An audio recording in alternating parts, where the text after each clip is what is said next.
Between Potions and Promises, Severus Snape on Lily by Bella, 645, Chapter 1, Spinner's End, and a Smudge of Ink. I remember the smell first, coal and soap and something green that clung to the air around her. It was the sort of green a body remembers from childhood. Rain on grass, the sticky side of pondweed, the tang of cut nettles. It did strange things to a person who had grown up with the perpetual dampness of a coal fire and the sour sweetness of marrow-fat soap.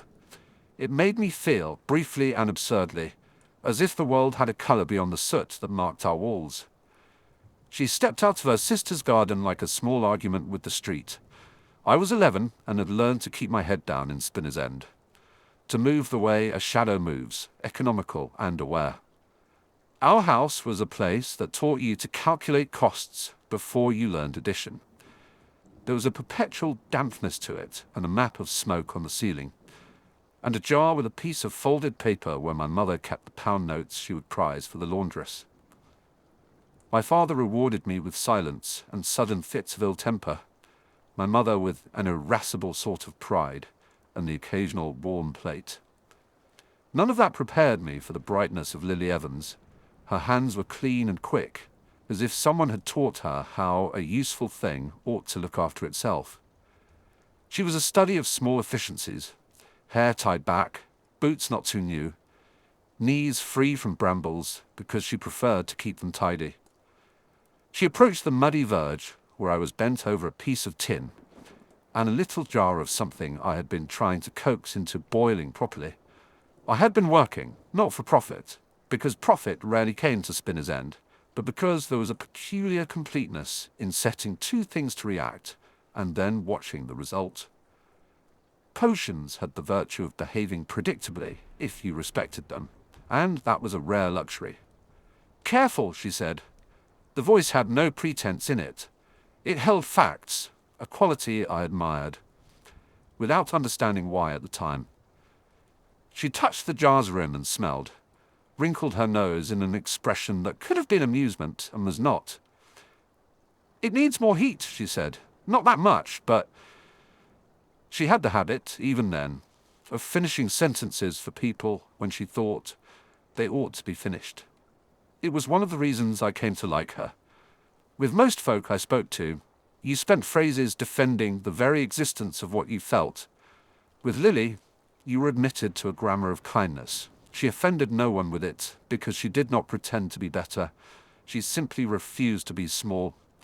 There were rumours in Spinner's End about her household, that they kept things in a way that made constables look orderly. The Evans house was not grand. Its cleanliness had the angular certainty of someone who did not trust the world to behave, and thus made fewer allowances. There was a light about it that chastened the street. Her sister, Petunia, found that light infuriating in a way that made her pin it under neatness. Lily, meanwhile, wandered out into the alley with a handful of frogs and a look that made the alley look as if it might be something other than an alley. She liked frogs. I remember asking my mother once why anyone would like frogs. Mother looked at me as if I had proposed knitting scarves for flies. "They are animals," she said, with a narrowing of the eye that meant the question was a frivolity. Lily, on the other hand, treated frogs as if they were small, awkward comrades. She would set one down on the stone and speak to it as if it might speak back. Perhaps it is not surprising that she could rearrange the map of a boy's life. People who speak to odd things know how to listen. That first afternoon, she saved me from a boy called Balfour, who thought cruelty was a passport to attention. He had been hurling insults at me as a pastime, and had just discovered the joy of pushing a boy with ink on his fingers into a puddle.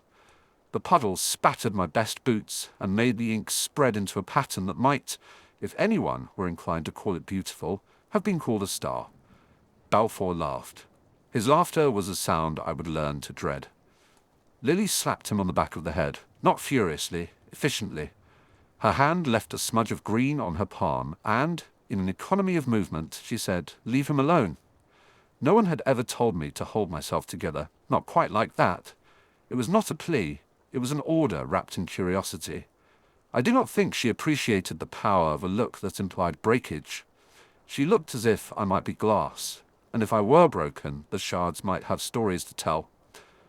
The possibility that I might fall apart and need someone to notice had not been a part of my internal world until then. Most of my lives had been secreted in the space between one shout and the next. Later, when it became important to catalogue people and places for future use, the petty politics of survival, I would recognize that first look as a kind of small courage. Lily was not brave in the loud way of boys who found their courage in numbers. She was the brave sort who would, when required, be perfectly inconvenient. It was an inconvenient thing to defend someone like me, and she did it without a glance back at the cost. The ink I mentioned was not a deliberate marker of our friendship. A boy with a bent for chemistry and a cheap, foul-smelling pen will always make messes. I had taken to writing down recipes and notes in the margins of battered catalogues because paper was scarce, and the act of writing helped to steady my hands. There was a scrap I liked, a page from an advertisement leaflet that had a picture of a coal scuttle on it, and on it I doodled and listed temperatures and the sorts of bark one might use for certain tinctures. Lily found the page by accident, just as I was folding it to hide, when my mother called. She asked to see it, and when she took the page she smudged her thumb across the ink, as if to test whether the lines were ink or shadow. The smudge was not a great thing. It was a careless thumbprint in unreadable green. But, for reasons I could not then articulate, I kept that page as if it were a map to a better country. Sometimes I would trace the smudge with my eye, and it was as comforting as a particular arrangement of stars. We read to each other from the odd places we found. She taught me the names of flowers. She would put a leaf between two slabs of glass and peer at it the way someone would peer at a friend. She stitched my names of things into the outskirts of my brain: nettle, dock, frog spawn, and those names became salves. When I went to sleep, those words would placate the part of me that expected the worst. At night, in the small hours, I would listen to my mother's soft derision and my father's harsher silences, and think of Lily's hands making an efficient fold in the corner of a leaf. It is an odd consolation. I did not yet have the language for wanting. I had the senses for needing. She made needing simple. Remove the drama, she seemed to be saying. Arrange what must be arranged and then eat. We were children of two different temperaments, where I prized planning and control, the exact dash of this, the precise simmering of that. She prized curiosity. I remembered the first time she let one of her frogs loose in my makeshift workbench. It hopped among glass jars and tooth-marked spoons and looked briefly entirely ridiculous. We both sat still and watched it. The frog did nothing of consequence, and that was precisely the point. We laughed, and it felt like music shaped around my ribs. There is a peculiar courage in small things. Lily's interest in frogs was my first lesson in how bravery manifests itself in quiet continuities. There is less theatre in it, and it is harder to judge. She was the sort of person for whom a frog was a small example of the world being worthy of attention. It is not glamorous to care for small lives. It is less dramatic to pick a frog from a pot than to duel at dawn. But it leads, implicitly, to the larger bravery, to care for more than yourself. Hogwarts loomed in the conversations of the big boys and the occasional adults who would trade gossip. It arrived with a stamp, a promise, and, for me, the most instrumentally transforming thing of that year: an expectation that a boy could be other than his street. The letter itself arrived folded and slightly damp, delivered by the Cathedral of Post. That is a thing both practical and ceremonial in the wizarding world. I recall the precise cold of the paper under my thumb and the smell of it, not quite coal, not quite ink, and being aware that this device could, without drama, redefine the geometry of my life. Lily was to Hogwarts too. The algebra of it was simple. We would be in the same place for the first time beyond the one. Streets. It carried danger, of course. There is a particular sort of institution that will ask a boy who knows where the most useful herbs grow to make a choice about belonging in a way that the street never asks: join or hold apart.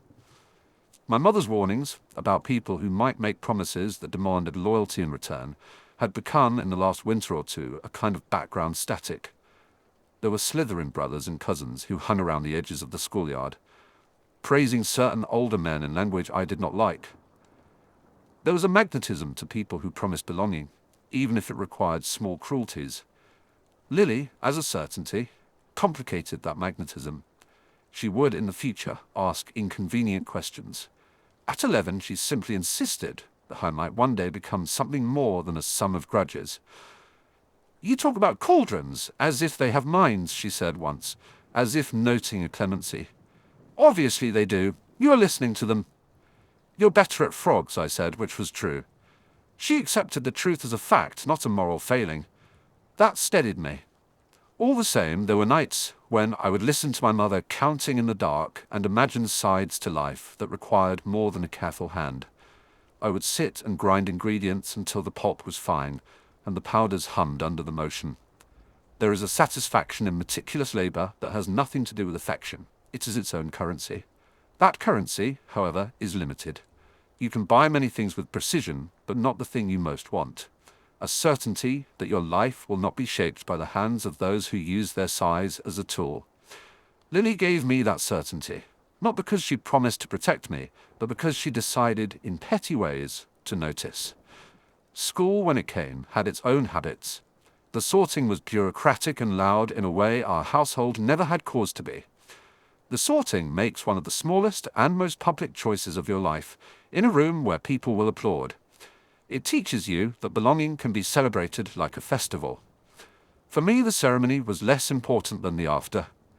There were houses, and houses meant allegiances, and allegiances come with consequences.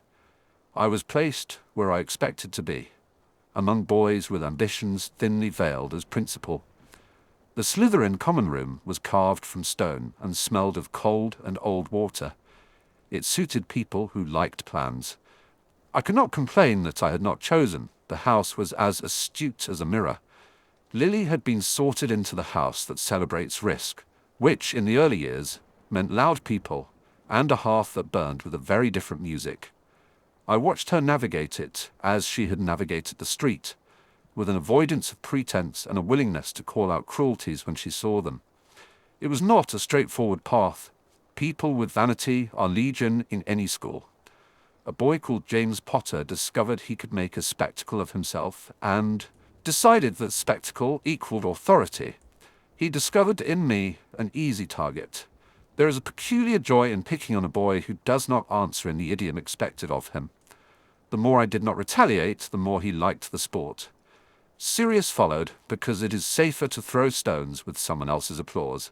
They learned my memories as well as they could. The street gives a person a bad pedigree if they do not fight back loudly enough. Petty cruelty is always easier when it can be performed before an audience. I learned to take it with the way of a craftsperson learning to take a necessary irritant as part of the process. You finish the task because finishing the task matters more than the noise. Lily, however, found my being attacked offensive in principle and in practice. In the corridor, she would approach Potter and his circle and say sharply and without ceremony, "Stop." There are many ways to be brave. She chose a small, practical kind of bravery that never made the mistake of confusing them. She did not seek heroics. She would not allow people to be cruel in front of her, and rather than shout, she would exert the kind of pressure that makes a conversation collapse politely because the premises were untenable. It annoyed the boys more than anything. They had expected bluster, and she brought accuracy. That was ineffable and insultingly effective. There is a small mystery in a boy's life, the moment that a friendship becomes a geography. For me, it happened in the library, among the piles of books that smell of glue and patient effort. Lily and I would sit across from each other with our knees tucked, passing small scraps of information like currency. I showed her simple mixtures. She taught me which wildflowers were not poisonous, and how to coax a reluctant frog into a demonstration. We shared confidences the way birds share nesting places, quietly and with a certain self-protectiveness. It is important to record, even now, that these things are not romantic in the way people imagine. There was no sudden, sweeping declaration. There was a slow accumulation of small certainties that grew around me like scaffolding. When you have nothing steady, scaffolding is an extraordinary thing. It allows you to work at a height without worrying constantly about whether you will fall. We were good at petty investigations. Among the things the school did not teach properly was how to read the corridors of mood. Lily could tell by the particular dullness of the afternoon when a teacher had a small grief to contend with. She would bring a biscuit or an unattractive, immediate question that forced a person to answer honestly. It was a grim little talent that made her friends of certain elderly instructors and the enemy of some of the louder pupils. She had the knack of identifying what needed patching, and doing it without advertisement. There are small political skirmishes in any institution, and Hogwarts was not immune. In the early years, the real politic of the school was often expressed through peer groups. People with influence collect like a certain weed in wet ground. They can appear charming, and because charm is efficient, they gather followers. I watched it with the unromantic curiosity of someone who studies reaction, who is sourcing the malice. What are the prizes? What are the costs? When a boy like Potter takes to crowing loudly, and another like Sirius follows by tossing pyrotechnic insults around, you do not need a strategic mind to see that an undercurrent is swelling. It was at that point that the first conceptual division in my head opened. Loyalty to the people who love me, and loyalty to the promise of power, if it comes wrapped in prestige. The streets had taught me that people would make offers that cost more than they were worth. My mother had told me to be wary of men who winked and promised things. Lily taught me the counterexample, that there exist people who insist, inconveniently, on decency, even when it costs them nothing to be otherwise. Both lessons were, in their way, political. They shaped the small decisions that would later be called destiny. There was also, even in those early years, a predilection for small mysteries. I found them everywhere. A tear in a curtain that did not match the pattern of use. A footprint in the wrong mud. A pigeon with an unusual ring that suggested someone else kept pigeons by night. Hogwarts, for all its grandeur, gave new theatre to these inquiries. A corridor lamp left slightly ajar, a potion student whose notes disappeared only to reappear with marginal corrections. A teacher moving along the battlements for reasons no child could be told. The school fed my interest in observation like a rare benefactor. We owed the school back in small favors. Lily would bring frogs to care for after school, and I would help her construct an improvised hutch. We arranged the frogs' world in a way that made them uncomplaining. Sometimes late into the afternoon, Lily would produce a scrap of paper. She had developed a surprisingly elegant hand for maps and notes. She would press a penciled scheme into my palm, an inventory of supplies, a route, a schedule, as if we were gardeners plotting a season. I would take the paper and, if I was feeling particularly pleased with myself, write something on the margin. My handwriting then was an earnest thing, careful, predatory, precise. On one such scrap, in haste and in a certain silliness, I let my pen run. There was a smudge. It was, as smudges are, accidental and therefore perfectly honest. It is odd how memory will fixate on minor damages. A smudge can take on the quality of a confession. The green of the ink, accidental, washed in frog water maybe, or picked up from some other harmless smear, became for me a token. I kept the scrap in the lining of my coat for longer than was sensible. It was not a romantic token, not at first. It was a small private clue that someone had stood on the edge of my life and decided to be present. I do not, even now, know whether Lily understood the gravity with which I treated the smallest things. She was more interested in getting past the conduct of a day than in ascribing meaning to miniature relics. She would, with complicit amusement, notice when I unearthed the page and would roll her eyes. She always smiled with an economy that left room for more serious matters. That, I think, is bravery in a small body. Not to make grand gestures, and yet be ready to be inconvenient when an injustice is being made. There is an evening that remains pointed in memory. It was not dramatic. The sky had a frost that made the streets seem like an old photograph. Snow clung to the roofs, and the gutters sang. Lily and I sat on the low wall that separated the Evans garden from the street. She had a worn box of matches and a handful of leaves, and she wanted to see how the flame changed the color. We were bored in the way that clever children become when they are waiting for the world to decide what it will be. "You will be tempted," she said. Her voice was factual. There was a small pleading in it, but it was phrased simply, a forecast, not an instruction. "By what?" I asked. It was the natural, pragmatic question. There had already been temptations that took the form of older boys and violent admirations, but there are subtler temptations that arrive as promises of place and ease. I had heard older Slytherins speaking of glory and advantage in a tone that sounded almost like worship. Temptations in Spinner's End were not only the big ones. "By belonging, mostly," she said. "People who offer you a place will want your agreement. They will ask you kindly to make choices you might not make otherwise. It's easy to be drawn. I have always found the simple, declarative sentences more dangerous." She laid out the simple logic of a life made easy at a cost. There are few more persuasive bargains than a promise that one will not be lonely. She scraped a match along the box and caught the flame very briefly, letting the light touch her finger and then withdrawing it with no theatrics. The match left a tiny blackened edge on her thumb. It looked for a heartbeat as if she had learned the cost of small choices and stored it as a lesson. I wanted, ungenerously, to reach out and blow the black off her finger, to show I could make small repairs. Instead, I sat with my hands folded and let the fact of her presence be enough. There are certain promises a boy makes to himself in private. Most of them are grand, and therefore empty. Mine was smaller and more particular. Learn enough to make choices that are informed. Don't be bought by a smooth lie.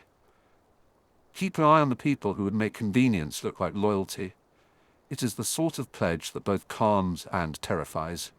It demands labor. It offers no immediate glory. We parted that night with a handful of nonsense, and some plan to exchange notes. She gave me another map, precise and plain, of the places where frogs like to hide. I gave her a clumsy little crucible I had soldered, its edges uneven, which she laughed at and insisted on taking. She left with the smell of soap and green on her sleeve, and myself with a smudge on my palm I could not explain. The smudge mattered because I chose to let it. We are what we choose to remember. People become entire histories because someone counts the small things and arranges them with care. There is a danger, of course, in investing too much. It makes a person brittle. But there is also a courage in accumulation. You stitch things together until they hold you upright. I did not realize then how the smudge would become a geometry around which future decisions would turn. That is perhaps the ordinance of youth. You cannot know the weight of the pebble you pick up at the edge of a pond. Later, someone will begin to name the stones and say that some were pivotal and some were incidental. This is the problem with later reckoning. A boy cannot foresee the architecture of his own life. There are other things to say about that year, about the way names began to matter, about the petty politicking among teachers, and the way a small kindness from an instructor could shade an entire term. There is also the fact that people will choose their affections with a cruelty that feels like design.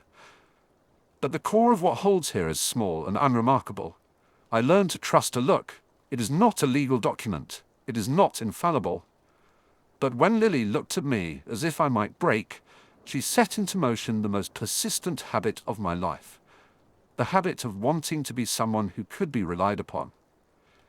It is a strange kind of vanity, to aim to be steady because someone else has judged your fragility and decided to stand with you anyway. By the time the summer ended, the school had prepared its machinery, and we were to return, carrying our smudges and our small relics in pockets and paper envelopes.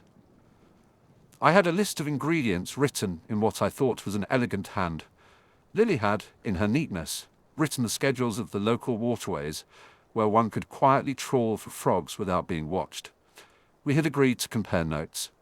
She had an easy faith that paper and shared curiosity would fit into the larger machinery of our lives. On the morning before we left, Mother emptied the bread tin and set out a thicker crust, the sort that comes when a woman decides to invest in small luxuries, perhaps because it feels like fortification. I put the scrap of paper with its green smudge into the inner pocket of my jacket. It rested there like something half confessing. I kissed my mother's cheek because it seemed like the sort of civil thing to do before one embarked on something that might require steadiness. My father did not look up from the kettle. Before I left, Lily came to the doorway with a small parcel. She handed it to poor me with an economy that suggested it had passed through several tasks already. Inside, wrapped in old newspaper, was a frog. Not a fine specimen, but a willing one. It blinked at me and made no judgment. Lily grinned, quick and bright. "Look after it," she said. "And don't let them make you small." I said something like, "I will fi pennies," which was not enough and perhaps too much. Promises in a corridor before a train are feeble things. You make them because they are the only available currency. She fixed me with that look again, as if she were measuring the distance between who I was and who I might become. The look was small, fierce, and patient. It anchored me in a way that would, in future years, make decisions seem less solitary. The train carried us away from Spinner's End. The world of stone and soot began to recede, and with it, the directness of the life I had known. That some things travel stubbornly. The scrap of paper with the green smudge sat against my chest like a secret. The frog slept in a crate and occasionally shifted its leg in a way that reminded me of the stubbornness of living things. Lily looked out of the window at the fields and pointed out wildflowers as if they were curiosities she had priced and left on the side of a path for me to collect. A small, steady voice behind the carriage announced the arrival at our destination, and the future came with a practical thump. People stretched and rubbed at their sleeves. The carriage doors opened to a courtyard where children hurried like swallows. There was laughter that made my stomach drop and a thrill, the way a person feels when they open a door under the expectation of being noticed. I kept my hand in my pocket, where the green smudge lay under the paper like a small talisman. It was not magic. It was not a charm against the world. It was a record. When you have little, you keep what you have, because it assembles you in the manner of bricks. We stepped out into the court, and the school rose before us, like a thing from another language. By line, old stone, old stories. There was a bustle, and there was the first tug of fear. People will tell you that the past is past, that a life is a single line from birth to death. They are wrong. Life is a set of cartographies, with crossings and bridges. I had a scrap of paper with a smudge, and a girl who called out stones with a quiet authority. Both of these things felt like maps. Lily squeezed my hand briefly before the sorting began.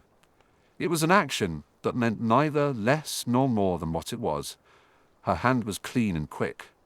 The coal and soap and green clung to the memory of her. I kept the scrap in my pocket and, for reasons I would understand only later, made a list of the people whose names I trusted without question. She was at the top. There are tests ahead, and there were choices waiting in the wings. The smallest of them, whether to answer a cruelty with measured silence or with a kind of public indignation, would have consequences. The larger ones involving allegiances and ideals would not yet be given a name. They would come on later like weather. For now, I tucked the smudge deeper into my palm and watched as the first boy in the doorway thumped a chest and made a claim about courage. Potter was loud as expected. Sirius smirked. I set my jaw and, with a thrum of something like fear and something like delight, stepped forward. I had no intention then of telling Lily everything that would follow.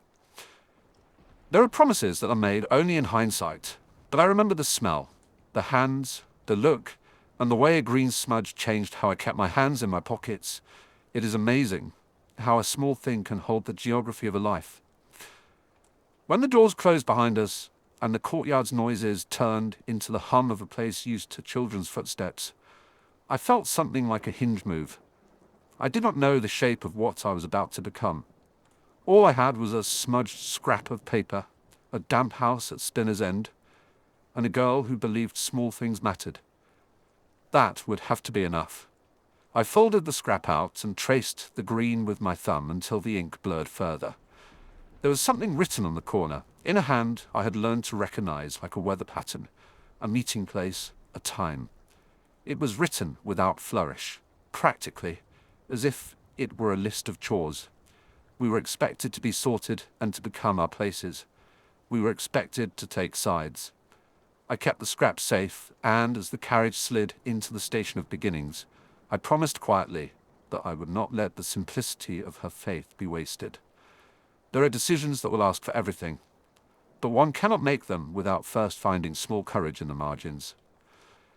I folded the paper again, slid it into my pocket, and walked toward the heavy doors, toward classes and friends, toward the first stones that would be thrown and the small miracles of invention. Behind my ribs the frog shifted in its crate, and, somewhere in my jacket, the green smudge conspired to remind me of an agreement formed on a wall under a sky that had the tired clarity of late winter. If the world was a map of which paths to take, then I had chosen, without quite realizing it, the compass that mattered. The rest would be work. The rest would be learning how to listen to the people you loved when they told you something small and true. I did not yet know how costly it would become to keep that promise, but I understood the shape of it, that we were responsible, first, for the small things. And when they asked me later to choose between a tidy power and the untidy human generosity Lily practiced, I would feel the weight of a green smudge in my palm, and the memory of a girl who once slapped a boy for being cruel because, to her, the matter was not open to negotiation. The doors opened, and the hall swallowed us up. I walked in. I carried my frog, my scrap, and the faintly green smell of a life I wanted to keep whole. The world, for now, required only that I learn to keep my hands clean and my promises firmer. The first test would come sooner than I expected. Chapter 2. Sorting and Scratchings. Everyone else gasped at the ceiling before they gasped at anything else. The enchanted roof of the great hall had that effect, folding the sky into the room in soft, impossible ways.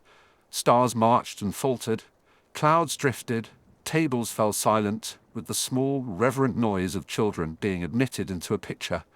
For most of them, the hall delivered wonder, and wonder is a convenient cloak for forgetting.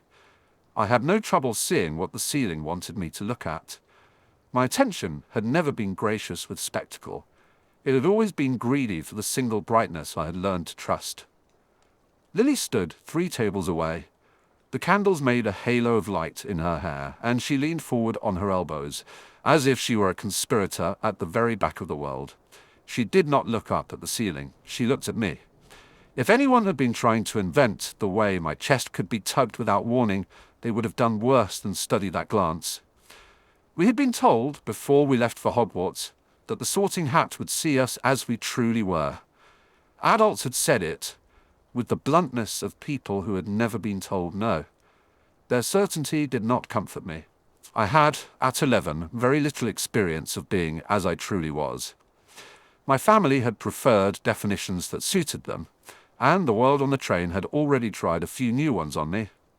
Lily's presence was the only identity I could hold as something chosen rather than handed. When my name was called, I rose with 3 new shoes on my feet and the old weight of watching, as if the world had tuned itself to my movements. I remember the warmth of Eileen's hand on the back of my neck, as much as the damp of Spinner's End under the soles of my shoes. It was a small comfort to feel there was a human hand in the blur, but hands do not decide who you will grow to be. Hats do. The sorting hat was heavier than I expected, and smelled faintly of dust and the sort of leather that remembers many brows. It hummed and made a noise like a question. It said nothing that night that was easy. My mind offered possible homes, places where I might be safe and given to my trade, a quiet corner of the castle where cauldrons were plentiful and rules were tight. There was a stirring of good counsel in me, that practical, grave kind that belonged to my mother as much as to my own nature. There was also the sting of wanting to be somewhere that might raise me up, rather than leave me measured on the scale of my father's poverty. When it pronounced Slytherin, the sound in the hall split for a heartbeat between approval and surprise. I had expected, absurdly, that being placed would be like choosing a book. Lift the cover and read what you are. Instead, the hat's decree felt like an assignment with consequences. Slytherin's table was colder. The laughter there was measured and sharper. The older boys leaned forward in a way that watched as much as it welcomed. I will not pretend that I felt safe and whole at once. I felt something like recognition, and recognition is not always comforting. Lily, when her turn came, was the kind of person who could do wonder quietly. Her voice, when she said her name, did not tremble. She bared no fear to the hat. She was placed in Gryffindor with a cheer that hung in the air like a bright cloth. The two cheers, one silvery, one warm, braided around one another, and I thought, foolishly, that the world would be kinder for the contrast. I remember the immediate smallness of the space between us, as if a new law had been drawn across the table. Here we stood, bright and dark, divided by a choice we had not made together. We had tried, in the carriage leaving home and on the platform at King's Cross, to treat Hogwarts as a new sort of experiment in being ourselves. Lily had promised, with that reckless sincerity of hers, that we would keep to the agreements we had made when the world had been quieter, share notes, meet in the library, disagree without turning into different people. I had told her I would not change. We were 11, and promises had the naive weight of being unbreakable. The hat was, in its way, the first adult to place an asterisk next to that vow. The first week of term taught me how public a thing friendship becomes when houses exist to name people for you. Slytherin was a place with rules that were not all spoken. Much of what was taught there had nothing to do with charms or cunning, and everything to do with posture, and the art of knowing when a silence is an armor. I learned to tuck my passions into neat jars. I learned how to make my hands go still when certain boys passed by with a smile like a blade. I learned how the hallways could be used as stages, how a look could circulate faster than any rumor. Lily took to Gryffindor like a field takes to rain. She moved in that house with a kind of natural command, not because she sought attention, but because she would not hide her intention to be blunt and fair. She rode the same currents as courage and loyalty. She rubbed at injustice the way a child might pick at a scab, certain that there was something to be healed. It made her more visible than she had been in our afternoons at Spinner's End, where her own brightness had been tuned to domesticities, and the little wars between our neighborhood and my father's temper. Visibility awarded her friends. It also drew enemies. James Potter noticed, of course. He had a way of noticing things the world had told him he had a right to notice. He noticed because he liked to be the person who noticed things first. He noticed because his noticing made other people orbit him. His first discoveries were clumsy but precise. He announced to whoever would listen that he had seen me with a girl from the other side of the hall, and his voice had the satisfaction of someone who had found a curious beetle under a rock. His friends laughed, and some of the laughter had a hardness that made the corners of my mouth want to form words I would later regret. Sirius laughed louder than the others, at once immature and triumphant. There was a cruelty in the way he enjoyed being part of a pack. His humor landed like the throw of pebbles, and I learned how quickly pebbles can strip paint off a surface. I found myself the subject of practical jokes designed to make me fit the tidy narrative they preferred. Slytherin boy with a strange accent, friend of a muggle-born girl, useful to scorn because it proved they were right about something unpleasant. Remus, when I met him properly, had none of that vanity. He was easy to look at and difficult to read, as if his kindness grew from a portion of the world that had been left soft on purpose. He became someone I could speak to without having to cloak my sentences in armor. He did not laugh at my expense. When James's circle began to weave small torments, Remus offered a steadiness I did not know I needed until I found it. There are many ways to be visible. One of the cruelest is to be visible for the company you keep. The separation of houses made us both more exposed. Lily gathered admiration in the way the sun gathers light. I gathered suspicion and a different kind of attention, the sort that wants to test you to see if the stories fit. There were rumors whispered across tables and scrawled on bathroom walls. The thinness of paper made them look more formal than they were. The words were childish, and the intent was to wound. Scratchings became our private language. If you had asked me what sustained me through those first weeks, I would have told you it was the passing of notes and the trading of marginalia. We turned the library into a channel, a place where we could set down experiments and theories and petty triumphs. Potions books are full of small alphabets, shorthand for measurements, ink stains that never quite wash out, a margin that will forgive every blot. Lily's handwriting was neat and decisive. She drew a safe border around a mixture and wrote, "I will try this, and I will not let you be alone." She had a habit of doodling quick flowers that looked almost like coats of arms. In the margins she asked practical questions and offered small, brilliant observations. I answered in denser script. My notes were not pretty. They were a shorthand meant for my own clarity. Half words, measurements that promised to be precise if followed, corrections that were sharp as scalpels. When I taught her a bitterness cure I had derived from an old family recipe, I numbered each step and wrote the cautionary line in a narrow column. Our exchange was domestic in a peculiar way. There was the intimacy of one mind drawing near another over the same curious problem, and then there was the ordinary exchange of help. We kept that like a small heirloom in the spine of a borrowed book. The pages smelled of dust and boiled thyme and new ink. The library smelled like safety. It was quieter than the common rooms, and the shelves wrapped around us like sympathetic walls. We carved out corners there where we could speak bluntly about the things the houses would not allow. We planned experiments, shared gossip, demanded honesty. Lily called me on my worst impulses. I told her truths I would not say anywhere else. She did not romanticize the ugliness of my childhood. She named it and asked what I would do about it. There was a bravery in that, the kind of courage that chooses a friend over a theory. Friendship in smoke and ash, though, is never merely private. Homespun promises are thin against a school's appetite for stories. James saw my notes once, or thought he had. Perhaps a book left open had given him a glimpse. He announced at supper that I wrote like a fairy tale maker, and then went on to invent a lie about what I had taught Lily. The lie was small, an invented potion that turned people obedient with a taste. The laughter that followed wrapped around me like a net. Lily's face did not betray panic.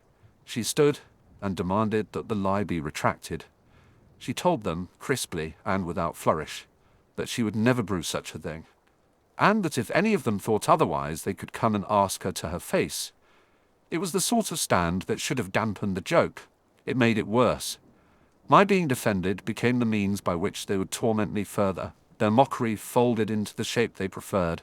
I could be mocked for being ridiculous and for being dangerous at the same time. After that evening the cruelty turned precise. Notes might be left tucked into my robes. The sorts of notes that pretend to be friendly while asserting a burden of shame. Someone meddled with ingredients in potion sets. A vial of puzzweed powder went missing from my drawer. A vial of something harmless and costly appeared in its place. If the sabotage was clumsy, it was also telling. The message was, "You belong to an inconvenient story, and we will be sure that story is told often and loudly." It would have been easy to respond as the world expected me to, with venom, with a retribution that matched the scope of the insult. There are nights when the instinct to strike back is not merely temptation, but an ache that settles like hunger. I thought of the quiet lessons my mother had given me at Spinner's End about self-possession. She had not been moral in the sweet sense, she had been practical. Her counsel, when she gave it, was to keep hold of whatever you could call your own, and not to hand it away in temper. That practicality stopped me more than it might have otherwise. I withheld a speech that would have been satisfying. I waited for a better advantage. What kept me on the quieter road was not prudence alone. It was, stubbornly, Lily. She saw me in ways that most did not permit themselves to see. She saw beyond the majority enjoyments of humiliation, beyond the neat categories. She would not allow me to be defined by the spiteful narrowness of the first weeks. There was a moment, small, unremarkable, when she insisted, in front of those who laughed, that I might be liked for my skill rather than parodied for my accent. She said it as an assertion and not as a plea. There was force in her kindness. It did not change everything. It changed something. It turned me from merely collecting grievances to cataloguing them with an eye for what mattered. If someone messed with my potion sets again, I would not simply sputter aloud. I would note the detail of the contamination, test the residue, follow the tack until it ended. Potions teach one to be patient with cause and effect. Stirring a brew with an odd cadence does not yield immediate fireworks. It yields subtle changes, and those in turn tell a story for the patient observer. There are other small mysteries at Hogwarts besides practical jokes. Students disappear from corridors at odd hours bearing serious faces. There are older pupils who trade looks with the staff, as if a language exists beyond the spoken one. I watch those interactions as if learning to read the parlance of predators and protectors alike. Much of the politics of school life is not taught in lessons. It is learned in glances, in the manner of entering a room, in the way an authority figure smiles with half their mouth. The Sorting Hat had put me into a house that valued ambition and caution in equal measure. It taught me discipline. It also taught me to read the ledger of advantage. We had our lessons then. Potions took center stage for me. The dungeons smelled of iron and herbs, and the faint tang of things burning slightly. I liked that it required meticulousness. Brewing a potion was a conversation with materials. A wrong measurement was not a moral failing but a fact. Correcting it required care. It suited the parts of me that wanted to be counted and valued for competence rather than for the drama that surrounded my new life. When I explained a method to Lily, she listened as if every word might be an instruction that saved someone from a future folly. Sometimes she practiced with me between classes, and our hands would brush over the same beakers. Those momentary contacts were not casual. They felt like negotiations and compacts being remade. There was a particular evening in our second month that I still think of when I catalogue the small ways the world rearranged us. Lily and I had planned to meet in the library after supper. I had finished a potion, and the residue of it was still in my fingertips, the smell of burnt orange and mint. The library was quieter than usual. Dusk thrummed through the panes. Lily was waiting with a stack of notes, and a look she used when she was about to make a point. "You promised," she said, without preface. She never wasted time on circumlocution. "For what?" I asked, though the answer was obvious. "To always ask when the lines get complicated, to not let quarrels become entire maps," she said. Her voice was brisk as a carriage door. She tapped a page where half a diagram was circled in red. I smiled despite myself. "You set the map to be circled," I replied. "You expect a margin when none exists." She looked affronted with mock injury. "You're impossible," she said, but her eyes were warm. "I've had to make margins for you since we sat on your mother's doorstep, and you burned the first biscuit you ever tried to phaser." "Do not mention my father's cooking," I said, which was both true and false. The memory of Spinner's End tastes was a complex thing. It included the smell of frying fat, the hum of the rain off old roofs, the small triumphant grin on Eileen's face when she thought she'd taught me something useful. We patched the map of our agreement then. It was only a scrap of paper and a plan to meet, not to hide, but to be companions. We would be honest when the houses began to draw their lines. We would not make enemies of those who are still people. We would not let our separate tables become the sole measure of our loyalty. It was a compact with a fragile seam. I wanted to believe that such seams might hold. The school gave us reasons to distrust seams. One night, a rowdy game in a corridor turned into an accusation. James and his friends had decided I was the appropriate target for a prank. They shoved me into a corner, spilling books and temper in equal measure. James stepped forward and, with the arrogance of those who have always had safe victories, he produced a smear of dirt that had somehow been applied to my robes and declared it evidence of my otherness. Everyone laughed because they had been instructed to laugh. I felt the weight of faces like a pressing hand. Lily did not laugh. She pushed through the cluster of students and said plainly, "You do not do this." Her voice did not crack.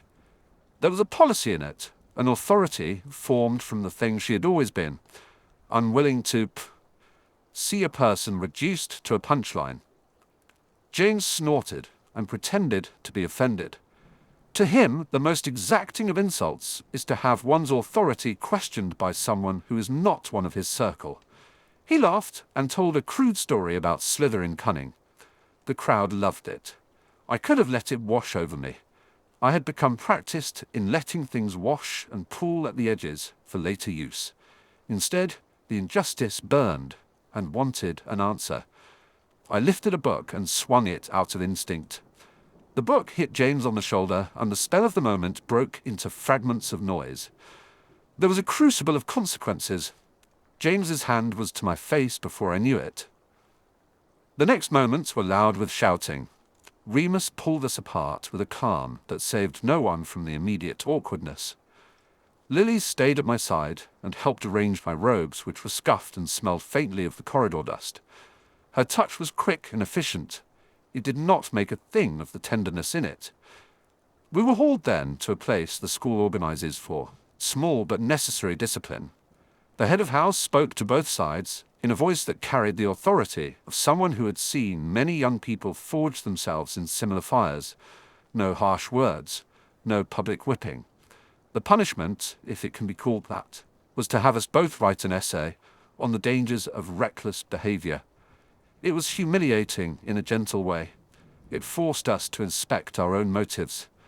In the days after that incident, the school began to feel less like an arena and more like a place where consequences had patterns. I learned painfully what it meant to be marked. The mark did not show on my robes. It was in the way the boys in James's circle watched me at supper, in the way certain girls turned away when I spoke in class. It was in the way that Lily, who faced the world bright and brave, suddenly had whispers that followed her like small, clumsy shadows. The houses make alliances and enmities out of gestures, and you are caught between them whether you like it or not. There are moments in school that will teach you more about courage than any official lesson. One such moment came when the third-year Quidditch team lost a match, and James's pride had been punctured. He chose to bruise someone else to make himself whole. He and his friends cornered a younger boy who had the misfortune to be small and solitary. The group amused themselves with threats and insults until someone intervened. I did. It was not because of glory or theatrics. It was because indignity is contagious and corrupts the place it touches. I stepped between them and said bluntly, "Leave him alone." My voice was a blunt instrument, and neither side appreciated blunt instruments that remove their comfortable amusements. James made, as if to shove me and the boy I had defended, bolted away, and the remainder of the scene unraveled into the same tired assortment of curses and slammed doors. Afterwards, James sought me out in a corridor and hissed that I would not be allowed to tangle with his affairs without consequence. "You want to claim Lily's defense as yours," he said, his voice low. "You enjoyed being protected in front of everyone. Remember your place." There was something profoundly childish in the way he used the idea of protection as a weapon. He did not care for fairness. He cared for dominance. The threat in his voice was not of a single act, but a policy. You will be pushed until you understand the positions we prefer. That night, walking back to the Slytherin common room, I thought of Spinner's End and the small, stubborn vow Lily and I had made. The world insisted on making us into an experiment in its own cruelty. 2 children sorted into boxes, expected to wear those boxes like badges. How do you keep a first promise when everything about your new life asks you to choose between the person who taught you to be brave and the house that taught you to be discreet?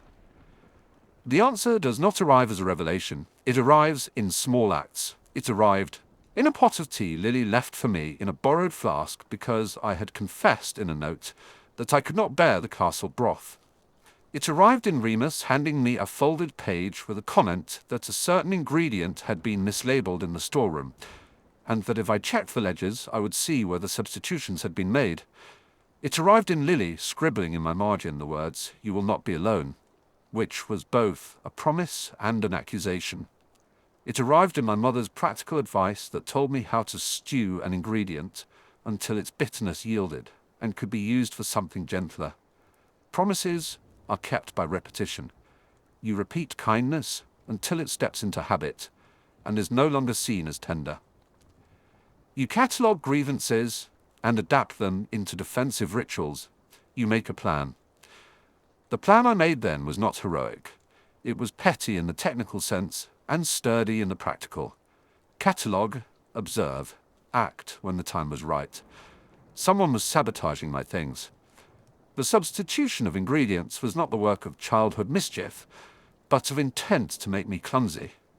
I learned to check my drawers twice, to label my components in a cipher Lily taught me because she insisted on making it a joke. We called it our scratch code, little marks in the corner of a page that meant, read this later, watch out for this. The code pleased us because it was both childish and useful. It turned a harassment into a riddle. There is a kind of joy in turning irritation into a puzzle. It gives you a shape in which to channel anger. It did not make the world gentler, but it made me more alert. I discovered that one of the older Slytherins had been using his access to the stores to plant doubt. Small things of sugar of a different sort, a humble herd steeped in the wrong way, made an experienced brewer hesitate. When he asked to borrow a bottle, and I refused for reasons that had nothing to do with cruelty, he called me petty. I noted his name and the list of things he requested and the stores he visited. I learned to follow patterns. There are risks, of course, in observation. To notice is to be noticed. A man who catalogues too diligently can be accused of skulking. Someone who keeps lists may one day be told to account for them. I kept the lists anyway. They were, in effect, a record of my refusal to be shaped by an unkind story. School life is full of necessary small rebellions. Lily's rebellion was to speak loudly against injustice. Mine was to create margins for us to meet, and to make a shelf of knowledge where our particular brand of quiet could be preserved. We kept our friendship out of the headlines by making it ordinary and inflexible. We wrote potions notes and tucked them into books. We marked library tomes with small doodles so one could find the chapter with the marginalia and know that there perhaps was a place to hide from the crowds. "Do you ever think they will stop dividing themselves into tribes?" Lily asked once, in a burst of late-night curiosity, when the stars outside the library window were particularly bright and the candles smelled of wax and orange peel. "Only if the castle crumbles," I said, which was both true and not true. There are structures thicker than stone. Houses and reputations are habits. They persist because people practice them. They can, with time, be unwoven, but that is not something children can do quickly. She laughed softly. "Then we will have to unweave them ourselves," she said, as if she were naming a simple household chore. The way she treated enormous ideas like laundry to be done was one of her gifts. There are dinners and detentions and lessons between the chapters. For all the petty cruelties, there were also the ordinary delights of learning. I found to my surprise that certain teachers recognized my inclination for precision and met it with something like approval. Approval is dangerous in a house like Slytherin because it can be used as a lever to move you toward ambitions that do not always align with your conscience. Still, the warmth of someone noticing you for your skill rather than your strangeness is a small, dangerous comfort. It makes you imagine other futures. It makes you soft in unexpected places. Politics, however, is patient. It had the long memory of the castle and the thin patience of the common room. Rumors of family signs and bloodlines drifted through the corridors and landed in our laps like whispered taxes. I learned to answer questions about origin with a dry remark that deflected or with silence. Silence is an instrument as sharp as any retort. It lets other people fill the space and reveal themselves in the attempt. People like to guess, and they often prefer ugly guesses because the ugly ones are satisfying to their prejudices. Lily hated the rumors. She confronted them. She called people out. Each time she did so, she made a small theater of bravery. My instinct was to observe the consequences and to measure them. Her courage was not performative. It could not be, because if a thing is performed, it loses its moral center. She had a moral center that did not depend on applause. That is why she would always find trouble in a school that founded so much of its identity on spectacle. We both learned that the world will insist on picking sides even when you refuse to pick them yourself. The important art is how you keep your original promise in the face of being sorted by someone else. Our promise, if I must name it now, was not only that we would remain friends. It was an agreement to preserve the truth of the person on the other side of the table. No matter the narratives the school wanted to make of us, it was simple, it was fragile. It cost small things at first, insults taken without swift retaliation, nights spent checking my supplies, the habit of moving through rooms with half my attention. But promises grow like roots. They gather soil and become steadier. One morning in early autumn, the headmaster, a man whose presence felt like a compass that could, on occasion, be trusted, made an announcement in the hall that turned the town gossip into a minor armistice. He said that all houses were to put aside petty feuds and that the school would encourage inter-house activities. The statement was not as influential as it sounded. Habits do not dissolve because a man at the top pronounces them. Nonetheless, it was a rebuke to the sort of behavior that used friendships as weapons. James looked at me across the hall and pretended to be unconcerned, but he was watching.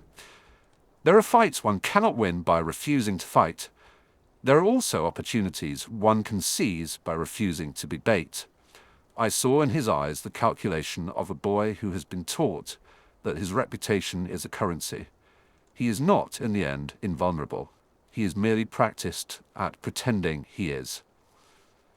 That afternoon, I found a scrap of paper in the margin of a book I had left near the cauldron room. The handwriting was quick and sharp. "You said you would not change," it read. "Sometimes promises are weightless, and sometimes they are like a stone you keep in your pocket to make sure you are steady." I folded the scrap and put it in my trunk next to the cipher Lily taught me. It will not be a grand thing that preserves us.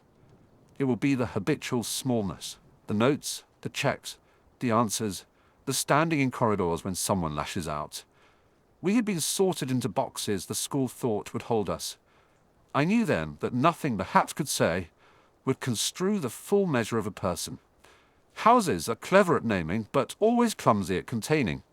The promise we made back in a carriage or on a doorstep, the one that told me I would not be left to rot in a story someone else had written, required action and repetition.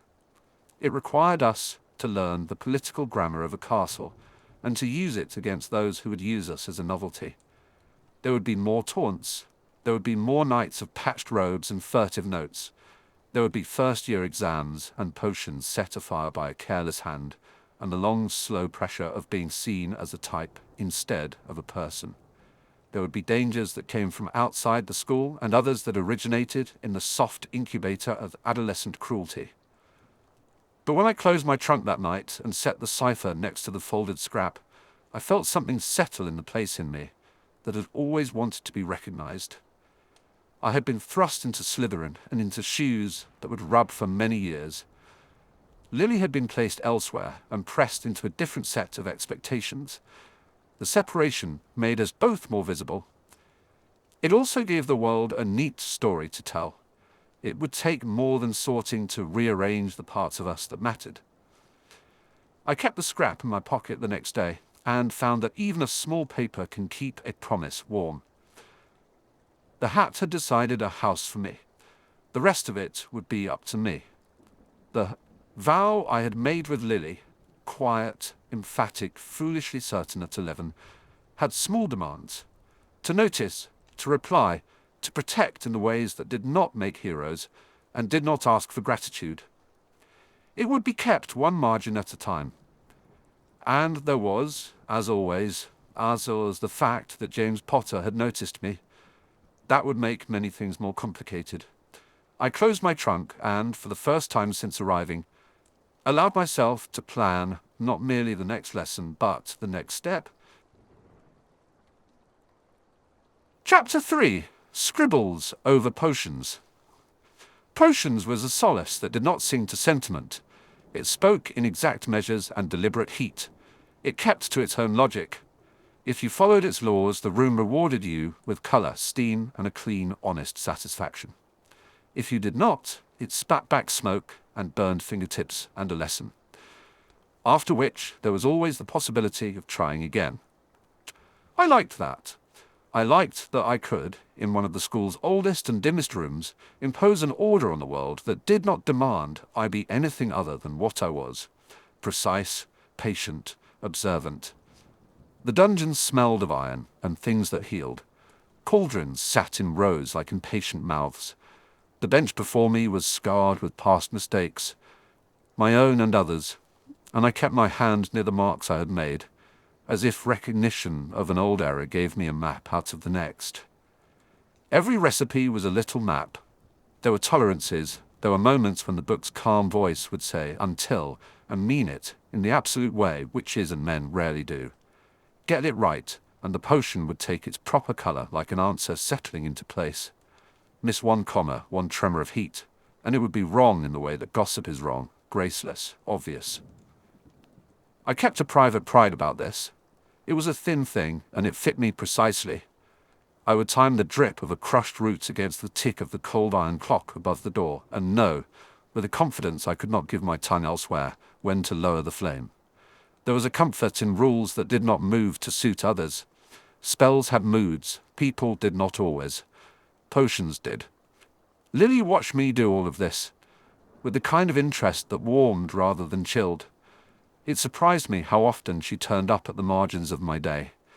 She would appear in the doorway when I was washing my ladle, a pond of light in a corridor, hair half untidied as if she'd been wrestling with willow branches or deciding where to tuck a stray pencil. She loved muddy things, real, alive dirt and water, and the notion that she might stand long enough to hear a cauldron's slow tick should have struck me as absurd. Yet she came, and she listened. She preferred the library, where there was paper enough to make marginalia into a small conversation. Our textbooks were filigreed with notes that were not the texts.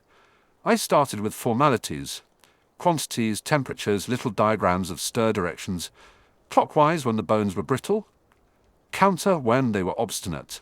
Her hand was rounder than mine, her ink sometimes a little smudged, as if she'd been impatient and had not stopped to blot. Often she left jokes rather than corrections.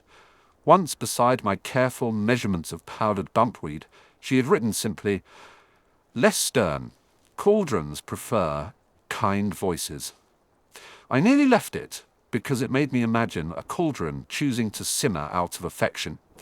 We traded more substantial notes as well.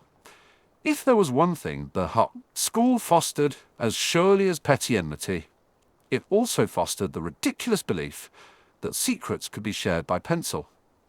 At odd hours, she would appear with a scrap of parchment folded tight and pressed into my hand like contraband. "For your margin," she'd say, as if the rest of the book belonged to the world, and those tiny scribbles were ours. She might give me an observation, a different herb name from a muggle remedy she'd learned from her aunt, or a question written with a seriousness that made me slow down. Once, after I'd mixed a potion until it glowed a liquid green and then cooled into something disappointingly viscous, she tipped her head and said, "Did you try stirring with the left instead of the right?" It was the kind of suggestion that could only be offered by someone who could look at a problem from patient distance and not be frightened by the fact of being wrong. Our exchanges were not always comfortable. We had arguments under the lamp in the library, the kind that left me irritated and bright-eyed. She would call me out on my need to win, on the way I explained things as if they were iron laws, and I would reply on paper or in low voice, with equal force. There was the flare and then the settling. We were friends who could be blunt and then continue because the bluntness did not push us apart. I do not know that I would have learned politeness if not for her readiness to say it as bluntly as she needed to. It was a curious education. She taught me, silently, how to be brave in small domestic ways that had nothing to do with dueling and everything to do with admitting inadequacy. Not that school did not offer its share of cruelty. James Potter had a voice that could fill a tower and a temper that liked to orbit anyone who did not fit his definition of favourite. He and his friends were less interested in arguments than in theatrical demolitions. They would choose their audience and then practice small acts of theatrical humiliation as if it were sport. Sirius barked laughter. Peter was principled only when it earned him credit. Remus, in his gentler way, kept a steadier verdict in his face. Remus was one of the few whose company I accepted without measure. He had a patience that did not lecture. If James hurled something hurtful, he would look at him, and James would feel it and then apologize, because Remus's look was a thing that made illusions uncomfortable. Remus had reasons to be careful. He bore his own knowledge like a folded umbrella, but he never used it as a shield to hide from others' need. That steadiness made him someone like a lamp, and I would walk toward it. He treated us, the awkward bunch of us, with an evenness that invited trust. He smiled at our scribbled margins as if they were a map of better days. He did not require them. The potions room was also an arena. The rules of the book did not always keep the school's more volatile rules from spilling in. Rivalries took shape by the third year. Where there was excellence, there were those who worshipped it and those who wanted to blunt it. I learned to see that distinction early. There was a kind of envy that was quiet and empirical, checking what I had and marking it as something they might one day take, and a boisterous sort that was meant to humiliate and reduce. It was James who first turned potions into a public stage. He did it with an insolence that was almost brilliant. During an exam where the potions master required that we create a draft that would soothe a savage beast, an exercise selected to encourage careful concentration, James saw a place not of study but of spectacle. He had his gang close enough to smirk and distant enough to avoid cornered consequence. He flicked his wand and set another student's collar to smoke. He vaulted into the front row to deliver a comment about my vocabulary. I felt it all as if I'd been pinned in place and witnessed by an audience that wanted me small. I had ways of facing that kind of cruelty. I could be sharp, and I could be cruel back in measures that matched but did not exceed. I preferred, however, to have my answers in the bottle. During the rest of the exam, I moved like an instrument. Every stir, every measure had an economy that annoyed anything theatrical with its clean competence. Where James meddled, I laboured. Where James looked for a laugh, I looked for the correct shade. In the end, when the exam was judged and we stood beneath the master's dour eyes, there was a potion that held its colour and settled with no ridiculous bubbles. It was not vengeance, it was proof. That the Potter table had to suffer my victory in silence felt like a small private triumph. Not all contests were public. Some were subtle, and these I liked less. Once, during a week when my private book, the one I kept beneath my robes in those early days because it felt easier to guard a thing that was valuable, gave evidence that someone had been there. Margins I had not written in bore scratches, ink smudges touched my careful lists. A strand of hair, not mine, lay folded into a corner. The book smelled of soap and pond. It smelled of Lily's hand. She was the only person who would have thought to drift in the way she did, smudging my margins and bending my lined letters into a joke. I confronted the mystery in the way I always did, quietly, precisely, and with a skepticism that made people uncomfortable. I tested the pages for fingerprints with a reagent I had learned to use on old vellum. The reagent bloomed a pale blue in one corner and not in another.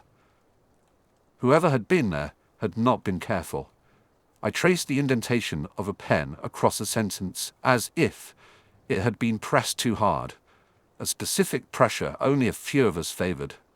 I set a trap of my own by leaving a note in the margin. If you continue, your name will be inked where I can see it. It was childish, and it was proper. The next morning, tucked inside the book, I found a scrap that neither defended nor retreated.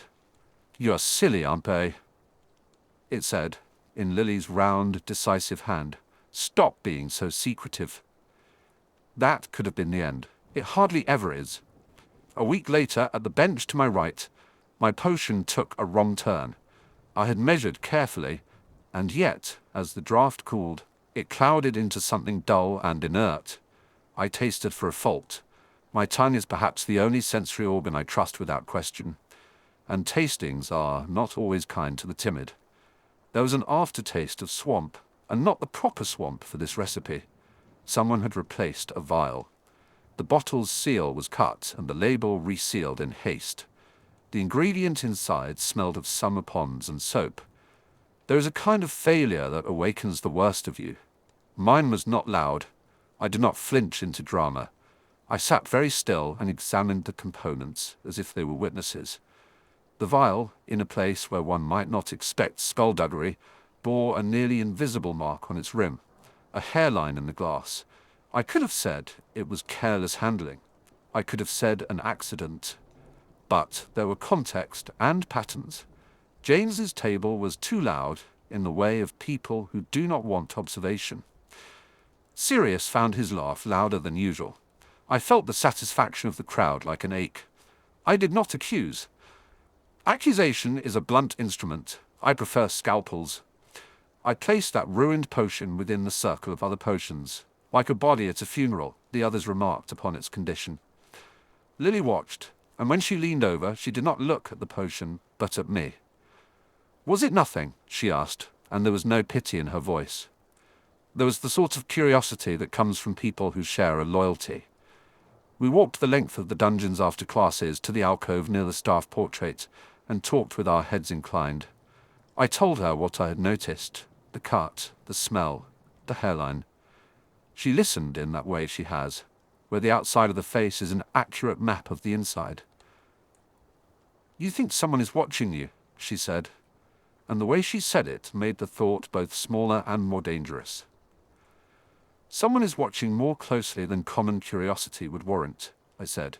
"It is a violation of professional courtesy." She laughed at that, and then looked serious. "Is it James?" she asked. The name had not been good for us of late.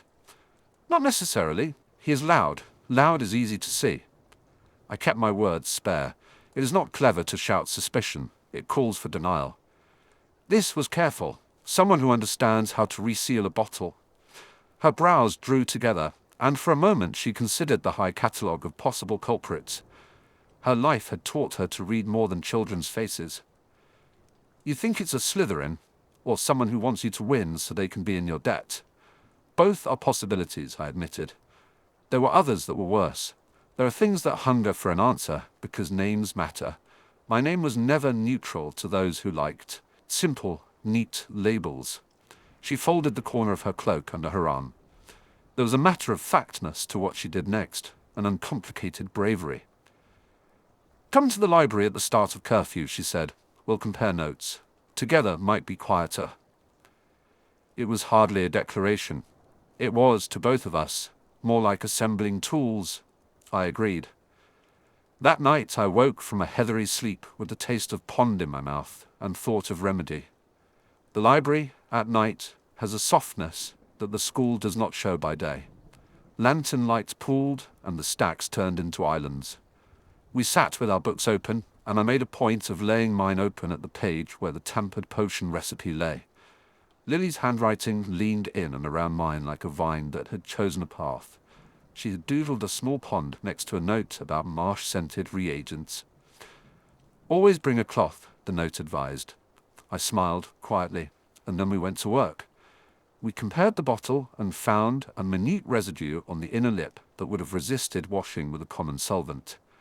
It was a compound used in certain charms to seal fragile materials, one that a student who had taken extra care in laboratories might have access to. It was not something you would guess at without being, in several ways, dangerous. We pulled the list of who had requisitioned such a compound that week. There were 3 names. 2 were, unsurprisingly, Slytherins of a certain pedigree. The third was a Gryffindor, a boy named C, who had been in my year, not visible for his accomplishments, but for an odd precocity for watching. "He's not interested in potions," Lily said. "He's interested in people who are." "You mean he's building something?" I said. "Networks," she corrected. It was her word, precise without being cold. She had the sort of mind that could map human intentions like the veins of leaves. We did not confront him, not then. Confrontation often solidifies what might otherwise be a conversation. Instead, we left a cautionary note beneath a textbook on his bench. Something that read, in Lily's neat hand, "Watch the margins, they're fuller than you'd like." It was an idiotic adolescent thing to do, yet there was satisfaction in it. I imagine most schemes live no longer than the pretense that supports them.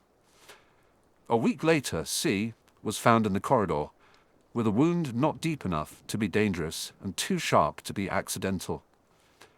It was the sort of thing that made adults come with questions and eyes that tried to be private and failed. The school took apart what had happened like a toy engine. Rumors thrummed for a day. People assumed things they should not. It came out then, in the way that small scandals do. Izisyin had been playing with means that he did not understand. He had begged another for the sealing compound in exchange for a favor that was merely a boast. The sealing compound had a side effect when mixed improperly. He had damaged his hand. It was both small and alarming. The school tutored a silence around the specifics, because when one thing was given weight, the rest weighs more. I watched as opinion drifted toward me in little eddies that did not touch. People speculated that perhaps I'd been the target because I kept an odd book. Others noted that Lily had been my companion that night, and wondered if there had been more to our arrangement. Rumor is a slow furnace. If you keep feeding it, it will calcify. I did not feed it. I kept my head down and my notebooks closed. Lily, however, was less inclined to containment. She came to my table with a rare, direct look. Her palms somehow always carried the trace of soil. "You saved someone, you know," she said. "Not because you wanted to be praised, but because you knew enough to stop others from making it worse." I thought of the boy in the corridor, of blood and panic and small human mistakes. "I did what was possible," I said, "and I had help." "You always do," she replied. Then she looked at me as if there was a different thing she wanted to say. She did not say it. We often inhabited the same silence with ease, both of us aware of what it meant to leave some things unspoken. There were more formal recognitions to come. The potions master, later the man who would represent arbors of approval, began to take notice. He had the habit of lavishing praise in ways that spoke of social currency. He would single out technique, the clarity of my measurements, the way I could coax an unpleasant tincture into something lucent. His compliments were weapons worn soft. They made me visible where I had preferred to be invisible. Visibility is expensive, you gain it, and some will want to trade slights against it. I found myself being invited to the sort of small gatherings where the potions master kept a ledger of promising pupils. The invitations came with a civility that felt like a net. I attended once, twice. There was wine and the sort of talk that skated expense accounts of talent. People asked my plans, and when I said the rather blunt truth, that I liked the work itself more than the ascending, there was a thin silence, as if one did not answer such questions without ambition. It was not that I disdained advancement. I simply had always believed that the love of the craft was the better part of any ladder. Lily noticed my hesitation. "You can refuse their ladder," she said, "but you don't have to step into people's arms to be noticed." She sounded so matter-of-fact about it that I was tempted to think she had lived through the same sort of pruning. I had not. My life had been more fits and less deliberate plans. To be noticed by those who came to gather talent felt precarious. It felt, almost always, like a transaction that would demand more than the cost was worth. At a point when my notes grew fatter with the neatness of repeated victories, the school became noisier. James's triumphs in other quarters made his vanity larger. He took to the practice of making a show of his relationship with Lily. It was not all mockery. He adored her in the foolish, loud way of boys who do not yet know that adoration can bruise. But it was theatrical. I resented the theatre and all its loud props. He would present some small gift, and she would laugh, and the room would warm. My small victories in the lab became the shadow to his bonfires.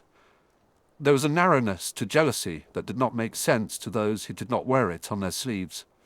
Mine was not merely about Lily, but about belonging. I wanted someone to see the quiet calculations and deem them worth the cost of a smile. That sounds small, and perhaps it was. I suspect that every hunger is small from a distance until it becomes what you live by. One afternoon, late, when the weather had turned the moor outside into a flat grey, and the castle felt like a ship in a cold fog, Lily came to find me in the dungeons. She did not come with jokes or marginalia. She came with a question weighing the shape of worry. "Have you been to Spinner's End recently?" she asked. The name of my home felt like something I guard, a place more damp and honest than anything at school. I told her no. "There's someone there asking about you," she said. It was said with the kind of calm that could be an alarm if you did not listen carefully. She did not ask for the details. She simply wanted me to know. My hand closed on the ladle as if it were a small measure of control. Spinner's End was a place I seldom spoke of. It was a parish of thatched roofs and careful silence, but it held both the beginning of me and the smell of arguments, overheard through a paper-thin wall. It was the place my mother kept a certain composure and my father kept a certain absence. She had no right to be there.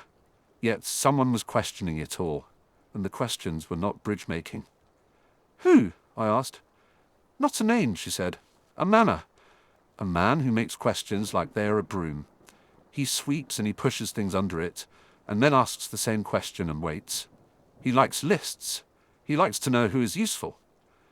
She paused, and for the first time in as long as I could remember, I saw the sort of worry on her face that I would have expected to find in an adult's handbook of emergencies.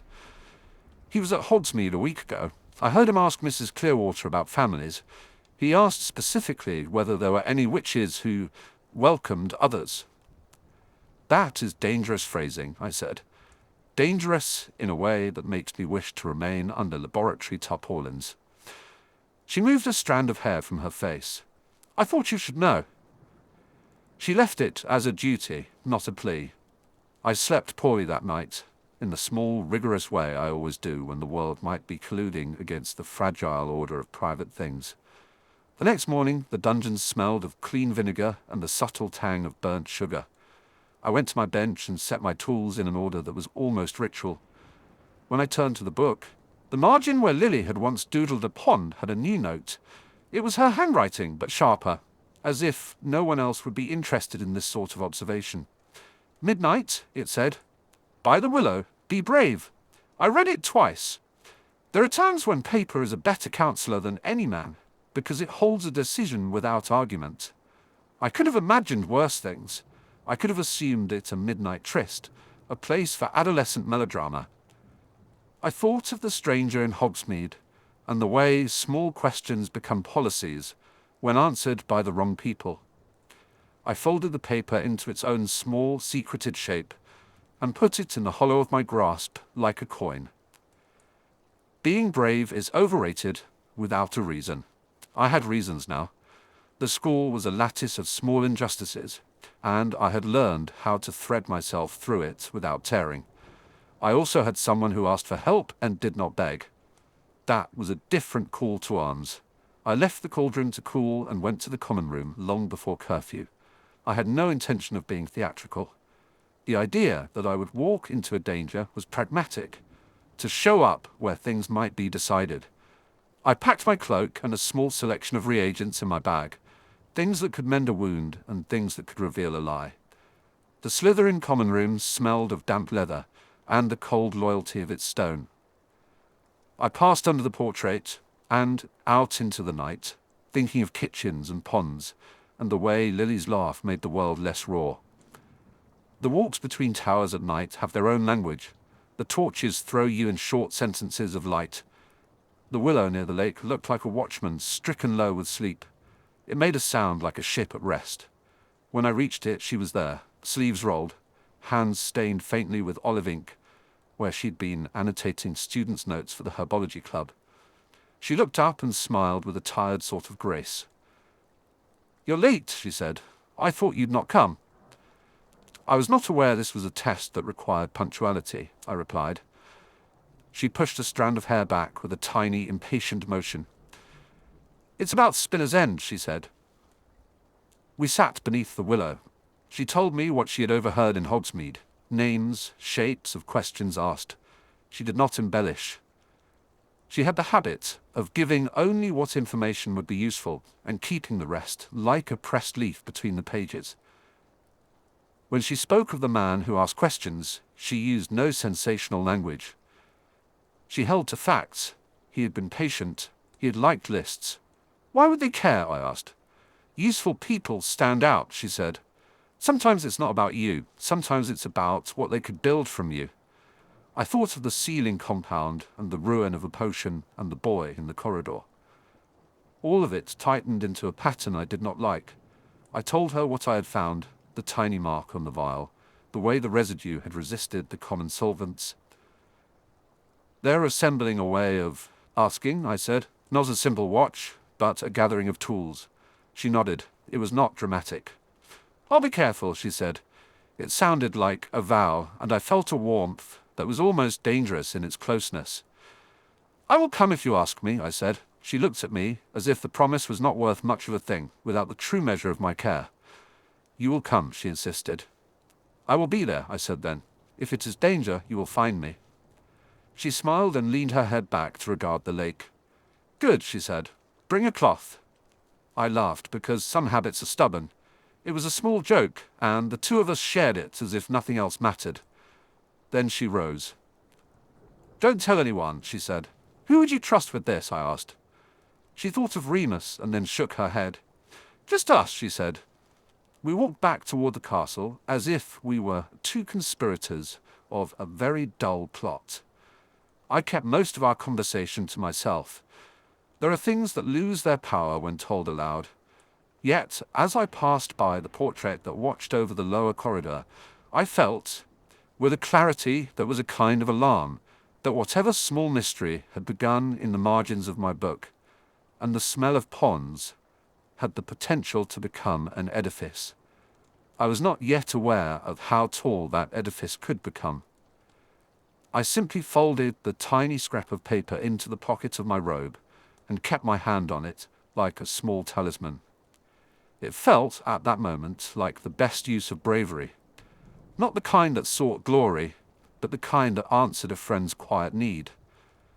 I would meet her at the willow at midnight. I would bring my cloth. I would be brave in the manner required. Outside, the lake breathed in the dark.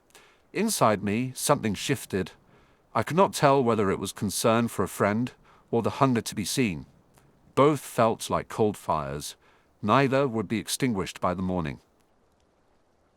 Chapter 4. Maps of Friendship. We began to draw each other into our maps, as if we had both been given the same blank page and were, by mutual accord, obliged to label it. I supplied the roads, names of alleyways. We could move down without eyes upon us. Annotations of gestures and phrases that would mean keep back or come closer in crowds. Lily drew gardens in the spare spaces, entire green rooms where trolleys of mangle-wilted daisies revived under a kindness of words. She liked to fill intervals with things that made the world softer, the scent of washing on a line, a Muggle book's first page, the exact way light struck the library window in the hour after lessons. She had a way of making particulars feel like home. It was the thing that never stopped being extraordinary to me, how a single way of describing the curl of a cat's tail could turn a place into a place worth returning to. We were both very small cartographers then. The maps we traded were not of places on a map, but of small precincts of tolerance, the single room in which her sister would not speak, the one corner of my house where my father's voice could still be heard, without a bottle clattering the way someone clears a throat. We wrote down our humiliations next to our addresses, the way one records potholes. Don't expect courtesy here, and bones can be brittle in this weather. We labeled our fears like footnotes. Do not mention the door that won't close. Always pretend you don't hear. There is a cruelty to mapping by necessity. A map says where you can walk and, more importantly, where you must not. Sometimes those lines are made by decades of habit. Sometimes they are drawn in a moment by a laugh. I thought for a long while that any map you and I made together would be permanent, inked under glass. I was not, at 11, literary enough to understand metaphors for loss. I only knew that the route I took to Lily's friendship felt like walking along a high stone wall, narrow and stable, with the rest of the world falling away. At Spinner's End, the air pressed close. Our little house leaned into itself, as if tired. My mother kept order with a scrupulousness that passed for affection. She had a way of mending things that did not need mending and ignoring those that did. If her affection was a compass, it pointed towards survival and away from softness. My father lived as if survival were a grievance and softness a personal affront. He did not raise his hand often, but his words had the cling of damp clothes, and the memory of them never quite left me. I told Lily about the small mercies, the jar of lemon jam my mother saved for me, the particular spoon she only used for stirring the best soups, and, because she would not accept anything that sounded like pity, I told them plainly, the way someone notes a leak. It is what it is. She accepted the fact, like a gardener would accept an unwelcome weed, with immediate plans to remedy. I used to think Lily understood me because she saw something in my face that matched a part of her own. Stubborn, quick to judge, quicker to forgive a person when they proved brave enough to be themselves. Perhaps that is why she was my first and only equal in those early maps. She said things about her home with a careful honesty. Petunia's eye for normalcy was a blade dressed as a curtsy. She loved her sister in the only way that counted. She also felt, in all small and domestic ways, the weight of difference. Lily's mother kept a garden that would have made a Muggle magazine uneasy, with its submission to order, clipped hedges, compost pits, a washing line that sagged under the weight of starched shirts. Lily described the garden as if it were a stage for people to change on, the sort of place where names were altered and mistakes folded into clean laundry. Her sister's coldness was less humiliating than mine. It was a different shape of shame, but a shame nonetheless. She allowed me to look at it, to cross it in our maps. Hogwarts made us real in ways our home-schooled private conversations could not. The sorting was a razor. It took the first map we had sketched and cut it into 2 pieces. I had expected as much. The news that I was in Slytherin was only a new kind of relief. The sort that says, at least there is a place that will not pretend to be otherwise. Lily's sorting to Gryffindor was not a surprise to her. To everyone else it was a statement. It mattered because houses are shorthand for the rest of the world. A label applied in the Great Hall becomes a lens through which every other sentence is read. We learned quickly how houses redraw boundaries. The day after the sorting, there was a line of laughter, not directed at anyone in particular, but snapping across the air like a cord taut with tension. James Potter had a voice that filled rooms before he spoke, and a laugh that invited others to volunteer. He found it easy to make the world fit his set of expectations. Sirius laughed at the same things because that was how he showed his loyalties. Remus, quieter, would sometimes grin and try to wring civility from them. Lily would look between us and make a small complaint about their taste in jokes. I found that more and more the laughter meant direction. You are in or you are out. You have a skirting of safety that will be defended in ways both brave and petty. So we did what any 2 children would do when confronted with a new border. We mapped a way around it. Our maps turned into a private lexicon. If someone mentioned the duel, we heard, avoid the square of stones near the kitchens. And if a prefect said no, we heard, meet in the greenhouse. Potions became our shorthand. There is nothing like mixing and measuring for building trust. A potion does what you do to it. No questions, no allowances for pedigree. The cup either turns a clear color or it does not. Precision is merciless and honest. I began to hoard books the way other boys hoarded sweets. My trunks at school were heavy with marginalia, recipes, notes on the crude alchemy of turning bruises to less pain. Lily would sit cross-legged in the library and translate my dense handwriting into sentences that made sense to anyone with a beating heart. She would hold my quill like some small instrument of mercy and pretend she didn't know how to make the ink behave.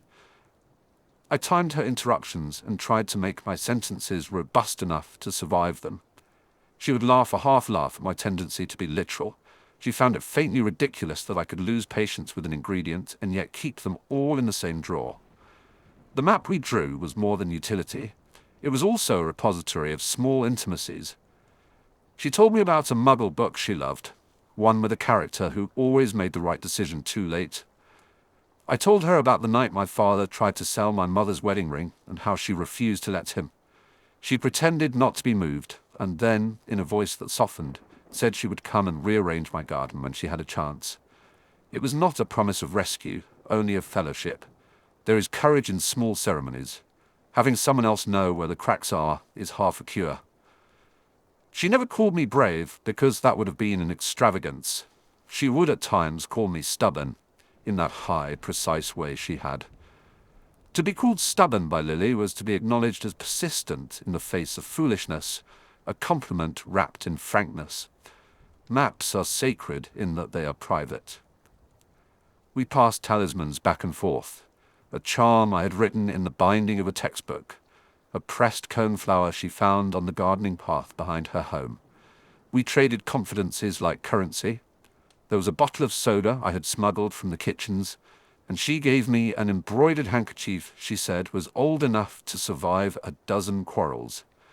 We annotated our own codes into the margins of class notes. On windy days we met in the library under the long window that looked out onto the Black Lake. On wet days we practiced potions in the spare alcove, where the drafts were so consistent that our jars rarely evaporated. We learned where to speak and where silence was the truer gift. And yet there were other hands at the paper.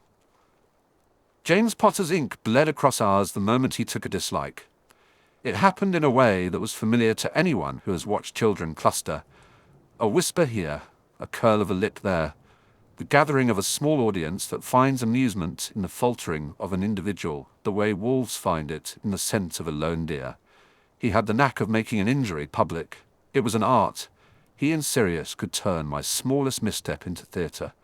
A sharpened prank, a wand waved in a cruel arc, the scream of laughter. All were small cartographers too. They redrew lines as efficiently as I inked them. The first time James called me a name that had the sting of an accusation I couldn't quite fight, Lily shut him down with a look that made him falter more than any hex I had cast. There are looks that do the work of spells. Her voice then, not raised, only precise, made people rearrange themselves. "There's no need for that," she said in a way that sounded like a fact. For a few seconds the laughter stopped at the edge of the well and fell in. James's face, usually bronzed with the health of being untroubled, went colourless. He was clever, which made him dangerous. He noticed where the map's borders were thin and pressed. He saw that Lily's regard for me mattered, and he tested its elasticity. I will not pretend that I did not delight when she defended me. Pride is an ugly thing, dressed as gratitude. It curls the skin of your mouth. But I also knew what those defenses cost her. She had already made a way of dividing the world. She did not yet see how much of herself she risked in standing astride those divisions. To her, the houses were categories, not prisons. To others, the houses were everything. When she stepped between me and James, she revealed a fault line. Rumors began to travel faster than the corridors. They loved speed the way boys love games. Someone took my teenage imaginings and made them into something worse. A supply of labels that stuck like burrs. half-blood, became a notation people used as if it were a tiebreaker. I learned the bitter arithmetic by watching The Room. Friendships recalculated under new suns. For some people, it did not matter. For others, it did, and deeply. At night, in the common room, Slytherins sat like a well-drilled family. Warm, if measured, fierce in protection, but practical in its alliances. The common room was a place that encouraged a certain candor about the world. I found solace among people who understood that power could be a form of kindness, or at least a method of securing one's life. But whenever Lily visited, the stones seemed to soften. She would sit on cold benches, her scarf tucked against the draughts, and make small domestic arrangements out of my melancholy. "You must eat," she would say, as if command could alter appetite. Her presence there only underlined the ridiculousness of our division. She moved through the houses with a kind of easy gravity that made some of my compatriots squint in suspicion. They could not reconcile the bright, uncompromising green of her eyes with the thought she might prefer a Slytherin. And so the maps we drew together were under assault from the cartographers, who ruled the corridors by appetite. It is an ugly thing to watch a place you have named become a battlefield. Rumour has a way of piling details in the corners until they form a fortress. I learned to read the new maps people made without telling me. They were annotated with names I did not like. My collection of marginal notes became a history of small betrayals. There were smaller, sweeter betrayals too. Remus, who had an almost professional reluctance to condemn, would bring us together with his natural steadiness. He would take my grim observations and Lily's gentler ones, and somewhere between them lie a solution. He would teach me that courage was not always loud. He taught us the value of making a plan with holes in it, so that it might hold a different kind of truth.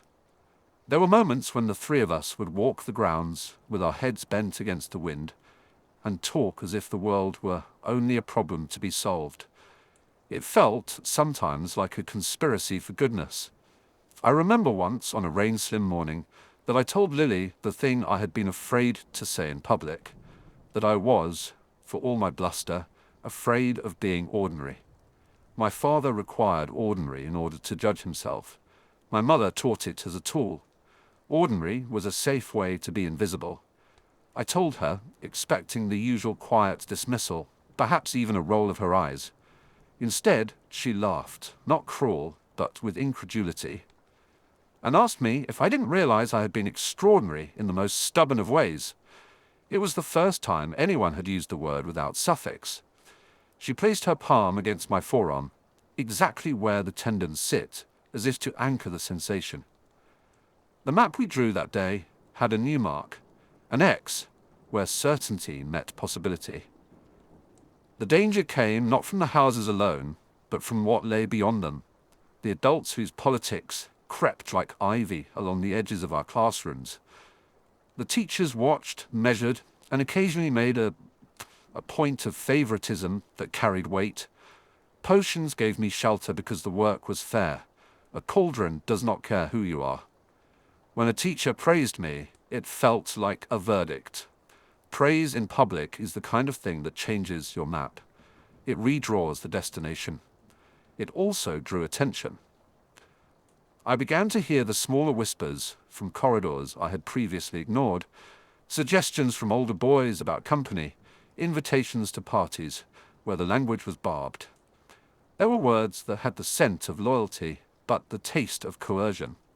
I learned early that praise is rarely pure. It has strings. The question became who would offer me the right string to pull, and at what cost. Lily did not like those strings. She would roll them between her fingers the way someone undoes knots, and then say plainly, "Is it worth it?" She had an idea that goodness was a thing to be arranged, not bought. I was not sure if she saw my future as a place I could be rescued from, or a place she wanted to stand beside. That was the danger again. She had to decide whether to map herself into my territory, or to redraw the line and leave me on the other side. It was the small cruelties that were worse than the open ones. a day of whispers and a boy's shifted gaze could curdle a friendship quicker than any argument. I would feel it in the library when a seat that had always been there for me was suddenly too close to others, when a quill I had known for months became an instrument of distance. Once James and his friends staged an entire pantomime for the hall, an imitation of my walk, my posture, the way I arranged my robes. I thought I would be sick. Lily rose to her feet, boots scraping, and said something that made them all shut up like a curtain snapped closed. She was not loud, she was not theatrical. She simply said, with the smallest of gestures, that some things are small and cruel and unnecessary. James flushed and turned away, and for a while the crowd dissolved. The map drew tight in my chest after that. Lily's defense did not move the world as I hoped. It did not strip away the things that would later sever our ways, but it did make a path. It was the kind of path that might be trodden without fanfare. It allowed me to breathe. There was a small mystery to our friendship that none of us said aloud. Why she kept making space in her maps for me. Was it kinship, a sense of right, an affection that began with childhood and softened into something more complex? I suspected, and still suspect, that she found it impossible to ignore the human awkwardness of someone who knew the color of a bruise without learning to excuse it. Also, and this must be confessed as clearly as I can, there was the simple fact that she liked the exactness with which I spoke. I could break the world into its constituent parts, and she preferred to know what those parts were. The maps we made had a compass rose: courage, loyalty, small kindnesses. But cartography is not the same as fortification. Maps are statements of intent. They do not stop storms, and the storms began to gather we could see. Tales that started as jokes were now becoming part of the curriculum. There were boys who began to cock their heads towards me, not in friendly curiosity, but in a manner that smelled of judgment. The whispering snowballed. If the map had once been a private conversation, it was now under a glass plate. The pressure altered the lines. I learned, too, about how easy it is for people to redraw someone else's map without asking. A single clever observation in the common room by a boy renowned for charm, backed by a roll of laughter, was enough to place me in an identity I had not asked for. It was not always mean. Sometimes it was convenient. The world likes to sort. It likes to tell a tidy story because stories are easier to hold than people. I watched the story about me be written and winced at the liberties taken with the truth. We began to make secret amendments. Lily would cross out a line and sketch a new road late at night, the torchlight burning on her face at midnight. She scribbled in red when she wanted to insist, in blue when she wanted to soothe. My roads began to bear her flowers. I drew less sharp hedges and more bridges. We marked safe houses, safe phrases. We were, for a while, meticulous. And then there came a Saturday when the map's borders were tested by a new strategy. James had friends now who were restive. The group was hungry for spectacle. They wanted something more than the petty japes. I suppose some boys tire of small cruelties because they require a certain skill. They hunger for an action that will define them. They chose me as the test. There was a rumor, spread with the deliberate economy of a strategist, that I had been overheard saying something, with a manner I am careful not to repeat, because the words themselves have begun other wars. The rumor carried a kind of grainy pleasure. It multiplied.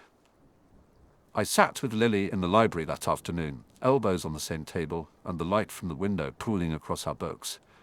Nothing about the room suggested revolution. Yet outside, the school had shifted. I felt the eyes before I saw them. They gather, I have come to learn, as the tide does, slow at first, then inexorable. Ignore it, I said, because that was the practical response. Maps do not flourish under attention. They are private things meant to be used. When a territory is noticed, it becomes a prize. She pressed her thumb against the margin of my parchment as if to anchor me. You know how to answer, she said.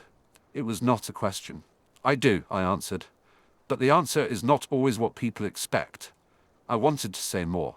I wanted to advise a better counter, a logic that would make them see the lie. The truth, I have learned, is often inefficient against theatre. It does not have the speed to win crowds. We left the library together. The corridors were a river of shirts and laughter. I felt the lines being redrawn with every passing cluster of boys. James's shadow fell across the stairs, and then, inevitably, he stepped into our path. His grin was small and private at first, the sort of expression that says, "I have a plan, and you are the interesting part of it." "Severus," he said, as if a name could be a net. "Potter," I replied. Sirius's laugh was a single sound that made everyone on the stairs look in our direction. It is an alarm bell. People pulled back because drama has a gravity. Remus stayed quiet, which for him is a kind of counsel. Lily stood with her chin up. She had already decided where she would be. She hadn't spoken it aloud, but I could tell. Her profile against the stone was like a map of its own, clear, reliable, a place to find footing. "You and I could have been friends," James said after a pause. His voice was casual in the way of those who enjoy the idea that they might have been magnanimous. I had known him long enough to hear the artifice in it. "If you'd been different." "If I had been less myself, perhaps," I said. My answer was a road drawn in frost. Lily made a small noise like someone sighing while trying to be efficient. "Stop," she said, plain and brave. James looked at her as if he had been caught in a puzzle. "It's only a joke," he told her, as if she had missed the ostensible gaiety. "It's unkind," she replied, "and you know better." The stairs around us became a ring of quiet. 100 little maps were consulted in people's faces. A tutor's memory, a prefect's badge, someone's desire to be prouder of their house. For a second, I imagined the entire school as a cartographer's studio. Wheels and compasses, and brushes poised over parchment. Then someone laughed beside James and the ring broke. "Come on, it's only a laugh," Sirius urged. "A laugh at someone's expense is still a choice," Lily said. She sounded tired in a way I had not heard from her before. It was an exhaustion I recognized. It came from the weight of saying things that shouldn't need saying. James flushed with that particular heat of someone who expects acquiescence and will not receive it. A small thing, a palm pressed to one's chest, is an outrage to those who believe you should not have borders, that you should dissolve into their entertainment. He turned, and the cluster of boys moved with him. The staircase resumed its normal flow. I felt, at that moment, as if a new map had been drawn not by me or Lily, but by a choice. Her refusal to be amused at cruelty had altered the course of the day. It did not change everything, but it changed something. It was the sort of Mandarin kindness that accumulates into real defense. I, who had been taught to survive by placation and by the cold calculation of preemptive strikes, felt myself warmed by the proof that a gentler map could hold. That night, when the common rooms were quieter, Remus found me with a lantern and a book in hand. He is one of those people who does not ask questions because he knows how to listen. He sat beside me as if to draw a new road between the stones. "You're brave in small things, Higgins," he said, because he had seen the way Lily had protected me and suspected I had been changed by it. He does not use the sort of words that glitter. His is a practical courage. "I am not," I answered. "I meant it." Bravery is an advertisement that sometimes hides timidity's constant work.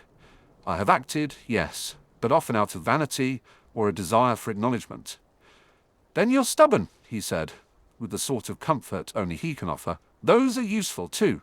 Stubbornness, courage, both are points on a map that look alike when you squint. I did not know then how many paths that stubbornness would close. I only knew that there were rumors gathering beyond our chalk-drawn border. It started as a trickle and was becoming a stream. A map's borders cannot keep up with a flood. My hand tightened on the book. Lily's face tilted in my mind like a weather vane. "If they redraw the map for you," Remus said, "what will you do?" "What will I do?" I repeated, because the answer was not automatic. Sometimes the correct map is the one you do not dare to redraw. Sometimes the correct map is to move. Hold on to the people who are true, he said, and make new roads where you must. There was a blunt wisdom in that.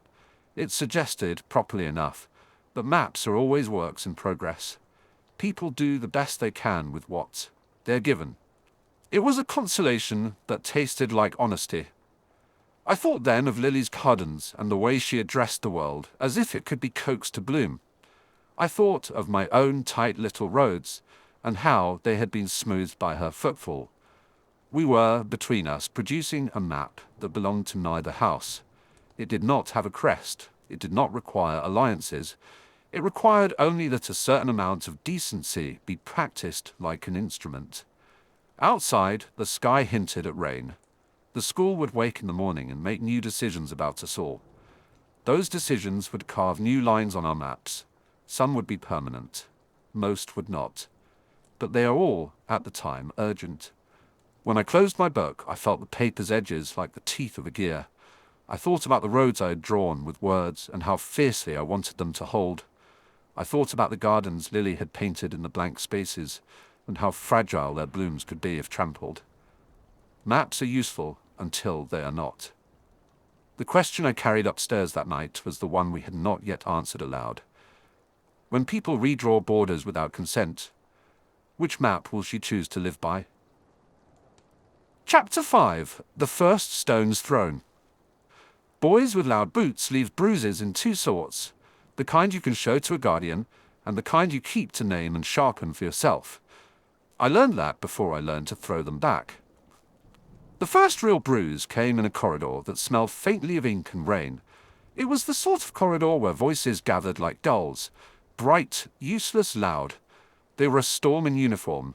James Potter at the centre, laughing as if the world owed him clarity. Sirius Black with his grin already carved and ready.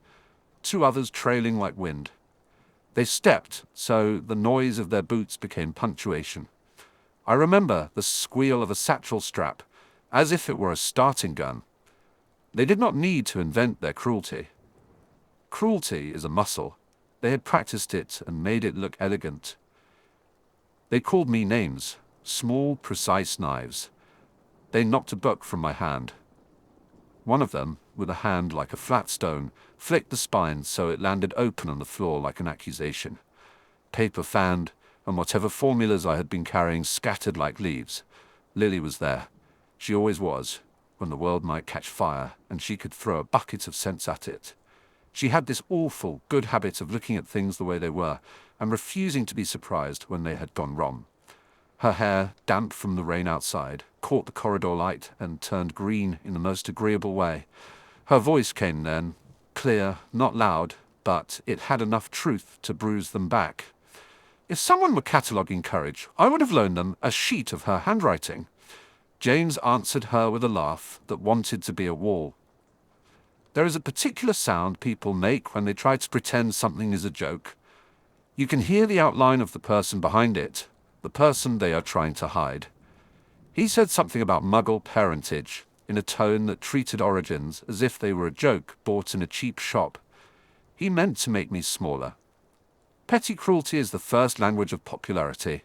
I had learned long before to be careful of my temper when Lily watched.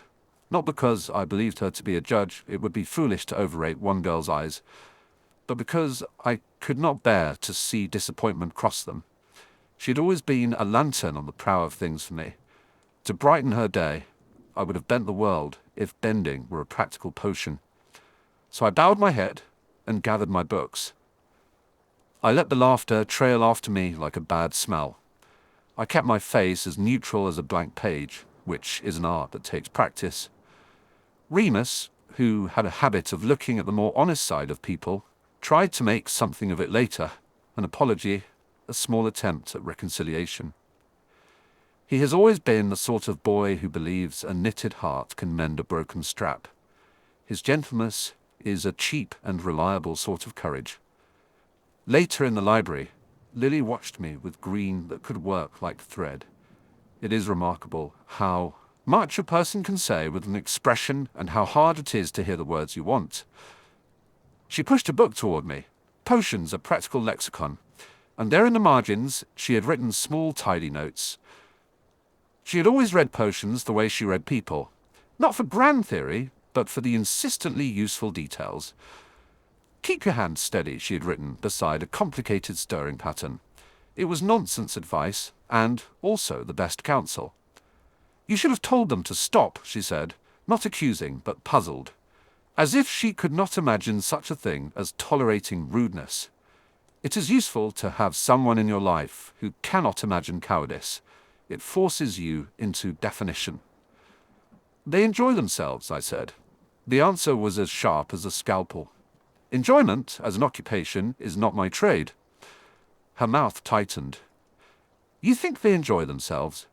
James does not know enjoyment. He knows making other people small and then applauding himself for the effort." She was right. It was not about laughter. It was about display. The Marauders, there is a name for a certain kind of storm, were a vivid, organized cruelty wrapped in charm. They had a knack for making scenes feel inevitable. They were always the ones teachers remembered fondly. Command presence is excellent at lengthening the memory of misdemeanors. When I say teachers, it matters. Not all heads are the same. There are precincts of Hogwarts where misdemeanors are sorted with equal measure, and then there are precincts where the same misdemeanors become endearing anecdotes. It is one of the first lessons the school teaches. Power tends to be pardoned. Those who are watched closely are punished. The poor get the sentence, the popular get the comment. I was learning the geography of favor as urgently as I learned to differentiate ingredients by smell. Both would determine what I was allowed to be. There is curiously a sort of arithmetic to being pushed. You learn where the pressure points on a person are by accident. You learn what they will tolerate and what will make them transparent with pain.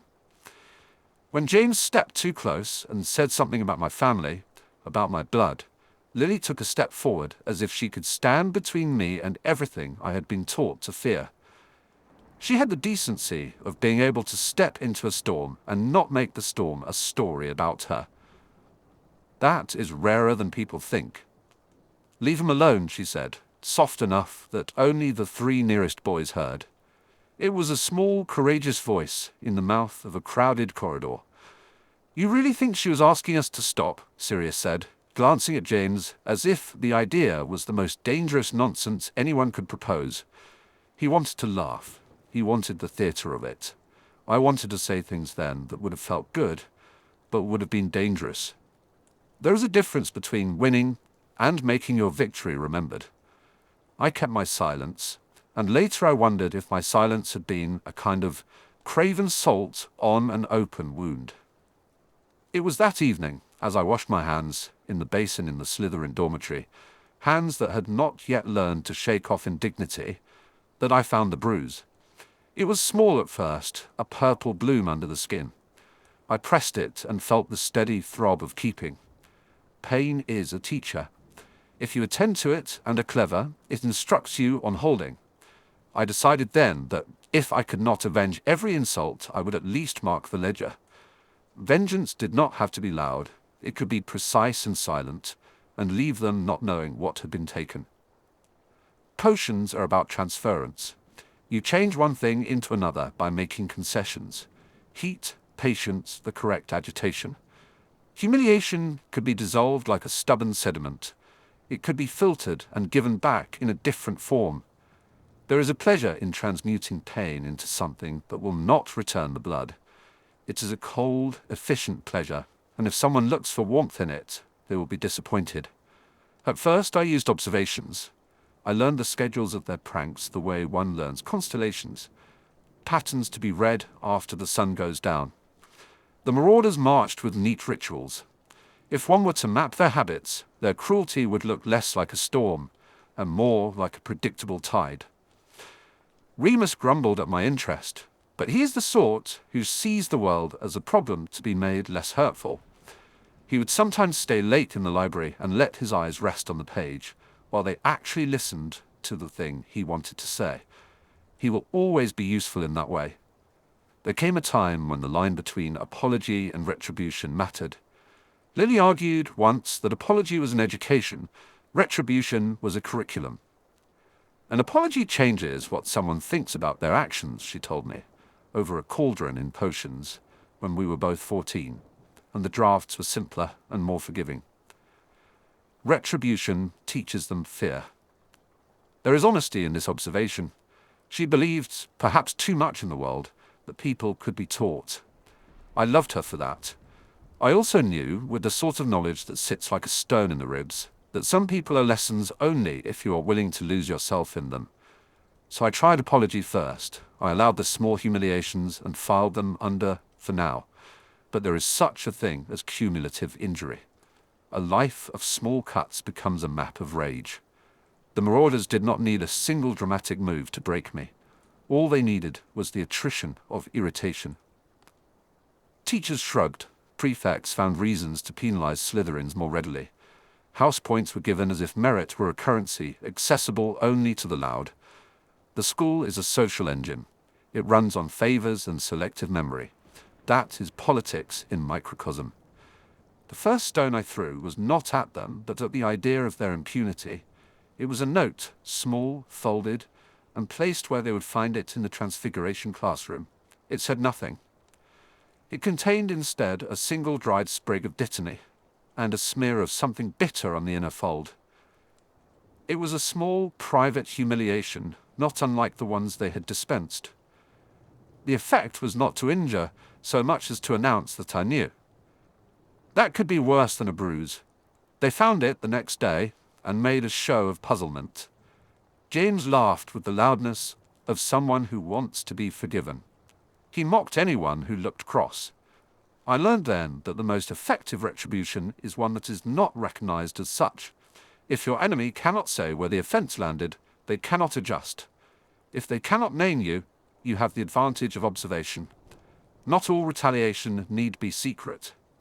Once, when James went too far, when he dragged Lily into it by pretending one of her small acts of kindness was a performative demonstration, I acted with the sort of abruptness that came from a long-suppressed furnace. It was not a physical strike. Physical strikes are easy to prove. Instead, I allowed my knowledge of potions to be a mild, pointed defense. We were all in potions, as if the room itself understood inconvenience. Slughorn was not yet the sort of man to interfere in personal politics unless it affected his own reputation. He liked talented students, and he liked them to be seen. I had childish hopes of having him notice my competence. But that day he was preoccupied with something, perhaps a visiting patron, and allowed the practicalities of the lesson to become a background hum. The Marauders were careless. James, as usual, was loud in his triumph. He leaned across to where Lily sat near the window and said something about playing the saint and laughed. Lily's temper is not a thing she brandishes. She keeps a careful hand on it and uses it like a scalpel when needed. She shot back with a comment that was too clean and truth-bearing for my liking. James, affronted, made a small spell, something crass and meant to humiliate. It was a puffing charm of small caliber, designed to amplify pratfall into spectacle. It misfired. Potions is a room of measured responses. A poorly cast charm interacts with ingredients like a stray charge hitting a circuit. James's miscast charm found a vessel of reagents on his own bench, unsettled drafts, a few volatile tinctures. The result was a spray of color and sound that did more to embarrass its wielder than those intended to suffer.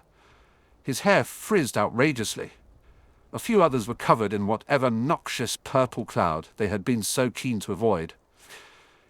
There were howls and indignation, and Slughorn's face went through a complicated set of expressions. The man loves spectacle, but self-interest keeps spectacle tidy. The class dissolved into a frenzy of excuses and apologies that tasted thin. James sputtered like a small beast who has been wounded in pride. He looked as if he wanted to throw someone, and yet could not decide on a target. He looked at me with an old hunger. The hunger to demonstrate dominance. "What you did," he started, and then the words fell into the air. He could not finish them because he had been drenched in a potion that smelled faintly of cloves and regret. Later, when the commotion had died and the class was dismissed, someone found a small note on James's stool. I had not put it there.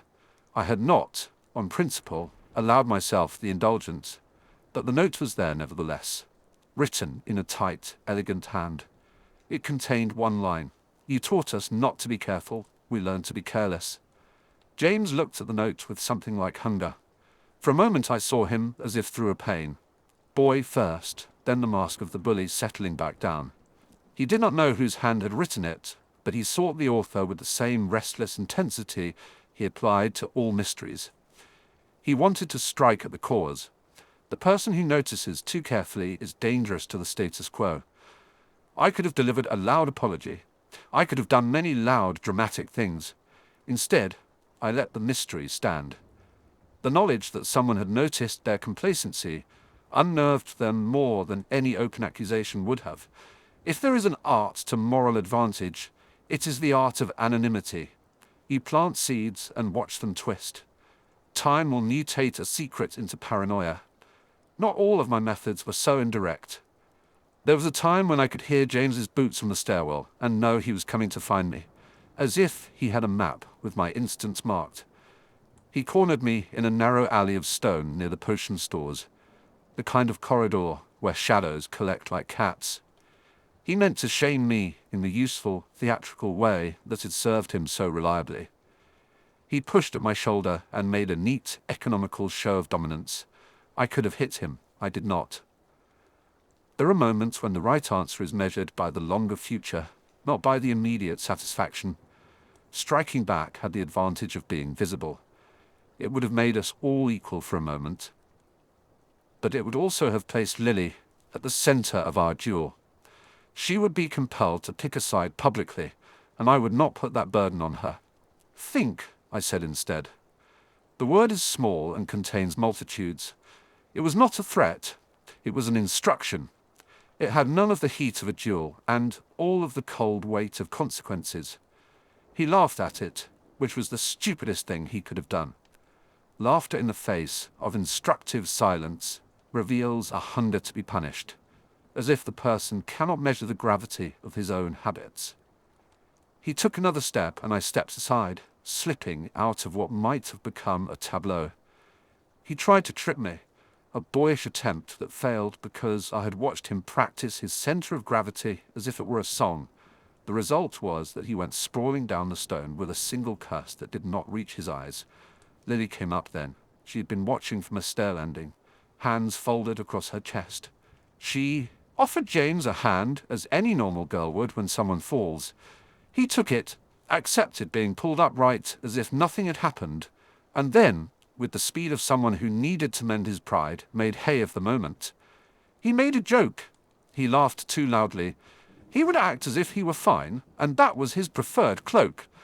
I walked away with a taste of iron in my mouth. It is not heroism to avoid a fight, it is calculation.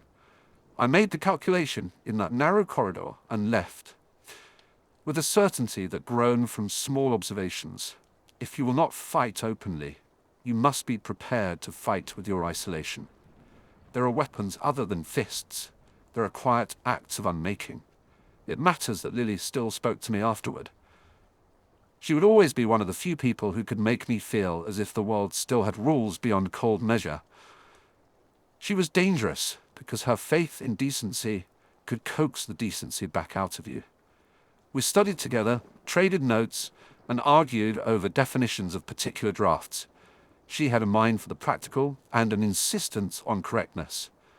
When I explained a modification to a recipe for a susceptibility to certain charms, her face lit with honest curiosity. She would sometimes press her lips together and make a small sound of admiration that made being clever tolerable. Friends gathered in loose constellations around us. Remus, as I said, is an honest man who would rather correct a wrong than swallow it like a bitter draught. He would occasionally take me aside and say things that made me think about temper. He was the sort of companion who understands that the rightness of an action matters as much as its courage. His life is a lesson in endurance, and that is a noble thing. Sirius and the others continued to throw their stones. They are like machines that grind life into manageable narratives. Us and them. And they will always see the world as a stage for their superiority. They will not change because of small acts of conscience. For them, power is a performance. I resented their performances like a man resents people who clap at the wrong moment. Clapping at the wrong moment is an art. They excelled at it. There is a small mystery I must note, because mysteries are the cracks through which history leaks. Once, while repairing a damaged vial in my locker, I discovered a smear of a substance I did not recognize.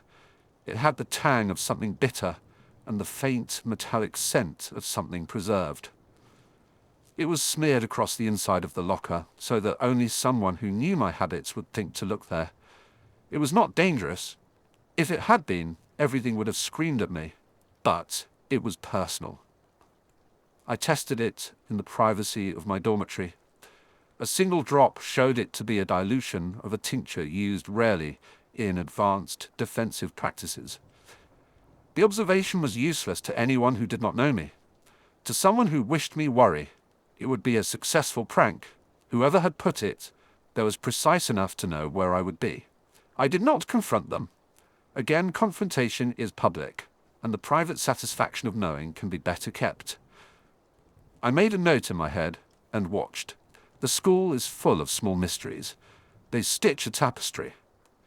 Some of those stitches will never be seen until you are old enough to read the cloth. I realize, even as I write this, that there is a softening in my account. Warmth is a dangerous thing to let into a record. But warmth is also why I would risk most of what is left to me. Friendship is the currency Hogwarts practices in excess. We trade it, we borrow it, sometimes we default. Found family forms not by decree but by weathering the same seasons. Lily is a hearth. Remus is a steady doormat of goodness. Even within Slytherin, there are pockets of loyalty that keep you from being entirely alone. The first stones taught me more than the value of silence or the neat pleasures of revenge. They taught me that some things are worth the careful defense. They taught me the geography of my enemies, who would be forgiven, who would be admired, and who would be watched with indulgent memory. They also taught me that patience is not the same as surrender. You can be patient and prepare. You can be observant and cold. The danger is when observation curdles into obsession. That is the terrible charm of early habits. They harden quickly. The longer you watch a thing, the more you come to think of it as yours. If you watch cruelty long enough, you will be tempted to become cruel in return. If you watch favor bestowed without merit, you'll be tempted to seize favor by any means necessary. Those are easy steps. The hard step is to measure your moral weight against the rise of your anger. There was a night in late autumn when I almost failed that measurement. The Marauders had arranged another public minor theatre. They contrived something that sounded like a game and tasted like humiliation. They had set a trap for Remus. It was crude, childish, but cruel. And when he was found shivering and upset, the crowd laughed with guiltless hands. They were laughing at a boy's pain and calling it merriment. I felt my mouth tighten. I felt the old familiar brew of rage, and the temptation to make them small in ways they would remember. I thought at first of a potion that would leave them with a memory of fear. Then I thought of Lily and what it would do to her to watch me do that. There was a narrow alley behind the library where someone had once taught me, in a tone of equal parts boredom and affection, that courage is the choice to bear a cost so others do not have to. It was a definition she would have liked. I took that as a kind of compass. I found them later, in a group that expected to be admired. The night was thin and cold. Their laughter chopped the air. They were showing off. I could have ruined them. I could have engineered a humiliation that would do for James what his stones did to me. It would have felt like justice in the moment. Instead, I told a story. I stood within earshot and spoke in a voice that carried, neither loud nor theatrical, but precise. I told them in the language of facts, not insults, about what a particular charm could do if performed carelessly. I spoke about the small, indiscriminate cruelties of a prank that goes wrong. I spoke of the older students who had lost more than their pride when they took mischief too far. I talked about the small, unromantic work of being careful with other people's skins. They listened. They laughed at first, thinking it an affectation. Then James's smile gave way to something more complicated. He looked as if he were calculating whether he had been lucky so far, or simply living on the edge of disaster. Listening, I realized, was its own weapon. The silence that followed my little lecture was a different sort of bruise. It forced them to reckon with a reflection they had not preferred. Lily found me afterward and put her hand on my shoulder, as if to say thank you. I felt the weight of that small touch, in a way. I have always felt touches from her, like the good parts of the world making themselves known. She did not say a word about the stone I had refrained from throwing. She did not ask the awkward question of whether I might have enjoyed revenge. She simply stood with me, and that was more than enough. It is true that I continue to be watched. It is truer still that I watch back. There are nights when I sit at my cauldron and list small names to be learned and small faults to be corrected.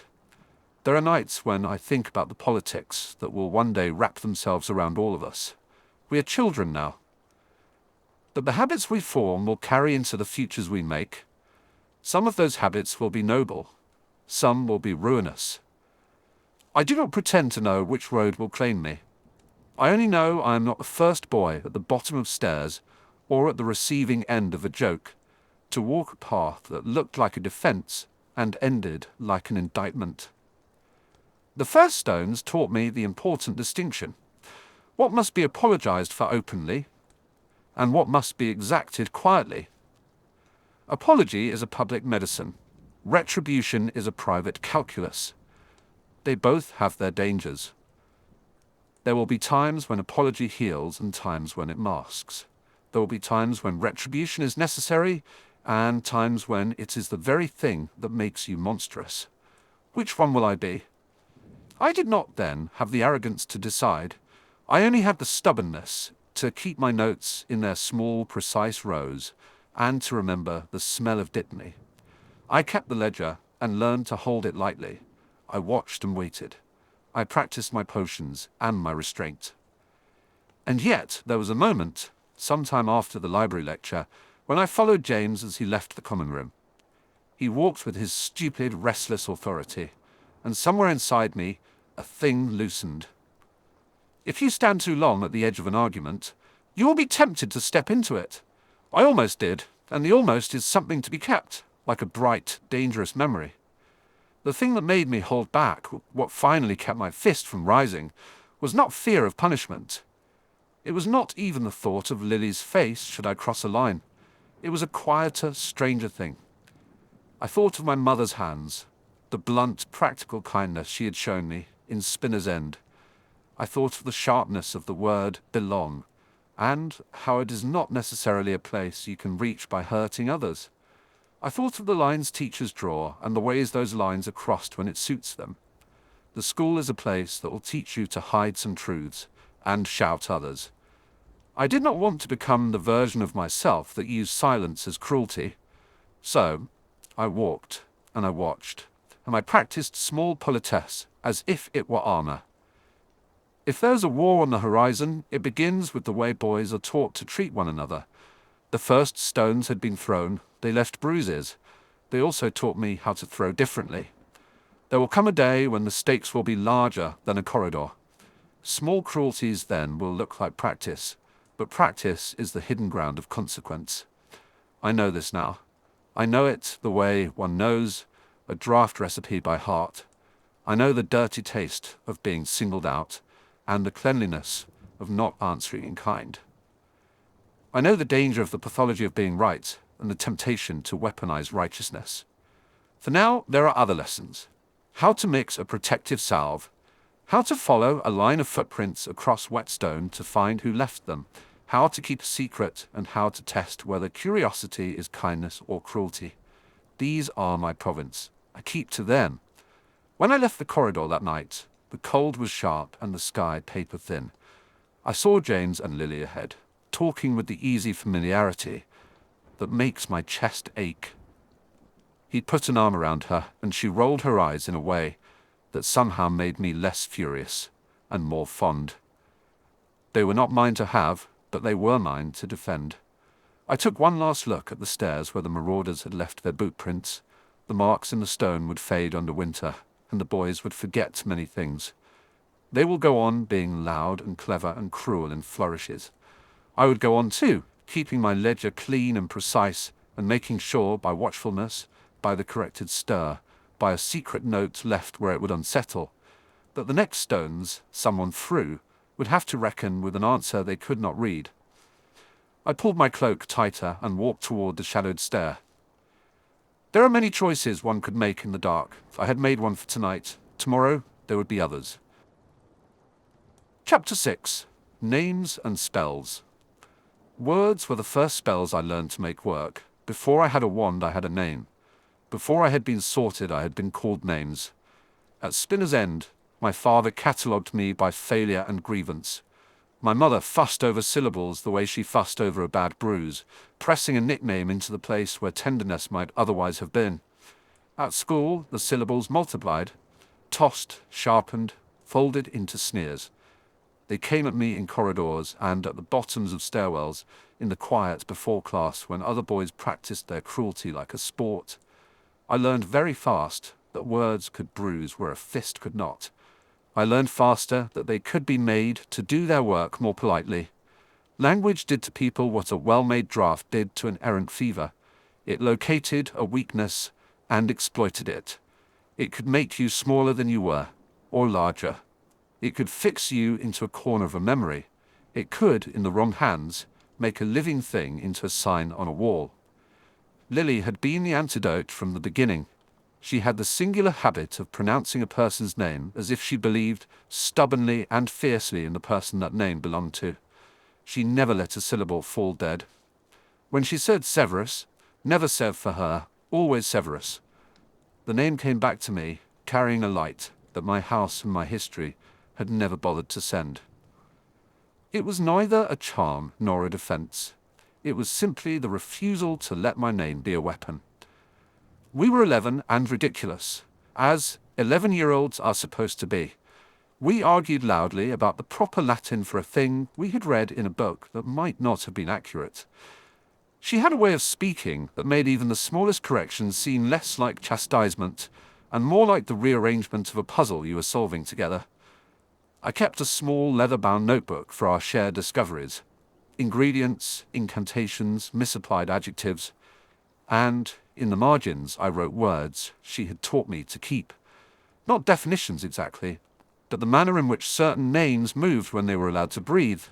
Patron, friend, enemy, half-blood. Lily insisted we practice them like exercises, to learn their sound without letting them be sharp instruments. It was, I told myself, a foolish vanity to indulge, a private rehearsal.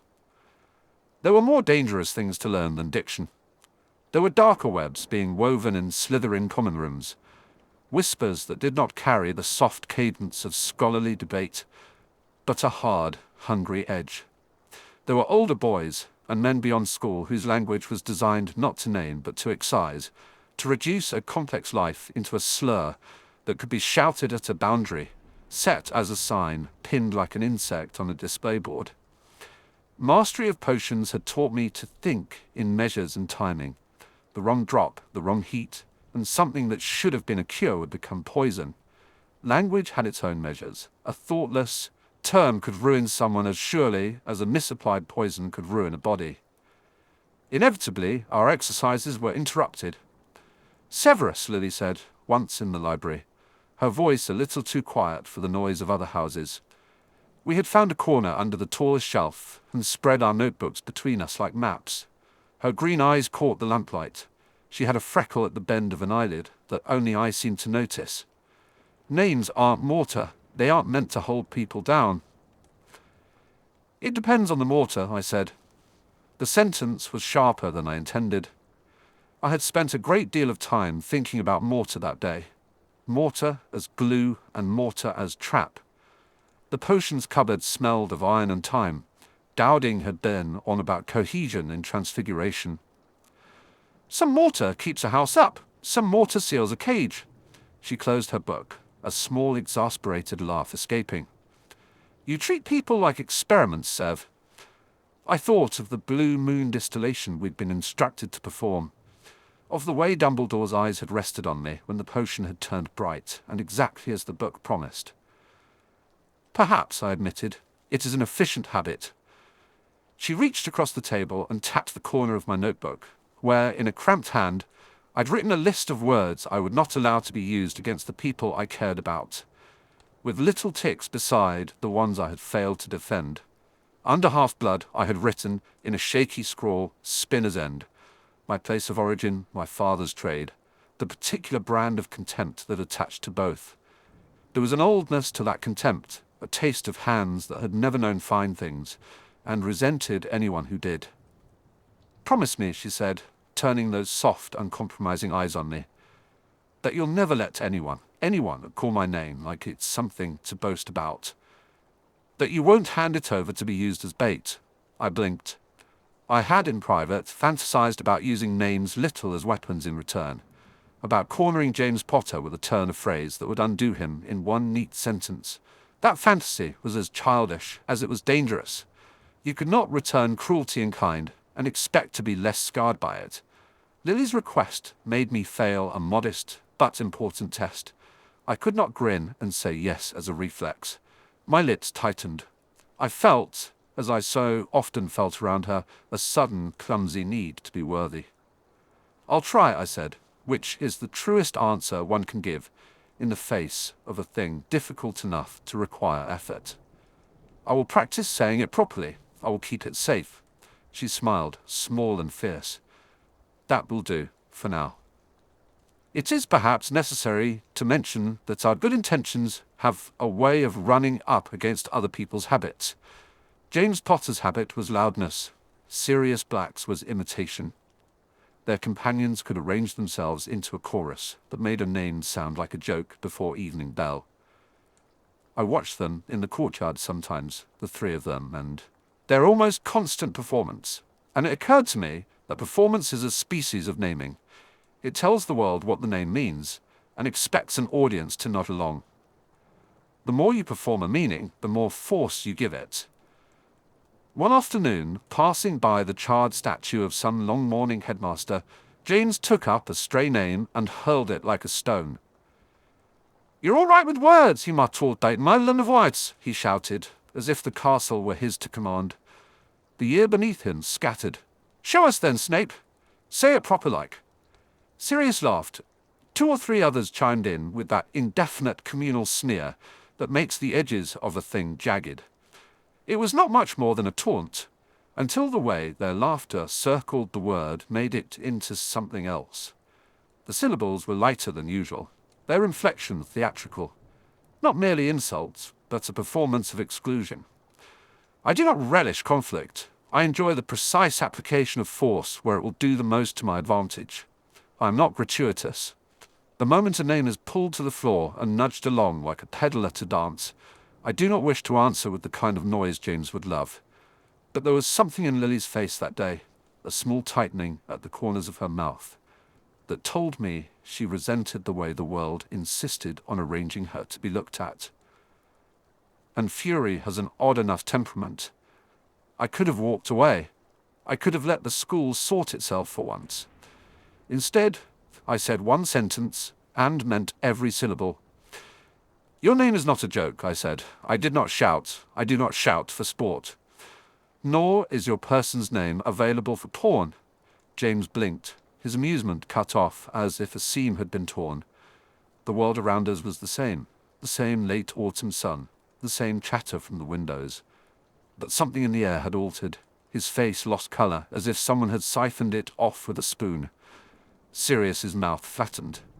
A teacher would have scolded us all for the disturbance. Instead, the thing held for a long breath. And then, in the customary way of such gatherings, the crowd dispersed. James's mouth was a thin line. He did not meet my eye. Lily looked at me with a brightness that had nothing to do with the victory of the moment. It had to do, I think, with the recognition that I had understood the rule. I did not understand fully the cost of that word. I had convinced myself, with the kind of private sophistry I am good at, that preserving names was like setting a charm. You define the boundary, state the terms, and the world must accept it. It is how you protect an ingredient in a potion. a little runic dish of intent, an exact temperature, the right cadence to a stirring.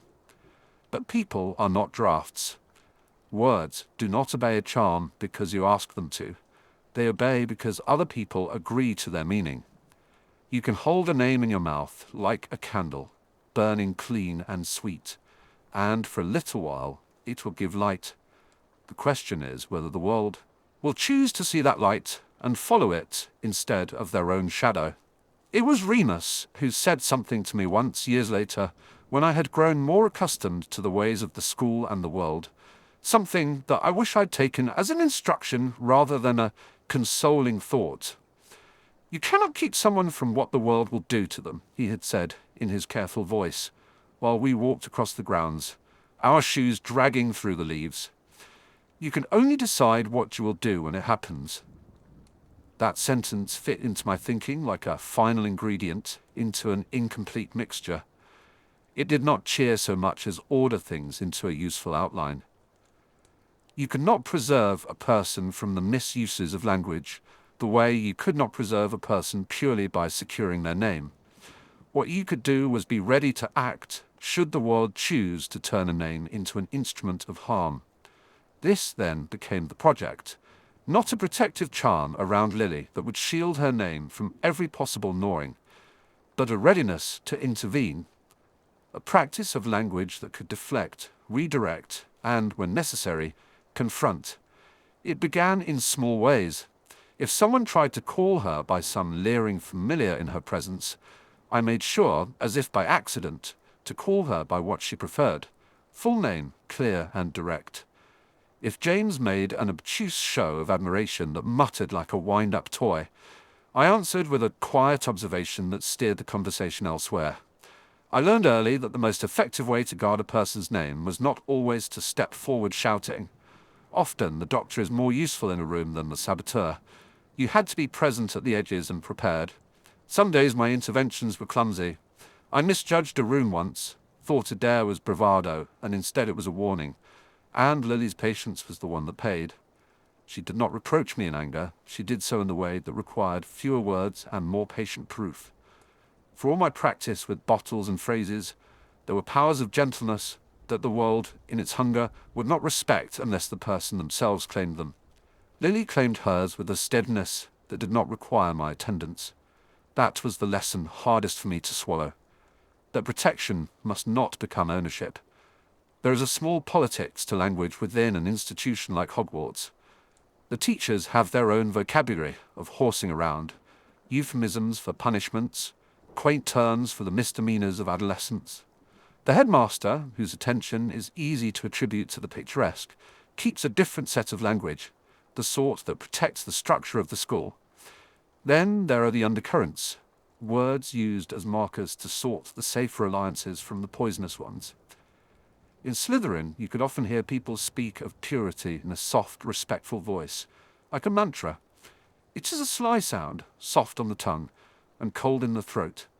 You could tell a lot about a high person by the adjectives they favored. I learned to watch them as one watches the bubbles on the surface of a brewing potion.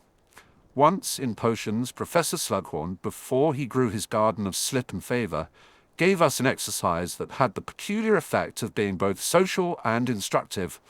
He liked to put students into groups based on an assortment of connections, as though he could coax the future out of friendship. I was placed near the outer edge of the room because, while my work was admired, my company was not always sought. Lily was across from me, on the other side of a bubbling cauldron, her hair pinned back in a careless loop, a concentration that made the air between us warm. James and his circle were at a bench that made too much noise. Slughorn, ever the collector, made some remark about talent. "Potions are at heart language," he said. "They name a condition and offer a correction. A well-placed ingredient is a well-chosen syllable. Do remember that. It is dangerous, delightful and dangerous. Nombre ingrit, nantim vradris, when an authority affirms your analogy." I found myself thinking about the way he spoke of names as if they were ingredients to be selected, and about the way some people in Slytherin were selecting names like spices, sprinkling them into conversation to flavor the room. After class, a rumor began to circulate, small and malleable, large enough to swallow a boy's reputation if it found the right mouth. A list, people muttered. Someone had been keeping a list of students based on their blood status. It was the sort of thing that the younger Slytherins held up like a prize, though it should have been a scandal. The better boys, realists they called themselves, said it did not matter. The more earnest said it would pass. I heard it on the stairs, tucked beneath the scraping of shoe soles. I heard it in an alleyway where first years stood trading conjectures like contraband. Lily heard it too. She came to me with the statement of the problem. Not because she feared her own name, she does not fear her name, but because she feared its use. If someone decides Lily Evans is something to list, it won't be about me, she said flatly. It will be about where I am from. I think you assume too much faith in that particular kind of cruelty, I told her. People do not always plan their meanness. They improvise. She frowned. Do you propose, then, that we improvise back? It was not rhetorical. We made a plan which, in the end, was less a plan and more a constellation of small things. A habit of collecting each other's names and correcting misuses. An informal code among our tighter circle, Remus and 2 or 3 others, where we would refuse to participate in the sort of taxonomy that reduces a person's history to an index card. We would call names properly. We would, when necessary, expose the bully who handed a name to the world as if it were a talisman. That constellatory approach worked in ways I had not expected. There is a courage in doing ordinary, small things consistently. When a name is refused to be weaponized in the ordinary rhythm, when James cannot set a name aside for mockery, because the room will not comply, it is destinies de ruint, immoc de. His power in that particular economy falters. It does not vanish. There will always be that other moment, the one that takes the rest of the school by surprise. But you can buy time and decent days for people that are precious. Of course, there was the other, less savory side to the coin. The way people chose to live with names they had taken up as their own hands were complicit in handing others over. I had been tempted more than once by the attraction of sharp language as a way to bind myself to a more dangerous circle. I had in my darker hours allowed myself to imagine the safety of being the one with the sharp knife at the throat of another's name, of using the code of cruelty to feel less alone. Lily's disapproval of such things kept me honest. It is easier at 21 to see that the fascination with words as weapons is less a show of power than a mask worn when you do not know how to belong. And yet the world has its own politics that are not satisfiable by virtue and habit. A list, however small, had the power to change the behavior of those who read it and believed it. Institutions lend papers a particular cold authority. If the ministry were to count names and assign them a category, the categories could go on to take a life of their own. I saw the shape of it in the small things, a favor withheld, a glance that hardened, an invitation omitted. Once a word has been given a formal weight, it grows teeth. I thought for a time that I could be the one to chase those teeth back into their sockets. I began to watch for the list. It felt, misguided perhaps, like a proper numerical puzzle. Find the source, reveal the scribe. I had by then acquired a habit of skimming the notice boards and reading other people's parchment. It is good occupational training, in potions especially, to be thorough. I read the lists of detentions, the notices about schedule changes, the small essays pinned up by students who thought they might one day be professors. There, among the mundane, you could find the mood of the place. A smile in handwriting can tell you more than 1,000 solemn proclamations from a teacher. One evening, after a day of classes, and a ruining of a delicate distillation by a careless pair of hands, a pair that included myself, I confess, I wandered into one of the less frequented corridors. It was near the kitchens, a narrow strip of stone that smelled faintly of vegetables and wax.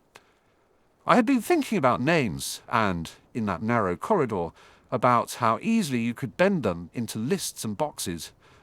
There was a scrap of parchment under a broom closet door, half swallowed by shadow. I don't know why I looked. Prudence, perhaps. Curiosity, certainly. But it was there. I shoved my fingers under the paper and retrieved it. The handwriting was spidery and small, like the sort of script that kept secrets in the crevices between letters. I nearly threw it away. Instead, I folded it, as one might fold a piece of evidence, and I went to find Lily. She was in the courtyard, pacing the way she did when she was thinking. Fast, arms folded, hair loose like a dark halo. Her face lifted when I approached. We sat beneath a yew that had been there long enough to have its own opinions on adolescence. I handed her the paper. She read it, and the color of her expression changed very slightly. She did not flatten it into an outrage of youth, did not explode into dramatic gestures. She listened, and her mouth made a small line of calculation. The list was crude, less ambitious than the rumors had promised, but it existed. Names in a column, marginal notes in a lighter hand. There was a method to it. The compiler had begun with a scholarly neatness before the mischief of prejudice took over. It could be nothing, Lily observed. It could be a stupid boys' game. Everything has to be tested, I replied. It is a posture I keep, the equation before the moral. We start by seeing who has access to such paper. We look at where it could have been pinned. We find anomalies in circulation. She smiled at that, small and faint, as if the plan, quiet and methodical, was its own form of courage. We did not march. There are battles that cannot be won with marching. We took our sample and carried it home, the way two conspirators carry contraband, folded and secreted beneath a cloak. That night I lay in my bed at Spinner's End and thought about names the way one thinks about recipes. I considered their base notes, history, sound, usage, and their overtones. How older men might like particular terms because they reminded them of a world they'd preferred. How the children of privilege might cling to other words because they had never known hunger. I thought of Lily standing beside me that evening, the faint calluses on her fingers from all the book pages she had turned, and how impossible it was to fashion a hermetic seal around someone you loved. There are decisions you make that have the certainty of a well-practiced spell. There are others that proceed by virtue of repetition, of the small economies and decencies you keep. I chose the latter. I wrote in my notebook different categories of response: direct confrontation, exposure, evasion, redefinition. I wrote them like recipes. When I slept, I dreamed not of lists, but of the improvised work of living.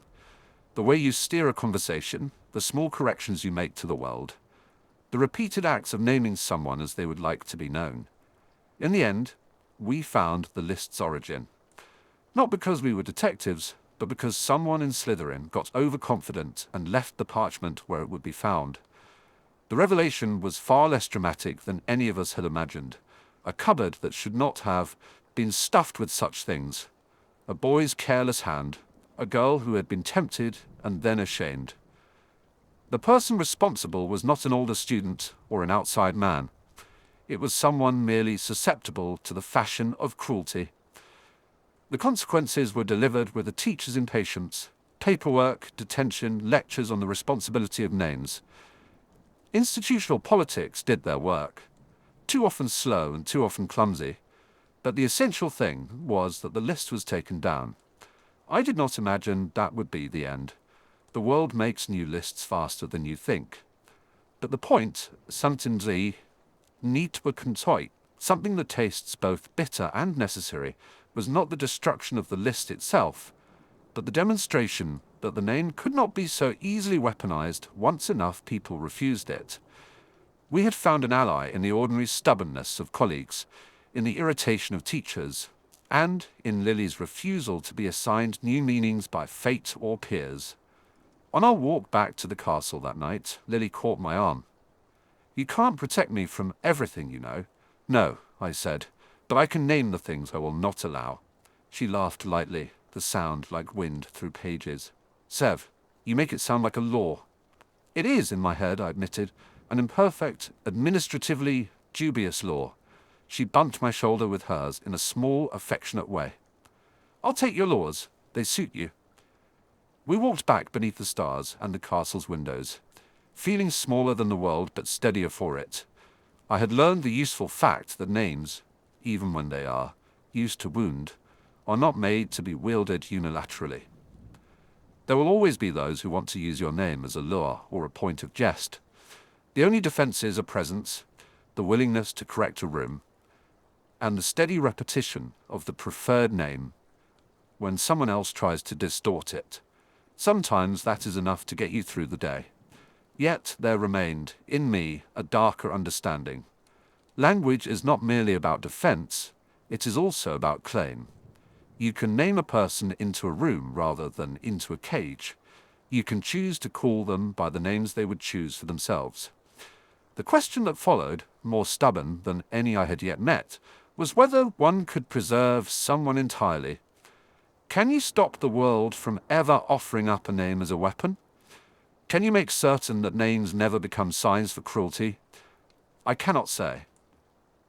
There are limits to what a small act of kindness, and the occasional precise retort can do when institutional power inclines otherwise. There will be moments I cannot be present. There will be people whose cruelty will find a way to twist even a carefully protected name. But I learned, crucially, the thing that Remus had hinted at. The choice is not to prevent harm in a metaphysical sense, but to choose what you will do when the harm occurs.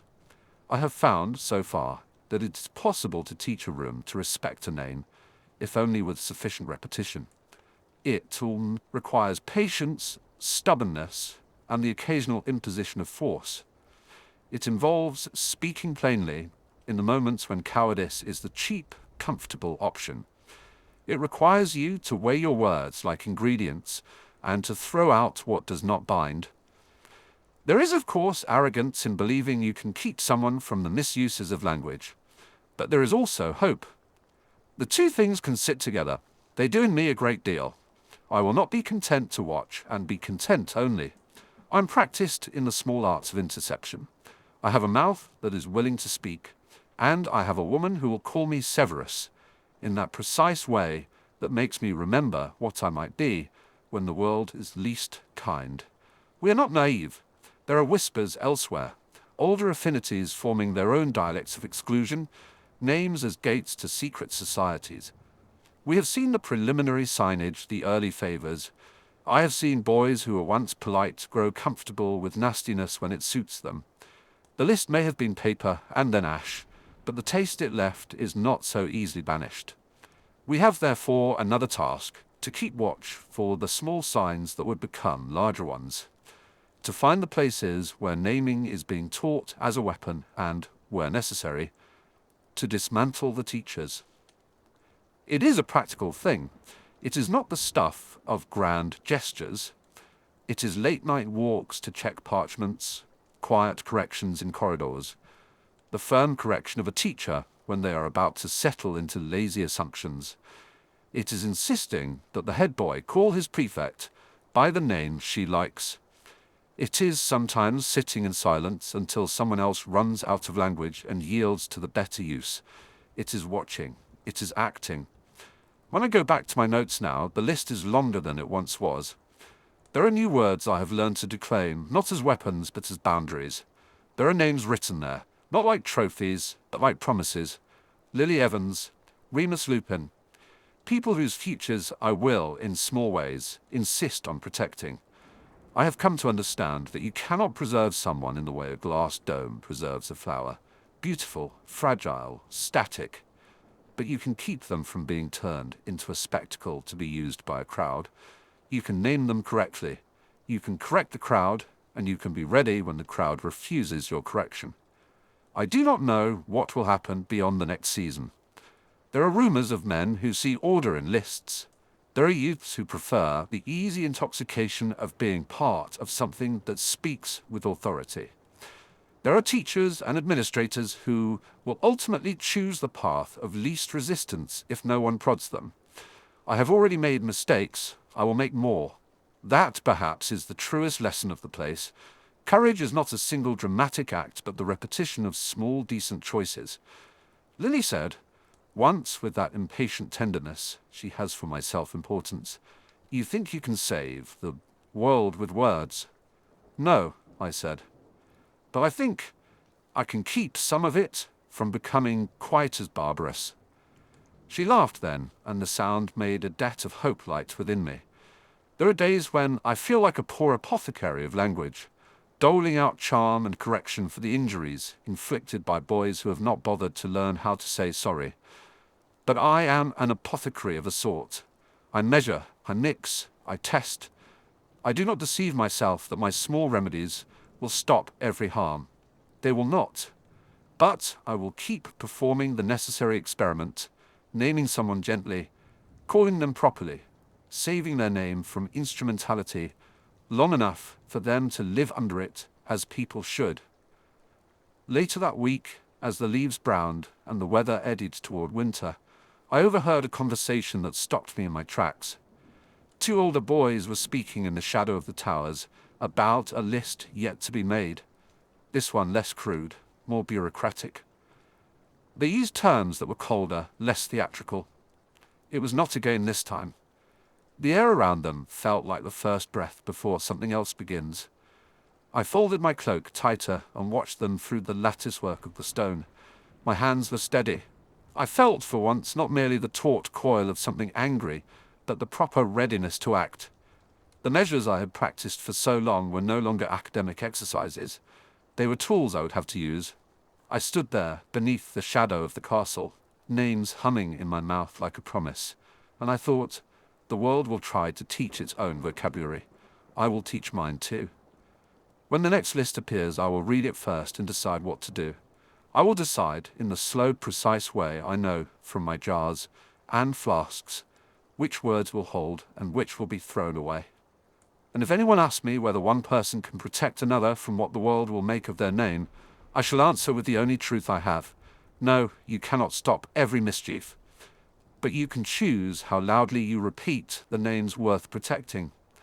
And sometimes that repetition changes the room. I turned the corner then and walked toward the common room with the evening bell ringing behind me, and somewhere inside my coat my notebook lay open, waiting. Chapter 7. Green Eyes in the Library. There were nights the castle itself seemed to hold its breath, and she would appear between the stacks, as though she had been waiting in the stone all day, for the moment when the lamps burned low and questions could be asked that did not need answers printed on a page. She arrived with sleeves pushed up, eyes alive and impatient, hair half tamed by the wind from the tower windows. She moved like someone used to being where she did not strictly belong. In libraries, in conversation, in the pockets of silence where most people left their secrets. I began, for reasons I could not entirely name without sounding silly, to keep a ledger. I do not mean a ledger in any romantic sense. It was not a book of sonnets or an inventory of how often I did and did not cross the common room threshold. It was a narrow thing, a spine of ruled paper I appropriated from class and bound with a wax stitch, in which I wrote in the margins of recipes and annotated diagrams the small accommodations she performed that seemed to have been made just for me, a stub of quill left by my elbow, a scrap of bread appearing in my pocket when I had forgotten to eat, the correction to my hand where I had miscopied a ratio and would otherwise have spoiled an entire afternoon's work. I dated each kindness with the same clinical neatness with which I annotated potions faults. 12th of October, quill, 3rd November, bread, 21st January. Righted a potting which would otherwise have produced lathery muck. I called it a ledger because it was how I could measure things without naming them. Accounting is honest and safe. Numbers can be filed away. Names are harder. How long can you catalogue the small mercies before they accumulate into something that demands to be uttered? The ledger was my way of postponing that question until I had the courage to answer it, or until it hurt too much not to. The library at night is an accomplice. By day it is a world of sharp elbows, of hands flipping pages, and the sharp, peevish voice of the librarian slicing through inattentive chatter. By night it folds into itself. The lamps throw half circles of amber across the tables. Dust motes drift like impossibly slow constellations. You could hear footsteps 3 corridors away, and make a fair guess at whether they belonged to prefects, to a crate being moved, to a ghost with a grievance. Against that softness, Lily was unexpectedly loud, laughter light, then a practical question that needed solving. "Your potion has separated," she said the first time I remember, peering at a shallow bowl as though it were a private animal. She was asking about the one thing I kept believing I owned, the right to isolate myself behind scales, flasks, and careful fire. She did not behave as if it were mine. She behaved as if it was a thing she might borrow. "It is not separated," I corrected, "because correction is comfortable, the armor of certainty. It is 2 phases. "Sounds like a social problem," she said. She rested a hand on the rim, and the heat of the brewing did not make her flinch. "Do you always talk about potions the way you talk about people?" I thought about all the ways I could be cutting and decided not to be. Only when people insist on behaving like liquids. She smiled at that, not derisive, but as if the comparison made a little sense. She would look at me like that sometimes, as if she were counting the syllables of how I spoke and finding something interesting underneath. She had a habit of listening to the way people phrased things and treating the phrasing like a key. From then on, she would appear on the nights the castle felt like a closed shop. She came with questions that took her past what a book could teach her. She wanted to know what would make a draft remember its own warmth, what a correct fold of parchment felt like when dipped in ink.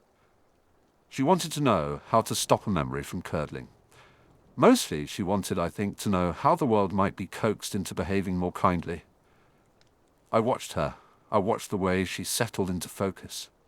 I watched her take things apart, then put them back with patience. I watched her detest cruelty, because she recognized its mechanics. I watched her move between books as if some volume might resent being passed over, then suddenly be satisfied because she had found the exact line that mattered to it. That small reverence disturbed and delighted me in equal measure. There was no show in her manner.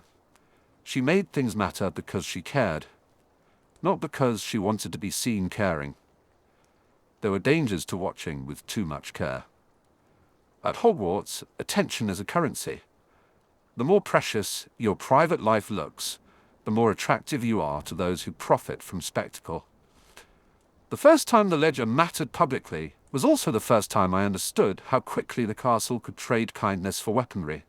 I had annotated a particularly elaborate draft, something that required symphonic timing, a patience I suspected would bore everyone else.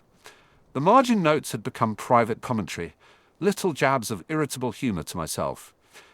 "Do not panic. Panic introduces air. Air is betrayal." I had left the book out in the library because the draft in question was too unstable to be carried. I should have known better. The color of this institution is gossip as much as stone. The following morning, a small crowd gathered below the tapestry near the main corridor. The kind of crowd that smells faintly of hot tea and mischief. Someone had pinned a slip of paper to my handwriting across the notice board, a fragment for public consumption. Someone had plucked a line from my margin, my wry private quip, and turned it into a proclamation. Students pointed and made the sound people make when they think cruelty is comedy. I should have been both furious and embarrassed in the measured manner I reserve for both. Instead, I discovered that something else happened. Lily moved without asking. She did not make a show of it.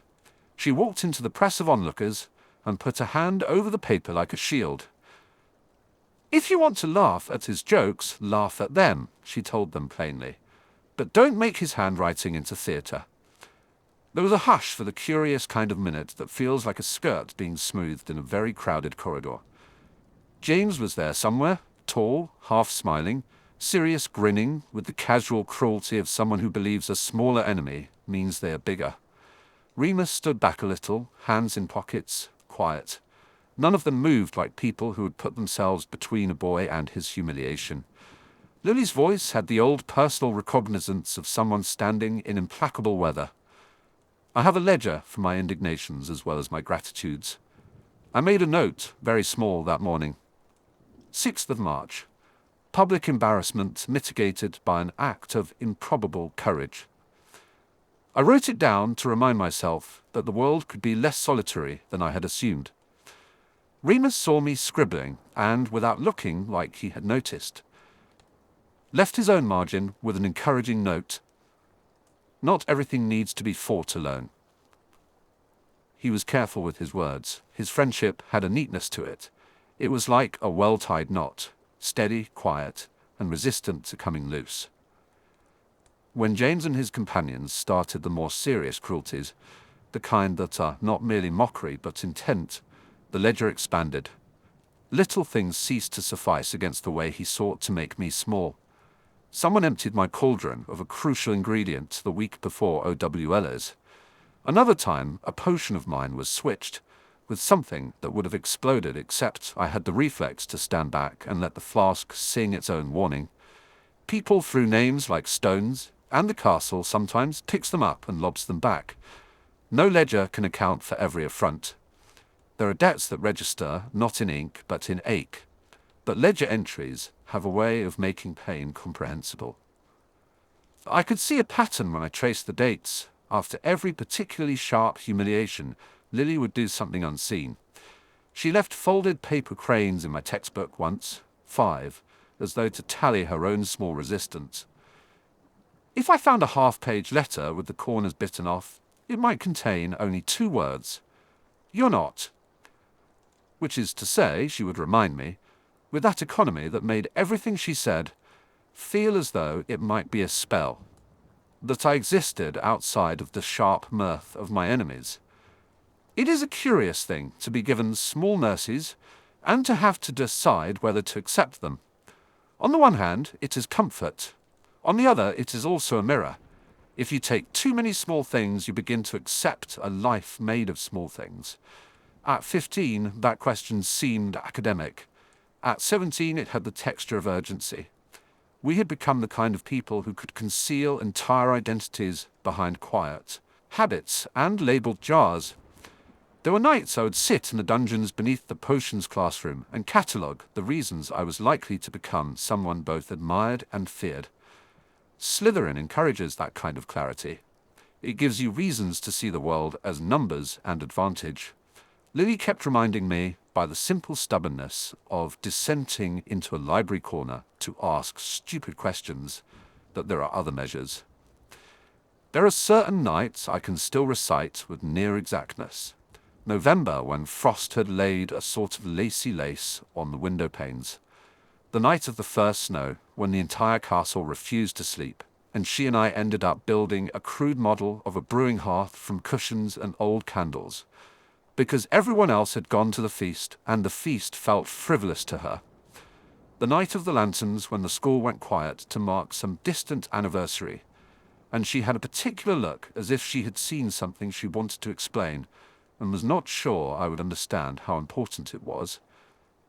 Each time they mattered, because she had the habit of asking me to help find an answer that, once found, made her pause and say, almost ruefully, "That's a good trick." My fascination at first was professional. Potions is an art with borders and rules. It is satisfying. It is supposed to be measured. There is, for example, a particular pleasure in correcting someone who has mismeasured a single crucial trim of wolfsbane and thereby put the whole draft out of balance. It is the rare occasion a human being can become purely useful. Lily's curiosity turned usefulness into something else. When she used a correction I had given, and, with a tilt of the head, made it better, there was a little private victory that I claimed as evidence of perfection. It was foolish. I knew it then, and still knew it now. But self-delusion is a reliable companion in adolescence. Once, toward the end of the year, when spring is leaking at the seams, and people become sentimental even when they meant to be practical, she found a torn page from one of my notebooks placed between 2 volumes of herbology. Someone had slipped it there as a joke. It read in my tight, impatient hand, "Do not trust ease. It is a cave with front doors." The margin bore an arrow, and, inexplicably, the note, also, "Tea helps." She handed it to me without fanfare. I attempted to look embarrassed. "People are tasteless," I said, because to look grateful would have required a brave face I did not yet know I could wear. "Not all of them," she said, and if there was any point at which her ledger entry turned into a tally of significance, it was that afternoon. The page, which could have been a mockery, became a communication. She did not explain. She simply sat across from me and poured tea from a thermos she had procured, for reasons she did not need to justify to anyone. We shared a drink that tasted faintly of busyness and mint. We spoke for an afternoon like two people who had agreed not to talk about everything. There is courage in the small acts. Courage is an art I measure by the frequency with which Lily behaved as though it were nothing. She would walk into a corridor and stand between a boy and his humiliation without making it into a performance. She would take offense at injustice and hold her tongue only when she recognized that spectacle would make it worse. She asked questions that made me account for my choices. She would look at me in the library and ask the practical things how to prevent a draft from bleeding over. And because of those pragmatic queries, I discovered the part of me that wanted an audience for less useful things: confession, apology, the kind of truth that does not fit in a flask. Once, after a particularly unpleasant exchange with James by the lake, he had derided my parentage with the careless precision of people who think history is a weapon. I came to the library late. The lamplight was low. She was there, sleeves rolled, hair in a knot. There was no performative charity in the way she took my hand. She simply set a paper bag of something warm down next to my elbow. "You look like you haven't had a proper meal for days," she said, as if offering food were an obvious medicine and not some sentimental act. I took a bread roll and pretended it was not political. "Your interventions have made my work twice as grateful." She laughed at that, and the sound was both amused and apologetic. "If I keep saving you, will you stop scowling at my questions?" "I scowl at bad questions," I replied. "You do not seem in danger of being the kind I scowl at." She set the roll down and, with maddening absence of drama, read aloud a phrase from one of the margins. "Panic introduces air. Air is betrayal," she said. Then she looked at me with all the practical pity of someone who is determined to be useful. "What you need is someone who will bring calm, preferably someone who is stubborn enough to be boring." I should have told her then. I did not. I wrote it down in the ledger the way a man might note the weather. 18th May. Rescued from hunger by a woman who does not apologize for being useful. The ledger calmed me because it allowed me a private archive in which to place her mercies and be satisfied with them as if they were proofs. It is a precarious kind of intimacy, cataloguing someone's kindness without ever bringing them to account for it. One becomes a miser with gratitude, hoarding it like a potion ingredient one cannot afford to squander. That way lies foolishness. Eventually, somewhere between a spoonful of kindness and a hand placed upon your elbow, a question will arise which needs naming. The ledger delays the question, but it cannot remove it. There was a small mystery, the sort that most people would have shrugged at, that precipitated the most important of those nights. It began with the disappearance of a single page, not from my ledger, but from one of the school's less common volumes, a folio on rare distillations that lived in the restricted stacks. Someone had removed a page and replaced it with a cut of newspaper. The librarian, officious, suspicious, and unaccountably attentive to the scent of old glue, made a fuss the following morning. The head of house announced an investigation. Prefects adopted a frowning expression of enforcement.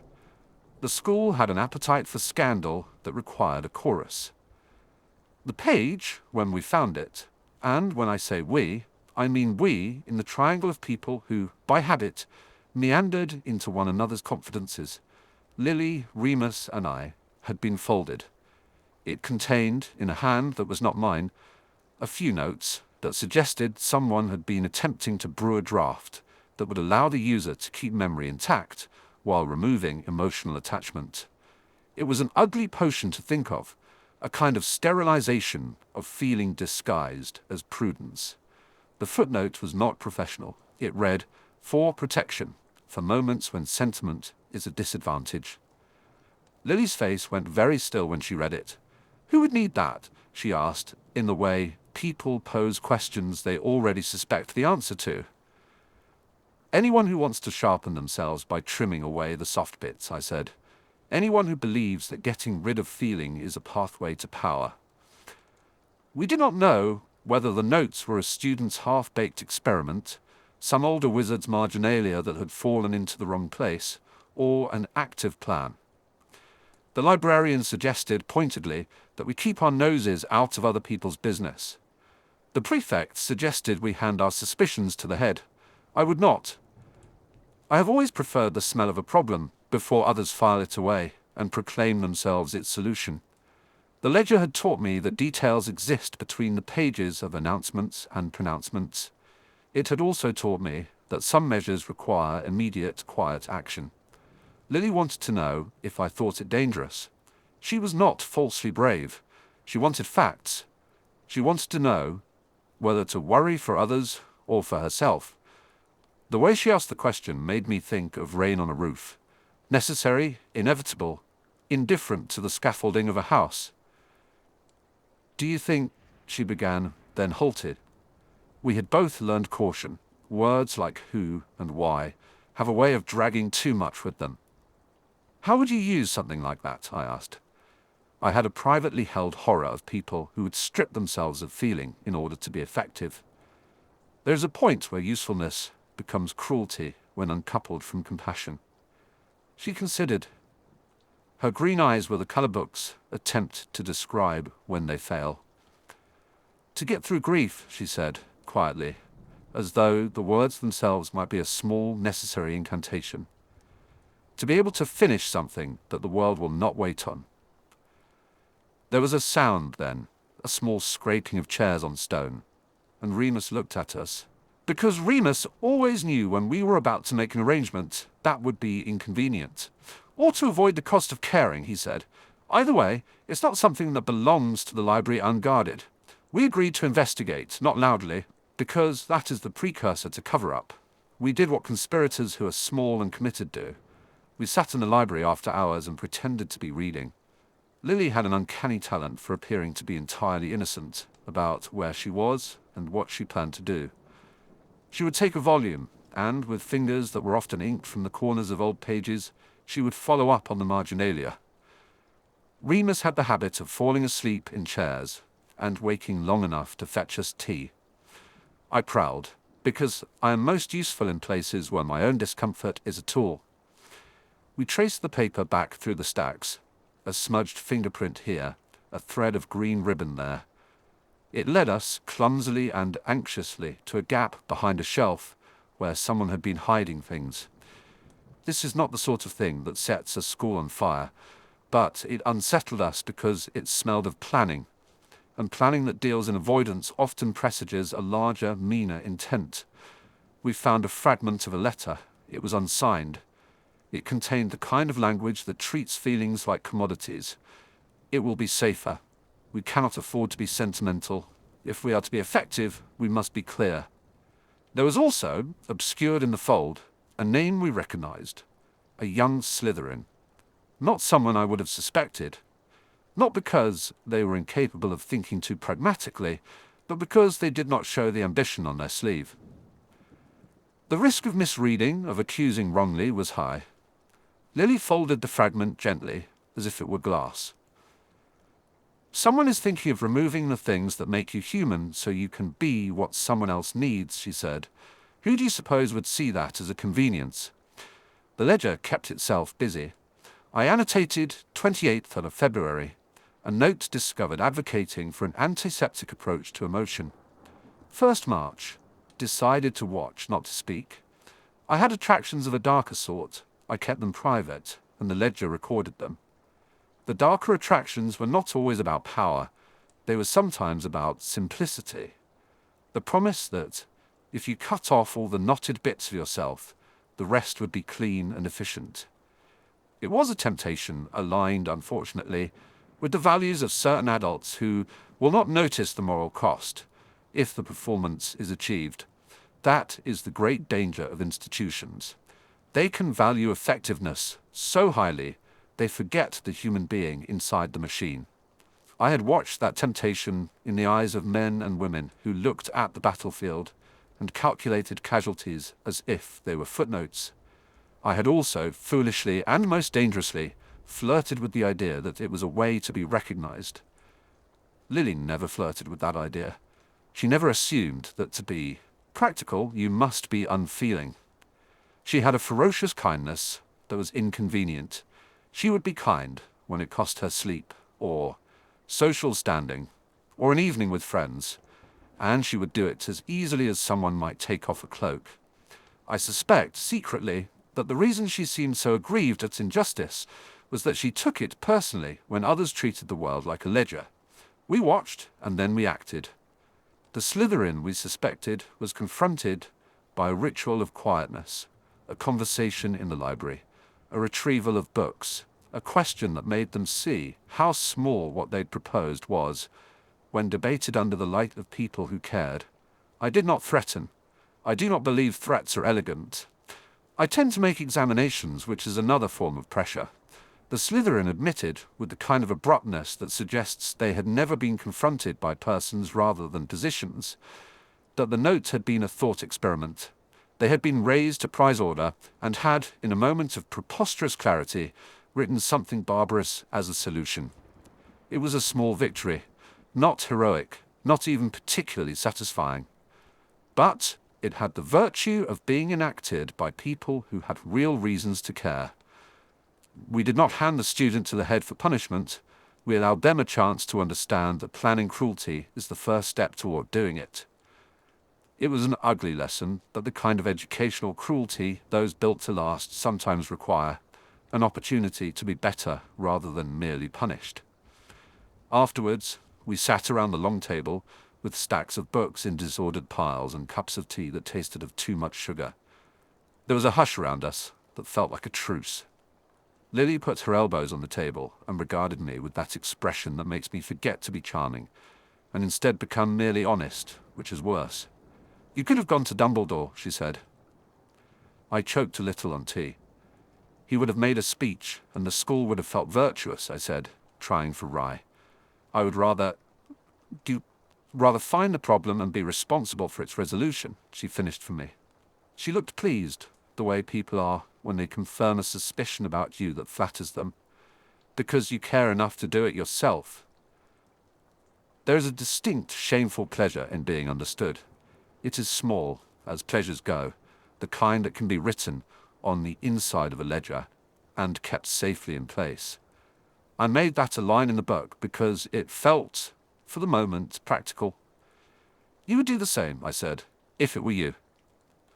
She was quiet for a moment, and in that quiet I saw behind her family matters that were not mine to hold, an older sister who could not quite understand the scope of the life she had chosen to leave, a world outside the castle that had not soft-soaped her sense of right and wrong. I thought of the differences between our upbringings.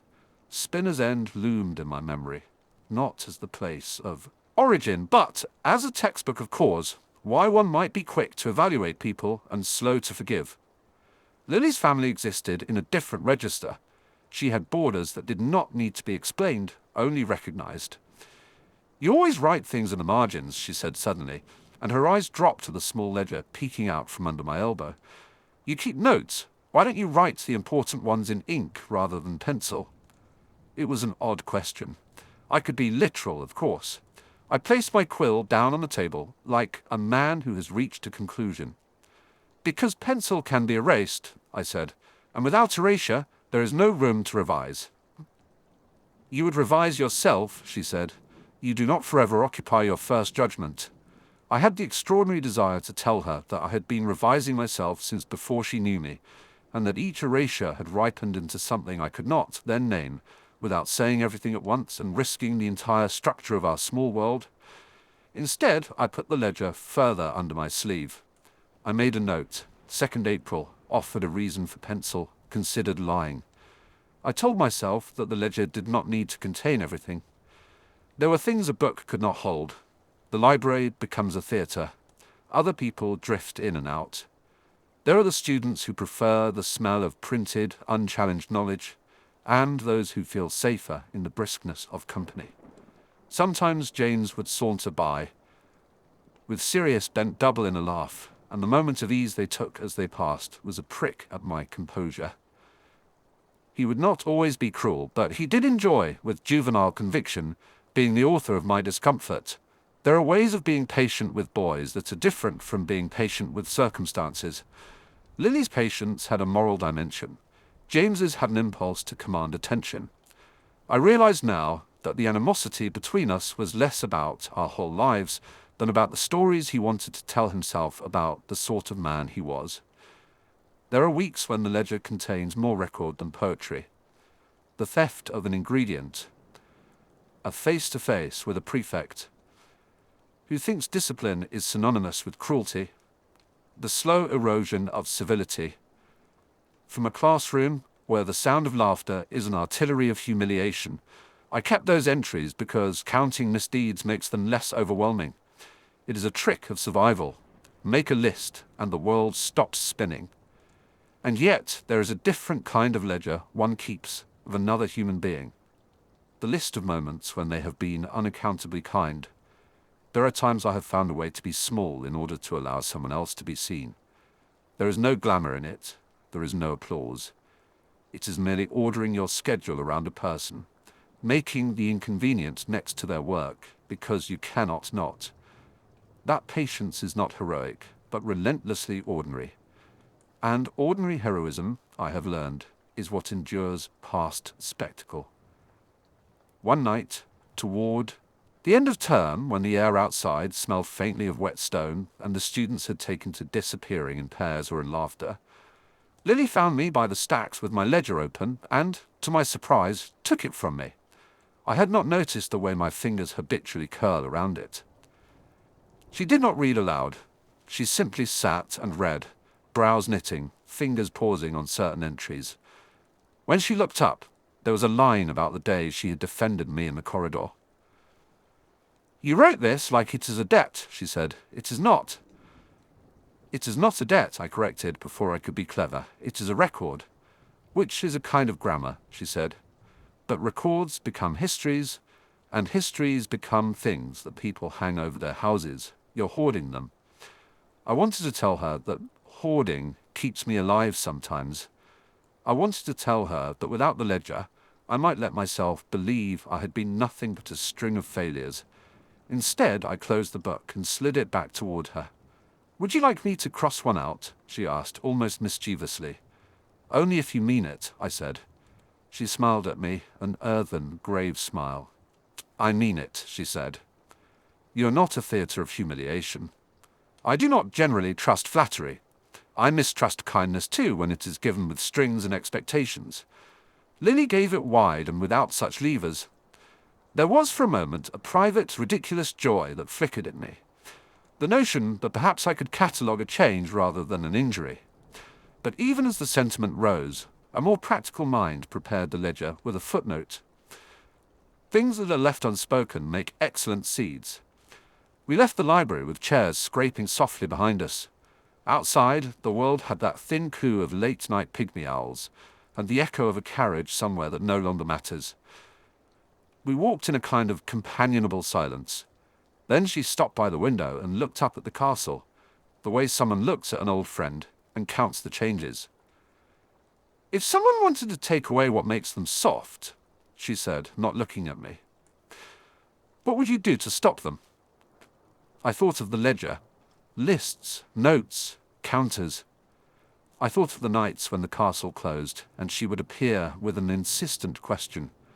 I thought of how the ledger had become, over time, not a substitute for speech, but a proof of things not yet confessed. "I would look for patterns," I said, "because that is how I operate. I would see who benefits, who is frightened, and who thinks themselves clever." "Would you intervene?" she asked. "Yes," I said. It was not a heroic answer, it was a technical one. I would make them explain themselves.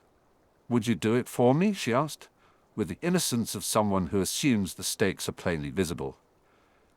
There are moments when all your previous caution seems obsolete. There was a temptation, ridiculous, unbecoming, to tell her then what I never told anyone, that every small kindness of hers had been caught and recorded because I could not bear the thought of losing them from memory. I had learned to treat truth like an ingredient of rare potency. Tell someone you love them and the potion changes. Yes, I said instead, because to say I'll die for you or I love you seemed far too deliberate and dramatic. If you're involved in a problem that risks losing who you are, I would... Stop, she said softly. Promise me you will not let that happen. I promised her with a casualness I did not possess, and the ledger title caught the scribble as though it were a binding. There are promises that at the time of making feel small and useful. Later you find they were not small at all. I told myself, foolishly and with the best of intentions, that the promise was practical and contained. The next morning a note was folded under my door. It was a narrow strip of paper, the kind students fold for economy. It had no name. The handwriting was hurried and belonged to someone who does not spend much time on flourish. It said simply, "Meet me in the library at midnight. Alone. We need to talk." I do not like being summoned. It is a ritual that usually ends either in a demand or a humiliation. I almost did not go. Then I thought of the ledger and how it had taught me to list things, to find patterns, to take action. The library is an instrument for modest personages. It makes conspiracies look like homework. Lily's face at midnight was the color of a candle flame. She did not blame me for being reluctant. She simply folded her hands and said, "I saw someone yesterday. He was slipping pages into his robe." "Who?" I asked. "James," she said. The word landed the way a stone lands in a still pond, with a precise spreading shock. For a moment I thought of the ledger, neatly penciled entries about the small injustices James had inflicted. For a moment I thought of the practical, unromantic vow I had given. For a moment I thought of the darker attractions that occasionally visited me, whispering that simplifying a world by removing its soft edges was tidy. "I will ask him," I said. It was a choice. I could have delivered the note to the head and let rules have their day. I could have retreated into a stoic silence and allowed the calculus of power to take its course. Instead, I took my ledger, because that is what one does when one believes in measuring things honestly, and I prepared for a confrontation that would be as likely to succeed as it was to fail. There are long beats in life when you prepare a speech to make and then decide silence will do. I had learned that threats rarely teach as well as exposure. Public humiliation would have satisfied many in the school. It would not have prevented anything. Instead, I wanted to make the person who toyed with the idea of emotional sterilization see themselves as the human they did not wish to be. We waited in the shadows. James arrived with the careless swagger of someone accustomed to being entertained by the suddenness of his presence. He did not look surprised to find us. He looked only mildly curious, as though we were an amusing diversion. "Severus," he said, as if the name were a greeting. "Why are you carrying pages?" I asked. "Practicality is sometimes its own knife." He blinked. "What pages?" "Someone saw you slip pamphlets near the herbology stacks," Lily said. "Pages about a distillation. There are notes that suggest someone wants to remove feeling from themselves in the name of efficiency." James shrugged, with that particular kind of immaturity that convinces a person they have explained everything. "Fancy reading," he said. "Thought they might be a laugh." "You brought them into the library," I said. "You left them where others might find them." "Where else would they go?" he asked. "The great philosopher Severus Snape, prosecutor of the public hearth." His tone was theatrical and not entirely joking. I had the option to be cruel, to make a scene. Instead, I made a catalogue. "You have taken things that were private and made them public," I said. "You have made somebody's experiment into spectacle. Do you ever stop to wonder about the consequences of your amusements?" He looked at me, and for the first time I saw a flicker of something like discomfort. James had never asked to be kind. That was not his temperament. He had asked to be adored and to be admired and to have his humor accepted as proof of his worth. It is easier, in many ways, to be admired than to be complicated. You think too much, he said finally. I might have answered him in a harsher tone. But one of the things Lily does is that she makes cruelty seem insufficient. She said simply, if you ever want someone to laugh with you, ask. If you want to make people small for sport, don't. It makes you less than you want to be. James flushed then, which is a human thing, and not a boyish one. Fine, he said. I'll stop. Happy now. Lily's eyebrows rose in that expression, which means, I did not ask for concession, merely decency. Happy is not the point. Better is. We left him there, looking momentarily adrift, as though someone had lifted his script from him. He left, and we resumed our watch, and the ledger noted the hour. 7th May. Confronted James, felt less foolish than expected. There are consequences to small battles. They accrue. In ledgers and in the skin. When people begin to treat others with caution, the school adjusts its orbit. Someone else might have observed that our intervention had been modest and therefore ineffective. Perhaps. I prefer to think we had bought a small measure of time. Small things can compound. A patchwork of graces stitched together by people who decide to be inconvenient in their compassion will slow a machine that otherwise seeks to be efficient at the cost of humanity. That night, when the castle finally surrendered to sleep, Lily and I stayed with the books. The lamps were small circles in a map of darkness. Remus had gone home early, claiming a headache that was more honesty than pretense. We read marginalia and made little jokes. She nudged my shoulder as if to test whether I would be comforting or detached. I wanted to be both. I wanted to be the man who kept accounts and the man who would fling himself into the fray to save a small piece of someone else. Adolescence is fond of presenting one with impossible choices disguised as character tests. I have taken some wrong ones and learned on the hard. You carry it well, she said at last, of the ledger. You make lists like a person tends a garden. I thought of Spinner's End, of a mother who tended me with a sharp economy, and a father who tended himself with absence. I would not have the luxury of soft memory if I did not protect it. I file things, I said. It makes them less dangerous, she considered. Or makes them real, she said. We stood then close enough that I could hear the small intake of her breath. For a terrible opening instant I thought I might confess. Not to the ledger, not to the paper, to her. To the woman who kept my small kindnesses without asking me to reject them. I opened my mouth and shut it again, because love unaccounted for is spectacle, and spectacle kills subtle things. I have to go now, she said, and the abruptness of it was a kind of mercy. There are exams soon, and my sister, she keeps asking if I'm being foolish. You're not foolish, I said, because it is sometimes worth telling a friend a small truth. You're inconvenient in the best way. She smiled, but there was a shadow at the corner of her mouth, like someone who has learned to live with compromise. We are all inconvenient, she said, and for a moment the ledger seemed a feeble thing beside the enormous, foolish thing of care. When she left, she folded back a page from the book we'd been consulting, and without announcement slipped it into my pocket.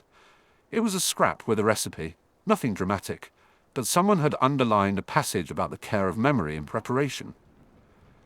On the fabric of the scrap, she had written only one word. It was not a declaration.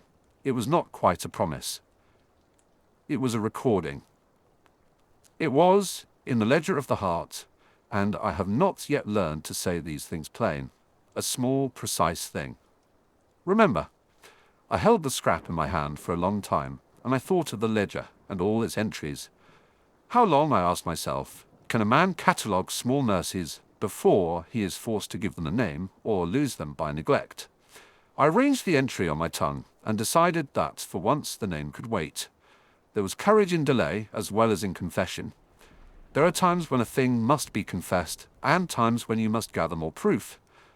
When I returned to my common room, the corridor was quiet and the portraits perched like tired witnesses. A shadow moved before the tapestry, and for the space of a breath I thought it was James again, ready to ply me with another indignity. Instead, it was Remus, eyes bleary, hair disordered. He grinned as I approached, not properly awake, but entirely sincere. "It's late," he said. "And you are awake," I replied. "This promises nothing." "It promises that I'm unreliable in the best of ways," he said. "I could not sleep. There was a thing in the astronomy tower, thought of you both, and came down to see if you were conspiring." "Always conspiring," I said, "because it is the only honest description of what we were becoming. Lily, Remus, and I, 3 ways of being in the world that had, by small acts, arranged themselves into an alliance." Remus shrugged. "Better than idle cruelty." "Better, indeed. There is an arithmetic of small mercies that composes a life. I had once thought ledger-keeping a way to avoid naming. Now I think it is both avoidance and practice. Practice, for when the day comes you cannot be inventory-taking, when you must be speech-making, when the ledger will not suffice." I slept fitfully that night. I had been given a scrap of paper with a single imperative. I had given a promise in the dark to protect someone whose measure of softness made my own covetous. The ledger rested under my pillow like a small, faithful animal. Dawn musters the world to action. It is a curious thing to know an obligation you have not yet felt the full weight of. I had been keeping accounts for years, noting cruelties and kindnesses, weighing them in marginalia. I had been practicing the grammar of human economy. There is a place where lists end and choices begin. By morning the ledger would demand a new kind of entry, one that cannot be annotated in pencil and erased at leisure. You find yourself at the moment of deciding whether to name something or to let it remain unspoken, and therefore, perhaps, safe. I read the scrap again, the single cruelly simple word, "remember," and thought of all the other small things she had left me. I could keep cataloguing, I could keep being cautious, or I could do something else, something heavier and truer, and risk losing what was lovely and precarious. The castle outside was waking. Its bell was a patient instrument. Choice is a noisy thing. The ledger closed softly as I set it aside. I lit a candle because I had the habit of seeing what I did at close range. There are habits that are cowardly and habits that are brave. I did not know which this would be, only that the question was no longer theoretical. Tomorrow the calendar would have its own ideas. Tomorrow I would be required, by the small workings of friendship and the large mechanics of other people's cruelty, to decide what to do with the accumulation of everything Lily had been. I dressed, and the quiet corridors took on the slow bustle of the school. The ledger lay in my desk like a captured thing, patient in its quiet sufficiency. I had always believed life could be accounted for. It was time, I thought, as I fastened my cloak, to add a new entry that would not be easily erased. Chapter 8. The Bitter Taste of Other Paths. The precise moment I lost the constellations was small enough to fit between 2 book spines. We were bent over the same slim volume in the library, elbows nudging, the page a margin of our privacy. Lily's hair caught the light from the high windows, and for a second there was only the sound of pages turning, and that ridiculous steady tick of the clock that had always made me think of my heart, before I had the vulgarity of a pulse to be ashamed of. I remember the exact spot on the page where my finger rested. There was a diagram of root extraction, no more than a neat sketch, and I made some clever remark about a reagent that would speed the separation. Lily smiled because she always did at cleverness, and for all the loudness of the world at Hogwarts, it was a small, exquisite shelter. Then James shoved past the stacks, 6 feet of rude sunlight and laughter, dragging himself and Sirius in tow like a careless comet. They were looking for an audience. They always were. James spotted us, and, because it was part of his nature to rearrange other people's piece, as if it were furniture, he offered his opinion. Something asinine, something loud. Sirius sniggered. I said something in reply, sharp enough to cut, practiced enough to land among their kind, and James called me a name that felt like a brand. Normally that would have been ordinary. I was accustomed by then to the taste of humiliation. It peppers a schoolboy's meals at Hogwarts if you have the misfortune of not being born with a trust fund or a fan club. What was not ordinary was my answer. I chose words that tasted of cold certainties, words I had once read in the margins of other people's notebooks, where the hand was more brittle and the ink more certain than the person who held the pen. I said, jokingly at first, and then because my pride needed a guard, that some people were better made for magic, that breeding mattered, that the world would be easier if you recognized straight lines when you saw them. I watch how people look at a constellation when it shifts, how they search for the pattern they know. And that afternoon I watched Lily look at me the way one might look at a map, where a beloved landmark had suddenly gone missing. Her face did not contort with anger so much as recalculation. For the first time there was distance between the truth of her and the shape of me. She asked quietly, "Severus, do you really mean that?"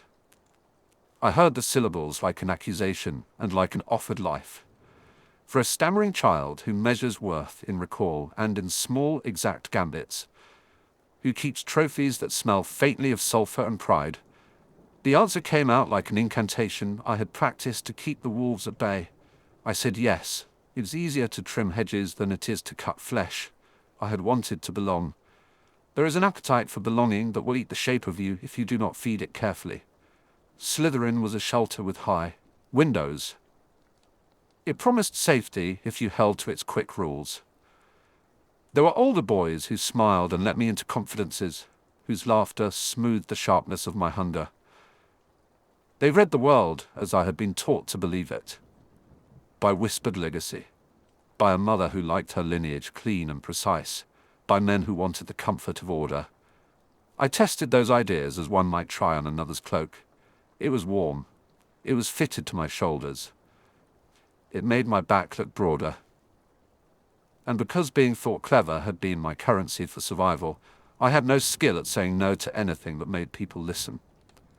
Lily's recoil felt like gravity changing. Afterwards, everything was altered by it. I went to potions, and the cauldrons hissed like quiet, obliging witnesses. Professor Slughorn, late, perfume-laden, smiling as if the world had handed him all its most promising students on a silver platter, told a story about legacies and houses and who remembered whose name. He meant no malice. He craved pedigree the way a miser craves coin, and he liked my notes. He offered me a kind of attention I had never been taught to refuse, compliments wrapped in the promise of introductions. He slotted me, perhaps innocently, into a social sketch that suited my new language. It was easier to echo the talk of potential and bloodlines when there were rewards attached. Those rewards could be lectures with less elevated eyebrows, an invitation to afternoon tea in a room that smelled of sugar and old alliances. They would call you remarkable in the way a knife is remarkable.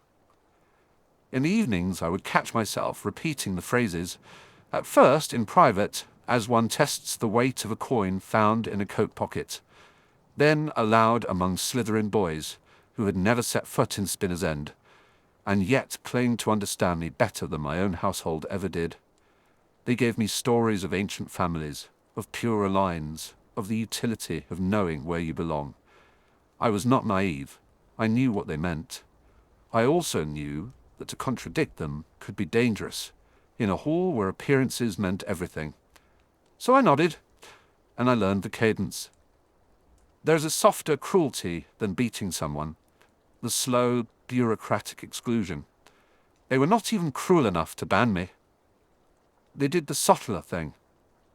They marked me as an acceptable accomplice when it suited them and as an outsider when it did not.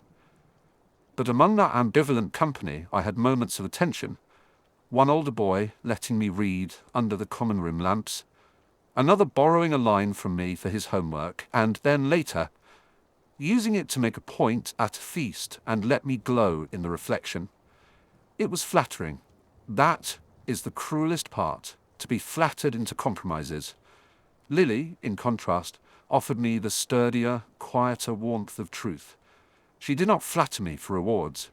She flattered me to banish my shame.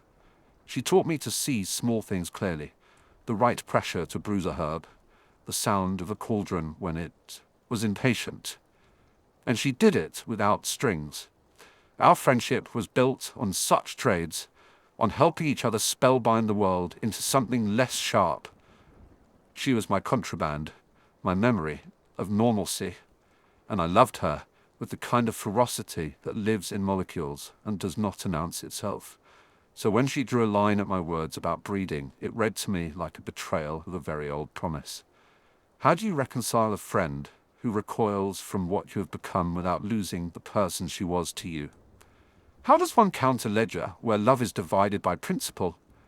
There is no neat arithmetic for such things. You either accept that someone you love refuses the shape you have taken, or you do not. If you do, you learn to live with the absence. If you refuse, you risk becoming the absence yourself. We argued once more in the hallway outside Charms, the stone cool at my back, my hands clasped so tight my knuckles went white beneath my sleeves. She had been talking about a project, her words, about a muggle mechanism she'd been trying to understand. Even then she wanted to fold the muggle world into ours with curiosity, rather than disdain. James had been obnoxious, no surprise, and had left as always a taste of noise. Sirius had made the sort of comments that needed cleaning up later in the corridor. I, who had no appetite for theatre, chose instead to be sharp. "You sound ridiculous when you defend them," I said. It pained me afterwards to hear how small the phrase was. It was a pebble of venom. Lily looked at me with that expression she had when she was deciding whether an experiment might fail because of a faulty reagent or because of human error. "Severus, why do you say things like that?" she asked. "Because somebody must make the point," I said. "Someone must name the truth of things. Otherwise there is talk and nothingness. People like James, everyone, they will drown in nonsense if someone does not give them an anchor." She laughed then, soft and incredulous. "You're not an anchor. You're the sort of person who pretends to be one and then leaves holes in it." Her words were accurate, and they struck deeper than any emperor's curse. "You would rather defend second-rate notions?" I asked. "Tell me which is second-rate, someone who knows where they came from, or someone who plays at forgetting?" "You're talking like a stranger," she said, "as if you're shopping for a place to belong, and forgetting you already have one. There is a temptation to think the self is a solid thing that can be dropped on the table and inspected. It is not. We are smears and echoes, and the choices we make in the corridors between smaller, safer choices. That day I felt my options tighten. I made a small, ugly decision. I chose words as walls. After that we both withdrew. Chasiri Wolf by she in hurt, and I in a half-pride that kept me from crossing the corridor to explain. The house lines hardened. My entrance to the dungeons became measured, like stepping into a room where the air itself was a reprimand. In the common room I would look up often, expecting to see the shadow of her hair by the fire, and resent the way her absence felt like an accusation. It blinked in that ordinary household way, a chair that had been pulled back too often. Other things began to happen that semester, small shifts of governance at the school that felt like a larger wind. A slate of older students in Slytherin whispered about the right kind of alliances, and in the Great Hall people pointed with their forked tongues. Headmasters and headmistresses are adept at managing storms. They are less adept at managing the undercurrents. We were all being steered by hands we could not see. Meetings happened in back rooms where prefectorial robes were arranged like props in a theatre. Petty authorities gained bulwarks. It is astonishing how quickly a mood can be institutionalized, and how the institution will kindly call it tradition to make it feel less accusing. Remus, who is by nature a hedge against my worst tautologies, found me one evening in the library. He was sitting at a long table, his copy of Advanced Charms open and the moonlight staining his hair silver. He watched me approach with the kind of patiently clinical concern that made me want to confess foolishness and find temporarily a kind of neat absolution. "You look like someone who's been arguing with a textbook," he said. "It is better than arguing with myself," I replied. He smiled in that soft, knowing manner and shook his head. She is not asking you to betray any part of yourself, he said quietly. She is asking you not to make your part the whole of everything. Easy to say. Much harder when the whole of everything is what you have available to you in a house that values the neatness of lineage. I told Remus, because in the absence of clearer counsel I told him anything, a version of the truth, that I had wanted to be accepted, that their language had seemed rational, that I had repeated phrases as if that repetition might turn them into law. Remus placed his book down. You can be clever and cruel at the same time, he said. You can be brilliant and wrong. She is not asking you to be foolish, just to be honest with yourself. I left the library with his words like an ointment I tried not to scald with salt. Honesty. It is a simple request, like asking for fresh air. But honesty with yourself is a cold and complicated thing. It often looks like admitting that you wanted more attention than you were able to ask for gracefully. That night, there was a meeting in the Slytherin dungeon, not an official one. A gathering of young men who fancied themselves a coalition of sorts, and who, for reasons that seemed urgent to them, were discussing issues of lineage and obligation. The word purity was brought up carefully, as if they were reading from a manual. I listened. I could have left. I did not. You cannot say you were drawn into such things with the kind of decent honesty that clears sin. You could, at least, say that you were tempted by the warmth of comradeship, and that you mistook that warmth for something else. There were names. Not names I had known from the portraits, but others, names I did not like. Older men who would not be kind in a crisis. Their language scraped away at the sophistry with which I had clothed myself. They spoke of leverage, of how to influence administrators, of how to place their people in positions where they could shape things quietly. It sounded like strategy, and in the end, strategy is what sells itself. You will join any scheme if it comes wrapped as problem-solving. In the corridor that night, I felt like a spy in my own life. Home became more like a costume. The phrases I had swallowed were returning with teeth. Then, one afternoon, Lily came into the potions classroom. I had been reclining at my bench, stirring some compound that had a tendency to curl in the right light, and I looked up to see her standing by the door. She did not come for me that day. My sensible vanity hoped she had. She came for a textbook Slughorn had managed to misplace, and the professor, ever theatrical, handed it to her as if gifting a little heirloom. Our conversation was formal at first, threaded with instructions about ingredients and an absent-minded exchange about experiments. Then she paused. "Severus," she said, and the name fell with the weight of a bell. "There are rumors." I had thought there were only stories in Slytherin smoke. There are rumors about meetings, about lists, about influence. There are rumors about people who already think themselves above the rest and are looking for means to prove it. Slughorn, for all his pleasantness, had friends in many places. Rumors drifted politely into his parlor. Lily's tone was steady. She did not look impressed or frightened. She looked only resolute. "I know," I said. "They are nothing I would—" "No," she interrupted. "You said something the other day. You do not have to belong to them to repeat them." She placed her hand on the book and did not look at me. "I can tolerate a lot of things. I tolerate people being stupid. But I cannot stand people who are unkind for their comfort." I wanted to tell her then how much of my life had been unkind to me, how often I had swallowed insults until they hardened into a cast. I wanted to name my father in that catalogue, to show her the small, neat scars of decisions made for me. But the world cannot always hold your debt with the same grace that you owe it. I swallowed a bunch of other words instead. "You did not know what you were asking for," she said. "Not to be cruel, to be thoughtful, to notice." The bell rang, and the class began. Slughorn clapped his hands, and the chandeliers swayed. We all put on our professional faces. I measured my apology, and it did not satisfy either of us. She looked at me as if at a soluble problem you could fix if you only had the right reagent. "Teach her again," she seemed to say. "Show me who you are." I wanted to oblige. That is an admission I make easily. I wanted to oblige. Later that week, I went to Spinner's End. To go home is not merely to visit a place, but to visit an archive of what one has been permitted to become. My mother sat by the hearth drinking tea that tasted faintly of iron. Her hands were articulate in a way my father's never were. She adjusted a teacup as if it were a patient. "You look tired," she said. "Not as tired as some of your pots," I replied. Her face did not move with instruction that day. "They will speak up for you at school. They will listen." Her voice, always economical, was a pair of gloves you could fit your hands into and feel prepared for winter.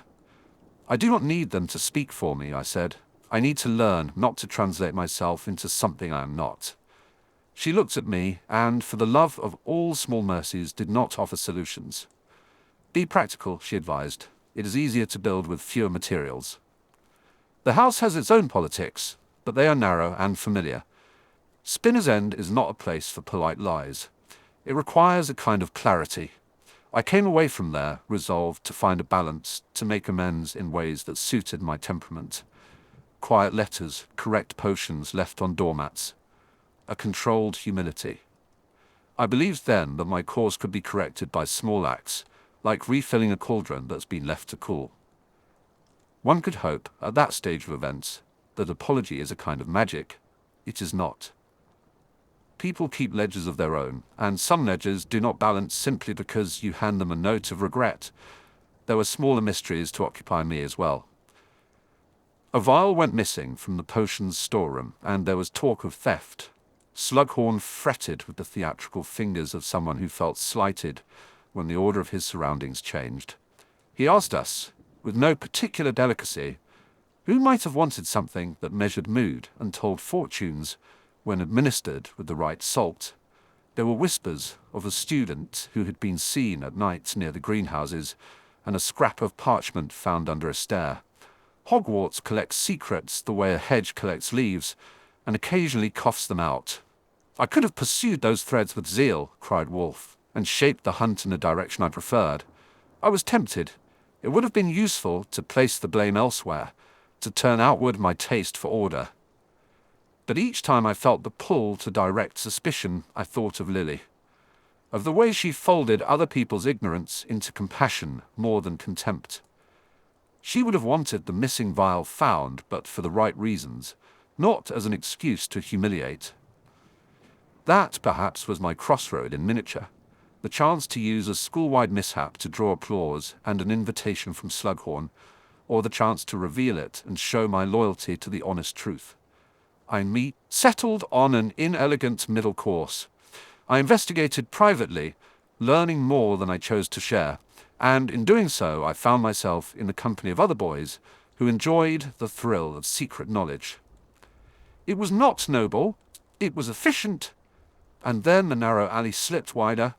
It was late when I found the sheet of parchment by the third landing. The handwriting was angular, intended to be secretive, yet somehow boasting at the same time.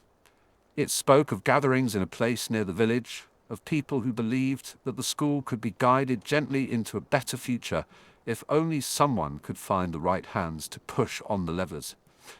Names were listed, or initials, the way a draft will list donors. Among them, in pale ink, were initials I did not expect, and one that chilled me because it suggested things were moving from theory into practice. I folded the parchment and slipped it beneath my robe. The cold of the night in the corridor felt like an accusation. My mind, ever industrious, began to consider possibilities. How might these events be used to draw me into influence? How might they be used to push me away from all I held dear? Strategy is the profession of the frightened. You defend yourself by thinking a dozen moves ahead. When I returned to the castle, the stairwells smelled of rain, and the corridors were hushed. In the Slytherin common room, I found the old faces and the new. Conversation flowed in quiet, urgent currents. They spoke of placements at the ministry someday, of how to favor the right pupils in prefect elections. They wanted a school that matched their assumptions. When the speech turned to us, I felt the air rich, with an invitation to belong that required nothing noble of me except compliance. And compliance is a slippery friend. Later, when I could not sleep, I wandered near the lake, and there across the grass, I saw Lily with a book on her knees. She was not alone. James was there too, and Remus. They were talking in low voices. I could not hear them, but the scene itself was a form of torture. There was the picture of everything I wanted, her laughter, her presence, and it occurred without me. It was not exclusion as malice. It was exclusion as consequence. I sat on a bench and watched the water hold the moon, and felt very small. A minute later, when James noticed me, his expression was that of a boy who had found a pebble to throw. He tossed one into the lake and grinned at the concentric circles it made. "You look as fun as ever," he said, which meant nothing and everything. His friends laughed. My reply was a dagger of humor. "Keep your pebbles," I said. "You'll choke the fishes." Sirius leaned forward in a way that suggests he had rehearsed more than he let on. "You always were dramatic," he said. "When will you learn to smile like the rest of us?" I patent my sarcasm like a shield. It's as much a reflex as it is a defense. But Lily watched me, and there was something in her eyes that suggested a ledger being balanced. She had the patience to keep all our faults in the catalogue, and the nerve to refer to them without ceremony. I had loved that. Now I had made something of it more fragile by the choices I'd made. "I didn't come to be judged," I said, and the words were lame, childish. They betrayed me with their honesty. At which point James did what James does. He laughed, pushed his hair back, and proceeded to perform an imitation of me that was ugly because it was clumsy and cruel. Lily, tired of the play, stood. "James," she said, with the exact sufficiency of her patience, "grow up." It was not for me to decide whether that rebuke was friendly or strategic. It landed with the exactness of an alchemical measurement. It harmed James's ego a little and healed something in mine in the same motion. But our small consolation was not a reconciliation. There are times when a single remark can make you feel less alone, and yet you remain alone. On the way back to the dungeons, my mind was a ledger of choices undone. I had become adept at rationalizing. It is a peculiar kind of intelligence to be able to persuade yourself of the necessity of base things. I could tell myself that the older boys meant no harm, that the rumors were unfounded, that I was only playing a part because the role suited my temperament. I could list reasons until the ink in my brain ran dry. All of which is to say, I did not know how to be both severe and gentle in measured quantities. Some things cannot be split, some things ignite. The following week there was an assembly called by the headmaster. The great hall smelled of polished wood and anticipation. He spoke of safeguarding the school against divisiveness without naming names, and his words were careful, like a man who handles a rune-carved glass. People murmured. Prefects straightened. It was both theatre and governance. I watched Lily as she listened. She looked more serene than I felt, which one resents. Afterwards, as we left, she caught up with me by the staircase. The way she addressed me suggested a small, formal forgiveness. "Severus," she said, "I know you have been spending time with some people who think differently from us. I don't begrudge you friends." "It is not friendship," she objected to, I said. "No," she shook her head. "It is what that friendship asks of you." There it was, simple, unadorned, a moral geometry. She did not tell me what to be. She left space for me to decide. That is the cruel kindness of friends like her. She will not stay to hold your hand as you choose the wrong path. She offers a lamp and a map. The walking is left to you. Later, in the solitude of my bed, I thought again of the list I had found tucked beneath the stair. Names writes futures like they write instructions. I unfolded it and read it again, feeling a dread that is at once rational and animal. One name on that list belonged to a man who had visiting privileges in the world beyond the school. A man with quiet influence and colder aims. The ink had been unreliable, ink that dries differently depending on truth and the hope of it. But there was no denying the implication. Things were organizing, quietly, with tendrils that would soon reach the castle. There was only a choice in front of me now, to step further into the current, because the water was warm and belonging was comforting, or to step back toward the bank where my friend waited, where Lily's simple compass point was for truth rather than the geometry of lineage. I am not a man of many grand gestures. My worlds have always been made of small things, calibrated acts and quiet cunning. But there are moments that demand a louder note, an intervention, a statement, a profession. I found myself thinking of these as if they were potions. Measure, stir, heat. The wrong reagent can blow a lab apart. The right one can make it sing. On the night I decided to act, I dressed in clothes that did not call attention. I tucked the scrap of parchment into my pocket, where the edges would not fray further. I took a corridor less travelled, and came to the narrow alley where the older boys, and possibly older men, met beneath a single lamp. The smell of damp was like a draught that cleared the mind. I could have turned back, I did not. There were 3 of them there, faces partly shadowed, voices low and conspiratorial. One of them spoke of positions and have-nots, of how to influence the prefect's elections. The idea was mundane and alarming. They had bureaucratized malice. I approached with a face I could calibrate to indifference. They looked at me as if I might be a spy. There was a thrill in being suspected. I almost missed Lily then, and wanted all at once to tell them to stop, and to tell her I had not meant to scare her away. Severus, one of them said, with a name that implied invitation, "You mustn't be overly dramatic in the wrong crowd. We can be useful to each other." "Useful is a dull word," I replied deliberately. "What do you want of me?" The man smiled thinly. "Nothing for now. Observe, learn. One day you will know when it is time to act." "To act how?" I asked. "To correct what is stained," he said, the words left with the precision of a scalpel. "To ensure the right students rise, to keep proper order." His language had been chosen to reassure those who wished only for order. It was also a soft primer for something harsher.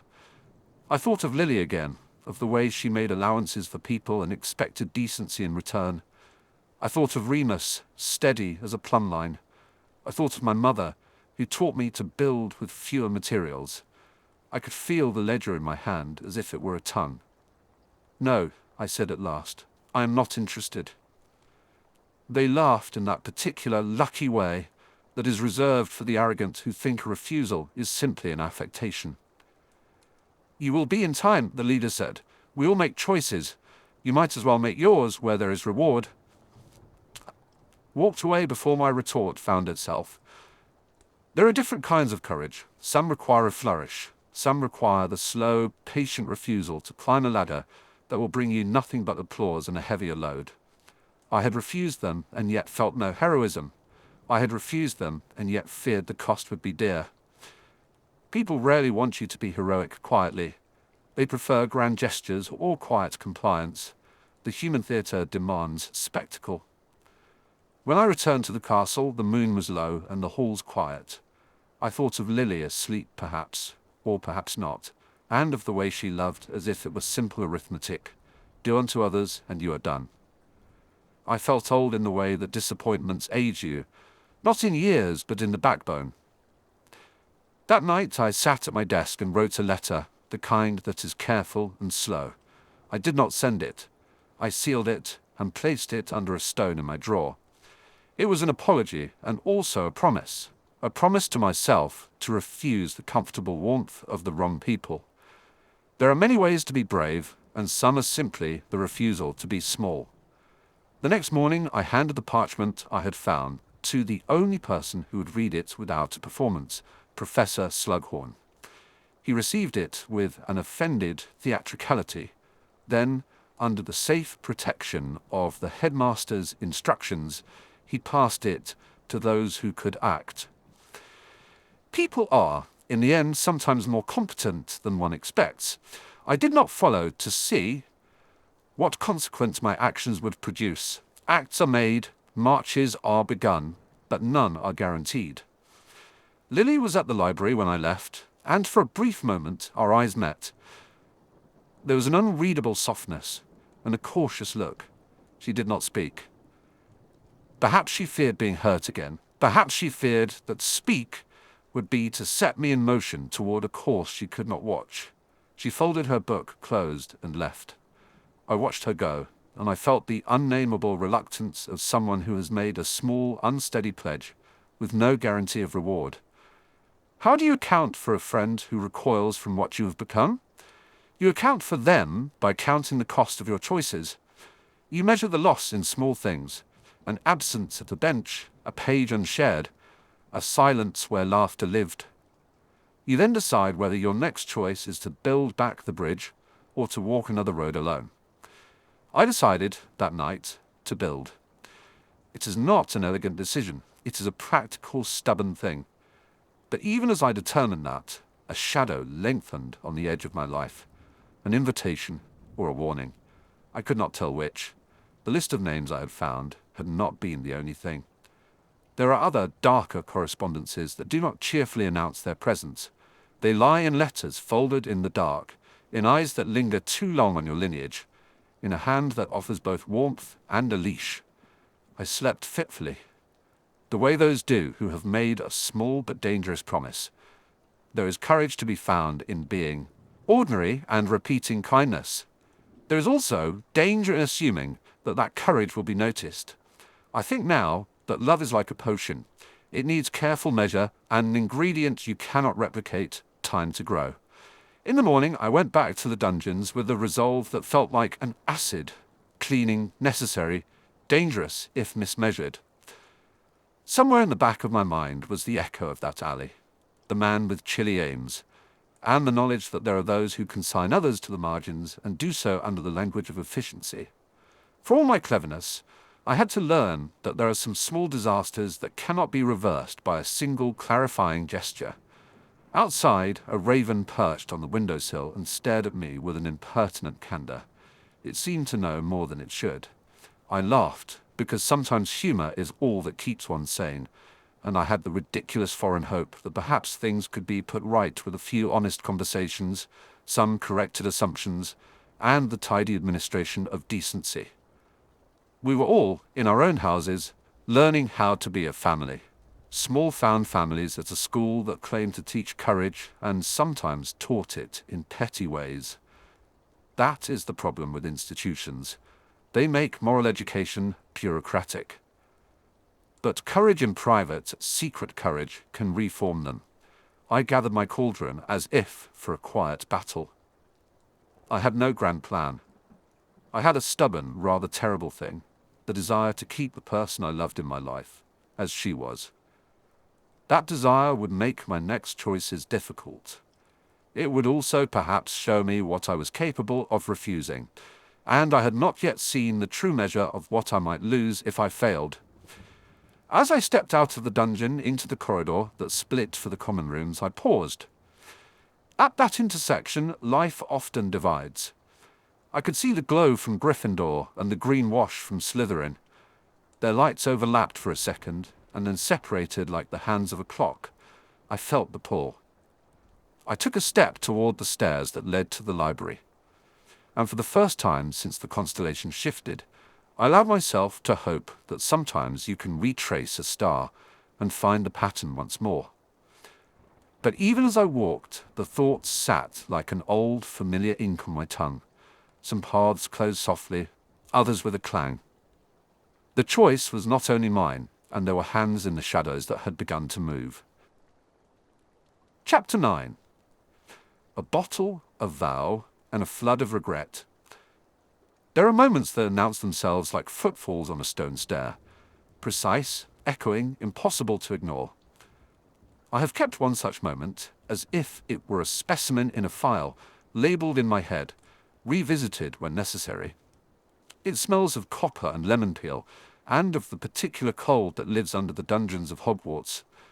It is the instant before something breaks. We had been children still in many ways, and not in others.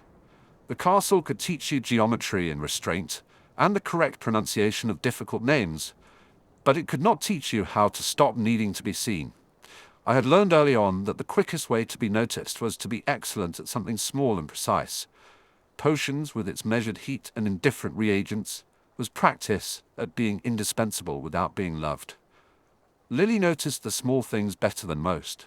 She noticed the way I could fold a strip of paper into an impossible corner, or the way a half-finished draft sat with a ribbon of steam that suggested intent rather than accident. She noticed, and she called me by my name, as though my name had gravity. On that afternoon, she stood in the library with a book cradled against her chest, and she looked up and smiled as if she had been waiting for me. That smile was a dangerous currency. It made ordinary days into events. It persuaded my chest to behave as though it were less brittle. I had intended to give her something trivial, a bottle of distilled moonwort tincture, the sort of thing that cleared the head after long nights of study and could be shared between two people like a private joke. I had written the label in my neatest hand. I had folded the corners of the paper until they were sharp like arguments. I should not have carried it into the common room. For reasons I will never forgive entirely, youthful hubris, an assumption that merits trumped social realities, I announced, with what passed for cheer, that it was for Lily. The announcement did not cause the ripples I expected. It caused a splash. James Potter's laugh came from the other side of the room, a sound shaped like a cat's paw and a blunt instrument. Sirius Black's grin followed as if it had always been travelling there, and Remus, who were wonderful, who often tried to break windows with kindness, looked at us both as though he could not reconcile the two halves of our small, splintered world. James crossed the room with a gait that had been cultivated to unsettle. He took the bottle from my hand without asking. He thumbed the cork with the insolence of someone convinced that other people's belongings exist for his convenience. He read the neat label, smirked, and said something meant to be clever and cruel. I cannot reproduce precisely what he said. It was a shape of air that fit easily into his teeth, and into the room's appetite for him. The bottle left my fingers, and I felt something like recoil, not from theft, but from the exposure of being observed for a fragile thing. Lily's face shifted then, not hard, but certain. She did not laugh. She did not permit the joke to go on the way it had been intended. She asked him to give it back. Her voice, in its quiet, had authority. It reminded me of why I had crossed the room in the first place. James handed it back with theatrical disdain, and, of course, I kept my mouth clamped shut as he held it, like a storekeeper counting profit. The common room, which normally warmed around itself like a hearth, felt suddenly like a stage. I would have been content with the bottle returned, and with the memory of Lily's eyes. Instead, someone thought it entertaining to flip the cork into the fire. A match of small cruelty and dull curiosity. The cork popped, a small sound. The bottle, as if taking offence, tipped and rolled off the arm of the chair. It hit the flagstone and shattered. Liquids do precise lethal things when they are not contained. Moonwort tincture stains stone like spilled memory. It ran in a dark line across the floor, a sudden river pattering toward the hearth. James laughed, the kind of laugh that insists on being the last sound in a room. Sirius joined. A dozen other voices joined, because when a leader declares something funny, the rest of the house follows, out of habit and fear. I felt my face do something heatless, like the flicker of a cauldron caught on the wrong side of the flame. Lily reached out before I could. She knelt and began to mop the floor with her sleeve, looking at me as if apology were a shared responsibility. There was no point to this apology. The tincture was not expensive. The harm was not physical. Yet my vocal cords tightened around something like a vow, small and sharp and made of the same brittle intention that binds the rest of me. Never again, I said, because vows spoken in the open are easier to remember and heavier to deny. There is a terror that lives in humiliation. It is made of small hands reaching to mark you as other. And I learned early on to resent hands that would do the marking. Never again, I said, louder than necessary, and the sound landed somewhere between a plea and a promise. The words amused them. James's mouth twitched in practiced contempt. Even Lily's face grew a fraction tauter. A vow said in anger finds its own audience. It needs them to be as small as you are. When one speaks without intention, words take the shape of whatever one fears most. That night I sat in the dungeon corridor outside the potions storeroom, and did what I always did. When an emotion required handling, I set about making a thing. There is a discipline to alchemy of feeling. When you cannot look away from the bruise, you name it, and you treat it. I brewed not out of malice exactly, but out of the recognition that power makes consequence negotiable. If a duel of wits could be settled with a carefully deployed draft, then humiliation would have less of an appetite. If I could prevent being shown as small, I would be free to show up for Lily in the ways that mattered. The potion I made was nothing arcane in itself. It was, by all reasonable measures, a clever trick, a mildly embarrassing but harmless draught that would cause the drinker to perspire and adopt a particularly unfortunate tendency to sneeze confetti when startled. Useful at a party, humiliating in the right hands. I wrote the recipe in my notebook with a precision that was almost affectionate and sealed the bottle with wax. I meant to use it as a deterrent, the way you might learn to lock a gate after someone you love nearly falls into a ditch. It was the shape of my thinking that was the danger. I had braided hubris and fear together into something that looked like competence. I did not yet understand that vows have gravity. They gather weight and matter around them. They attract strangers who recognize the need, and grant it an answer that is cheaper than the price of restraint. That acceptance came sooner than I expected. There is a social economy to Hogwarts and its inhabitants, and people notice when a talent lines up with need. It is not unusual for a favor to be returned. It is less harmless when favors trade for character in ways one does not notice until the ledgers of the heart are tallied. The first person who seemed to notice my delicate little bottle was Sirius Black. He had the kind of curiosity that belonged to dogs and to boys who do not know better. He approached me in the corridor 1 week after the common room incident, his boots scraping like a metronome. "You're in a good mood," he said. His tone was an ill-fitting coat worn because it was expected. I disliked him on principle and on practice. It was simpler that way and prevented complications about sentiment. "What are you scheming?" "Potions are not scheming," I replied. "They are work." "Work for muggles," he said, because he had found a label and would wear it until it became uncomfortable for everyone else. I might have let it rest. I might have closed my hand around the bottle and hidden it away, because concealment is its own kind of loyalty. Instead, and this is my failing recorded plainly, I underestimated how hungry people were for a tool that turned the spine of their enemies into something awkward. "You're making enemies of everyone, you know," Sirius said. "Even your friends." Not a friend, I thought. But I did not say it. Instead, I discussed reagents and heat, and the way a draft's effect needed an incantation of posture and timing. It is a terrible thing to teach tricks to those who have not learned restraint. The next thing I knew, James had a small spectacle planned for what he referred to privately as the Assembly for Idiots. I learned this by overhearing, as I often did, because overhearing is how one learns the shape of other people's intentions when direct confrontation is not yet an option. They would orchestrate a prank at the back of the Great Hall, a place where an audience could be large and where humiliation could be broadcast as though it were a public service. I wanted to stop them. That was the practical part of the argument I gave myself. If I could prevent this particular public display, perhaps some lesser harm would be avoided. I thought of Lily's face, of the way she had knelt with my broken bottle, and I imagined a calculus in which a well-timed trick could recalibrate the scales.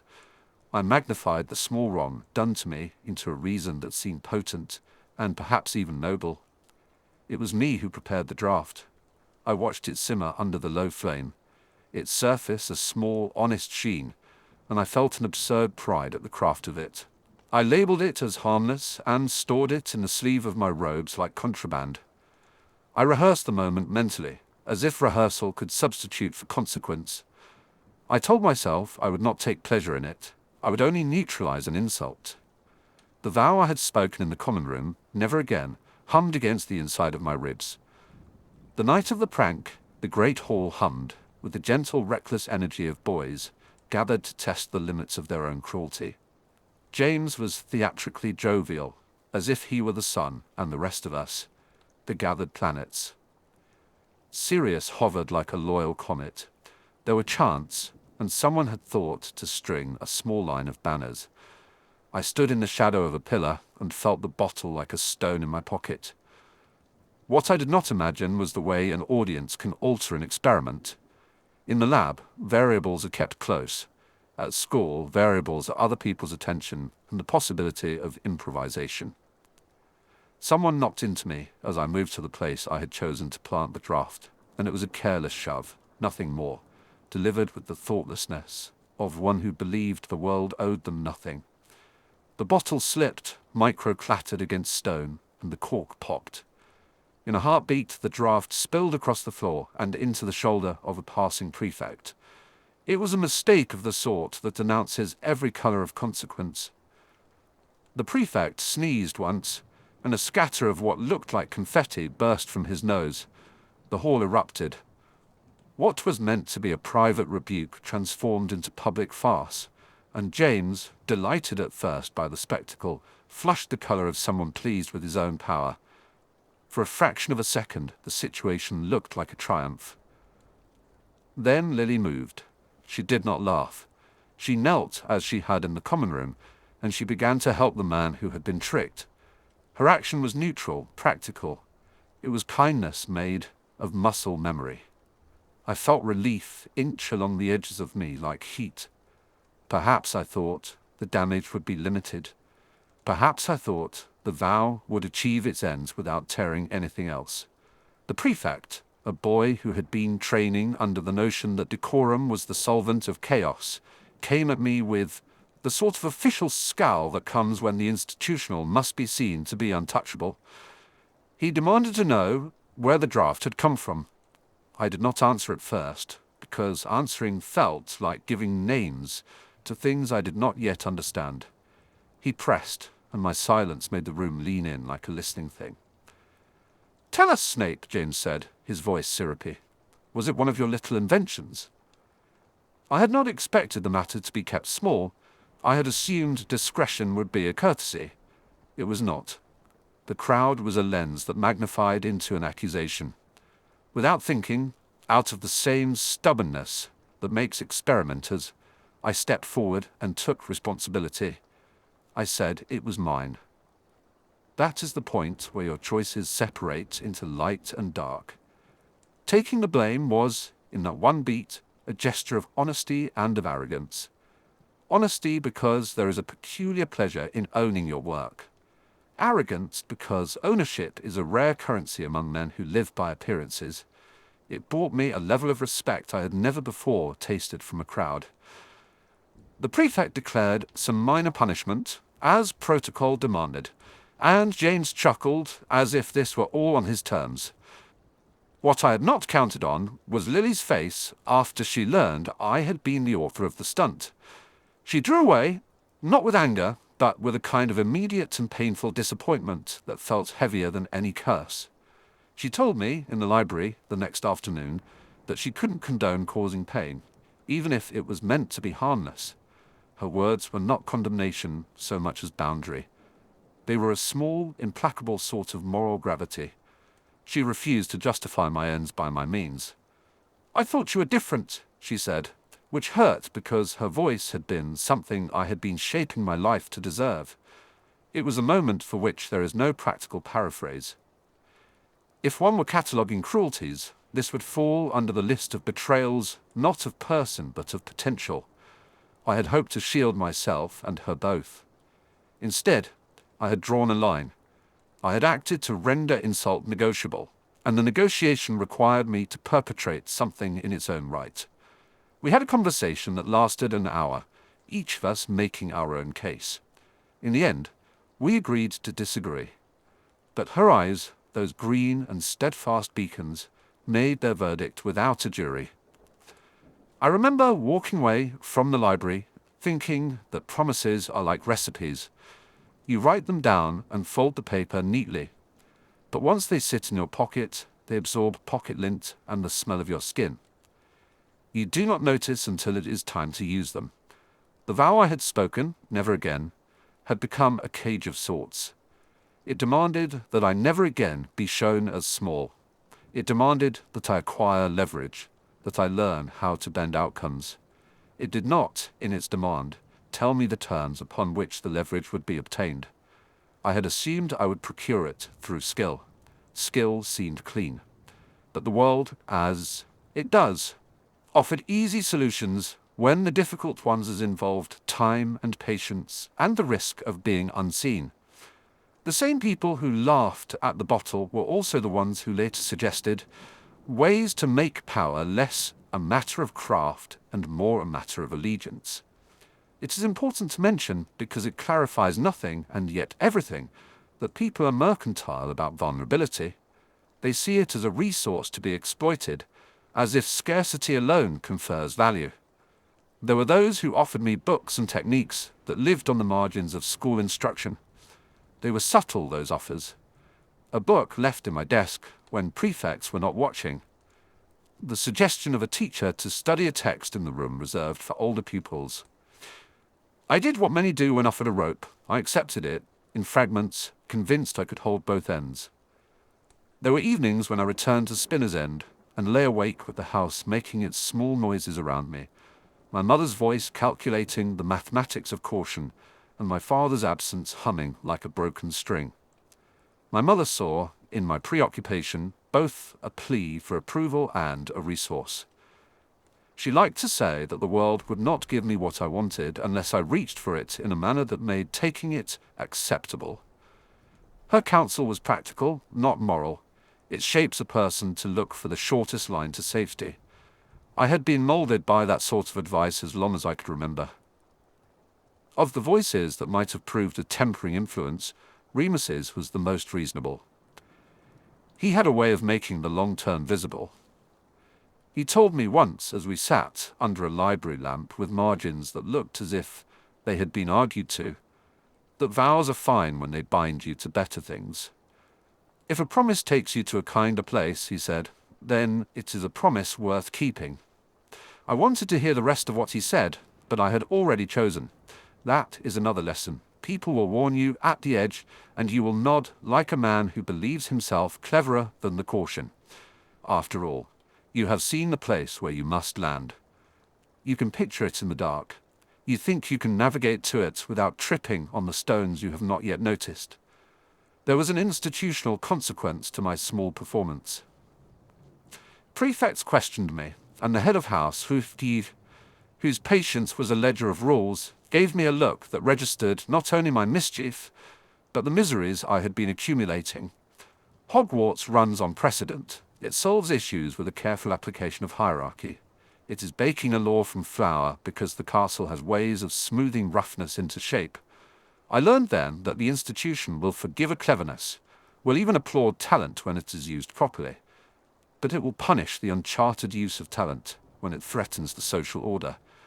My joke had been social dynamite disguised as a party trick. I was reprimanded. I served detention, polishing pewter plates in the kitchens, and listening to goblins discuss the slow business of their day. The punishment was less a lesson than a punctuation mark. It read, in the ledger of young men, as a demonstration that choices have consequences.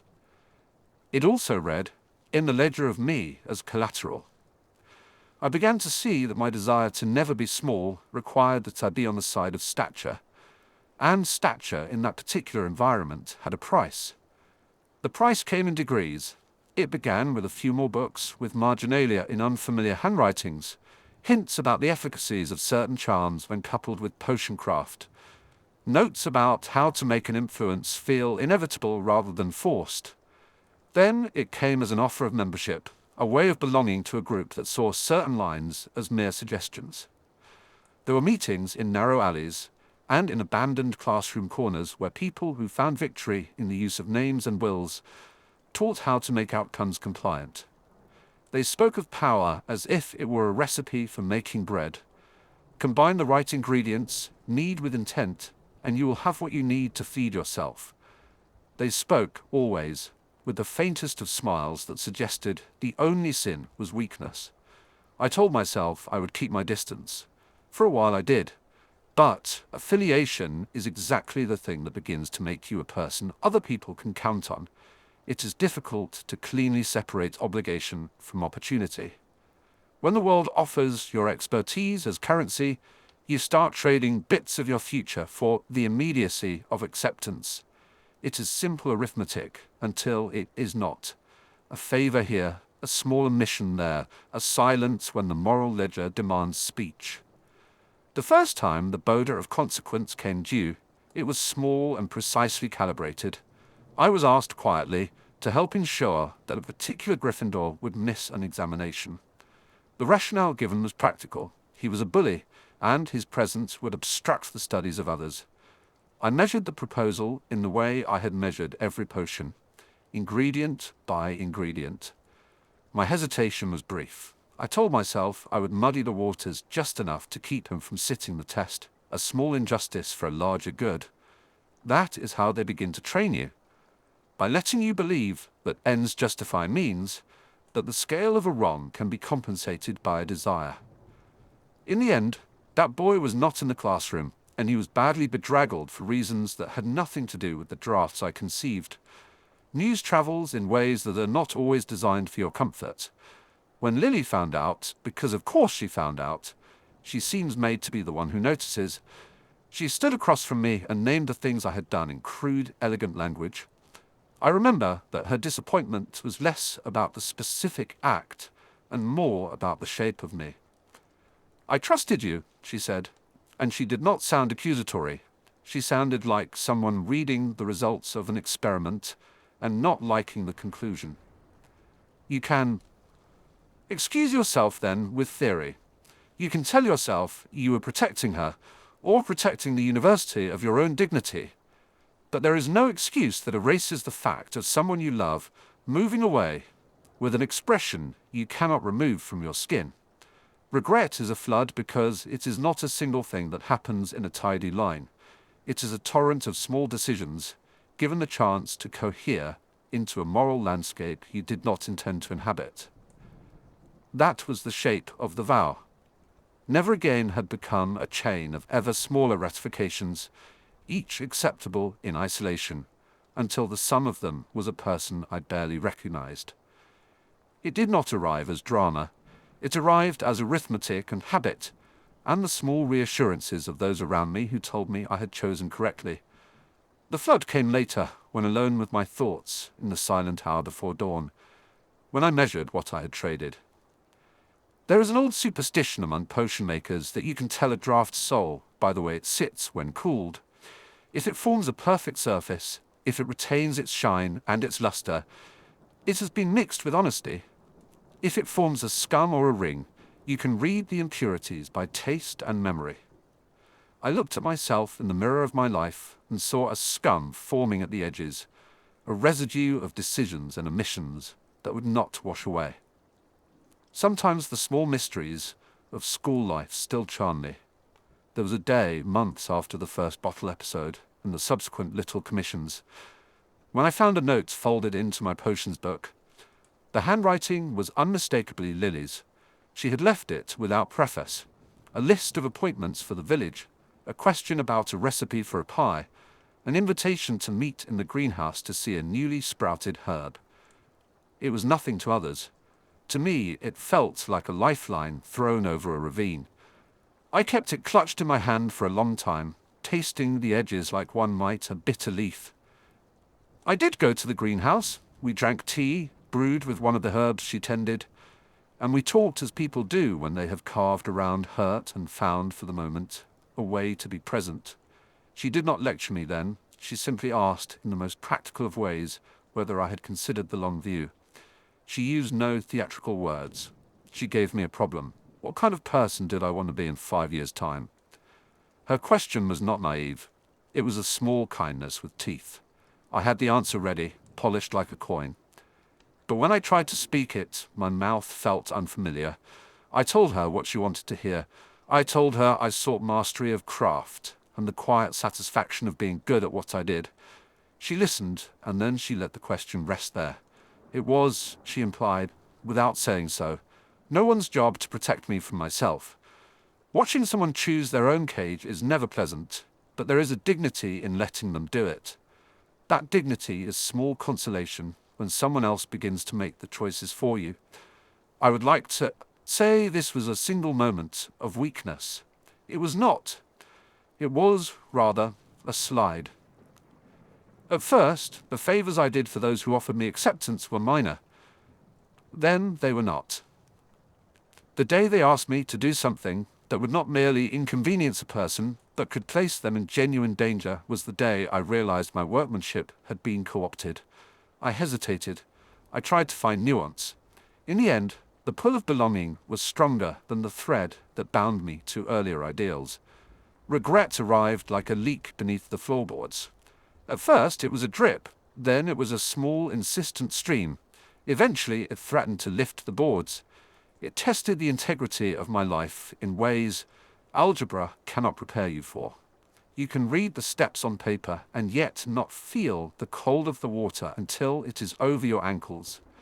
There are choices whose consequences cannot be anticipated. There are vows spoken in the common room over a broken bottle, meant as protection, that turn into public pledges of alignment. I tell myself, sometimes when I have to steady a hand over a cauldron, that I understood obligation then. I knew the weight of the word never. I even believed, naively, that obligations were the right shape, that they would hold me straight. But obligations have the habit of revealing themselves not as rails but as cages.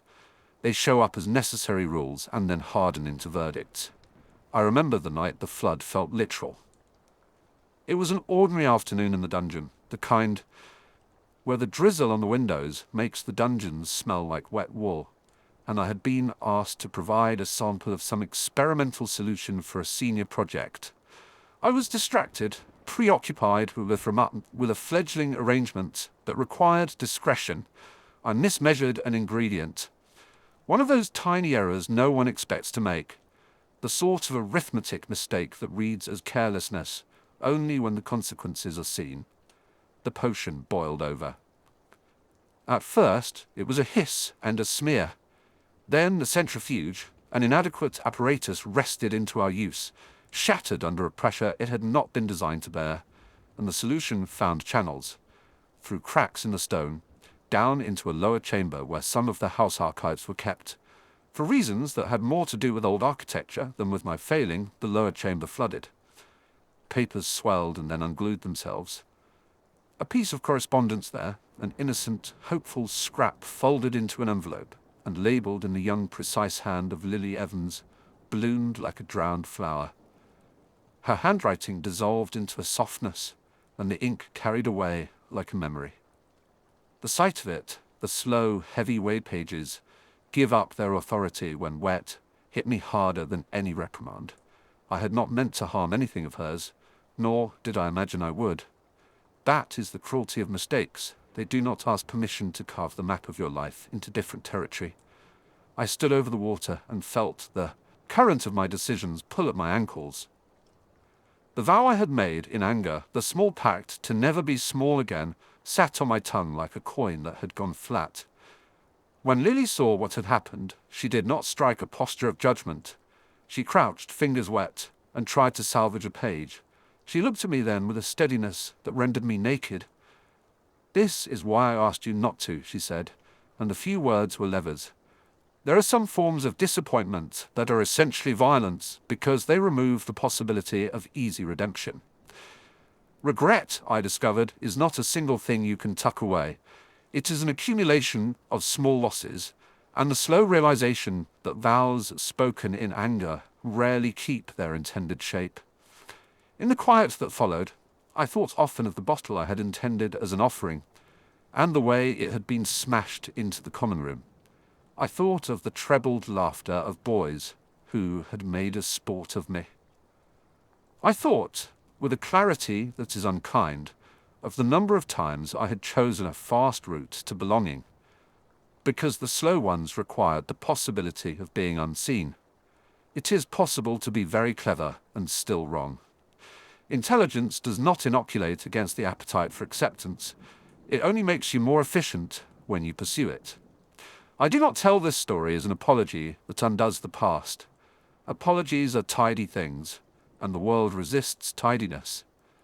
I tell it because the ledger must be balanced somewhere, and because there is a curious comfort in naming the exact way one slipped so that it can be recognized by others who might stand at the same dangerous edge. There is a last thing to say about vows. They are not merely utterances, they are invitations. They invite consequence. They call to those who keep their ledgers precise. The vow I made was small and hot and born of fear. It wanted a particular answer. The answer came almost as if it were waiting in the dark. It was not the agency I expected. It demanded pieces of me that I did not yet know how to refuse. Sometimes I think the better story would have been the one where I closed the bottle, walked away, and spent my life learning to be exquisite at small, harmless crafts. Sometimes I imagine a life where the humiliations hardened me into a quiet kind of steel that was useful and not dangerous. But that is an imagined life, and I live in a chronology that makes other demands. Regret is not a single flood that drowns everything. It is a weather system that changes the landscape. It reroutes rivers and builds cemeteries where gardens once grew. The vow sits on a shelf in my heart, like a file with an uncertain label. Sometimes when I pass it, I am tempted to open it and let the thing inside evaporate. But promises are not always mine to unpick. Not all spoken things can be rewound to a muffled start. They gather witnesses, consequences, attachments. They ring long after the immediate sound has died, through rooms you will one day be asked to enter and judge.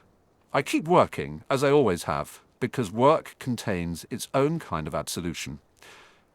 In the quiet hours before dawn, the dungeons smell of peat and patience. I stir, measure, and correct, as if the world can be made, right through careful temperature and time. It is a humble theology, but it is something. And yet I cannot cease to wonder what might have been had I folded that first bottle back into my pocket and let the cork remain unpopped. I cannot cease to feel, dimly and with a stubbornness that cannot be removed, that vows spoken in anger are like seeds sown near a well. They find their way to water, and when they grow, they do not ask permission of anyone who stands by and watches. Tomorrow there will be more measurements, more lessons, and perhaps, if I'm sensible, one small luminous correction. Perhaps the next time I am offered a short path to belonging, I will instead take the long one. Perhaps. The fact that I can still make that calculus is a mercy. The fact that it matters is both a burden and a reason to keep my hands steady over the next cauldron. Because some mistakes can be diluted if one is careful enough, though some will always stain. Chapter 10. A Narrow Escape. The first sign was a scrap of parchment the size of a fingernail, folded so carefully I could have believed it came from a boutique, rather than from the pocket of a boy who could barely keep his tie straight. I found it where I expected to. Under the bench in the potions dungeon, near the scorch mark James Potter had left the term before when he tried to impress a crowd with a badly cast light charm. It lay where gossip lives, in shadow, half hidden, waiting. The paper smelled faintly of lemons, and something harder to name, a chemical tang I recognized from a shelf of tinctures. A sigil was pressed into the corner. A coiled shape, nothing I would have chosen at a time and place. No signature, of course. That is how invitations of that sort prefer to arrive. Anonymous and polite about the trouble they intend. I should have left it. Curiosity, which I suspect is the root of most mischief, or perhaps the only honest companion I have, made me unbend and retrieve it. I smoothed the paper between fingers that still bore a dab of basilisk brown dye from an errant experiment. There was the faint impression, as if from a wax seal long ago pressed hard, a second sigil beside the printed one. I did not know all the inkmaker's marks. I knew enough. I took the scrap to the library, because that is where Lily went when she wanted to be alone and not feel lonely. This was the sort of trivial kindness that had become a ritual between us, the offering of small problems in the steady company of books. She looked up from a volume on herbology, with her expression already the colour of disapproval, which I secretly adored. There is something about being told off by someone you trust that softens contempt into a private star, a point of connection. "You look like you found a beetle," she said. "A scrap of paper," I corrected. "Hardly a beetle, unless it is a beetle plotting an evening rendezvous with its congregation." She reached for it, eyes narrowing with the precise arithmetic of concern. "That sigil, do you recognize it?" "A young man's talent for secrecy, and an older man's flair for melodrama," I said. "Possibly worse. We were careful with names in the library. You learn quickly at school that names can attract attention like moths, or worse." I left the slit between the pages of her book instead. She closed the cover with a finger at the corner, as if to pin the matter to something solid. "This is the sort of thing the headmistress would like to be informed of," she said, on the edge between caution and the kind of righteous indignation that made her cheeks hot. "She won't like it. Wouldn't prefer it," I corrected, "because it is a habit of mine to be accurate when it costs me nothing. She will take measures. I suspect she has eyes and ears that we do not. She also has a taste for discretion. There are administrative costs to prudence." Lily's laugh was brief, a small bright sound that made the library warmer by degrees. "You always talk about her as if she's a chess piece." "She is better than a chess piece." I kept my voice level. "She's a game player who understands not to play for blood in the corridors. Expect curfews, subscriptions to watchful proctors, a few stern letters home. That is the extent of theatricality in the castle for tonight." There are precedents for that kind of response. Institutional measures that soothe the majority, while the very minorities bear the cost. I had been on both sides of that cost my entire life. It turned out that the scrap of paper was not the only sign. Over the next week, small things arrived. A half-remembered phrase in the corridors, a pair of new fellows among the older students who smiled with an edge, a prefect's attempt at a joke about purity that landed with a silence like a dropped glass. People were being pulled, not with coercion, but with the soft, patient gravity of belonging. It is the quieter seduction. One name added to a list, one acceptance, one ritual repeated until it begins to look like common sense. Rumour has its own curriculum. It teaches in the common rooms and in the washrooms and on the Quidditch field, when boys gather to feel themselves great. Rumour is seldom a teacher of facts. It is an instructor for allegiance. I saw the gravity in action twice that week. Once in the common room, when a Slytherin 5th year, an apprentice of affect and inherited menace, proposed a toast to honour among our blood. Glasses clinked, faces softened. No one scowled very loudly.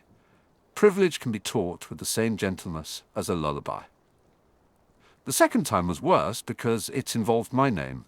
Not in full, that would have been a given, but in the insinuation of associations. A boy who had been good at drawing attention by imitating other people's cruelty leaned near one of James Potter's circle and said loud enough for me to hear, "If you want to understand what it means to have real blood, speak to the Prince Boy. He knows what purity looks like." There are many names for lessons, that one I will not repeat affectionately. It was polite by design. A whisper meant to stain. I heard Sirius laugh loudly in the distance, a sound like someone knocking over a suit of armor. James, as he will, did most of the work of rectifying things by the simple expedient of being very loud and very present. He shoved through the crowd, grin on his face, as if danger were a kind of party trick. Their bravado functioned as a social vaccine, noise and spectacle keeping the smaller, quieter urgencies at bay. I did not attend to it immediately. There are reasons I keep my head down. Certain forms of notice tend to bring trouble that goes beyond the mere discomfort of being mocked in the corridors. It is not cowardice, it is long practice at choosing where to place one's weight when the floor shifts. A cautious man has measured the consequences of stray votes. We're all, in the end, balancing. It was Lily who pulled me close to the edge. We were late for charms. She caught me in the corridor outside the classroom, a book tucked under her arm, and the look she gave me when she said, quietly, "You must not leave this unspoken," made the decision for me. I told her I would watch. That is what friends say before they find that watching is a poor armor. I had meant, in the back of my mind, to notify someone with more authority. I had even composed the letter in rehearsal, formal, measured, appealing to precedent. Composure for authority is like measured doses in a potion. One must not add heat too quickly. But teaching of a certain type moves fast, and the measuring glass I trust in my chest kept tipping. 2 nights later, I followed footsteps that led to a back alley behind the kitchens. It was narrow, the sort of place the castle forgot and allowed to gather its own small weather. The invitation had not lied. There were faces there, 6 boys, and 1 or 2 girls, older students who had recently found it convenient to broker friendship across houses. A carpet of newspaper lay across the cobbles, and on it rested a tray of small vials. The leader of the group, a tall boy with a smooth voice and hair that could have been magazine-trained, addressed them with the charisma of a man who had practiced being dangerous. They were not waving banners. They had not gathered under a flag. Instead, they unfurled small gestures of intimacy, whispered pledges, shared cigars, of a filthy, itchy leaf. We do not grow in greenhouses, and above all, an item that looked deliberately ordinary. A narrow ribbon, white as bone, was passed from hand to hand. When you wear a ribbon, you are marked not by violence, but by selection. I had seen less dramatic initiations before. House clubs, secret dueling circuits, a poetry circle that demanded obedience in exchange for a nod of acceptance. Hogwarts social life has always loved its rituals, but there was something else under this roof. The talk turned to names that were not ours, to rights that ought to be enforced beyond school walls. The talk turned, as such talk will, into an arithmetic of who is permitted to stand forward, to speak, to claim. I should have stepped out then. I could have produced a prefect, raised an alarm. That would have been the sensible path. Cowardice and courage live next to one another. They share a fence. The moment I hesitated, I felt the fence tremble. The leader caught my shadow moving on the wall and laughed. "Prince," he said. He had never learned the simplicity of my name. He preferred the elevation of a title. There is a faint pleasure in being called by the thing your mother once was. It should have felt hollow to me, but those small gratifications root. "What are you doing here?" he asked. The question was friendly in the way a snake feigns curiosity. "Observing," I said. "This alley needs to be cleared by dawn. It is breeding mold." The joke landed poorly. My voice was dry, and the group had the wrong kind of audience for humor. They looked at me in a way that suggested I had made a dangerous offering. Amusement without the courtesy of industry. The leader moved toward me, the ribbon held in a hand that shook with practiced poise. "We're making sure the world stays on its feet," he said. "We're just seeking a few good men." "You're seeking boys who have already decided they're good," I said. "You're making enemies, not friends." "Sometimes the making of an enemy is a clearing of weeds," he replied. That image, cultivation as purification, had been used on farms for centuries. In the mouths of boys it sounded like neat, cheerful cruelty. "You intend this for names like mine," I said. The leader's smile did not change. He held out a ribbon. "We can be inclusive. There is a place for talent of all kinds. You should try it." For a second, the world's rotations slowed. There are certain gestures that feel like tense. At the handing over of a token, the offering of a place in a group. For many, those moments resolve into comfort. For me, they folded into memory as 100 small cogs clicking into place. I had once imagined belonging as a tonic, a cure for the particular ache of being different. The bottle of that dream was sweet and bitter both. I refused the ribbon. Refusal is a small and very loud act. They had expected someone to accept. I tasted the air tighten. The leader's hand tightened on the ribbon, and his voice changed. Refusal is an option we tolerate, he said. It means you're choosing to keep to the margin.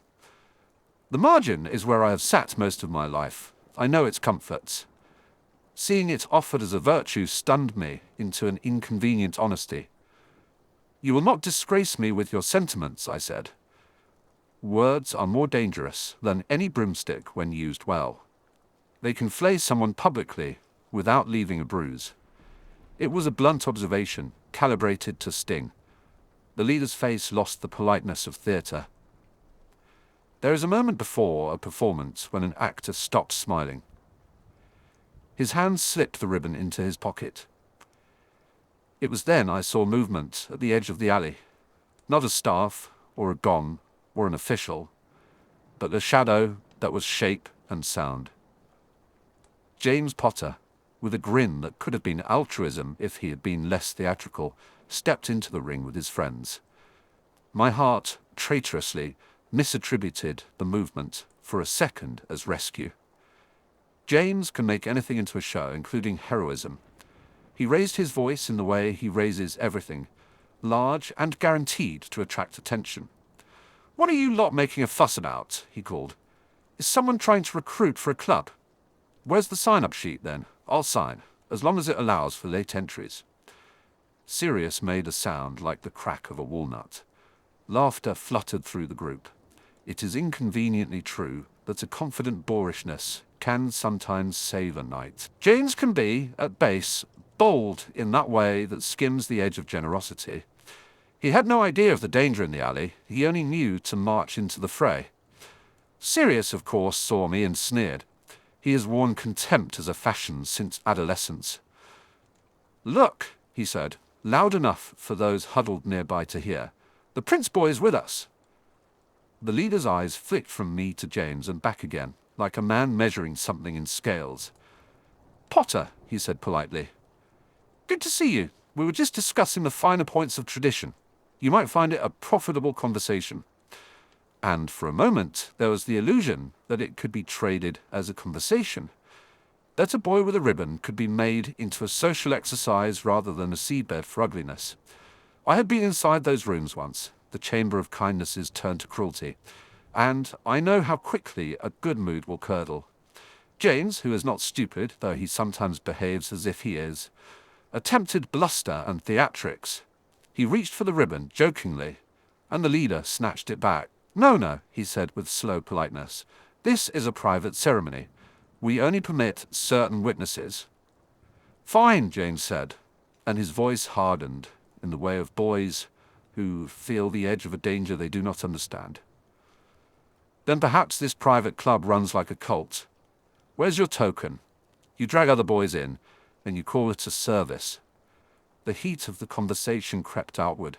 They spoke words that would not have been out of place at a farmer's market or a bad play, terms of cultivation and maintenance, until the air smelled of smoke from a match. Boys clustered. Grey faces passed in the shadows like anonymous props. Where there are gatherings, there are choices, and where there are choices, one must choose. "You are always better at speeches than at listening," the leader said. And then, as if someone had rehearsed the next step, his companions pushed forward. A hand went to the pocket. A vial appeared. It was small and elegant, the sort of object made to look innocuous. He uncorked it, with the presumption of a chef unveiling a new sauce. The liquid inside was the color of old coin and shimmered faintly, as if with the sincerity it did not earn. He passed it around. My immediate thought, for reasons I could not entirely explain even to myself, was not of the potion's pharmacology, but of the old tonic recipes my mother kept in the back of a cupboard in Spinner's End. Potions that promised to make you likable, agreeable, compliant. Had I been less careful with my youth, I might have trusted a teacher who promised that belonging could be bottled. The ritual was clear. One sip and you joined. Not being a member required courage transformed into the form of the stomach's twist. Being offered a drink that might alter your faculties in any meaningful way is the most intimate test of will a person can be given. I thought of Lily and of her face when she had said, "We should not." Leave it unspoken. I thought of Remus, who had always kept his anger leashed, and of the quiet steadiness of the kindness he insisted upon. I thought of the small, private score of humiliations I had suffered at the hands of boys who believed their loudness constituted merit. I thought of the price that would be placed on silence if I hid from it now. It is odd how decisions made in the mouth of the night feel monumental. They feel like stone. I stepped forward. "That would be unwise," I said. It was a small sentence. The leader's eye flicked to me, and for a second the alley was a stage, before an audience that had not yet decided whether to be shocked or amused. My voice, cold and precise, can do that much. It has been my instrument since I was a child, who learned to speak sharp enough to cut back. He smiled then, smoothly. "Prince, we are merely choosing friends. Surely you own the virtue of discretion." Discretion has been my currency. That night, discretion felt like counterfeit. "Friendship cannot be bought with elixirs," I said. "You may be trading honesty for crowd-pleasing." "So you think," he muttered, as if the world were not made of choices already. "You deny yourself the one that grants you company." The vial was extended again. James, by then redder than a boiled lobster, and twice as noisy, moved to push the bottle aside. That was when things tipped. There are many ways to escalate a situation. The obvious one is to shout, or to insult, or to throw a spell. Those are dramatic and something James has in his repertoire. The subtler path, which is far more dangerous because it masquerades as assent, is to reach for the ordinary with the intention of making it extraordinary. One of the older students took out a ribbon and nudged it toward Lily. She stepped back. "Potter," the leader said pleasantly, "it would be considerate to let the girl choose. She comes highly recommended." Words arranged themselves with nasty politeness. The air in the alley tasted suddenly of iron and of the coal mist from the kitchens. James moved as if to guard Lily by puffing himself up, and Sirius began to jeer. A hand slid across my shoulder, a small warm grounding, and I turned. It was Remus. He had a manner older than his years, like someone who had had to learn to speak softly to avoid waking sleeping things. "This will end poorly," he said. He did not raise his voice. That was an observation, not a plea.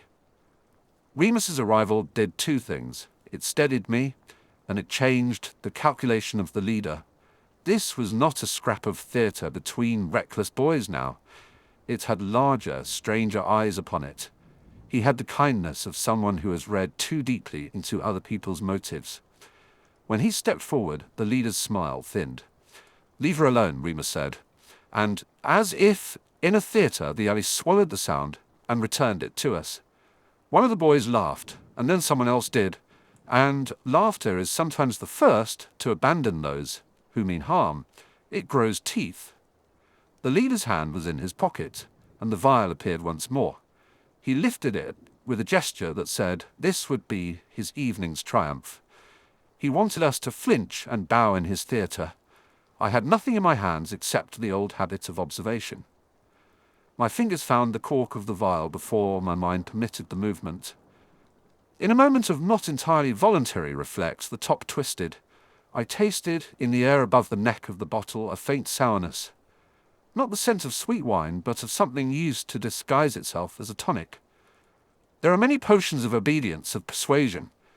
People have made careers of persuading others one's ideas were necessary for the good of the group. I had read the recipes for 2 such draughts in guarded manuscripts in the restricted section. It is not a difficult chemistry to make for those who know tinctures. The dangerous part is the tone in which one offers it. We had been taught in potions to be modest in our claims, to measure, to respect the vessel. There are many reasons to do so. One of them is simple.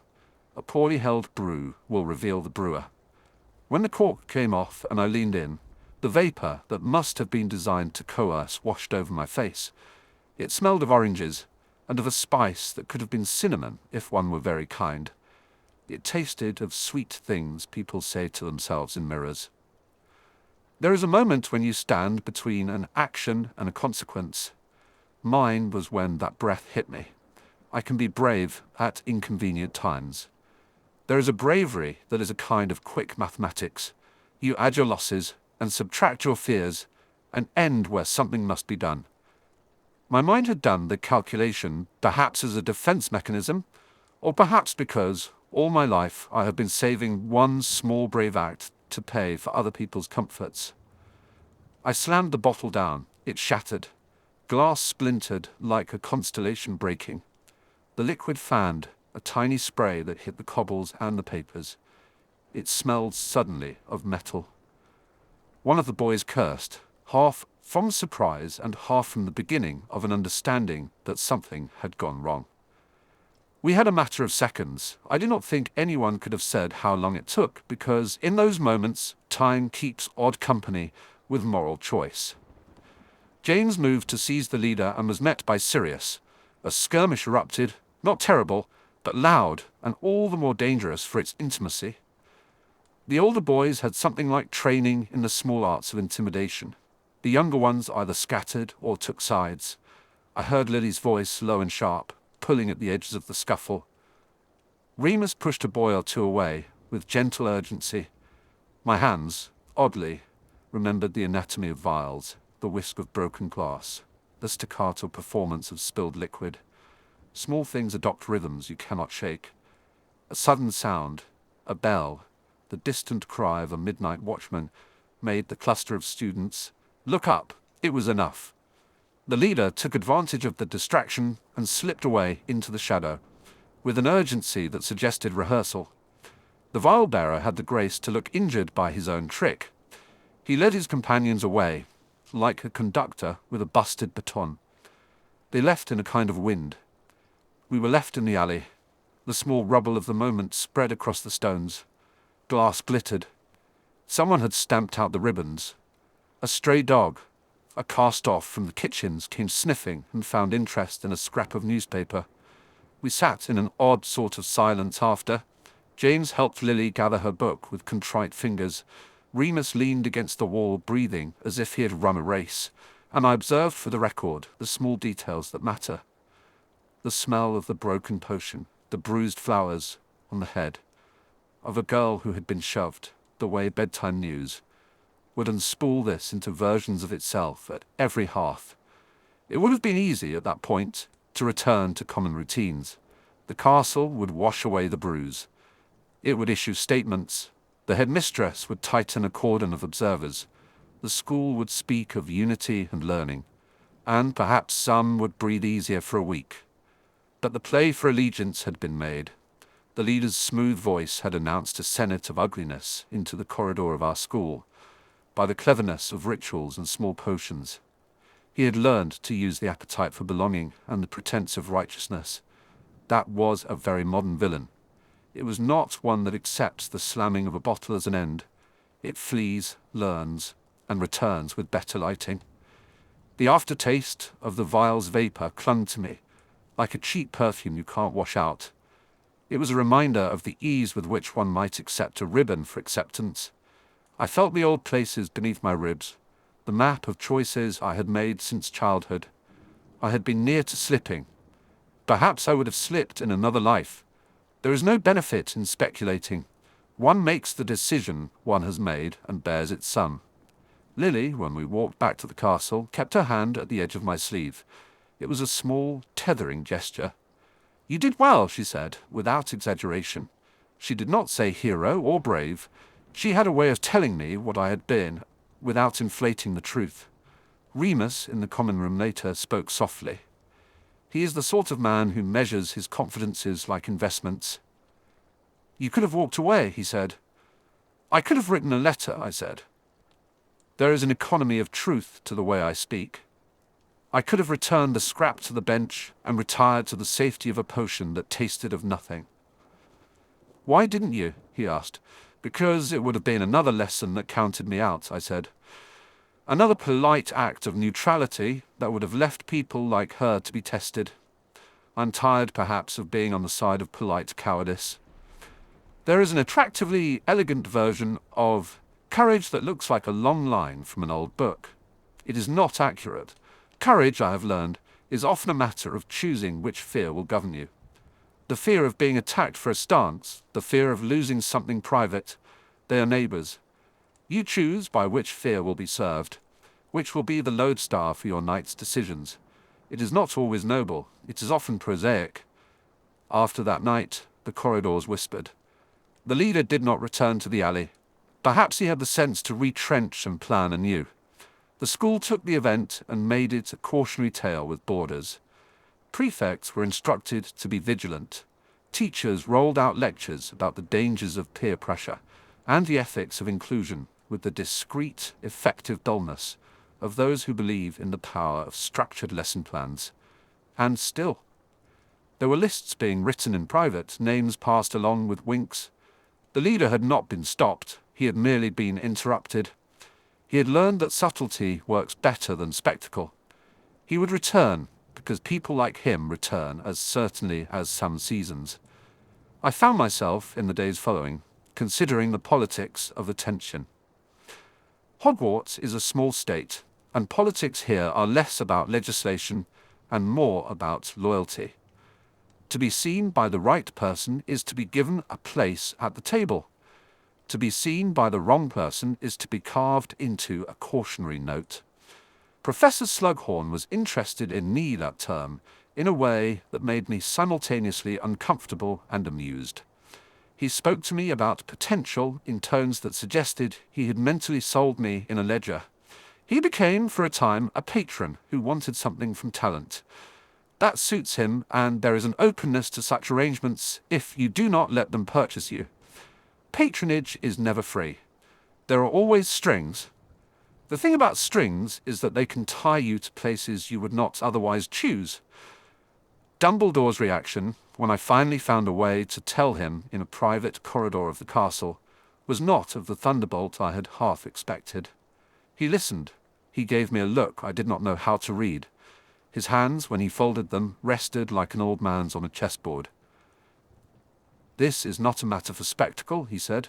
"It is a matter for vigilance. We shall be careful." "People will continue to be asked to choose," I said. "They will continue to be offered quick remedies for being lonely." "Yes," he admitted. "That is the cruel part of our profession of education. It is the small wars we fight in hallways, after the larger battles are done, that teach the most harmful lessons. The temper of the school is not immutable." I nodded. There is a strange comfort in being told what one already knows by someone in a hat one almost respected. It does not make the work less necessary, it only makes the path clearer. Weeks passed. The leader did not come back to the alley with a brighter bottle, but the logic of his enterprise threaded the school in ways small and insidious. A boy I hardly knew disappeared from my class rolls for a week and returned different. Another stopped eating in the dining hall and took to wandering the grounds at odd hours. I kept a tally in the margins of my day. Small things that, when assembled, looked like a map of loss. It is odd to consider how many lives are saved by small acts: a shared umbrella in a storm, a whispered word of advice, a refusal to hand someone a ribbon. Not all rescues are dramatic. Some are nothing more than the retained memory of a refusal made in the mouth of the night. I began, with the precision of someone who loves a discipline, to cultivate a network. Remus and I traded notes. Lily informed me of the people she watched with her eyes like a surgeon's. There were others, quieter ones, eavesdroppers and scowling types, who understood that when the ground trembles, you must choose where to plant your weight. That winter felt like a small war. Not the kind that shows on banners, but the kind that lines up children against each other with banners made of whispers. I found myself more often in the library, more often in the dungeons, watching the way potions and promises were both mixed with a similar hand. There are few things more human than a boy seeking a place to stand. It is the nature of hunger to mislabel. Hunger for belonging makes fictions seem like sustenance. I had to decide, in the end, which fear would govern me. The fear of being another martyr to my own timidity, or the fear of doing wrong in the guise of courage. I chose the wrong fear for a long time. I have not forgiven myself for certain things. But that night, in the alley, where a broken bottle glittered like a confession, I felt the first honest credit of an account I have longed to settle. We did not win a great victory. We made a narrow escape. The leaders' group slipped away into the night and returned to their studies as boys do, laughing in the halls like nothing had happened. The castle swallowed the noise and issued its placid announcements. And yet, the day after, Potter and I found a scrap of paper in our common room. The same sigil, new words, a clean invitation. There are few certainties in life, but here is one. When the ground trembles, it will not do so once. You throw your weight behind someone, and they will either prostrate themselves before the quake or learn to hold a line. I had thrown mine. I had thrown it towards a girl who had never asked for such a thing, towards a friend whose eyes told me she would not have me do anything lesser. Remus said, as we walked in the slow dusk toward the hospital wing, where a couple of bruised boys sulked under a matron's disapproving gaze, "You could be alone in this, you know, if you wanted. You could make for the comfort of an observer." "Alone suits me poorly," I said. "It suits me as a costume, not as a companion." He looked at me with the sort of pity that is almost kind. "Then we will not let you be alone. That is the only practical plan I can give you." I had always thought of myself as a man of potions and precise measures. Of late, I have been learning that friendship is also an art that requires the exactness of ingredient and patience. It is messy. It is not always noble. It is the only kind of courage I trust, because it is accountable to the people who will not permit you to lie about your actions. Something was shifting in those corridors, small and relentless. I cannot promise we have finished with it. I learned then, among the particularities of adolescence and threat, that bravest acts are sometimes the least theatrical. A hand steadied on a sleeve, a bottle smashed, a statement made without applause. The next invitation came, folded and polite, and I did not leave it to a drawer. I took it to the person who had better manners and a worse temper than I. She read it, crumpled it briefly in her fist, and then handed it back with a look that said she would not be my excuse for doing nothing. "Next time," she said, and her voice carried the small, terrible promise of things that are not said lightly. "We should make them remember why they came here at all." We both knew what that had meant. It was not vengeance, it was instruction. It was choosing a fear to be governed by. I folded my hands and considered the shape of that choice. Outside, beyond the castle walls, the wind moved the trees like a restless audience. I felt, with a clarity that left no room for further hesitation, the old foundations shift beneath my feet. When the ground trembles again, I had decided as a matter of account and conscience whom I would throw my weight behind. Chapter 11. The Price of Patronage. The first thing he offered me was a key, not the sort of trinket that opens a chest of coins or a lock in a dungeon's wall, but a little brass thing that belonged nowhere in particular and therefore everywhere when placed in the right hand. He slid it across his desk as if it were only a curiosity, as if it had no more consequence than the feathered ink that always seemed to find its way from the pot to his sleeve. I looked at the key. I looked at him. I accepted it. It sounds theatrical when I say it so plainly. I would not have used that key if asked to break into vaults of heirlooms, or to accept some dramatic red cloak of office. No, the transactions he proposed were almost comedic in their smallness. A favor here, an errand there, a little access to a corridor that belonged to neither student nor staff, but to the shadows that gather where castle plans overlap. He would smile and call them simple trades. He would present an errand and then quietly load it with meaning. "You have a talent for being noticed," was how he put it. "There are things noticed where others are not." He did not compliment me on my potion work, nor did he need to. He knew, as everyone at Hogwarts soon learned, what I could make with a mortar and pestle. He used other names for my skill. He used the word watchfulness. I had never thought of it as currency until he counted out a handful for me. The first transaction was to keep an eye on corridors at odd hours and to tell him what I saw. Mail intended for the wrong person. A whispered conversation in a stairwell. A scrap of parchment dropped as a precaution, then forgotten. The second was worse, to bring him objects that smelled of heat or of wild goose fennel, ingredients from potions no one in good repute ought to possess. The third, which came a month after I had put the key into the pocket of my robes, was to inform on a friend. It is a peculiar thing to be asked to betray someone when the word friend had never been easy to pin down for me. By then, friendship with Lily was the only one I trusted to call itself such. We had afternoons in the library, where her fingers would trace the margins of a book and find sunlight in the printed leaves. We had evenings in which we spoke of nonsense and science with equal zeal. She wore sincerity as if it were the most sensible of clothes, and it suited her. I still want to be around her when the world made less sense. Dumbledore could have appointed me to quiet watchman of the castle and left the ledger at that. Instead, he offered me the illusion of agency. The office of small tasks is a careful thing. People mistake it for unimportance because no trumpets announce the deliverable. The reality is that small things are where patterns are first born. A forgotten letter means someone is not who they claim. A missing ingredient means someone is learning a recipe they should not. A whisper at midnight is the syllable of a plan. Accepting his request felt, at first, like a practical choice.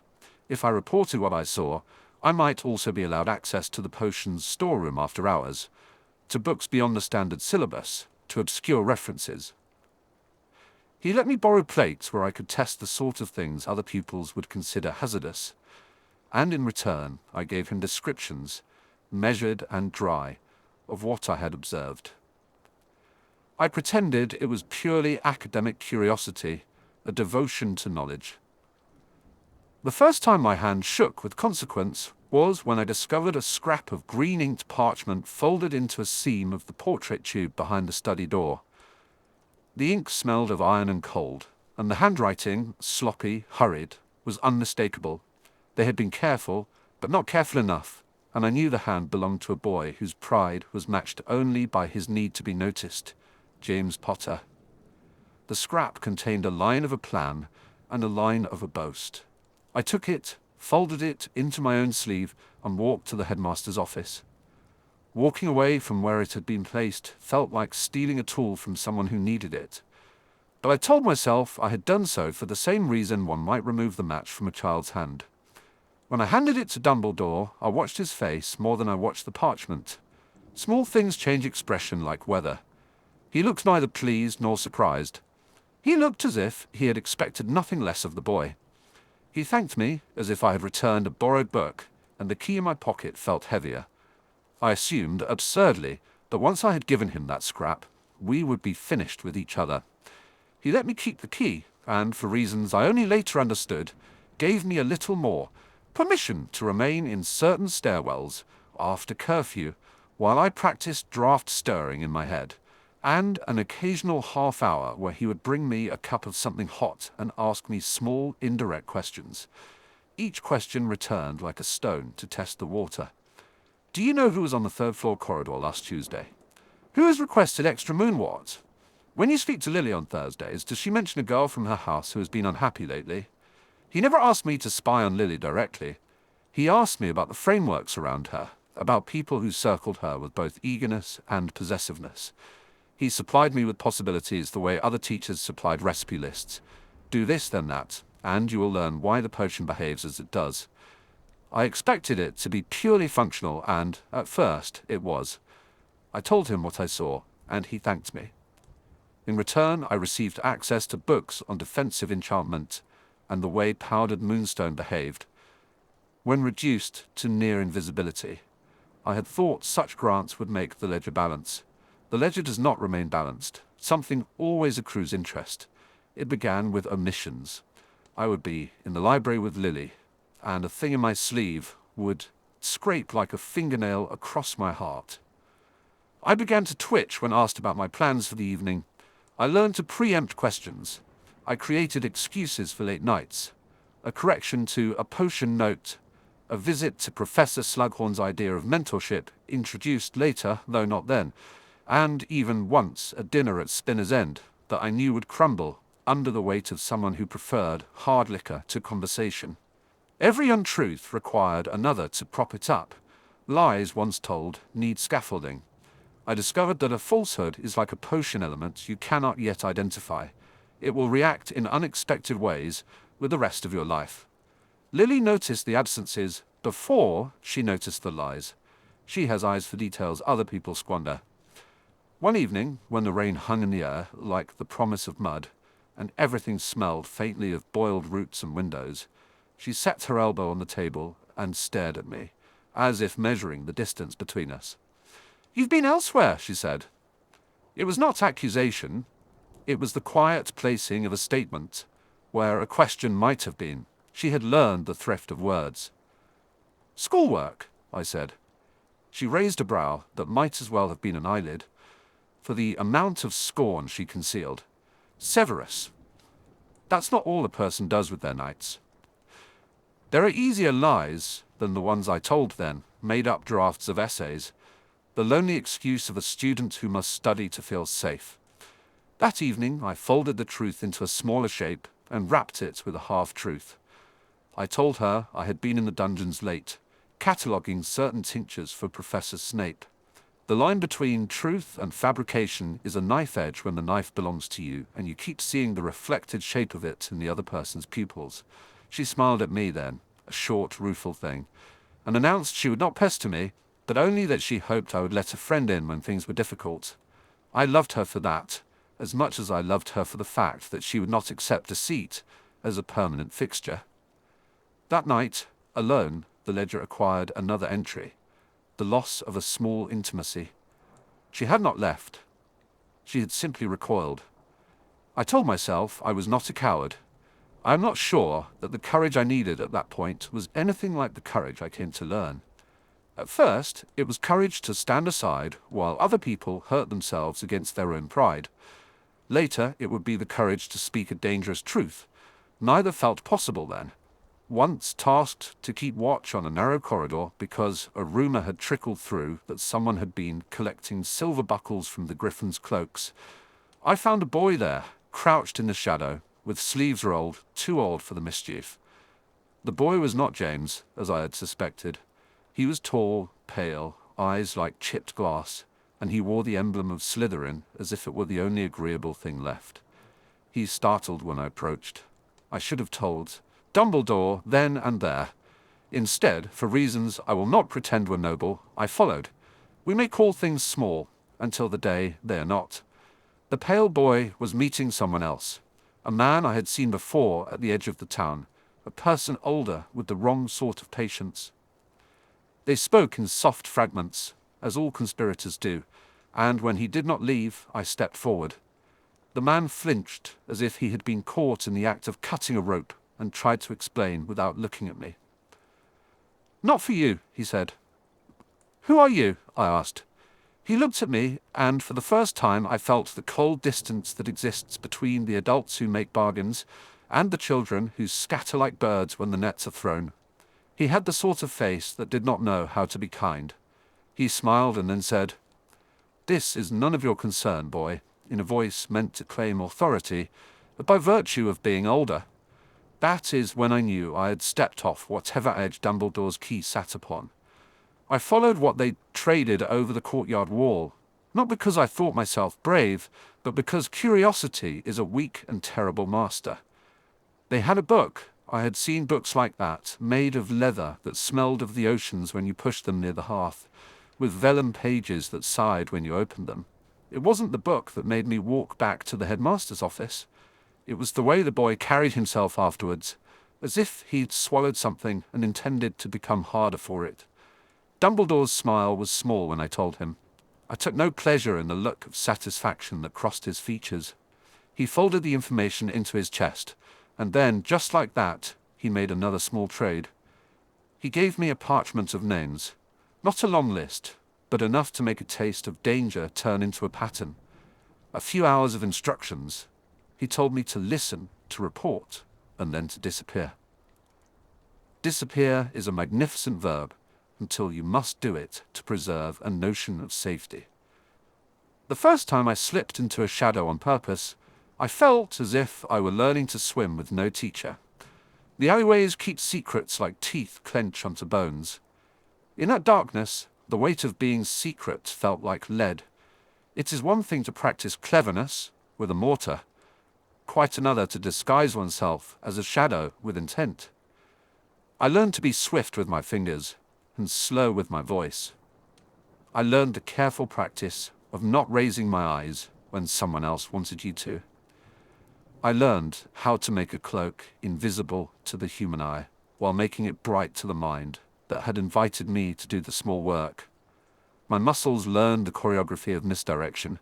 My throat learned how to sound natural when making a false apology, and my conscience learned to catalogue these things as necessary.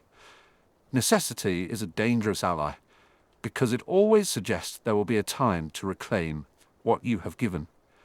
Every transaction required more.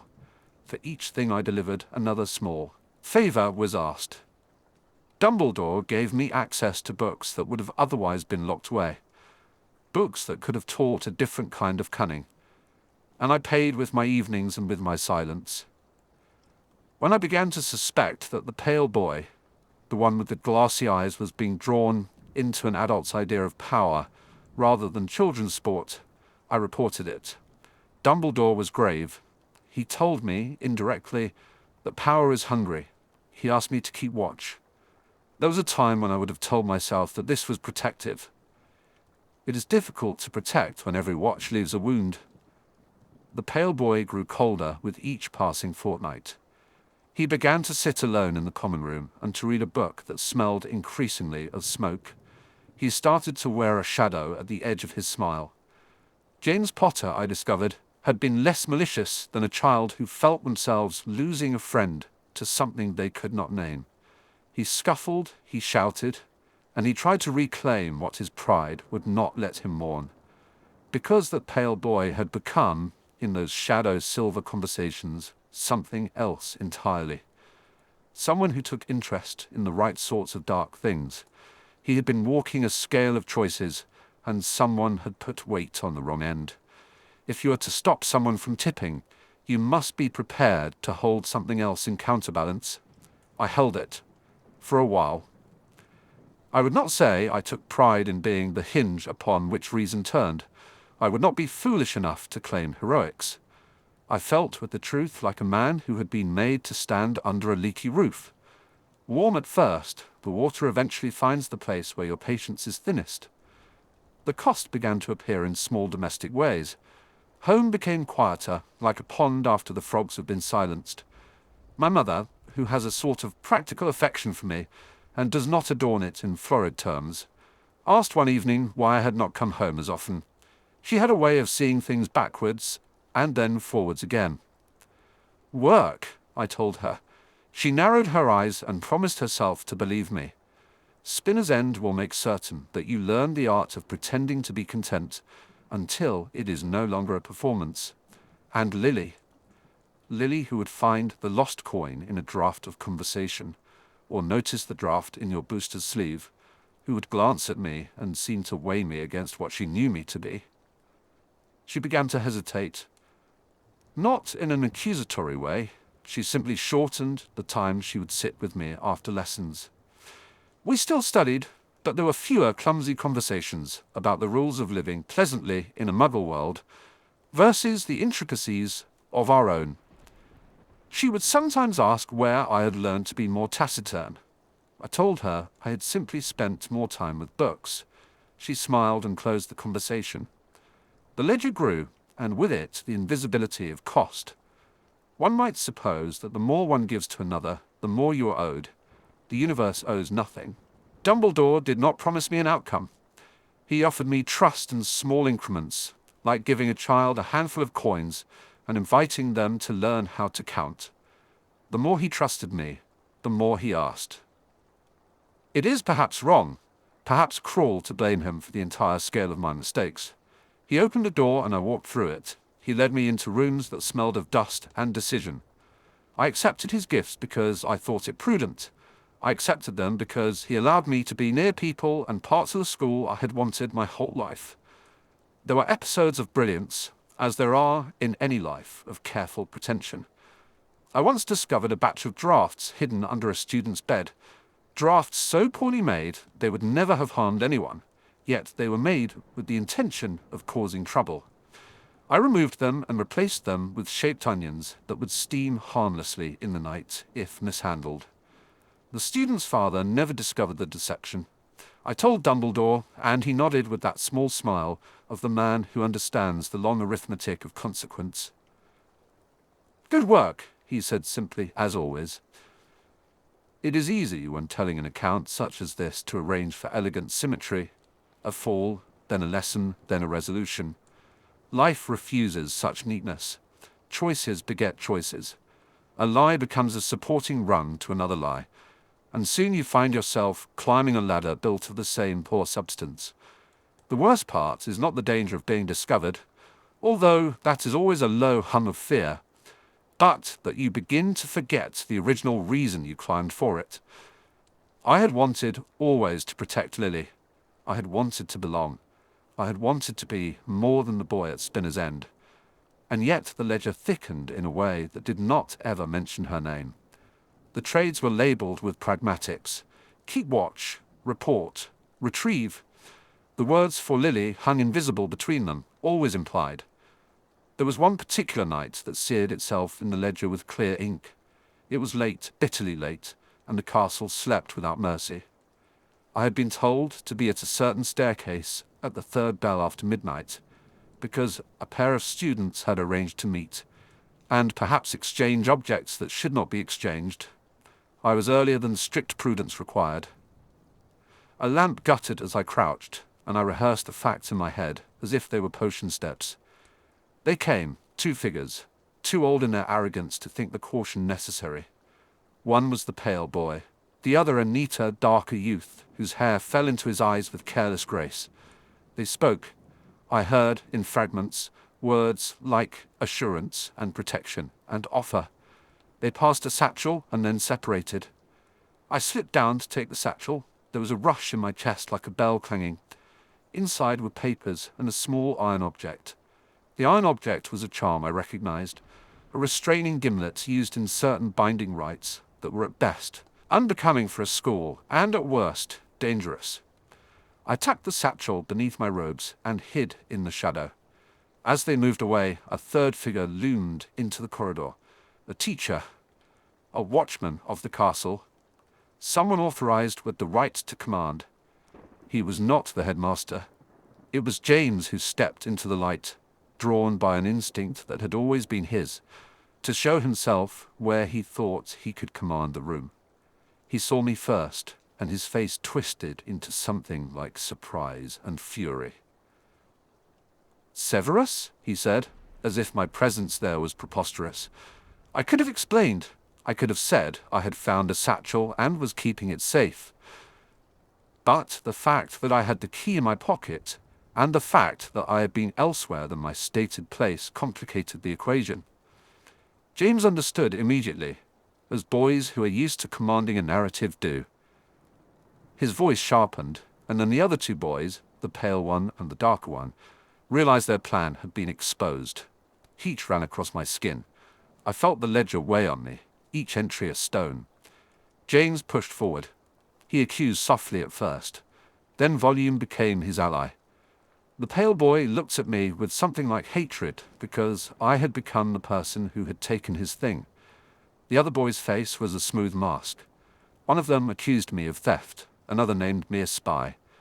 James, for all his fanfare, had a sudden look of something that might have been pity, but probably was not.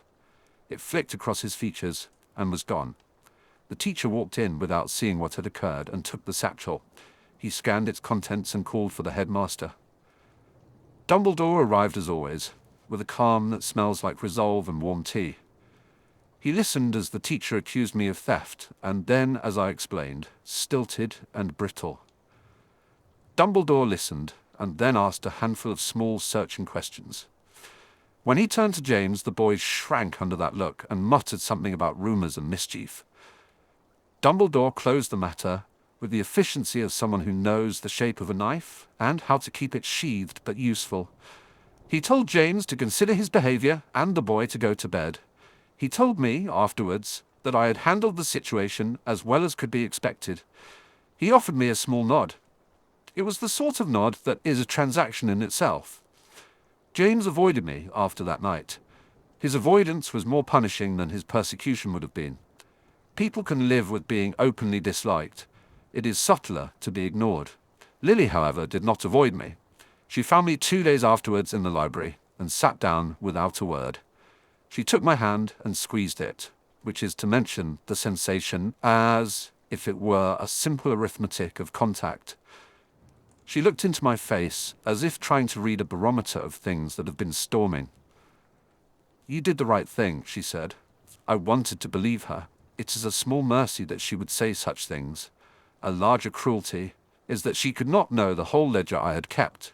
She could not imagine how many secrets a man would tuck into his pockets for a life. She could not see then how the key in my pocket had begun not to unlock doors for me, but to keep them closed from others. I became practiced at secrecy, the way a potioneer becomes practiced at adding ingredients without inhaling their fumes. It was necessary, it was necessary, it was necessary. It sounded almost like prayer. The pattern moved from small to large, with a slowness that felt deliberate. Dumbledore asked me to learn the names of faces I would not otherwise remember. He asked me to pass notes through portrait holes, and to keep silence about what I had been given. He gave me certain privileges, access to some of the older students' histories, an invitation to serve on small councils that met in the middle hours. Each privilege required a promise. Promises are craftsman's work. I learned to build them into sentences. A promise is made to be kept. A lie, as I said, required scaffolding. A promise required fortification. And then he asked the sort of thing I had never practiced, to take an action for which there was no rehearsal. He told me, very quietly, that there were chosen people in our midst, students and adults, who were being nudged toward choices that would make the world narrower and crueler. He suggested that sometimes one could not simply report, sometimes one had to intervene. He did not frame the request as a surrender of innocence, but it was just that. He asked me to go to a narrow alley where 2 men had arranged to pass an object, to insert myself between the exchange and the receiver, and to bring the object back to him. I understood then what the key truly unlocked. It opened a corridor of decisions that required courage I did not yet know how to summon. In quieter moments, I tell myself I did it for the ledger of wrongs I imagined I could correct. In other moments, bitterer and truer, I remember that I did it for Lily, for the way her laughter made the air feel thinner and better. I told myself the small transaction would be worth the cost because it would halt a larger harm. The narrow alley smelled of damp stone and horses which had slept hours ago. The 2 men were older than the students I had been watching. They wore coats that had seen more winters than the castle had years. The exchange was clumsy, hurried, and when I stepped forward, maskless and reckless, I felt exposed. The iron object, a charm that binds the will of a creature, lay like a thing that wanted to be hidden. They reached for me. I moved because inertia is the most dangerous force to a person who chooses to act. We scuffled. I have no illusions about the bravado of that moment. I had scraped and cursed and used my elbows in ways that would make any respectable amateur wizard blanch. I felt very vividly the taste of metal and fear at the back of my throat. One of them broke away and shouted into the night. The other tried to hold me. I remembered Professor Slughorn's later aphorism about sometimes needing to throw a glass to see the depth of what lies beneath, and I used it then. I grabbed the charm and I ran. I ran with the knowledge of the ledger beating me like a heart. I ran because the man who had been standing there would have used that charm. I ran because I could not bear the thought of someone losing the ability to choose. I ran because, if I did not, I would always regret it. I ran because courage has an odd way of announcing itself when the alternative is worse than risking your life. I delivered the charm to Dumbledore in the hush after the dawn, while the towers of the castle still blushed. He placed it in a drawer and did not ask who had given it to him. He turned my actions over without condemnation. Sometimes to be trusted, he said, is to be given a weight few can carry. I have rewritten that sentence in my head many times. It sits like an ember. He offered me a little more trust, a medal with one side I could not read. In exchange, I had to promise to keep silent. I had to promise to act when asked. I had to, in a way I could not foresee, become an instrument of precaution. That is the fulcrum where I learned what the price of patronage is. It is not the immediate discomfort or the physical danger, though both are real. It is rather the slow attrition of something else, the little kindnesses one exchanges with friends, the small careless confidences that grease the hinges of relationship, the ability to be unguarded. When secrecy becomes a garment, you begin to feel for the seams. They tug at your heart until your chest hurts. There were days when I resented the ease with which Dumbledore asked and I obeyed. It was as if I had become a courtier to a man who had every right to be that form of sovereign. He did not order me in the manner of a tyrant. He proposed softly. He gave and he asked. The currency was trust. The prices were not always money, but always something else. The small trades become a ledger, and the ledger accumulates interest in the form of loneliness. Remus once tried to offer a remedy. He is by nature a healer of the small and humane wounds. He told me that whatever I traded, I should ask the price of first, and if I could not bear it, then refuse. His voice is soft, and always seems to be saying the thing that needs saying, with as few words as the world will allow. I turned the point of my face to him and said I did not know how to refuse when the man asking you had both the map and the compass. Then practice, he said, as if practice were the answer to anything. Practice, I said, and realized the absurdity of the suggested exercise. Practice, like courage, is the thing you must build against the morning. You do not practice courage in a homely hall. You practice it in the moment. I had not yet been forced to face something that required the sort of fear I could not manage by tidy tricks. It would come, as it always does, when you have spent too long counting out pennies and someone asks for £1.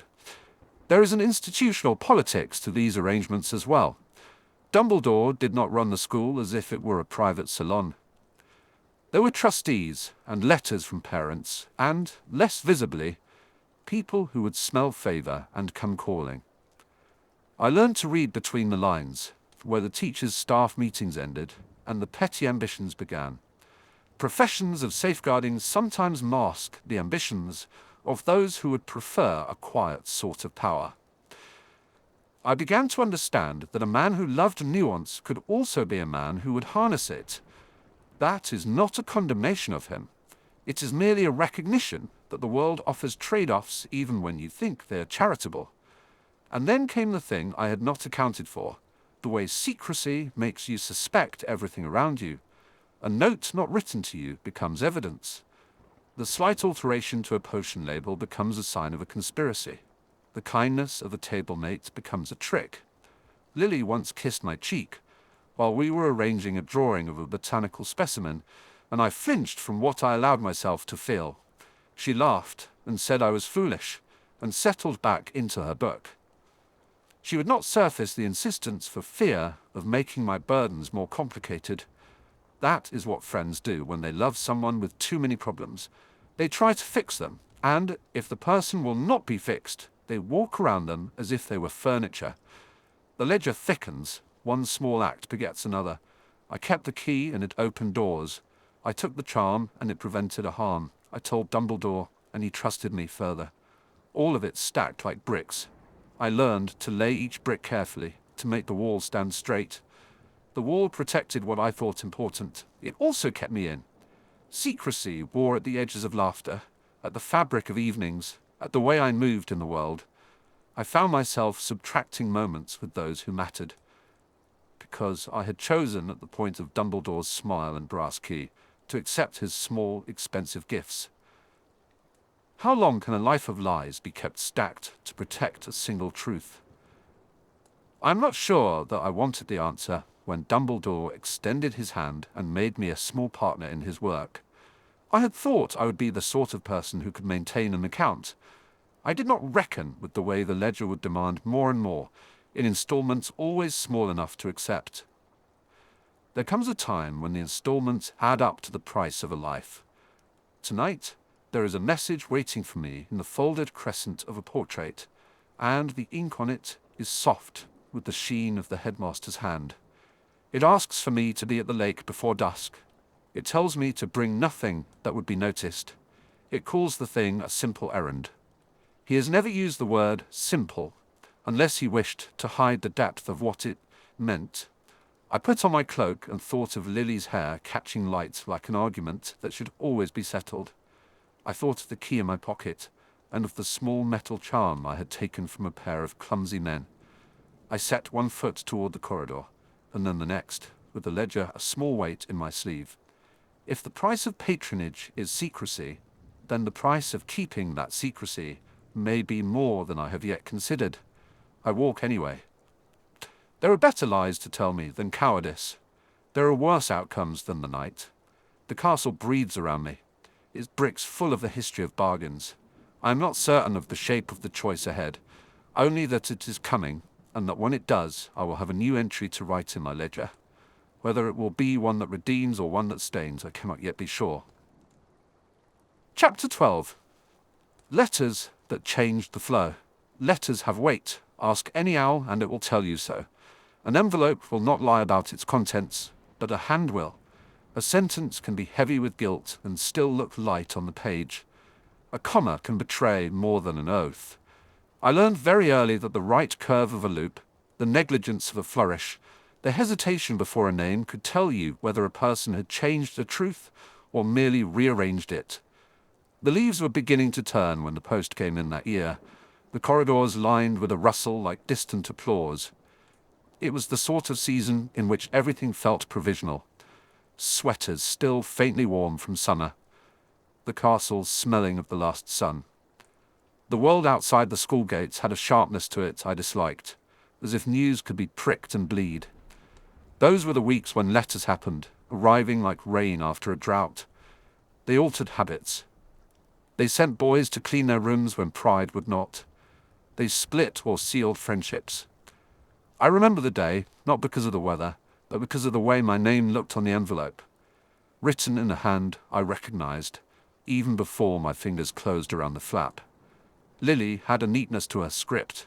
It made me absurdly proud, as if someone else could admire a veracity I had constructed. Her letters were a habit, an oddity of comfort, folded in a certain way, the paper itself a little soft at the corners, as though it had sat in her palm, rather than the stern fist of the dispenser. I had been in the dungeons. The potions room is a place for truths. Bottles will not hum your name, but they do call you to preserve them. Slughorn had left an enormous manuscript on the back table, rouged leather, the sort of thing that wanted to be adored, and I had been marking reactions, the way a drop of sulphur would couch itself in the lunar essence. The world simplified itself to lists of ingredients and the exactments of heat. When I am exact, the world is merciful. The envelope was folded on the edge of my bench, as if it had fallen asleep there. The seal was not wax, but pressed paper. No deliberate flourish, no stamp of family or house. That made me cautious. People who remove ceremony often try to steal what it covers. I took the note to the light and read. It was brief, as Lily's often were. She wrote about a book she had found, a passage she thought I would like, and an apology for not visiting Spinner's End the past fortnight. She had been helping at home. She mentioned James, but only to say he had been kinder than usual. She said she had seen Remus, and that he had seemed well. Under it, as if in a rush, there was a line I read 3 times. No, 4. Each time my chest negotiated its shape. Be careful with those who compliment without reason, she had written. Some praises are cost, Sev. That last part sat in the page like a splinter. I know how praise can be a policy. I had seen it used to coax boys into becoming men they would despise. I had seen it used to smooth a conscience into silence. I folded the paper again, and, for a moment, admired the light in the room. I told myself to be practical.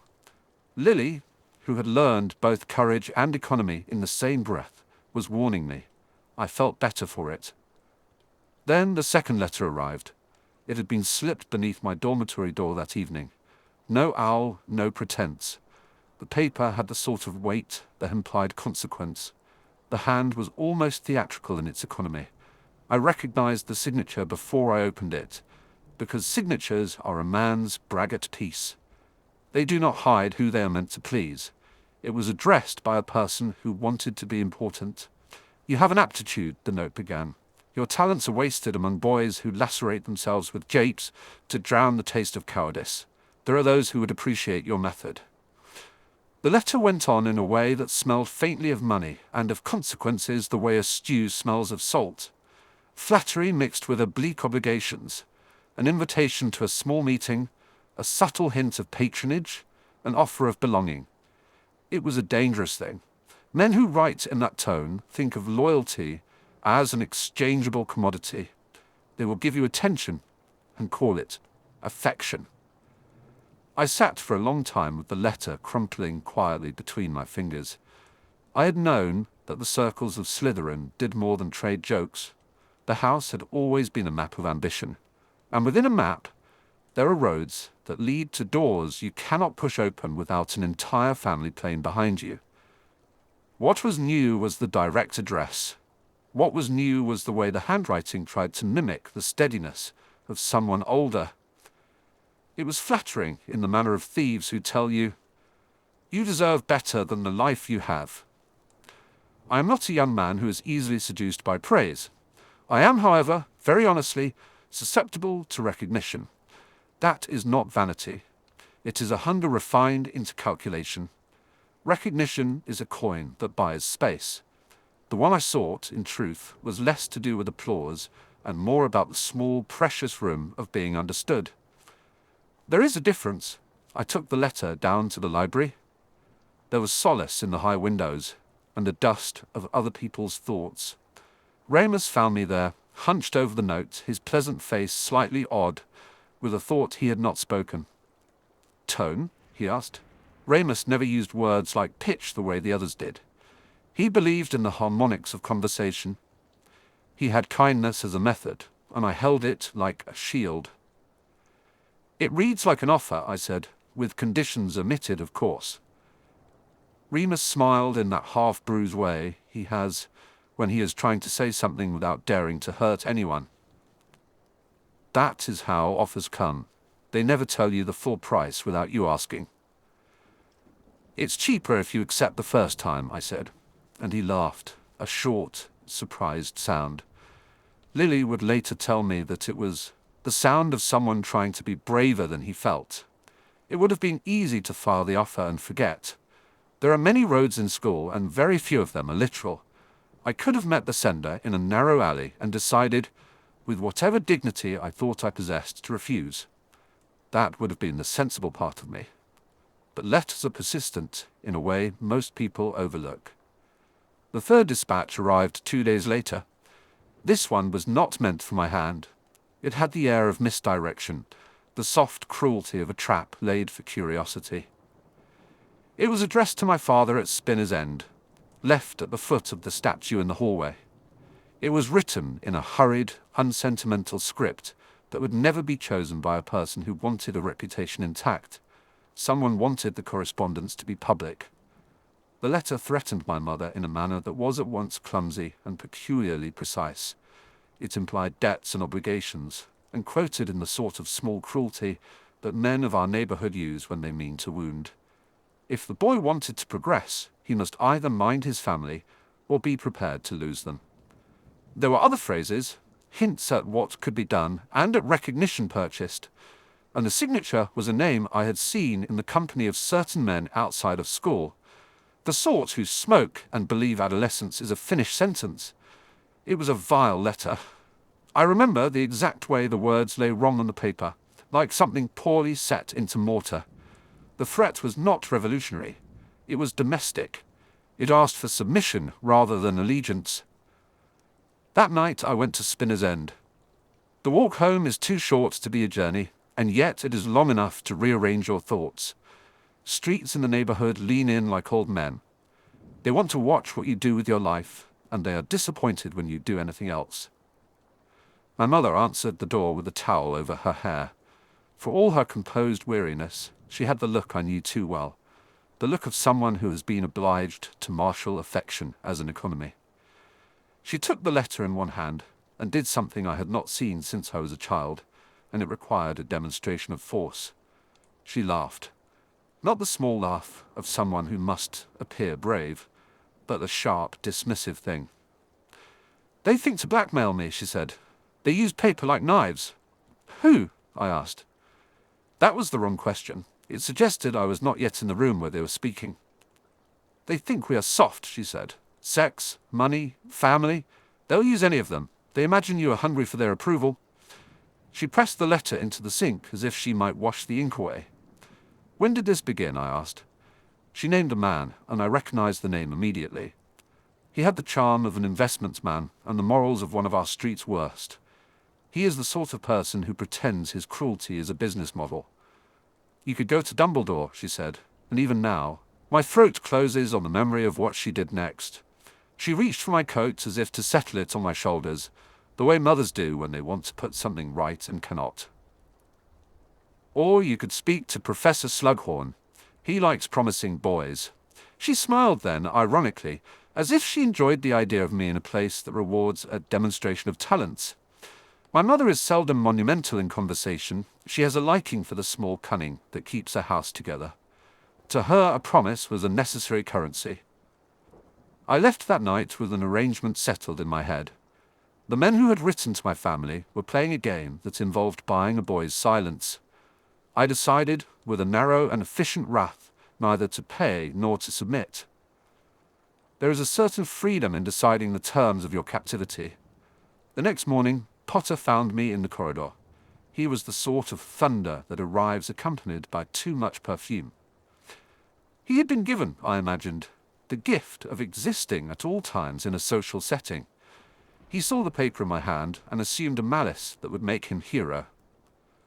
Boys like him assume the world is red and blue, and that they are always the lighter shade. "So," he said, "blackmail is it? Who's trying to recruit our little brain?" I could have told him to mind his own affairs. I could have told him to stop being loud and perform the sort of brutal social etiquette I had not yet learned to wield. Instead, I said mildly, "I prefer the term solicitations." He recoiled as if insulted, and yet I saw, because I watch people as a learned man watches a brewing cauldron, that his expression faltered. He suspected something, but could not name it. He was, in a way, frightened by the smell of danger close to him in a way he had not felt for himself. Later that day, I took advantage of the smallest liberty available to me. I wrote to Lily.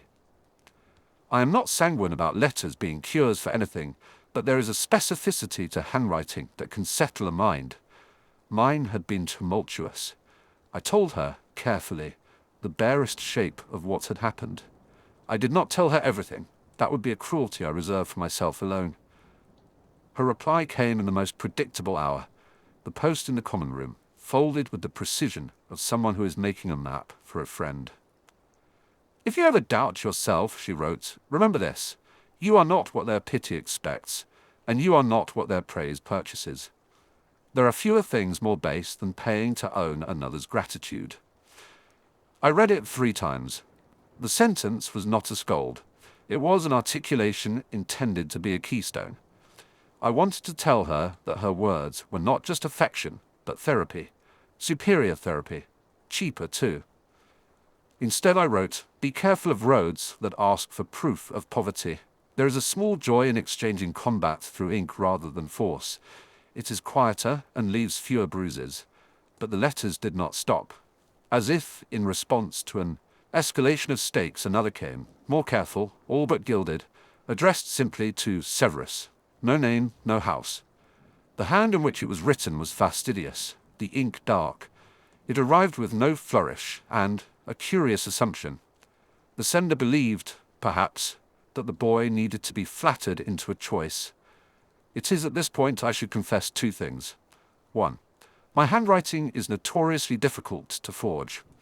From the way my mother taught me to write, to how I learned to sign my name in the dark of my room as a way of practicing tenacity, I have a hand that is idiosyncratic. 2. I had at school a manner of reading people as if they were books, not the delicate literature of sympathy, but the sort of terse, codified reading one uses for poisons. Handwriting does not conceal the tremor of thought, it preserves it. The new letter, the gilded one, was a careful composition that used phrases I had heard before. It praised my talent for precision and offered me a place at a small studious gathering of similar minds. It promised tutors, it promised influence, it promised a way to make the laughter of certain boys into history. I placed it beside Lily's notes and my father's and my mother's and the anonymous threats. For a moment, the table looked like a tribunal.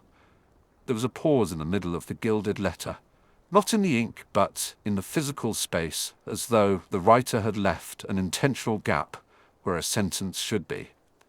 They had omitted a name. They had written, "We think you would be perfect for," and stopped. The rest of the sentence had been left blank, as if daring me to fill it. That blank was a trap. I thought about the way a skillful enemy will force you to supply your own justification for treason. It is economical and devastating to ask someone to name their own sin. If I was asked to supply the name of the group I wanted to join, it meant I had been trained to ask myself for permission. I did not name it. Instead, I went to the headmaster. People imagine Dumbledore to be remote, and he can be. He has the queer talent of making his voice seem, almost always, to be saying something else beneath what he speaks. There is a patience in his speech I find unnerving. He receives letters as if they are pieces of a constellation. He arranged things with the same bright, measured hands my mother uses for the house, deliberate, sparing, precise. He listened while I read the letter. He did not react to the flattery or the seduction. He only watched the blank line where the signature should have been and tipped his head. "You have a gift for recognition," he said, and the sentence might have been a compliment. "It's a curse," I told him. "If you read people as I do, you will be liable to see where they mean to cut." He folded his fingers together, then see it, and decide. There was no rebuke in that. There was no moral sermon. It was an instruction in the minimal language of authority. He was giving me room to decide, without preempting it. That is sometimes more dangerous than a decree. A man like that trusts that you will make a choice, and then live with it. I thought of the offers outside school, the way they had used my family as a currency. I thought of the men who write compliments like loans. I thought of Lily's pauses, and how she left the hardest syllable unsaid in her letters. I thought of my mother laughing, and the defiance of the gesture. The next letter changed everything. It was small, a slip, and it smelled faintly of tobacco and lavender. It arrived wrapped in the sort of ordinary plainness you use when you do not want to be noticed. It had been left by the Radcliffe corridor, taped beneath a loose stone. I know who places a letter in a stone. Someone who wants secrecy, but not subtlety. Someone who wants you to feel the weight of what was hidden. The letter was from a hand I had not known so intimately until that day. The hand belonged to Sirius Black. He chose his sentences like a man wielding a bludgeon. He said things in a way he thought would rend, though he would present them as bluntness.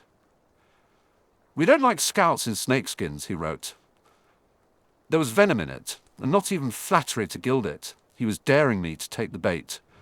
Under that, in a script so small I had to hold the candle closer, there was a notation not directed at me at all but at the reader, a seal crossed, and the words, "If you must consider them, make sure the price is worth the man you will become." There was a cruelty in the message, but also, beneath the gruffness, a recognition. Sirius may be loud, but he can smell loyalty. He draws lines and then throws his weight behind them. He wanted to make me hurt, but he also wanted me to be clear about the consequences of stepping over. It was odd for him to write in such a meta way, as if he had been coached to be a moralist. I almost burned the note. Then, with a small, deliberate spite that I reserve for those who would tell me what to do, I kept it. I set it in my desk. I read it when I needed to be furious at James without confronting him directly. Letters are not only for instruction, sometimes they are a game of chicken. They ask, how much will you concede? The threefold effect of those weeks' correspondence was to realize something fundamental. Men will write you what they wish you to be. The only honest voice might be the one that pauses between the lines. I wrote to Lily one last time that term. I told her what Sirius had said, and the smugness of the man did little to relieve the situation. She replied as she always did, without affectation. Do not let anyone using paper become the headmaster of your life, she wrote. If they must ask you to be poorer, they are offering you less than you are. There is a joke I made in the common room that night. I'm afraid of men who buy affection. Half the boy laughed, the other half looked at their shoes. We're all, in our way, habituated to being purchased. The letters did something else. They encouraged small acts that had been previously dormant. I started to watch for forgeries the way I watch for a potion's imperceptible change. Handwriting is a stratagem of concentration. A man's hand will betray his heart if you know how to look. Some signatures need extra flourish because they are compensations. Some hands tremble because the writer is lying to themselves. In the end, it was the spaces that told me most. In the gilded letter, the blank line was a location where someone had expected me to write the name of my own self. They wanted me to surrender my story.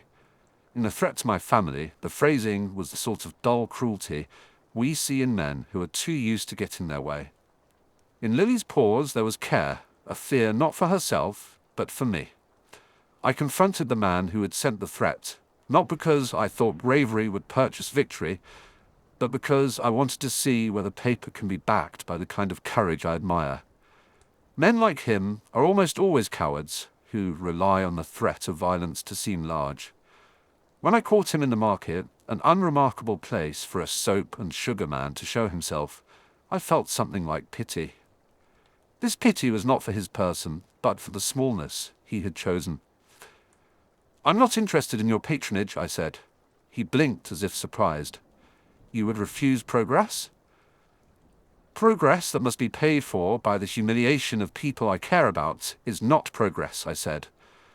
There is, in the way one says a sentence, an ability to delineate an argument that is flat and sleek and unadorned. That day, in the market, I used it. He stared at me as if he had expected a different performance. You have a talent, he said finally. You will be taken care of. Care that buys silence is not care, I told him. It is a small humiliation to see people discover a principle you hold and assume it to be reparable. He made a final offer and I refused. Men walk away from refusals as if they have been wronged. The strange thing is what comes after a refusal. It is not freedom, it is a new set of responsibilities. To decline a life is to accept a different uncertainty. What the letters had offered and threatened was a version of insurance I did not trust. By refusing, I did not make myself safe. I made myself accountable. There is bravery in that. It is not the loud, showy sort that boys like James mistake for courage. It is a quietness, the kind that settles, as you choose a book you know will not make you famous, but will make you honest.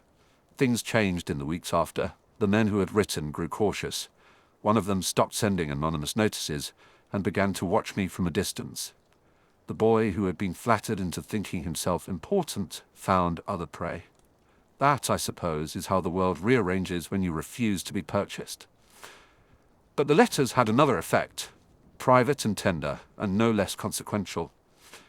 They moved Lily and me into a new latitude. She began to write more often. Her letters were small, precise, and far braver than anything she said aloud. She spoke of ordinary things, her table at home, a recipe she had discovered, Remus's careful jokes. But there was always at the bottom a reservation for me. Be careful, Sev. Trust fewer men who flatter. You are not for sale. It was in those pauses that a different kind of loyalty took root. Letters had, that autumn, taught me to look for silences as truth. Where a man had tried to buy, A friend tethered me back to the land of truth. The season closed with a small mystery unsolved. The gilded letter's blank remained a blank. The signature never revealed itself. I suspect now, with the patience Dumbledore afforded me then, that it was an experiment. I had been offered a mirror and asked to name the man I would become. I refused to do their work for them. In the days that followed, I learned another lesson, that letters change the flow of things, not because of what they say, but because of the decisions they demand. They can split a life in two. They can ask you to choose a friend, or a color, or a future. They can call you to account. I considered, one long evening, what my response ought to be to the world now that I had refused the coin. There is a certain temptation in becoming a figure of consequence by other people's lights. Fame, even the small kind that comes to an excellent potioneer, has its own seduction. I did not dislike the idea of being known for my craft. I disliked the idea of being known for having been bought. So I resolved something small and precise. I would accept instruction only where it did not require me to betray the people I loved. I would accept patrons who understood my boundaries, and I would refuse those who would purchase me with an implied discount. It is a narrow path. It is also, I have learned, manageable. On the last day of term, I stood in the corridor with Lily. We had both waited out the last speeches and the last academic sortings of attention. There were other boys hurrying past, carrying cases, and wrapped twins of books. Their voices collided, and the castle hummed with the contented fatigue of another term survived. "Did you do what I asked?" she said, not as a question, but as a verification. "I refused them," I said. "I refused the money and the intimidation. I told them no." She laughed then, a small sound that carried the warmth of someone relived. "Good." "It would have been simpler to say yes," I said. "Perhaps easier." "Yes, but not simpler," she corrected. "There's a difference." We stood in a manner that was almost companionable. She has, in the way she inhabits space, a steadiness I have come to depend on. When she takes up my hand, rarely, she is not a demonstrative person. She does so as if arranging a book on a shelf. There is care and economy. "I am glad you are not for sale," she said. "There are things that cannot be bought," I told her. "Explanations, for one. And apologies cost far more than coin." We laughed, and for a moment I allowed myself to be small. Allowed to be someone who could be warmed by a joke with Lily, rather than angered by the world's cruelties. It is a dangerous indulgence. There is a peculiar power in letting joy sit with you for an hour, as if you have laid a valuable book beside the hearth. When I returned to the common room, the final letter, so far as that term concerned, waited for me on my desk. It was from Dumbledore. He wrote only a few lines. They were brief as a spell. He wrote of observing, of trusting a boy to choose. He said he relished not telling me everything because there was value in learning through refusal. The note closed with a suggestion. There were places in the castle in which mischief gathers, and if I wished, he would be pleased to have me inform him of any conversation outside school hours that concerned the school's safety. I read the words twice. A different sort of decision was placed in my palm. It was not an offer made in the greed of patronage. It was a trust. It would ask me to be a steward rather than a commodity. That, perhaps more than anything else, altered the pattern. Pride is a tricky tutor. It offers both the courage to refuse and the vanity to accept. I felt in the quiet of the common room the old hunger for recognition rise and steady itself into something else. It felt like being given a place to stand. I had refused those who would have bought my silence. I had accepted an arrangement that asked me to be counted, not owned. There was dignity in that. It was not safe. It was the sort of danger that does not recognize a victorious speech. When I finally arranged the letters in a neat pile and put them into the small box I keep under my mattress, I thought of how much paper a boy can gather in his life. Some of it is mundane. Some of it is the sort of correspondence my mother keeps because she theorizes that the world is better understood in paper. Some of it will be the sort of thing you show a child when you wish to teach them not merely about choices, but about courage. The next term promised fresh petitions and more men who wished to weigh me as if I were merchandise. I felt a curious confidence. It is not the same as arrogance. It is the steadiness that comes from having chosen. One needs for such a thing both friends and enemies. One needs people who will write to you as if to purchase you, and people who will write to you as if they had nothing to sell. I put out the candle. The common room was a shape of dark and conversation. I folded one more letter, Lily's most recent, and slipped it into my breast pocket, next to the small, solitary locket I keep for no one to see. Outside in the corridors, voices rose like steam. There would be petitions again. There would be men with paper and men who wanted to bribe the quiet. There would be promises, many of them, and conditions cruelly worded and hopeful in the wrong way. I pressed my hand into my pocket and felt the softness of ink and paper. The night was full of the ordinary small miseries and small mercies that make friendship and loyalty heavy and luminous. A note can overturn a season. Yes, an invitation, a threat, a compliment, and yet it is the reply you choose that reroutes everything. The letters had arrived like rain on dry earth and altered the pattern of growth. Each line asked me to name who I would be. I put my cloak on and left the common room.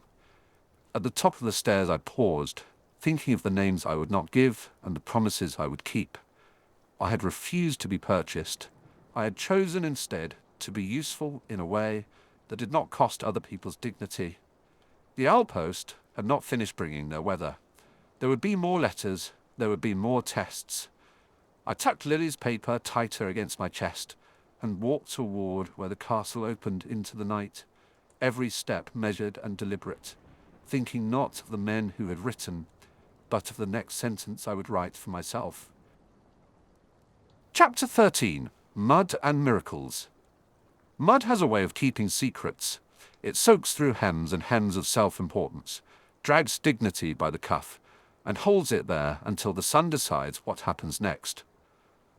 On that particular afternoon, the sun had been indecisive, which is to say, the sky had been sulking and the fifth years had been cruel. I learned then that some cruelties are indifferent to weather, others, more theatrical, require rain. They found me where I stood, too still, as if stillness could be a kind of armor. James's gang, James at the centre of course, all loud angles and louder laughter, had the sort of momentum schoolboys acquire from being admired. They had momentum and a broom and a wholly juvenile mission, to reduce the world and anyone in it to their scale. The shove was theatrical, the shove that sent me towards the grass, and the laughter came in a wave. Mud does the rest. It is merciless and democratic. It does not care for house points or family histories. It takes both your best collar and your last reserve of composure. Lily found me in the aftermath. By found, I mean she walked straight through the melee, as through a door, rather than around it.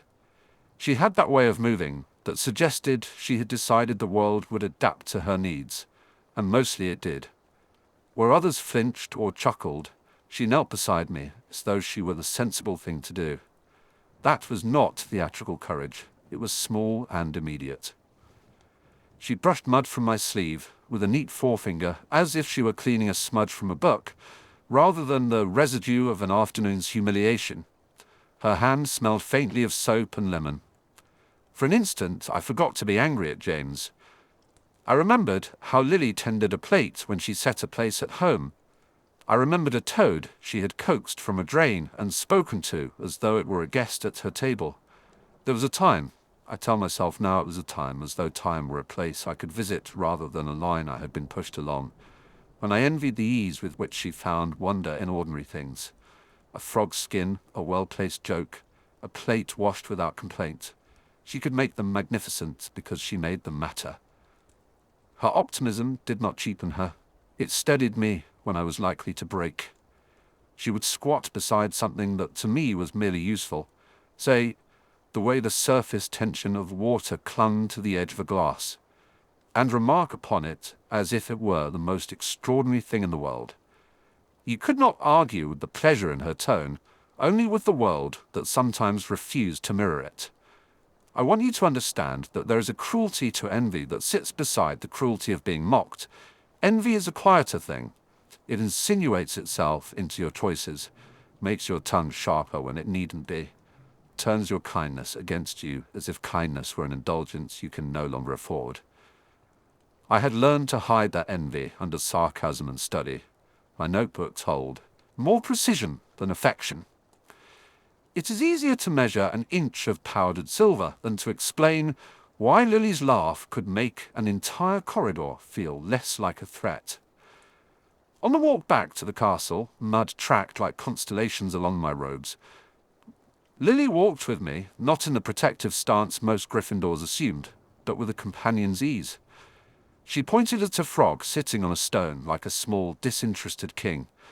She said something that made me snort the first laugh I had given that week, sharp, unforced. Students looked at us as if the sight of a Slytherin and a Gryffindor speaking placidly required explanation. James scowled from the doorway of the common room, his hands folded as if in accusation. Wonder is a small, dangerous thing. It can be used to anesthetize or to reveal. In the case of Lily, it revealed. She saw the world in details, the small, stubborn miracles most people pass by. That afternoon she saw, in the muddied smear at my sleeve, not the humiliation, but a pattern of veins the mud had left. Like tree roots, she said, and seemed as pleased to remark it as if she had discovered a new constellation. Her pleasure steadied me, because it turned my humiliation into a thing that could be observed, catalogued, not stored. Potions remained my refuge. The dungeons are a place that favors the patient and the meticulous. They have little patience for demonstrative bravery. There, the world simplifies to reactions and measurements. A breath too warm, a stir too frantic, and a brew will weep or explode. In that ordered chaos, I could be severe and respected. The professor noticed such attributes. Horace Slughorn, in particular, gathered talents as one might collect choice silverware, kept them polished, displayed them sparingly, invited them to dinners. He liked people who had something to offer and the sense to make themselves useful, even if by oblique means. Lily did not understand pots and measures the way I did, but she understood observation. The first time she descended, after a Quidditch match, clutching a sheaf of notes, because she was convinced Professor Sprout might use a suggestion about herb arrangements in the greenhouses, she leaned over my workstation as though it were a curious animal. A fragment of an old foxglove sat in a vial nearby, something I had been experimenting with, its petals crushed into a tincture that had stubbornly refused to settle. "It smells like pennies and rain," she said, fascinated, and then, as if she could not help herself, she dipped a finger into the edge of the brew, then withdrew it quickly, as if that were the most natural thing in the world. There was something almost doctrinal in the patience with which I taught her the necessary steps, and more than once she corrected me on a tiny point I had missed. She had an eye for the minute that I envied and resented in equal measure, because it meant she saw things I did not, and she did so without arrogance. The potion tasted better after she had watched me work on it. She said the word better as if improvement were a fact we could both agree upon. She had faith that way, faith in correction, in building, in the small arithmetic of improvement. Her presence in the dungeons was not without consequence. Rumors have sharp teeth in a school. People will make stories to fit what they prefer to believe. A Slytherin and a Gryffindor conferring over a potion notebook is, for many, evidence of intrigue. James found evidence there, so did Sirius. Rumor makes a ladder for people who want to climb it, and James was fond of climbing. He would strut closer to the potion benches at passing, voice raised as if the dungeon were a theatre and we were actors best suited to their roles. "What's the cunning brew of the day, Snape?" he would call, and the rest would laugh as though they were at a performance. I am not prone to publicly defending myself. I find the necessity graceless. It is cleaner to perform a quiet demolition of reputation, be impeccable in work, be inconveniently right. Yet there are moments when indignation must be met with force, and mud has a way of concentrating indignation. The day James tried to knock my vial from the bench, an ostentatious act that would have ruined a week's work, I reacted. Not with a retort, words never seem to fix what has been broken. I reached for the vial, my wrist moving with a precision that had been practiced in the early dark of Spinner's End when broken things needed mending. The vial slid back into safety, and his hand caught empty air. The movement was nothing cinematic. It was merely quick and correct, and it made James look as childish as he was. He did not like that. Timing is everything in humiliation and advantage. When a thing is denied, people sharpen. They seek a point to press. The next jape was public, designed to embarrass in front of the castle. Mud again, and a mock rescue. I was prepared, in a way I had not been earlier. Prepared because Lily had rinsed the worst of the mud from my sleeve already. Because her proximity had turned my breath shorter but steadier. She did not shout. She went back to her companionable method. She spoke quietly to James, to my surprise. Not arguing, not pleading, but stating a fact he could not easily ignore. "Stop it," she said, and he looked at her as if someone had handed him a complicated puzzle that required a patience he did not possess. For all his bravado, James had a soft centre that could be cajoled by the right kind of insistence. It is unfair, perhaps, to give credit to others for not being cruel. It is also true. Being stopped by somebody who simply will not tolerate your cruelty carries a weight that any argument cannot match. James, to his credit and annoyance, relented. He grumbled, a sound he thought irrepressible, but which Lily met with the smallest of smiles. It was that smallness that began to stitch things together for me, a pattern of ordinary defences against ordinary slights. She had a way of arranging the world so that meanness did not lodge comfortably. There is a small politics to the way we take care of one another at school. It is not recorded in minutes or in house-cut points, but it determines who sits with whom and who is spared the worst of adolescent cruelty. Found family, I have learned, is rarely grand.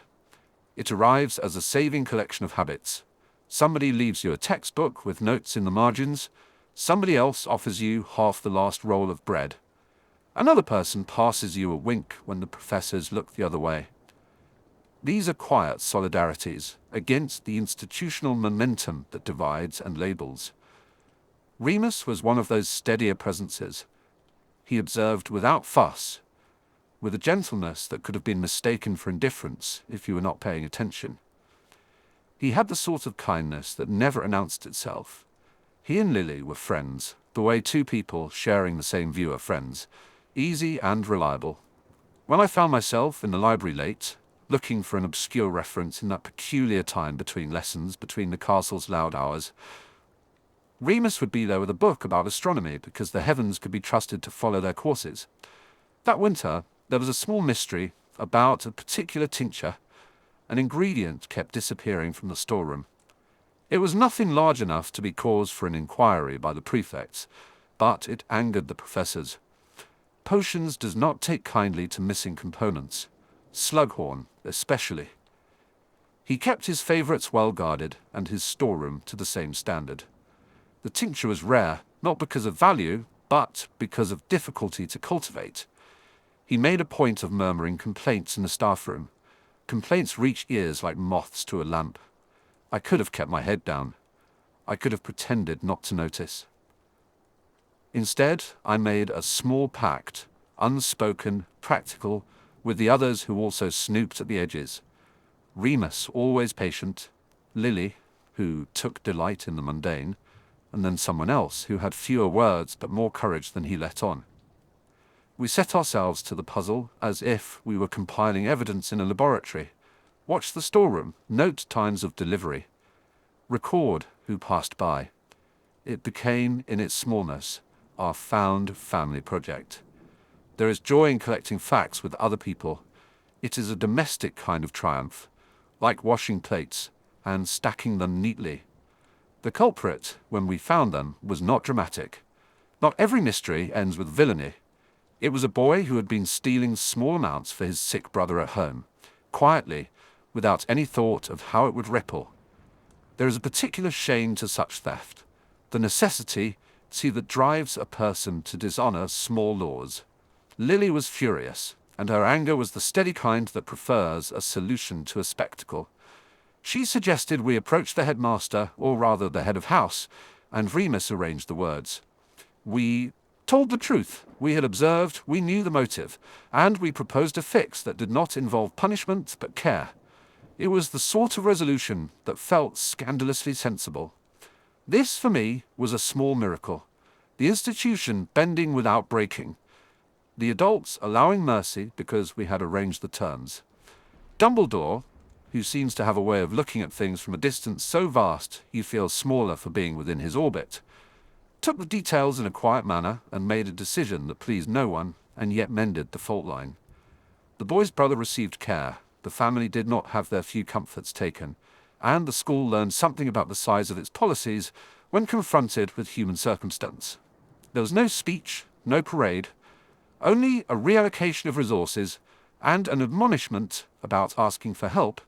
It was, in a small way, a miracle because it required the adults to imagine beyond their rules. Observe, collect, improvise. This is how we learn to navigate politics. It is also how friendships grew. We became less theatre, more habit.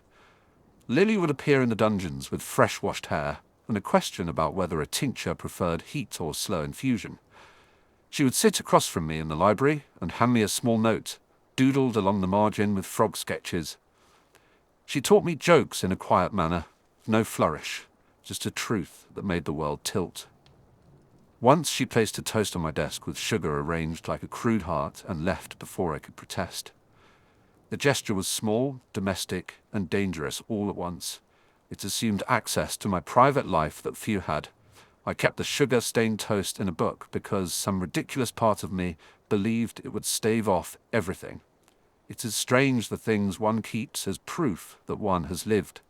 I have kept other proofs. Old notes jotted in my handwriting that lay out a calculation for the precise temperature at which a draught will curdle cream. Those are intimate things, knowledge arranged in a formula. Lily's forms of intimacy were different. She liked lists, not of ingredients, but of things observed. Odd sparrows on the east path, Mrs. Pelk's new scarf, the way the snow sat like a promise on the green. She would give me these lists as if they were trinkets, and I would store them, not because I trusted the sentiment to be constant, people change, but because reminders are useful. One cannot always measure a life by finished potions. There came a day in late spring when the mud had dried into caked maps across the courtyard, and the entire school seemed impatient for the break. That morning a letter arrived for Lily. We saw it together by the oak near the greenhouses. Its envelope the sort to suggest more than usual. A parent, perhaps, with news. She looked at it for a long time, as if counting whether the contents would require immediate response. I watched her face change in a language I knew and always misread. Her brow tightened, not in alarm, but in calculation. She folded the letter back into secrecy and slipped it into her pocket. "I have to go home for a day," she said, and the words were casual without being unimportant. A week later she returned with stories. Petunia's had been, as she described, a tidy household with its own rules. Lily had spent the day washing plates, arguing about shopping lists, and being quizzed by Petunia for every hour she spent outside the house. There is a melancholy to Petunia's rules that Lily spoke of without bitterness. She described them like someone cataloguing rather than judging. She told me, with a small conspiratorial smile, that she enjoyed the act of washing plates because there was a ritual to it. Hot water, good soap, drying with the same cloth every time. She liked how a plate could be returned to its place and feel like progress. There is something almost revolutionary in that small pleasure. Normalcy, practiced to the point it becomes a defiance against chaos. I envied her again for the same reason. I grew up in rooms where desiring ordinary things felt like a crime. When I asked for an extra biscuit as a child, there was an accusation in the tone, as if asking suggested a failure of enforcement. Lily could want bright and small things without apology. Her optimism did not assert itself like a doctrine. It crept in like sunlight along the sill. I learned from her more about the ordinary acts that keep life bearable, washing plates, making tea, arranging a chap's hand back into warmth, than I did from any book. This is why the small miracles matter. They're not always grand or dramatic. Sometimes they are patience and a willingness to sit beside somebody who is sore and say nothing. Other times they are daring in the way Lily could be daring, simple, direct, and not showy. She did not think miracles required flourishes. She thought they required attention. There were darker attractions, of course. The Slytherin table is a place of whispering proclivities. Within our house there were voices that found the temptations of power and purity persuasive. I tell myself now I was never wholly seduced. The truth is messier. I was curious in the manner of a student who reads all night. The appeal of explaining the unexplainable can feel like power. Some of our teachers, some people around Spinner's End, taught me that ugliness in the name of control can be practical. There is an institutional politics to these doctrines as well. They flourish in neat philosophies and tidy justifications. Lily's presence countered that. I say presence and mean everything that presence entails. The steadying, the questions, the refusal to accept cruelty as necessary. She did not preach. She simply arranged the world in a way that taxonomized mercy. Her courage was not the brand one reads of in the loudest chronicles. It was the courage of someone who refused to call a boy a monster because his father had been one.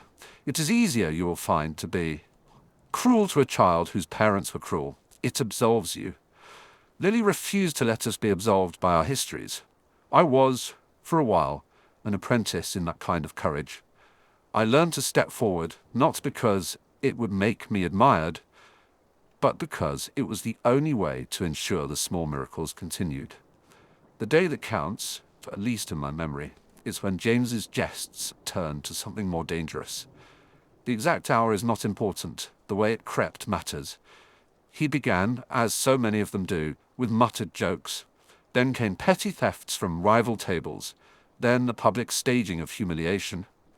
The crescendo was, as always, unpredictable. A potion spiced with a contaminant. A prank that could have caused real injury if not caught. We watch for crescendos at school. Some notice, many do not. I noticed because the brew involved a reagent only I kept in my private stores. I noticed because there are certain punishments you do not survive. The accusation pointed in my direction, predictable and faintly theatrical. James looked as if the world had finally given him prose. He had a smirk that suggested he had performed justice. That is when Lily stepped forward, not with protests that would inflame, but with a catalogue of facts. She placed beside Slughorn a simple note. We had been in the storeroom that afternoon. There was a stray rat that had chewed a packet. Someone had been clumsy. Her evidence was patient and precise because she is at heart a careful observer. There is an aspect of institutional politics that is harrowing. People will take a scandal and make of it whatever suits them. Teachers will be obliged to look severe. Heads will sign reprimands, and the whole thing will look tidy in minutes that do not reflect the complexity. What saved me was not a grand speech, but a slow assembling of facts and the courage to insist upon them calmly. Dumbledore listened in his habitual way, long, as if measuring not just the facts, but the spirit in which they were presented. Slughorn did not like complications. He liked indicators of promise and the comforts of order. Putting the pieces together was a private labour with public consequences. It is a labour I would have been reluctant to perform alone. The thing about wonder is this. Wonder both softens and steels. Lily's delight in small things meant she insisted that small things be considered worth saving. She did not need the drama of large battles to show her courage. She needed only to point at an injustice and watch the adults do the necessary, undeniable work. When they refused, she did the work anyway. That is how you build a found family, by doing what your elders will not. There were riddles I kept to myself. Some nights, in the dungeons, I would run my fingers along the edge of a vial and wonder whether steps I had taken in the name of security would ever be forgiven. Sometimes the Potter boy's cruelty felt like an omen, a good-humoured mischief in a heart that could, with the wrong press, become something else. I am not a man easily given to prophesy. I prefer chemistry to fate. Yet the future was a thing that built itself in those small choices, and I was choosing, perhaps too quietly, sides. One of the last small miracles of the year was the way the school closed ranks when it was necessary. There are few times in childhood that resemble adulthood. A collective decision to care is one of them. When the boy with the stolen tincture needed help, the school offered it. When the prank that might have harmed a first year was averted, heads nodded and teachers sighed with relief. When a plate was washed and set neatly back on the shelf because Lily had insisted it be so, and the action went unnoticed by most, someone noticed. That small act was its own rebellion. I do not mean to be sentimental. Sentiment is an indulgence, and I have little time for indulgences. But sentiment is not the same as observation of human patterns. There is a pattern to kindness that those who study it may classify as wondrous, but no less real for being ordinary. I learned to admire that pattern in Lily. I began to classify my days by whether she had smiled at something small, whether she had declared joy at a trivial thing, whether she had placed my hand on something that needed fixing and encouraged me to repair it. There is a durability to found family.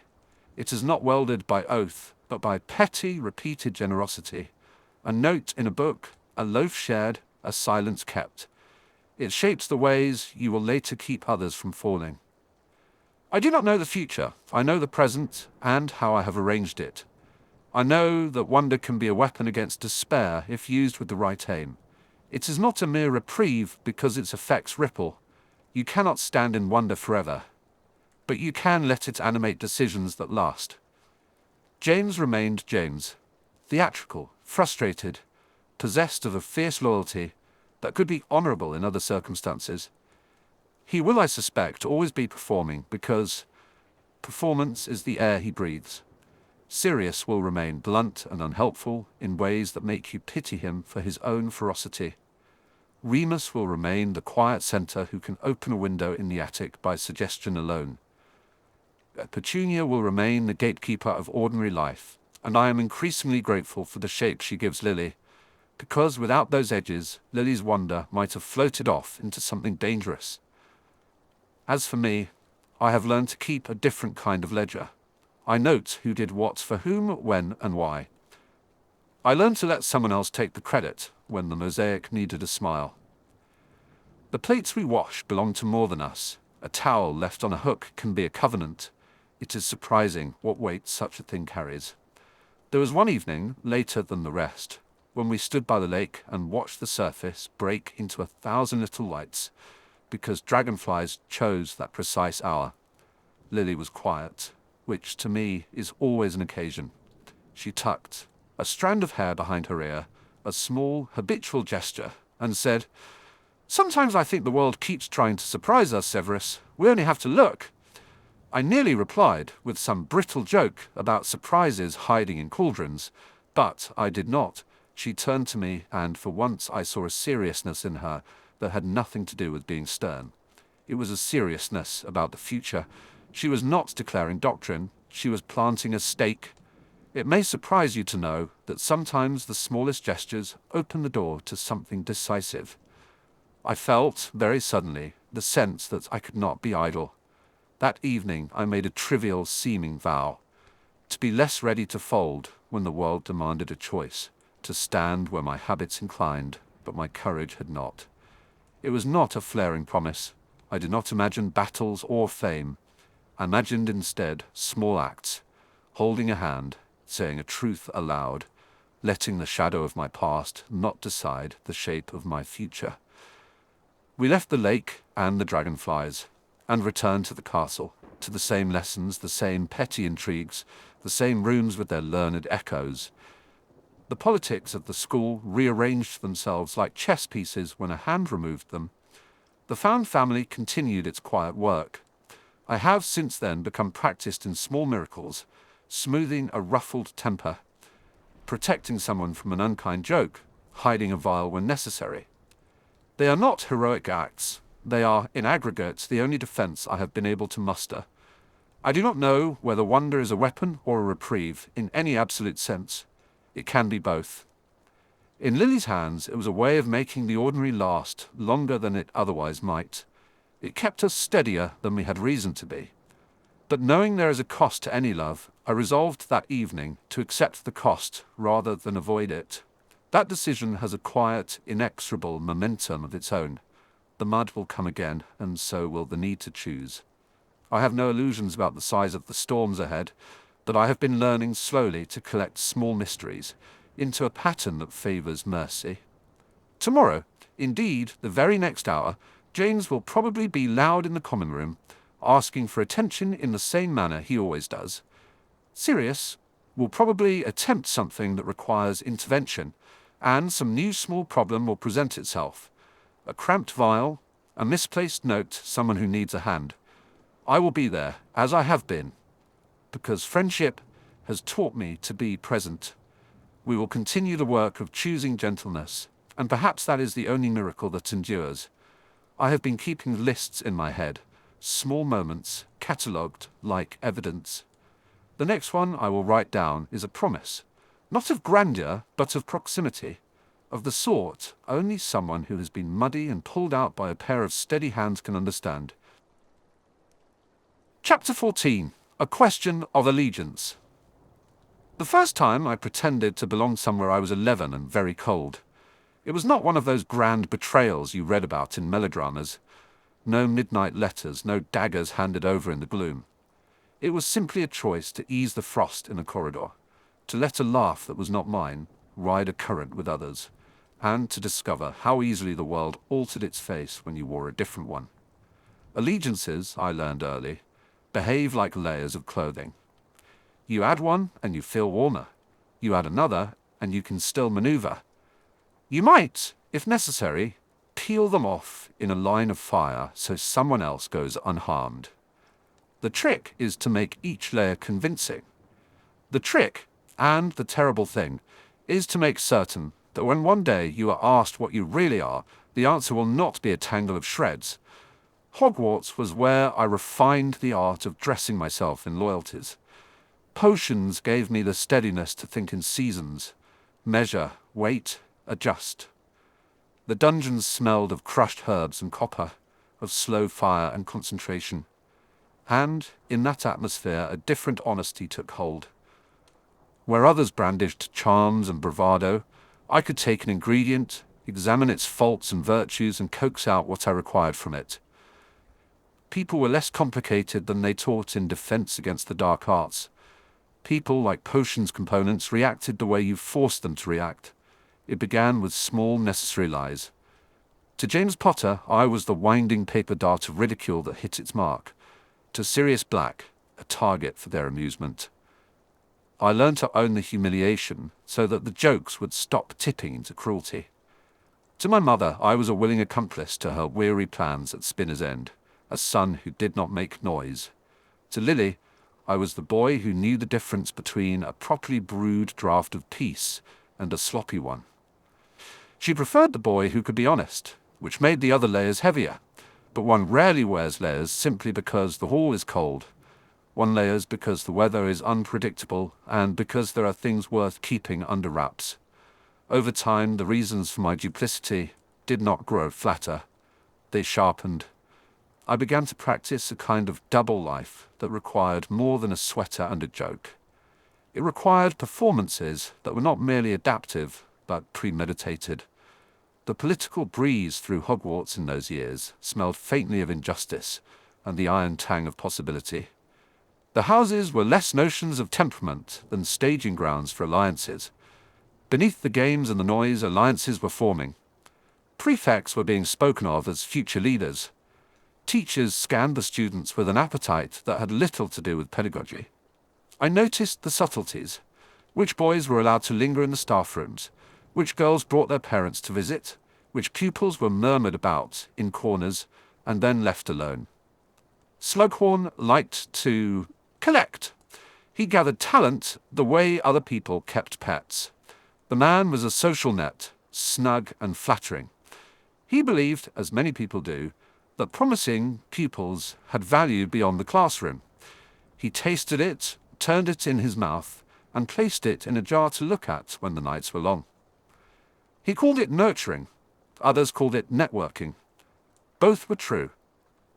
When he extended the sort of attention that made your palms sweat, the offer of a place in his little circle, the promise of introductions and references, it felt like being handed a cloak with an impeccable lining. It protected, and it came with labels. You had to say, quietly, that you were grateful.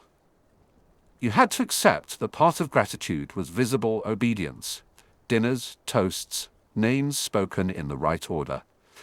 I accepted because Slughorn appreciated craft.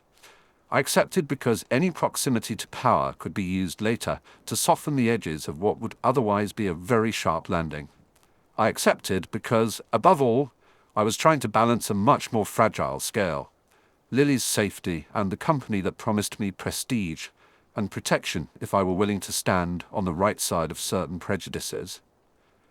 "You're cautious," Slughorn observed one afternoon, leaning back as if to test whether the bench would hold him. He had a plate of biscuits that looked suspiciously like something fought over in polite society. Cautious is useful. Useful is better when you are courageous in secret. He had read me, of course. People always do when you stand still long enough, and they have biscuits to distract you. I said nothing. Silence is often the best way to demonstrate self-possession. It suggests that one is busy thinking through a strategy of which the other will not be privy. Slughorn laughed softly, pleased with his own aphorisms. Outside the dungeon, things were less flattering. James Potter and his friends, their energy, bright and careless and cruel in equal measure, had a way of simplifying identity into cartoons. Remus would later tell me that the boys were frightened as well as loud. That fear glanced off their words to make them shine nastier. I could not swallow that explanation then. When James's grin split the hall and he shoved me, the advantages of layered loyalties felt thin enough to let the cold in. "You could join them," insinuated one of the Slytherin fifth years, a bowl of ambitions spooned into his face. He had already begun to pick targets he considered useful. Membership had benefits, easier paths to prefect votes, a better chance of being left unmolested, perhaps a hand extended toward the very things I despised. I considered it because in taking the hand I'd be protecting more than my dignity. Lily found out about the invitations before I did, as she always did. She overheard people, the way she had always been overhearing the world, and brought the news like a fresh envelope. She found me in the library, under a map of damp sky maps and dust that the school kept for atmospheric effect. She had been studying the same passage on the physiology of the thestral. She looked up with the expression she wore when someone had offered her an unkind bargain. "This sounds like one of those things you think you can manage by being clever," she said. "Like you've practiced being dishonest as though it's a recipe you can repeat." There was no mockery in her voice. There was an impatience that suggested she loved me enough to resent what I would do in my own defense. I told myself I was doing it to protect her. She heard only me defending myself. The difference is crucial. The former is a public speech. The latter is private and easier to punish. "I am not clever enough to be any sort of villain," I said, "because humor is an efficient deflection, and because of the truth of it.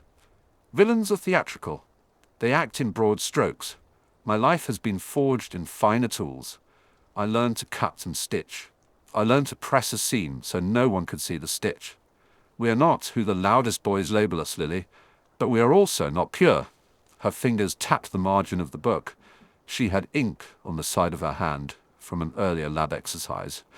"There are places you can stand where you'll be able to help people," she said. "You could be that. You could be the sort of person who holds the light for others and doesn't ask them to hold it back." That she believed in such simple virtue felt, as it always did, both comforting and unfair. Lily's certainty was a resource I was always tempted to spend. I wanted to be the person she named. I wanted also not to be the person James loved to unmake for sport. So the layers multiplied. I taught myself to speak with two voices. The flat, resigned tone for the world that adored loudness, and the precise, soft tone that ended in clever arguments and is used when confiding an antidote to a friend. Remus was the one with the steady hand. He never complimented my duplicity. Instead, he asked the single question I wished someone else had the courage to ask. Who are you trying to protect? He asked it not with accusation, but with an exhaustion that implied he had asked himself the same a dozen times. Sometimes, he said, once in an empty corridor, I think we do things not to protect others, but to keep ourselves from being lonely. We pretend loyalty because the alternatives are cold beds and long nights. He looked tired even then, and this was years before his full burden became known to us. He wore a cardigan that had seen better days, which made him look the part of a man in private who could be trusted in public. I told him, as I told Lily, that my double life was a necessary experiment. Experiments in potions often begin with harm. One manages harm for the greater reveal. There were small mysteries that seemed at first only part of school gossip. A list, scrawled and then destroyed. A meeting that never existed in the official register, but that many boys claimed to have attended. Whispers that certain boys were being tutored privately in advanced defensive techniques by a visiting alumnus who believed in more rigorous governance. These items in the margin were the sorts of things that could be dismissed if one wished to remain easy about one's lives.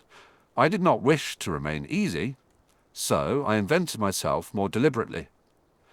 When an invitation came through, informal, terse, to attend a gathering in a narrow alley by the old stone wall, I went. I wrapped myself in a coat that made me seem less insulated and more visible, because performance requires attention to costume. I told myself it was to observe, to collect facts for a potion of sorts, the potion of right timing. Knowing when to be honest is as important as knowing what to be honest about. The alleys smelled of wet straw and the sweet rot of autumn. Candles had been placed in old jam jars. Their light made men look younger or older, depending on your point of view. I arrived early and kept my wand tucked away, because sometimes the best display of allegiance is the willingness to appear unarmed. They were there, a handful of Slytherins who were practiced in the art of menacing only by degrees. There was a boy who had flirted with the idea of being prefect, and a girl who had the sharp, brittle look of someone whose family taught them to value bloodlines like heirlooms. The conversation was low, measured. They discussed house points like a ledger, then moved toward talk of connections beyond school, influential uncles, and next year's job at the ministry, the moral hygiene of the community. It was polite, the way men who wish to conspire politely calibrate their phrases. "Snape," said the boy who had invited me. He expected my name to be a bar, a kind of stripe in the air that would frighten. James's boys were often direct. Slytherins learned insinuation. "We thought you might want to be more involved." What exactly they imagined involved to mean was left to rot in the jars. I let them pour hypotheses until they were warm. I did nothing to dissuade them. I allowed them to suppose I might be interested in the privileges that came with being counted among a certain in-crowd. They took the silence as acquiescence and adjusted their posture to fit the presence of a new ally. Allegiances are rarely one single line. Someone who chooses to be inside one crowd need not, in secret, be outside all others. Being in sometimes teaches you things only those who pretend can learn. I listened. I took notes mentally, folding them into the little black book of observations I carted around like a talisman. Their talk included plans to petition for preferential treatment within the houses, to ensure certain teachings were emphasized and others neglected. The implication was education bent toward power rather than toward balance. They spoke of a world where certain people would be expected to step aside so others might be elevated. It was a tidy cruelty with an elegant seam. By the time I returned to the castle, the double life I had been practicing felt less like a practice and more like a draft that needed proofreading. I had neither betrayed nor rescued. I had gathered information which seemed, at that stage of the evening and in the quiet of my single candle, a paltry victory. There are inventions that people keep to themselves because they're ashamed of their necessity. I began to invent allegiances on paper, letters I would never send, names I penciled into lists and then erased. I wrote manifestos of intention the way I might write an essay on the best method to cure a cursed boil. Precise, clinical, and with the knowledge that theory may fail the first time you attempt practice. I made myself into a repository of probabilities, to be called upon should anything occur that made swift decisions necessary. The double life required more than spycraft. It demanded an ethics of improvisation. If I sided with someone only to gather information, when did that make me guilty? If I cultivated friends among the people who, by their breeding or inclination, might wish different things than I, did that mean I was complicit? Remus suggested that the answer would always be a balance, that it would weigh like a coin with two faces, and weigh differently depending on whose hands held it. "I will not ask you to be a martyr," he said quietly once when we were in the common room, and the fireplace insisted on the sort of light that can soften hard features. "That is theatre. But if you're in danger of losing Lily because of other people's expectations of you, at some point you must decide whose protection you intend to buy." It was the pragmatic question I had avoided. Protection could be purchased in different currencies. Slughorn offered a social currency that could buy opportunities and a soft landing in the world. The Slytherin clerk offered status and a network of those who would, at the very least, not jeer when you walked by. There were, of course, darker currencies. A notion of purity, a whisper of rights based on things no one should assert. I did not accept that last. I did, however, accept that proximity to others with questionable morals could, with careful handling, yield crumbs I could use to build something stronger. And yet there remained one other allegiance that had weight beyond all others, the one I owed not to an institution, but to a person. Lily. She was not an institution. She watched for small injustices as if they were offences against her own hands.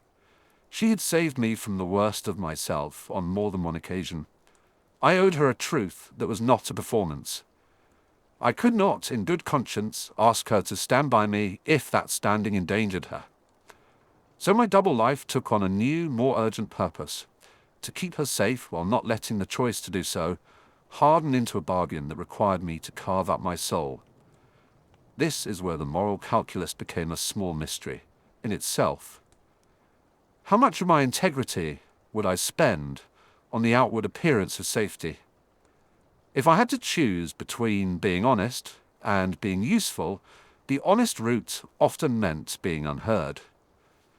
The useful one meant playing a part I despised. I discovered with a kind of private horror that the worst thing was not the act of deception, but the way it made me a different person in my own eyes. I began to reserve certain phrases, certain inflections like a magician reserves sleights. I had practiced them, the tone of affability for Slughorn, the tone of resigning arrogance for those who humiliated me, the tone of earnestness for Lily. I learned, too, a tone I used rarely, the quiet voice for when I decided to step off any stage and stare at my hands. It reached an apex one night in late November. The castle had been rinsed of its autumn leaves, windows fogged with breath, and the low murmur of students reconciled with homework and gossip. I had been asked, unofficially, to pass on a message gathered from the Slytherin gathering. The boy who had invited me expected me to say something supportive to a family friend who ran a small enterprise near Spinner's End, and who might benefit from a favour. It was the sort of thing Slytherins traded, graces extended between families, and the boy assumed I would play along. Instead, I took the message directly to a professor I largely distrusted on principle, a man who moved through the school like a careful hand who wanted to avoid bruising anything. Dumbledore did not look surprised to see me. He had a way of making one feel both exposed and not in the same breath. He accepted the scrap of reporting I offered him without comment, and then asked me, in his manner, whether I believed in the value of restraint. It was the first time I had been asked about restraint as if it were a virtue and not merely a habit born of fear. I told him, to my own astonishment, that restraint was the most difficult kind of courage I knew. He listened as though I was reciting a recipe. He left the matter there. He said nothing further, but that the way his eyes softened of late made one suspect he thought of things that required patience and a longer time than school terms allowed.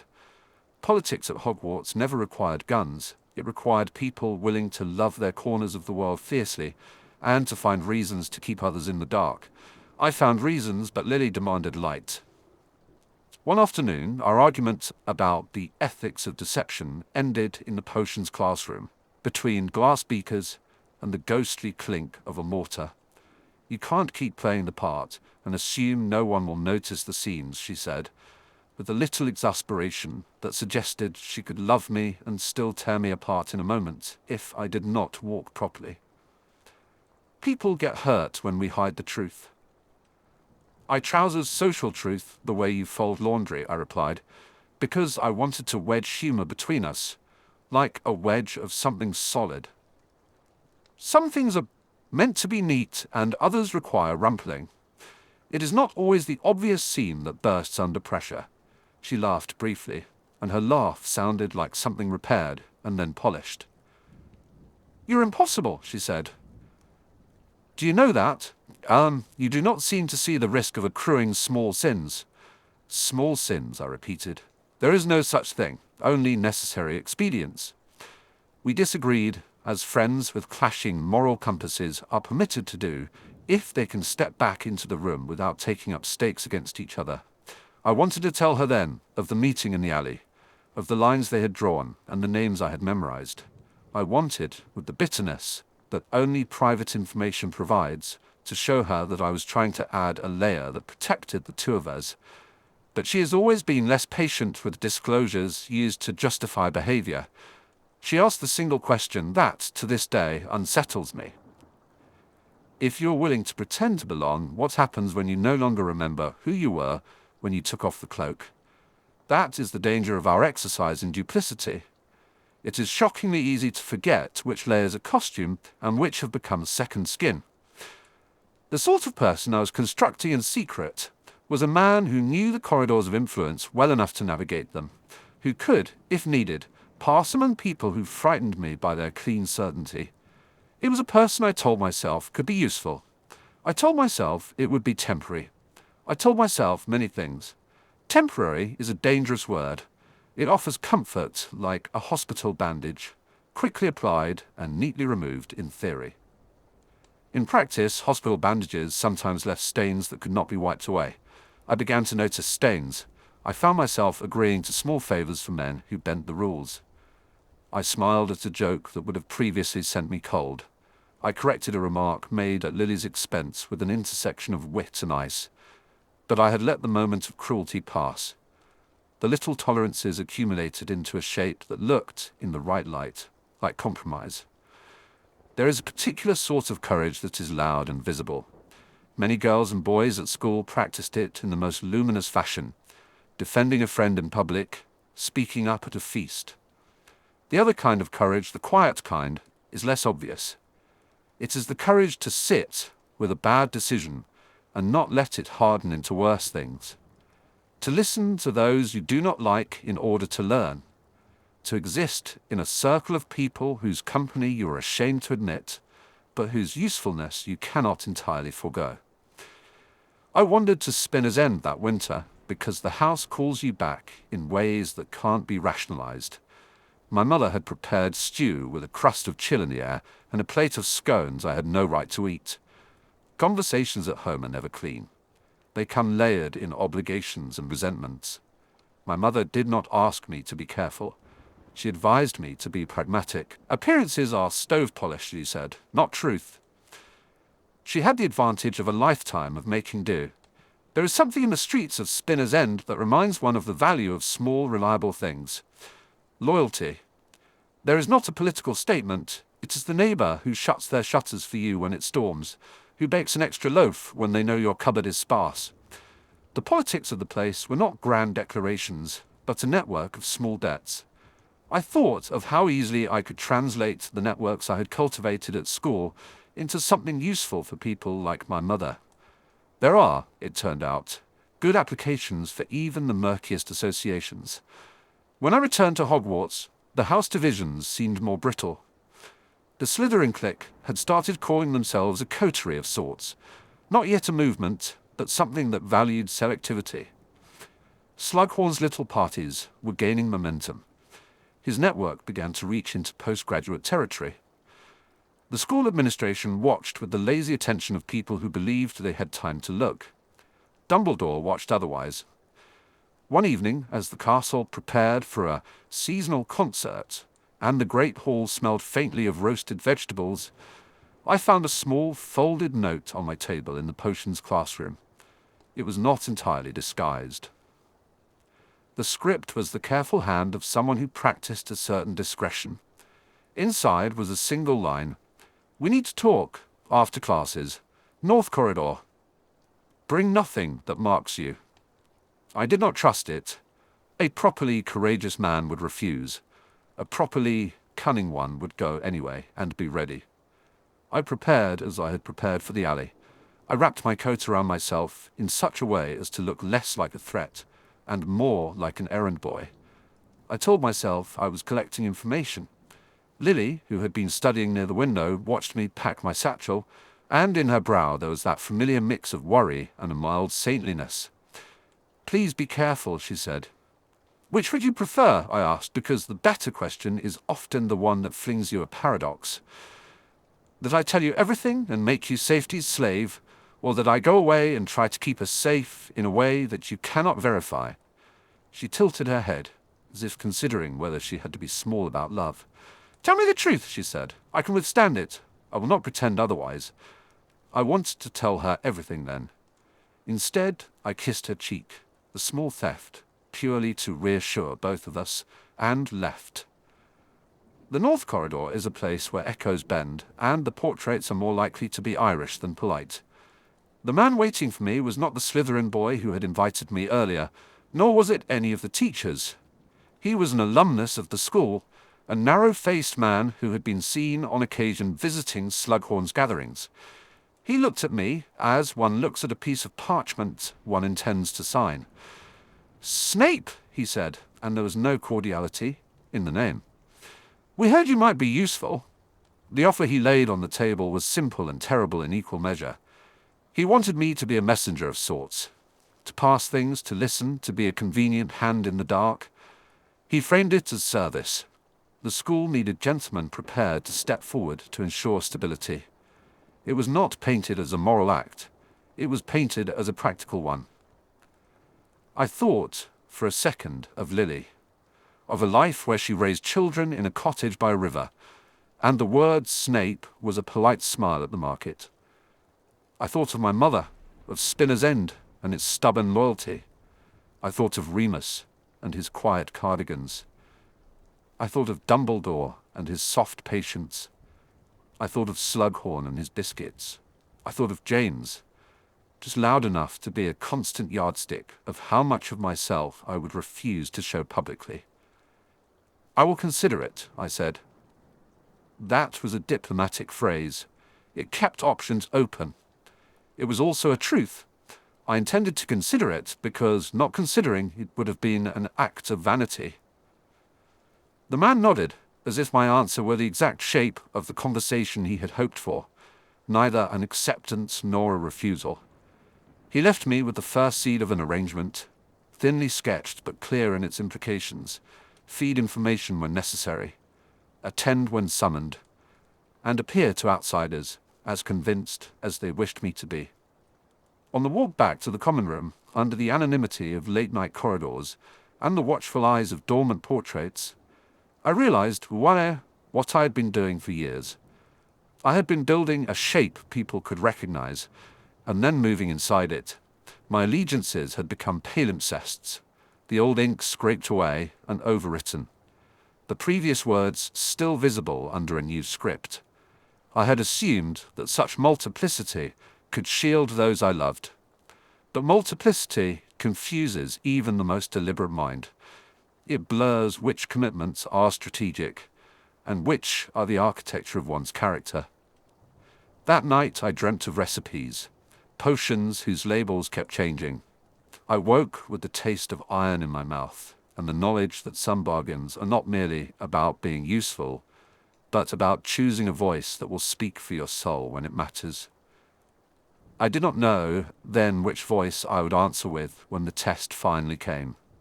I only knew that I had begun to practice a kind of double life that would draw into question everything I had ever claimed as true. There are choices you rehearse for until they are muscle memory. There are others you pretend never to have to take. I had rehearsed many scripts: the compliant son, the unassuming scholar, the sly Slytherin, the useful ally.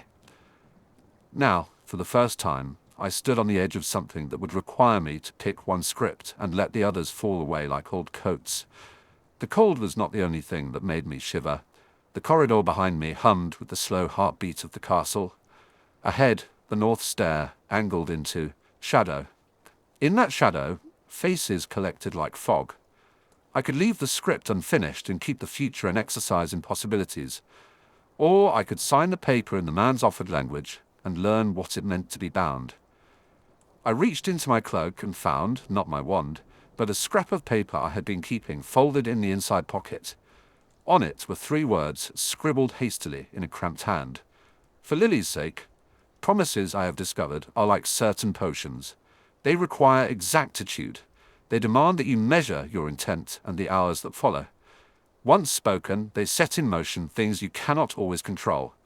I hesitated only long enough to hear the castle breathe, then turned toward the portrait-lined passage that would take me back to the common room and the boy who believed in me. My footfalls echoed, and with each step the choice I had not yet made felt heavier. I was pretending to belong to more than one place because, as far as I could see, belonging that exposed people to danger was not belonging at all. I practiced being useful in secret. I practiced telling the truth to the one person who mattered in ways that would not make her a target. I practiced, above all, the art of listening for what other people's loyalty covered and what it left bare. Now there would be a meeting that required more than listening. The invitation to meet again had been placed with care. I could refuse, disappear back into textbooks and lilac-scented potions, where ambiguity did not burn so brightly. But to refuse would be to hand initiative to others. To accept would be to step more fully into the double life I had been honing. I folded the scrap of paper and slid it into my palm like a pebble to test its weight. For Lily's sake. The words were both a comfort and a chain. I walked faster because the cold makes haste necessary, and because hurry is a way of dividing the path into manageable sections. The picture on the other side of the corridor, the young man who enters rooms and flees them with no one the wiser, had always seemed a clever piece of theatre. Theatre paid now in currency beyond applause.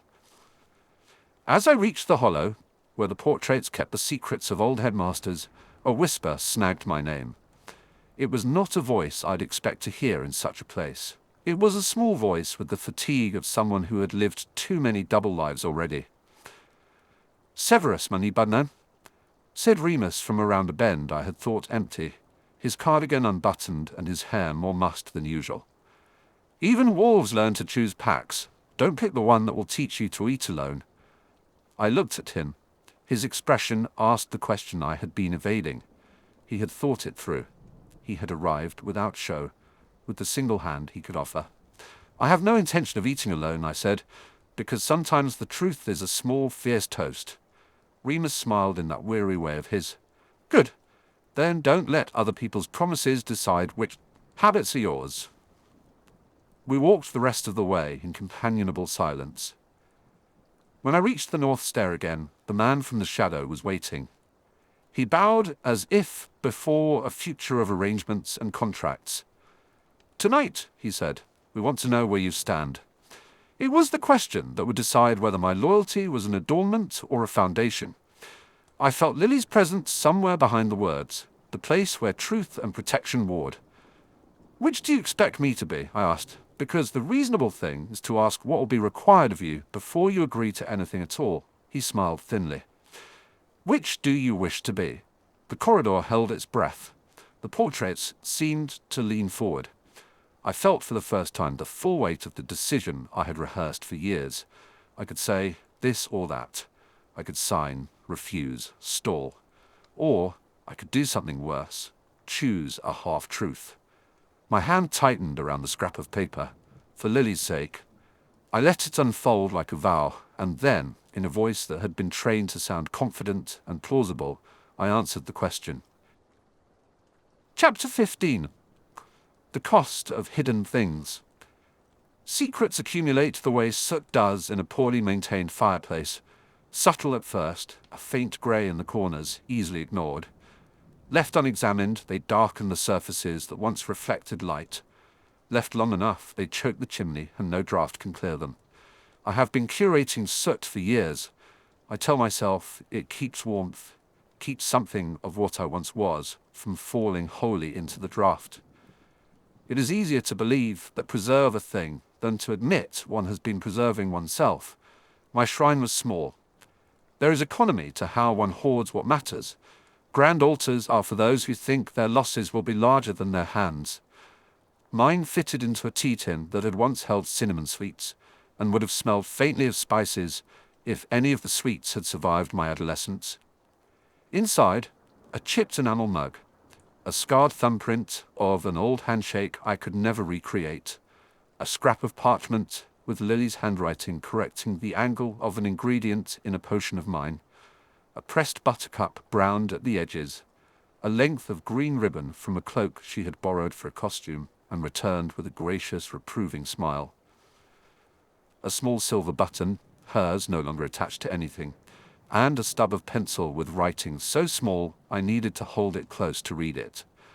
All of them ordinary, all of them mundane. Ordinary things with the weight of ordinary days. They kept me anchored.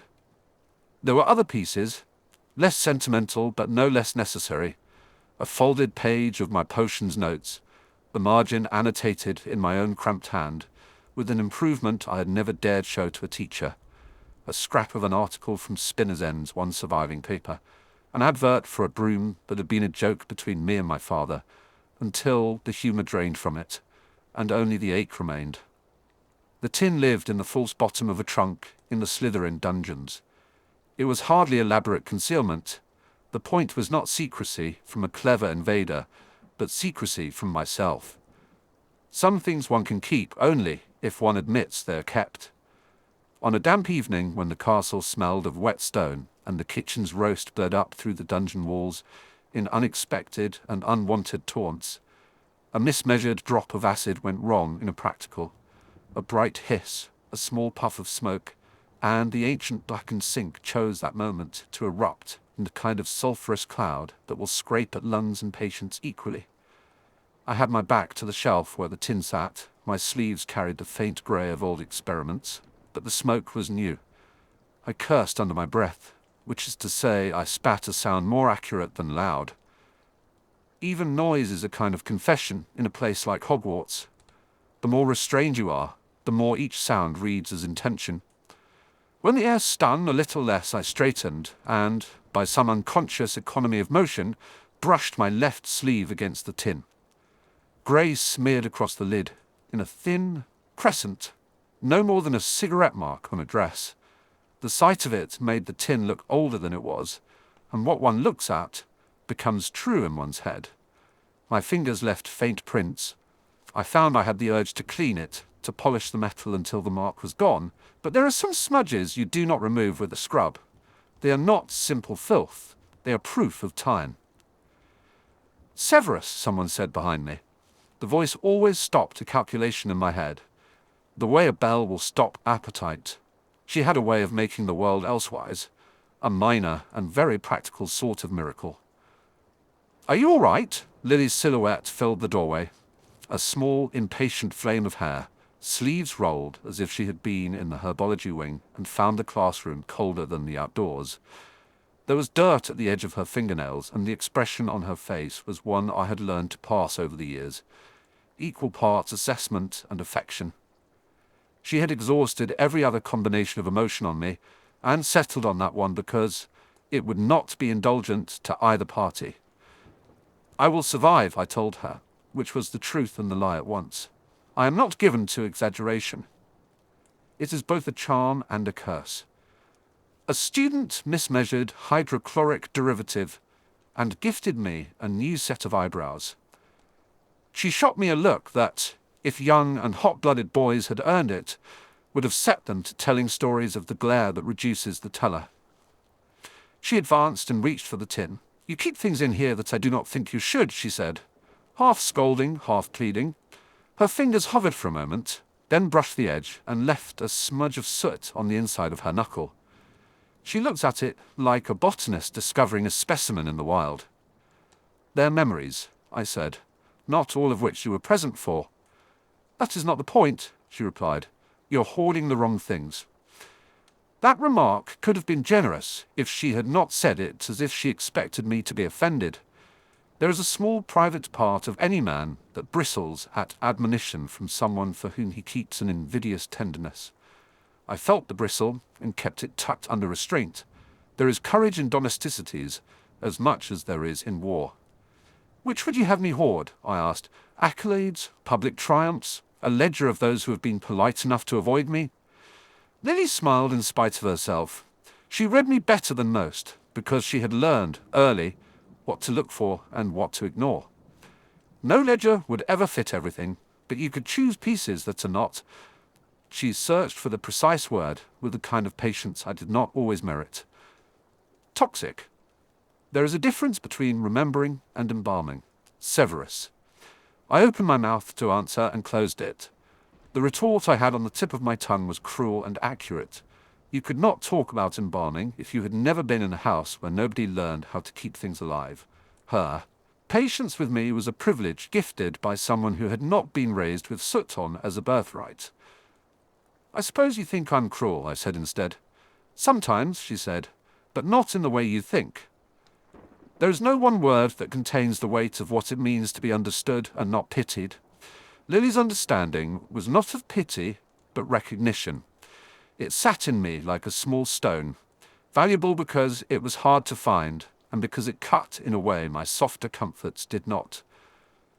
We spoke in low sentences about method and measurement until the bells stroked and students started to tumble from one corridor to another, like lively, unbound things. The tin slipped back into its hollow without ceremony. The grease mark on the lid would remain. It was a law of things left alone. Secrets accumulate like soot, and sometimes a hand must decide whether to wipe them or let the wall bear witness. Later that week, a page was missing from one of my notes. I came into the common room early. It was rumored Gryffindor had been up too late celebrating yet another trivial victory, and the chairs were still stacked like small, exhausted monuments. I had left a page of particularly elegant modification to a draft in the common room, because my habit is to test things in public the way some people test a theory on friends. A page gone is a theft, but a page stolen is a public humiliation. In our school, humiliations are traded as currency. I suspected James without wanting to. He collected opportunities the way some men collect titles, with a hungry, glinting pleasure. His face, when he had something on someone else, was the face of a man admiring a handsome knife. I went to the bout of the corridor where the parchment hung, ready for the theatre of confrontation. The scrap was pinned to the notice board between a notice for a tournament and a butterbeer advertisement, flanked by comments that had been added in a slanted, vicious hand. No matter how many times my temper sharpened, there is a practice one develops in which one will not bring a blade onto ground that cheers another's blood. Confrontation as spectacle feeds their vanity. The cost of any revealed anger would be measured in the currency they already trade. I had learned to be careful with what I displayed. "You're not going to let them have this," Lily said from beside me.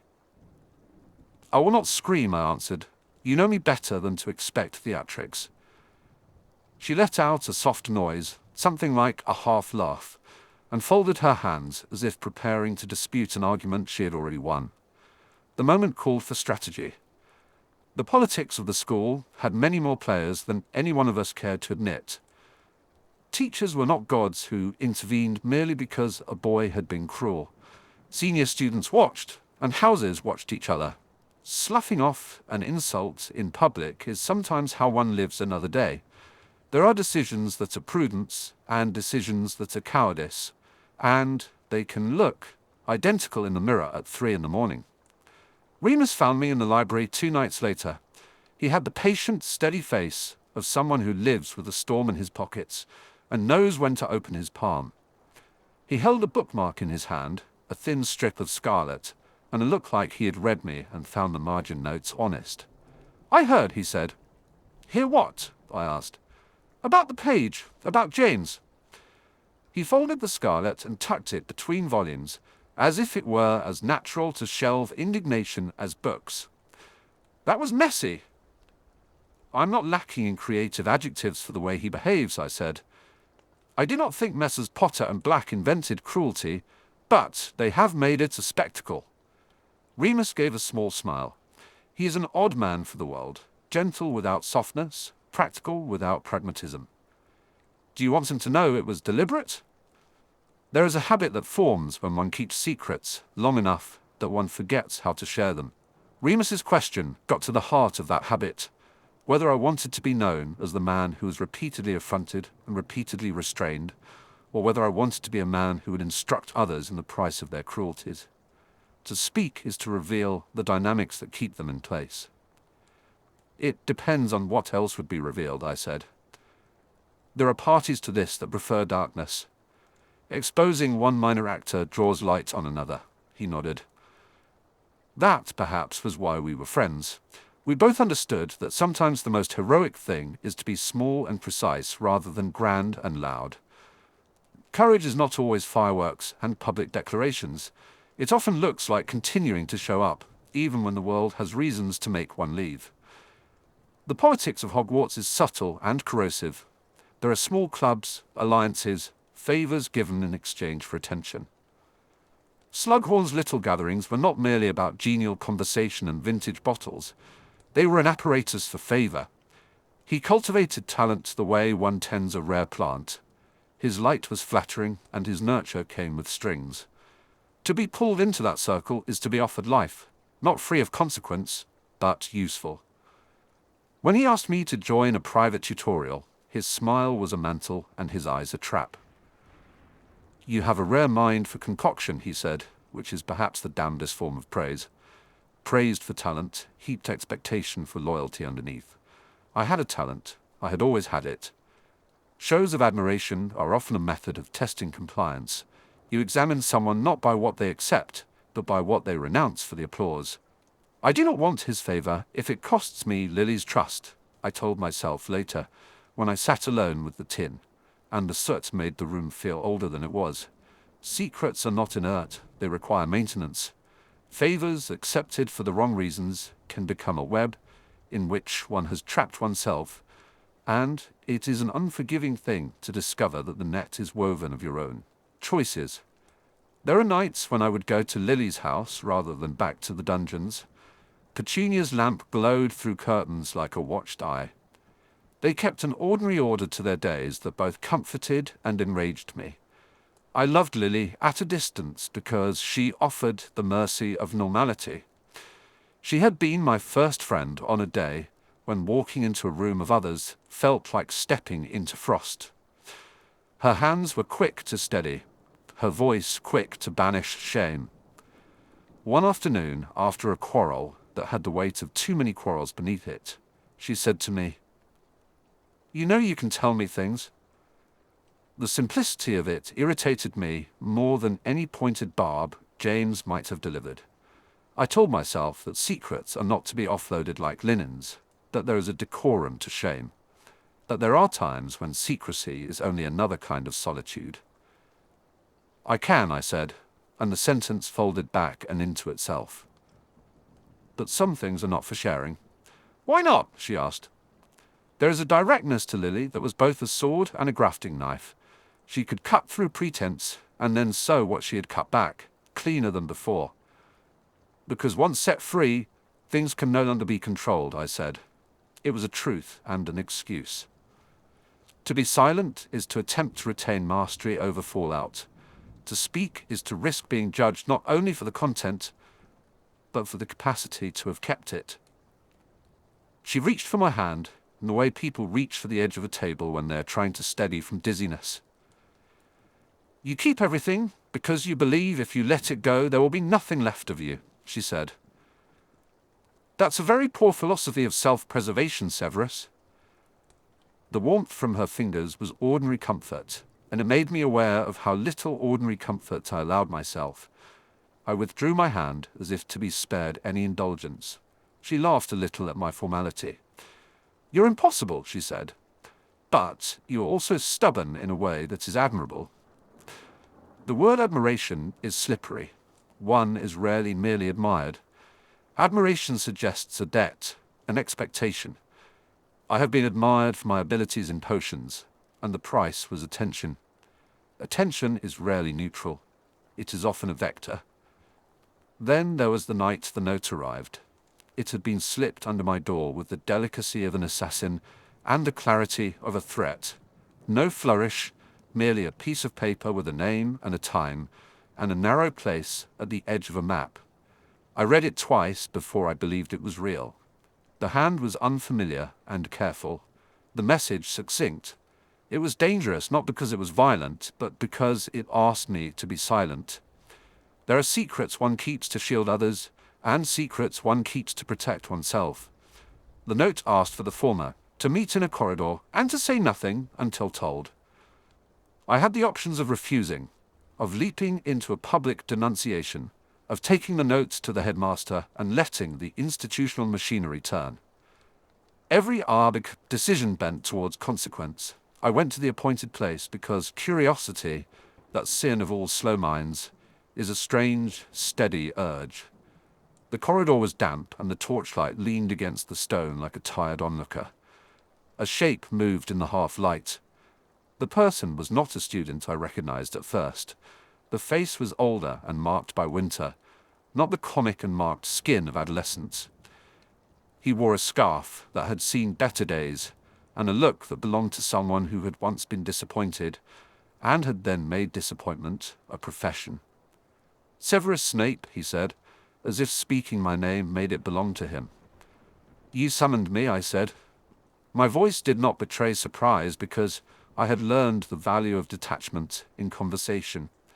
The man watched me with a patience that was not kind. "We have a mutual problem," he said. "Information moves. It is messy. People like you can tidy it." His meaning was clear. He had a need. I had the capacity to conceal. There was an implication of reciprocity. I was to be bought with silence. "I do not engage in mercenary concealment," I told him. He smiled, which was not a pleasant thing on that face. "We don't call it mercenary. We call it precaution. We call it alignment. Allies are more useful than enemies when a war is beginning." The politics became less about adolescent rivalries and more about the adults who move like careful predators at the edges of young lives. I had been tempted by that company before. The coarsening of my conscience was not foreign.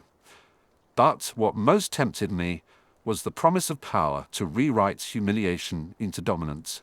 The danger is always the same. The more one does to avoid a wound, the more likely one is to trade in the implements of the wound.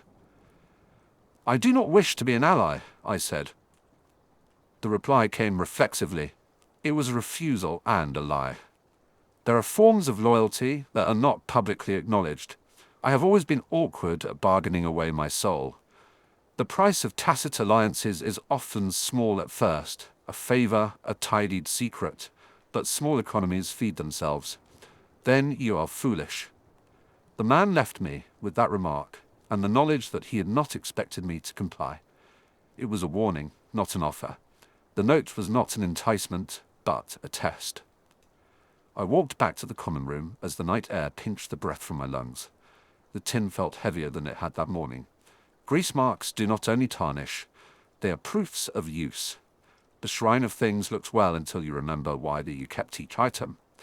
Lily's button reminded me of small kindnesses. The scrap with her handwriting reminded me of afternoons hunched over books. The page that had been stolen reminded me that there are those who view memory as theatre. The note reminded me that there are adults who would convert those memories into currency. The weight of it all is not drama. It is a slow, grinding nausea. I thought of Dumbledore once, because his presence is the kind of background whether one learns to anticipate. He is not godlike, but he is watchful in ways that make it harder to be wholly lost. There are lines one crosses, and then one cannot uncross, and he has the patience to wait and the knowledge to choose when to step in. I would go to him in the end, but not that night. We have a long acquaintance. There are things one brings to a man like Dumbledore when one has grown a patient respect for the cost of asking. I did not yet trust myself to present my sins in anything like upright shape. It's not merely that I keep things, I told myself, as if the sentence were an argument to a jury. It's that I preserve the part of me that remembers how to be unbitter. That thought was true in the way that some paradoxes are. Keeping memories was not an absolution, but a warning. They were small, ordinary items reminding me that there was a life outside the narrower economies of cruelty and power. But the world is not a benevolent order. There are men who find those stray tokens useful. They collect the levers of young boys like me and calibrate pressure. In the days that followed, the political landscape shifted in subtle ways. Slughorn increased his attentions. His invitations acquired an edge. Polished chairs, a private corner, an off-the-record compliment about my potential. He wanted talent with the nakedness of a man seeking an heir rather than a friend. I accepted a tutorial and regretted it, not because he praised me, but because his praise required me to practice certain social ministrations I did not possess. I am not naturally charming. I learned the art the way one learns a dissection, precise, efficient, without easy affection. Dressing skill with flattery is to betray oneself. Meanwhile, Gryffindor continued its festival of trivial cruelties. James's laughter followed me like a bad smell. Sirius's face was a map of calculated scorn. You learn to live with their mockeries, like one learns to live with a chronic ache. You do not mention it because the mention will not fix it. It is worth noting, though, that pain unattended becomes a map on which other men draw. Lily's place in all of this was both shelter and risk. She stood between worlds, the way a small bridge spans a stream, and the temptation to leap from one bank to another increases the risk of falling. The more I hid things from her, the more I knew I was fashioning an edifice of self that could crack under examination. It is easy to imagine that silence is benign. It is not. Silence is an action. It is something you choose. The cost is not immediately apparent. That is the devilry of secrets. But the ledger of consequence keeps updating in the dim. It came to a head on an afternoon that could have been any. A seminar on ethics in magical practice that had the unfortunate effect of making young consciences either proud or rebellious. Slughorn had maneuvered me into a corner of the room and instructively admired my work in front of some visiting alums. James turned my endorsement into a kind of trophy he could taunt me with. I kept my face smooth as a serviceable mask. The more they prodded, the more I practiced the profession of indifference. Then someone else spoke. It was a matter-of-fact voice, hardly raised over the rustles of papers and the city of children sounds of a schoolroom. The speaker recounted a story of a boy who had been punished for a prank he did not commit. The telltale details were the same as one I had kept folded in the tin. The voice did not name me. It did not have to. The tale was a piece of the world I had put into cold storage, and then found reused by those who would profit from rewriting histories. I left the room before the end because the seams of my face could not keep the laughter or the shame contained. In the corridor, Lily was waiting by the portrait hole, a small worried look making the shadow under her eyes. She had been listening. She raised a hand, as if to stop me, and the gesture was a summons to honesty I had not prepared to deliver. "You lied to me," she said simply. I had kept 1,000 lies in my life. They were not dramatic untruths, but curations, deflections, decisions to let the narrative stand uncorrected. Why do we lie? Sometimes for self-preservation, sometimes for another person's peace, sometimes because we do not want to own that the map we trace is wrong. I did, I replied. The confession felt like a small admission and a large one at once. It tasted like burnt metal on the tongue. Why? She asked. I would like to claim that I had a noble rationale. That is not the truth. My reasons were cowardly and complex. I did not want to expose the names of those who would be punished in ways the institution would not care to see. That is a ridiculous justification, the moral calculus of a boy who has decided to shelter both the guilty and the innocent in one saved pocket. I had wanted to protect what remained of a kind of order. I had also preferred to keep my hands clean in the polite theatre of a school. To protect the guilty is sometimes to enable their cruelty. She looked at me for a long time, as if testing whether I had any left outside of myself. You are not without courage, she said finally, but you are very often not brave in the right direction. Her words struck, not because they were harsh, but because they were accurate. There are many ways to be brave. One of them is to unburden oneself of the ballast of secrecy. Another is to accept the consequences of telling truth. I had rarely chosen the latter. What do you want me to do? I asked, instead of saying what I thought. To tell them, to unmask those adults, to hand every secret back into light. I had neither the political nor moral authority. To move the adults who pull strings. To ask was to invite destruction. She took my hand, smaller than the problem, steadied and real. Start with small things, she said. Not the grand gestures. They make their own theatre. Begin with the difficult, unimportant things. You stop letting people use you as a filing cabinet. Tell someone truthfully when it matters, even if it is only to you. I had in truth been practicing small betrayals for years, and liking the results. It becomes a habit to compromise one truth at the altar of another convenience. I recognized, in her counsel, the architecture of what I would call later a better life. A life that chooses a known difficulty over an unknown rot. This is not heroism, it is a practice. A life can be negotiated into honor by small, steady acts, rather than a single sacrifice. The next morning I opened the tin in private, and took from it the scrap with Lily's handwriting. Her corrections were exacting and generous at once. They showed someone who loved mastery and disliked cruelty even more than I did. I smoothed the parchment and thought of the note under my door and the man with the scarf. To whom did I owe allegiance? To myself? To Lily? To an institution that will bend to comfort? Or to a future I had not yet the courage to imagine? The answer, like all good things, hid in small motions. I wrote a sentence on the back of the scrap. I will speak when it matters. It is not a vow as sound as steel and not as quixotic as a promise that will bring a revolution. It is, however, an admission that things cannot accumulate forever. A secret kept is a debt owed to a future self.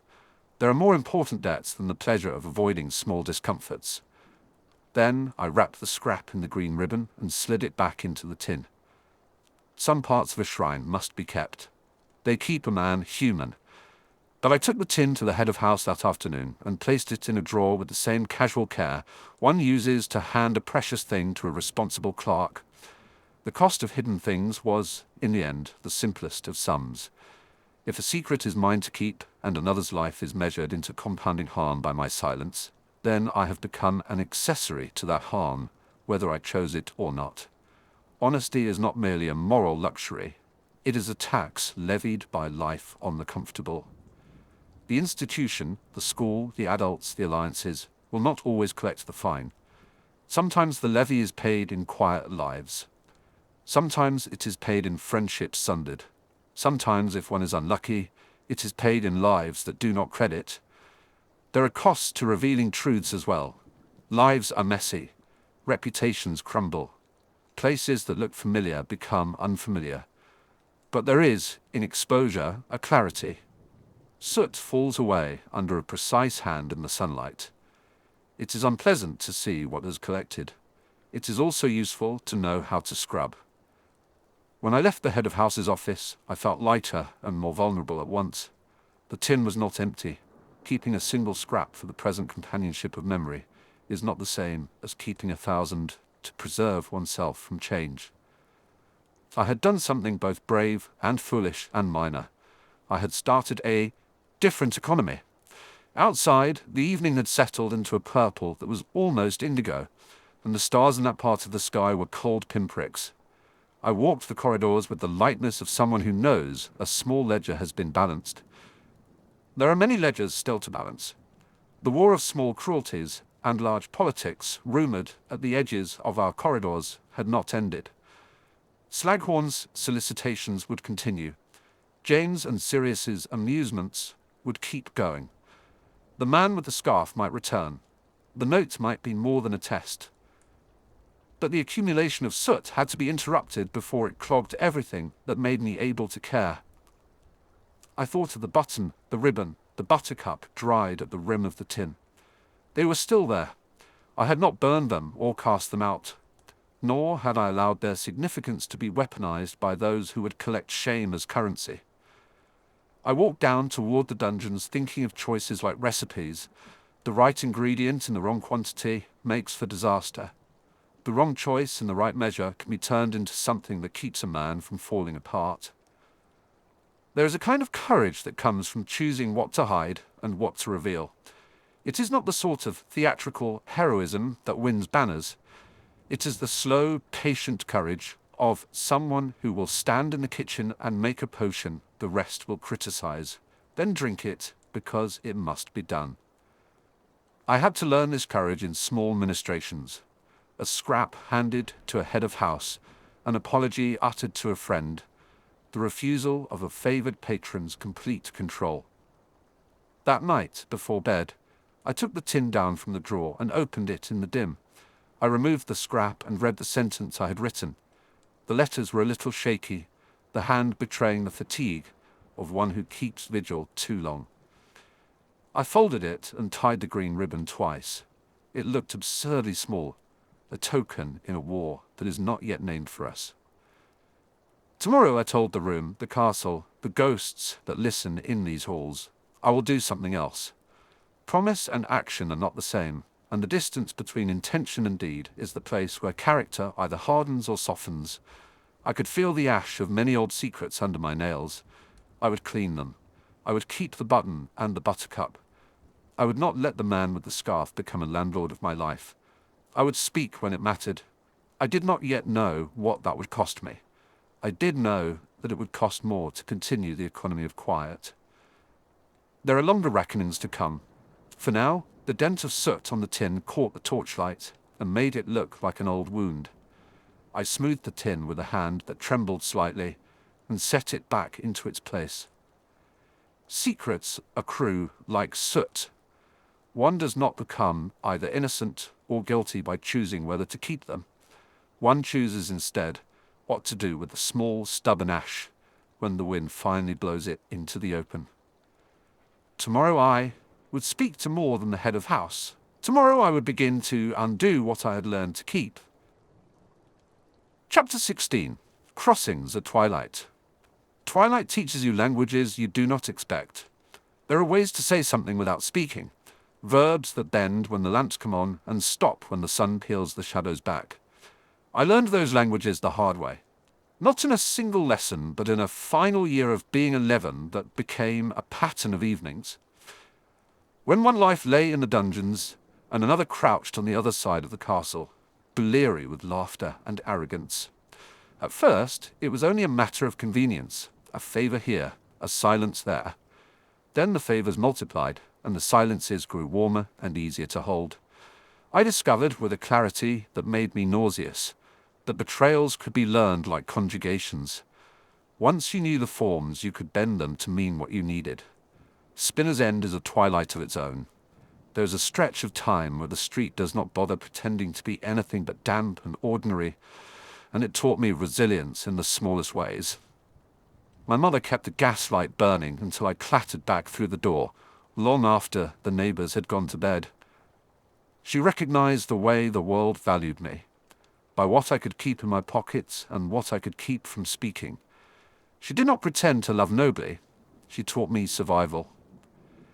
"You will owe people," she said once, with the bluntness that passed for affection on that side of the kitchen table.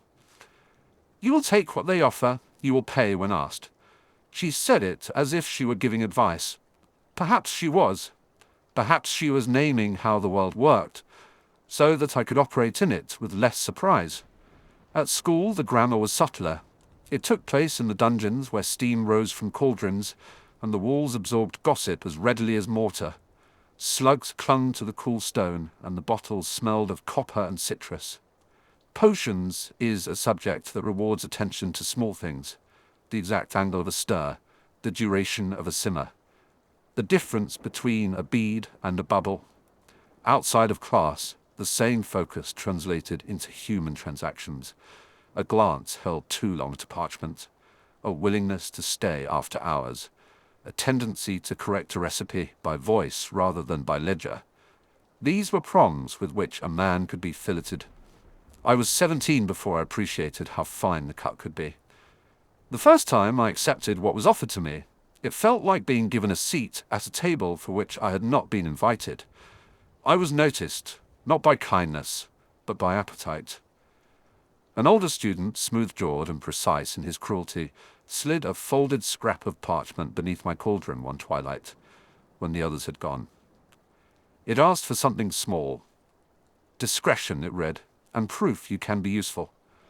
Proof was an easy thing to provide, a draft that altered the small vibration of a throat, enough to carry a voice across an unattended door. I made it for him, and he paid. In a way that mattered, he thrust into my life a series of invitations in the form of names, times, and places where being useful could be traded for protection. Protection, I quickly discovered, is addictive. Not the romantic kind, the practical, heat lamp kind that keeps mice from making a nest in your lap. Protection meant someone would not laugh quite as loudly at the expense of your coat. It meant a seat on the edge of a circle rather than on the pavement. I accepted because I had been taught to accept. I accepted because I was tired of being the answer to other people's jokes. The first time an acceptance of that kind reached Lily's ears, I realized, with the particular sharpness of someone who has been punching at a heavy bag for years with their eyes closed, what a small thing could do. We were in the library, twilight spilled along the tall windows, and the stacks seemed to lean toward us. Conspirators. Lily had been practicing a charm, fingers flying through the motions. The sort of simple magic that still delighted her, like seeing a comet. She paused, looked up, and found me watching rather than watching the task. She always knew when I was distracted. That was one of the cruel, gentle things about her. "You've been quiet," she said. "Concentration," I said, because I had to say something that did not involve the other life sitting under my skin. Potions requires solitude. She smiled, that thing she does, when she thinks the ridiculous size of the world can be trimmed by sense and order. "You only keep one kind of solitude. You keep your friends in the other," she teased, which is selfish in the nicest possible way. If she had been less precise with me, less Lily, I might have lied more easily. Instead, she watched, untangling me like someone removing a thorn. "Is there anyone I should know about?" she asked. The way she said it did not accuse. It offered me the chance to be honest, and the comfort that the honesty would not be used as a dagger. I told her about the draft, only in the way that a man confesses a bad mark on his school reports to a tutor, with understatement and the expectation of rebuke. I told her that I had been asked for a favor, that I had made something for the wrong reasons. She folded the cloth she was knitting with her hands and watched the candle. "And why did you do it?" "Because I wanted not to be laughed at for once," I said. There is no poetic way to phrase that kind of self-loathing. It arrives as plain arithmetic. One fewer sneer equals one more night. You do not spend imagining how a room will feel if the world stops being polite. "Because a seat is useful." Her eyes hardened then, a softness remained, but the edges sharpened. "Severus, you know better than anyone what certain people are like. Once you take from them, you are not their debtor, you are their instrument." "That is an exquisite way to say I am an ordinary man," I replied. It was flippant because I could not make my hands steady enough to be otherwise. And you, are you my conscience now? Someone has to be, she said. I do not think the world should have carte blanche on your decisions. She did not know the inventory of debt I was compiling. She did not know of the way I measured people like potions, their reaction to heat, their patience with a fastidious hand. She could not have known that her indifference to my errors cost me less than her presence required of me. It is easier to risk the self for a principle when you are not the one who will pay the bill. The first time my small favor was used on someone I cared about, the grammar shifted. It is one thing to hand over a recipe to be used in an alley. It is another when that recipe draws blood in ways you have not intended. They used my voice draft the following week. The plan was pedestrian and vicious at once, to imitate the prefect's voice and direct a house-long prank into a corner where someone would look foolish and perhaps find the ridicule contagious. I had been told it was harmless. They told me it would only be a demonstration of cleverness. I had not the eloquence to argue again. I remembered my mother's words and the image of a future where I had a place to sit, and I folded. The prank did not end where they promised. James Potter, as he always would, treated the spectacle as an attack on a challenge to his authority. He roared and prodded, and the laughter he kindled was hot and direct. I was the butt of those same laughs afterwards. The smooth-jawed one stood in the crowd, smiling the smile of a man who had spent a lifetime learning which muscles to use. He had my draft in his pocket. He had me in his palm. James did not care how he warmed himself by pointing that palm at someone else. Sirius Black laughed loud enough for the rafters to know. I learned, in that moment, the different flavors of humiliation, the bitter, the helpless, and the private kind that coils when your friend looks at you and you cannot meet their eyes. Lily did not laugh. She found me in the library later, as if the stacks were a world separate from the rest and still rescued me from the tide. He is something of mine, I confessed, as if that admitted more than all the other quiet choices I had made. There is a cowardice to confessions. They are born of a hope that confessing alters the act. It rarely does. The past remains a catalogue. Confession only rearranges the header. Severus, she said, and the single name carried reproach and hope all at once. You must stop treating your own life as if it were expendable for your safety. What did you expect me to do, Lily? I asked. Punch everyone in the face until they were too embarrassed to bother? She sat close enough that her shoulder almost touched mine. That proximity had been neutral to me once. It is difficult to describe what happens to a man who learns that he can stand near a woman and not be known for it. Choose, she said. You always had a choice. The grammar of betrayal is full of choices, disguised as inevitables. I began to catalogue them. There is the past tense, I chose, which carries weight and acknowledgement. There is the progressive, I was choosing, which resembles being swept along.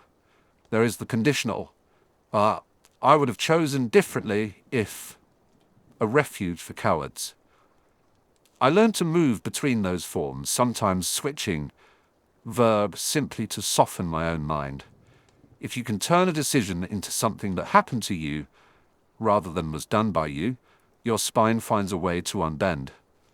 Remus had a way of making the tenses honest without moral harangue. He was the friend who, by occupation of his gentleness, refused to allow me too much theatre in my confessions. When I told him, late one evening, that I was sorry for not stopping the prank sooner, he listened as if I had read him a particularly clever paragraph. Then he said, Sorry is only the start, Sev. You are learning to cross lines. Make sure you know which ones you are allowed to and which ones aren't negotiable. What determines negotiability? I asked. The question was genuine. I expected him to say, courage or duty or weighty things. He shrugged. People you would rescue, he said simply. If the only people you will risk for are the ones who already think you're something to be scoffed at, you are not practicing courage. You are practicing endurance. There was a political lesson in that, and also a sentimental one. Hogwarts is a map not merely of houses, but of commitments. You have to choose who you'll pick up at the side of the road when they are bleeding. I measured my loyalties like pocket change, some heavy enough to feel, some worthless. Lily, with the honest air, counted for more than the rest. It did not stop me, of course. How could it have? The habits had teeth. Offers kept coming in the form of social knowledge from me. Where a prefect would be late, which corridor was poorly lit, which Gryffindor had an essay, she would never have the courage to show anyone because it was too close to her heart. They wanted leverage, and I provided it. I told myself the lever would pry people from cruelty.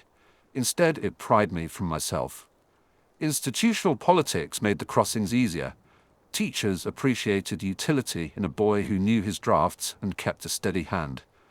Professor Slughorn, the sort of man who notices and collects talents like rare teacups, took a particular interest. He praised my work in a way that felt like an offer. "You could be useful one day," he said, and the sentence was full of patronage. He offered conversation over the sort of cordial he kept in a silver pot, and, more dangerous than that, he offered acknowledgement. When a man who has spent his life in a house where compliments are currency hands you a coin, it is almost impossible not to pocket it. Dumbledore was more complicated, the way teachers in positions of power often are. He hovered like a weather vane and rarely pointed explicitly. He would not have asked for petty favors. His interests were of larger caliber, but there are people in any structure who pass information, who keep tabs, who ask favors for reasons that sit in the margins of order and chaos.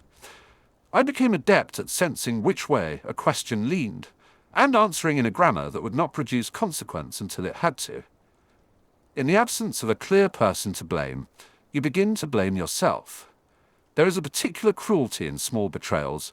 They do not explode the world at once. They seep. They rewrite you like a patient editor, substituting synonyms until the sentence is unrecognizable. One night, the offer escalated. I had been meeting in the narrow alley near the statue, at the edge of the grounds. It smelled of wet iron and old news. The man who approached this time was not a seventh year, but older, his cloak frayed at the cuffs, as if it had been worn a dozen weatherings too long. There was no direct name and no direct job. He spoke of the world in terms of orders and rewards. "You have a facility," he said, as if offering me a compliment would disguise an ask. "You stand at the crossing well. There is a place for you if you are willing to pay the proper condolences." "Condolences?" I asked, because an elegant vocabulary can be dissonant on someone's lips. "Meaning sacrifices," he said. "You cannot have assistance without owing it." It is remarkable how carefully people dress up their requests. If you strip them, the heart is always the same. Give, and you shall have. I think of that man now, and how much of what he asked was merely timing and leverage. "I will tell you where certain doors are left unguarded," he said. "I will tell you where certain friendships are distracted. You will hear what I mean, and you will choose." What I chose was to hand him a small thing of little consequence, a note about a prefect's schedule, a name of a corridor that was seldom watched, the time when an entrance was unattended. He took it with the air of a man lectured in the art of negotiation, and in return offered me a kind of acceptance I had not had before. His group was not particularly elegant. They had the habit of thinking in absolutes. They found comfort in certainty. They liked to draw lines in the dusk and to step across them, with the certainty of men who had rehearsed their steps. I could invent courage to deny them. I did not. Instead, I practiced the grammar of ambiguity. I learned to speak as if my conscience were a negotiable term. When they asked something that made me uneasy, a name, a movement that would endanger, I found words that bent the request without breaking into a lie. I offered directions that would lead nowhere. I passed a time that was inaccurate by minutes. The things were less lies than adjustments. That too is how betrayals grow. Not with a single dagger, but with an armful of scissors cutting at lit edges. There were other crossings. One evening, a letter arrived from home. Petunia had written, complaining about neighbors and mended curtains, the usual domestic metrics. My mother's handwriting was a map of her moods. She had been praised by someone for my progress in school. It humored her. "Keep your advantages," she had scrawled in the margin, the way people write shopping lists. Do not give them away. Do not give them away. I pinned that sentence on the inside of my mind, the way one pins a splinter to a door. It was a thing to which I returned, when nights were rich with offers. Sometimes it sounded like wisdom. Sometimes it sounded like petrol on embers. Mostly it sounded like the voice of a woman who had had to hold a house together by cowslingers and small misdirections. Her voice kept me honest when other voices wanted me better nourished. Lily watched me accumulate these choices with a sadness that behaved like a gentle reprimand. She would say things that forced me to be truthful, or at least to attempt it. Severus, if you help them when you think it will protect you, you will be visible to them, and you will be invisible to the people who count, she said once as we walked back from a late class. We passed under a sky that was clearing, the stars pricking as if it were possible to make sense of anything in the dark. You are clever enough to know how to be useful without being their instrument. If you can't see the difference, you're playing for the wrong side. I resented the instruction. How I resented advice that required bravery. But resentment and cowardice are frequent bedfellows. I wanted both to be liked and to save myself. I wanted a seat and a hand on my back. I wanted to be able to stand near Lily, without the knowledge that every small decision would be measured and catalogued in the clean, bright ledger of her life compared to my own. Sometimes her belief in me hurt more than any insult in a corridor. The crossings at twilight metamorphosed into a rhythm. I fell into the habit of arranging my evenings so that there were always someone asking for something and someone to receive it. There was a dangerous comfort to this pattern. It meant that I could always justify a choice on the basis of practical necessity. When two choices sat side by side, to put a name on a parchment or not, it required much to elect to not act. Action corrodes in both directions. Inaction accrues as well. One night, in the quiet after midnight, I found myself not simply being asked to betray, but being asked to decide whether my silence would count as consent. We were playing with words by then. Consent had become a currency too. If you did not object, it was assumed you had approved. If you did not intervene, it was assumed you had allowed. At what point does neglect equal malice? The answer is chillingly practical, when someone else uses your silence to wound the people you love. A small mystery cropped up around the same time. A series of notes, tucked into the folds of robes, accusing someone unnamed of theft. The accusations had no names, only insinuations. They were the sort of mischief designed to make people look at their friends with suspicion. It started as a schoolyard irritant, someone complaining about missing quills, but its shape widened into a larger fear. Rumor is a tool. Rumor, without a hand to steady it, becomes a blade. I was asked discreetly whether I had any knowledge of the sender. I did not. The truth was that I suspected several corners. I also suspected the compact in my pocket. It would be convenient if I were not the one to carry knowledge. It would be more advantageous if I remained a man who could confess to ignorance and thereby protect myself from being enlisted. Yet I knew in the cold place at the back of my throat that my silence could let the blade cut in another direction. Remus sat me down the next day and said something I would remember whenever I tried to choose the easier path. You think the world divides people into victims and aggressors, he said. It doesn't. There are plenty of places in between.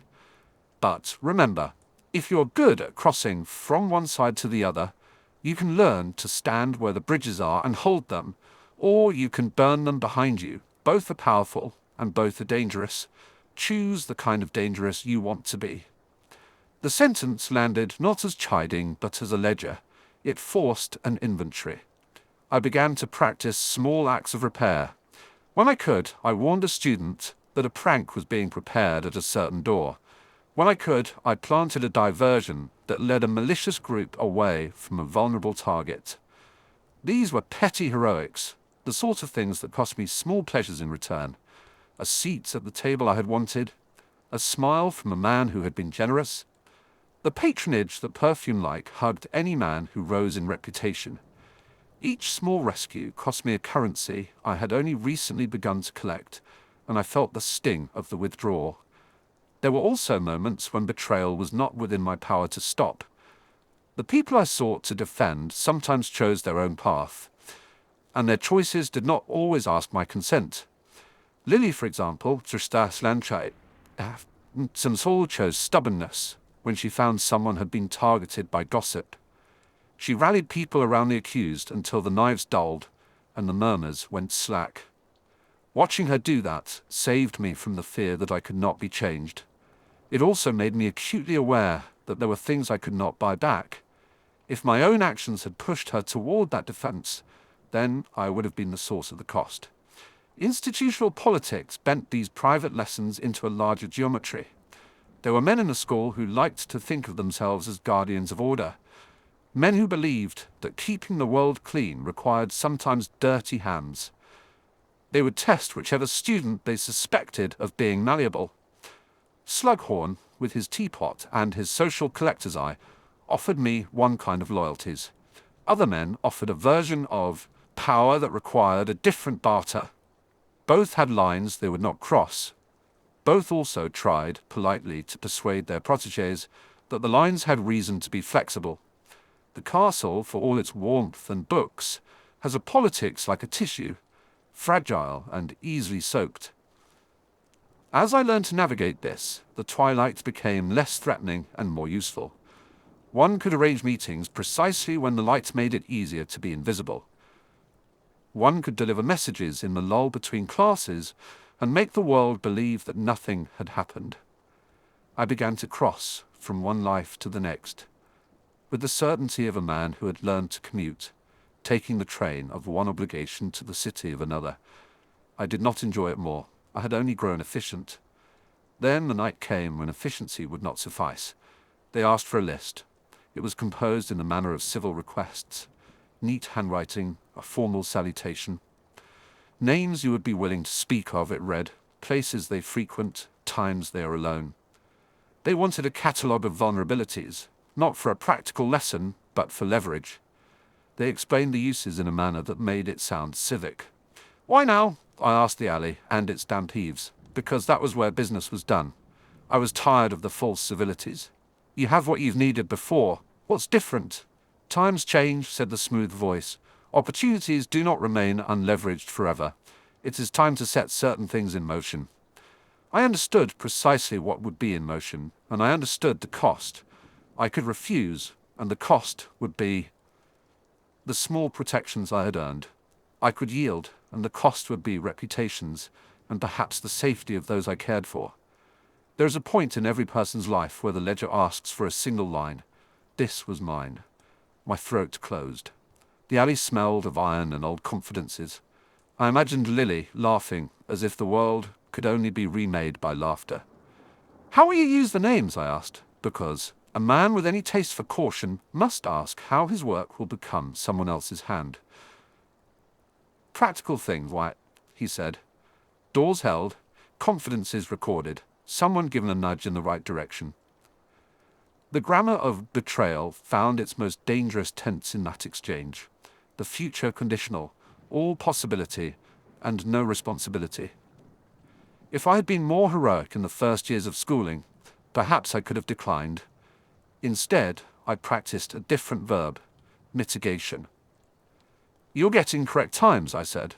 You'll find that certain doors are bolted where you expected them to be open. You will be misdirected. He smiled as if I had offered a particularly clever negotiation. We only require the appearance of assistance. We are not fools. You are not, I said, not in the ways that count. When I handed over the parchment with names on it, I did not give their exact times. I fed them the milk of falsehood in measured sips. It is a dangerous art to betray and to protect at once. My hands trembled as I passed the list. The man who took it folded it as if he had expected to be deceived. In that small gesture, there was no disappointment. He had wanted the illusion. I slept badly for weeks. Twilight felt like a narrower thing after that. Its grammar had become irregular. In my dreams, my verb conjugations failed. I would wake with words on my tongue that did not belong to me. In the mornings, I would see Lily across the hall, and my chest would ache with the weight of what I had done. I found new ways to be useful to her. I let her borrow books I had squirreled away. I changed small details in potions to make her experiments shine. I did not tell her about the entire grotesque of arrangements I had made. I told myself that this was compensation. The world does not grant neat absolutions. It invents more reasons to ask. One day a letter came to the school addressed to a group I had been in contact with. It contained praise for their recent intervention in some business that was unsavory. They were congratulated. They were told they had done well. The list I had fed them had been used in a manner that would not have been my choice. Though in truth, I suspect, some part of me had expected that outcome. I had always known one thing about the men I had allied with. They preferred the clarity of force to the nuance of mercy. I sat in the potions dungeon one twilight, with steam clinging to my sleeves, and I thought of grammar. Dawn would come soon. Dawn asks you to account for the hours you have kept. It will ask you to reconcile the acts that happened while you were supposed to be asleep. How does one reconcile the acts one commits in the dark? Is reconciliation a matter of admission, repentance, or compensation? Is it possible to be forgiven if the person you betrayed does not know the size of the crime? Lily caught me staring at the window. "You look as if you're having an argument with the sunrise," she said, with the sort of sly humor that always calmed me. "Perhaps I am," I said. "Perhaps I'm trying to explain my verbs to it." Her face softened. "Severus, you should not keep such heavy things on your own. It will crush you." "I'm accustomed to weight," I said. "Habit disguises other things. And it has made me efficient." She took my hand then, not in a way that was domestic, but in the way friends sometimes take one another's hands when the world is too loud. There was comfort in that small contact, enough that for a while I forgot the ledger in my pocket. "The world will make demands of you," she said. "When it does, remember whom you will rescue." "I have been trying," I said. "You've been trying with the wrong ledger," she replied. "Put your accounting in a place where it will mean something." The words were a sword and a salve. A ledger, yes. A place to write things so they could be paid or forgiven. I thought then of the idea of found family, and how precarious it could be. I had assembled a family of convenience, men who offered me social currency for information. Lily had built a different family, one that stitched wounds rather than traded them. Where the two overlapped, there would be fire. I had introduced the fire by myself. Dawn comes with its own questions. You cannot always say I was deceived and be done with it. The sun asks the same question in a blunter way. What were you doing in the dark, and why did you not bring it to light? I had answers that were more slippery than explanations. I had mitigations and polite lies. I had the comfort of a seat and the hollow where courage should be. I also had the small, stubborn hope that one morning I would be able to stand in front of what I had broken and speak plain. It occurs to me sometimes in quiet hours that the sort of man I would be, if I were honest, would be difficult and unpolished. He would not have as much protection. He would be vulnerable in ways I have not yet been. He would, however, be the sort of man Lily might have chosen without apology. I wonder in the dark if the man on the other shore of those choices would be a better companion to himself. The question sits between me and sleep like a coin I have to decide whether to spend. The night I decided to act rather than to passively betray, I did something small but precise. I rewrote a name on a list, not to save everyone because that is beyond my reach, but to save one person who did not deserve to be on it. The grammar of betrayal is merciless. Sometimes salvation must be conjugated in secret. I did not tell Lily. How could I? There are certain things you learn not to speak aloud, because their truth would only fracture the people you love. She would call me foolish or brave or both. She would be right either way. I left the parchment where it would be found. And then I sat beneath a window, watching the sky give up its stars. I imagined dawn like a house I had to enter and explain myself. I pictured the ledger, the men, the chairs and tables, and the teapot on the teacher's desk. I pictured Lily, patient and infuriating in her compassion. I thought of my mother and the way she taught me to measure cost. All of it conjoined into a lesson noise cannot teach, that the form of a sin alters its weight. A public betrayal is louder, but sometimes easier to atone for. A private one sits like a stone in your throat. When the first hint of morning bled into the castle, I folded my hands and practiced an utterance I had not yet composed. Forgiveness is rarely immediate, reconciliation less so. What I learned in the twilight, more dangerous than any potion recipe, was this: you can cross from one life to another with a lightness born of practice, but whether you can return with the same feet depends on whether you learned to carry what you broke. Lily would not forgive me all at once. She would not need to. The world keeps asking us to be kinder in small increments. I have resolved, unspectacularly, to be kinder in the next margin of time. That is how one learns courage, I tell myself. Not in sudden, bright gestures, but in the accumulation of daily decisions. Not in the grand renunciation, but in the refusal to make betrayal habitual. The list I altered sits now in a lockbox of my memory. Some nights it hums, reminding me of the price paid and the price avoided. I wonder which ledger will be the final one I keep. The one of small accomplishments, or the one of innumerable small betrayals. Twilight, for all its seductive ambiguities, is not a place to live forever. It is an hour of instruction that expects an answer at dawn. I tucked my cloak tighter around me and descended the stone steps to the dungeons, where the cauldrons waited and the world smelled of iron. The castle exhaled. Somewhere behind a curtain a student laughed. I checked my pockets to ensure that nothing I had promised to other men remained there, then placed my hand over what I had promised myself. Dawn was not an apology. It was a reckoning. I had learned the grammar of betrayals. I had begun, clumsily, to practice the verbs of repair. There are more crossings to come. I cannot unmake what I have done. But as the sky lightened, I found that a single verb, to choose, could still be spoken in the present tense. I resolved, perhaps arrogantly, to choose differently when the next request was made. It is small, it is meagre. It is, I think, the only honest way I can imagine making amends. I left the dungeon and paused on the stair, listening to the castle wake. Above the din of chatter and the clatter of morning routines, I could feel the pull of the other life I had kept, the invitations, the easy seats, the gilded safety. I could also feel Lily's hand in the memory of the night, cool and precise. The two forces tugged at me in different directions. I stepped into the corridor and moved toward the common rooms, where new days are begun not only with classes, but with the small ordinances of being human. What I had learned in the dim hours is that dawn will always ask for an accounting. The question is whether you stand willing to offer it.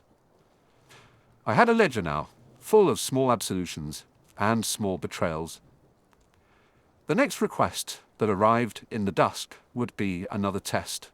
I had become practiced at crossing.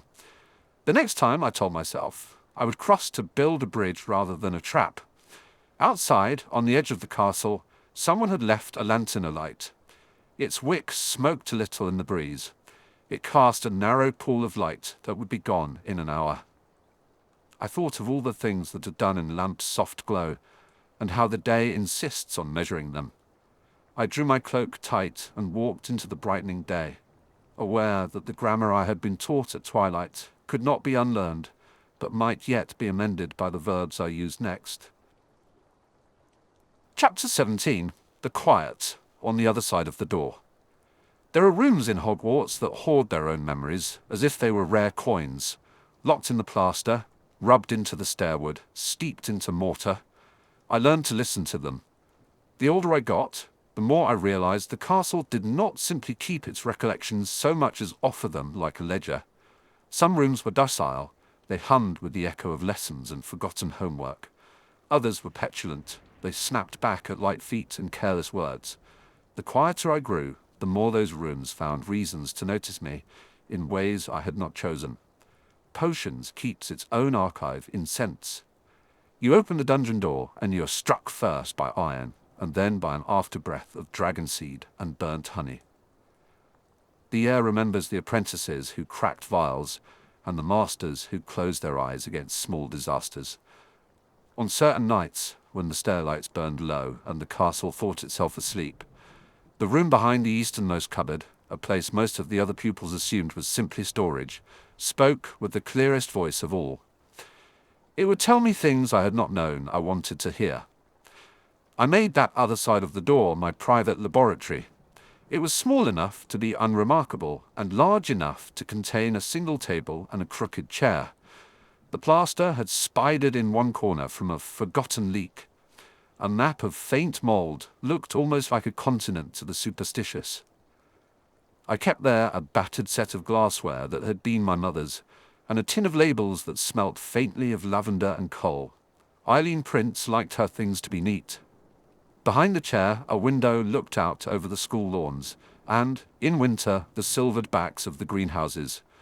I spent more hours there than I have any right to admit, measuring out compounds, and listening behind the walls as the castle exhaled its histories. Silence, deliberately cultivated, was my first armor.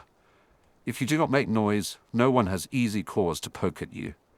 If you're small and without friends in the right corners, people assume you're indifferent or brittle and leave you to your own devices. That was the theory anyway. It held often enough to be useful, and once briefly, it worked to my satisfaction. A potions master of a certain age consulted me for an experiment. A prefect assumed I was above the fray, and a few of my cleverer classmates stopped setting their caustic barbs to new quotas. There were benefits to being overlooked. The trouble with silence is not that it keeps some things out. It is that it keeps some things in. A closed mouth does not halt rumor. It simply lets it fester in the dark. If you bare your teeth, the world sees you for the reasons you want it to. If you remain mute, the world assembles its own verdicts, and they are seldom flattering. The night that silence failed me began with a scrap of paper. I found it slid under the storeroom door. One neat, single fold. No, ink on the outside. I have always had a certain respect for folded paper. The absence of a name makes a request dangerous. The presence of a seal makes it official. A simple fold deemed itself private and urgent. Inside was one sentence in Lily Evans's hand. Those of you who have never held one of Lily's notes do not know what it does to a man who has spent a lifetime counting wrongs. Her handwriting is honest. It leans, it pulls to the right, as if every line of the alphabet were being tugged towards something it cares for. There was a time when those papers were my compass. There was an ache every time she crossed a T. It felt, absurdly, like home. Meet me in the library, after curfew. After curfew. The words were no larger than the rest. The margin bore a tiny, impatient tick, as if she had been reprimanding the paper for dawdling. I folded the scrap back against itself and held it between two fingers until the chill of the dungeon settled into the skin. For reasons I could not label under the weight of years, I felt the quiet inside me thin. I do not speak of the library lightly. The library is the castle's conscience. Its tables are patient. Its shelves will swallow a child's bad habits and grow wise with you. I had learned to take refuge there when the corridors were too noisy. When James Potter's voice, with its inevitable laughter like smashed glass, moved through the southern staircases and left the air rough. The library does not shout back. It offers a place to set the bones of thought and watch them knit. That night, the library smelled of warmed vellum and old lemon. Lamps burned with a stubborn amber. The librarian had left the fat brass bell on her desk. She was not yet asleep. Lily was already there when I took the upper staircase, small shoulder bent over a book as if she were press-ganging it into confidence. She looked up with the same expression she wore when she found something curious and harmless. Mild surprise edged with the fierce approval of a recruit seeing a new toy. "I didn't expect you," she said. It was stated as if it were a fact about the weather, not an admission. Her eyes were bright. I felt ridiculous, like someone who had just been found keeping a forbidden animal in his pocket. "You sent me a summons," I said. My voice was a dry instrument. You did not provide an agenda. She smiled, which is to say she permitted herself to show nothing of what she thought. This isn't about the usual issues, she said. Not Jacques the mislabeled frog. She dug the word out. It's something else. They will always tell you, eventually, that Lily Evans was a terrible idealist. That is the spin the world prefers, as if the goodness in a person was something naive. Truthfully, she was ruthless in kindness. She had a way of cutting the extraneous from a problem and keeping what mattered. She also had the habit, which I hated and adored in equal parts, of thinking I would choose safety if it was presented to me neatly. What matters? I asked. There's graffiti in the lower corridor, she said. Slytherin corridor. There are phrases that land in the chest with the exact force intended. Graffiti in the lower corridor had the weight of small mischief. It also had the outline of a proven trick. Boys spray slogans and paint clever insults in slimy ink, and someone always thinks they are being terribly subversive. The castle removes the ink and life goes on. This is the economy of adolescent rebellion. This is juvenile then, I said. Pointless. It will be scrubbed. She did not meet my eye. It's not only that, it's the signature. Underneath the arch, where the stone cools to the touch and the torches breathe out their last, someone had written a name. Ink was an old habit, and often an eloquent one. Whoever had set a pen to stone had scrawled the word Prince in looping letters, and then, beneath it of all things, a list, names. It was hygienic and cruel in equal measure, a ledger of those found useful. There are small ways that the world adverts to you. A name on a wall is a public thing. Yours becomes an emblem. It is regarded, pinned up, measured against gossip. Prince was my mother's maiden name. I have been told since childhood that names are accidents, that a human soul is invisible to the way men scribble upon stone. If you have not had a name scrawled in a place you can see, you might struggle to appreciate the peculiar pressure of it, the feeling that something has put a label upon you and arranged you on a shelf you did not know existed. Lily slid the scrap of parchment across the table. They listed a few of the Slytherin's 6th years. Some of them I recognize. It's not just vandalism. Someone is compiling names. Collecting names does not immediately imply peril, I said. The sentence came out bland and careful, which was my chosen tone. People track potential for all sorts of reasons. Curiosity, house competitions, a sniff of talent that might be useful for swatting up. Her mouth thinned. Do you know what the signatures look like? I imagined the letters, the pressure of the pen, the habitual slant of the hand, and, as I did, the room on the other side of my door, my little storeroom, whispered a different memory. There had been, below, a box of old mortar knives, a folded page with marginalia in a handwriting that could have been my mother's at a distance. I had not given it much thought. Eileen wrote to survive the world. But now the same loop, Prince on the stone, coupled with the list, conjured a different possibility. Why do you think this concerns me? I asked. The defense had the sense of custom. Because your name is on the list, she said simply. It was hardly an accusation. She did not tilt her head with sorrow or put her hands to her face. She was observant, as I have said. She presented facts. My pulse moved in a curious, slow rhythm.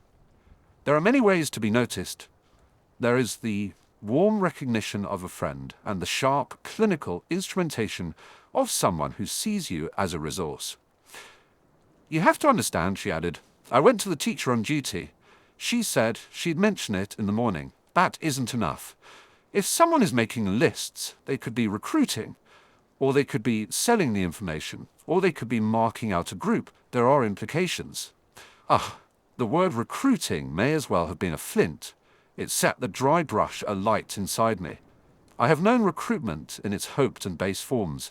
I have been offered small promises in whispered rooms and in louder voices. Each time they came with the same currency, belonging in exchange for obedience. I measured, reflexively, the distance between what I wanted and what they wanted me to be. It could be nothing, I said, resigned. It could be someone's macabre joke. Liar, she said, with the softest possible scorn.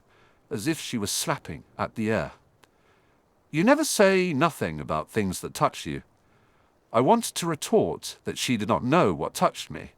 How many small shapes of longing had been cauterized in the year of my upbringing? How my silence was not complacence, but a map of necessary distance. I did not. I had watched her write "Prince" on a stone in my brain. I did not want to see ink on my coat as well. The library had seemed patient and large and indifferent until the door opened behind us and a figure filled the frame. Remus Lupin, hands folded about a mop of cooling tea, looked tired and gentlemanly in a way that bespoke long hours, bent over books or other people's troubles. He had the cadenced, soft voice of a child who had learned the art of polite pleading.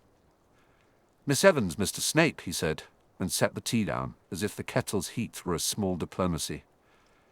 I was on my way to bed, but "I have to tell you something," Lily cut in. "Names on the wall. Your name, Severus." Remus's face shifted. He regarded me steadily. "Do you want the librarian?" he asked. "No, I wanted you," Lily said. "And him," she nodded at me. "We need to find out who did it before the morning." Remus smiled, a tired, conciliatory expression that had no business being as disarming as it was. "Very well, I have a key to the restricted bay. We'll look for books with the same ink." The three of us moved through the stacks like a small, inefficient army. There is an order to the library at night that flattens the world. Even James's voice, the voice I had been taught to dread, seems to muffle when it hits the hush of pages. We trod on ways other people had not trod. The restricted bay smells of dust and secrecy. Remus moved with the kind of careful deliberation that befits someone who has reconciled themselves to nights of being awake for reasons that are not entirely their own. "Why would someone put your name there?" he asked when we had a space between the shelves. He had the candor of someone who is both reluctant and conscientious. "Because it's useful," I said. "Because he may... Prince has resonance. Because some find that resonance attractive. Do you think..." Lily started, then stopped. There is a politeness the world expects from women, especially women who feel they must be diplomatic with men whose shadows loom, and she did not want to inflict fear where it was not required. "I think," I said, "that someone is sorting people into piles, for reasons that may be worse than vanity. We were not the most harmonious of conspirators, and yet something tightened in me at the edges in the way only belonging can. It is a strange alchemy. Two people who mean you well touching the thing you are most afraid of, and making you feel less alone with it." My chest, which usually felt like a chest at high tide, settled. Remus found nothing in the restricted bay. Lily returned to the scrap of paper and smoothed it as one tends a living thing. She looked at the margins of the list and then at me. "I thought of asking James," she said finally, "but I know him." That sentence was a minefield. James Potter, ostentatious, large, promising in the ways the world likes, was both a twin of danger and a twin of rescue in the lives around us. He cared for the people he liked with all his terrible public force. He tormented the ones he disliked with the subtlety of a man who has never been forced to measure cruelty precisely. That was the irony of him. He wanted everyone to be on his team, and he assumed his team would like him. "I supposed it would be better to ask the professors," I said. I had not liked the idea of yet another adult tinkering with the list for reasons of curiosity. Adults have a habit of making instruments of children's problems. "Some professors will not treat it seriously," Remus said. "It sounds silly when you say it out loud, graffiti, lists. But actually, it's the oldest trick in the book. You identify people, you offer them a cause, and you keep whatever loyalty you can achieve." "You say you, as if it will not be me," Lily said, with a small flash of exasperation. "Severus Maturi, will you help me?" The question hung like the quiet after a tempering. To be asked in a small, ordinary way, to act for another, to move from the ledger of solitary tasks to the arithmetic of companionship, that was more dangerous than any shouted confrontation. It was also the simplest instrument of choice. There are many narratives in which I'm brave because I have nothing to lose. That is laughable. I had everything to lose. I had a name to lose, scraps of dignity, the possibility of being seen as what I actually was, rather than what others assumed. I did not, however, have the skill of unconcern. I had potency. I could move reagents and change a room's mood by a single cup and a burn. I had, besides, a reason that did not fit neatly under pride. Lily looked at me as if I were a verdict, patient, severe, and, occasionally, merciful. "Very well," I said. There was humor in me. That night, cold as a winter's breath. "We shall put small metal traps behind the skirting." "Excessive?" "Less than asking James to patrol," Lily said with a smile. The plan we crafted was inelegant and perfect. We would wait until the morning and then, at first light, creep into the corridor and mark the ink with a reagent that would show the chemical composition of the pen. It sounds spoiled by applied chemistry, but chemical signatures are a small victory in a world that prizes show. If the ink matched the ink found in a student's common room or on a spool of confiscated parchment, we would have leverage. If it matched something else, something imported or older, then our list of suspects would widen. There would be, I suspected, political aftershocks if the latter proved true. Politics in a school often begins as an affordance and ends as a blueprint. Remus produced a set of leather gloves from his satchel. He always had a practical solution to everything. It is a thing that makes him both infuriating and entirely dependable. We moved under the dim vaulted lights into the corridor, where the graffiti lived, and where the stone kept the scent of shoes and rain. The ink was fresh, the letters were the same looped thing I had seen in my head when Lily had first told me. Someone had carelessly underscored the name with flourishes. Whoever had done it had wanted it to be seen, not by an accidental foot, but intentionally, by those who knew what to read. I pressed a piece of wet blotting paper to the base of the script, with the same care I might have used to lift a fingerprint from a goblet. There is a pleasure in work that demands close attention. It narrows the world to the immediate, and grants a mercy of distraction. When I peeled the paper away, the composite of inks was subtle and old. There was a trace of alum, and something floral beneath it. It did not match forensics I had run on cheaper ink. There was, in other words, a voice I didn't recognize speaking in old letters. "Interesting," Remus said. "Old reagent. Handmade. Not school stock." I felt a prickle. The caveat in all of this was that old reagents and handmade inks require knowledge outside of the ordinary student's reach. That is the way things scale. A child's prank and an adult's conspiracy share the same gestures, but differ in scale. The old reagent suggested an older hand, or someone with access to contraband. That is the moment at which a schoolyard anecdote becomes an institutional problem. We did what we could. We buried the blotting paper in a circular container and set it on a shelf of the library, as if it were a curious find. We left the corridor as we had found it, save for an absence. The graffiti remained. That was necessary. You never want to be seen scrubbing a crime scene because the very act will be judged as a confession if someone finds you. The forms of silence are heavy with artifice. In the days that followed, the usual motions of school were oddly more detailed than they had any right to be. Professors spoke with the languid dread of administrative matters. Slughorn, the social magnate, took every chance to flatter me in corridors, as if he were fishing for affinities. He kept his company to those he considered useful, a word he used with an oblivious, cheerful cruelty that made me wish him to choke on his own appetites. He had a predilection for collecting names into his little books of influences. I told myself not to be snide, which is to say, I failed.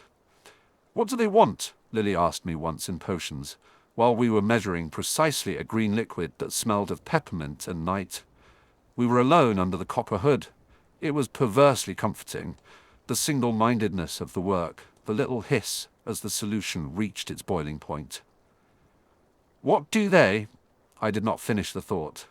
The euphemism "they" meant eyes watching, perhaps even hands reaching. What did they want? There are answers that begin with power and end with small specific asks. Obedience, loyalty, the use of a talent in service of another's design. There are also answers that begin with curiosity and end with a child's curiosity being weaponized. The horrors and banalities of the world touch different chords. Control, Lily said, without ceremony. Acceptance, a place, something to be part of. Her words landed like gifts that must be discussed. There are people in the world whose gaze will make you feel either monstrous or blessed. She regarded me as if the question had an obvious answer. In her vocabulary, I was slightly less than amazing in a way that did her no justice. I'm not interested in being useful to the right sort of people, I said. That was a guarded thing. It is never wise to announce your ambitions in a school corridor. Useful to the wrong sort is worse than lonely. We don't yet know which is which, she said. There was in her a patience that I had often found maddening and, more painfully, faithful. She never let me vanish into silence simply because it was convenient. But we can find out. Help me find out. The real discovery came with small violence. It was not dramatic. It had no cinematic crescendo. Instead, it arrived as a letter in a drawer I had long forgotten where I kept my mother's labels. The paper was thin and proud, smelling faintly of coal and laundry. There was no stamp. It was a scrap of handwriting I recognized from other, smaller things, lists of groceries and notes about mending. You were wrong to keep it, Lily said when she saw it. She had the presumption of the morally tidy. It belonged to her, I said, and anything I might have said about rights to secrecy was swallowed by a heat of private fright. There, in a hand I had not read in years, was a list, names, one column labelled useful. I read my own name like a dull coin. Next to it, a note, 3 words. That, properly read, might as well have been a verdict. You will want an explanation. Here, I will not be didactic. The fact of the matter is that a piece of my past had been flagged and catalogued by someone who called themselves by my mother's name in stone on a wall, in a handwriting like a fingerprint, and that someone had been talking to people who wanted lists. The old reagent had been used to script things on stone and had brought my mother's handwriting to mind. Who would do such a thing? There were paths that led to answers, and none of the roads were comfortable. It looks old, Remus said when he examined the label, with a kind of careful, almost reverential curiosity. This could be someone who knew her, or someone who stole it. Stolen from where? I asked. The question was bitter. A cupboard, Lily said. Spinner's End, perhaps. You said... She did not finish. She did not need to. The idea that parts of my life could be reclaimed and sold back to me like trinkets was distasteful and personal. There are few things worse than being recognized as an object by those who do not intend to keep you safe. We made a plan that was nothing if not slow. We approached Dumbledore indirectly, as one might approach a sleeping animal with a dish of food. We asked questions that wanted to be straightforward, and were answered with the subtlety of a man who had long practiced the art of making decisions without making ostentation of them. There were winks from greater figures. There were hands that touched shoulders in corridors, and left me with the impression of measured interest. There was a comfort in the arrangement.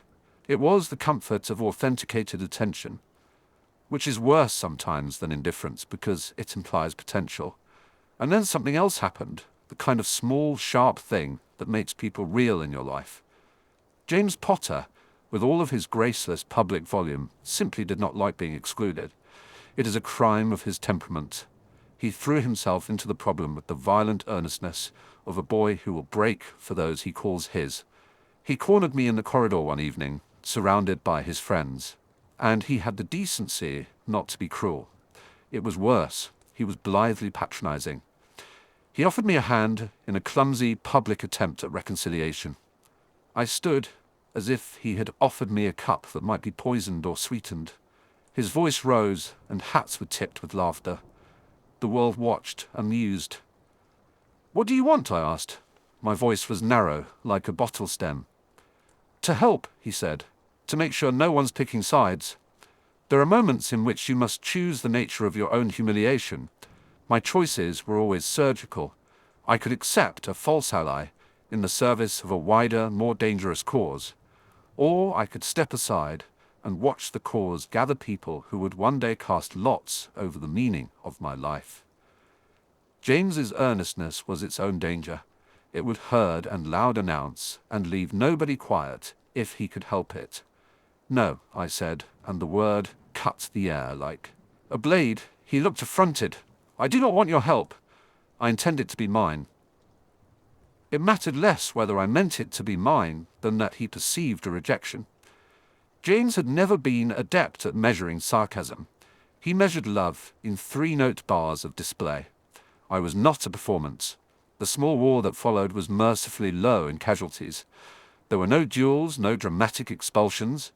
There were instead a series of conversations and counter-conversations, the sort that slid like knives under the rugs of house rivalries. The graffiti was scrubbed, the ink was analyzed. The hands that had made the ink were traced to a supplier in the village who sold reagents on the sly. The supplier was not large-scale. He had a habit of taking requests and making small fortunes off adolescent grandiosity. The proprietor protested and claimed the ink belonged to an old woman who had ordered it for calligraphy. He produced no evidence. And then one night, there was a parcel on my windowsill. It was a small package wrapped in brown paper and tied with twine, a postage mark I did not recognize. It contained a folded scrap with a single address, Spinner's End. There was no signature. Inside the scrap, written in a hand that was similar enough to my mother's that my throat closed, were the words, "They are looking for you because you are found useful." There are moments in which the past, with the casual malice of a clerk, slides a file across the table. I had been expecting Florence fate, some large cosmic thing to choose me and find me wanting. Instead, I was chosen by a curious provincial bureaucracy. The list existed. People made lists because they liked the comfort of shelves. The first impulse is to be angry, to show the world you cannot be contained as a name on a wall. The second impulse is far more dangerous. You forge for yourself a startling public courage to prove they are wrong. I did not choose the second option. I am not reckless in that way. But I also could not remain, with my hand on the ledger of silence, idle, and told to trust a system that proffered polite reassurances and a smile. I am not a man who believes in miracles. I am a man who believes in reagents and the slow mathematics of small things. But on the night when the parcel slid from the sill and into my hands, I realized something fundamental. Found family is not the same as blood. It is assembled slowly by conversation and watchfulness. It is the small party that stands with you when the rest of the world writes your name on a wall. Lily, Remus, the librarian, who frowned and secretly favor-tuned things in our favor, and the cunning of my own particular temper, these people and things made a net. It would not be perfect. Nets are always puncturable. They are, however, better than a ledger. I made a choice that was simultaneously small and irrevocable. I would act. I would not publicly rail or profess. I would take the quiet I had carved out behind the storage door and make it something other than a tomb. I would for once allow the world to see me work. Silence had been a refuge, and it had protected me as long as it could.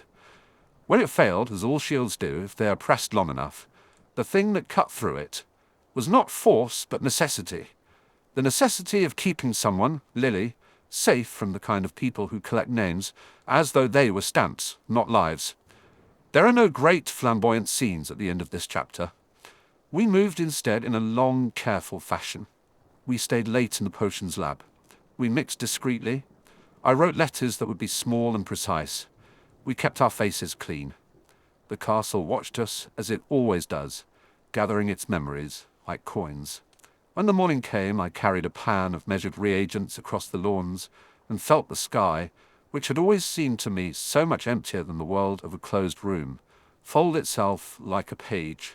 The quiet on the other side of the door had held many confidences. I locked it with an absence of melodrama and stood at the threshold, looking out. There is a peculiar wonder in choosing to stand where you can be seen. It is not an easy thing. It is, however, the only honest experiment I have undertaken in years. I had learned to listen to the castle and to respect what its rooms kept. Now, having listened, I had decided to speak. The world would, in turn, notice me, for reasons it had not expected. I stepped out, and someone was waiting on the path. It was not James, it was not the supply merchant. It was a face I had not thought to see that morning, a letter reader with a care too quiet to be comfortable.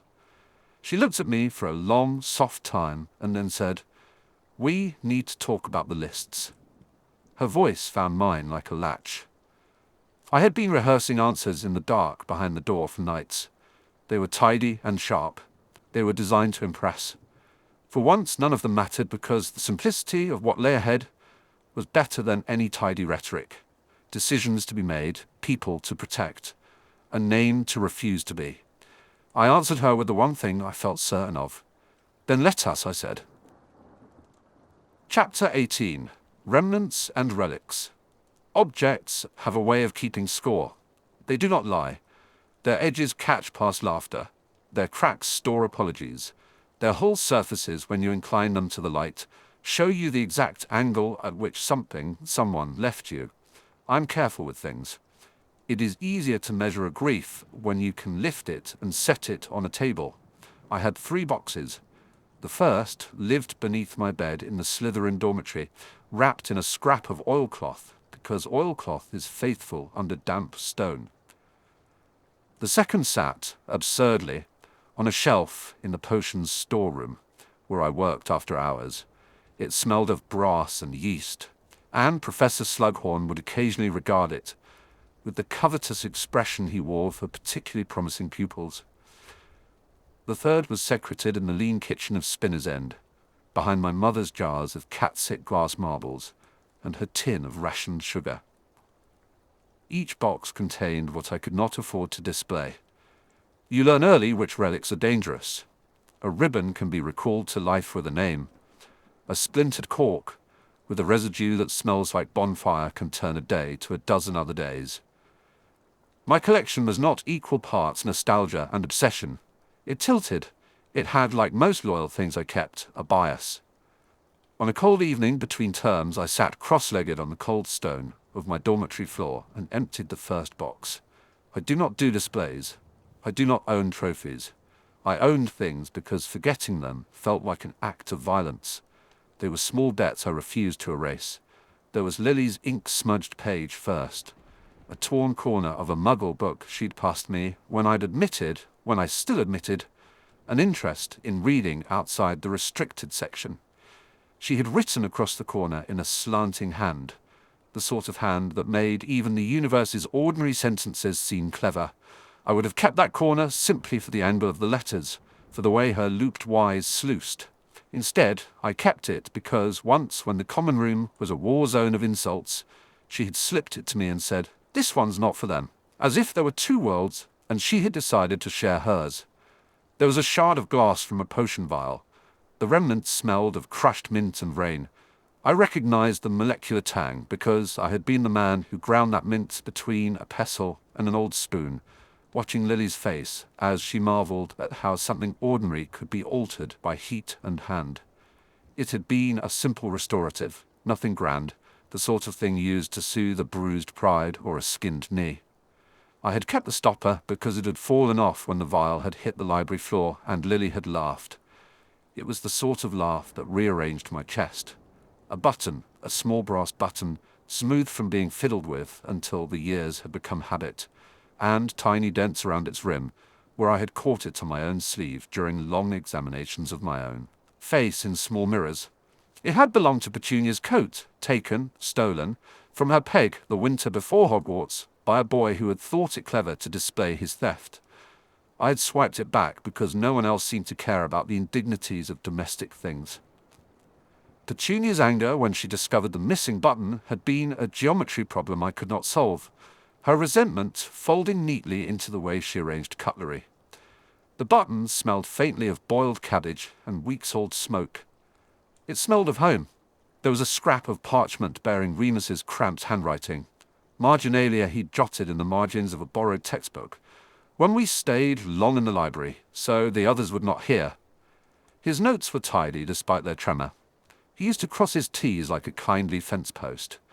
He had once annotated a particularly recondite passage with one word: practicable.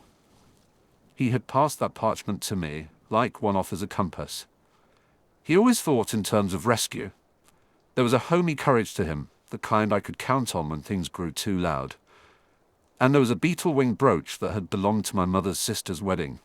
Eileen Prince had pressed it into my hand when, after a particularly bad morning at Spinner's End, I had returned with my collar stained and my temper worse. She did not speak much about sentimentality.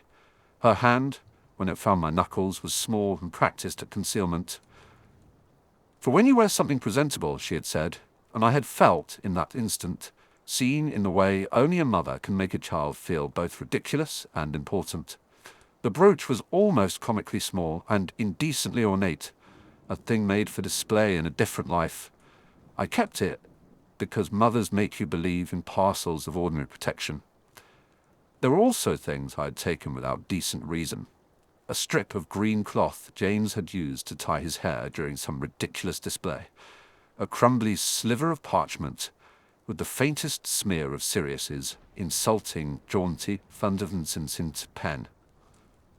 A broken pencil engraved with an almost brazen P, which, when polished, revealed not only James's crest, but the date of a day he had decided he could not be humiliated. I keep those too. Sometimes possession of the evidence feels like a small victory against the world that had decided laughter would be my perpetual companion. Objects have their own politics. They are ledger lines in a life, and someone somewhere will always want to convert them into proof. Professor Slughorn once sort of insinuated, with all his curated tact, that one's household relics could be the raw material of a legacy. A thing remembered well, he told me when he visited the potions storeroom, makes its owner more valuable. He said it with a smile that looked like a contract. I did not answer him. My relics were not property to be loaned for a portrait or auctioned among alumni. They were not currency to be circulated at festive suppers. They were small points of resistance. What made this evening different was not the things themselves, but what lay beneath the things. I found it by accident, as all good mischief and discovery seems to happen, when your hands have already done what your head is not yet prepared to consider. Beneath Lily's ink-smeared corner and the broken pencil, folded once and tucked like a secret in the crease of an old exam script, was a slip of paper in a hand I did not recognize. It was small. It had been creased so many times the crease folded into its own shadow. Across the top was written, in a sort of neat, confident looping that belonged to someone who practiced economy of motion, a single sentence: for keeping things that matter. No signature, no flourish, no smug initials. It might have been a clerk's shorthand, it might have been a student's scribble, it might have been a prank. But paper is a faithful witness, and this particular piece was pointed. It had been placed where my fingers would find it. You collecting friends' advice now? Remus's voice in the common room mocked my concentration without raising its tenor. He had his sweater rolled at the elbows, spectacles set at an angle he called rationally crooked, and the cautious smile of someone hoping for permission to intrude. Remus always looked as if the world, being what it was, had been given to him to steady. If you're here to borrow one of my relics, you'll have to get in line, I said. I did not mean to be hospitable. I was, as ever, less generous in words than in the way my hands arranged things. It was a precaution. Remus sat opposite me, pushed a stray pencil into my palm, and conceded the point. You look like a man who has been rummaging through his conscience, he observed. Anything I should know before the rest of us are called upon to make better choices? You already make better ones, I said. That is part of the problem. He laughed, the sound gentle and incredulous. Compliments from a Slytherin now and again are labor-saving devices. That note, he leaned forward. Did you find it? In here, I said. Folded, like a hand offering itself. Remus squinted at the scrap as if expecting the truth to bloom upon it. It's not mine, he said. I'd recognize my handwriting. I do my T's like fence posts still. No one's name on it, I said. No address, no parchment watermark. How many people can reach you without being observed? He asked. You'd be surprised who can find you in a castle, I said. We're not as private on the inside as the stone would like us to think. He rubbed his thumb along the crease. Maybe someone realized you were discreet. Or maybe someone wanted to accuse me in a way that requires no witnesses, I said, and because the tone sounded severe where it ought to have been sharp, Remus's shoulders softened. You've been taking things lately, he said. Has something happened? Nothing that cannot be soothed with a properly patient brew, I replied. But that will not answer why a stranger leaves me a note. Perhaps someone is making you a shrine, he suggested, with the earnestness of a man who considered the possibility that architecture could be a compliment. If so, they have poor taste, I said. A shrine to me would be best kept under a bushel. Remus watched me. You're hoping it's one of us, he said finally. I thought of Lily, her laughter when we'd accidentally knocked over a class specimen, her indignation at the way James could tower and take up space, her insistence that I learned how to say sorry when it was due. She was always the most dangerous of all, because she lived by the rules that made me almost believe in decency. It would have been the sort of thing she would do, and yet the handwriting was not hers. She had no reason to be anonymous. I'll trace it, I said. If it is a prank, I'll practice the perfect hex on the perpetrator. If it is gratitude, I shall refuse to be grateful in return. Remus smiled with his whole face. There's your governing principle. The investigation proved to be an operation of small triumphs. I started at the obvious. The people who knew me. I watched Lily in the library the next afternoon, letting the sun find the angle of her hair. There's a particular hazard in watching the person you have chosen as a measure. You find excuses for tiny cruelties, and magnify small negations into calamities. I had learned to keep my emotions ordered. I had not yet found a way to keep my heart from acting its own politics. Lily saw me as if I had not existed for a day, and yet she smiled the way only she could, open, a fraction surprised, as if I were a puzzle piece she had been saving for a table. You looked like you had a secret, she said. Tenses and relics, I replied. I could always count on her to be literal in the best of ways. She sat across from me, book shut, her expressions sharpening as if she were ready to weigh my motives. I found a note, she hummed. Many people find notes. They are very fashionable. Did it have tea-stained margins? No, I said. A single sentence anonymous. She hesitated. You're being eccentric for a reason, she said, which is not the same as being foolish. You reserve that luxury for others. I was only asking, I said. The Slytherin common room can be germane to many sorts of mischief, she said. You keeping scrap paper is not the scandal. Keeping secrets with paper is. You seem to know a great deal about my domestic habits, I said. My sister has files, she said lightly. And I've read your handwriting once when you dared to leave your exam script turned sidewise. She squinted. Give me the scrap. I slid it across the table. Her fingers were small and quick, the sort that can mend a frayed t-shirt without fuss. She unfolded the paper, smoothed the crease, and looked at it, as she had looked at so many problems when we were younger. Like a puzzle she wanted to solve, because the solving felt like an act of friendship. I don't know, she said. If it's to be kind, it does not seem like your circle. If it's to be cruel, it's a cowardly cruelty. Which is perhaps the only cruelty that needs no courage, I said. She laughed softly. You think too much in extremes, she said, then grew suddenly serious. Severus, why do you keep these things? The question was simple. It cut across the private scaffolding of me. Because they answer for me, I said. When I forget the color of something or the exact way someone said a thing, I can lift the object and the memory returns. It is less like memory and more like a map. You make a map out of leftovers, she said. That sounds practical. It is in its way, I said. What I wonder is whose right it is to possess those maps. She considered this, frowning in the way she did. when a moral problem looked like a knot of thread. Possession is an odd word, she said. No one owns a memory in the way they own a coin, but people do have claim on what they gave. You would not keep a letter she wrote you if she asked for it back. I would if I could, I said. You should ask her then, she said. Her mouth shaped the thought as if she had arranged it on a page. Not as an accusation, but as a question. A question that assumes she knew she had given things to me, I said. You're avoiding the actual problem, she said. You keep reminders so you can prove you are not alone. That's not cowardice. That's human. We argued about ethics in the library as if such conversations were less dangerous than the moments that sharpened into brawls. I left with nothing more than her quiet assurance that she would stand with me if a person came to reclaim a memory. Lily's loyalty is a particular sort of weather. It arrives steady and it is difficult to prepare for. That night, a new relic arrived on my pillow in the Slytherin dormitory. It was not an object but a hazard.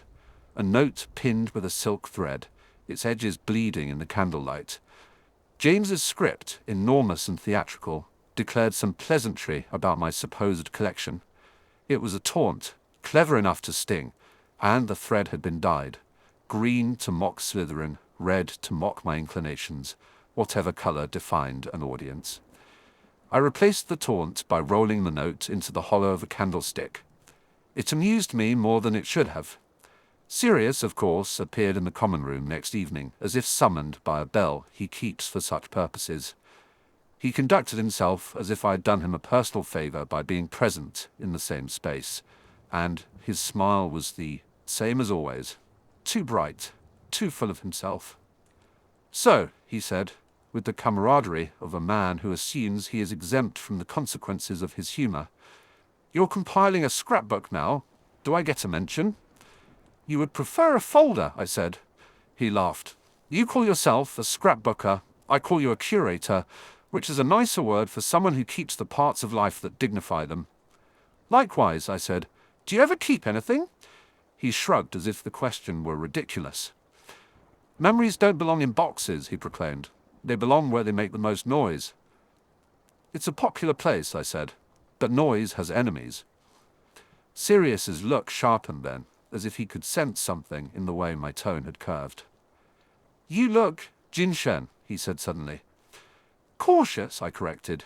He grinned. Same difference. You're fussing over paper when you could be at the Quidditch pitch. Quidditch demands that a man run in circles, I said. I prefer things that have a certain stillness. You're being pompous now, he said. One can afford to be when one's collection is of superior quality, I replied. He found this very funny. I hate to admit that he could spark genuine mirth. He and James together held a particular gravitational pull. Between them, the rest of us orbited, often disastrously. There were moments when I wanted to tell them what the scrap meant. To give James and Sirius the satisfaction of occupying my curiosity would have been a small treachery to myself. Instead, I set the scrap with the anonymous sentence into the second box and brought it to the potion storeroom. If anything deserved to be examined, it was something that had chosen me without a name. Professor Slughorn was in the room when I arrived, draped like a benevolent toadstool across a crate of sentient marrows and a very useful list of aristocratic patrons.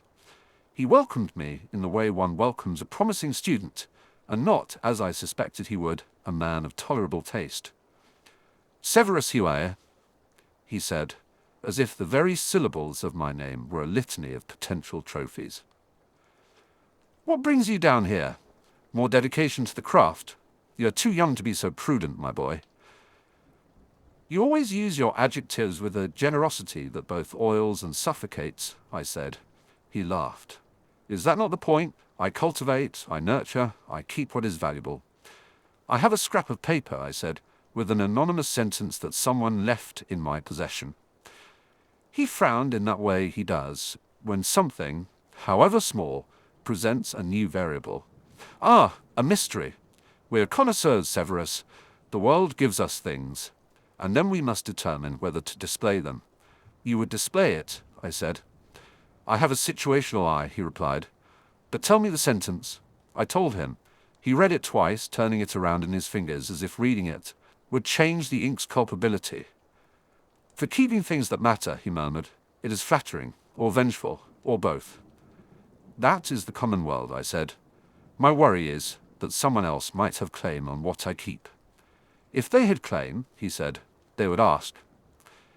Sometimes people do not like to ask, I said. Sometimes they expect things to be returned. Then return them, he said, with the certainty of an institution that believes its decisions are always right. And make myself something of a criminal, I asked. He shrugged. There are moments when possession is inconvenient. There are always two kinds of political calculations, those made to preserve and those made to gain. The relics had been my way of preserving. They had not been an attempt at influence. Slughorn's logic was the sort that turned bones into trophies. It made me uneasy because it suggested a future in which my carefully kept map might be read aloud at a party. I decided instead to ask, not the grand demand of a man who expects to be obeyed, but a question in private. If someone wanted what I kept, then the asking should be civil. If it was a test, I would continue to refuse.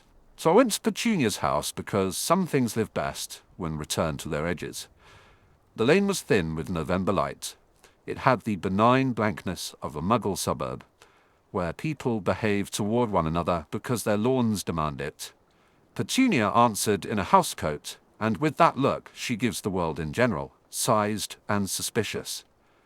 "What is it?" she demanded, without introducing herself. "You have a button missing," I said, "from your coat." She looked at me as if I had thrown something useless into her hall. "Who told you?" "You make allowances for petty theft," I said, which was both truthful and cruel. She made a sound that might have been a laugh without tenderness. "I like my things arranged," she said, "and I do not believe in making a fuss." "You have followed that rule your whole life," I said. "It suits you." She studied me.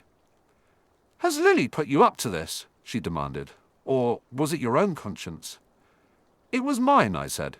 She regarded the button I produced, its brass dull in the kitchen light. "You stole this back," she said. "Why?" "Because no one deserves to be teased in their home," I said. "Even not by their own nephew." She considered it. "Your mother would not have put it there if she thought it proper," she said. "My mother is skilled in salvage," I said mildly. "She has more sense of the value of small things than most magistrates." She watched me unload the words like a person who weighs sugar. "You keep a lot of your life in boxes, Severus." "I prefer to keep it where the light does not bruise it," I said. She looked at me too long. When she finally spoke, the voice had the flatness of one who lays out a grocery list. "If you ever leave anything you cannot afford to lose in my house, do not be surprised if it comes apart." She closed the kitchen door as if shutting me out. I understood her. She corrected boundaries, like a woman who had been guarding an empty cup for decades. I understood her, and yet I felt a small, tender fury that anyone could be that hard against the world. The scrap remained unsolved. I wanted to think it a kindness. I wanted to think it a subtle rebuke. But part of owning a thing is the obligation to tell its truth. And truth's obligations often weigh heavier than the objects themselves. I took to making potions in the dead hours that could hold scent like a memory. I worked with slivers of the glass that still bore the mint of the vial Lily and I had broken together. I ground lavender until my hands knew its veins by memory. I layered extracts and tinctures, seeking a compound that would render recall gentle instead of pointed, that would let a person visit a memory without being hurled into grief. There is such a thing as taste. Some memories should be drunk like soup, others chewed like leather. Remus came one night to sit in the lab and be present without demanding anything. "Do you imagine you can distill forgiveness?" he asked, watching me at the mortar. "No," I said. "A potion is an argument. It can persuade you of things you chose to forget. It cannot make you innocent. That is the work of people." "People are messy," he said. "They do not like to be turned into compounds." "They do not," I agreed. "You keep things that belong to others," he said suddenly. I keep things that belong to the past, I said, which is not entirely the same. It is when someone asks for them back, he said. Then we shall see, I said. I did not intend to hand over relics by command. I intended to be asked properly. I intended to be permitted the dignity of refusal. That is what owning anything ever promised. A small mystery resolved itself, in the end, not with a confession, but with an arrangement. A student, he was one of the less careful ones, someone who kept his pockets stuffed with leaves and notes and a small penknife, came to me with a pamphlet folded twice and damp with rain. I thought you might like this back, he said, thrusting it toward me. Is this yours? I asked. He nodded, embarrassed, and the pamphlet was Lily's handwriting on the cover. It was the book corner she had once slipped me, but now, tucked in it, was the small scrap we had found. The student had found it under a bench in the library, and, as students will, he had assumed it belonged to the owner of the bench. You left it there? I asked Lily later, making the evening out of library lamps. She smiled ruefully. I put it there for you, she said simply. I was not proud of how I had been speaking. She paused and her eyes searched me as if for an agreed-upon map. Ahoy! And I thought anonymity might make the truth less alarming. I thought you would recognize the keeper in the gesture. You thought nothing of my particular sensitivities, I said. I thought of them precisely, she said, which is why I left it. I had always known, in some private economy, that she could be brave in the ways that matter. She could be brave and gentle at once. She could, for instance, suggest that I throw away my carefully curated relics and be the sort of person who trusted the breathing world more than paper. The temptation to burn everything and be reborn anonymous was an attractive one, but the relics were part of the grammar of my life now. If I abandoned them, it felt like erasing my own entry in a book I had written. I left you a question, she said softly, because you have the habit of keeping things until they press against you. You called me a problem, I said. No, she said, but you are complicated, and you keep complicated things too. There was nothing theatrical about the conversation. We did not declare ourselves or make pronouncements. We were two people standing in a place of paper and quiet, and for once I liked the smallness of the exchange. It made the life I wanted, one of quiet companionship, seem not impossible. The politics of the school continued to orbit, as if around a marmalade jar. Slughorn asked me to tea, and, with a finesse reserved for men who dress their ambitions in lace, suggested I join a set of pupils he would one day claim as his own. You have particular gifts, he said. There are doors that open for those who carry the correct keys. I do not want a set, I said. You want a future, he replied. I can make that prettier. There are moments when one asks for the moon and is offered a better-lit corridor instead. I am not a man who refuses opportunity lightly. I do so when I suspect a price I cannot later pay. Slughorn's invitation was gilded. It would have made me less lonely and more present at certain tables. It would also ask of me a publicness I did not wish to purchase with a private surrender. I am practical in other ways. I asked Lily outright if she wanted any of what I kept. Her answer was, predictably, not a simple yes or no. She told me that memories are like gardens. They flourish with tending, but are not the property of one person. If I ask for something back, she said, it will be because I want it to live where it is most useful. The decision belonged to me. If I ever returned an object, it would be in the context of a conversation about why it mattered. I would not be subject to social coercion. My relics were not to be fodder for political theatre. This was an ethical line I drew as someone who had learned what happens when small things are turned into public spectacles. I would refuse, for instance, to hand over Lily's corner without her knowing why.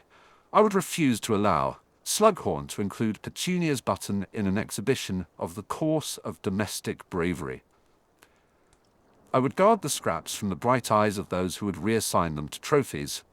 So the boxes remained. They were not hidden so much as kept where they might be offered up, not to the world, but to those who had a right to them. I discovered, to my own surprise, that the act of guarding them had an honesty to it. It required me to explain myself to those who mattered. It required me to listen when others told me why they had given something in the first place. Remus asked once why I kept my mother's brooch. The question seemed small, but then the things people keep are false tests for the things they will not give. Because she gave it to me, I said. And because you wanted her approval, he said. And the thing was naked and true as the lab bench. Yes, I said. It was easier to confess to him than to anyone else. He nodded, as if content with the truth. He had a way of not making more of an admission than it was. The boxes grew fuller with small evidence of living. A pressed flower Lily tucked into her book for me to find later. A slate marble that a child of Spinner's End had traded me for the smallest kindness.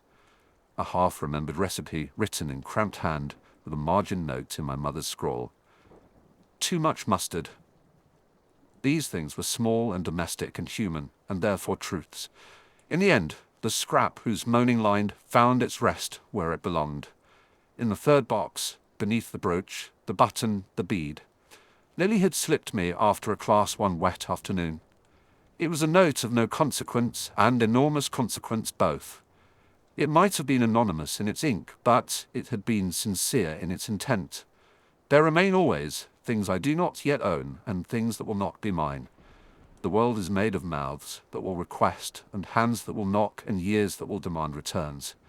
I am not foolish enough to imagine relics can arrest change. They will not. They are only placeholders until the world asks for them back. The boxes are there then, keeping and kept. They are a small citadel against a life that otherwise tenderly discards whatever lacks spectacle. They were not proof of any doctrine. They were merely the levers I used to steady myself when choices came. The scrap of paper will not convince a crowd, nor charm a patron. It is a private exercise. And yet, when I fold it into my palm at night, and let the paper relax into the lines of my skin, I feel less like something on display, and more like a person who has, finally, made arrangements. There are other things. There are new scraps to be found, and old ones to be accounted for. There are people who will come asking, some in small, honest voices, some in the loud languages of entitlement. There will be slughorns with their networks, and Pomona Sprout with her practical demands, and Dumbledore with his gentle, inevitable calculations. There will be decisions that will not have the civility of a library. There will be choices that must be made before the season changes. For now, the boxes sit in 3 different houses, as if to remind me that one life need not be kept in one place. The world will continue to administer its judgments. The relics will continue to hold their corners of light. Lily will continue to live in her small, brilliant way. And Remus will continue to offer steadiness. And James will continue to be a storm I cannot ignore. Tonight I set the lid on the 3rd box, feeling the faint catch of a nail where the oilcloth had once frayed. I think, for the first time in a long while, I am not only keeping things that matter to remember those who will not be here. I am keeping them because I intend to ask the living. I will speak before demand is made. I will offer before theft is disguised. I will, if asked, return certain things, not because they were not mine, but because their being elsewhere is kinder. There is a list I have been making in my head, and the first name on it is not a patron or a professor. It is a single necessary address. In the morning, when the castle yawns, and the corridors smell of hot stone and early frost, I will take the 1st box to the library where Lily reads, and I will ask plainly which of her gifts she wants returned, and which she would rather leave as mine to keep. As I slide the lid back a fraction, because possession and generosity can be the same hand, my finger finds the folded scrap again. I smooth it, pocket it, and stand. Because there are people and questions in the world that do not allow further hesitation. Tomorrow has more than one small reckoning to keep, and I intend to be there for it. Chapter 19. A Night at the Fountain. Certain nights tell you more than the syllables people use. They settle like cold silver on stone, and make speech unnecessary. They reveal the accounting that happens in the dark, who forgives quietly, who keeps ledger books of cruelty, who spends bravely, and who hoards fear. I learned something of arithmetic that evening by the fountain, that people's sums are rarely neat, and when the water stills, the coins at the bottom are not what you expect. The fountain sat in its square like an old sentinel. By day it was ornamental, a place people pretended not to notice when they hurried by, with exams and excuses. At night it was sharper. Moonlight cut the water into a clock face. The sound it made was slow and private, as if the stone itself were reluctant to gossip. It had been my refuge once, a place to think through recipes when the dungeons smelled of vinegar and the school was silent enough to catch a dropped pin. On that particular night, it was where I had agreed to meet Lily Evans because she wrote the sort of letters that insisted on being read aloud, and she had an impatient way of delivering news in person. She arrived with her hair in a quick knot and her face lit by some small private mischief. She had a way of pressing both hands into her pockets and then unfolding them like she could not hold all the things she wanted to say. She laughed at something I had no right to understand, and I felt, as I always did, that I was being permitted to watch her wonder. Remus came shortly after. He had the usual gait of someone who measured his steps so as not to jar anyone else. He handed me a scrap of parchment without preamble, a margin note about a potion he had been attempting to make more temperate for his own use. He did not need to ask whether I would be interested. He expected it from me the way a favor is expected among friends, quietly, with a small repayment, nothing trumpeted. Then they arrived, James and Sirius, like a pair of bright, careless flints. They spoke loudly, as if the night were theirs to carve. Their laughter flung itself around the courtyard, with the easy cruelty of boys who had discovered that noise could be a kind of domination. There was a sound to James that I could not abide, not the voice, but the way it always seemed to be measuring whether the air liked him. He looked at Lily and looked away, as if checking the scoreboard. We belonged to different currencies. His victories came in applause, and I could not buy that coin. They took their station beside the fountain as if the building had invited them in. Sirius grinned in a way that made his face a promise of mischief. James wore his usual careless charm, which behaved like armor. They had the unpracticed skill of predators who mistake loudness for intimidation. They did not bother to lower their tone. "Out late," James said. It was not a question. I suppose he meant to be friendly. He had the talent for a tone that left you unsure whether you had been welcomed or weighed. "Some of us prefer to use the night for reading," Lily said, and the word reading landed with the same steadiness she used in everything she did. It annoyed James, predictably. Sirius made a face, a small sharp movement, in which amusement and malice cohabited. "Well, Severus," he said, and the name was always tilted so that it sounded like an experiment. "Do you bring your spells to the fountain now, or perhaps you want to test a new hex on the carp?" I had a tendency, then as now, to answer with precision. "Carp are not particularly susceptible to entered enchantments," I said. "They do not read well." It would have been amusing if anyone had been listening for amusement. They were listening for the moment they could make a cruelty seem like sport. I watched them catalogue my small gestures like a bone collector. They amused themselves by seeing whether I would respond with fire. It is strange to be watched for the shape of your anger. It compresses you into stages. First the awareness that you have been seen, then the calculation of how to be seen without surrendering your dignity, then the temptation to miscalculate and let the cruelty you have stored for years out like a flood. I have had long practice in keeping the water still. James leaned forward and produced a paper from his pocket. Nothing important, I assumed. He always kept something on his person, a handkerchief with initials, a photograph. He let it flutter, ridiculous as weather, so that it landed on the rim of the fountain. There was a small silence. I recognized the movement for what it was. Prelude, someone would have to knock it in. "Fetch it," James suggested, as if offering a kindness.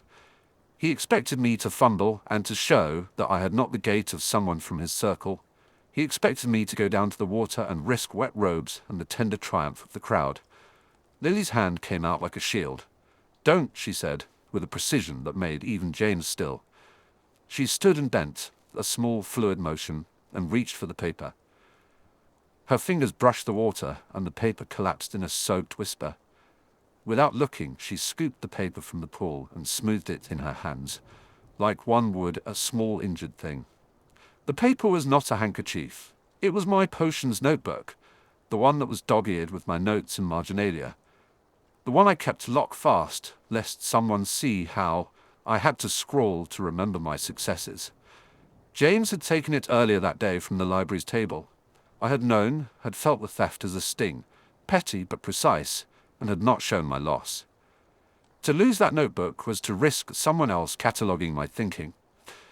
Lily held it for a moment, water dripping from the edges. She looked at me as if we had been running a small private race, and she had been the one to win the final stride. She was indignant in a way that suggested the indignation had a cause, not the joke itself, but a line crossed, small but sharp.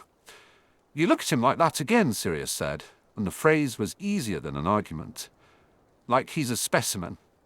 "Because he's not a specimen," Lily said. "He's a person.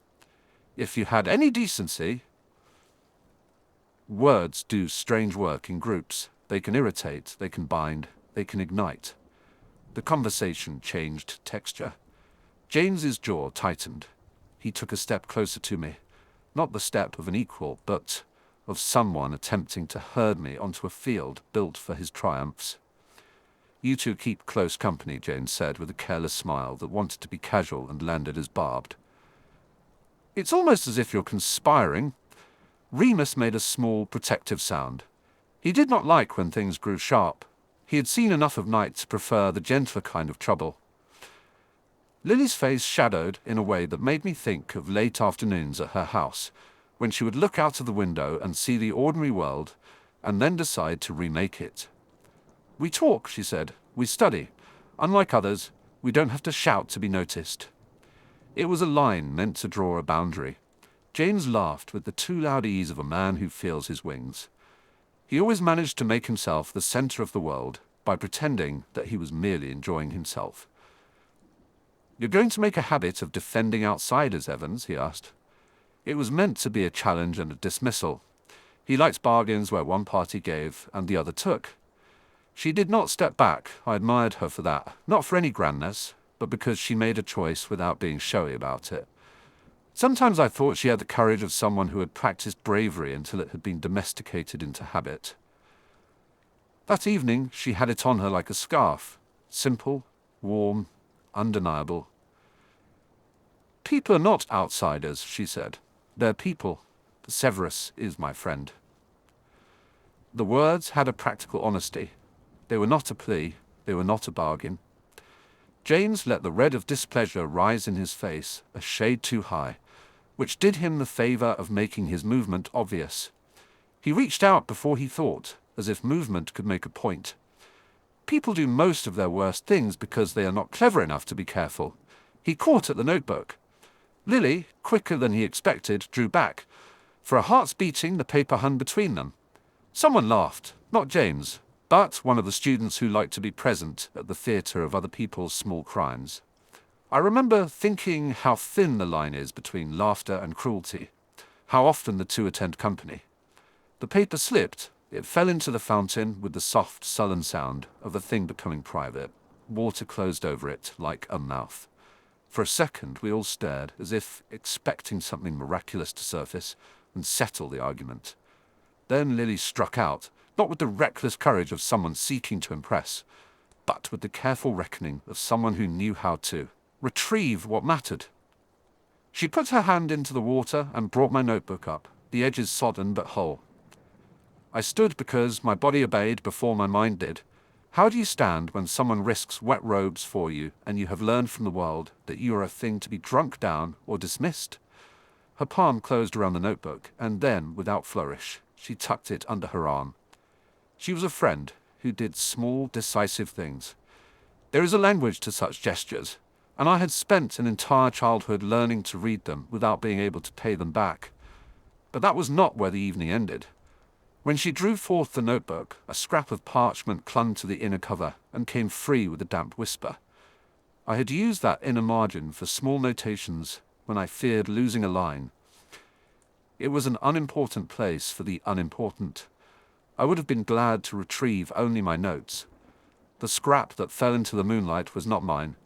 My stomach turned in that private, sour way I associate with unpleasant discoveries, the exact kind I have learnt to call by name. It was not a list of numbers or a love note. It was a folded slip of parchment, the sort the cleaner corners of the library's notice board might produce. But when Lily unfolded it, the ink shone black against pale fibre, and the characters were clipped and efficient in a hand I did not know.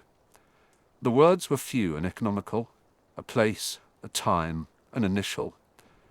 There was the scent of other people's intentions in that scrap. Whoever had left it had intended it to be a small secret account, a ledger note to remind someone of when and where to meet. The schedule of secrets is always small and tidy before it is carried out. It remembers its own neatness, like a man who thinks a tidy moustache will keep him honest. "Where did you get that?" I asked without thinking, because the question was immediate, and because the presence of the scrap changed the shape of the evening. Lily's brow drew. She did not immediately know. She turned the page as one might a coin to see both faces. The name written there was not a name I recognized at once, but the method of notation, the dry specific terms, had the air of someone who met in practice, not in mere social soirees. It had the professional lightness of those who arrange meetings to be efficient. Remus looked at the scrap, and the linen of his face softened. "It's a meeting," he said simply, "or a summons." His voice was the sort of thing people heard as an occasion for concern. He was not prone to alarmist declarations. James glanced, disinterested at first, and then fidgeted as if the scrap had dented his patience. "Probably some Slytherin nonsense," he said. He wanted the scrap to be unimportant, because admitting otherwise would mean admitting that something he did not like also existed. Sirius's curiosity took over, with the careless speed of someone who sees a new toy. He was perpetual motion. He let the scrap rattle through his fingers and smiled like a man who enjoyed discovering other people's business. "I could go and see who's behind it," he offered too briskly. "There is always the need to appear brave." The arithmetic in my head went like this: a scrap, a meeting, Slytherin. The margin of risk for telling a professor was wide. It might be nothing, a prank, a circle of children playing at conspiracies. The margin for silence was equally weighted. If it was nothing, worrying would make me seem petty. If it was something, silence could seal injury. I have always been a person who counts things. The calculus that night had a taste of old copper. I thought of the Slytherins in my year, of whispers I'd heard in the common room about purity and strength. I thought of the older boys who had slipped remarks like knives into conversations, and of the adults who nodded at the right words and pretended not to hear the rest. There were reputations to be considered. A teacher might not want to be polluted by the insinuation of organizing students. A head might not wish to open the doors to the politics of the houses when the shadows were still warm. Institutions prefer their debts quiet.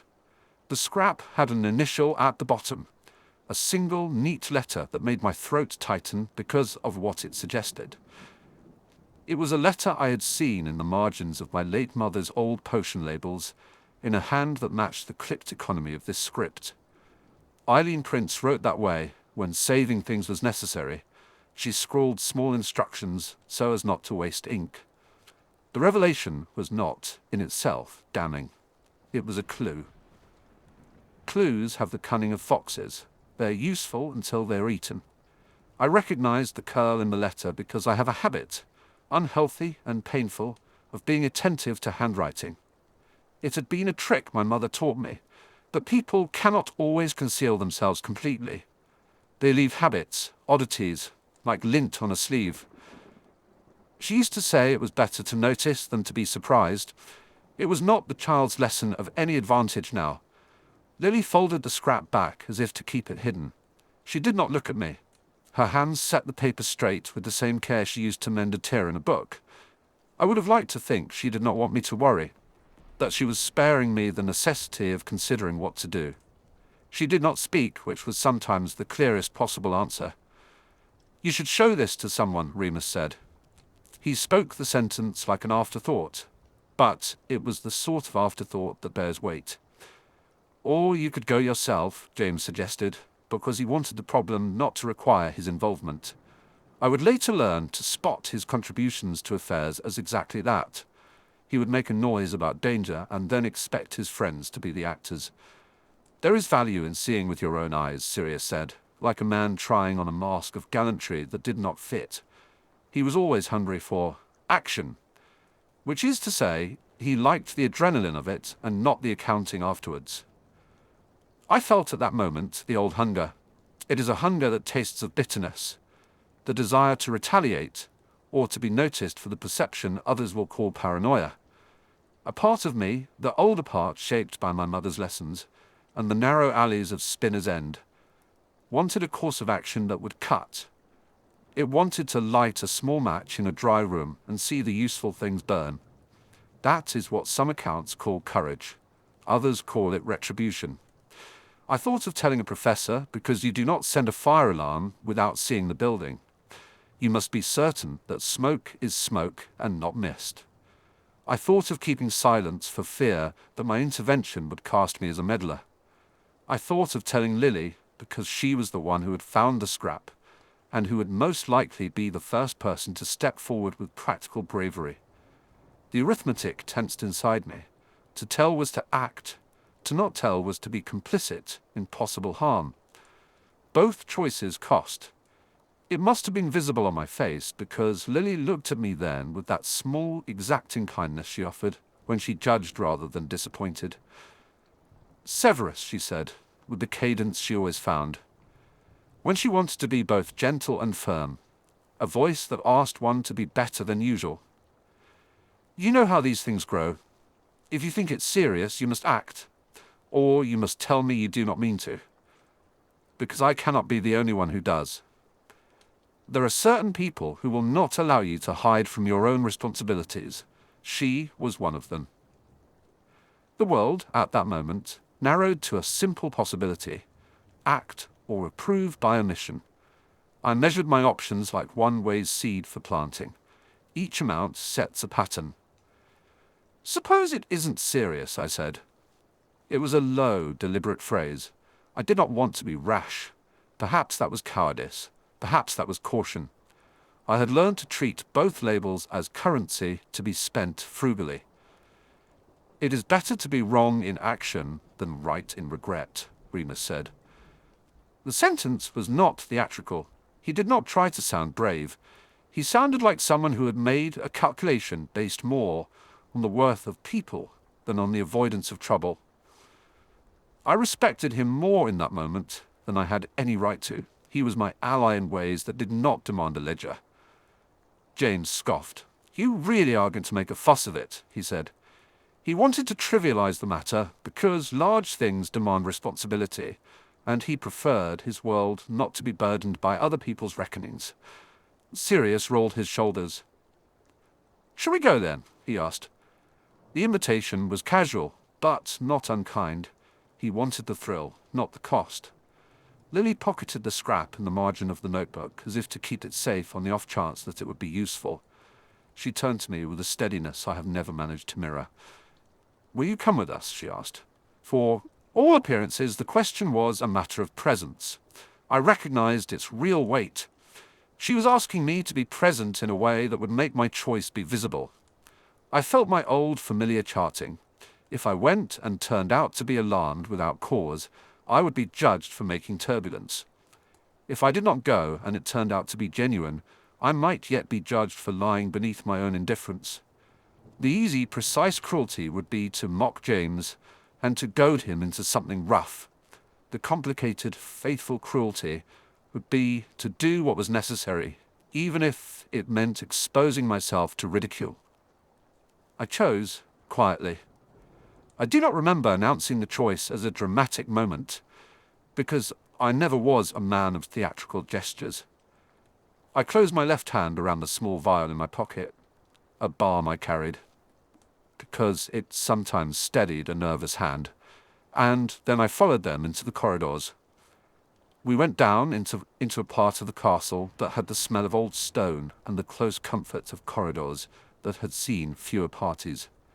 The route to the place mentioned on the scrap, the part of the castle near the greenhouses and the unused annex, where older students sometimes practiced spells in small, reckless gatherings, seemed obviously chosen for privacy.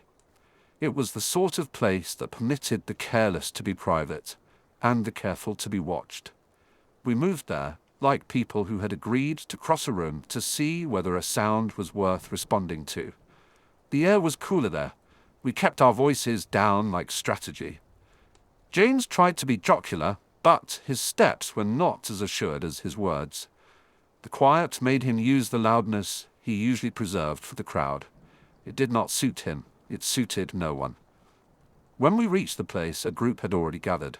They were older kids, or at least older in the ways of certain habits, lean faces sharpened by contempt, hands that knew the tricks of herbal bruising, voices of a practical cruelty.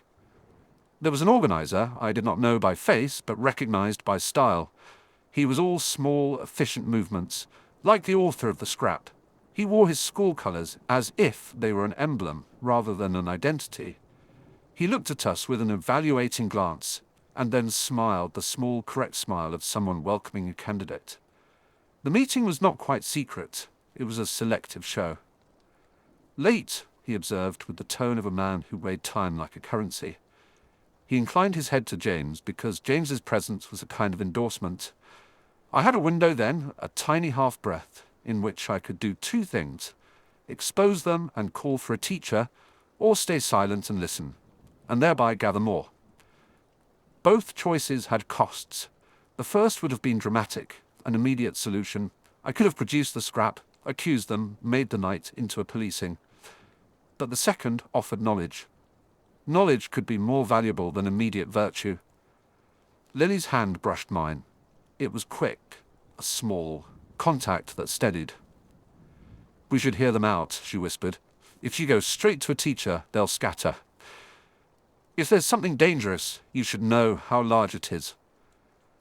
She was right in a way that was irritating. Her practical assessment was usually correct. She was also placing trust in me not to spark a conflict that could harm her. It was a request and an instruction at once.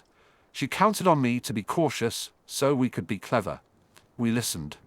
The talk was not, at first, obviously malignant. It was about schools within schools, about purity of lineage, and the notion that some talents were more natural than others. It is remarkable how theory first tries to be gentle. It offers intelligence and then slides into exclusion. They spoke in terms of preservation and improvement, as though they were offering a course, not a campaign. Their words were a syllabus for exclusion.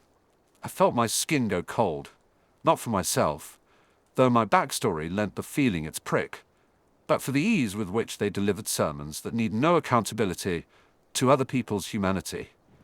They spoke of influence, of networks. They wanted names, lists, adoptions. The scrap could have been an invitation to a study group. It could be worse, a plan to recruit, to coerce, to test the small strength of those not yet ready to resist. A boy beside the organizer named a handful of ages, and the tone was elated, the way one might list trophies. He smiled as if he were excusing cruelty because it had pedigree. It is easy to feel alone in such a room. I felt the instinct to move, to speak, to make myself present in a way that would deny them the narrative they preferred. I also saw James lean forward with an air I did not fully fathom. He was not the organizer's ally, yet he watched as if evaluating whether to take advantage. One night teaches you to recognize where people will stand tomorrow. Lily reached for my arm, and it was the firmest, smallest intervention. "We should tell someone," she said again. "This isn't a game." I felt, then, the heavy weights of consequence. If we told a teacher, and the matter was brushed off as adolescent folly, the reputations would remain, and the organizers would be confirmed in their belief that they could be heard without consequence. If we did not tell, the group might grow emboldened. There seemed to be no neutral position. The night demanded arithmetic. I decided that night to take a middle course. I would gather proof. I would ask questions quietly, record things that could not be dismissed as idle hearsay. That decision was not noble. It was tactical and self-preserving, but it kept me from becoming the sort of man who speaks first and thinks later. I suppose the effort to be neither reckless nor cowardly is the closest thing to virtue I have come to manage. We left before the meeting ended because we were not yet actors capable of arresting the script. I had a scrap in my pocket, Lily's, and it burned against my thigh like a hot coal. Something else had been left behind, a thin ring on the organizer's hand, a signet I did not know how to read. The night had given me more than suspicion. It had given me a beginning. Beginnings are exasperating because they demand motion. On the way back to the fountain, there was silence. We had the small, exhausted quiet of people who have done a difficult thing and then try to pretend it was routine. Sirius found something to joke about, but it was a joke that landed with the sound of someone who had misjudged his audience. James's face had the look of a man who had considered the possibility of something and found it inconvenient. Remus walked close to Lily, as if he thought physical proximity might be a form of protection. I was thinking of my mother at Spinner's End, of her economy and the way she kept safe the things she valued. I thought of the way she would make a list and then cross items off with a small, fierce satisfaction. I thought of my father and of the way absence can be a teacher too, by instructing children in what not to be. Do you ever think about how many small cruelties a night can hold? I asked, because silence needed to be filled with something other than the indifferent air of students walking home at midnight. Lily looked at me, the moonlight catching the corner of her smile. I think about how many small kindnesses will stop them, she said. She didn't like to speak in absolutes because she lived in the fact that small things yield results. I admired that about her most of all. She refused to believe the necessary absurd. We paused by the fountain on the way out, as if the stone and the water were a place where one might take away the residue of the night. The surface of the pool had returned to its usual geometry. From the center, the small ripples had reached the edge and faded. I watched it and thought of the scrap at the bottom of my pockets, and how small things could be detonations later. Lily drew up her coat. "Thank you for coming," she said. It was not dramatic. It held the particular gratitude of those who see that another person might have refused and did not. She looked at me with the sort of honest assessment a friend can offer. I could have done it alone, but I would rather not. "It's better to have someone to ensure the fall," I said, "because when one has been alone much of one's life, one learns to value redundancies." It was a tone she understood. We left the fountain behind us, and the nights became corridors and the press of adventure. By the time I reached the dungeons, the scrap felt like a weight in my hands. I should have taken it to a professor. I did not. I took it to my trunk instead, and then to my bedside table. There are times when secrecy is chosen not because one desires power, but because one is frightened of the cost of being right. That decision, I would later understand, was the arithmetic of cowardice.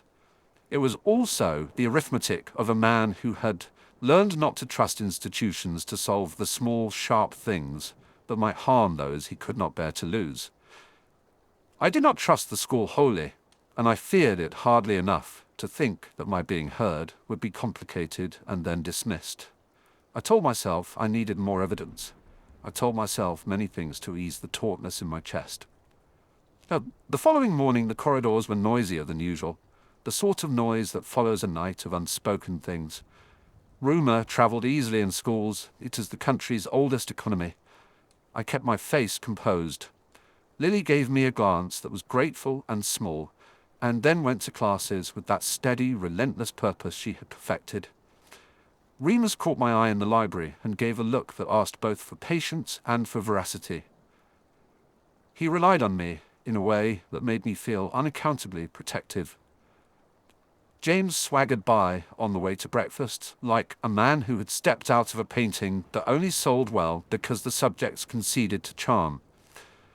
He said nothing of the meeting, Perhaps he assumed nothing would happen from our curiosity. Perhaps he was a man who preferred not to know the accounting of his own conscience. That night, when the castle had settled and the candles were low, I found myself standing again at that fountain because the edict of a question had lodged beneath my skin. What sorts of things drown quietly? Money? Promises? Names? I had made myself a habit of looking at pools to see whether they would tell me an answer. Water tells the truth in a way that people seldom did. Gravity collects the unchosen things at its depth. Under the moon, I took the notebook from my trunk. Lily's note was snug in the inner cover. The handwriting had a slant to it when wet. I smoothed it out as if to read the world afresh. I poured a small pinch of the potion I had kept for steadiness into my hand, just enough to be a comfort, not enough to be a sedative, and I thought of choices as arithmetic. There are sums where the result is shockingly small, one action for another, one secret for another. There are other equations where the numbers swell, where a single decision compounds until the end result is terrible or gilded. That is the circumstance of living among other people. You must often decide whether to be more clever or more honest, whether to keep your accounts private or to open them to the risk of error. I had always believed, privately, stubbornly, that there was a way to be both clever and honest. But that evening by the fountain had taught me that such balance demands practice and lends itself to sacrifice. I folded the scrap again and placed it back in the notebook. I did not go to the staff records to report the meeting. Instead, I left a careful note for Remus, asking him to meet me in the library, where books make good witnesses. I left no note for Lily. There was no need. She would not have let me go without understanding my choice, and she would also have accused me if I had gone to a teacher before gathering more proof. She had that practical sense to set the theatre for better plays. We met in the library. Remus had his usual patient face, and he sat with his hands folded as if he had a plan. "You kept it," he said, without accusing. I nodded, because the scrap was as heavy as a future, and I felt its weight in my pocket. "We can tell now," he said, and I suspected the plea worked on him because it was noble in a way he did not often indulge. "No," I said. My refusal had the cool, measured quality of someone who has learned the size of his own influence. "Not yet. We listen, we collect. If they are truly making a network of pressure, we will need to be precise. We will need to show a pattern." Remus sighed as one who accepted an unpleasant lesson. He was not as accustomed as I to the small corruptions of collegial behavior. He had learned to trust institutions in a way I could not bring myself to.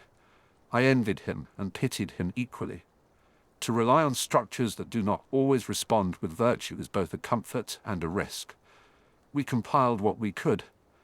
There were other scraps, a list of small favors, references to older pupils not yet suspected, the ringsmaker's mark that I found out by asking a friend in the hat-making corner. Each note was a detail, a coin in a chest that could be inconvenient in a good way. We made our ledger, times, names, affiliations. It is curious how quickly one learns to treat other people's misdeeds as data. There was a clinical distance that rocked me, the same distance with which one studies a virus, cold and necessary. When we were done, I left the notebook in my bed. It was heavier than it had been. I had a list of names and a sense of where the currents ran. I had the crude arithmetic of people who counted their friendships like insurance policies. At dawn, I walked past the fountain and watched the staff arriving with brooms to sweep leaves, as if the world had not shifted. The water was still and reflective and patient. I imagined the scraps at the bottom of the pool as if the fountain were an accumulator of all the careless things we had said and done. There, in the quiet, the small coins of cruelty and kindness lay together. Sometimes kindness is heavier, but often the weight is distributed unfairly. I thought of my mother and of the way she would have told me to be careful with what I placed in other people's hands. I thought of Petunia, and how her choices had shaped Lily in ways deliberate and not. I thought greedily of the small found family we were becoming. Lily's steady courage, Remus's careful decency, the messy, loud loyalty of others. It occurred to me then that institutions will shape people slowly, but friends shape them quickly. The arithmetic was ugly and beautiful at once. As I walked back toward the dungeons, I noticed a shadow move by the fountain. A student lingered, bent over the water. He tossed something into the pool so swiftly I might have missed it had I not been watching. The object glinted and then sank, and I felt, with a sudden cold clarity, that our night had not yet been accounted for. There would be small deposits at the bottom of the water that no broom would sweep and no prefect would notice. There would be things tucked into pools and pockets and marginalia that would later be counted against us or for us. I did not shout. I did not run to accost the student because I had learned the cost of such movements. Instead, I crouched and watched the fountain as if it were an immaculate ledger and waited to see what the water would reveal when it settled. The current was slight, but the surface was glass smooth. Small ripples moved outward from where the item had dropped, and then, as if obeying the night's own sense of economy, the waves stilled. When the water stilled, I saw, reflected in the moon, a single word. It was not spoken, but was present in the memory the pool kept of things thrown in. Names, initials, bargains. The pool kept them and did not care for their moral quality. It would keep them until someone else leaned in. I stood and decided then that I would be the one to lean in. There are accounts one does not get to keep forever. Choices will be laid upon you. You may count them, you may refuse them, or you may spend them in service of a larger, grimmer good. I rolled the scrap between my fingers and folded it again into the pocket of my robes. In the quiet of the stone, the future can seem like the belly of a sleeping thing, large, patient, but not yet moving. I thought of the arithmetic I would have to do in the days to come, who to tell, what to hold, what to lose. I felt that loss as both threat and offer. The fountain taught me this. The things people throw into the dark reveal who they truly are, in ways they do not intend. When the water stills, everything has weight. I rubbed my hands together and walked away, knowing the accounts were not settled, and that very soon I would have to add, subtract, and perhaps be generous in the only currency a student could offer freely: the small, brave act of telling truth. The night was patient, but I was not. I had decisions to make, and a ledger that would not balance until I acted. Chapter 20. Smoke and Names in the Dark. The first time I understood the weight a name could have, it was not in a textbook. It was in a corridor, where the stone was still cool from the night, and a single syllable bent the air like a blade. We were 11. The sorting and the first tastes of homework and the thrill of a new robe still prickled every nerve. James Potter liked to make sound. He learned early that a good name, delivered with the right cadence, collected attention the way certain potions collected steam. It was a performance. He had the stage and his troupe. When he called someone something, the sound drew a circle. People rushed to fill that circle with laughter, or with silence, or with the small, cowardly cruelty that passes as community in schoolboys. They called me names often enough. Then, as now, I could burrow into the syllables and map back to the person who cast them. But that night, a different name spread, not mine, not theirs. Someone said, in a voice that had been practiced by fear and by certainty, "Muggleborn." It was an appellation like a splinter of ice. The boys who'd been laughing seconds before straightened as if a signal had been given. Jokes died. Laughter shrank. It would have been comical if it had not been so effective. Names are nothing, arrangements of letters, sounds we stumble into when we want to summon. In certain mouths, though, they mutate. Muggleborn became a law, rather than a description. I watched the change happen, felt it like a draft across a candle. People rearranged themselves. Those who had been merely loud now had axes to grind. Those who had been quiet learned whom to follow. A name, used the right way, did work. It redrew loyalties on maps where friendships had previously sat, like taut lines between islands. From then onward, I noticed names the way other people notice color. I catalogued them the way I would ingredients. What made them striking, what made them poisonous, what made them cling to fabrics. There were names that warmed a room, Lily Evans among them, and names that smothered it. There were names that a house would spit out all at once like a school of frightened fish, names that passed through a corridor like smoke, leaving only the scent and the unease. It ought to make me sound sterner than I am that I acquired this lesson early. It did not make me kinder, only more careful. There is an economy to attention at school. You invest it on a friend, on a housemate, on a new spell, and it rarely returns in full. Names teach you to choose your investments. By the time we were in our later years, the air in Hogwarts could taste of names. They were whispered into the dark like talismans. A surname could make a boy swell with pride, or it could make him curl inward with shame. An epithet could build a hierarchy more absolute than prefects' badges. The Slytherin table learned its own dialect of names, the Gryffindors theirs. When the new whisper reached the dungeons, an arrangement of letters scrawled on a scrap and slipped under doors, a list of families and statuses, and a single emblem in the corner, alliances began to dance. I found the first scrap on a Tuesday. I had been returning from potions with a satchel heavier than it needed to be, a bottle of something experimental tucked under a cloak. The corridor by the tapestry that refuses to tell the truth was dim.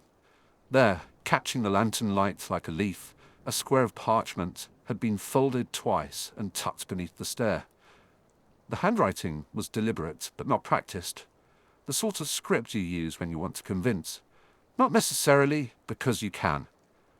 Across the top, someone had written, in a hand that made the word fat, purity. It is a small cruelty of this place that a scrap like that contains more power than a decent essay. Pupils picked at the word as if it were a scab. Within hours, the Slytherin common room was an amphitheatre for murmured theories. Heads bent, whispers flared, and two factions emerged where there had been slack camaraderie. She won't sign it. He would never. If his name's on it. They read names as if they were lists of faults to be corrected. Some wanted the list posted on the board in the Great Hall, an act of symbolic ferocity. Others, who were careful and smelled the future, wanted deniability. That, I thought, was the real effect of the scrap. It made people choose whether to be bold or to be quiet. The choice told you a good deal about them. Lily saw me watching from the library stairs. She always finds me as if there is a small compass pointing to whatever is broken in the world, and able to be fixed with ordinary, inconvenient courage. She slid into the shadow beside me, book tucked under her arm, and made a face at the scrap as if it were a sooty page. "Someone's bored," she said. She had that way of making judgment sound like a fact, and not like an admonition. Even then I could not quite separate the warmth in her voice from the way it cautioned me not to make things worse. "They are never simply bored," I told her. "They are looking for permission." She considered that, brows lifting. "Permission to be cruel?" "Permission," I corrected. "And, perhaps more useful, permission to be afraid. Cruelty and fear make excellent partners." We argued about how to respond. I fancied a trap, a carefully mixed draft, that would reveal the chemical peculiarities of the parchment's ink, a little smoke to make visible the fingerprint left in residue. I had in mind the quiet satisfaction of an explanation, a name to attach to action. Lily had in mind the people who would be harmed by public demonstration, those who were not yet confident enough to ask for friends, those whose names would be plucked and mouthed like something to pin. In the end, we did what we always did. We chose the middle road, my curiosity stitched to her instinct. I drained the potion from my bottle behind the stacks, dabbed a drop onto the scrap, careful, methodical, hands steady, and watched the ink bleed purple. "It reacts to iron," I said.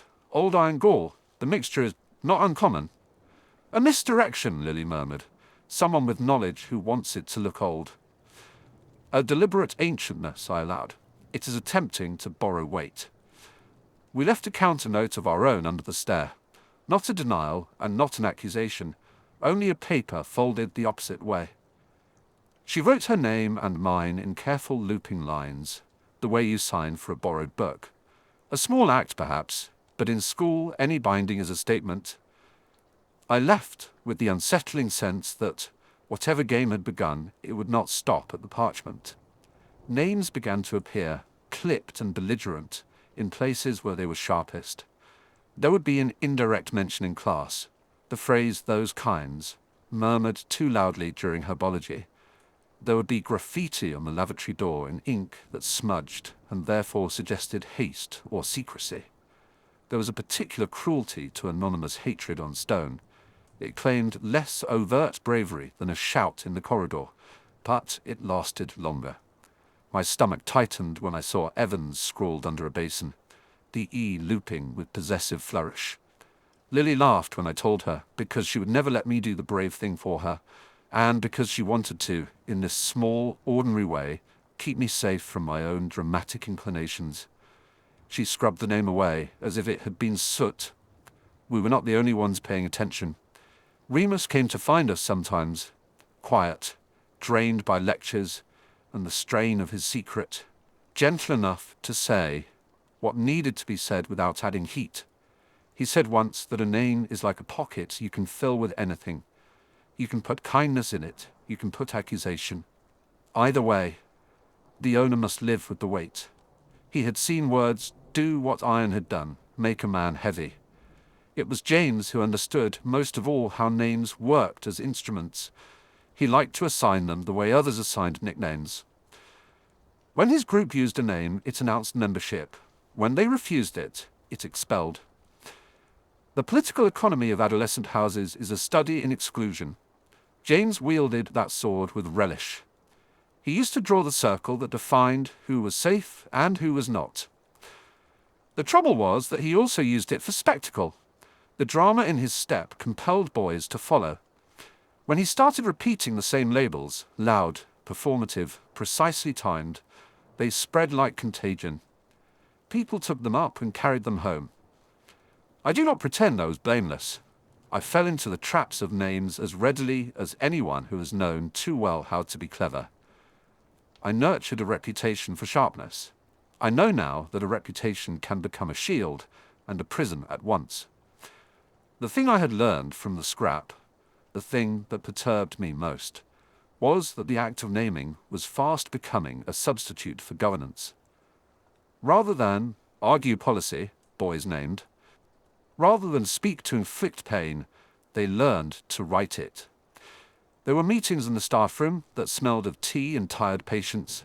Dumbledore, gentle and annoyingly infuriating at the best of times, favored silence as a means of dampening furore. He believed, perhaps with the naive optimism of the old, that refusing to drink from the well of rumour would cause it to dry. The head's policy was always measured, as if he thought time had the capacity to heal a school's follies. The governors, of course, had an appetite for headlines. They preferred neat solutions. They suggested assemblies. Some spoke of expulsions. Prefects, juggling responsibility and their own social currency, floundered.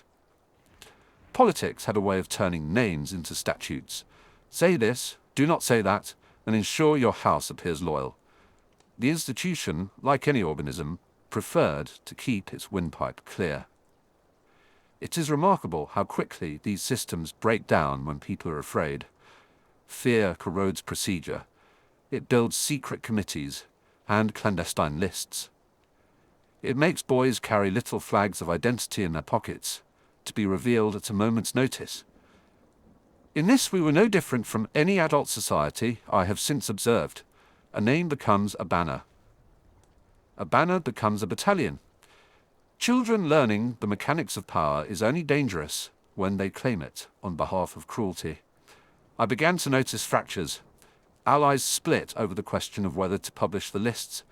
Friendships strained as implicit loyalties were tested. Sirius Black, being serious, chose performative outrage and fury. He would stand in the corridor and shout names that were hateful, as though by shouting them he could contain something, an energy he could not otherwise grasp. Rodents of a different breed joined him. Remus tried to mediate. Lily stood between them and me, and often took the blows that might have hit me.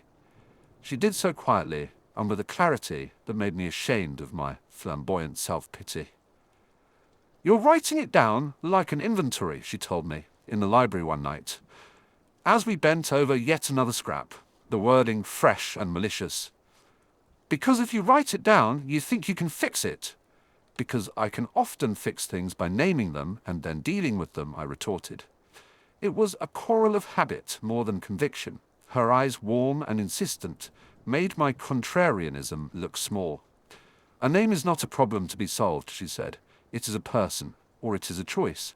You cannot bottle a name, you cannot distill a friendship into a lab sample and then decide whether to keep the essence." Perhaps it was because she spoke with so little of my melodrama that I began to see what she meant. There is a science to naming, an art too, but to treat it as mere data is to forget the bodies attached. When someone is called a name repeatedly in public, they carry it home. It lodges in their sleep. Sometimes that sleep never returns. We tried to contain things ourselves at first, partly because it is cowardly to ask adults to wield your battles.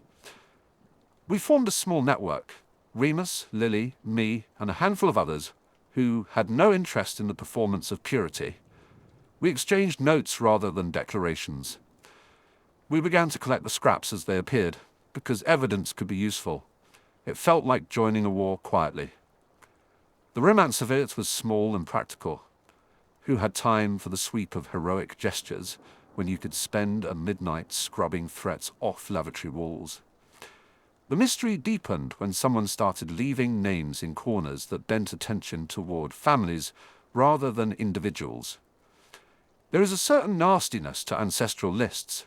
They suggest guilt by blood and intoxicate the timid with the scent of righteousness. A family name spreads responsibility around like a net, catching not only the guilty, but the innocent as well. It is one thing to call a boy cruel. It is another to decide every child in his family must bear the mark. It is also political, which is to say, it is not simply meanness, but a movement. You realize the direction when you see it shift from single-out acts to a systematic index. That's just when you know that the hands that wrote the scraps did not want mere mischief. They wanted structure.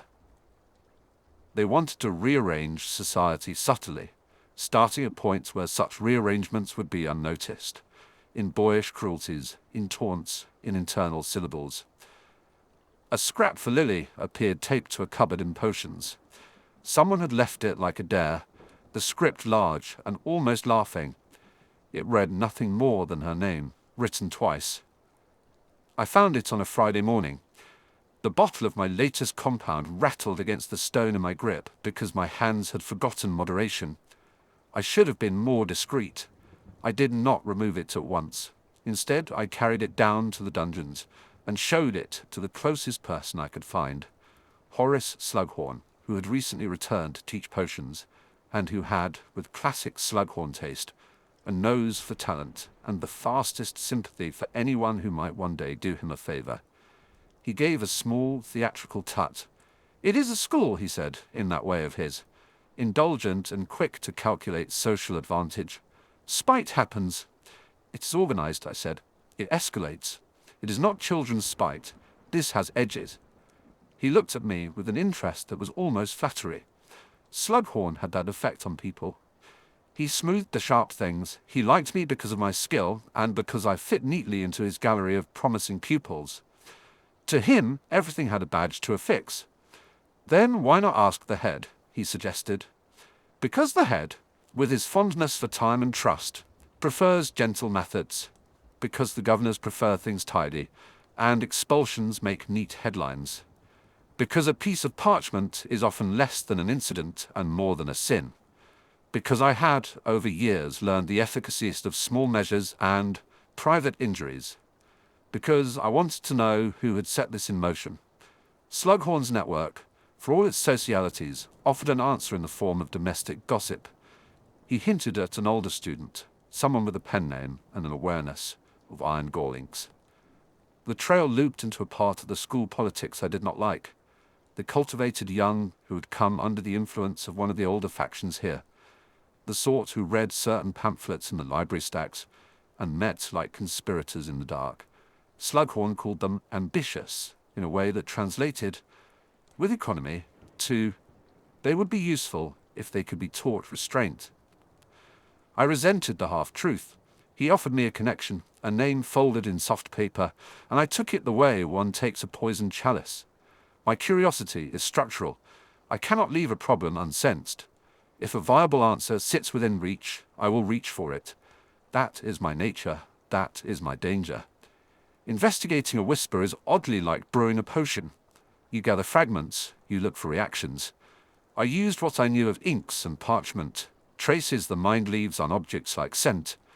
I made little experiments in the potions room. A smudge would flare under a certain solvent. A certain tobacco component in the paper told you it had been handled by particular adult hands rather than child ones. You can prove many things with small chemistry if you have patience. It feels clinical, clean. It also puts you dangerously close to naming people out of your own desire for certainty. We learned enough to see that what had begun as adolescent nastiness drew its breath from older lungs. Someone wanted names to be not mere insults, but lore. They were interested in lineage and in how boys could be taught to police one another. That knowledge was worse than what we had suspected, because it meant this was not a passage of schoolboy cruelty that would burn itself out with the end of term. It had teeth with patience. Politics settled like dust in corners. Dumbledore and the staff organized a forum.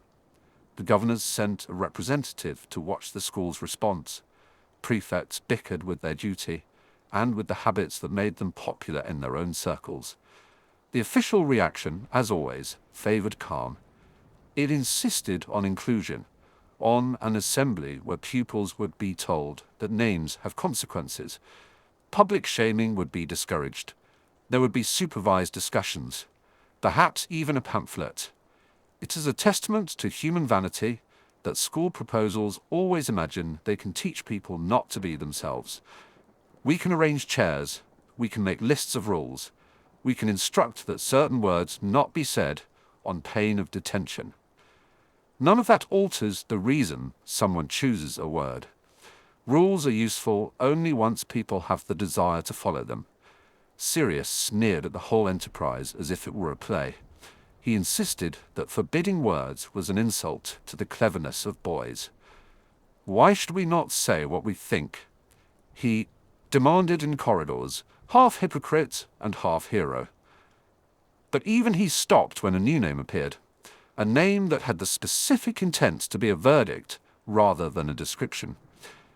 When they taped a roll of names to the notice board, with families arranged like a ledger, even the loudest boys took a breath back as if something had caught at their throat. It is small consolation that we're all good at pretending we are alone when we fear. That day, after the ledger was torn down, but not before it had been photographed, an uneasy quiet spread. People re-evaluated their friendships on the basis of who had laughed when the ledger was passed around. Eyes measured eyes, houses considered alliances. A name had done the work of a law that had not yet been debated. I watched more than I acted. I had learned that being seen to move too quickly can be worse than not moving at all. So I moved in increments, like one would do with a dangerous reagent, testing the effects on a small scale before a grand application.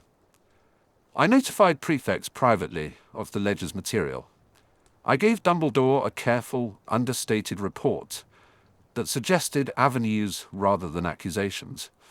I told Lily things I would not tell the head, because she is the one I trust with the ugly facts of my selfishness. We made plans with small hands. The network, Remus, Lily, myself, collected what little proof we could. We used slugs of reagent to detect the ink's origin, set a trap of sorts in the dark corridor outside the dungeons by leaving a decoy scrap. On the night we did it, the castle felt like a lung holding its breath.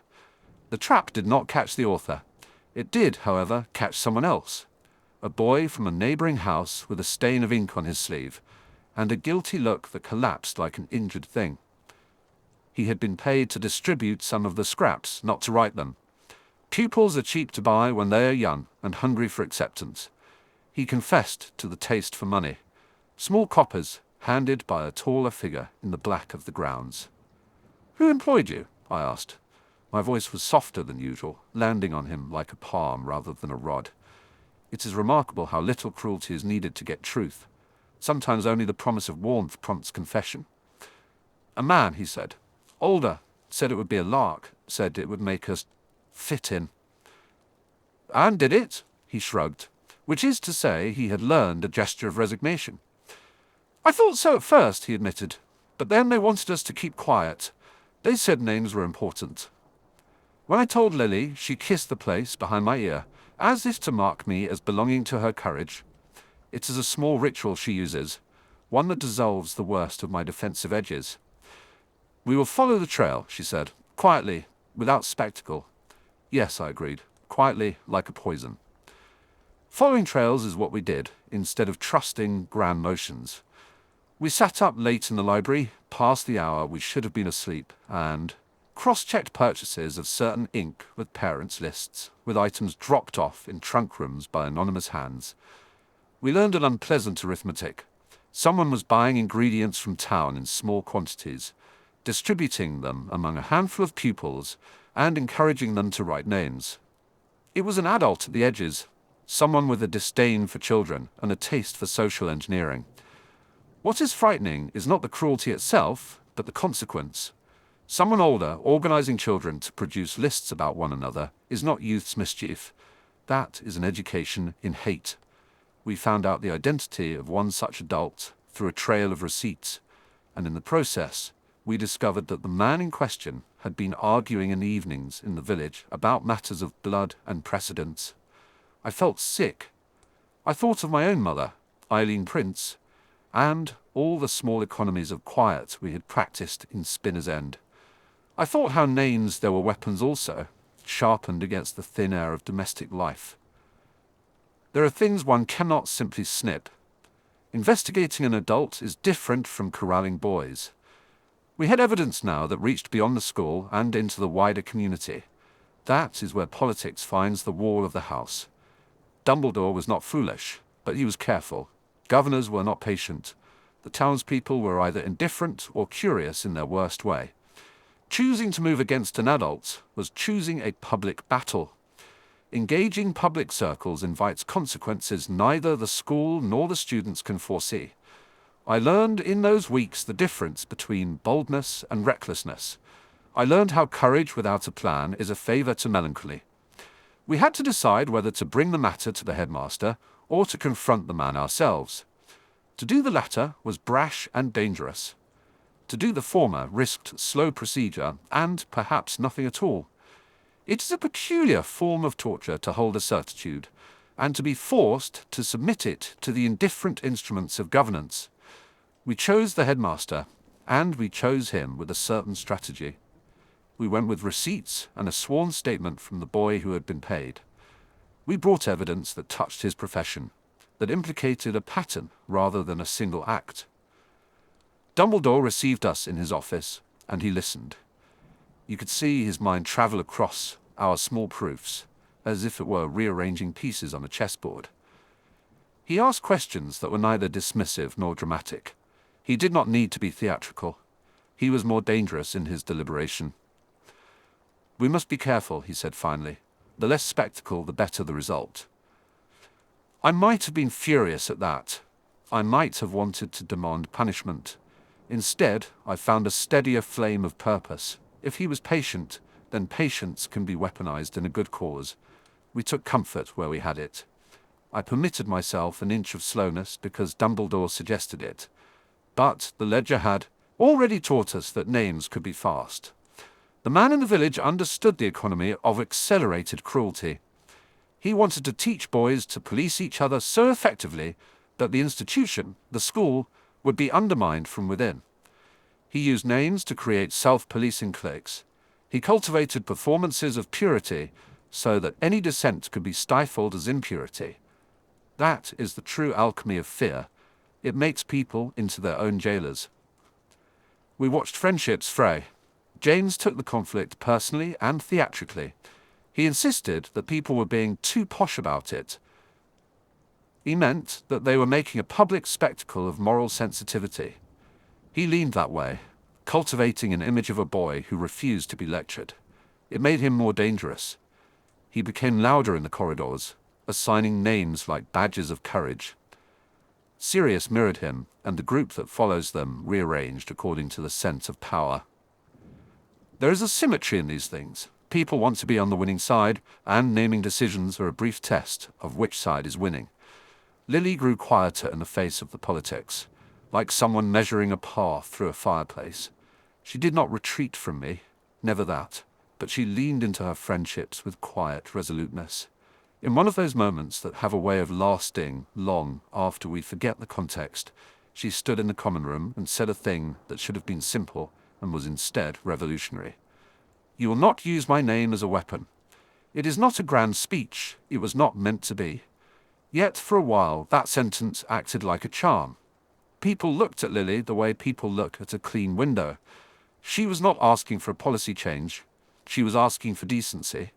It carried with it the modest kind of courage that is not meant to be sung about, but to be recorded in small notes and in the memory of those who heard it. It did not stop the ledger. It did not stop the adult conversation outside. But it altered the way I thought about names. I had known, in a theoretical sense, that names seize people. I had not understood how they become heirlooms and curses. Someone writes your name in ink, and another writes a story over it. If you are lucky, you can write back. There is a legalism to this. To restore a name is to repair a reputation. But reputations are less about truth than about sound. They are about the echo that reaches other ears. Once a name enters the public air in the wrong way, it collects the same filth that dregs on metals. You can attempt to clean it, polish it, argue it. Some names will shine again, some never will. I learned that the hard way when months later a new epithet attached itself to me, less inventive than some, crueler for its familiarity. The boys who wanted to hurt me picked at old grievances and, without ceremony, declared them public. They used my name as if they could empty it, as if it were merely a vessel. I felt something within me compact and darken.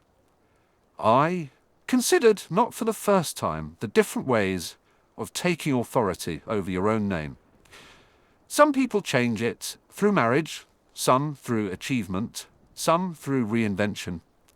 I considered the alchemy of my own surname, the half of it that belonged to my mother, the half that belonged to a man I had loved and loathed in other measures. Names are not just given, they are crafted. Perhaps, I thought, one day I would try my hand at forging the one that fit me best. For now, however, there were other fires. The adults in the village had been reported. There were meetings. The governors were indignant, and also quietly relieved that the problem was not a scandal yet. Dumbledore navigated the matter with the care of a man who had borne worse, and who, perhaps, believed that a school can be a place where people learn to do the better thing by seeing it practiced. The man left the village with a small round conviction that was supposedly for the greater good. He left quietly, as these things often do, with a dignity he had not earned, and with a small fortune of supporters who insisted on plausible deniability. The ledger stopped. For a while the air cleared. The name-chanting parties dissolved. Boys returned to practicing spells and making wagers about class times.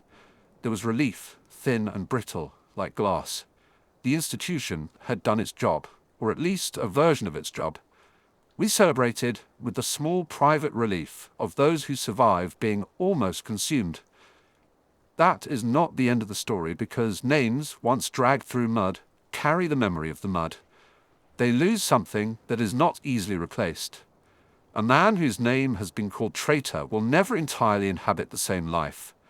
A boy whose surname has been used as a cudgel will always glance at the hand that holds it. The ledger had taught me the brutal arithmetic of that fact. Names continue to be whispered in dark corners. They gather like smoke that refuses to clear. People change when their names are given to an atmosphere of fear. They alter the way they sit and the way they speak. They learn too young what it means to be careful. It is their education now. Sometimes, though, names return to their original shapes. Not always.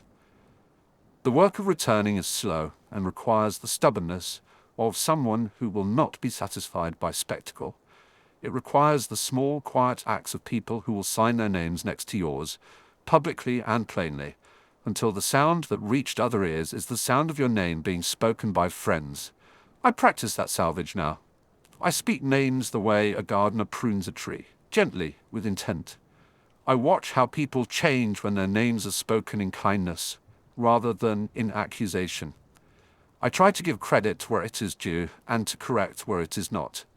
I spend more hours than I would like to count making sure the names of those I love do not become cudgels. For Lily, there is no less vigilance. She does not want to be protected in the theatrics of a savior, but she permits me to be a small shelter, a person who keeps a list of who is against her and who will not let it be the last word. When I first learned the lesson of the corridor, I fancied myself a scientist, merely cataloguing an effect. Now I know better. Names are not instruments only. They are claims. They name us, and in turn, we name ourselves. A name can be given back its shape, but it cannot be unmade. If it has been muddied, the restoration is a work of steady hands and slow polish. It is not dramatic. It is work that invites no applause. There is a point at which you see that this is no longer merely a school problem. A name sown in the dark can grow into a public policy. It can move from a boy's cruelty into the design of a man's politics. That is when a lesson ends and a duty begins. I am old enough now to know that pulling a name from mud requires more than friendship, more than courage. It requires a stubborn, unadorned willingness to follow the trail into daylight. So, we follow it. Quietly, with paper, with receipts, with small proofs, with the courage to make small gestures in public. We name each other plainly when the moment asks for it.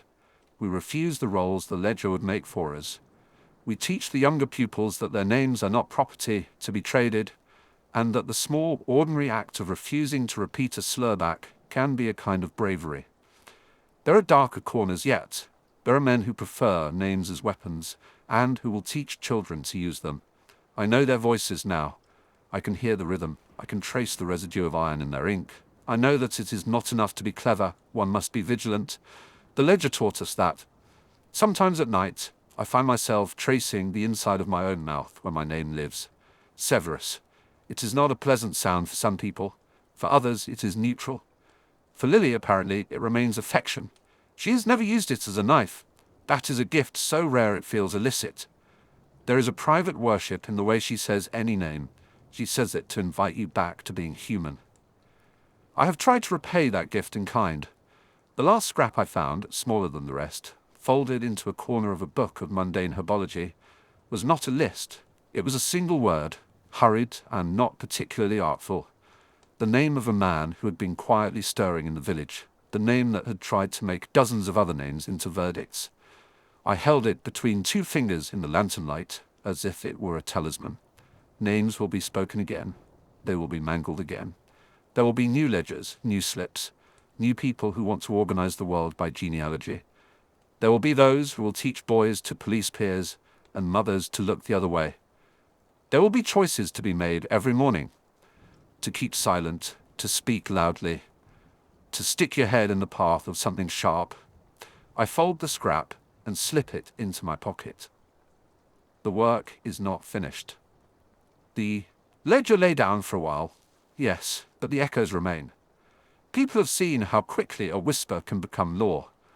They will try to weaponize that knowledge again if given the chance. So, I do what I can. I keep lists of a different kind. I write names of people who have shown me decency, and I say them in the quietest of rooms. I sign mine where a name might otherwise be written as a curse. I practice the small labors that repair what bitter tongues tear. Because sometimes, late at night, when the castle exhales and the torches gutter, I imagine names return to their proper shape. I imagine a corridor where a boy can be called by his name and not by an epithet that seeks to own him. I imagine Lily's name said plainly and proudly, the way it should be, unfettered by ledger or by shame. There will be more ledgers. There will be more whisperers. But I have started a list of my own kind. I keep it in my head and in a slim notebook, and in the one person I will always and quietly defend. The next time someone thinks to write a name in the dark, I will be waiting with ink that will not lie down. I will not be loud. I will be precise. I will call the name of the one who writes it, and when they ask what it is for, I will answer without flair to return it. Chapter 21. The Teaching Year.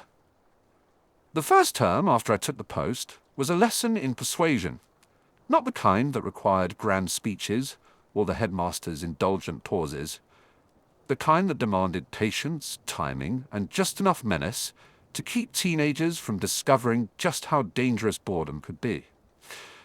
I learned there is a difference, subtle and important, between keeping order and cultivating attention. One yields obedience, the other yields learning. There is a particular sanctity to a potions classroom at the hour before dawn, when the lamps are still lit and the castle outside is a low, muffled thing.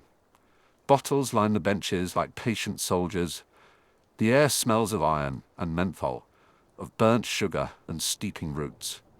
I walked those stone tiles in boots scuffed from years of use and felt, for the first time in a long time, that a place might become mine by doing the work it required. Not by grand declaration, not by passion alone, but by showing up again and again to stand behind a bench and demand that a boy learn to heat a cauldron evenly. Students are small experiments, I tell myself, not in the clinical way of a man who measures hearts and acids for a living, but in that more dangerous sense, a series of conditions under which hope either survives or withers. You can try to preserve the best parts of adolescence, the curious questions, the early courage that mistakes are a sort of training, if you treat them as substances to be refined rather than as raw, combustible matter to be contained. Very often, the job calls for cold hands and a warmer expectation. It is easier and lazier to crush a boy for his carelessness. It is trickier and, depending on the day, more satisfying to ask him why he cares about it at all. There was a boy that autumn, Eamon Dree, third-year Slytherin, who loved to make odd mixtures in the evenings, when the school was quiet and rules blurred at the edges. He had a talent for balance, a strange, patient focus. When he watched a viscous liquid set, I could see it in the way his hands trembled less than his jaw.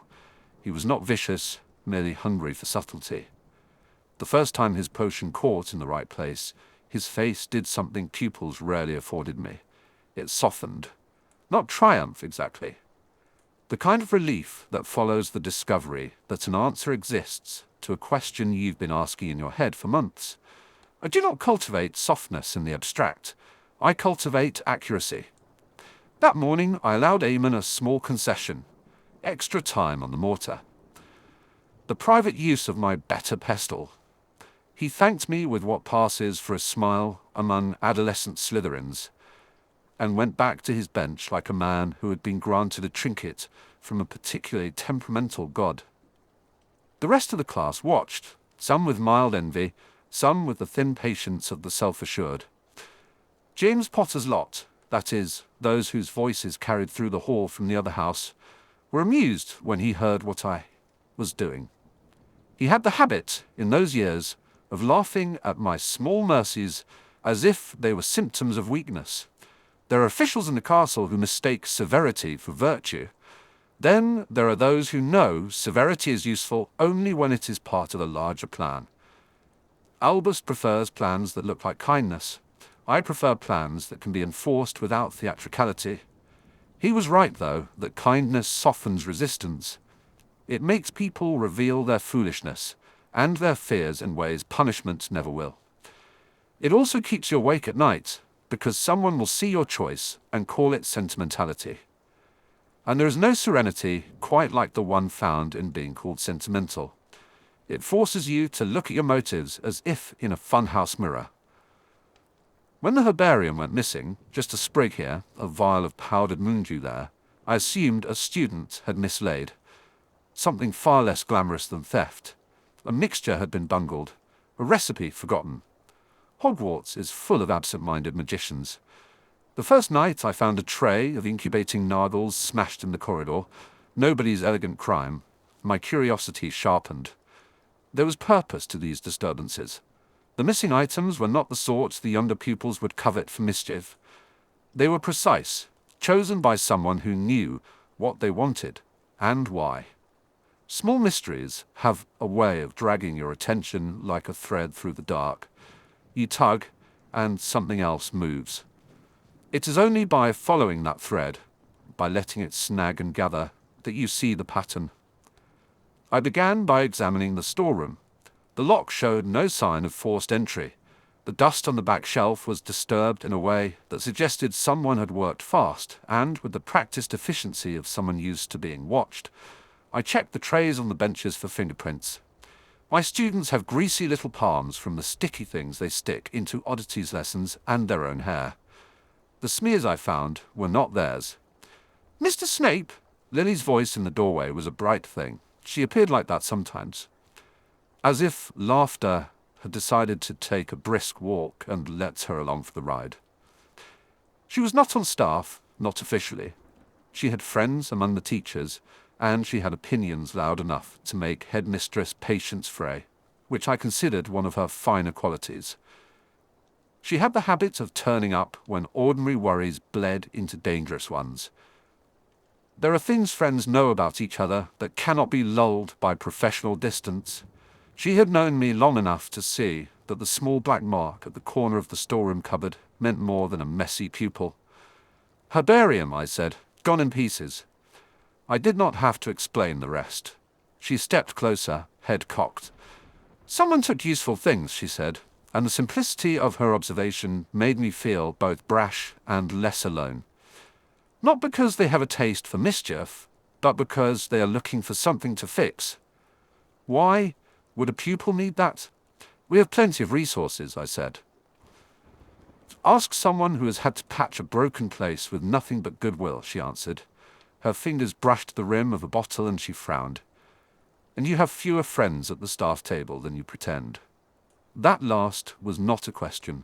It was not a generous observation either. But it is easier to be guarded with people who will not ask for your guard to be lowered. With Lily, the guard was obsolete. She had a knack for steadying me by not demanding more than I could give.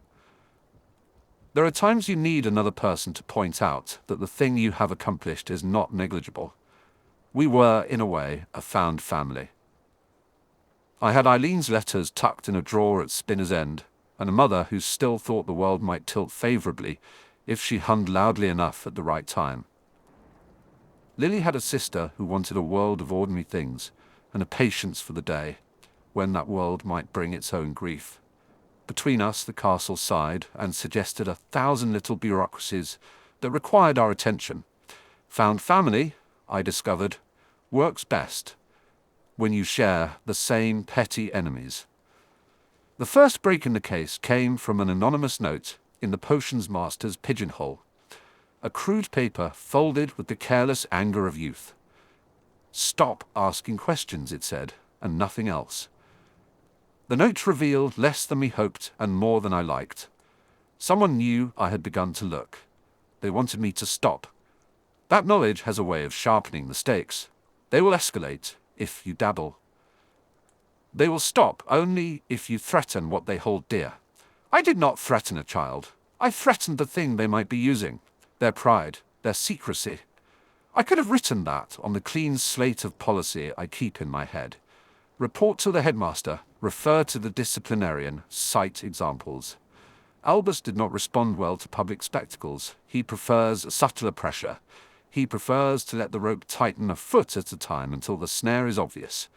He also prefers to trust those whom he perceives as capable of handling the rougher corners of the castle. I am good at rough corners. "Have you spoken to Mr. Slughorn?" Lily asked. "Slughorn collects people like trophies," I said. "He would put a ribbon on the culprit and entrench them." "He might also tell you who has been coming to his parties with a look that says they're not just there for the canapes," Lily said. She had a way of making Slughorn's social appetites into a useful instrument. He liked things labelled, he liked to be needed, he liked to be told, in the flattering voice of a man who believes his own charm, that someone has a name worth remembering. All of which was to say, he would tell you who had been lingering. Which, in the end, was the reason Slughorn came to sit at my bench the next afternoon, bringing with him a tray of biscuits and half a dozen names wrapped in the honeyed voice of gossip. Severus, he purred, settling like a cat who had found a sunlit lap. You have an eye. That class of yours, splendid potential. Tell me, who among them is likely to wear their cleverness like a weapon? I told him what I could without offering a conclusion. It is a trick of politics to give the appearance of being helpful while withholding the explosive truth. Slughorn gave me one of those smiles that suggested he understood more than I had spoken. There's a boy, he said, a little too serious for his years. Corvin Blackwood, tall, dark hair, always a book under his arm. He hangs about the herbology greenhouse because he fancies plants the way a woman might fancy jewelry. Is he ours? I asked. Half-blood, if you care for labels, an intelligent mouth. Not always the most loyal set of acquaintances, but excellent posture. He asked me once if I had ever seen a brew made to exacting standards. I teased him, and he blushed, charming. That meant nothing decisive. It meant nothing at all, and yet Slughorn's mention of Corvin gave me a place to begin. One of the reasons the castle keeps its secrets is because secrets are useful currency. People will hide things that make them valuable. They will also hide the means of getting what they care about. Corvin's friends, it turned out, liked the libraries after hours. They liked the narrow alleys behind the cider cellars. They had the sort of confidence that comes from being raised on compliments. They also, I suspected, had a hunger that seemed more urgent than a schoolboy's. It was Remus Lupin, who made the practical suggestion that sealed the case. He was, as always, quiet and efficient, with the sort of patience that makes you feel unobserved until you wish you had been more generous. Remus had a way of listening that made contrition more likely. He had a job in the care of Magical Creatures office at the time. His eyes had learned to see what other people thought was merely there. Corvin's been seen with a book no one else recognizes, Remus said one afternoon over tea. It's not one of the libraries. Someone left it in the cloakroom last week. I had a look. Which cloakroom? Near the third stairwell, Remus said. It has stains, not the clean ink of exams. Older, darker notes in the margins. Things that should not belong to the fifth-year library. I thought of nighttime, of furtive hands, and powdered moondew. I thought of little men knocking at the trust you place in a child. There are certain books that teach the shape of power rather than its uses. They are the sorts of books some children read because they wish to fix an absence inside them with certainty. They think certainty is a salve. It is too often a scalpel. The next time I saw Corvin, it was in the herbarium, palms folded, concentrating on a thorn vine as if it had promised him an answer. He looked at me with the kind of guarded politeness that says, the person has been raised to fear the wrong things. A child who expects ridicule will accept it because it matches his primer. You're asking for a charm that will make a potion stay warm without external heating, he said when I came to his bench, the question oddly formal. Why? I asked. Because there are places in the house where the heating does not come, he answered simply. Because my father, he sells his labor in the muggle shops. He cannot afford for things to be wasted. There is a long list of ways people claim necessity as excuse. There is a longer list of ways adults fold enthusiasm into obligation. I let him speak and watched for the habit of truth.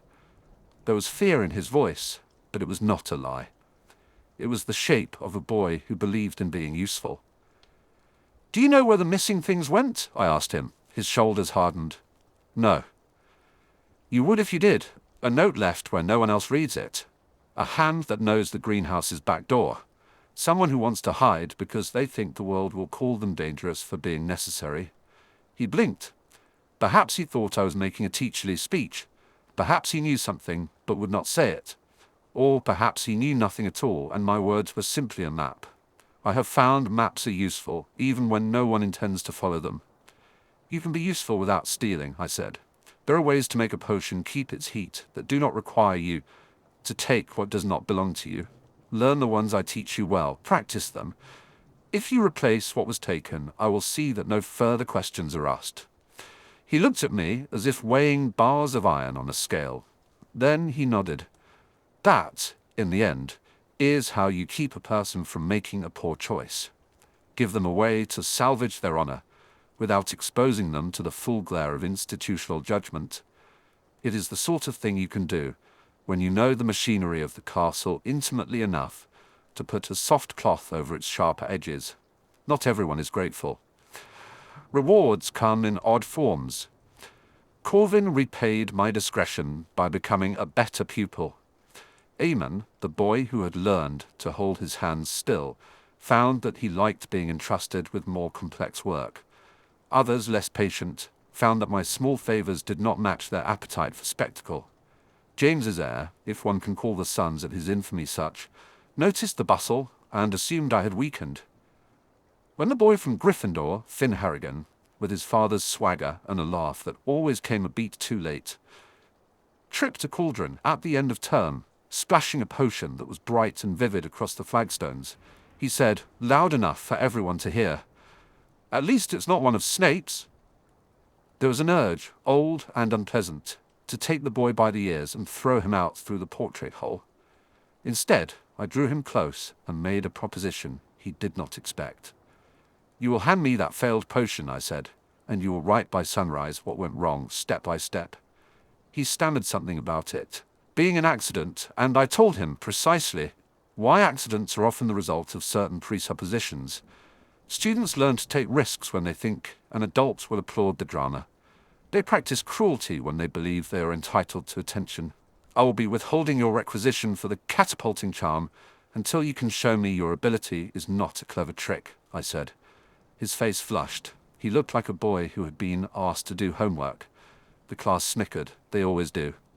He sulked, which passes for indignation, and stalked off. James, who had been leaning by the tapestry with a grin, made a face at me that was equal parts fascination and contempt. He thinks me his performance an irritant whose reactions are entertaining. Lily came to me later with a manuscript of a letter she had been composing for a friend who had taken a position in the ministry.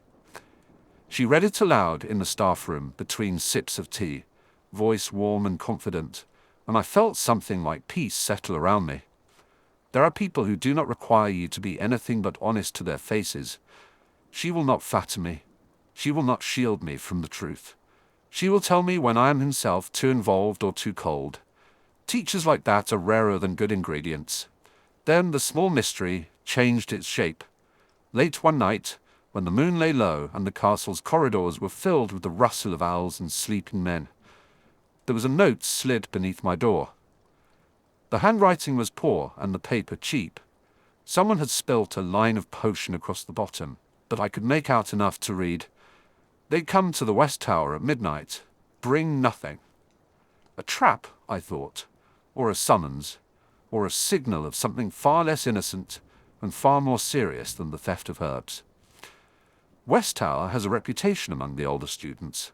It attracts those who need privacy for reasons that range from the whimsical to the vicious. I considered the options, and, not without calculation, I decided to go. Lily insisted on coming with me. "You're not going alone," she said, "and no muttering about professional hazard. I will come and hold you accountable." I could have said no. I did not. There are reasons we permit certain people to encroach upon our caution. Ultimately, it is because their presence makes us braver. She came in a cloak that smelled faintly of lemon peel and book dust. Remus accompanied her, tuckered but resolutely willing. He had a look that implied he did not believe in witches and wizards dwindling into the dark, when a bit of practical courage might keep them just a little safer. We found them near the battlements, 3 students, hooded, exchanging packets and passing notes like sparrows. They froze when they saw us. They had not expected anyone brave or foolish enough to risk the night. They had expected to be invisible. "You have something precious," I said. "Give it to me." One of the boys laughed. Another tried to draw a wand. For a moment, there was the taste of confrontation, quick and hot. Then efficiency. Lily stepped forward with the sort of gentleness that plucks truth out of stubborn mouths. She asked them where they had found the herbs.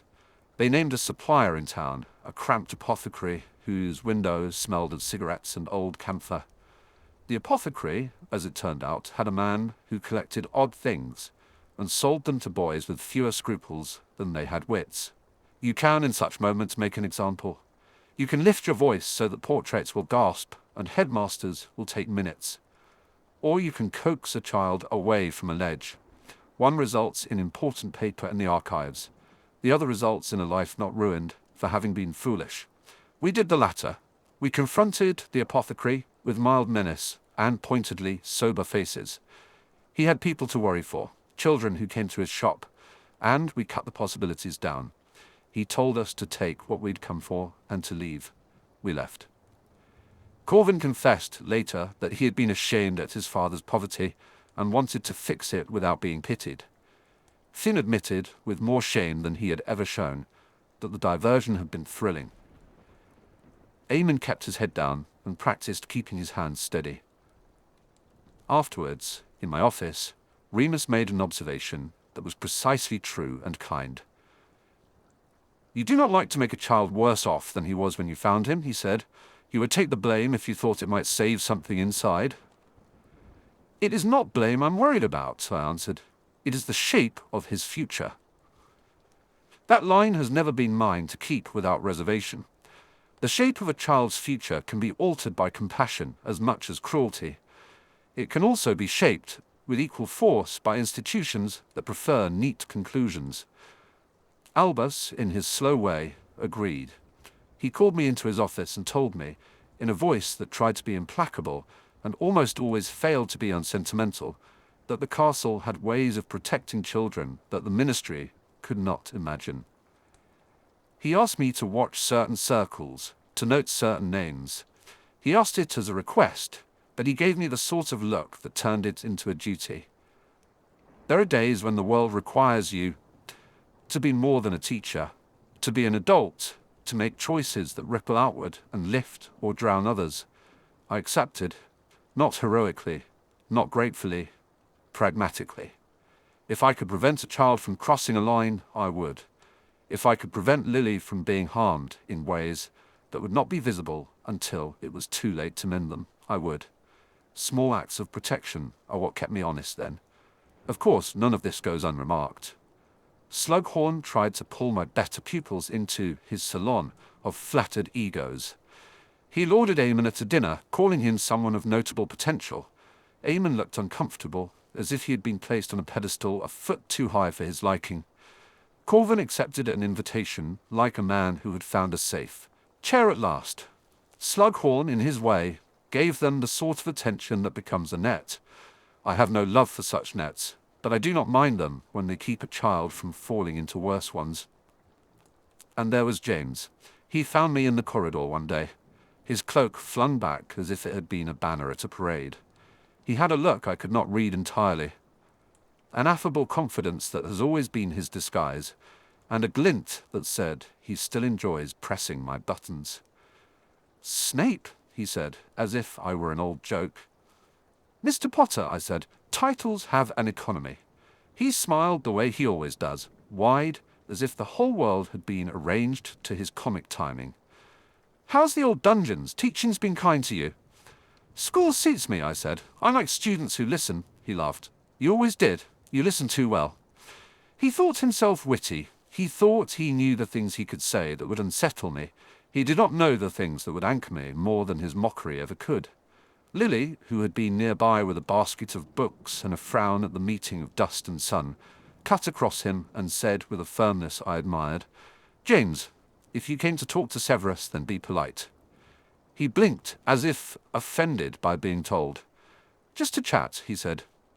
Wanted to see which of the old professors was best at making a potion look like it had manners.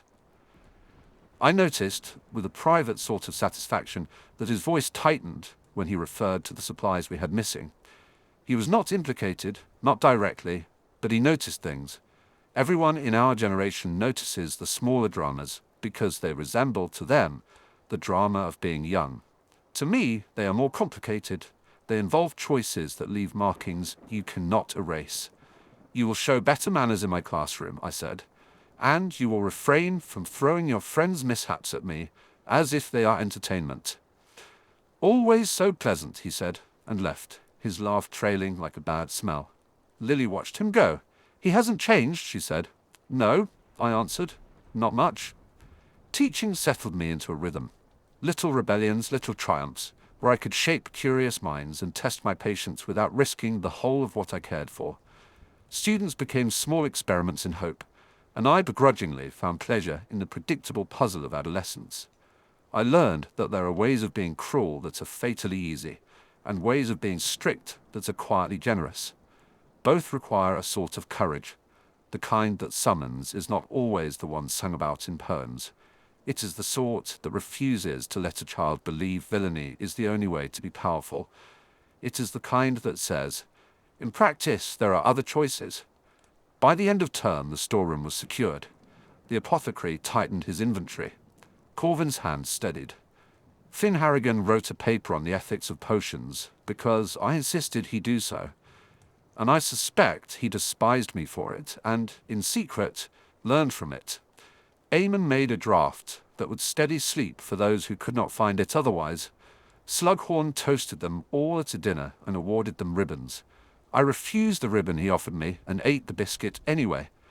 Albus sent me a note that read, in a manner I suppose he thought sentimental, "You have improved the world, Severus, in the small way that matters." He underlined the small. We are, all of us, teachers of one another at times. Remus taught me to be patient. Lily taught me to be brave in trivial courtesies that have their own weight. Slughorn taught me how to flatter a network so they would not bite.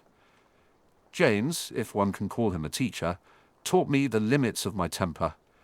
My mother taught me, in her own way, how to hold a household together with a song and a stiff upper lip.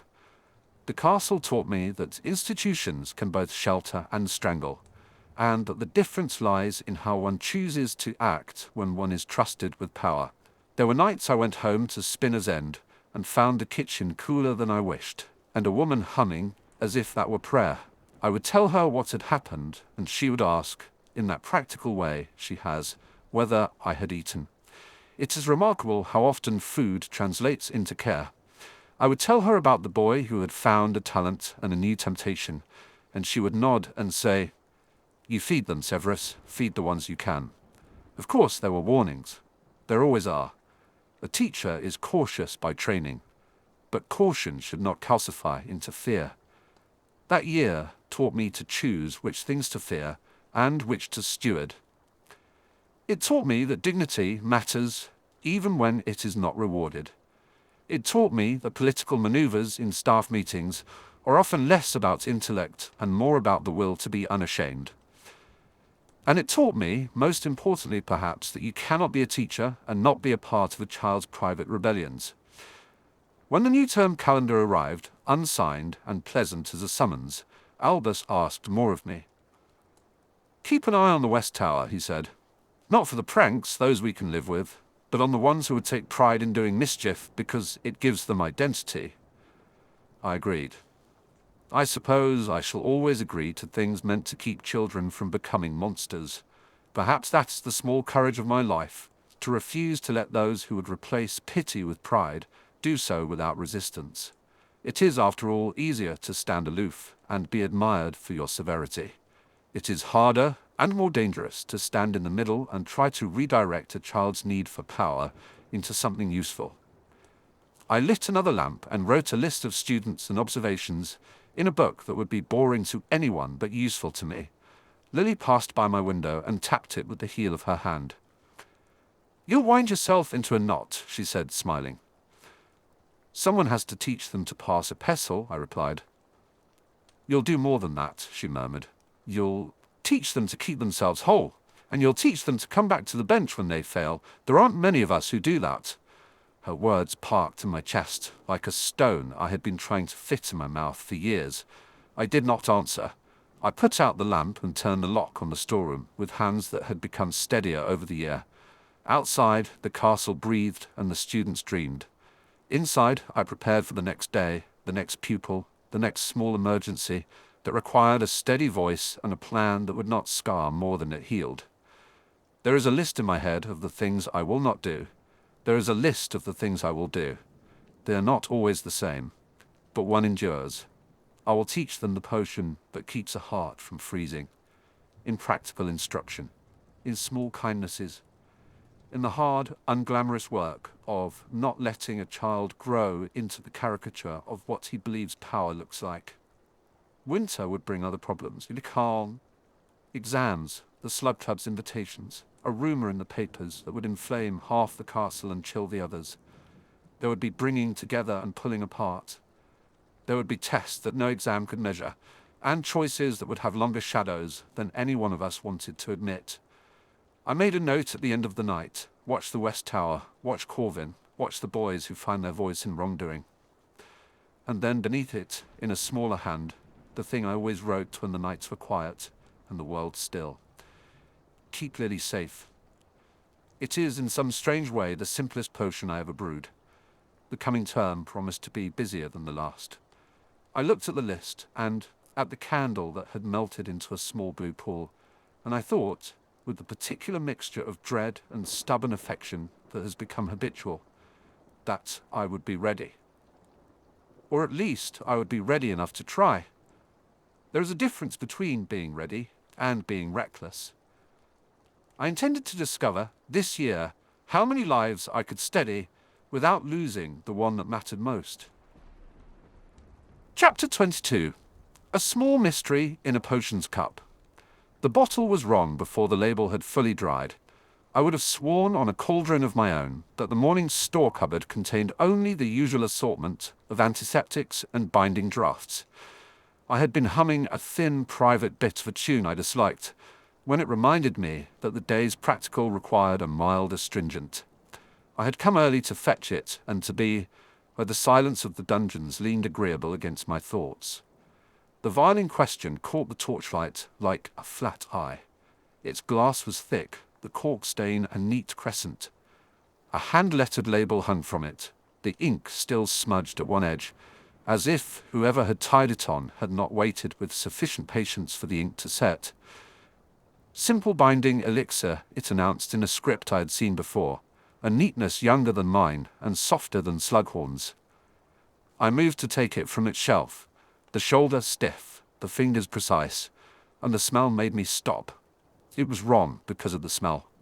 Anyone who had been raised on draughts and decoctions learns a language of scent as children learn vowels. There was a sweetness to it that did not belong, a bitter undernote, and, threaded beneath, the ghost of something green and insectile. The simple binding elixir sat in the place of the simple binding elixir and lied. The sensible thing would have been to bang it down on the counter and leave a note, or perhaps to hand it to the teacher on duty. I am not often credited with sensibility. I uncorked it.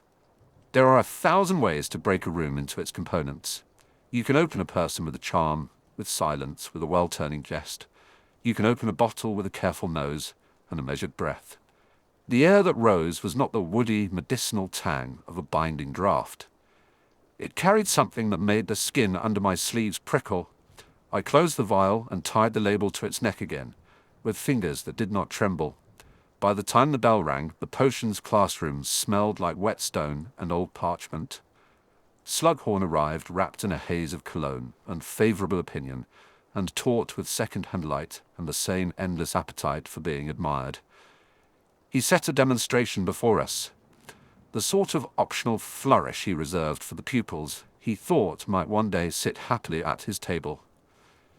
He did so because he could not resist seeing potential, and because it gained him something inviolable: the right to ask favours later, in comfortable voices with polished crystal glass.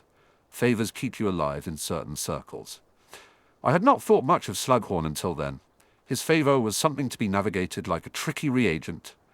We were set to combine 3 precisely tinctured compounds in graduated measure and to note the colour changes. The class hummed, Gryffindor laughter leaking across the room in bright bursts.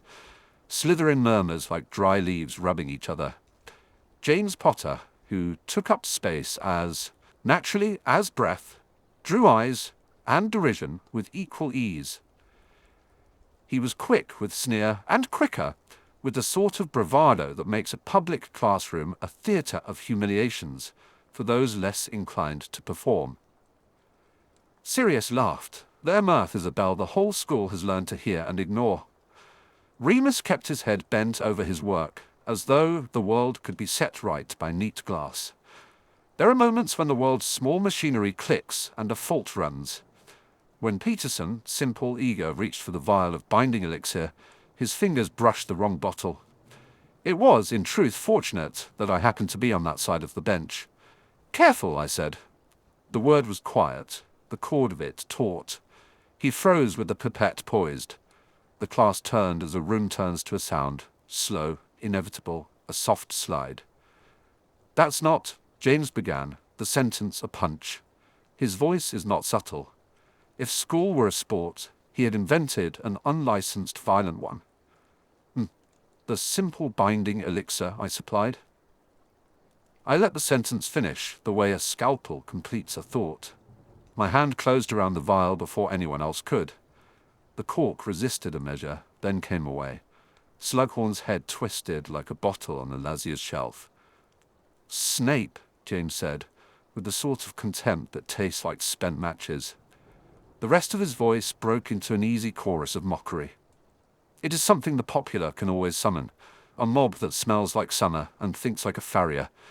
I could have let it come. People say I lack humor. They are wrong. I have a sense of humor that is private and accurate and sometimes very cruel. "Don't be dramatic, Potter," I said. "This is dangerous. It's been mislabeled." Silence collects itself in little heaps. Slughorn, whose first reaction to discord is to count potential supporters, peered at the vial. "My word," he said, which is what he says when he wants to make an incident sound charming, so he can do nothing at all. He insisted we lay everything out. Prefects were summoned because rules are more useful as decorations than as laws. Someone muttered the word sabotage, and it hung there, sharpened. I could have let it pass into an accusation. I could have let James, with his scarlet chorus, direct it at me. The edge of my life has been defined by the habit of expecting accusation and retreating to the one quiet place I can keep. Potter would have enjoyed that collapse. He would have painted it with showy contempt and called the thing finished. Instead, because I dislike being the object of things done to me more than I dislike the doing, I set about finding the small mechanics of what had happened. If the vial had been mislabeled, there would be evidence. Someone had tied on that label with a hand that trembled at the edge. Someone had chosen that bottle from a shelf and not replaced it precisely. Someone had left a trail where only the careful would see. Investigation is a form of potions. It requires the same attentions: observation, patience, the willingness to sit with small facts until they are forced to confess. I started with the label. Handwriting reveals more than ink. It reveals the steadiness of a day, the personal sneer of a person's habits. The letters slanted with a shepherd's inclination. The loops at the base of the Y and the Y came in with a tidy flourish.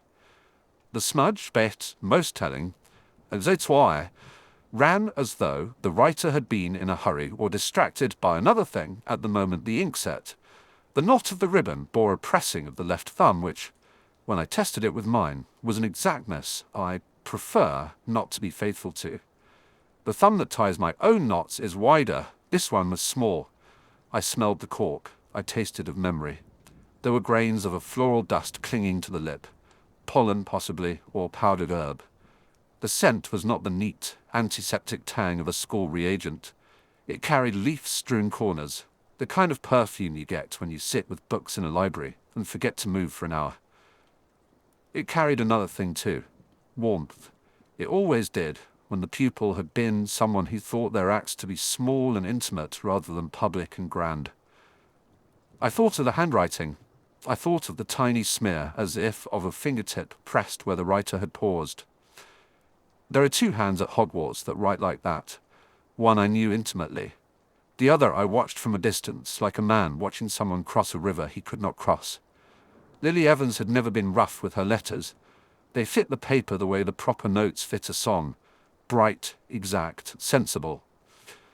If there is a mercy in being alone for long parts of childhood, it is this, that you become attentive to ornaments you have no right to notice. I had, over years, catalogued the tilt of her G's like a secret taxonomy. I had a list of the ways she folded a corner with her thumb when she was thinking. These are unmerchantable possessions, the sort of thing a man should not have and cannot explain when asked. She had been among the earliest to befriend me.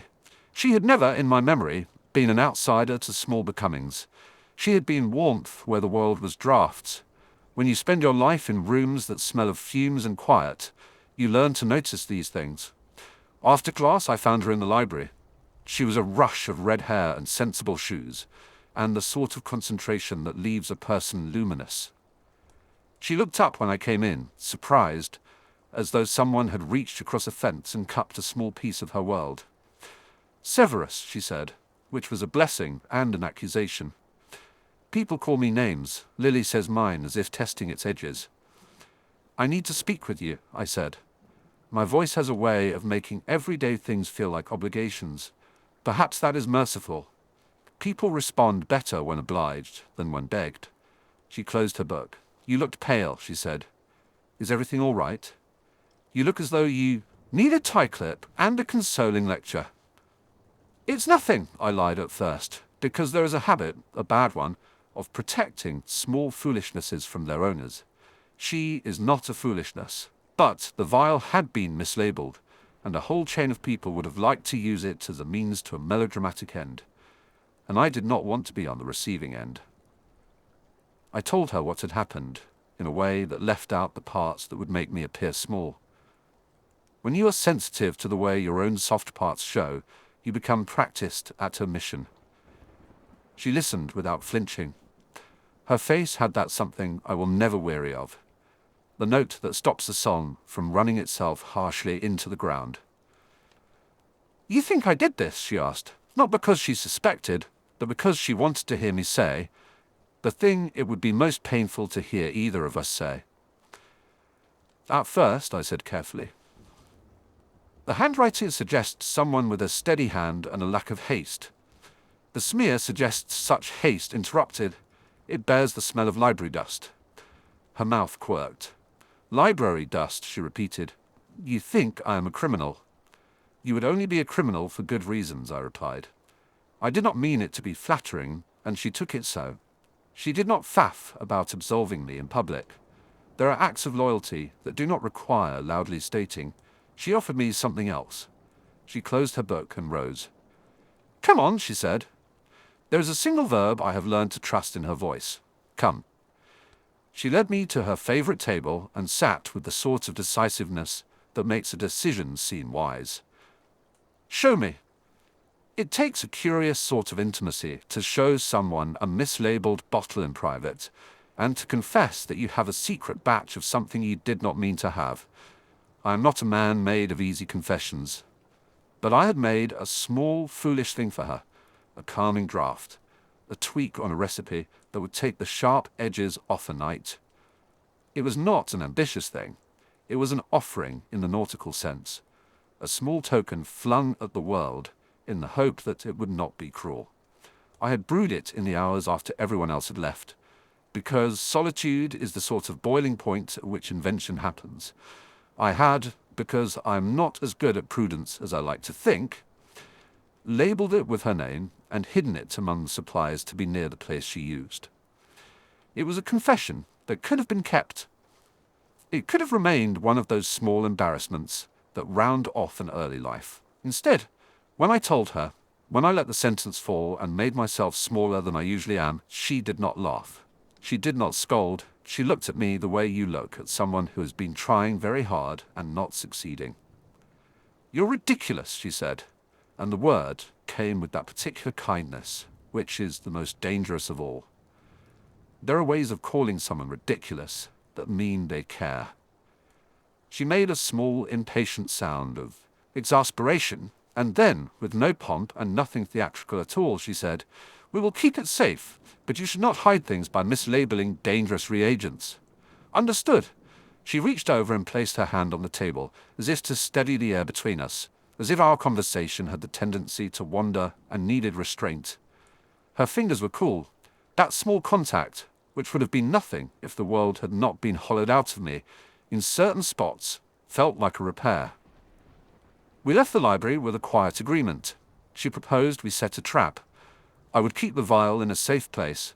We would replace it with a decoy, identical save the one detail that would make it sing like a beacon to the thief. Slughorn, being Slughorn, would write to the headmaster, who would prefer things resolved without spectacle. We were not by rights detectives.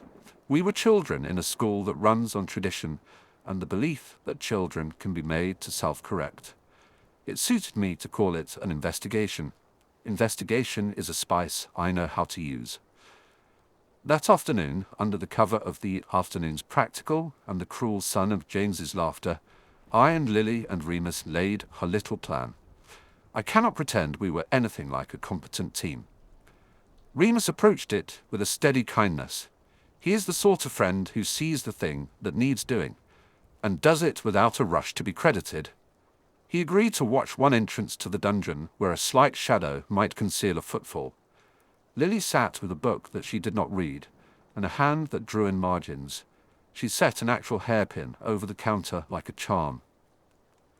I tied the decoy label to a bottle that had in its glass nothing but water and a faint smear of beetroot to lend colour. "Are we really going to catch anyone?" Lily asked. She asked this as one asks a practical, if uncertain, whether the universe will cooperate. I like that about her. She tests the world before she trusts it. "We will take the evidence," I said. We left the decoy in the exact spot where the original mislabeled bottle had been. Then we waited.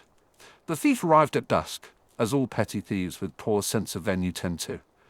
The person who came was careful. They moved with the furtive confidence of someone only occasionally practiced in misdoing. They were not Potter or Black or any of the usual ones who make theatre of clumsiness. When they reached for the decoy, they paused, hand hovering, as if listening for more.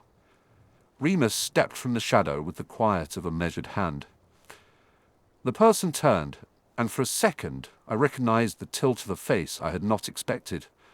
It was Millicent, a Slytherin with a skin like pale stone, and hair that refused to obey. She had been one of those children who watch and catalogue. In her expression I read guilt and shame in small measures. The bottle slipped from the decoy, and she crouched as if to cover it. "You're the one who chose the cupboard," she said immediately, voice small and hard. "You always choose the old labels, Snape. You love to hide things in plain sight." It is possible my face betrayed the heat of a different accusation. To be accused of theatre is to be accused of being seen. I have perhaps more than once chosen to be seen on my own terms. Millicent's eyes slid from my face as if she had expected an explanation that would not arrive. "Why would you do that?" I asked. My voice had no malice. It is a fact that Slytherins will sometimes defend their own through means that are not admirable. I would rather they not. "Because they think you'll take the fall," she said, the words tumbling badly into shame. "Because Potter and Black, they like it. They like to set you up. Then they play the hero to fix it. It's sick. I had enough once. I took it, and I was going to throw it in the sink." There was a hesitation that made the sentence a thing of its own. She swallowed, like someone tasting something too bitter and forcing themselves to speak. "You moved it because you thought they'd use it as an excuse to make you look bad," I said. She nodded. The admission was small. Its meaning was not. It was, in its way, a loyalty I had not expected. Slytherins, to my knowledge, are rarely given to quiet acts of decency. There are exceptions. A few of us keep them like secret vases. "Why'd you come now?" Remus asked, quiet but steady. "We had it under guard." "They were watching," Millicent replied. "They think you're clever. They think they can make clever into cruel and you'll still take it." "I couldn't—" She cut the sentence. "Some things do not survive being said." "You couldn't what?" I pressed despite myself. "Curiosity is one of my few virtues." Perhaps I was curious about motive. Perhaps I wanted to be sure I understood the mind that had moved a vial to protect me, however clumsy the gesture. I couldn't stand by and watch them set you up, she said. I might not like you, Snape, but I don't like them doing that to anyone. Millicent is not a name that will appear in school histories. She belongs to a class of very quiet people who are seldom noticed until they do something. She had done something, and it required courage. Small, domestic courage. Not the sort celebrated in the house banners, but the sort that keeps people from being broken by spectacle. It was, to my surprise, the sort of loyalty that tastes like bread and an afternoon fire. We kept our small arrangement. Slughorn, with the measured impatience of a man who will not allow scandal at his hearth, performed an inquiry that satisfied the polite edges of the school. Potter unfurled rage like a flag and did his usual, which is to say he noisily accused me of sabotage because it gains him audience and because he likes to see himself as a corrective force. For him, the world is a stage, and I, the occasional prop. He did not know, I think, that he had been watched. He did not know that a Slytherin had seen the way his friends circled and felt, perhaps in a private place, that it was wrong. But there was still one remaining element to the mystery. The original smear on the label, the library dust, the scent of search. Someone had been in my head that morning in a way I had not expected. I had confided to Lily in truth and not in the private half-confessions we offer to ourselves. She had come willingly. She had offered her hand. She had helped. Her hand had been the only praise I ever wanted. After the business in the dungeon had settled, she waited for me beneath the western windows, where the last light slanted through and dust motes drifted as if in apology. She was not alone. On the bench beside her, in that ridiculous human gesture that I wished to be less susceptible to, was a tiny, folded square of paper. "What is that?" I asked before I could stop myself. My voice wanted to know. Curiosity has wings and claws. She handed it to me. I unfolded it as if the touch would reveal a scandal. Inside was nothing more than a page ripped from a school exercise book, a scrap of marginalia. In the corner, someone had doodled a small, precise bloom, and beneath it, in a hand, I had learned to watch like an old weather. Keep it. It will help. The admission is a sharp thing. To ask someone to keep something for you is to admit that you trust them to protect a piece of yourself you cannot keep safe. I had kept little things of Lily's for years without knowing I would be asked to. I had, in the quiet of the Spinner's End alleys, and the smaller, darker rooms, tacked memories to the inside of my skull, like moth-eaten stamps. That scrap of paper belonged on a mantel in some English house. It belonged with the things that are warmed by tea. Instead, it was in my pocket and in my hands, because she had offered it, and the world had not imploded. "You kept this?" I asked absurdly. She looked at me with a patience I resented and loved. "You said it would help," she said. "You were right."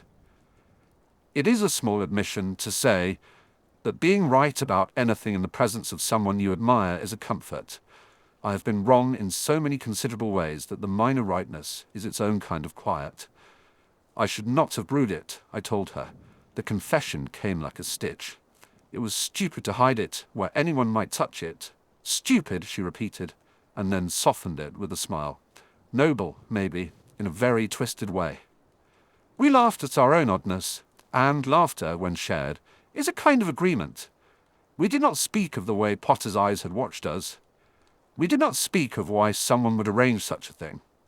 The answers are often larger than the incident. They sit in the margins of institutions. They mark the slow ways people shape other people into stories.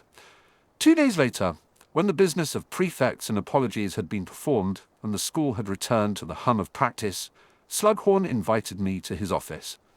I had a suspicion about why. Institutions have a way of making quiet repairs by maneuvering power. Slughorn likes to pick up lost things. He also likes to discover talent and misname it as his own. He has a psychology, like a pot, useful to bear things in, advantageous to those who know how to stir. He offered me a seat and a cup of tea that tasted more like something from a drawing room than a dungeon.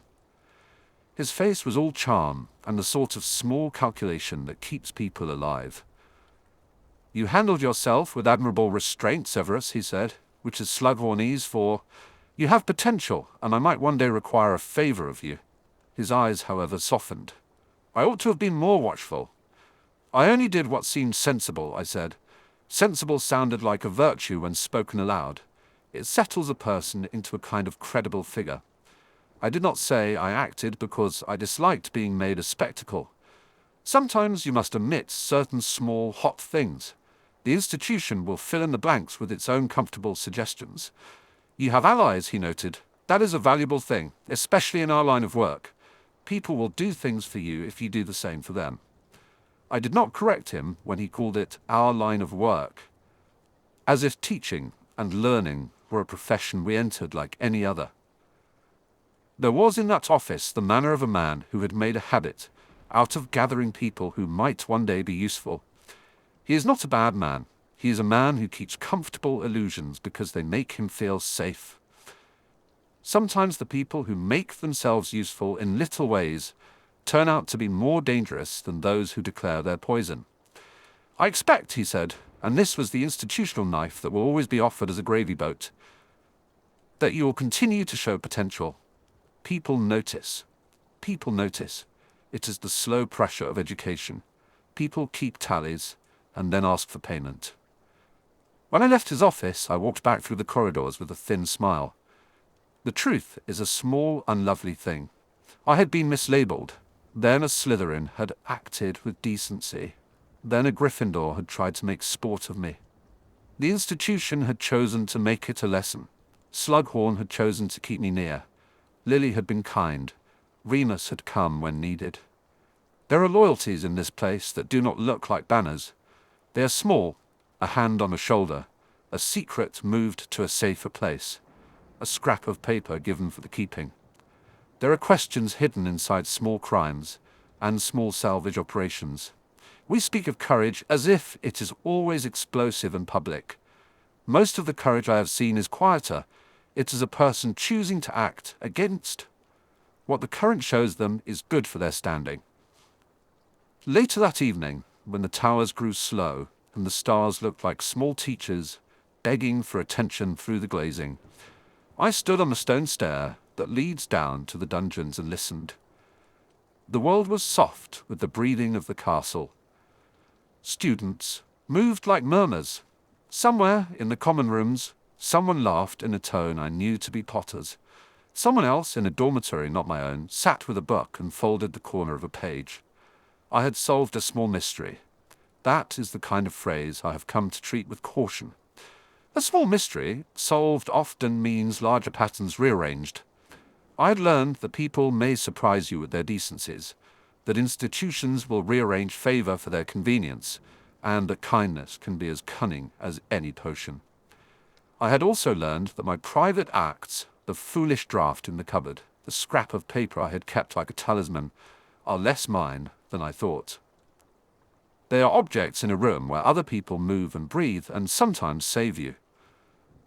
I pushed my hands into my pockets and found the scrap of paper Lily had given me. It was folded thin, the corners worn by the habit of being touched. The message was unchanged. It felt absurdly like a map. There are tests that come in obvious forms: knock on a door, face a trial, take a potion. There are others that come in gentler guises: choose who to trust, or keep a secret and cross your fingers. The hard part is always deciding what you will admit to and what you will let stand as accusation against your character. I had admitted a foolishness and been fortunate that the admission did not blow up the small household I had begun to build with my friends. I had been given loyalty in small, surprising tins: a Slytherin's action, a Gryffindor's restraint, a teacher's covert favor. In the library, where the windows ambered the tables, Lily looked up when I came back. She did not ask what had happened. She only held out her hand and allowed me to place something into it. Her palm closed. It was not a dramatic gesture. It was the kind that says we will be in each other's lives in a way that will make us responsible for small things. We do not know which of the things we do will be the beginning of someone's courage. We do not know which secret kept will save a life, or which modest act will galvanize a later kindness into a rescue. The past has a way of returning in small revelations, a label mistied, a note slipped, a friendship that, when tested, proves durable enough to be tender. When I left the library, the night had a different sort of silence. It no longer sounded like accusation. It sounded like floorboards that know the weight of feet. There will, of course, be larger storms. People like James will not forever be content with mischief. Institutions will continue to make private arrangements and expect repayments of an intangible kind. Slughorn will keep his ledger and his chain of favors, and I will, no doubt, be worth something in his accounts. But for now, I had a small victory. The thief stopped, the vial was safe, the confession I had feared to make had elicited not scorn, but an unexpected kindness. I walked back to my rooms thinking of the things that can be kept and the things that should be given away. There are mysteries in the smallest of containers. There are loyalties that show up when you have stopped expecting them. And there is a kind of courage that travels in unremarkable packages. Tomorrow, I thought, I will return to my cauldrons, to my recipes, and the slow alchemy of practice. There is work to be done. But on the table beside my bed, the scrap of paper lay folded, and in the quiet it seemed to pulse like a small, attentive heart. Something I suspected that had started as an annoyance had already begun to shift the shape of what we called family. The question now was where that kind of quiet allegiance would lead us when larger truths demanded an answer. Chapter 23. Letters that were never sent. Unsent things gather weight. You learn that the longer a confession waits, folded in private, the heavier the paper becomes.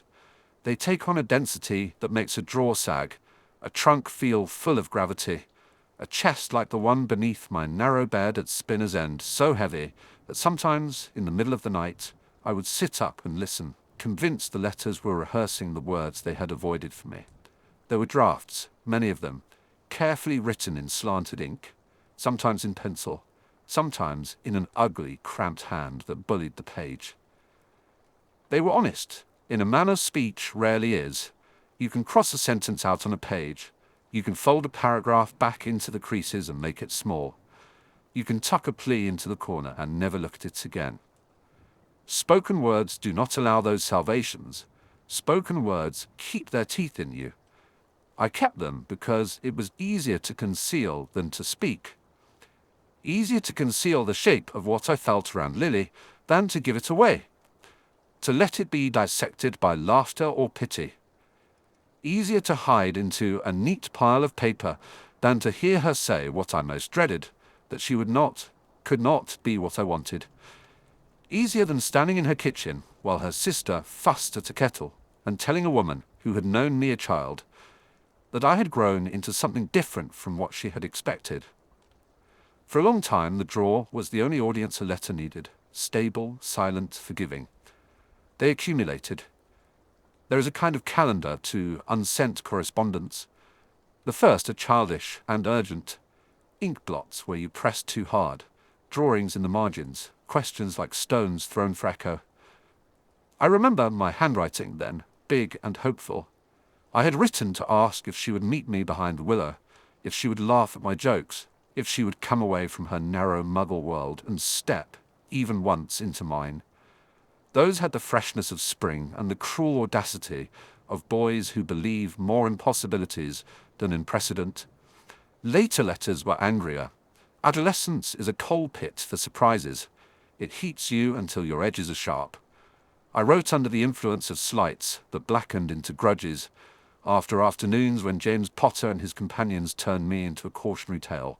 I wrote to explain, to excuse, to accuse, to name the faces at my dinner table, to describe the way my father's hands could make the house fall silent.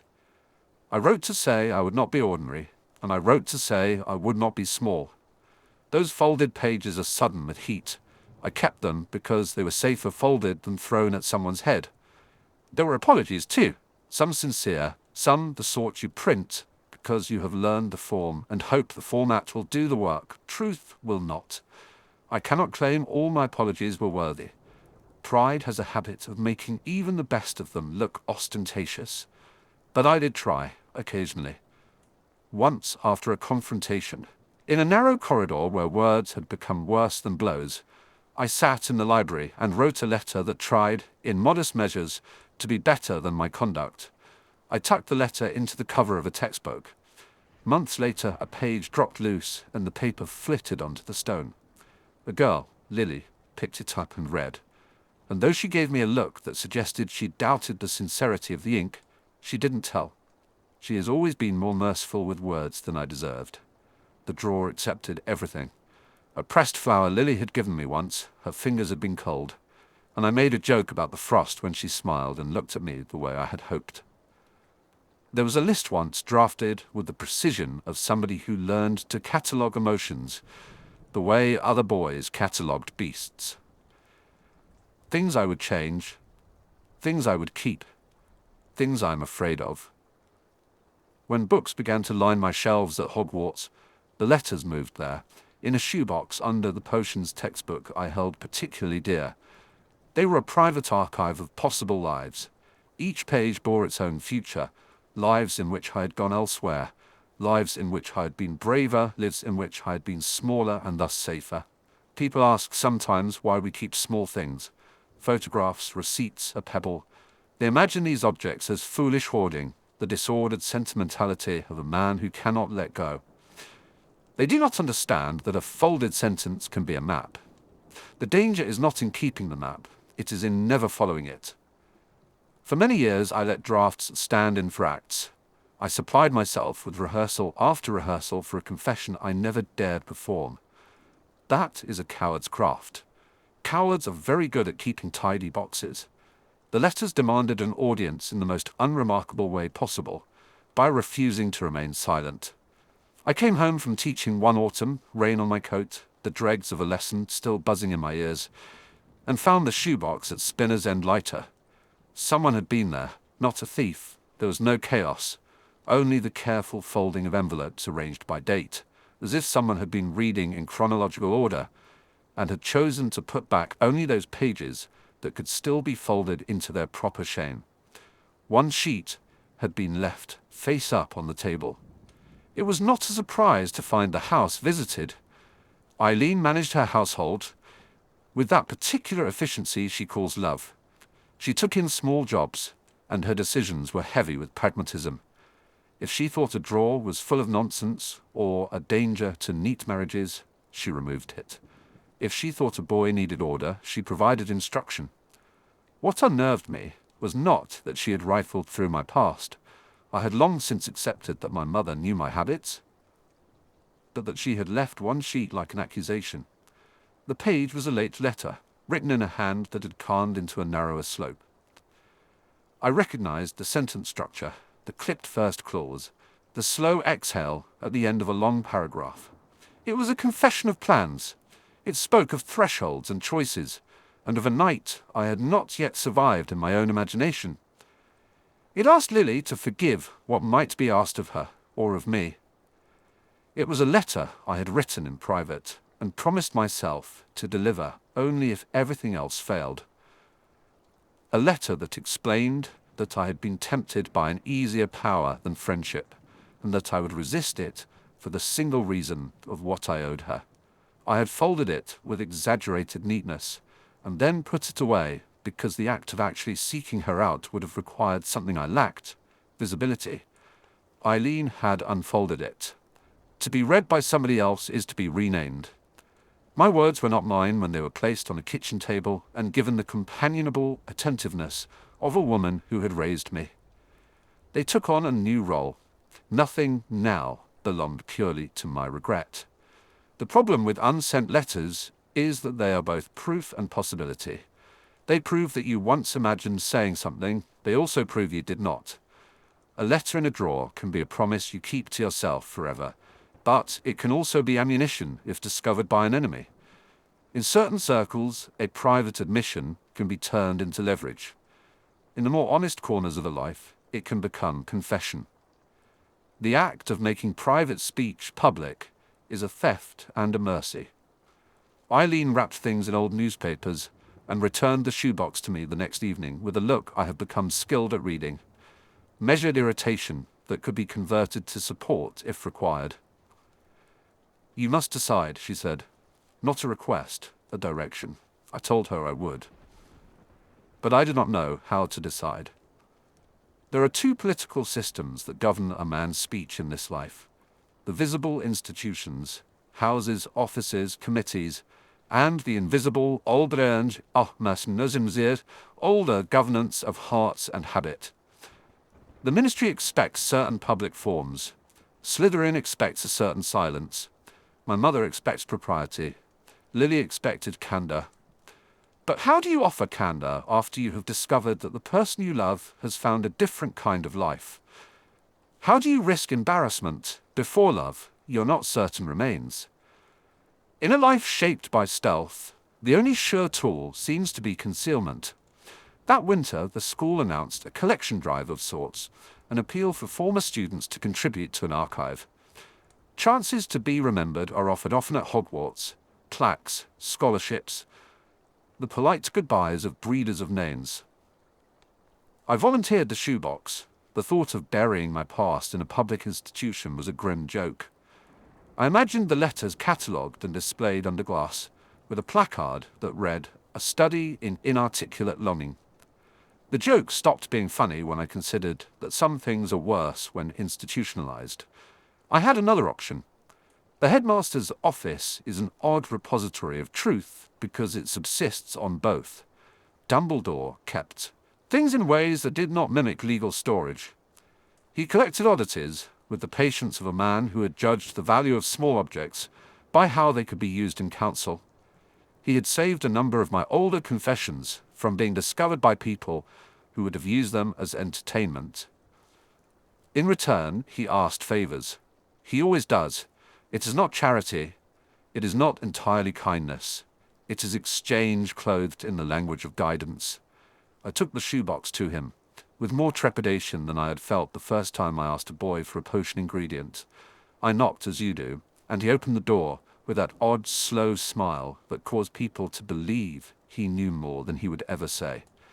He did not look surprised at the shoebox. I suspect he had an archive of shoeboxes in his mind. Perhaps he had a shelf labeled Paths Not Taken. "You have been saving confessions," I said to him, to pin the lack of surprise. "You always were good at holding your fire until it could do some use," he answered.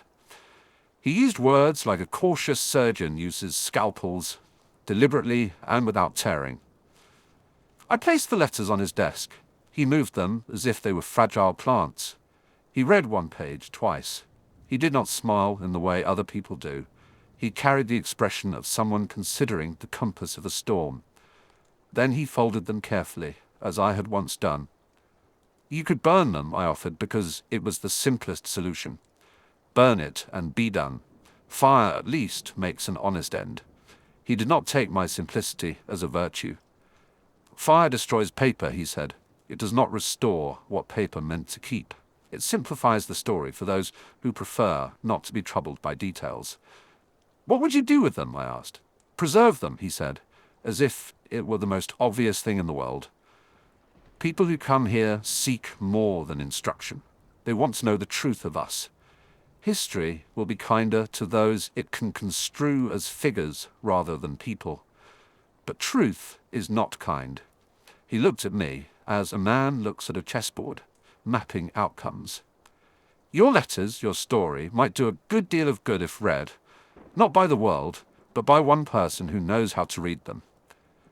"You intend to keep them locked away in your private curiosity?" I said. The accusation was a mask for envy.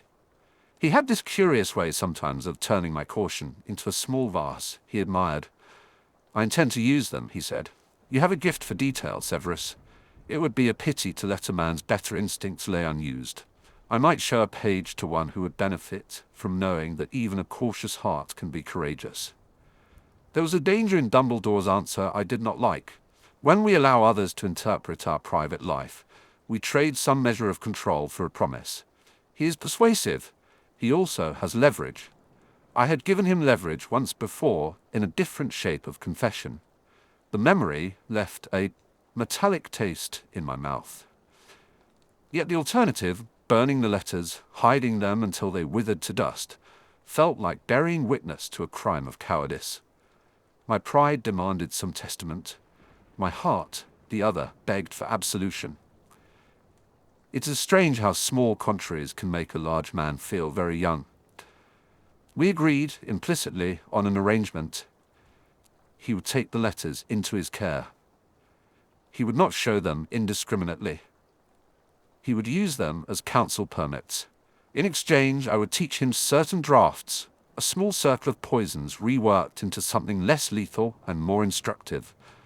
The transaction was typical of our relationship, bargains made with silence and a shared vocabulary of usefulness. The presence of the letters in Dumbledore's archive changed them.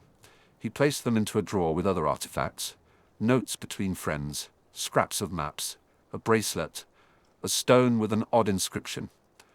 There was a privacy to the filing that felt like an odd mercy. The letters were protected and, at the same time, exposed to a man who understood the human tendency to read motives generously. He did not reveal them to me, nor did he allow me to retrieve them. It was, when I think of it now, a safe theft. Time does inflict a curious honesty. Out of the blue, when it seemed the world had caught up with all my slower reckonings, an event occurred that required that particular ledger of my past be opened. There was a death, an ending that arrived with the subtle inevitability of a clock wound too tightly, and with it a series of petty, vindictive interrogations from people who enjoy the smell of scandal.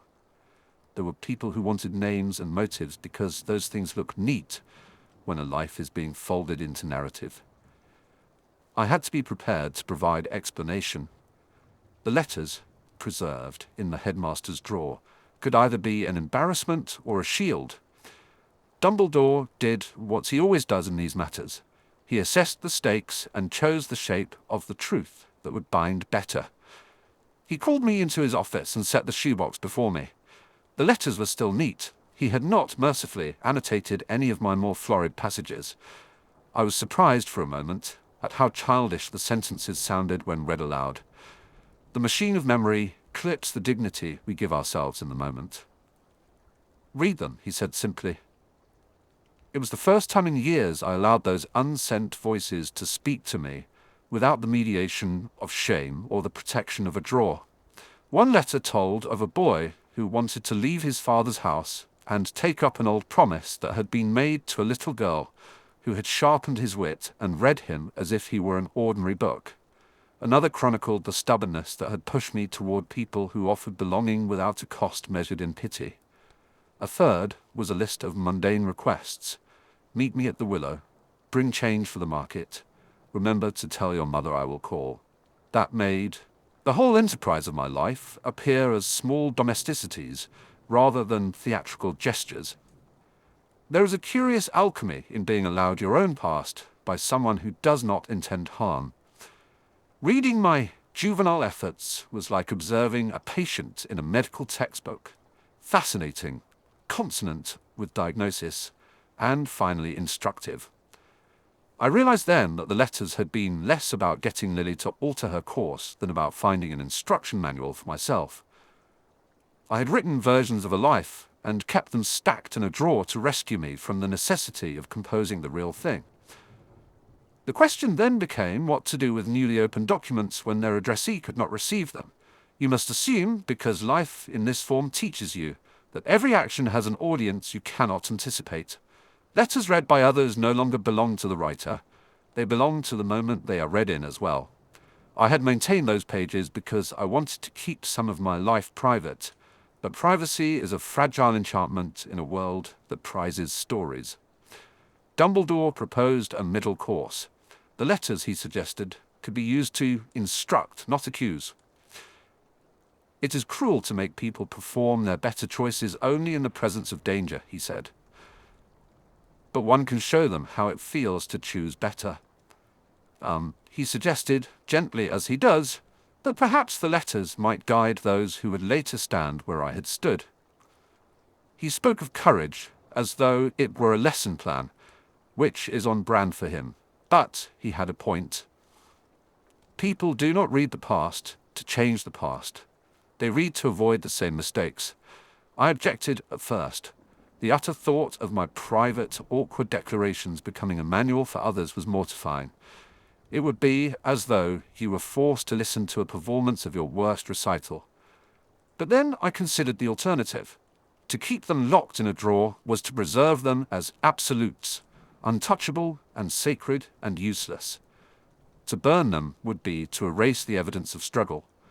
To offer them as caution and counsel felt like acknowledging that my life had been a work in progress, rather than a static monument to embarrassment.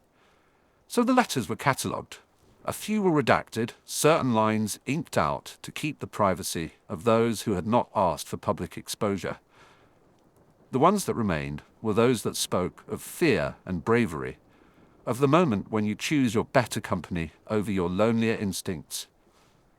They were kept under careful supervision, presented occasionally when a student, a boy on the edge of choice, a girl tempted by a charming darkness, needed to see that bravery is sometimes a small, unglamorous thing, a refusal, a step aside, a mundane act of decency. There is a sly humor in consigning your own confessions to pedagogical uses. I have had the odd satisfaction of watching young men read my words and blanch with recognition. They reach for the excuse with the same practiced speed I once used. They tell themselves that the world owes them some kindness. Most of them, after the initial protest, make better choices. It is not redemption, but it is useful. That gives the old ink some function beyond the solitary vanity of being read. And yet even this compromise did not quell something else. Letters are relics. They do more than teach. They also remember the person you thought you were in ways you cannot remember yourself. I found in time that I had been using them as a way of not having to confess to Lily in the only manner that mattered, aloud and to her. There was a last scrap in Dumbledore's drawer, a tiny slip, a hurried note that had never been composed into anything worthy of an envelope. It had been written after a fight that left me raw and ashamed of my own voice. I had not sent it because I feared what that admission would cost me. I had not dared to put my hand to the latch of her front door and speak. I had kept it as a consolation and a condemnation. One night, rather than let the letter remain a relic, rather than permit the last unread sentence to be manipulated for lessons, I took it back from the headmaster. He did not object. He knows better than to prevent certain acts of penance. He watched me leave his office with the look of someone who bets on horses he cannot name. Lily had married, that was the simple fact. The world had moved on with the effectiveness of a well-broken broom. She had chosen a life of different laughter. That was private as well. I do not believe in the entitlement of confession to demand reciprocity. One must accept that people will be other than we imagined. If we are to live full, we must make our peace. I had never been good at making peace. I preferred bargains. I walked to her house in the spring. The weather was mild. Spring always seems to begin as a plea, soft, insistent, as if the world had been waiting for someone to notice it again. I stood outside, as one does, when visiting an old friend you have not seen for too many years. The letter was in my pocket, folded so many times it was almost a pebble. I had practiced what I would say in the privacy of my stride. I had prepared the opening like a potion, the exact temperature of apology, the smallest measure of request. I rehearsed the parts that would be necessary should she be angry, the parts that would be required if she would not meet me at all. I did not ring the bell.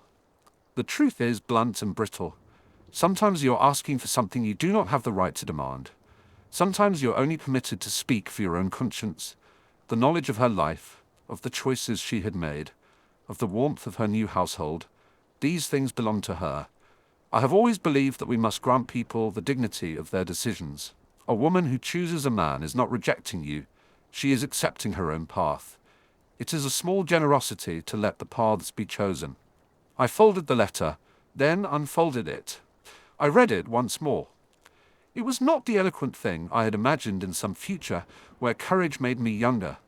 It was full of stammering honesty, apologies, and confessions that read better, perhaps in the hush of a drawer, than in the bright, unsparing eyes of the person whom they concerned. I can be dramatic in private. I am more practical in public. I left the note in the hollow of the willow by the stream where once we had met as children. The place was private, more so than a doorstep. It seemed fitting. It was the store of small memories, not demands.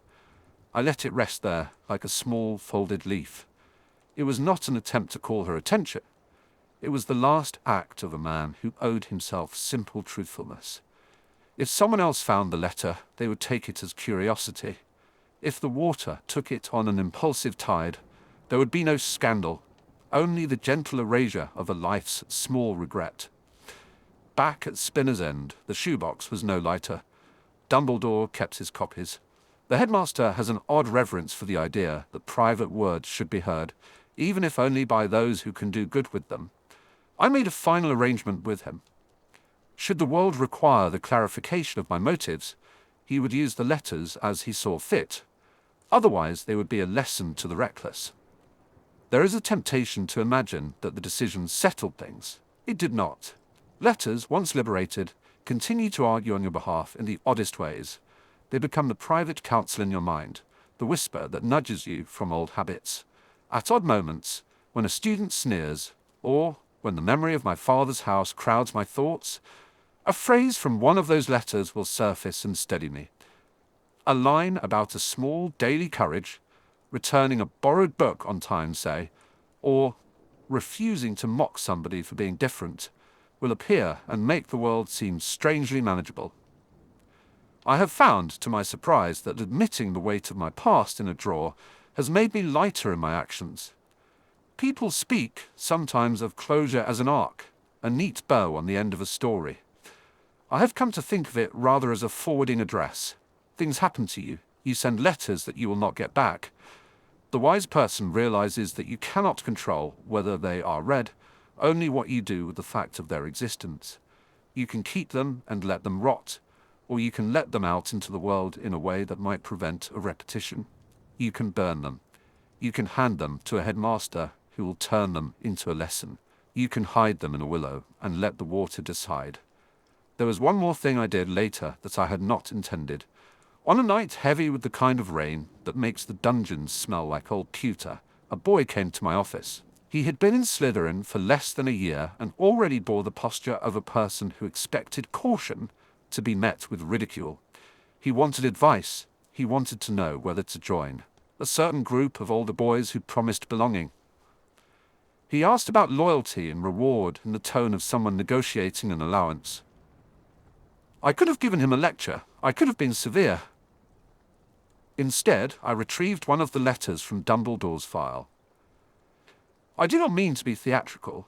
I wanted simply to show him that courage had weight, and that it was not a costume you put on for a crowd. I handed him one folded page and watched him read. He did not blush for me. He read in the privacy of his eyes a recognition that made his jaw go hard. He looked up and, for a moment, he was no longer a student bargaining for approval. He was someone considering a life. He did not become a hero, but he declined the invitation. That small refusal had its own cost. It left him sitting up late that week worrying about being alone. I watched him shoulder that solitude, and, in every small lesson thereafter, he grew steadier. Nothing dramatic, nothing newsworthy. Just a boy who stayed in the less showy lane because someone else had once put a private confession into the hands of another. That is all my letters have achieved, small corrections. They were never the sweeping speeches I daydreamed about in my youth. They were not the rescue missions of romance. They were modest. They were useful to one person at a time. They performed in the slow kitchen of life, the unglamorous work of insisting that a man may, on occasion, choose differently. At the edge of the year, I found another letter of my own in a pocket. It was a short thing, not meant for any other but myself. Notes for revision. Things I had learned that year about being less cruel to men who find their courage late, about listening, about the humility of admitting you do not own people. I folded it, this time intentionally, and placed it not in a drawer but in the mortar shelf of my potion bench. Every morning before I took a ladle to a boiling cauldron, I touched that paper. It has become my liturgy. Words unsent can still demand an audience, it seems. They will have one eventually, even if only in the echo of your own hands. There will always be drafts folded away somewhere, possible lives I might have lived if I had chosen differently, and some nights I pretend I am a different man who once took some other path. But those thought experiments never last long. Practicality returns. There are classes to teach and boys to steer, and a life to keep sane. The past is a useful teacher until the moment it becomes an excuse to avoid the present.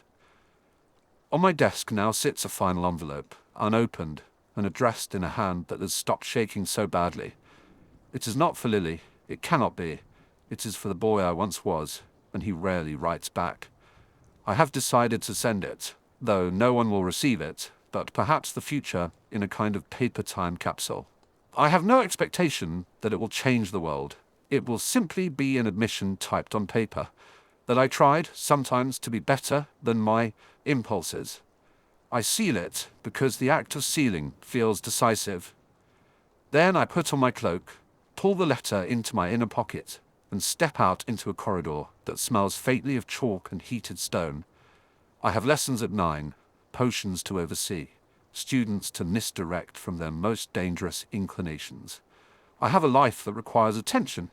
One does not redraft an entire self overnight, but one can do one small thing differently. I intend to. Chapter 24. The Order's Quiet Meetings. Belonging, I discovered, is a garment you do not tailor for yourself. It is handed to you when you are cold and shaking, and, for all the kindness in it, is stitched in someone else's pattern. Sometimes the sleeves are too long, sometimes the collar pinches, sometimes it fits, and you wear it until the seams ease. The order was such a thing. Wool woven with other people's courage, seams mended by quiet hands, and a label I had not expected to find inside. I learned to cinch it at the waist, so it did not announce me to every passerby. I learned to smooth the shoulder that sat wrong and to be grateful for the warmth. The room where we met smelled of damp stone, wax, and the faint, persistent tang of tobacco, even when none of us admitted to it. There were chairs gathered like islands around a low table, littered with paper, stale biscuits, and half-empty teacups. Magic had altered little. No portraits, fulminated arguments, no candles sang patriotic airs, and that suited me perfectly. Secrecy prefers a lack of ornament. It likes things that do not attract attention. When I arrived the first time, I kept my hands in my pockets and my head just low enough to enter without anyone noticing my gait. Dressed in charcoal that made me look older than I was, I felt absurdly conspicuous. The others filled the corners like old, familiar shapes. James had the careless arrogance of someone used to walking into a room and finding it changed in his favor.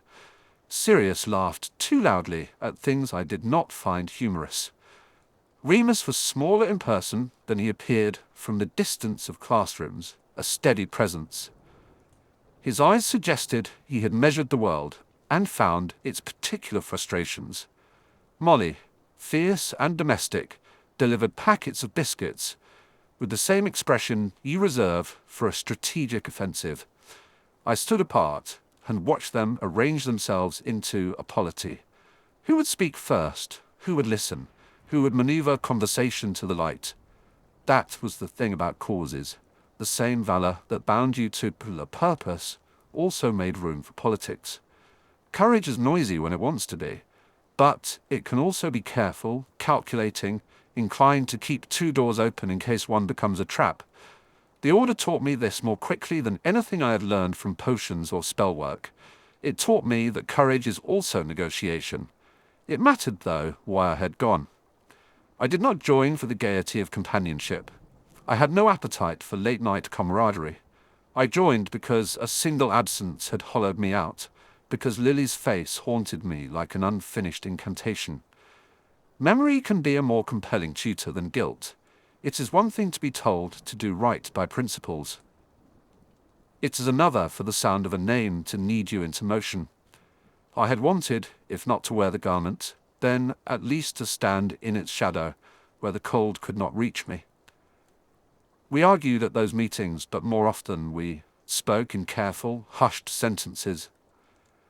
There were questions that could not be asked openly, and answers that would have been better left unspoken. It infuriated me, sometimes, that the same people who looked at me with suspicion about past allegiances could be so forgiving about their own misreadings. Sirius could mock me to my face and cry out if someone else spoke ill of him. I resented it, of course. I resent things that seem to grant exemption from scrutiny. I kept it to myself and let the resentment simmer like a potion kept at a low heat. It is remarkable in time what one can hide behind a calm surface. What binding this order had, beyond the clandestine appointments and the strategic exchanges, was a small faith in one another's restraint. We had all, in differing measures, learned how to make hard decisions.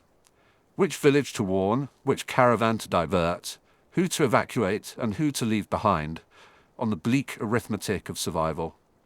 It was bureaucratic in the worst way. Lists and constraints, the prosaic underpinnings of heroism. Practicality sat next to bravery at the table, and sometimes courage was obliged to make dovetailing compromises. That is, if you intend to survive long enough to call yourself courageous. There was an evening I remember for its quiet absurdity. We had a meeting arranged in the back room of a bookshop on an unremarkable street, a place chosen by Dumbledore precisely because no one else thought to choose it. The proprietor puttered about behind the counter, as if his was a completely ordinary Tuesday. We sat around a narrow table beneath a lamp whose light licked a warm oval on the wood. It is astonishing what you notice when you intend to be unnoticed, the way a man arranges his pens, the inclination of a cup's handle, the residue of perfume on a scrap of paper. It was on one such scrap, a folded note intended to pass undetected under a book, that I noticed the smell first. A faint metallic tang combined with the bitter sweetness of something boiled. Precious few potions leave such an imprint, a draught containing iodine and powdered copper rings, the kind of modest alchemical flourish most folk would not bother to detect. But potions are a language to me. The air betrays recipes, the way ink discloses intent. I slid the note a fingertip ahead and caught the edge of writing. It was a cipher, the sort used to pass warnings, when the walls themselves feel untrustworthy. I could have reported it immediately, but the posture of the room suggested that even a trivial alarm would set a cascade into motion. Dumbledore, who handled danger with a magician's fidelity for patience, would ask questions. Questions would prod the sender. The sender might panic, misstep, and be lost. The question is always the same in such calculations. How many can be saved by keeping silent, and how many are heaped as cost upon my conscience for that silence? I read the cipher in the margin by technique rather than scholarship. My index finger traced a sequence, and my mind assembled letters like pieces of a reagent bottle. The message was obscure, but not indecipherable, a warning of movement, a village at risk. But there was another mark, almost invisible, a smudge where a ring had rested. The smudge carried a scent I knew, tobacco and bergamot. Taste, smell, and sight combine into proof. I had learned that in my kitchen, at home, and at school. It was the finish of a particular brand of cigar, one frequently found between the palms of men who felt their families owed them titles. I could have revealed the name attached and ended the meeting with a simple, clean sacrifice. One informant splayed like a fish on a slab, the danger averted.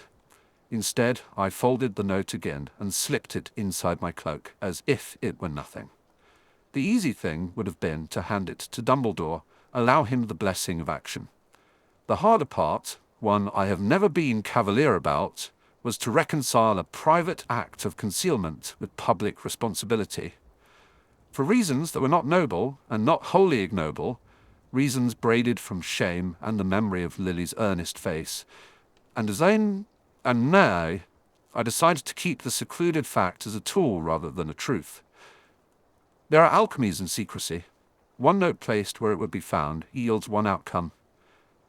One whispered alternative placed in the ear of a trusted agent yields another. I positioned the warning where it would wander like a lost dog to the right pack. I fed the rumor to an older woman in the market who remembered what it was to keep secrets for neighbors. She moved toward a path that would clear a lane through danger that otherwise would have become lethal. The village saved, one life perished elsewhere. The arithmetic of selection does not make one less culpable. It simply rearranges ruin in neat columns.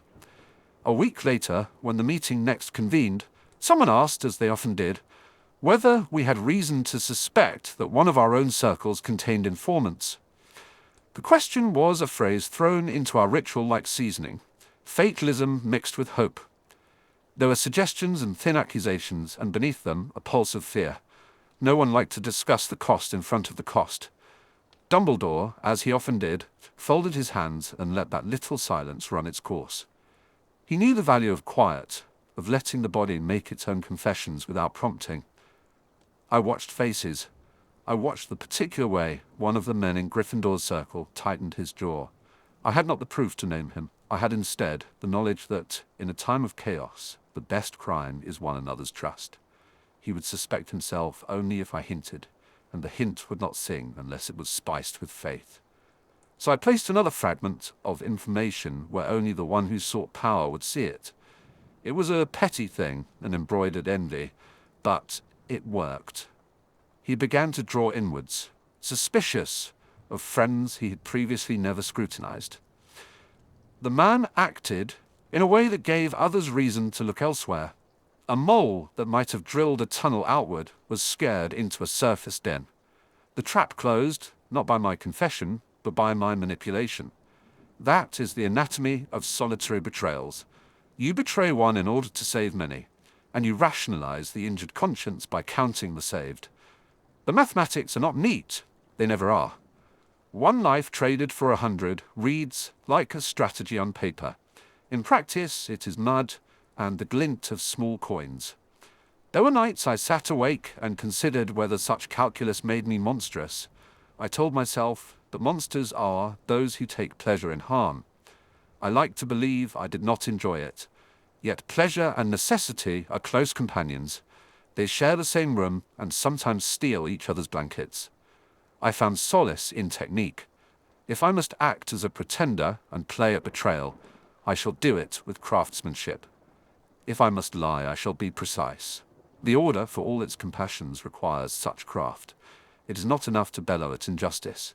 You must cut and bind and produce quiet efficiencies. For every declaration shouted in corridors, someone had to sort the lists to decide whose name went into a ledger and which door to lock. I learned to love that part. There is cunning in making sure the engine runs without being noticed. It suited me better than noble speeches, which have the irritating quality of being useless in inclement weather. My place, by inclination and talent, became to measure the edges where one group rubbed against another. I ran errands that required sinuous movement between camps. I supplied intelligence that sometimes had to be altered like a potion's ingredient list in order to taste right to those who consumed it. I learned to watch the small things, a missing button on a coat, the wrong thread on a cuff, the pattern of a scar. Those signs often revealed the larger shifts in loyalty long before they declared themselves. It was Remus who taught me that tenderness is not the opposite of caution. One evening, coming back from a mission, I found him already awake in a room that smelled of boiled tea and notes. The moon was slanting in through the curtains. He had cleared a space on the table for me. He did not ask for reports, he simply handed me a cup and sat. We drank in companionable silence. "You look as though you've been carrying a heavy bag," he said without any particular attempt at humor. "Then you already know I have been," I replied. Remus had a way of making a comment as if it were not a verdict. "You do not have to be the only one who shoulders things, Severus." The truth of the remark startled me. It was an invitation to accept belonging for what it offered, not for what I thought it should be. I had been stubborn about my distance. It had seemed a protective measure. Yet protection, in this business, is sometimes an illusion. You must abandon to make room for a better plan. Remus recognized that. He also recognized the weight of loneliness more keenly than most. His life had taught him to be careful about intimacy. We kept one another's confidences in the way people in jungle camps do. A shared ration here, a sewn-up sleeve there. It was not dramatic. It was, in its smallness, a form of family. There were moments that allowed for laughter as well. Sirius, in a mood to defy the night's heaviness, would fall into childlike misbehavior. A feather placed on Dumbledore's chair misdirected humming. He disliked my rigidity, and I disliked his exuberance, which he mistook for courage, but which often bordered on recklessness. Yet I would fold edges of my cape and pretend to be dangerously offended, while inwardly appreciating his need for nonsense. Madness balanced sanity if you permitted it. I permitted it often enough to keep from snapping. Politics, however, lurked like a cold draught beneath all such warmth. There were members who wanted to take the war to the ministry. There were others who argued for discretion. A vote could appear a moral act and be nothing more than the maneuvering of people eager to preserve their own authority. Dumbledore understood this, and he managed it with a skill that made others think it was mere wisdom, when often it was technique and patience. One night, a petty but dangerous scandal erupted when an operative accused another of withholding aid that would have saved several families. The accusations spread because it suited certain narratives and damaged others. Public outrage demanded a scapegoat. Dumbledore called a meeting that lasted until the small hours. We sat around the table while disparate emotions were sorted like laundry: indignation, grief, suspicion. At last, with the kind of economy that comes from knowing too much to be ruffled, he set out the facts we all knew, and a few we did not. He asked us to accept that there are times when actions cannot be explained quickly, because to explain them is to make worse the thing we tried to avoid. He asked for restraint. It is easier to be noble when no one asks to see the invoice. It is difficult otherwise. My thoughts on that night drifted toward Lily, because they always do. She would have been appalled at the petty theatrics. She would have wanted to solve problems with a directness that could be bracingly honest. I admired that about her and sometimes wished I shared it, but I did not. My life had taught me that honesty is a thin currency in a market where the coin of survival is counterfeit more often than not. It was during those political storms that I began to understand the larger machinery at work, the ministry's ineptitude, the nobility's self-preservation, the tendency of good people to fold under pressure when there is no one to cut the bind. The Order was an attempt to counteract that machinery. It was a patchwork, not a machine, but the stitches held because people put their hands to them. There was valor in that, and also fatigue. One of our perils of kindness is that it demands repetition. You can be brave once, and it might be courage. You can be brave a dozen times, and it might be endurance. The Order required endurance. It drained. And yet there were small mysteries tucked inside the larger landscape. Once after a meeting, I found a scrap of parchment in a crack of the fireplace, folded thrice and tucked as if its owner had lost the nerve to burn it. Its hand was slanted in a fashion I knew from school, an extra curl on the Y that I had seen in a badly kept homework margin. It was, maddeningly, the handwriting of someone I had known, to be long dead to me in all meaningful ways. The message itself was simple and naive, a map of a meeting between children and the promise of a kiss. It was absurd and intimate and entirely human.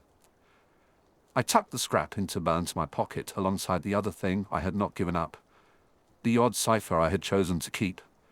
The two papers lay together like quiet allies. My pockets were a repository of unsaid things, and I'd grown to know their weight. When you live this life, you acquire souvenirs in the shape of guilt and affection. You make a collection. Mine was small and precise, traded for the efficiency and safety of strangers. Decisions, of course, accumulate. They are like bottles on a shelf. One by one you uncork them until you are a man surrounded by empty glass and wondering which draught you have drunk that altered your appetite irrevocably. I had made choices I could justify by outcomes. I had kept secrets from friends and told lies to enemies. I had become, in effect, a seamstress, mending a garment that would never feel like mine, but which nevertheless shielded others from cold. The moral cost of that stitch work is a private ledger, and my entries were often handwritten in a script only I could decipher. Sometimes I would look at the list and be pleased with the arithmetic. Sometimes I would look and find myself shamed. It is possible, I have found, to love a thing without being loved in return. The Order loved the ideal of courage. We love to see it enacted in others. It is a peculiar human failing to idolize a virtue, and to resent the real persons who live it out with stubborn imperfections. I watched heroes make terrible mistakes. I watched good intentions become traps. I watched people I admired compromise their manner because survival demanded it. I tolerated it because tolerance is a small, useful virtue when you have set your mind to a larger end. On the edge between duty and deception, there is room for something like tenderness. One day, after a particularly ugly argument about whether we should interfere with a certain ministry arrest, Remus found me alone in the stairwell, and placed upon my arm a scrap of knitted wool, ill-made but warm. "For when you are cold," he said. I laughed then, with a softness I rarely permit myself in company. "You know me so well," I replied, which is not entirely true. He knows me better than the others, but he cannot know every corner of my dark. He knows enough to offer company.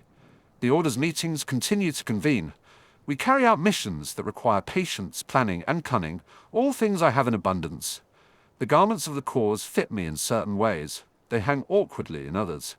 I do not expect them to change, nor do I expect myself to be innocent of the compromises it demands. When I think of the future, it is less as a map and more as a series of acts I must perform with care. The stakes are clear enough. Villages saved, families hidden, names crossed from lists that are written in cruel ink. Tomorrow we are to mount an operation in a small town that has been unlucky enough to sit astride a supply route. There will be plans and maps, and the inevitable argument about timing. I will be present. I will produce intelligence. I will perhaps be asked to make a decision that will favor one life over several others. I have rehearsed the necessary lies and the suitable omissions. I have practiced the tone of regret required when you hand over a chosen casualty.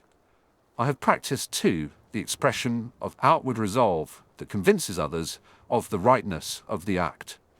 I do not like what that brings out in me. I have no illusions. I know my capacities for cruelty as well as my capacities for protection. Still, I have found that the bigger the cause, the more one must be willing to find small ways to justify a singular private betrayal. It is not the tasteful thing to admit. It is not heroic. It is the shape of the truth, and I intend to be honest with myself, if not with the rest of them. There are secrets I will keep, because to reveal them would scatter people like pigeons under a sudden clap of noise. There are lies I will tell, because a lie can be a roof in a storm. Whether that makes me monstrous or merely necessary is a debate for philosophers. In the field, one is often without the leisure for philosophy. When I fold my cloak and consider the time to come, the image of Lily slips through the edge of my thoughts like light between curtains. She would have hated the calculation that says some must suffer for others to be safe. She would have wanted to find a way that spared all. We could not always find such a way. We tried, though. We tried in lists and medicines, and in the measured distribution of rumors. The attempt matters, if only because it honors those we cannot save.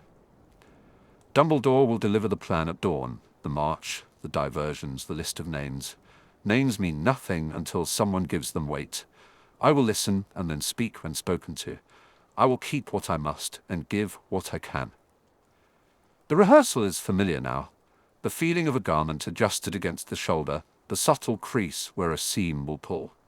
I prefer to think of myself as a tailor who recognizes the fray and mends it so that other people can wear it without noticing the repair. There is one thing left, one small mystery I have not yet placed. Among the items I carry is a letter that should not exist, written in the cramped hand of a man who is supposed to be dead to me in every practical way.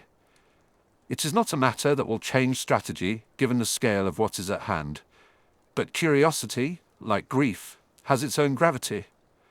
The question of who penned that scrap, and why it was tucked between book pages in a place no one else considered, is a quiet itch I will not leave unsatisfied.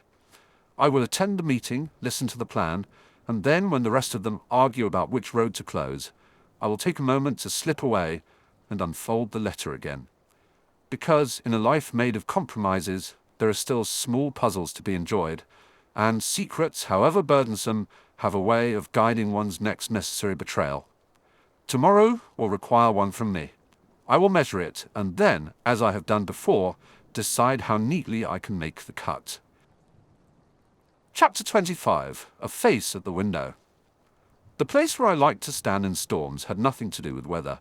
It was the little ledge outside the dryer's window in the west corridor, a stub of stone that jutted innocuously from the castle and caught the wind in a way that made thoughts feel like things you could set down and examine. That night, rain was doing its best to make the castle forget its own angles. The sky had abandoned subtlety. I suppose that made me honest. Honesty, like certain potions, demands a temperature and a timing. You can force one, and you will only produce an ugly compound. I had intended to be somewhere far less sentimental. There had been talk in Slytherin corridors, talk that changed its tune near the hearth and took on a richer timbre under the influence of garlic and arrogance. A small gathering, ostensibly private, had been arranged to discuss influence. Who might be persuaded, what could be coaxed from the right purse, what advantage a certain reputation might buy. Conversation like that flowers near you when you have enough skill to be useful and enough hunger not to be laughed at. I had been going to assess whether I could taste the sugar or merely the poison in the bowl they were offering. Instead, I found myself standing on my ledge looking at a window 3 flights up, and the window looked back. She was a rectangle of light in a face of stone, 12 panes like a tidy, impatient grid. Inside, she was an island. Lily had pushed her hair behind one ear the way she did when thinking hard. It always broke me in the half-second, before my rational faculties kicked in and labelled my reaction as something inconvenient. Her face at that window was lit, from the lamp on her desk and from the pale reflection of the rain. It was like finding a warm spoon in an otherwise bitter pot. It is pointless to pretend that a single look does not rearrange furniture. There are spells that make blood run cold, and there are sights more cutting. The evidence of what you have lost the nerve to be. I had lost and not accounted for many things. I told myself, often and carefully, that practical matters should govern practical men. And yet, curiosity, like hunger, is a practical force. When I saw Lily's face at the window, curiosity was a hunger more exacting than any I had felt in those Slytherin meetings. It demanded an answer. Why here? Why tonight? Who had placed the worry on her features? Her eyes found mine before I could decide to retreat. She did not flinch. She never did. There was a small, private twitch at the corner of her mouth that might have been a smile if a smile were not a defiant thing to call. So when there was a question to answer, she mouthed something I could not hear. Perhaps my name, perhaps the thoughtless Sev, an old habit we shared. For a long moment I simply returned her look, because what else is a look for, if not to trade freight secretly when words would be clumsy? There is mischief in any castle at night. There is also courage, and courage looks like ordinary, inconvenient light. I climbed the narrow back stairs, because I am fond of proving to myself that I am not made entirely of lead. The stairs were wet. My shoes made no protesting sounds. Inside Gryffindor Tower, the portraits were closing, like watchful shutters. The common room smelled of burnt toast and a faint, persistent perfume James's friends seemed to exude. There was noise at the hearth, but the noise fell away the moment I crossed the threshold into a part of the tower where light thinned. A boy with a tart expression looked at me, as if I had wandered in from a different novel. His expression retired when he recognized my face, and with it, the old foolishness of our compilations. I'd scarcely ever be subtle. Lily was at her desk, surrounded by crumpled parchment and a small pile of books. It struck me she wore a cardigan too large for her frame. In the light, it softened the sharpness of her shoulders. On the sill, someone had propped a small envelope like a sleeper agent. I recognized the handwriting immediately. A careless round loop that insisted on being called Ernest, James Potter's. "You're soaked," she said, before I could introduce myself properly, which is how she always managed to be, both impatient and generous at once. "You live in a tower," I said.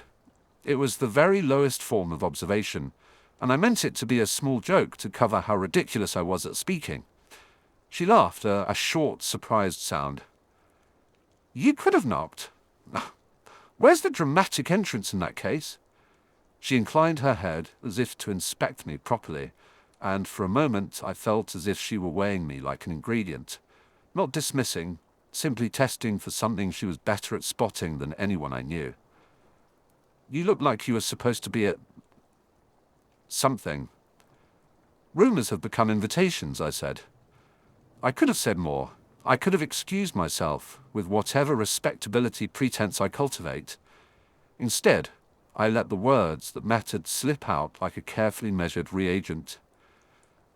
"Have they said anything about—" I hesitated. Some phrases are dangerous on the tongue. It is one thing to declare what you dislike, and another to lay out the names of those you intend to oppose. She followed my line of thought. "A list. A list." Her shoulders rose, a necessary bracing. She tapped at the envelope. "This came for me after supper. James found it on the corridor. He thought it a joke." "Was it?" "It had names." The lamp on her desk shuddered with the wind. Outside, the world churned. "List of names?" "People they're discussing," she said, "and what they propose.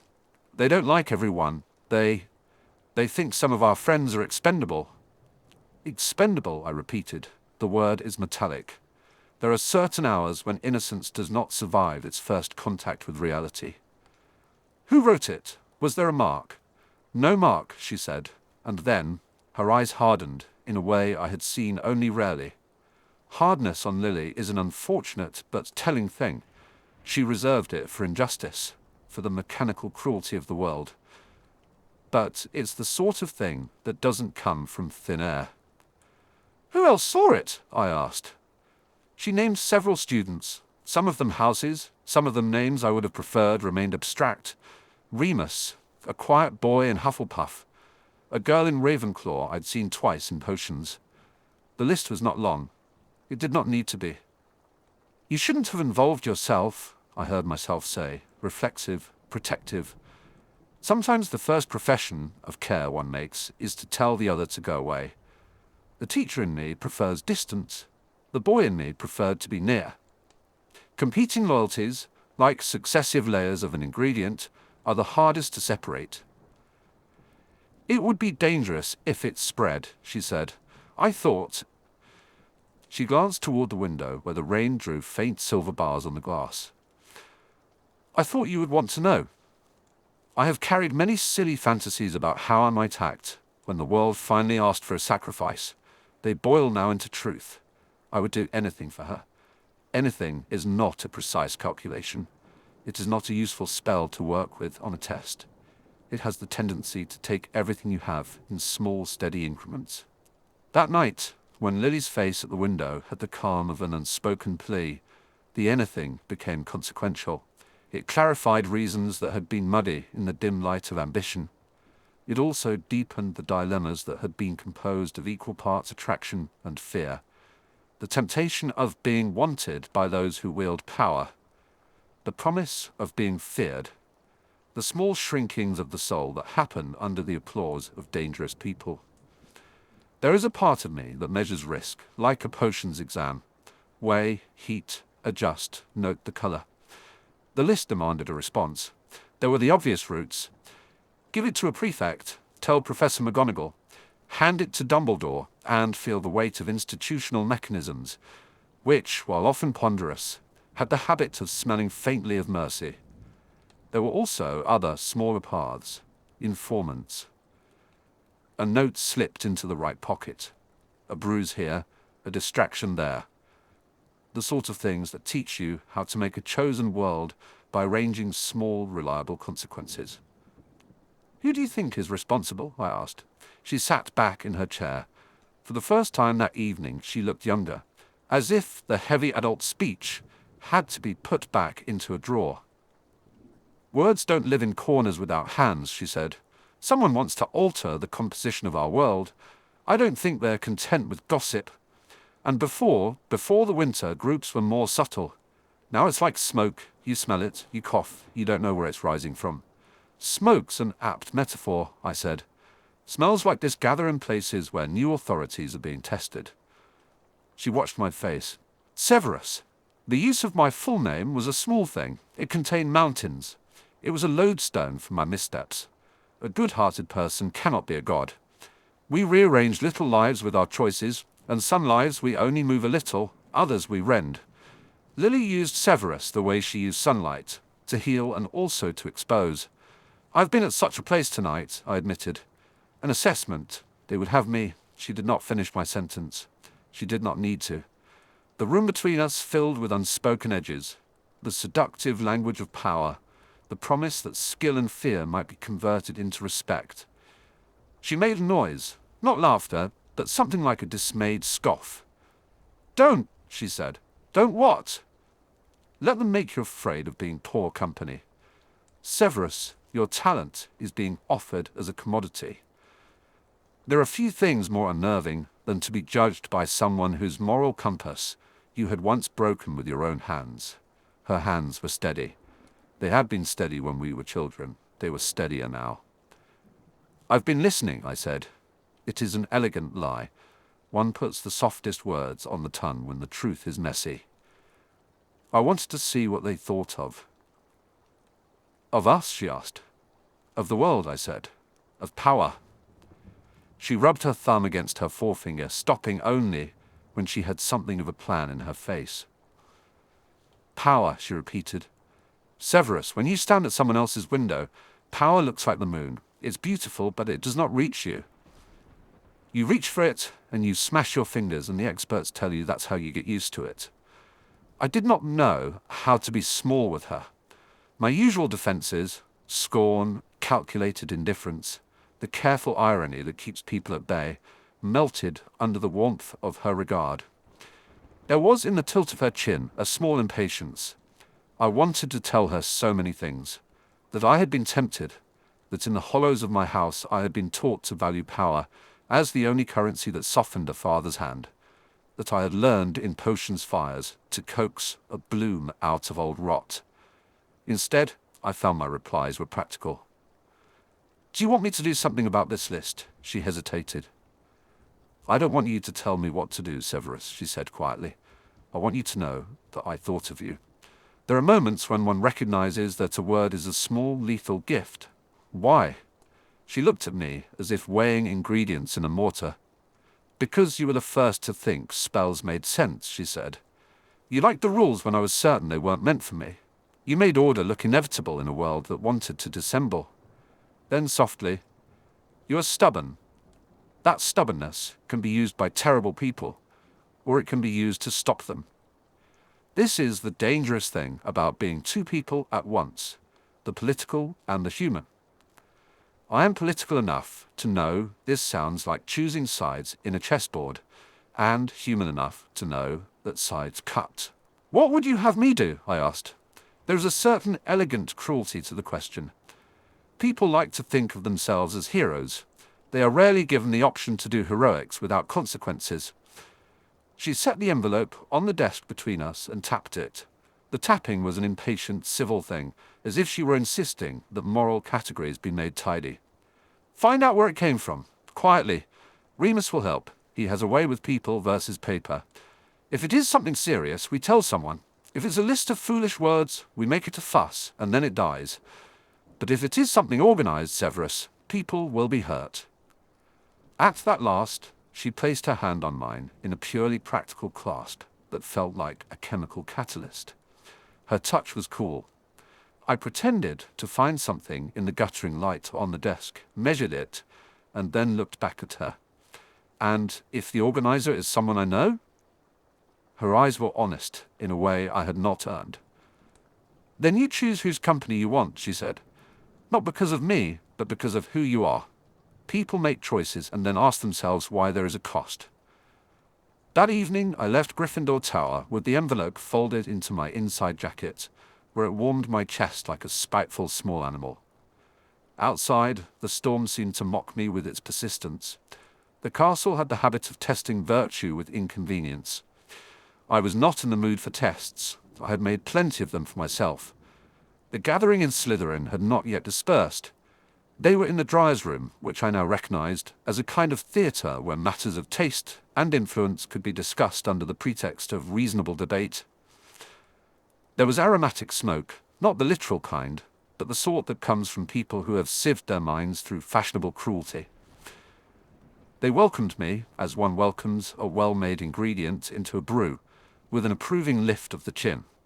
I placed the envelope on the stone beside my palm. I felt ridiculous, a child with an insect pinned. "Severus," said a boy with hair that could be used as a prognosticator of his temperament. "You're quiet tonight." "I slept badly," I lied. "Or you were mooning over someone with flame-coloured hair," another offered, and the room laughed, as if cruelty were currency. The laughter made my throat taste copper. I was tempted to throw it at them. I did not. "You won't find sympathy here," the man who had been guiding the circle said. He had the soft, pleasant teeth of someone who had learned that ferocity is a difficult garment to wear without appearing ridiculous if you do not own it. You have choice, Snape. People who have the knack for useful things prefer clarity." "Clarity?" I echoed.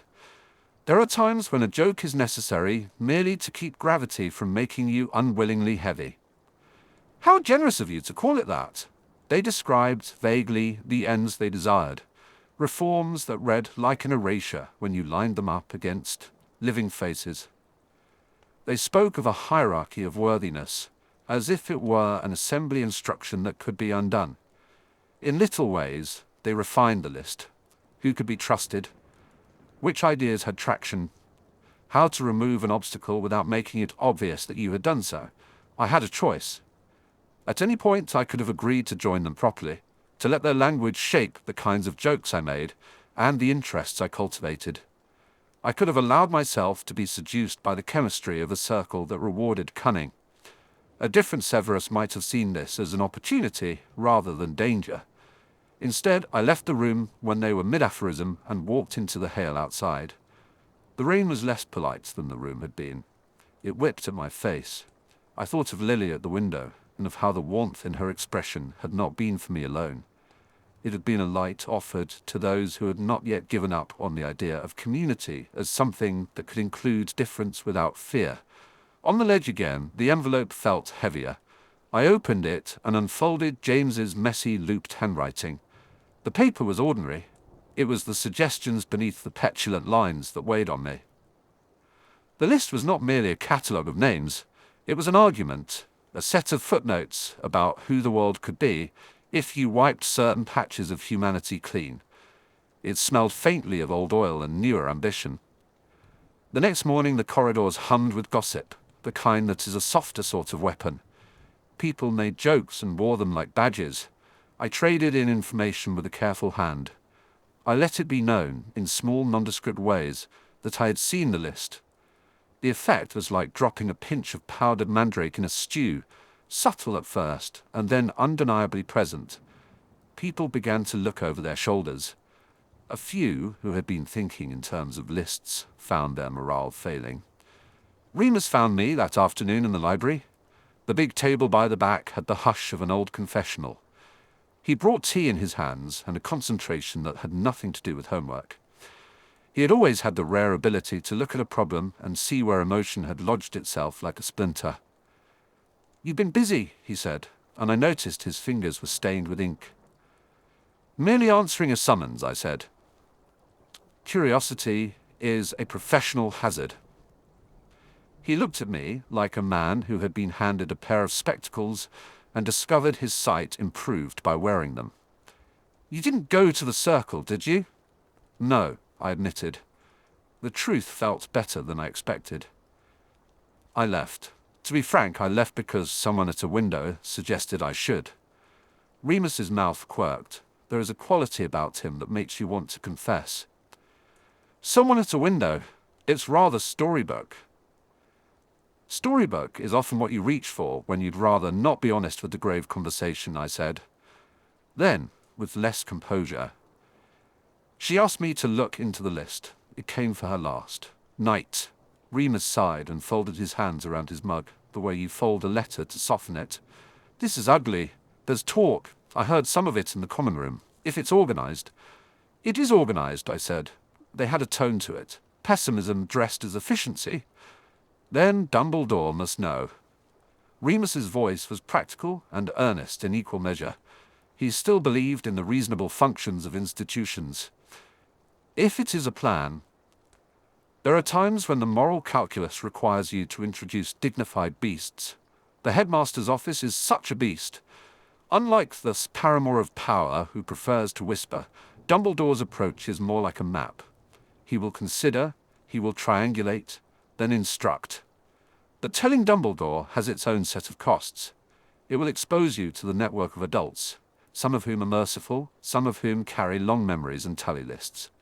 It will put you on a path that leads eventually to questions about whom you know and the choices you made before. When choices bind to reputation, they become claws. I will speak to him, I said, but not yet.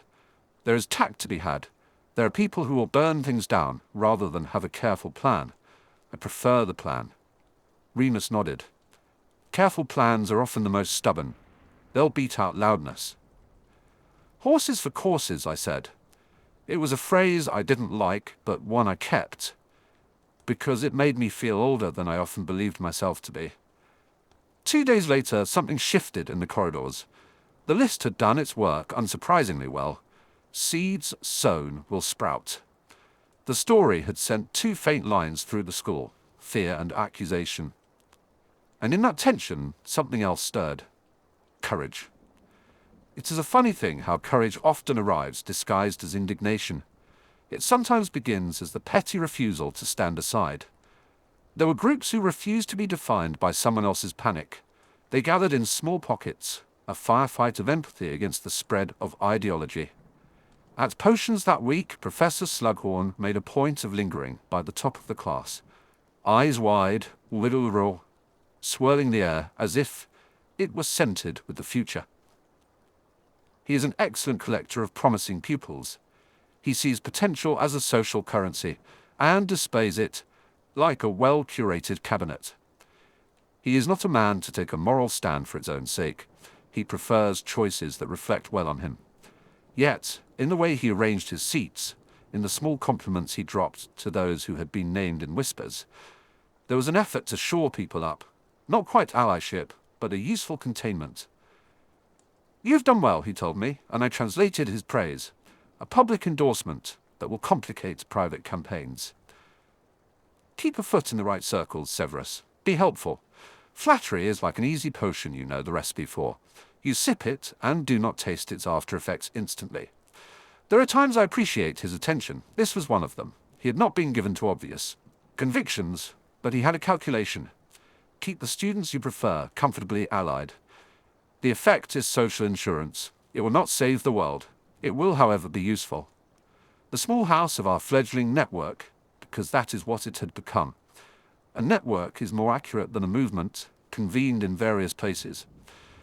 The library, on certain afternoons, felt like a boat in a stern wind. The common room of Hufflepuff hummed like a quick, solid kettle. We met in tucked-away staircases. Remus, Lily, myself, a couple of others. Our plans were mostly practical. How to discover the list's origin without making ourselves targets. Which teachers to speak with if things worsened. How to marshal social friends rather than merely rely on authority's slow gears. On a night that promised frost, I returned to the West Ledge. The castle felt more private then, as if the world outside had been politely shooed off. I had 100 small things to do. Arrange an appointment with a professor. Alter a charm in a book the way one modifies a recipe. To suit the ingredients available. Watch the way people responded. when you offered them a small kindness. I had also made a strange private promise to myself on that ledge. The kind of promise one makes when one is tired of watching from the margins. I did not tell myself it would be easy. Lily's face appeared at the window, suddenly, as if she had been there waiting for me to notice. She had the envelope again. "Did you speak to him?" she asked, not for gossip, but as if the matter were a small machine, and now someone had to turn the lever. "Not in detail," I said. "He will listen." "And if he doesn't?" she asked. Then she did something that ought to have been ordinary, but had in our rough arrangement the power to astonish. She smiled. It was not extravagant. It did not seem to be for me alone. Her smile was, in its way, a spade. It dug and revealed.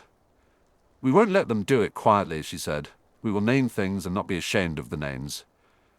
There is a kind of courage that is quieter than either bravado or sacrifice. It is the courage of constancy.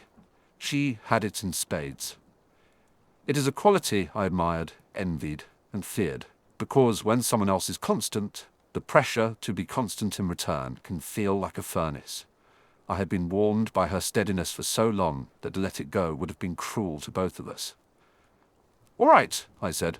"Then it's the hour for noise." We moved through the school over the next weeks like small, careful instruments. We asked discreet questions. We traced the paper to corridors where someone liked the feel of old leadership. We recorded odd rituals of speech. We were careful. We were not quiet. People noticed. They called us meddlesome, juvenile, above all inconvenient. James predictably played the buffoon. His friends, less predictably, were sharp when chivied. He would later be splendid at the right place and utterly infuriating in the wrong. At the time, his noise had the effect of protecting us in the most adolescent way possible. By being loudly visible, he made it harder to do sinister things without an audience. One night, walking back towards Slytherin, I found myself almost reflexively passing Spinner's End on my way home. The street smelled of wet coal and old argument. It is habit to measure the map of your life against the places that made you. I thought of the conversation with my mother. She had a blunt way of saying the right thing without softening edges. "You are your own ingredients," she had said once, with the unvarnished honesty of someone who had been alone with a child and melodrama. "Don't let others throw you in as seasoning when you ought to be the main course." A face at a window alters trajectory in ways that reveal themselves gradually. The envelope had been a small catalyst, the list a reagent. Our attempts to diffuse it had not gone unnoticed.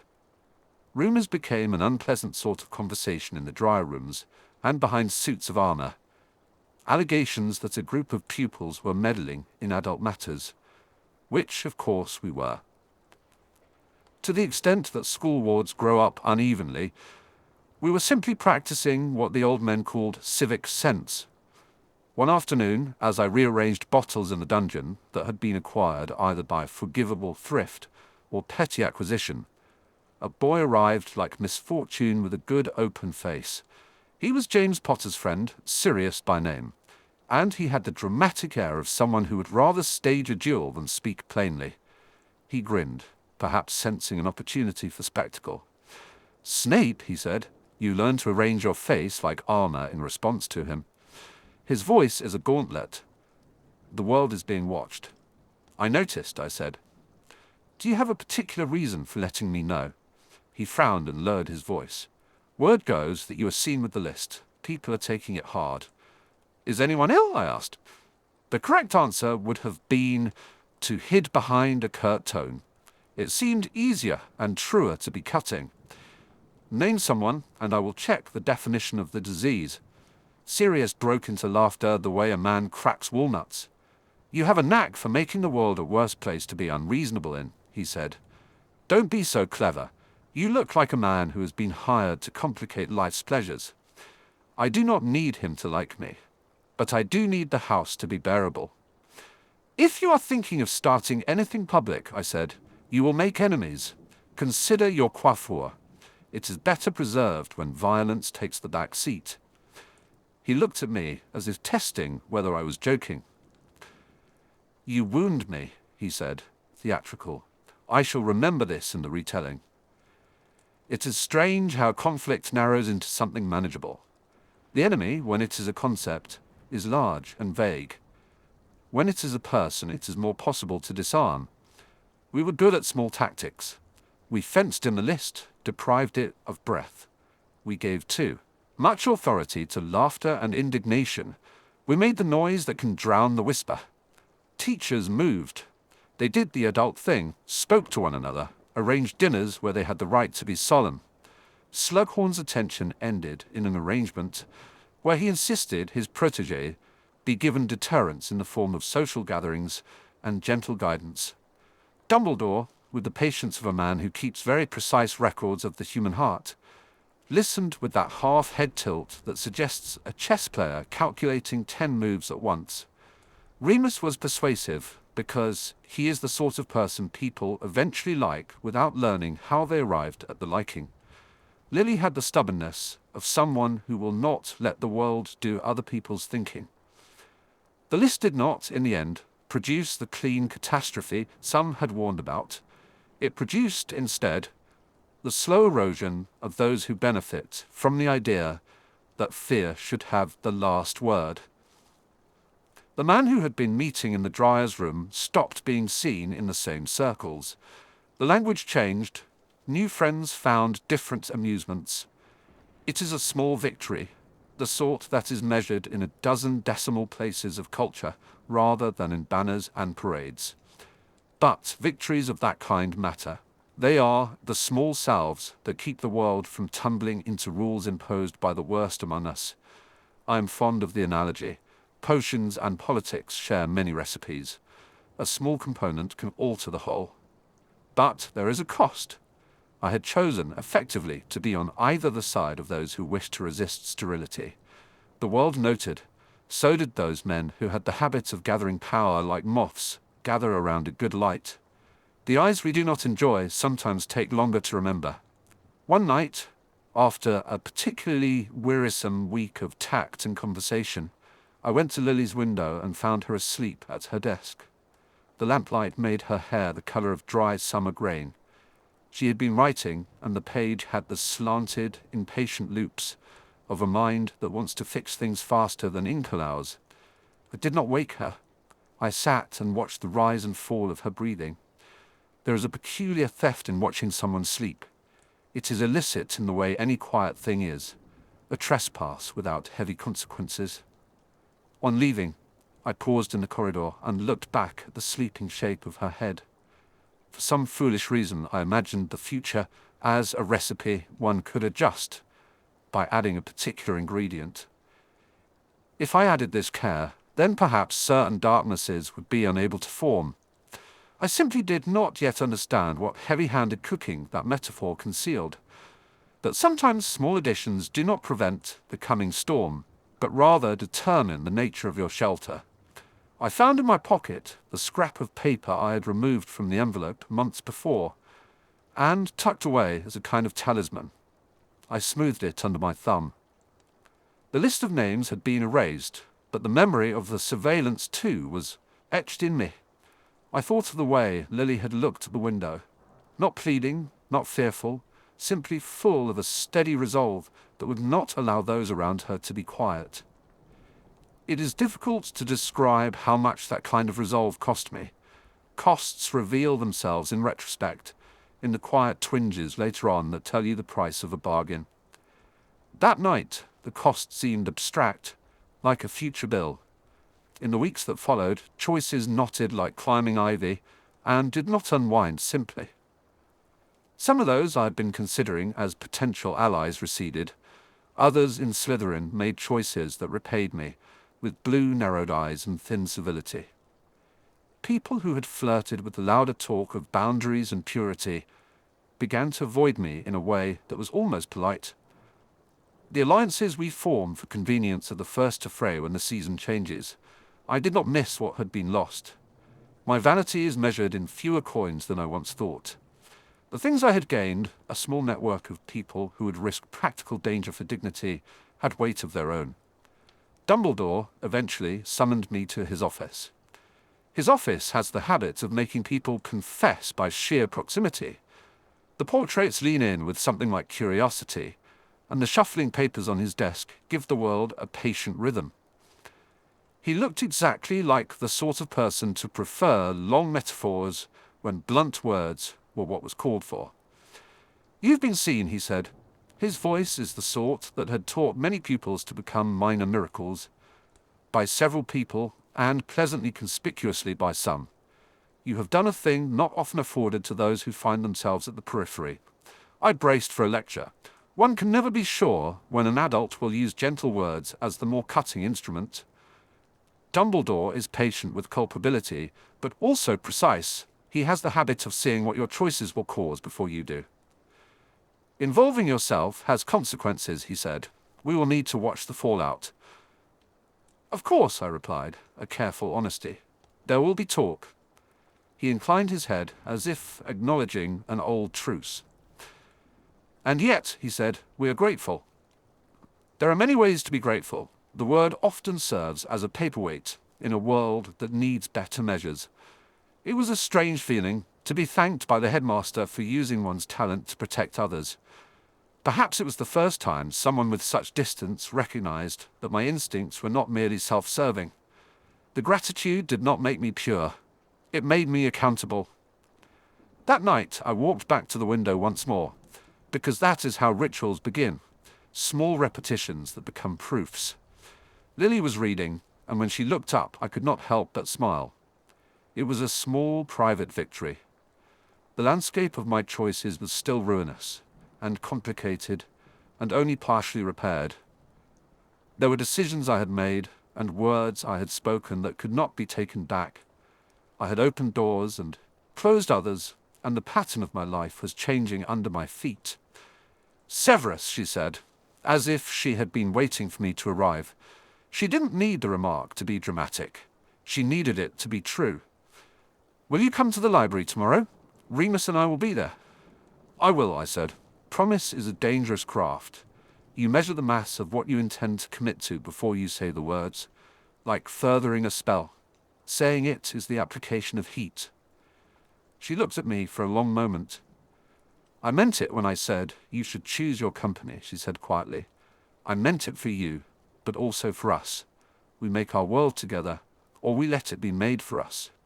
"I know," I said. The truth of it hit like frost, cold and honest and precise. I had been made in a place that exalted small cruelties. I had been tempted to convert my talent into a weapon. The face at the window clarified that temptation into something manageable. It turned the question from "what will I take" to "what will I keep?" She smiled then, and it was the sort of smile that could make a man brave or foolish. "Good," she said. "And if you can't be brave, be stubborn. It often looks like the same thing." Stubbornness has been my companion as long as I can remember. It's what kept me from being entirely broken. Courage is a different animal. It is more capricious and lovely. Between potions and promises, between the precise mixtures that make for a certain kind of control, and the words you hand another that bind you, I learned to measure my life. The decisions I made in the fire of small, urgent things would not be undone by time. They would outlive me in the way a stain lasts on a sleeve. That knowledge is both a burden and an honor. There is a particular cruelty in being asked in childhood to make a lifelong choice for reasons the child cannot yet articulate. There is an equal cruelty in making that choice and having it mark you. The face at the window had become my lodestar, not because I intended to be guided by beauty, but because beauty had come to ask for an account. It wanted to know whether the constants in me would be dragged like reluctant beads across someone else's necklace. I kept my hand on the stone ledge until my fingers went numb. The rain had slowed to a polite drizzle. Far below, someone sang a bawdy song that floated up like a secret. The castle was asleep except for the small lamps of those who would not let it be. My choice, made in the eye of the storm and witnessed by a single courageous face at a window, was the kind that sets a life to a compass. I could not yet see precisely which route it would set me on, only that it would not be an easy one. The lodestar had been seen. The course had been chosen.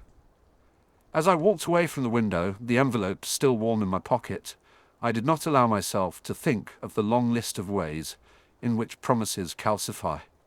I thought only of the particular private promise, the kind made in corridors and whispered in the warm thick of the library, that I would stand when others sought to make people less than they were. There would be other lists, other rooms, and other men who preferred the bright, uncomplicated taste of dominance. I expected them. I expected the consequences. I expected to be asked for more than I could easily afford. I had not yet learned the shape of those costs, how they would stack and press, how I might be called upon to speak in a tone I had never practiced. I had not yet the vocabulary for certain regrets.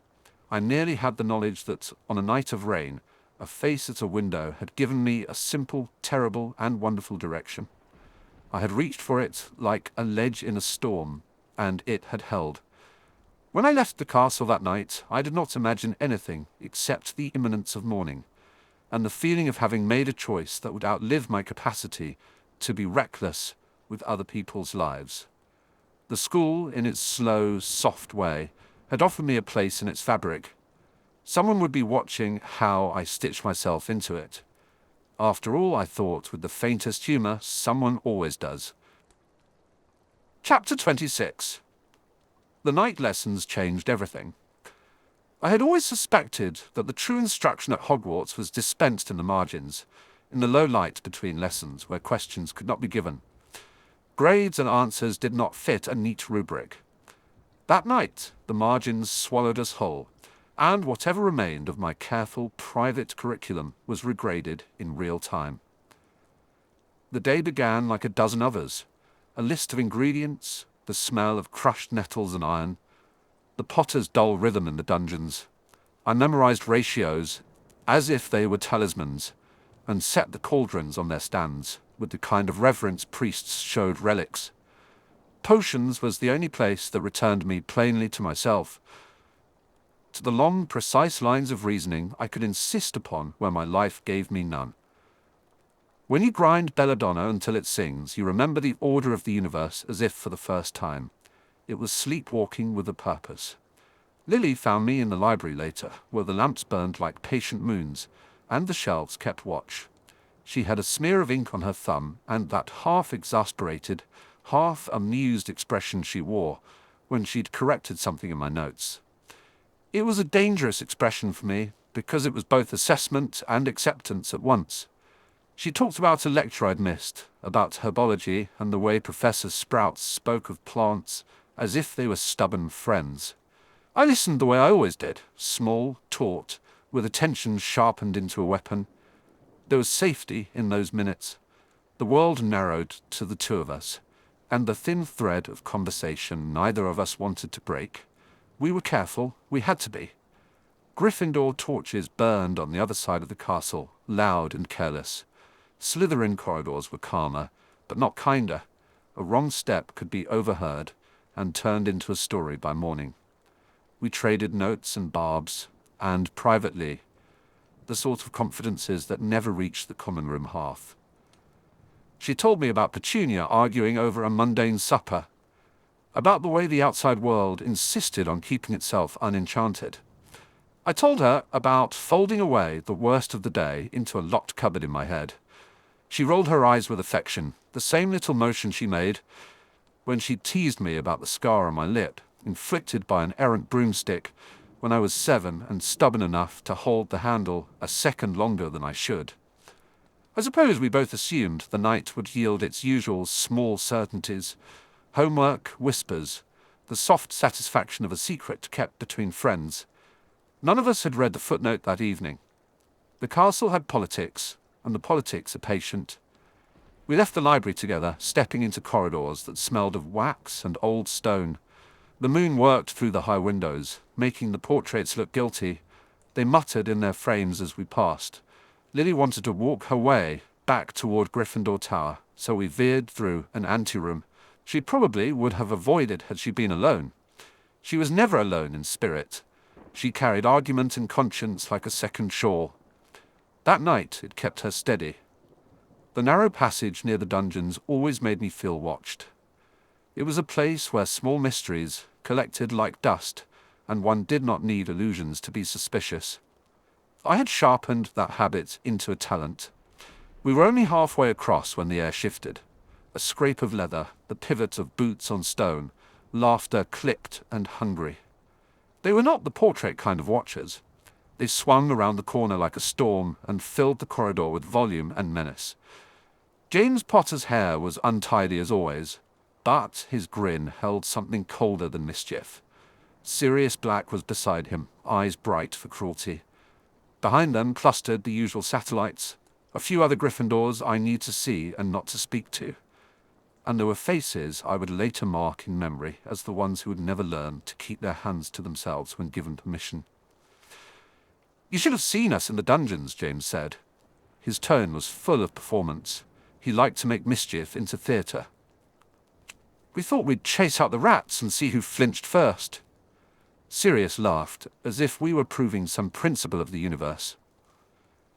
His amusement was always too loud and too easy. Lily stepped forward without hesitation. "She will tell you later that she expected only words. I will tell you plainly that in a corridor that narrow intentions become weapons, and some men sharpen themselves on the thinness of a throat." "Is there a problem?" she asked. People praised Lily for phrasing things like that as if she invented courage and grammar. When she asked questions, it was impossible for the rest of us to pretend they were simple. James's grin flexed. The world was small enough that mockery could be misread for sport.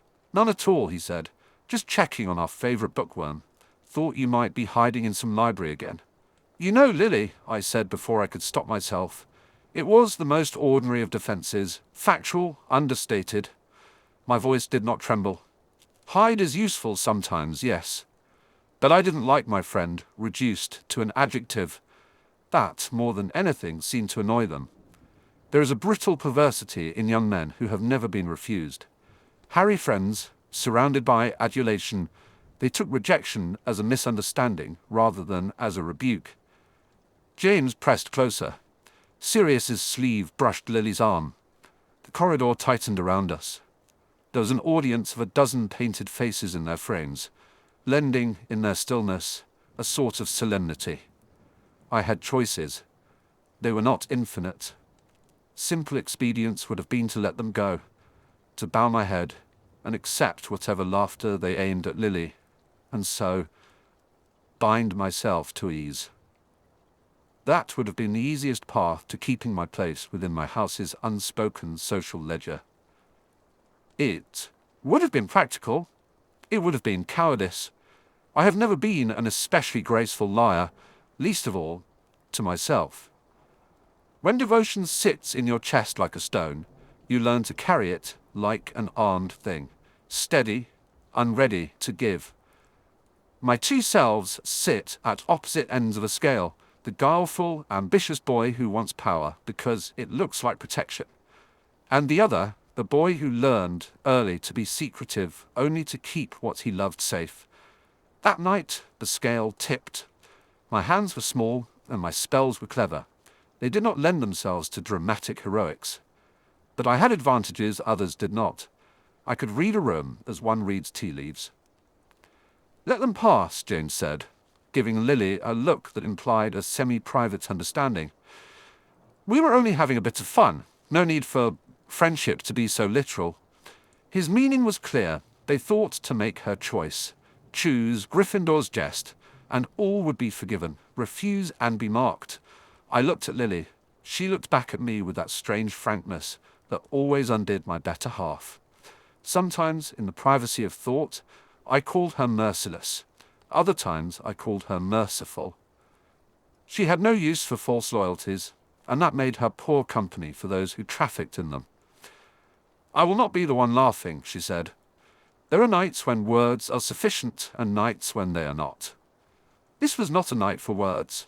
James stepped forward, his palm upraised, as if to impress me with how little consequence he assigned to touch. Or perhaps he thought the touch would be a proof of dominance. He would have miscalculated. There is a kind of physics in schoolboy cruelty. It expects its target to compress. I moved because I had to. It is remarkable how fast the mind orders trivial object into weapons. I did not conjure fire or light. Those are useful, but crude. I produced a vapor, a fine, bitter thing that tasted of iron, and the last note of a potion you will never again be able to unspoil. It was the craft of my study, an exhalation of control. James jerked back, coughing. His vanity tripped into a reflex of outrage. Sirius lashed at me. He had the loudness you need for bullying in a group. He committed the sin young men always commit. He misjudged subtlety for weakness. I answered with a small, efficient counter that left him thrashing on the stones, hands on his throat, bewildered and furious. He made a clumsy movement, and a lamp went out. The corridor spattered with shadow. That was when everything changed. We had gone from a conversation to a scene to something that could not be politely overlooked. A crowd thickened in the hallways as pupils peered from behind doors. Some of them, dangerous in their passivity, Montrose, Watty, danger, the messages, watched to see how alliances would line up. When the dust cleared, James was furious, more at the loss of face than at anything else. He was the sort who could forgive an injury as long as it had been delivered with enough dignity to be talkable. This had been petty, intimate, a humiliation served with too small a spoon. He glared at me with a new clarity. This was not about a trifle anymore. He wanted a ledger to be balanced. "You think that's clever?" he hissed. It was the sort of private hiss that becomes louder the next day. He looked to his friends for affirmation. It was given. There are catalogues of cruelty among us, the petty labels, the private humiliations. They had a list, and I had, for the moment, bumped their neat theory by choosing against them. Suddenly, the world of easy laughter pulled up a chair and offered me a choice more formal than any teacher's rubric. Join us, and get the protection that comes with being the sort of boy they approve of. Refuse and be marked. Seemingly small offers accumulate like interest. Adjoining would mean fewer evenings like this, fewer small bruises. It would mean a place at a table. It would mean the indulgence of my house, the approval of those whose regard mattered in ways I seldom admitted. It would mean not having to watch Lily be a private comet, crossing a sky I had to keep secret. I stood with my back to Lily and made my choice. "You will unmake this," James said, low and heavy. "You will tell us who gave it to you, or we'll find out by other means." He meant it as threat, a promise wrapped in a bet. He thought secrecy was a fabric you could fret and it would shred. He was wrong. Old things don't always fray the way you expect. Sometimes they snap with a sound that makes your ears ring. I thought of my mother at Spinner's End, in the narrow house where coal dust marked the curtains and the floorboards swelled with damp. She would have advised me to choose safety and to barter my loyalty for quiet. She would have called my love for Lily foolish and unprofitable. She favored practicalities, a secure post, a warm bed, a man with a respectable surname. I had learned to love secrecy as a survival technique in that house. I had learned, too, to keep that love small and private. And I thought of Lily, who had always treated me as if I were more than a curiosity. She had been the first person, perhaps the only person, who treated my cleverness as a thing to care for rather than a thing to mimic. She had set a glass down beside my bruised heart and said simply, "So you." There was nothing flattering in the phrase, only honest noticing. A man grows used to being seen that way, and cannot give it up without some bone in him breaking. I made the practical choice into a moral one, and lost whatever softness I had in the bargain. I stepped between them and Lily, deliberately closing the corridor to excuses. "You want to make a list?" I said. "I will add only the names I have to." The effect was not what I expected. James's face went slack with surprise. Perhaps he had expected a more grovelling servant, perhaps a calculated retreat. Instead, he saw my back square to him, and something else. Not respectful deference, but the dangerous indifference of someone who had already decided. Sirius moved as if to laugh, and then hesitated. Loyalty is a curious thing. It comes with its own conditions. Even the boldest of them are cowed when faced with a refusal that cannot be packed down with mockery. The crowd thinned as undecided faces returned to their dinner. Someone called a prefect, someone else ran for a teacher. A name was said, not my name, but the word Slytherin, like a label you pair with a threat. And the night convened itself to a new seriousness. It would have been easy then, in the small hush, to pretend it had been merely an unpleasant interruption. It would have been easy to slip back into the warm current of house politics, to laugh it off in the common room and let the maelstrom go its own way. But decisions rarely stay in the small. They echo. The complaint came the next morning in the form of starchy froth. A letter to be signed by house prefects requesting a meeting.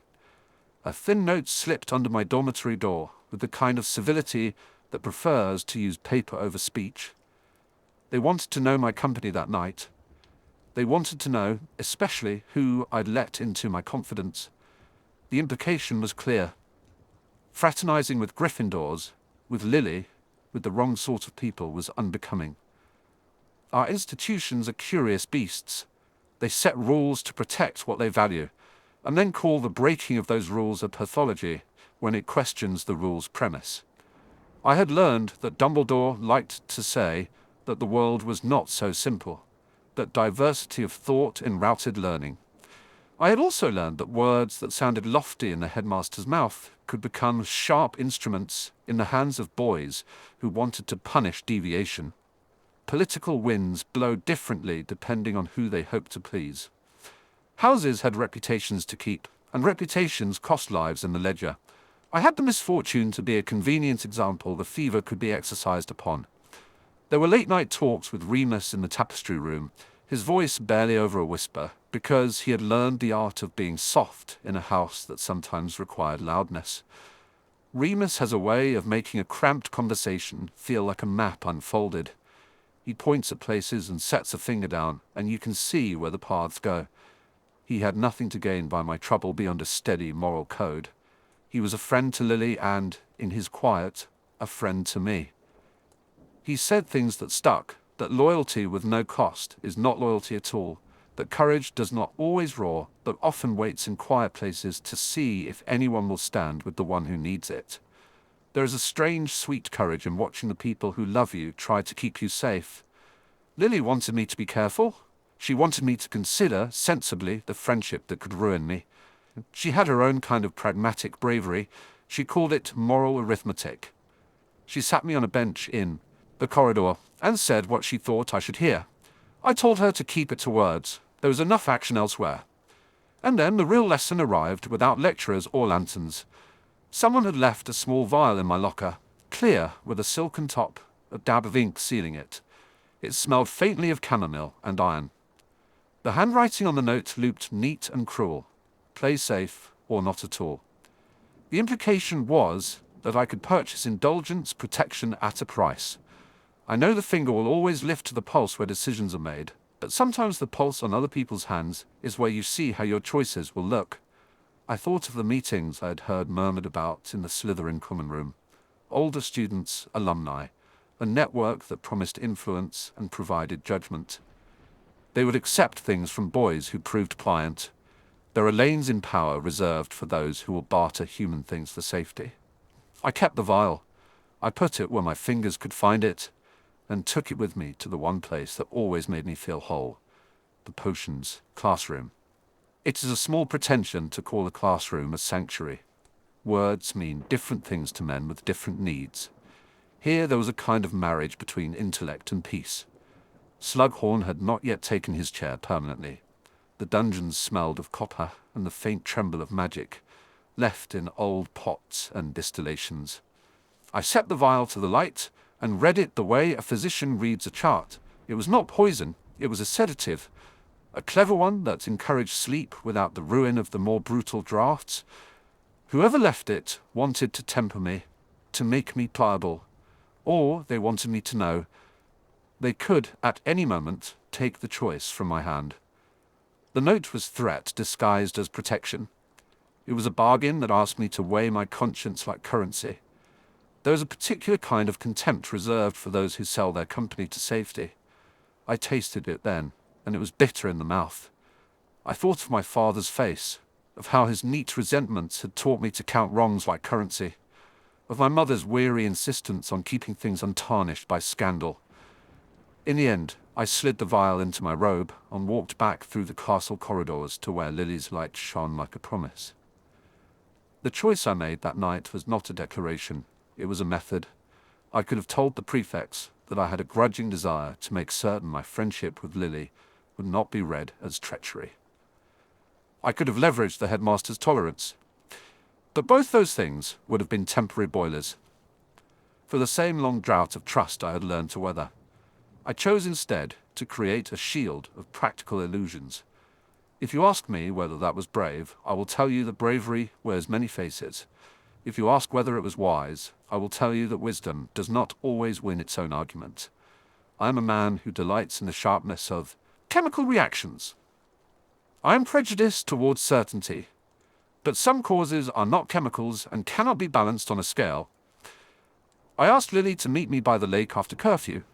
She came despite the risk, because she had never known how to be small when others were in need. There, beneath the moon and the long, quiet sweep of water, I told her what had happened. I told her about the vial and the note, about James and Sirius, and the thin, bullying current that flowed through our school. She did not say, "I told you so." She did not use the brand of pity that so many others loved. Instead, she asked one simple question that revealed everything. What do you want me to do? That question is dangerous because it implies choice. It means you can ask someone to stand beside you, but you must be prepared for what the standing entails. It asks for responsibility. I realized then how much I had relied on her not having to answer. When I told her what I wanted, not power, not revenge, not reward, she listened and then did something both ordinary and exceptional. She took my hand. That small human contact was a vow in itself, as binding as any oath I had sworn in private to myself. It was not dramatic, it was the opposite, a practical, stubborn insistence that we would navigate whatever came together. We planned in the quiet a small defense. Lily would no longer walk the long corridor alone. Remus promised to shadow her with only a polite explanation if asked. I would throw them off the scent of my own alliances by exaggerating my alignment with Slytherin favorables. A small, distasteful theatre in which I played the part of the boy willing to be practical. I would feed them enough petty concessions that their hunger for me to join something ugly might be sated, at least for a while. It was a dangerous negotiation. The sound of it will still make my chest tighten. I needed to present a front that was acceptable to those who wished to claim me, and, at the same time, keep the one thing in life I had not wished to lose. There is a cost to carrying two faces. One wears thin faster than the other. I learned that night how fast a mask can be scraped away if you cannot keep every muscle quiet. The worst lesson was not danger itself, but the detail of consequence. A week later, a boy from my house, not particularly cruel, only opportunistic, cornered me by the armory and made it clear he had been told things about me. He enjoyed the power of having been given secrets. He liked being trusted with them. He asked with a soft voice if I had anything I wished to buy with silence. He did not use the word blackmail. He did not need to. I took him to the potions room and offered him a test instead of coin. I made a small draft, not toxic, but a draft that would make you confess what you were most afraid would come out. It was crude and clever in equal measure. He drank rather too easily and told truths that demonstrated how little courage any of them had when isolated. He confessed that they had nothing on me that could not be fabricated because they had relied on shape and not on substance. The moment taught me another truth. Institutional politics do not care for truth. They care for an appearance of order. If the appearance can be maintained, the house will put out its hands and smooth everything. Those in power will prefer a pliant example to a blistering one. They will buy silence with petty honors or the promise of a place at the table. Power is a borrower that likes to repay with small favors. So I played the part. In the common room, I made jokes at my own expense. I distanced myself superficially. I let small barbs land, as if they failed to rile me. I fed the hunger of the older boys with minor humiliations that cost me nothing, and saved Lily from larger ones. It was tactical and humiliating. I learned the art of scarce concession. And then, of course, there was the price. There always is. I woke one morning and found a single plain prefect note on my bed, a summons to the headmistress's office. It is remarkable how quickly the machinery of consequence engages once interest has been piqued. Rumours, once fed, are gluttonous. They do not stop at the kitchen door. I sat before him with a face I had practiced like armour. Dumbledore, he is older than projection and narrower than his reputation, listened without taking notes.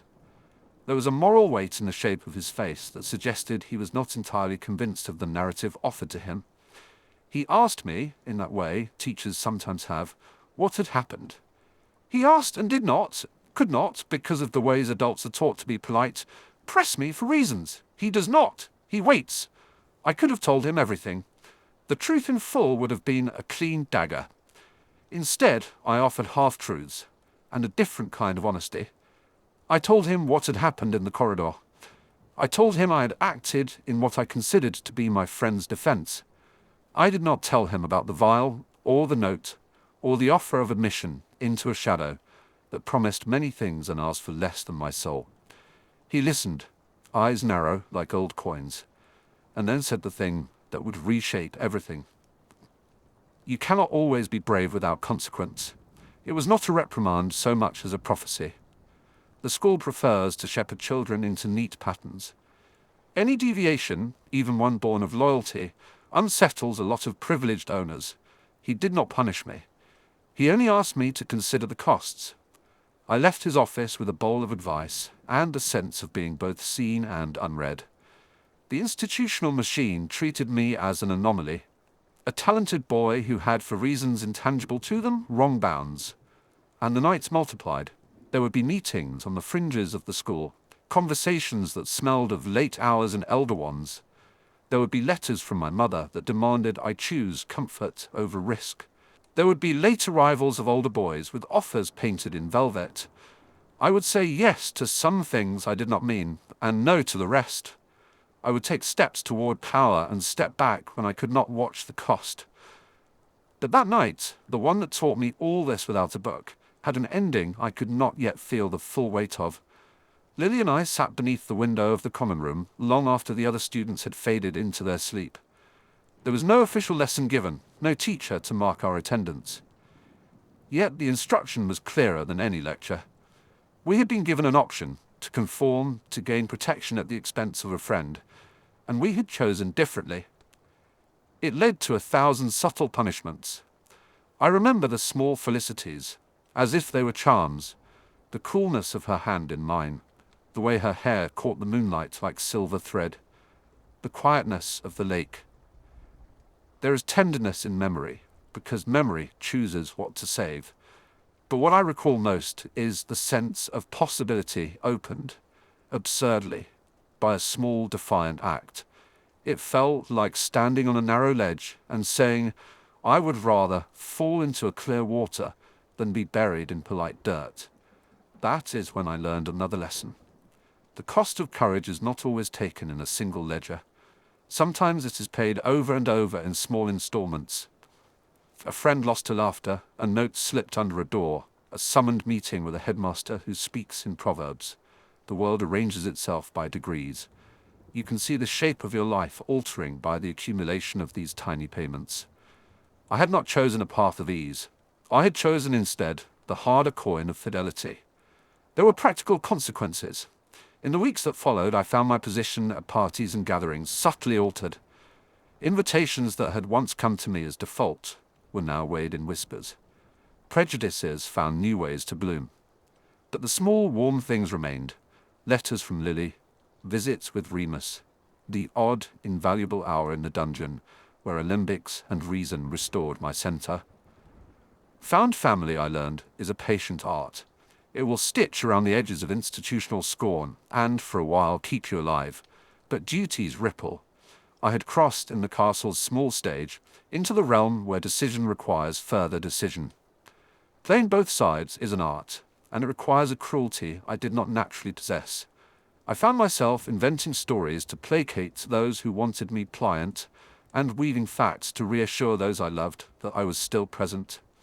The two selves, the ambitious boy who loved the idea of power, and the quieter boy who loved one person with such force it did not leave him room for vanity, began to pull in opposite directions. The tightrope I walked was narrower than I had expected. One evening, months after that corridor incident, I found a scrap of paper slipped under my door. It was not signed. It contained only a single line. "You will have to choose." The peat ink was fresh and the implication heavy. Someone was playing at politics with me as its subject. Someone had taken notice and decided to press. I smiled briefly because it was the sort of thing I could pass. The politics of a school are a coiled thing, and I had been in the habit of reading coils for a long time. I folded the note and put it into my breast pocket. I did not burn it. There is a kind of preservation in the keeping of threats. They teach you what to expect. That night I sat in my bed and listened to the castle breathe.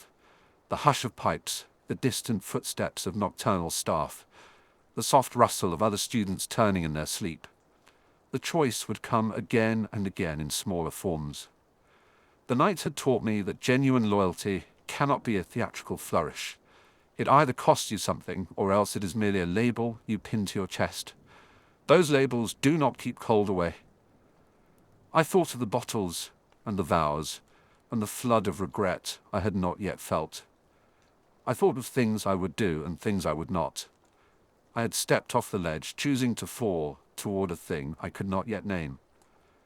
There is a persistent hunger in me for order, for the neat closure that potions provide. But life, I discovered, tastes different. It is more uncertain, more dangerous, and strangely richer for that. As I drifted towards sleep, I rehearsed the next steps. A placating letter to a certain older student, an anonymous donation of time to the common room janitor that would be noticed in the right hands, a favor offered in an awkward hour. Every small act was a stitch in a patchwork that might hold. I had never been comfortable in the theatre of compromise, but I was learning to be an actor in it. At dawn, before the castle spilled with voices, and the small politicking began anew, I put my hand to my chest, where Lily's last gesture still felt like a small warmth. There is no easy way to reconcile the two halves of what I am, but there is a way to keep moving. The tightrope did not vanish. It stretched ahead, thin and unkind, toward a future that smelled of both soot and possibility. I had walked it that night and discovered at the very edge of it that devotion will often outlast convenience. It will demand you pay again and again. It will teach you things a textbook cannot. And it will, sooner or later, force you to answer the oldest question of all. What are you willing to risk to protect what you love? The next time my name was whispered in a corridor, it was not as a mere object for ridicule. It was a cautionary syllable. The castle teaches harsh lessons in small increments. But that night, the night when the dungeons and the lake and the library became classrooms without chalk, I learned how. The teaching would continue. I learned the grammar of consequence. I had no illusions that the road ahead would be clean. It will not be. I knew with a clarity that surprised me that the decisions I had made, to stand, to protect, to deceive for a greater good if I must, would not be undone by a single apology or a single reprimand. They rippled, they settled, they redefined the angles at which I would be seen. I rose early that morning, the light through the tower window, making the dust in my dormitory look like a scattering of stars. I dressed, and in the mirror I saw, not a boy wholly reformed, but a man with choices on his face. The founding lessons of that night would remain. Loyalty is costly. Courage takes many forms, and institutional politics will always try to claim the margin. I would learn to navigate both. There was no comfort in the knowledge, only the resolve to proceed. When I left the dormitory, the corridors were waking. Someone laughed in the distance. Someone else strode with the arrogance of someone who had not yet had reason to fear. I walked into the day, carrying the memory of Lily's hand and the anticipation of the inevitable summons that would ask me to choose again. That is how the world works at Hogwarts. No single night changes everything, but nights like that one are the beginning of the change. They set the course of small, inexorable events. And so I walked on, along the narrow path between duty and devotion, with a focus I had never known before. I had been taught without books how to bear the consequences of love. The learning would not stop. It never does. The next lesson, I suspected, would arrive with a sound like a door slamming and the weight of a lie I had yet to speak. Chapter 27. After, when the castle held its breath. The days after taught me how silence can become a curriculum. The castle itself seemed to hold its breath, as if someone had told the stones to stop gossiping, and they had, obediently, obeyed. Hallways that once hummed with the static of adolescent fussing folded into a quiet that was heavy enough to bruise. Lessons went on because lessons are the only thing with the right to keep their rhythm in a school, but each one felt underlined by an absence, as if every hour had been given a single blank to fill and had failed. I learned with a certainty that became almost professional to arrange my life around the private rituals that could not be broken. Mornings began with the exacting practice of measuring out the same 3 drafts my hands had made 100 times before. The motion steadied me more effectively than any charm. I left a lamp burning on the sill of the small window in my rooms, not because it signaled anything to anyone, but because there are wounds that want tending like small fires. Neglected, they smother and smoke the air. Kept, they make the night possible. How does one live with a wound that needs tending but cannot be shown? One learns to be a discreet medic.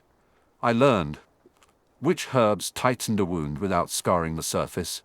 I learned to keep a piece of what had been sacred, folded under the lining of a coat, close to the heart, where no one need comment upon it. I learned to answer the practical questions. When will you teach again? Will you return to class?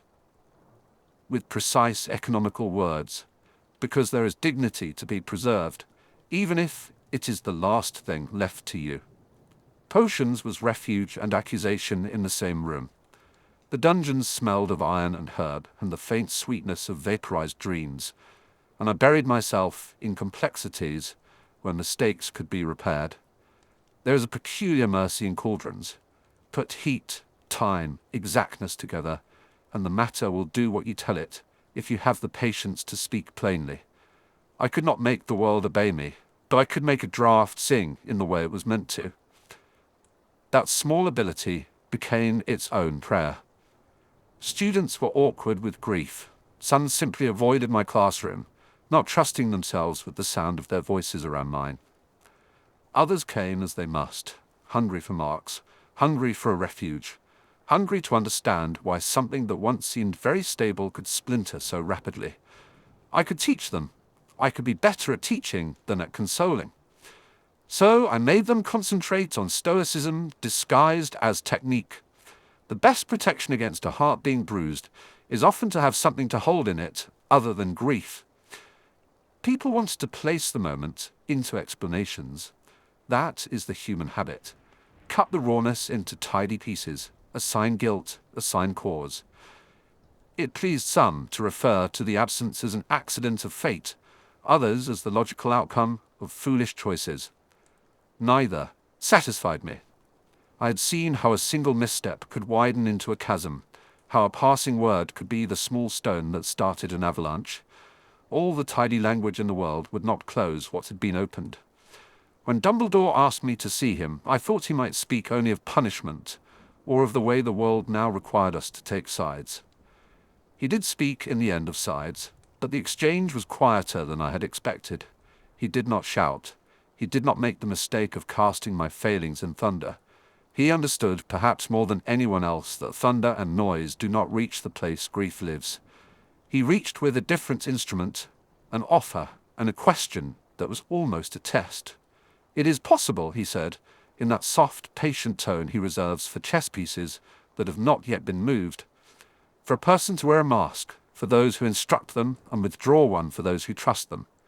A change in the shape of one's allegiance is not solely an act of bravery, it is an act of repair. I could have laughed. There was a sharpness in me that wanted to tear his thesis apart in metaphor, and then fling it back at him like a broken test tube. Instead, I kept my hands on the table and listened, because there are moments in life where the only honest reply is to collect the fragments and put them back together. He described terms without melodrama. Information, he said, precise, vetted, would be useful.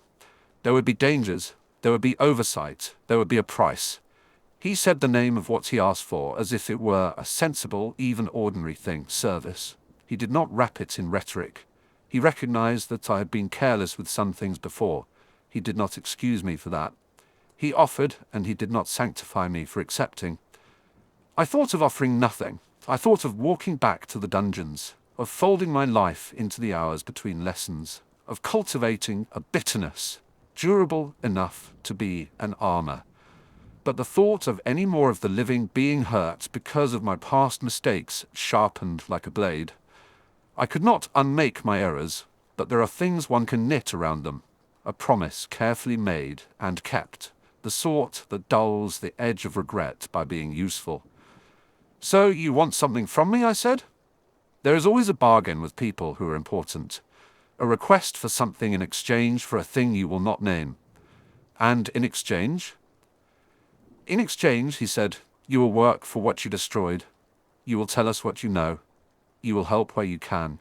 You will be watched, and you will be kept to account. I remember the small silence that started then. Our 2 breaths, the castle's only sound. I could have presented myself as a penitent, as a holy fool seeking absolution. Instead, I said nothing for a while, because words feel fragile in the mouth after a loss. They break. "I will do it," I told him. There was no grand flourish. There was no plea for recognition. There was the calculus of a man who had finally, belatedly, learned that there are some debts only action can pay. Altruism is poorly suited to me. I have never found comfort in ribbons and broad gestures, but practicalities are. Dumbledore's arrangement was a practical one, and it suited me. An assignment, contact, a return to usefulness. It meant sleepless nights and the most intimate kind of theatre, living 2 lives at once. It meant being watched by people who had reasons to distrust me. It meant that every small movement would have to be justified. It meant, in short, that my life would narrow to a corridor of particular duties, and I would survive by walking that corridor quietly. There were other currents to the school world that week, quieter and more venomous than the open grief. Houses muttered about loyalties, as if they were discussing weather they could not control. Gryffindor's common room had a sort of righteous confusion. Slytherin's had a rattling tension, like a fence left to tremble in wind. I heard of meetings in empty classrooms where decisions were being made that might not be seen for months. The business of alliances is slow and patient, the kind of machinery that consumes time like a worm consumes wood. Remus came to see me with the kind of reserve he always had when he stepped across the border of my acceptance. He carried no counsel, no obvious comfort, merely the steadiness of a friend who knew how to be present without explanation. He sat in my empty classroom, hands wrapped around a chipped mug, and said nothing for a while, which was all either of us needed. "You did what you could," he said finally, in that even voice that had steadied confessions for years. "Perhaps not in the way you would have wished, but you did it." His faith in the possibility of good in me is a softness I do not deserve. I do not tell him that. I told myself only that courage had many faces, and that perhaps mine was smaller than it should have been, but real all the same. Friendship, when it is true, does not measure one against a perfect standard. It measures what is left and decides whether it is enough. Remus believed it was, and for the first time in a long time, I accepted that someone might be right to do so. There were practical puzzles, too. Someone, in the confusion of the days after, had slipped a note into my cauldron, small enough to be ignored, but not trivial. The note named a potion, or rather a modification of one, that would make a draught more volatile under cold conditions. The handwriting was not mine. It was neat, like a person who had practiced penmanship to make a point. I found it oddly provoking. Not for the message alone, those can be remade, but for the implication that someone believed me careless enough to have left such an opening. I tightened the seals on what I kept, more out of principle than paranoia. Hogwarts libraries are full of secrets. Corridors harbor whispers. One learns to treat both as combustible materials. At night, when the castle settled and the portraits murmured in their frames, I sat by my window. I allowed myself the smallest, most private remembrance. The memory of Lily's face in a library corner, concentrated. A strand of hair tucked behind an ear as she corrected a sentence. The very ordinary way she was luminous. There is a peculiar cruelty to some memories. They are small and domestic, and because they are so ordinary, they strike deeper than any thunder.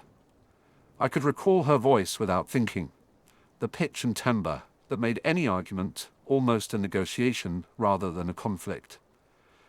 I would not romanticize what we had been. We were children learning how to be people.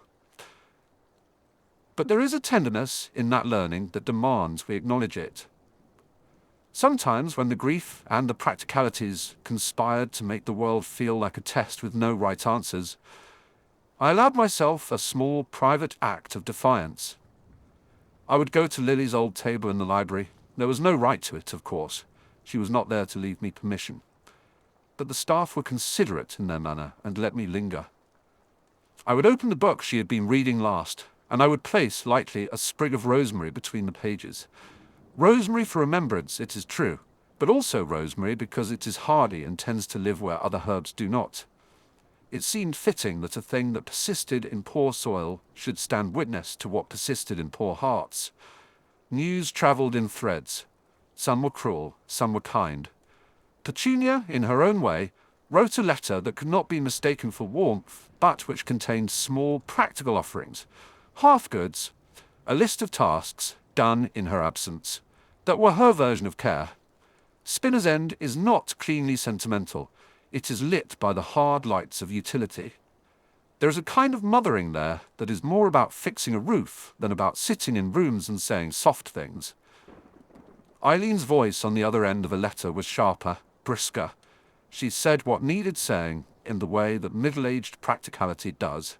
Make yourself useful, make yourself known, and for the love of all that is sensible, stop making martyr of yourself. I kept the lamp burning. In doing so, I found small ones were lit in other rooms as well. Not much, 2 or 3 acts of kindness, not loud, but honest. A student left an extra vial of draught by my classroom door. A house elf, unseen, cleaned a shelf I had neglected.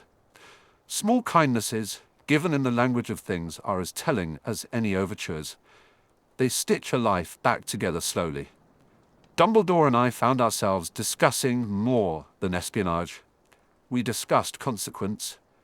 He told me that actions, even those made in ignorance, have insistence.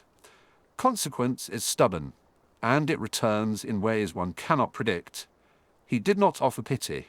He offered work and a key. The knowledge that doing something can be a kind of penance if it is honest work, not an attempt to purchase absolution with cleverness. So you will keep watch, I said one evening, when the stars were dulled by cloud. You will ask me to be useful, and then you will test my usefulness, and then you will remind me of what I cannot repair. He smiled in a manner that was not unkind. No, he said. I ask you to try, that is all. I will do the testing, yes, but that is an arrangement, not a sentence. I found that language useful. It allowed me a method by which to take the next steps, not as a penitent on his knee, but as a man who had a chart and would follow it. I am fond of charts. They are honest. They demand that you mark what you have done and what you have failed to do. They do not lie. They will not, if one is strict, permit fantasy. We negotiated signals and meet points, messages sent through cover work, a system of pens and parchments that might be mistaken for academic minutiae, but that contained far more. It was the sort of clandestine artistry to which I am well suited. The smallest differences in ink, the deliberate placement of a footnote, a formula with a subtle variant. The life of a spy turns on those small variations. It is less glamorous than the tales of wand duels and dramatic revelations. It is a craft of attention and of the ability to endure long, silent hours. There were also, inevitably, enemies who believed their work easier than it was. They assumed that because I had faltered once, I would falter again. The mistake in their assumption was seeing me as a continuous motion, but I am more like a clock that needs winding. When something breaks, one does not throw the clock away. One repairs the teeth and sets the hands. My repair would be meticulous. The castle made small mysteries for me, too. A book out of place in the library, a scrap of cloth on the corridor that turned out to be from a cloak not present in any of the houses. Once a child in first year left me a note under the door, a clumsy thing, written with a pencil far too thick for the script. It said simply, "Thank you for catching Mr. Goyle when he fainted." The grammar was not impressive, but the sentiment was. I folded the note into my pocket and carried it like a small stone in my shoe. Uncomfortable, always there, but oddly keeping me grounded. Small comforts did not make sorrow vanish. They took away the edge. They wove a new line of practice into my life, tending to the small, the practical, the necessary. There is courage in such things. It is not the kind that fills songs. It is the kind that turns up to mend a broken thing and does it without an audience. Weeks became months.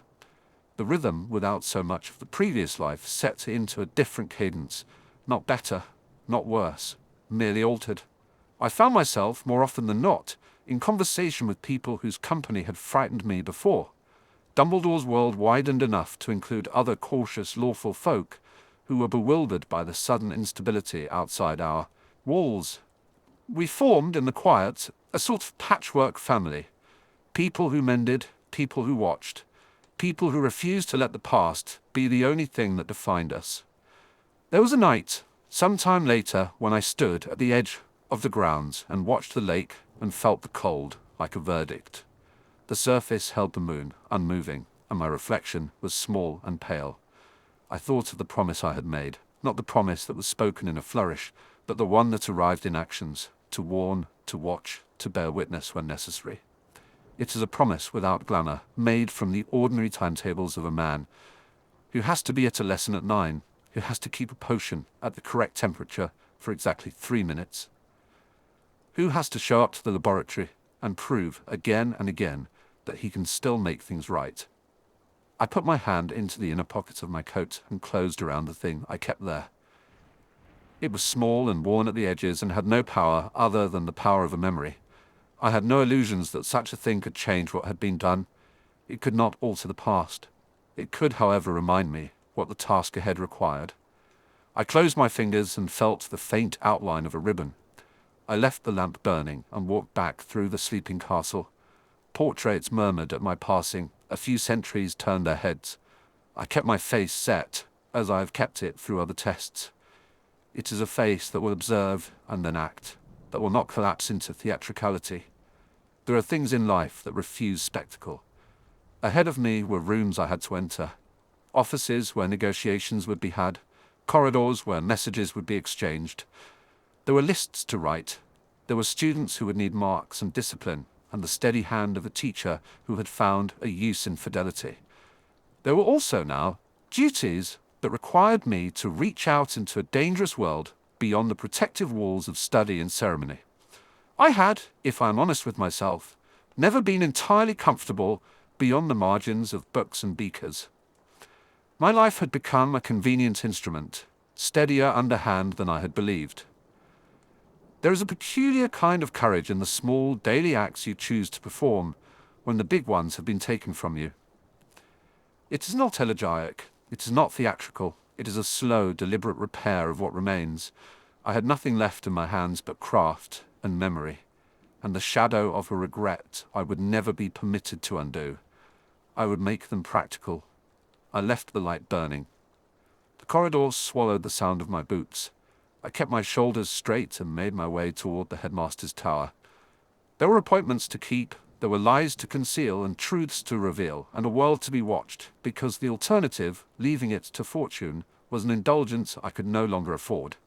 When the portrait door opened, Dumbledore looked up and inclined his head. No great speech was necessary now. There is a clarity that arrives when the stakes are no longer theoretical. We had passed that threshold. "I have been counting on you," he said. "And you have been counting me," I replied. The answer was truer than I intended. He smiled, not at the flattery, but at the plainness of my acquiescence. "There is work to be done. I have tools and I have faults. I will live, for as long as I can, by the craft that keeps me whole, precise measures, quiet observance, and the careful keeping of a lamp in a window.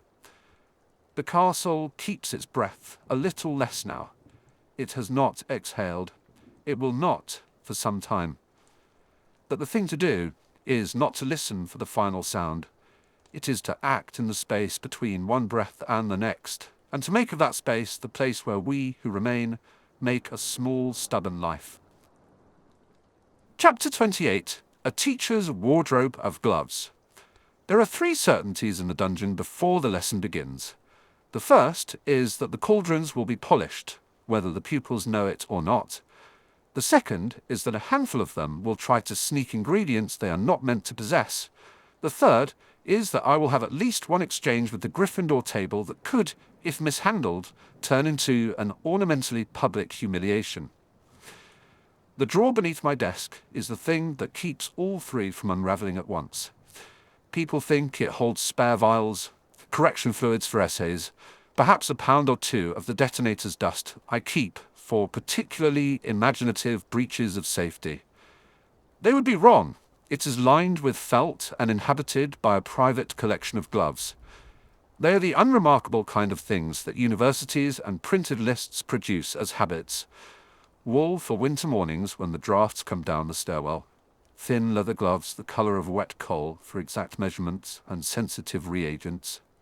A pair of silk gloves I never wear because they feel indecently soft against burned fingers. Each pair is folded in on itself as if in conversation with its mate. Each is, for me, both utility and costume. I put them on the way a man dons an identity, clean, composed, organized. Gloves erase fingerprints, and they erase tremors. They hide the small pasts you do not wish to be catalogued in the eyes of adolescence. They keep my hands presentable, and that is more than presentation. Hands, I have learned, are small maps of a life. They show whether someone has been patient enough for embroidery, whether someone has been cruel enough to strike, whether someone has burned away their appetites in laboratory flames until only callus remains. A hand is hard to lie with. A glove is a lie made neat. I am not a man who deceives easily. That is not true. I am not a man who enjoys it. When circumstances require, I can be as carefully theatrical as any lord of an ancestral house. But fashion and theatre are not the same. The former seduces, the latter protects. The gloves became my latter. The habits began at Spinner's End. My mother sewed the first pair. She used a stretch of striped cloth she had patched into a sleeve, and a little scrap of leather she had rescued from a dress. Whatever was left from the mending of someone else's vanity.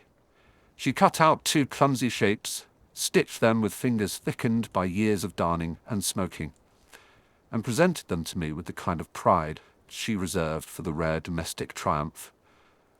Tobias snorted that they would never weather a week. My mother's eyes, sharp as pins, said that they would keep me warm enough. I remember the smell, starch and oil, and the smallness of them in my hands, how they made my fingers feel like things that had been fitted to an invisible plan. I remember, too, that Petunia looked at them as if they were obscene. Lily laughed. And, when she laughed, the world narrowed kindly to let her in. She took my hand the day I went to show her an experiment, some small citrus peel into a source of semi-solid smoke, and the gloves were in my bag. She pushed them back and touched the pads of my fingers with practiced curiosity, as if she were feeling not only for steadiness, but for inheritance. I remember how, for the briefest of moments, my chest left the air. She said, with that bright bluntness of hers, that my hands were honest, that there was no shame in them, It was the kind of saying that does not shift the world, it makes a place within it. For a while I believed that. It lasted until the morning James Potter and his circle colonized the corridor outside the library, and made of their cruelty the sort of tradition that announces its permanence by repetition. I remember the fingers of my hand curling around a vial and refusing to hold it steady. I remember a flash of panic and the heat behind my eyes. Later, when I realized the tremor had returned at odd times, there are moods that have a taste you can smell in the throat. The gloves seemed less like protection and more like a mask one is expected never to remove in public. There is a particular pleasure in choosing a glove. Leather for precise slicing of a reaction. Wool for warding off the chill of a corridor where pupils have a tendency to loiter.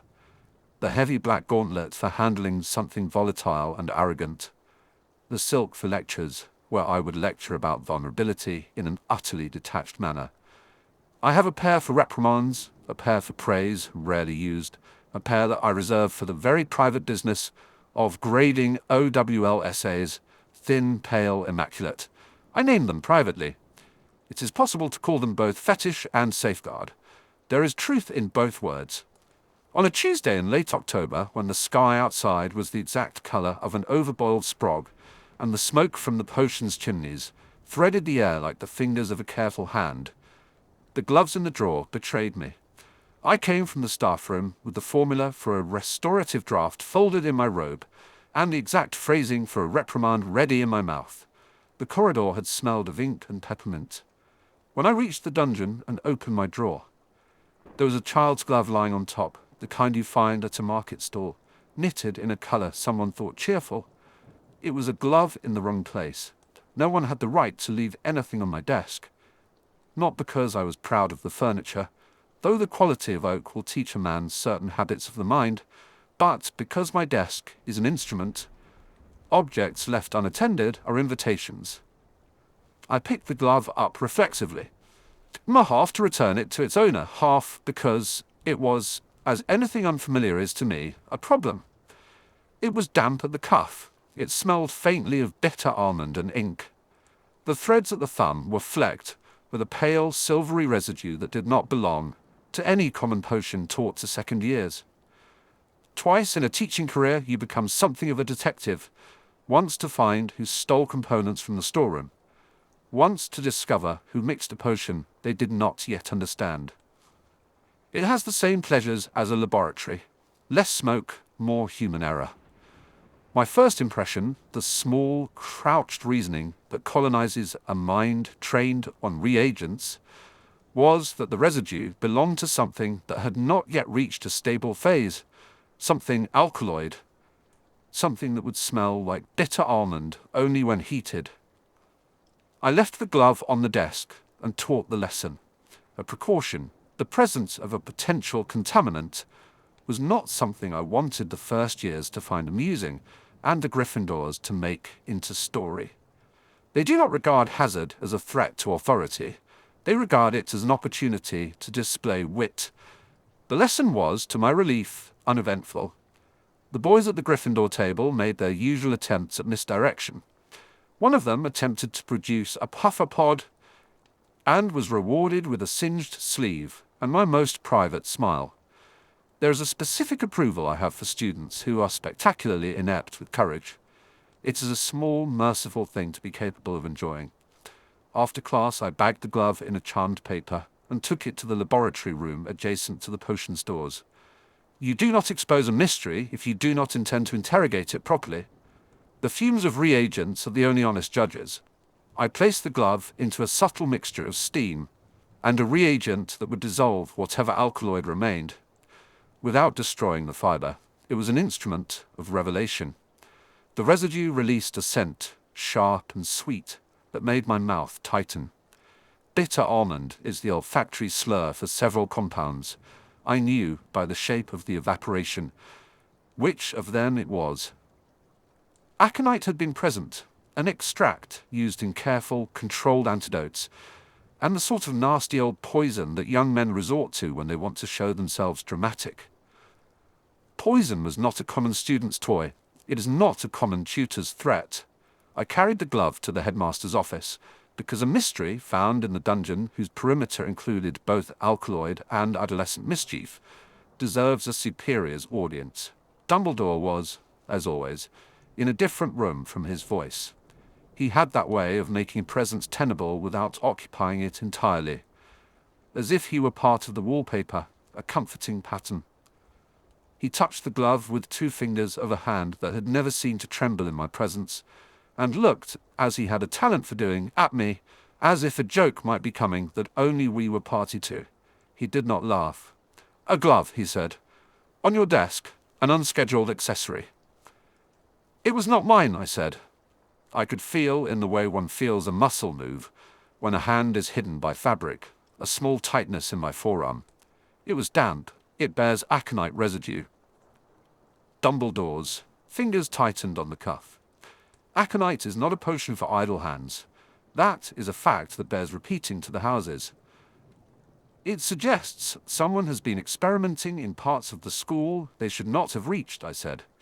It suggests, more dangerously, that someone wanted it to be found. He steepled his fingers. He has the wit of an old strategist. He will emphasize small things because small things are how larger plans reveal themselves, which suggests a few candidates. The list in his silvery voice was careful. Slytherins who work for attention, Gryffindors who mistake audacity for moral clarity. But names were not necessary. I knew them. I had been present when James Potter made mischief. I had been present when Sirius Black decided that cruelty was a kind of performance. I had, with a more private watchfulness, observed the ways in which a group can shape narrative to make its enemies ridiculous. I did not say this aloud. "What would you propose?" he asked. I found myself, absurdly, thinking of a different room, the library, a single shelf where Lily and I used to sit, the scratch of quills. It is easier to plot when one imagines a different witness. "I will examine movements in the stores, sir, and I will test what small hands can do with big toys," he smiled. "Make sure the big toys do not get the better of you." There was something else about Dumbledore's manner, something deliberate. And I guessed it before he spoke. He would not interfere publicly if it could be avoided. He would be careful of the ministry's appetite for scandal. He would not lay blame where it could not be proven. The school is, in its quiet core, an institution that must guard appearances in order to keep its purpose.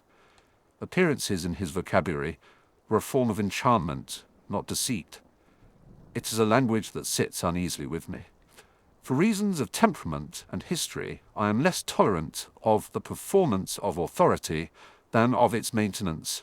Still, I relished the clarity of the task. If someone was trying to shape a story by the use of gloves, I would unpick the stitches. The first place I searched was the storeroom. It is a place of small secrets, boxes labelled in tidy ink, drawers that smell of old rope, and the wet tang of preserved ferns. A first year with a taste for drama could not hope to hide aconite there, unless he had someone on a previous Good Friday with a pass to the restricted shelves. The restricted shelves are, naturally, a fiction. The skill is not in forbidding, it is in making it plausible that the forbidden will not be touched. I found nothing in the restricted shelves which is either a success or the sign of a much more competent thief. People are tiresome when they are young. They rarely cover their tracks properly. I moved to the day-to-day supply, ink, quills, a sachet of rose hips for a sentimental teacher, and I found, under a parcel of embroidered cuffs, another glove, smaller, still, neat, and with a child's thumb. A young voice behind me said, "Professor?" And I turned. It was Hannah Abbott, a third year, who has the look of someone who tries to be invisible and then arrives at audacious brightness. She held a jar of something like honey and looked guilty. Her fingers were red about the cuticle, as if she had been assaulting a jar lid with too much zeal. "What have you been doing in the supply room?" I asked. She looked at the glove on the floor and then at me. "I was looking for extra ink," she said. "My friend spilled—" Her voice failed as she realized I had already matched the glove in my mind to the one on my desk.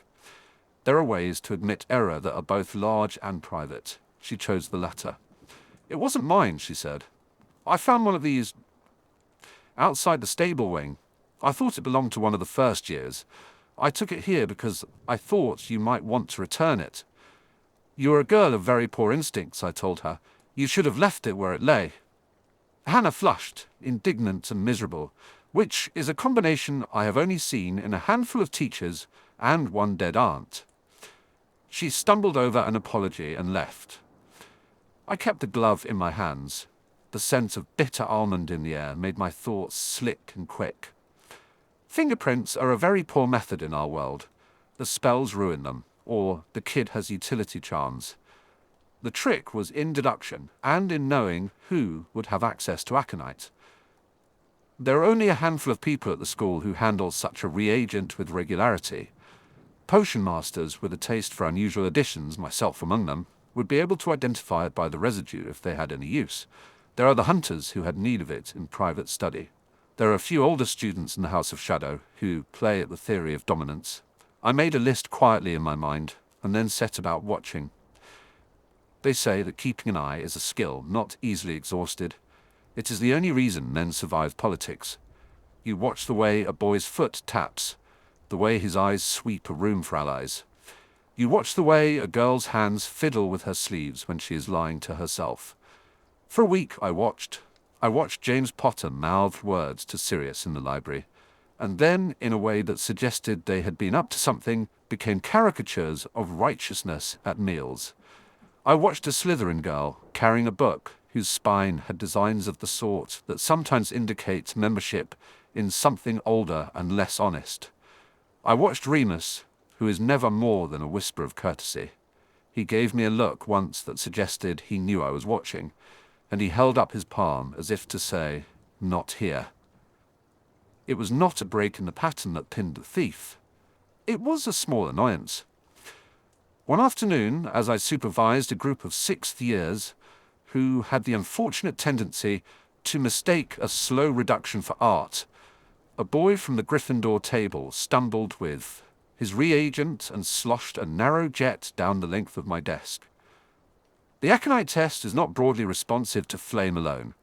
The residue will only react in a way that reveals its source if it comes into contact with a particular catalyst. I dabbed with a clean cloth the pattern of the spill and then set it aside to dry. There are little moments when a test will roar its truth. The cloth changed color in a ring, and in the center bloomed an ink I recognized. The sort used for correspondence from the Transfiguration Office, an old greenish-black not sold to students. It smelled of copper and old vellum. The pattern of my desk rag matched the glove. The glove had been used to move the cloth. Someone had taken the glove, used it to carry a sample, and left it where someone like Hannah might find it. Finding a culprit is less a moment of revelation than a demonstration of pattern. You set the scene and wait for the actor to walk into it. I allowed the next round of chaos to occur. It happened in the narrow alley behind the kitchens, where first years hide and fingers can be shaky from the cold. James Potter was there. He had the look of someone who mistakes guilt for charisma. He was not alone. Sirius Black was present, and two of his adherents. They had a small, painful thing in their hands, a bit of paper folded too many times, a child's glove with traces of honey on the cuff. Perhaps they thought it trivial, perhaps only mischief. I had a pair of gloves on, black leather, the pair I use when I want my hands to be unreadable. There is a small pleasure in striking exactly the right tone. "You will stop that," I said. They started as if I had produced a whip. James laughed because that is always his first reply. "What? This?" He sketched the glove down toward the cobbles. "If you mean the fashions, Professor, I assure you my taste is eclectic." "You will stop," I said again. "Who left this where it could be found on my desk?" "No," James began. Sirius inclined his head at me, as if I were some exotic insect. "It was a first year," he said. "Someone was trying to classify them. Lovely, really." Only one of the group had a change of color that revealed intent. Pettigrew, no longer a boy small enough to hide, held his hand too tightly over the glove. I saw it because I have, in the surveillance one learns as a potioneer, Become the sort of man who notices the exact way a thumb presses into a seam. Pettigrew's thumb was stained with the same green-black ink that had flared on my desk rag. He looked at me and then at James. The small, unavoidably honest movement that followed, Pettigrew's hand moving toward his pocket, as if an apology could be kept in foldable cloth, was the sign. I set a trap of the sort that is legal within the particulars of a school. It involved the storeroom's ledger, a quick charm to mark the glove's thread, and a note in the Gryffindor dormitory that suggested some of the first years were to receive an award for distinguished use of acquired reagents. It is unnecessary to relate how the trick works. Boys are fond of the presumption of reward. They will risk a great deal for an imagined laurel. Pettigrew returned to the alley around midnight with a face like an overcooked apple. He had taken the glove back from James's pouch because he thought it would be foolish to leave evidence in a sullen professor's hands. He wanted to make amends, perhaps. He looked at me, and the first honest thing he said was that he had been dared. He had been dared to take a sample from the stores, and after that the dares accumulated like receipts. He had been convinced it would be amusing to plant the glove on my desk. The guilty often explain themselves because confessions are a currency among the weak. "You were bribed," I said. "No," he said. "But James said it would be funny." I watched him leave with the narrow, purposeful stride of guilt. He will do better. He will also make mistakes of the sort that will one day ruin him. I have rarely been wrong about that sort of thing. The complication arrived the next morning. There was a note beneath the headmaster's door when I arrived for pre-dawn duties. An inspector from the ministry would be visiting in a week, the note said, to see to administrative compliance. The ministry is the sort which enjoys spectacles. It is a good thing in one sense because spectacle disguises intent, a bad thing in another because spectacle is how careers are made and ruined in equal measure. I could hear in the way the school prepared the sharpening of knives wrapped in silk. I know the type. Slughorn's network is a succession of small courtesies and the occasional exchange of favor. Slughorn took an interest in bright pupils, and he takes an interest in people who will one day benefit his table. A scandal means fewer places at a table. A scandal means an advantage for those who can play it. One of the reasons Dumbledore is patient is that patience can become the sort of generosity which a ruthless man cannot use. I took my glove drawer that afternoon and emptied it onto my desk. There was nothing wholesome about the motion. It was small fetish, methodical, clinical, and perhaps a touch theatrical. I placed each pair in a neat row. Some of them showed scars, a thin brown line of melted leather on the index finger of one, a missing seam of satiny silk on another. Each told the story of a lesson learned badly. When Lily came in, she had, I will note, one of the common indifferences of clever people. She knocked first out of habit, though she could have passed the portrait without doing so. I was not surprised. She had stopped being private about coming to the dungeons some time ago. There is something in her that made proximity to me seem less of a concession and more of a preference. The colours of her scarf made the shadows beside the desk look like a sketch. She paused at the sight of the gloves, and then sat on the edge of my desk with a careful motion. "They all make a good picture," she said. "You must have a system." "Gloves are a system," I said. "And systems, like potions, are only interesting when they fail." "You're trying to make them interesting," she observed. "Trying to make a bad thing look studied." "You're not wrong," I said. We were both quiet then, with the sort of silence that is not absence but reserve. She looked at my hands, still gloved, and for a horrible second I thought she was going to reach up and remove one. Instead, she laced her fingers, and with all her sensible risk remarked, "You don't have to hide your hands from me." My answer, which was an automatic shield, was that I preferred them hidden in public. But she knew me too well for such a plain exchange. "You hide because you're afraid," she said, "or you hide because you think it will protect you. There is a difference. There is always a difference. One of them leads to the end of a story where you are a hero. The other leads to a room where you have been made small by your choices. I sometimes confuse them. She did not confuse them. That is why some things about her the ease with which she sees the world and refuses to make small of it, have the quality of betrayal to me. They insist, by being true, that I am false. I didn't choose to start wearing them, I said. Things happened. Things always happen, she said. You make them into reasons. She gave me something then that she is often given, a look that suggests the rest of the sentence will be better if I reach for it myself. You're allowed to be steady here, she said. You're allowed to be small sometimes. But it is not polite to make the rest of us arrange our courage around your fear. I could have corrected her. I could have told her that courage is a poor match for my life. I did not.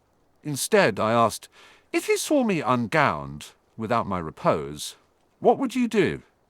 She looked at me like one of those people who believes there is always a way through a maze. I would call it what it is, she said, and I would tell you to find a better trick than hiding. The week passed, and nothing of the sort of scandal the ministry loves broke out. The inspector's visit proved to be a curiosity of appetite and ego. His notes were florid, and he praised our storerooms without examining them too closely. In the school, there is a peculiar economy of attention. The things that are dangerous are either ignored or made little of, so as not to alarm the larger public. I watched the inspector take his afternoon tea in the staff room and thought, with my characteristic gallows wit, that a man who accuses others of slovenly storage should not allow his teacup appetite to falter. Someone else, however, took advantage of the week. There was a letter slipped into my glove just after dusk in the felt lining of the wool that I use in winter. At first, I thought it belonged to a first year. The paper was thin and cheap, but the handwriting was small and practiced. The letter was one line. I have been called coward here. You are not one. It was unsigned. It is possible in the life of a man who keeps lists and watches to decide what one line means. I did not know its author. There are, in a school, many who are brave enough to put kindness in a place where no one will notice. There are others who are cowards in the huge way and use that as cover. The line does not tell me which. It only asks for something small, recognition. What does a facade protect? I have asked myself since then. It protects you from exposure, both the kind in which your errors are held up and the kind in which your veins are traced for curious hands. It protects other people from the consequences of your cracking. The trouble with a facade is that it becomes furniture. Your friends place their cups upon it. Your enemies rest their feet on its edge. And sometimes, when the house catches fire, you look for the thing you once made to sit behind, and it is bolted there, melded irretrievably to the structure. The glove drawer is less a bag of illusions than it is a record. It tells me what I've been willing to show and what I have kept. It opens occasionally to reveal a note left by a hand that is not mine. There is a medicine in that. It instructs me that while gloves keep the ordinary world from seeing the tremor, they also prevent small acts of courage. It is not things like potions, grand gestures that change the world. It is the small, ordinary moments where you take off a glove because a friend asks you to and let the tremor be part of you. That is dangerous, sentimental, and probably foolish. It is also true. I pinned the anonymous note to the wooden lip of the drawer. A tiny indignation made me fold the paper once more and tuck it into the lining of the coat I wore to dinner. It felt indecently intimate, a thing I meant to be private. Later I would show it to no one. Later I would keep it like the rest of the gloves, neat, folded, necessary. There are small mysteries, and larger ones in the school. The glove affair was a small mystery, with a dangerous edge. A map of who delights in mischief. The more pressing mystery is the sense, lately, that something is changing in the air of this place. Names are being collected quietly by men who sit in rooms with thick curtains. Conversations are being had in the tea rooms where the elder members of the order would once have sat. The word alignment drifted through the staff room last week like a moth you try to wave away.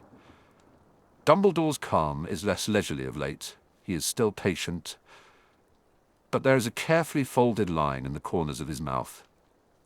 He looks at me sometimes in a way that suggests there is a ledger where I am an entry. He has not yet balanced.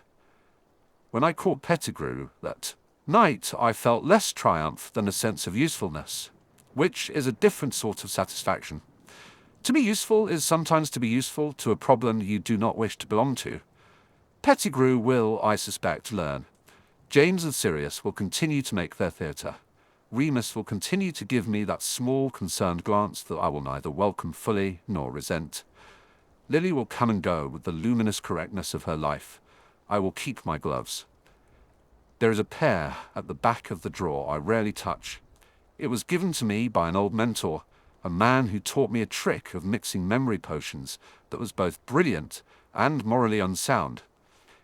He wrapped them in a linen cloth and told me, with the excessive affection of a man who wishes to be pleasing, that they would make my hands look less ordinary.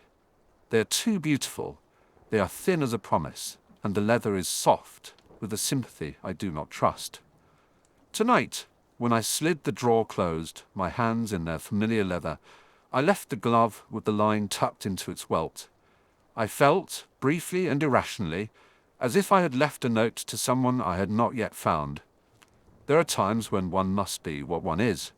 There are times when one must hide. The danger is in confusing the two. Outside the window, the moon was hung like a coin over the towers. The castle held its breath against winter. I planned the next week's lessons, the practicals and the lectures, the admonishments I would deliver, the discreet praises I would sprinkle where some pupils might need them to survive. I took a long breath and felt, with a certainty that has always been both a curse and a compass, that the small kindness left in my glove had been deliberate. Someone in this school, someone careful, had wanted me to know I was not entirely alone.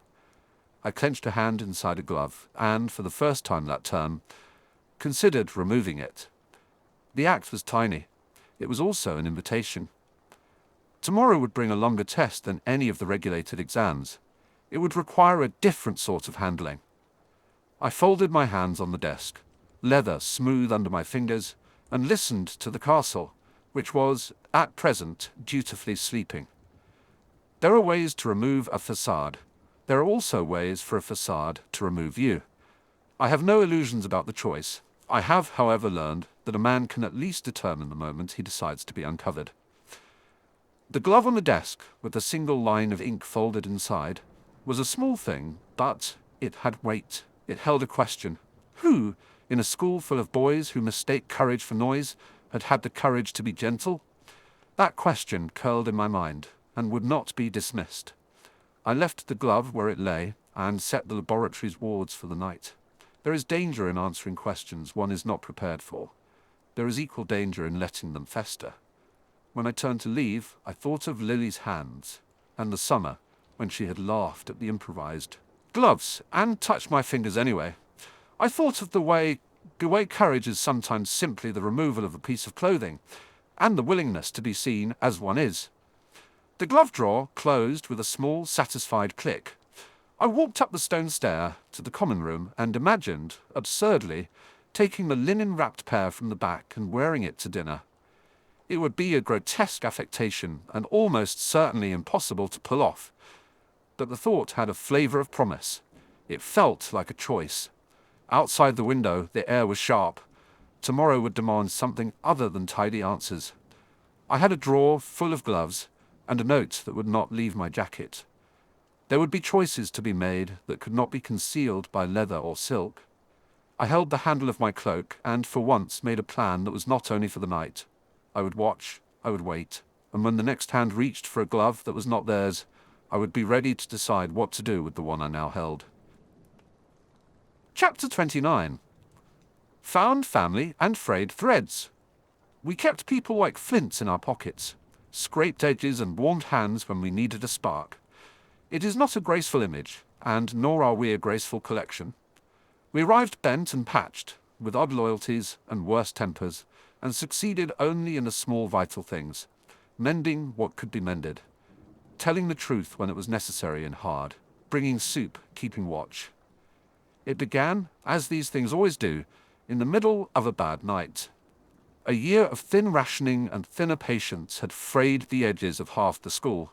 Someone, I never learned who, had dared to taunt a first year outside the corridors where the portraits could not keep an eye. The first year had been the sort to disappear into books and shadows, thumb already stained by spells they were not yet allowed to practice properly. They did not deserve the company they were kept by.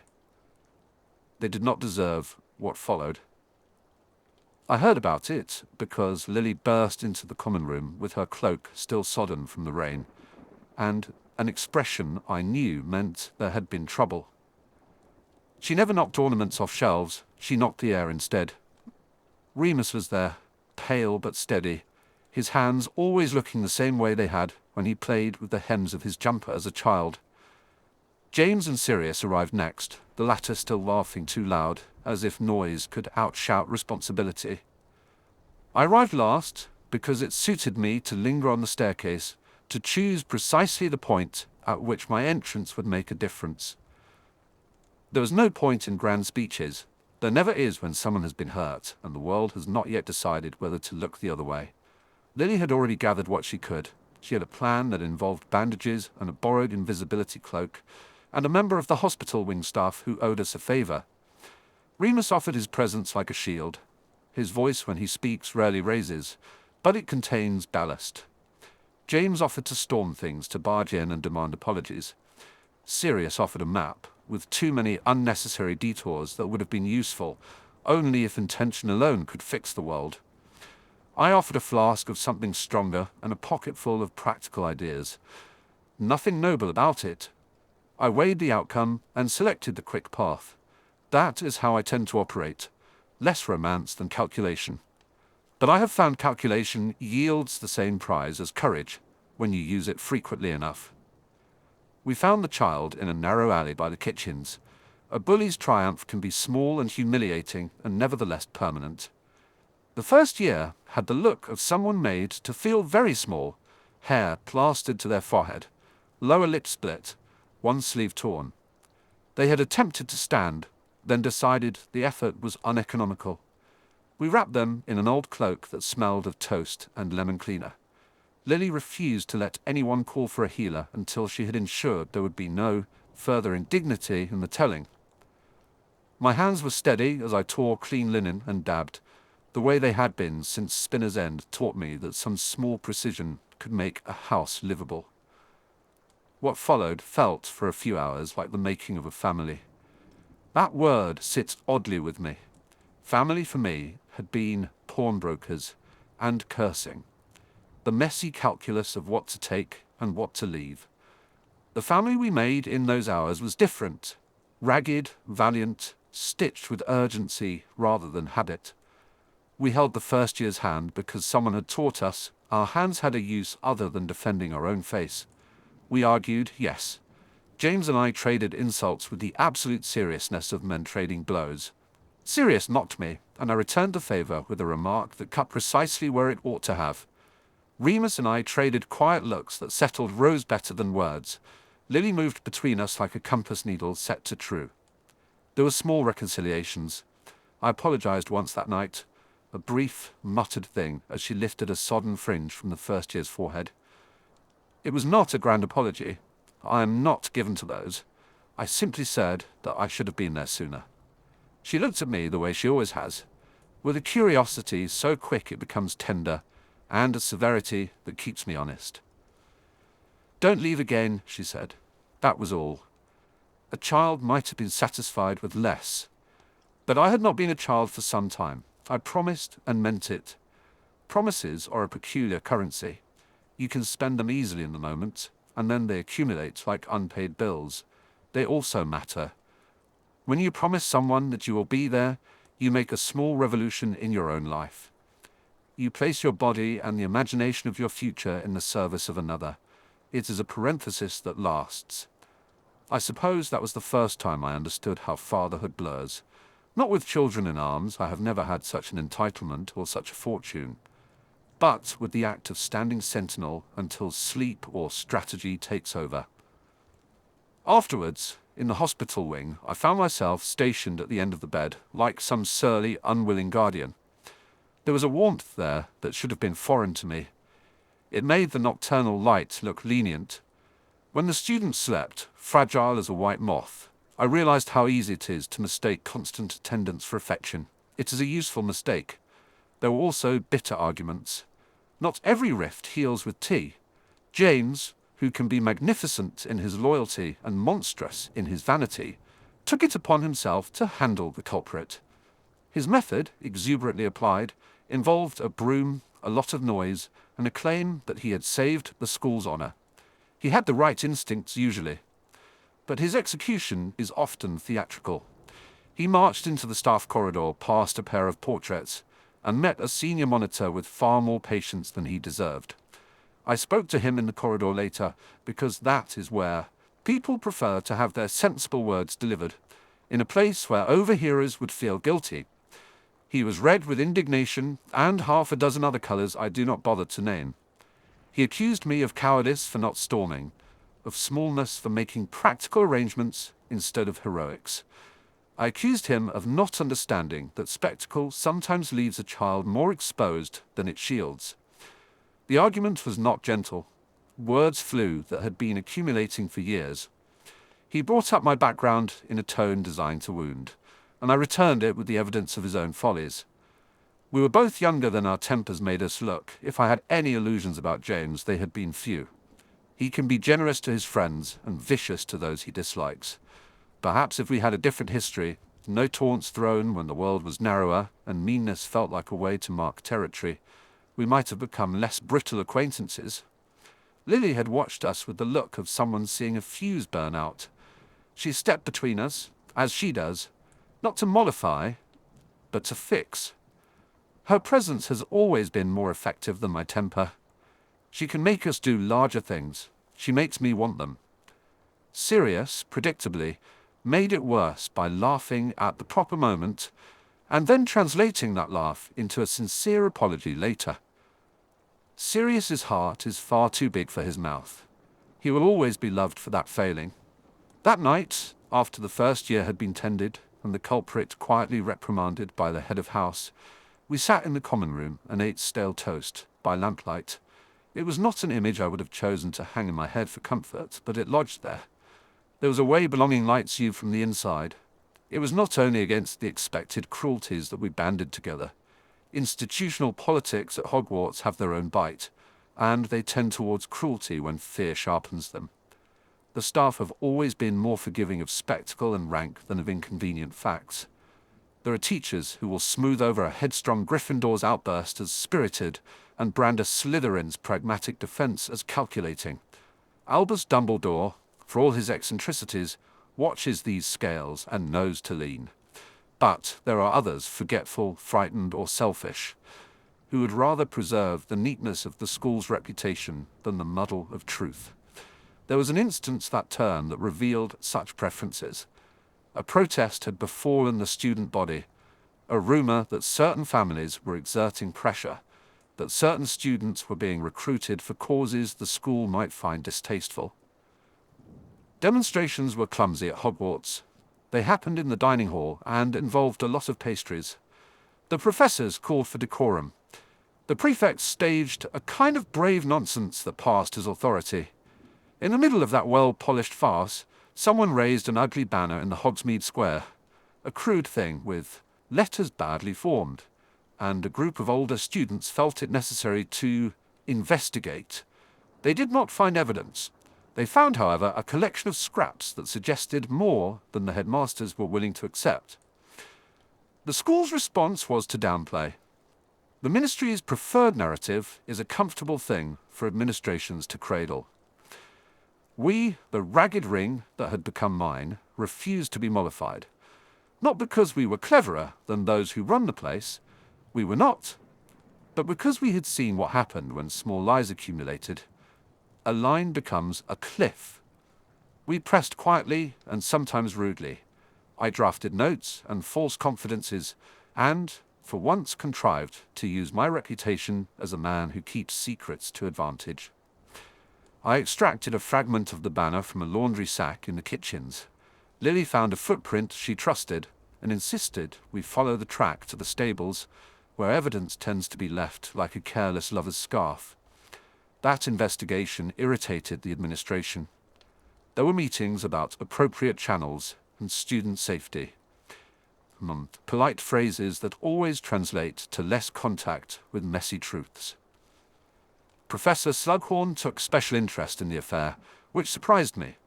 He is a man who cultivates talent, like gardeners cultivate prize roses. He admires, praises, and then hedges his bets. He began inviting me to his small gatherings, where he lavished compliments like trinkets and asked awkward questions about my plans. Ambition, he called it, in a tone that combined approval and assessment. He wanted me to be part of his network. There is a way he makes you small while praising you. It is an art. I could, with very little difficulty, have accepted his hospitality. What he offers is practical and often useful. Connections, recommendation, the ability to avoid petty trouble. He makes life easier in ways that matter. He also asks quietly for loyalty of a social sort. He would have preferred the contiguity of influence to the hazard of contrariness. And he knew, as well as anyone, where I had come from and had a taste for the thrill that a scorned boy can provide to a room already gilded with privilege. He could make me notable, and that is a temptation whores of the future often proffer. I refused him, not with some grand denunciation, that would have been theatrical, but with a careful, truthful explanation of where my priorities lay. I told him my loyalty lay to the people who had been trampled and to those unwilling to look away. He understood perfectly and made no attempt to conceal that he thought me ill-advised. He left sensitive compliments in my satchel, like flyers. It is a petty pleasure to have the favor of those who do not entirely trust you. It is, if we are honest, also dangerous. They will offer you safety and the illusion of advancement, the glove that fits, but is stitched with another man's name. The real danger is a subtler thing, that you come to prefer the smooth hand claps of patrons to the ragged, but essential work of keeping someone else standing. Keeping someone standing is the job of those who hope to stay whole. It is also the job most likely to ask you for more than you have. The year had, by then, folded us together into a small household. Lily and I had our evenings of shared notes. I had always recognized in her a kind of intellectual appetite that is untroubled by the prejudices of her house. We argued frequently about ethics and practice.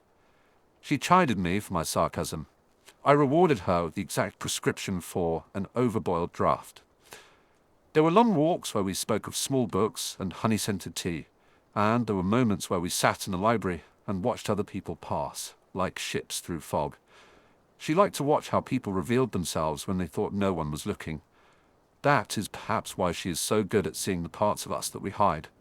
For me, it felt like being observed by someone who knew the precise, absurd value of my particular faults. She makes me want forgiveness the way other things make me want to improve a potion. Remus, in all this, was the steadying hand.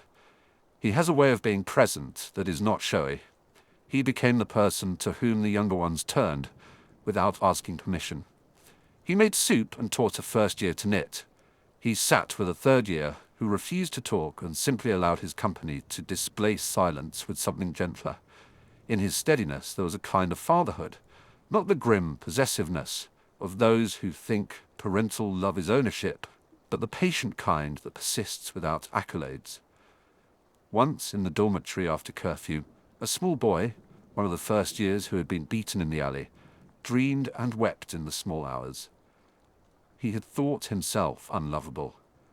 Remus sat on the edge of his bed and read him a story about a small animal that found its way home. When the boy calmed and slept, Remus looked up at me and said very quietly, "We keep them, Sev. That is what this is." I would have liked to say I had expected such a pronouncement. I had not. It landed in me like a necessary obligation. It sounds ungraceful to say we keep them. Perhaps it is. But it is also true. Obligations beget other obligations. There was a time when one could act for oneself and accept the consequence. Such selfishness is a luxury of youth, or of those who have never cared for another creature's survival.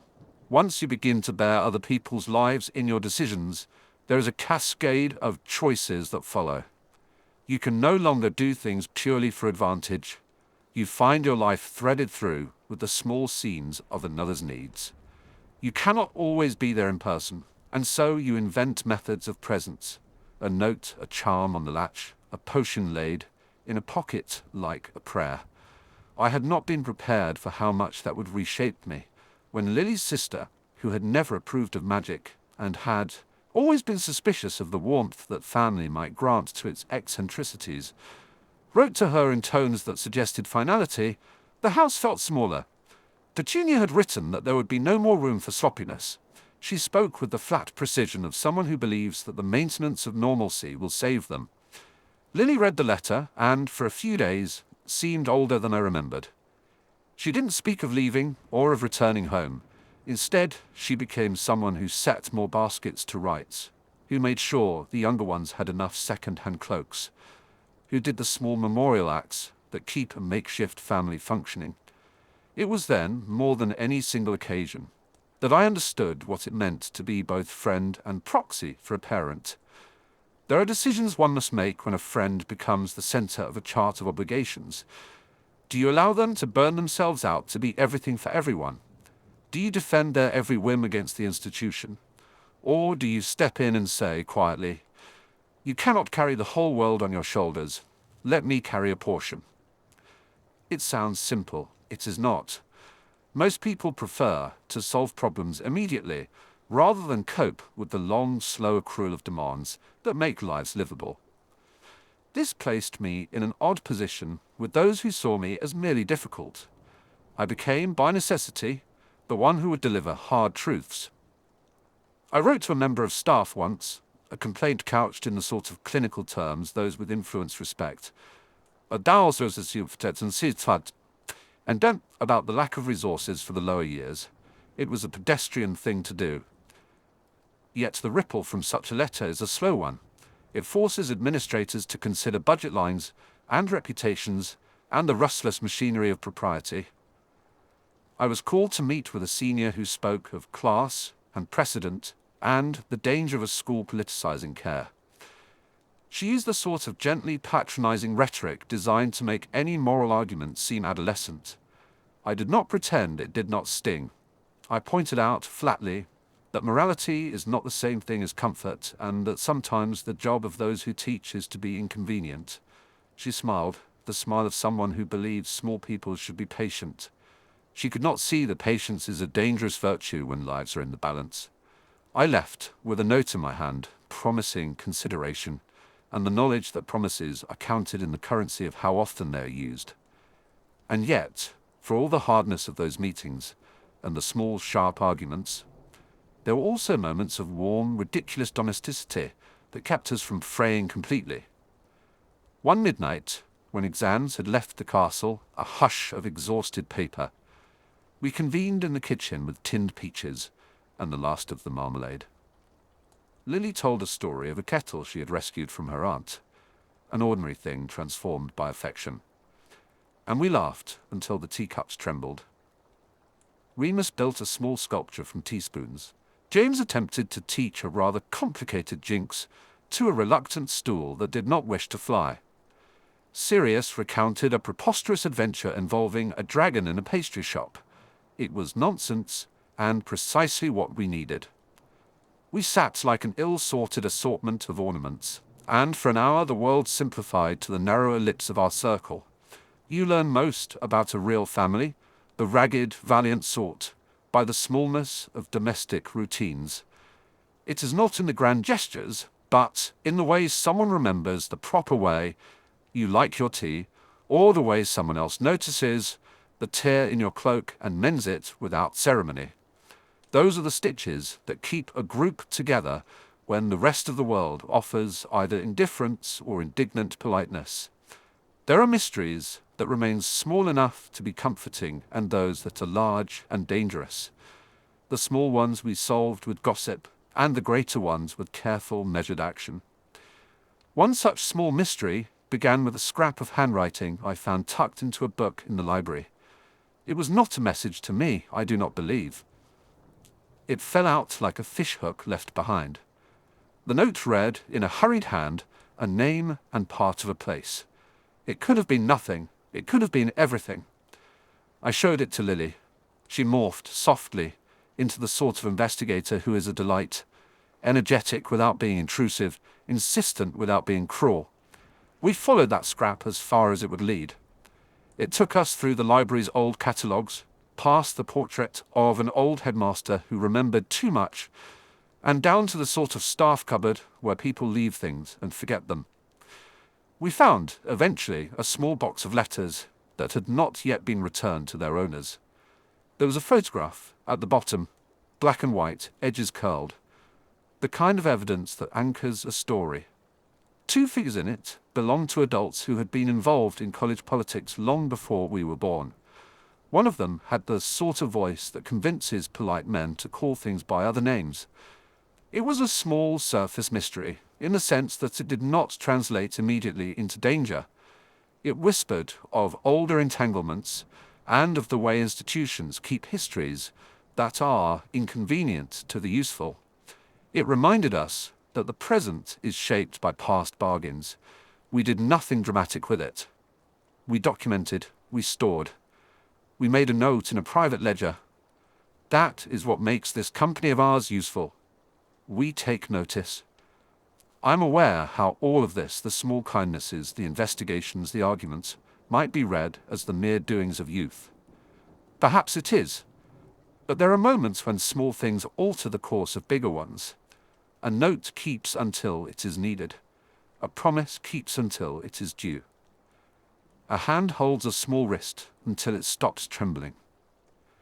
These are not glamorous acts, but they are acts that accumulate like sediment, and one day they may build a foundation.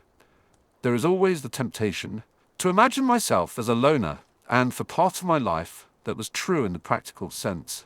But a loner is not the same as someone who chooses solitude because solitude is needed for a certain clarity. I have, in truth, always been under the peculiar misapprehension that I could manage everything with the correct potion and the right amount of scorn. This turned out to be untrue. People are not potions. They will not remain steady if you do not stir them occasionally. These were the small discoveries of our ragged family. They were also matters of choice. When a fight in a narrow corridor threatened to escalate, a pair of prefects attempting to maintain a narrative that served their houses, the rest of us refused to allow pulpits for such revisionist histories. We stood in the way of the tidy stories administrators preferred. We argued, and we made people feel uncomfortable.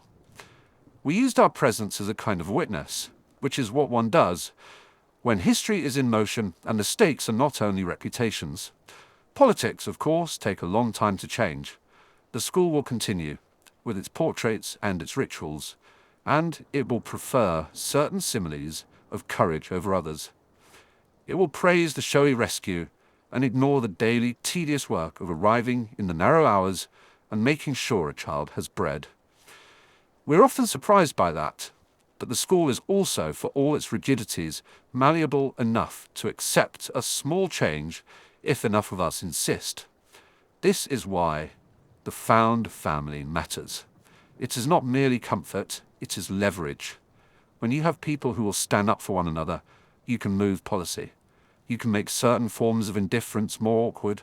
You can free up a morning for a student to sleep instead of being shuffled through an interrogation.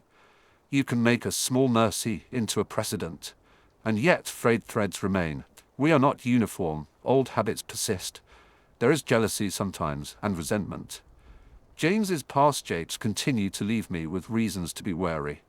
Sirius's loudmanship will sometimes undercut the serious work. There are grudges carried through years like coin. I am not proud of mine. Some of them are petty, some are justifiable. They all, however, require daily choosing to be set aside. There were moments I failed that test. I allowed a comment to linger longer than it ought, and Lily's face moved through that small arc of disappointment that is the hardest thing I know to repair. I tried to make up for it, not with speeches, but with quiet acts. I repaired a cloak and left it on her bed. Objects are sometimes the best apologies for people like me. She accepted it with a look that asked for nothing more than correction. It is the most generous thing anyone could ask. At the edge of the term, we came upon a clue that promised no comfort. The scrap of the banner was not merely a scrap. Someone had built it from an old Slytherin common robe and a series of patched symbols. It suggested a coalition, small and secret, that had learned to use the anonymity of knights and the preoccupation of adults to organize. There were signs of recruitment, a pattern of notes, a particular emblem slipped onto the hem of a uniform.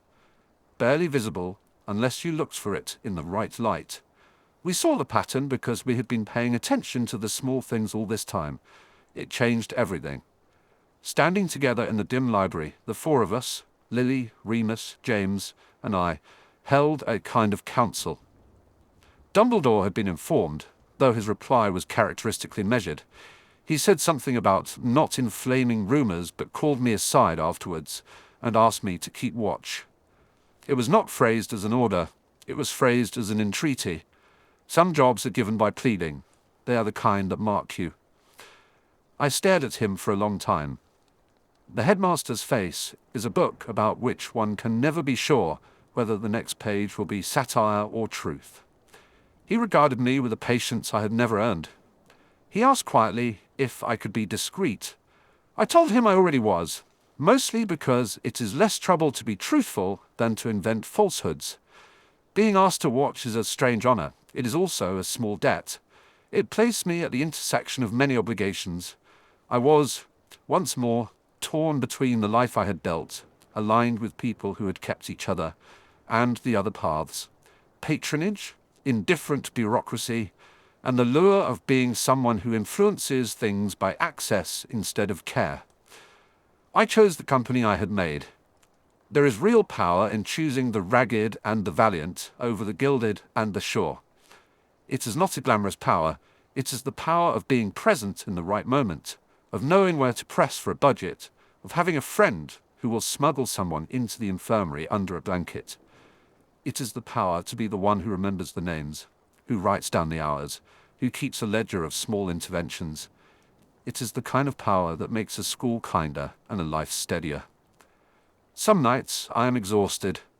I go to bed with a head full of lists and an irritation at how much patience it takes to be human.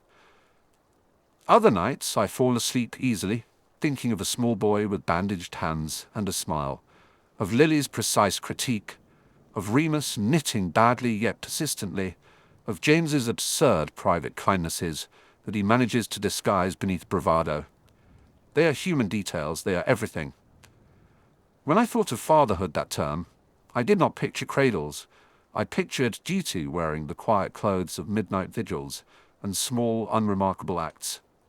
It is not the way I used to imagine things when I was a child in Spinner's End, and thought the world would be satisfied with my brilliance or my resentment.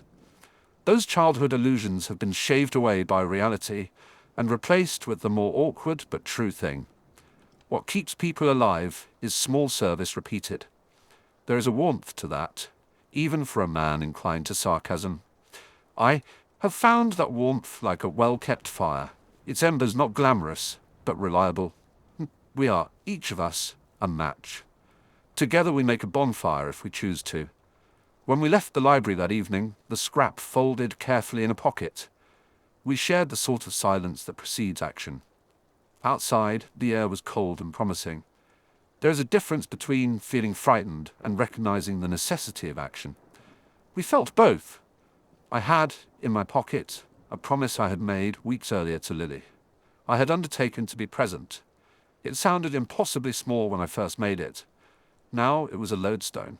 I touched it and felt the weight of responsibilities that choose you. It had been a strange and practical decision to accept being a guardian, not by title, but by habit. It was, as I have discovered, a truer way to keep something dear.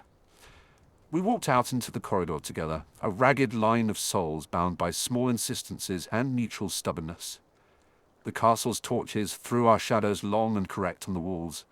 We moved, as families do, with an economy and an urgency. There would be speeches, and there would be petty compromises to negotiate with the staff. There would be more nights of soup and whispered plans. There would be arguments, and sometimes I would be the one who failed to measure his tone. But there would also be presence. In the end, I think that is the parenthesis that saves you. Not the titles, not the grand gestures, but the willingness to keep turning up when others would prefer to look away. We paused at the portrait hole. James took a breath like a man about to perform. Lily's hand found mine for the briefest of moments, and it steadied me with the surety of an anchor. Remus shifted the cloak he was carrying, as if checking both pockets were in place. Sirius, predictably, rolled his shoulders and grinned at something no one else could see. There was a page still to be written.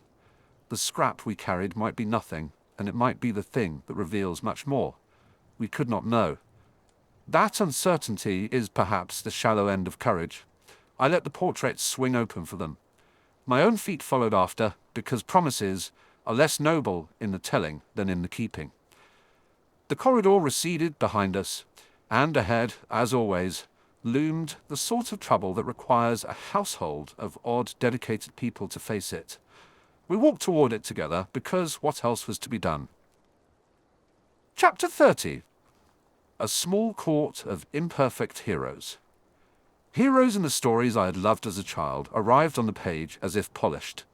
They were tidy in their courage, flawless in their motives, and immensely boring once you knew the ingredients of their heroism. Real people did not announce themselves with trumpets. They showed up wet, or late, or apologizing in a voice that had to be coaxed out of them. They made wrong turns, and then, if they were lucky, they chose again. It was a rainy Tuesday when I first understood that, though I only admit it here because I have nothing left to do with the quiet cowardice I once pretended to be. The corridor outside the potions dungeons smelled of boiled nettles and the particular cold of stone that has remembered winter 4 times too many. My cauldron was arranged as I liked it. Straight lines, graduated flasks, labels in my neat, cramped script. The potion I was brewing was nothing of note to anyone but me, a stabilizer for a reagent Slughorn had used as a demonstration, and for reasons I preferred to keep to myself, which would not necessarily be appreciated by everyone who liked to applaud exhibitions of talent.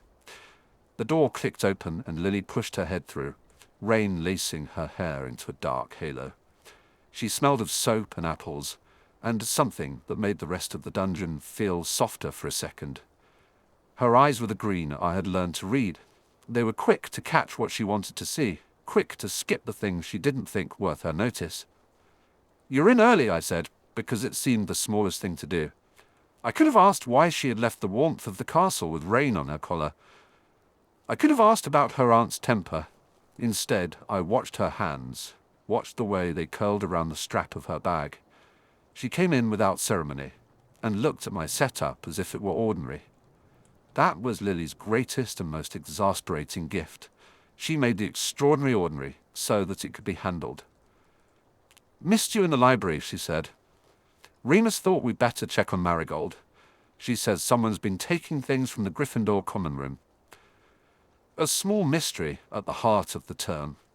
I straightened, because that commanded my attention. Class notes had taught me to prefer evidence to supposition.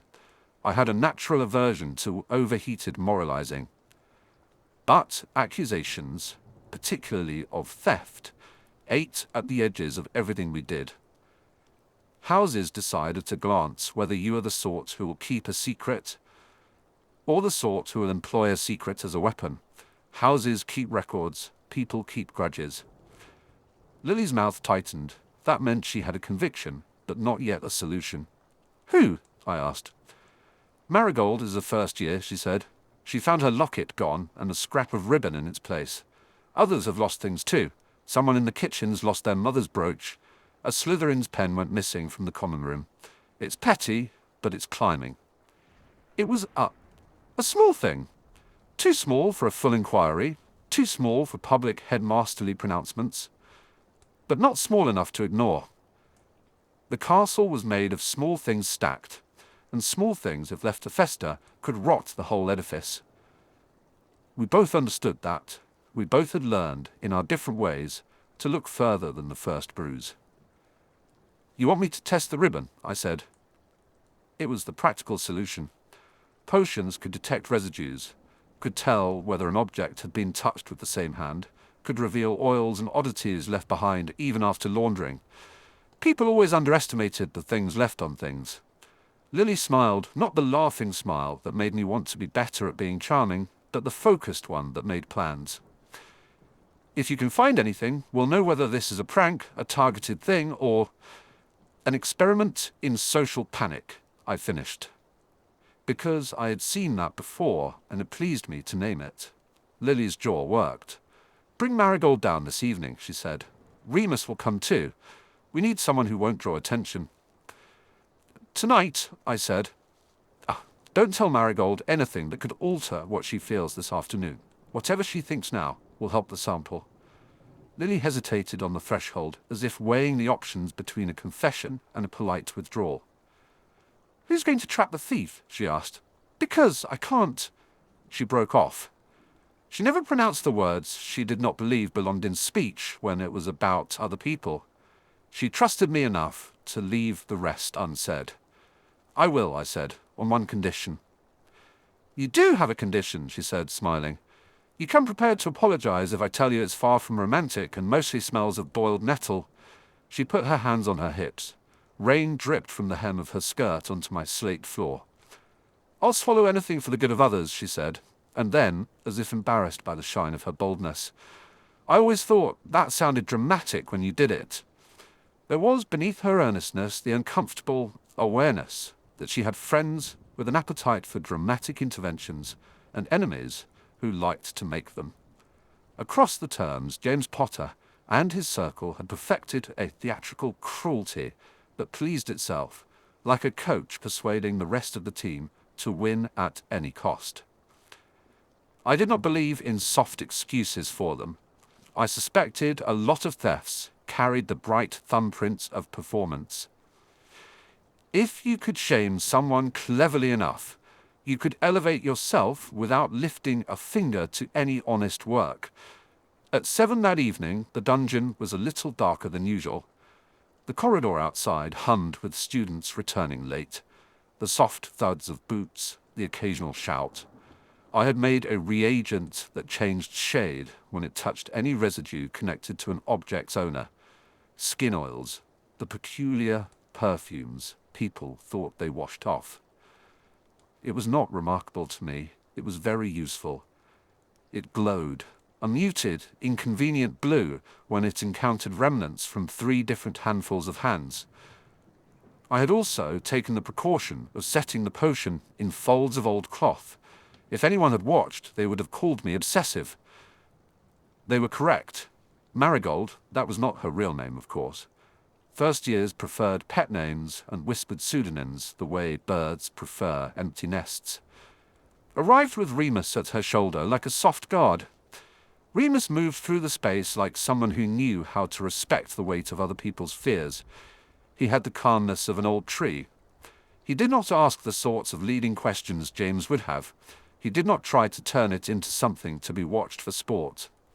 The Gryffindor common room smelled of burnt toast and furious cushions. We went in like a procession of unlikely magistrates, me with my reagent, Lily eyes quick, Remus steady, Marigold blushing like a tossed berry. We asked gentle questions. I applied the reagent to the scrap of ribbon. It glowed a dull blue at first, and then flared a green that could only mean there was more to find. Marigold's hands trembled. She had not sat at the table in the same way since she found the locket missing. People look at you differently when they expect you to be the victim in a story. They either swell with protectiveness or shrink away.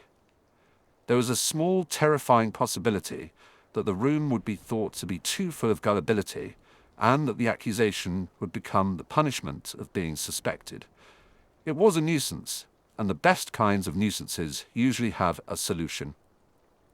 We placed the ribbon back on the table where Marigold had discovered it. It is an old rule in thefts and misplacements. The first surface a person touches often holds enough for a signature. I set up my little trap, half potion, half precaution, and then we waited. Waiting in the common room is anticlimactic, except for the sort of details only patience rewards. The common room's fire rendered faces softer. A boy argued with a knobby game of wizard's chess in a corner. Two girls were hunched over a textbook like conspirators. Eventually, the thing we expected, someone trying to secure another's possession. Someone stepping forward with hands that had been everywhere they shouldn't, arrived with the casual arrogance of routine troublemakers. James Potter strode in like he expected applause, with Sirius not far behind, and a general aura of entitlement like a cape. They had the world's confidence, the kind that arrives from being the sort of person people admire before they think. They towered metaphorically. Literally, they were nowhere near as tall as I had been told by the boys' admirers. James scanned the room like a man deciding which people might make his evening interesting. He spotted Marigold, and because he could not resist the taste of performance, he moved to her. "Lost something?" he asked, a smile that belonged to a stage. It was not meant to be kind. It was meant to be noticed. Marigold's cheeks flamed. She fumbled. Remus moved forward like someone who had practiced small defenses. He did not speak the belligerent words that rise in the heat of confrontation. Remus's hands were always careful. They could catch. James laughed, because that embarrassed, because it was funny to him, because someone else's discomfiture was the theatre in which he shone. Lily stepped between them. She did not raise her voice. She had no need to. Her presence steadied things. "Leave her alone, James," she said. James blinked as if she had spoken some obscure language. "Oh," he said. "Hello, Evans." I was close enough to smell the confidence and to know the mild perfume of a public school reassurance. James had an instinctive belief in his own rightness. It was perhaps the most dangerous thing for a man who never had to explain his choices. "Is everything all right?" I asked, because it seemed a decent question, and because it was an efficient way to introduce myself to the kind of trouble one often chooses to keep at arm's length. James looked at me as if I were a disagreeable footnote. "Snape," he said, the name like a door being closed. "What are you doing here, playing the detective with the locket?" "Something like that," I said. "Watch what you do with your hands." Sirius smirked and took the bait, which was precisely what the rest of us feared. A hand flicked at the ribbon on the table. It was an idiotic, laughable move. The room did not make a sound. People stay attentive to the stage where something might happen, and, not wanting to miss it, hold their breaths. The reagent flared. A dull green burst across the ribbon, and then across the hands that touched it. James yelped in a tone that belonged to boys who had not been touched by the truth of consequences. People laughed, surprised, malicious, delighted. What followed was rapid and graceless. James got angry. He laughed too loudly. Sirius offered an inappropriate chest bump. The impossible clarity of the reagent's color was enough to draw a line. The laughter died into a tense murmur. "I didn't take it," James said, though his hands had changed color, as if admitting that they liked the taste of other people's things. "No," I said, "you didn't." My voice was flat, because there is a particular flatness that comes when a thing you expect to be dramatic turns out to be merely bothersome. "You touched it. You wanted to make them watch." That was a distinction James did not like. He is a man who prefers simple narratives, hero and miscreant. He does not enjoy the region in between, where motives are muddy and courage looks like the willingness to put things wrong right rather than ceremony. Sirius, who had not touched the ribbon, announced loudly that he had not touched it, and then paused to look guilty that his voice had been the loudest. Remus, who had been quiet, looked disappointed in a measured way. Marigold had not yet said anything. She sat, with her fingers curled like a bird sheltering her own nest. "Who did take it then?" James asked, because there's nothing more irritating to a performative bully than the removal of an audience. That was when the softest, most ordinary courage materialized. It was not a leap into heroics. It was a small boy, no older than a second year, standing up from where he had been, hiding his hands among the folds of his robes. He had watched and clearly wanted to be noticed for being brave. His name was Tomlin, which is to say, he was unremarkable enough to be overlooked. I saw someone leave with a belt this afternoon, he said, voice thin as a thread. A quiet one. I thought it might be the prefects, but... He looked at James as if pleading for authority and finding none. He flinched and then continued with a determination that made the room feel warmer. He had a mark of soot on his sleeve. I remember the way the room tilted. It was like a chessboard suddenly disarranged, because someone moved a small piece. None of us had thought the thefts organized. None of us had thought of the small, grubby marks that reveal more than blinking bravado. Soot was not the sort of thing a refined hand would leave, which made it all the more likely to be someone who feared looking at the consequences of their choice. Who's on pyrotechnics duty? Someone asked, because in a school like ours, the practical questions always follow the emotional ones. Someone else said the kitchen had been short a lad, and someone else nodded. It was a small discovery, but it uncorked something wider. The thief, if thief he was, or pranksters, had been amateurs. They were not perfect villains, they were messy. They were also frightened, which is the only real crime that removes your right to be treated as an equal. The choice to let fear harden you into someone who prays. We scattered. Remus and I went through the kitchens with the same efficiency. I had learned at Spinner's End for finding where my evenings went. The house elves blinked and then sighed, because they have the patience of people who have seen the small tragedies and the bigger ones. The boy we suspected, a second year, whose name, I learned, was Pritchard, was in the back with a bandage at his sleeve stained with soot.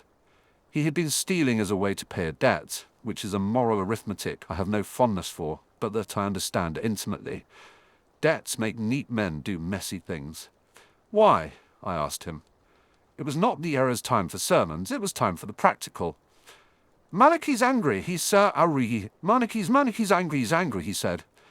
He said he'd beat him if he didn't bring him something. Everyone says it's Malachi because he's the sort who likes to frighten people. I thought if I gave him something, he wouldn't. What's sir? He looked as small as a knot in an overcoat. I could have told him that fear is not a reason to make others pay for what you lack. I could have told him what my father told me, which is how little of worth there is in being cruel to someone you are not going to hold later. I did not say those things. They would have been wasted in a world like that. Instead, I examined the boy, noted the burn, the trembling hands. I saw fear and the old pattern of someone trying to pay off a debt with dishonesty. Return what you can, I said. I would have liked to say it harsher. I did not. There is a particular cruelty in telling a frightened boy that he must work out his moral failures on his own. Instead, I added, and tell me where the rest is. There are consequences, but first, make it right. He swallowed. He says he'll break my leg if I tell, he said. It was then that the small court assembled itself. It was Lily who crossed her arms and refused to let the conversation become a shadow show. It was Remus who stood with his hands folded, an anchor. It was Tomlin, the second year, who watched as if expecting to be the only one charged with the burden of justice. It was, inconveniently, James Potter, who behaved like someone trying to take an audience and only succeeded in making himself look small and petulant. It was I who smiled at the right moments and asked the right questions because that is what my training in the dungeons had taught me. A little humility and a lot of precise observation. We went to find Malachi. He was not the sort of man you'd want to meet when you were in debt. He was a prefect's cousin. He had the look of someone who thought the rules were inconvenience rather than guidance. He had been bullying Pritchard for sport, he admitted when pressed, and that sport had escalated into property seizure. To him, taking what he wanted from the smallest people was entertainment. Confrontation with Malachi was messy. He denied, then lied, then argued that such things were part of making one's way in the world. James wanted to push him through a suit of empty moral outrage, but Lily blocked him with a look that told him to be better than spectacle.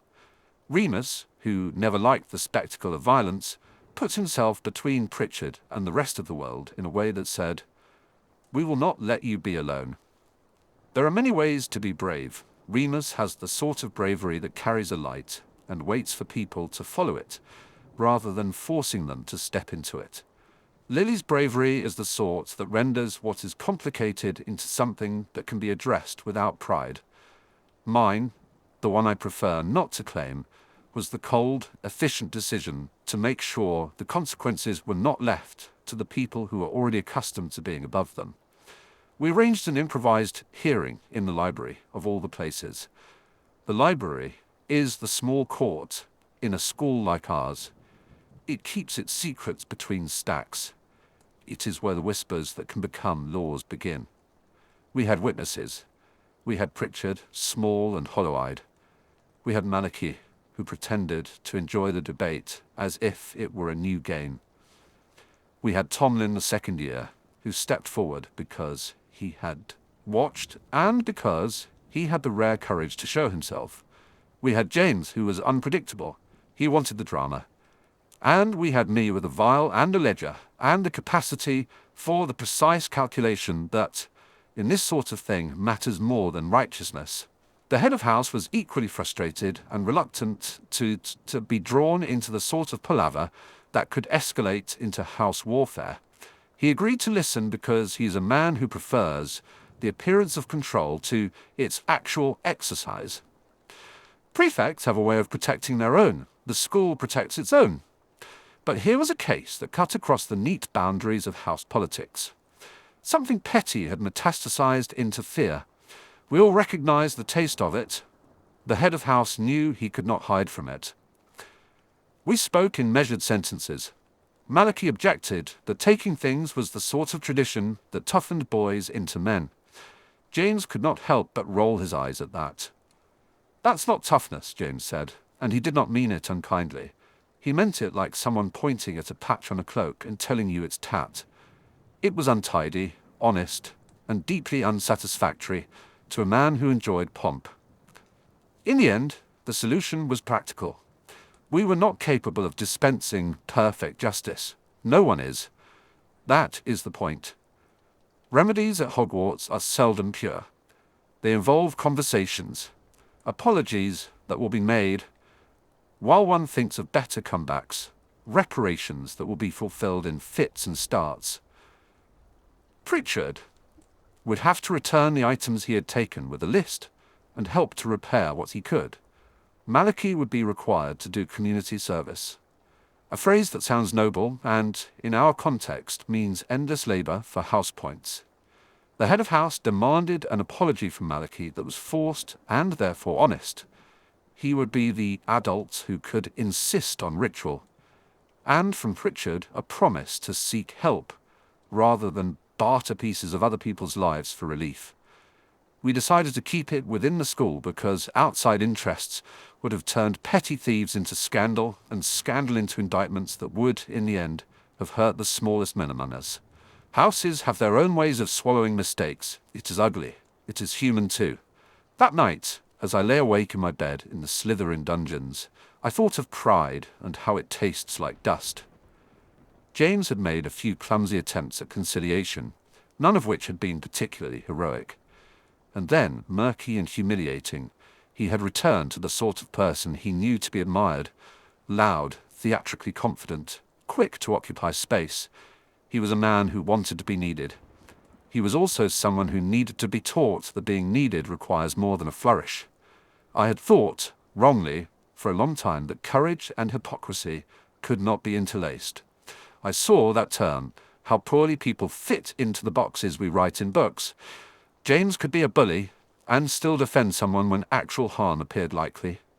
Remus could be gentle and decisive. Lily could be charitable and fierce. I found in the course of our small hearing that I had a capacity for mercy I had not previously acknowledged to myself. It is a strange thing to discover that you are capable of it in private. Stranger still to allow yourself to be generous publicly in a moment that counts. The following morning, after Malachy had performed his community service, after Pritchard had returned the items he had taken with a list of apologies, after the head of house had made us promise to report any similar mischief, in short, after the small court had done what courts do best, which is to render a verdict that will make the continuing of ordinary life possible, I found myself watching Lily at breakfast. She was reading, and two of her friends were arguing about an essay. Her smile was quick and bright, and then dimmed into concentration, like sunlight, adjusting to a sudden cloud. Remus sat near her, book open. James was a noisy presence across the hall, but he rarely looked our way. He would not know, or, if he did, would not admit, how little a triumph his performative cruelty had given him compared to the work of standing up when it mattered. There was a peculiar relief in the castle that morning. The everyday things, the pruning of shrubbery in the grounds, the repairing of a damper curtain, went on. Heroes do not always arrive at grand moments. They turn up with mending needles at the places no one sees. They do now and again make mistakes when they think themselves clever. They also sometimes apologize. I had done something that, if one were generous, could be called a small act of guardianship. I had used my little science, my potion, my methodical tendency, to reveal a truth and, in doing so, allowed others to see more plainly for themselves. If there is a single thing about my younger self that remains stubborn, it is the belief that the truth is a useful instrument. It is not always noble, certainly it is not always pretty, but it has a way of making things able to be fixed. The school teaches its small rituals to make us feel we are bigger than we are, but the real lessons are quieter. You learn to look after the small things, and you learn, as I had that term, that an imperfect person can perform an indispensable act. You learn that courage is often practical. It puts hands where fear has left them empty. You learn that apologies do not denature bravery. They are part of it. Later that afternoon, Lily came to the dungeon with a parcel. Tea and a small cake she'd insisted on sharing, despite my protestations that I preferred my exercises without frosting. She set it on my desk like a treaty. Her hair smelled of sun despite the rain. The mundane brightness of it made my chest do an idiotic thing. It tightened. "You did good," she said, and for once there was no need to invent dramatic metaphors. She simply stood and looked at me with an expression that counted more than any volume of praise from the crowd I had always wanted to please. "There's nothing noble about small-minded thieves," and I said, and I meant it. "I prefer grander moral failures. They're more interesting." She laughed. "Short, like a bell that only rings for certain ears." "You again with the irony." "Custom," I said. "I do provide it in plentiful supply." Lily leaned her elbows on the table and looked at me. Then, with a curiosity that had always been at the base of our friendship, "Do you ever think you'll call yourself something else?" she asked. "Do you ever think—" Her voice caught. She is brave in the way she loves, unafraid of admitting uncertainty. What would I call myself? "Someone who doesn't have to prove that he is clever by being cruel," she said. "Someone who doesn't want people to fear them because they think fear means respect." It was an accusation as gentle and as devastating as a winter sun. I could have protested with the usual bitterness, my past, my home, my reasons. But I had become tired of rehearsed defenses. There is a simple, almost childish honesty in being truthful to someone who matters. You do not always know why the truth will help, but sometimes it does. "I don't know if I'm capable of that," I said. "Maybe you don't have to be," she said. "Maybe you can be more than one thing. The school will try to make you fit into a neat box. Houses love boxes. People like things solved. But you're allowed to be two things at once." "Two things," I said, because that sounded like an unsustainable proposition. "Yes, you can be clever and kind, angry and forgiving. You can be whatever you want, Severus. I don't mean it like a demand. I just think—" She smiled in a way that had always made direct statements of affection unnecessary. "That you'd like to be less lonely if you let yourself." I wanted to tell her the ledger of reasons I had for keeping distance. I wanted to show her the list of slights, both petty and intolerable. I wanted selfishly to be allowed to be bitter with my bitterness, preserved like a specimen in a jar where things could be observed without touching them. But she had never been one to keep me in a museum. She preferred to arrange lives so people could live in them. You only see me, I said too honestly. When I'm kind, it's because I calculated the kindness would prevent something worse. That is not flattering. Flattering is for people who like applause, she said. You were not created for flattery. You were created for usefulness. Sounds like my mother, I said, and a bitter line creased my mouth. Maybe, she said, and then, because she's clever, she added, but you make yourself useful in other ways too.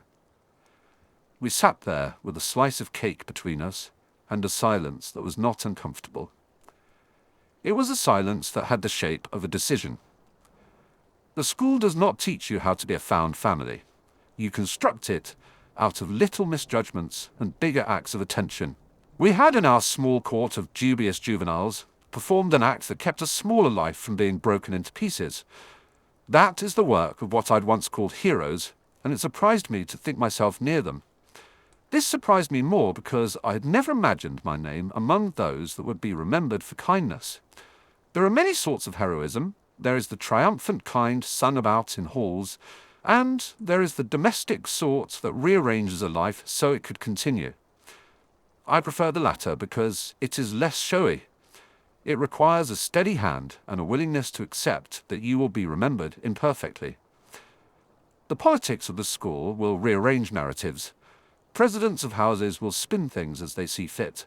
People who love spectacle will make lions out of lambs because lions are more appealing. The truth is usually less convenient.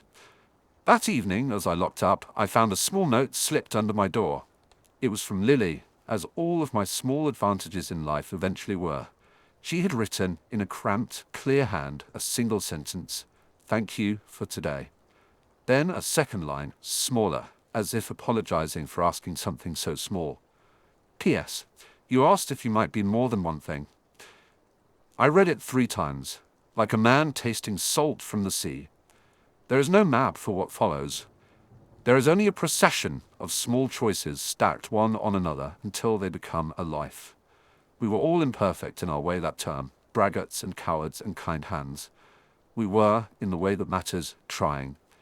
That is what I had come to see. Courage is often practical, sometimes graceless, and frequently apologetic. It isn't always pretty. It does not demand medals. It asks you, humbly, to show up.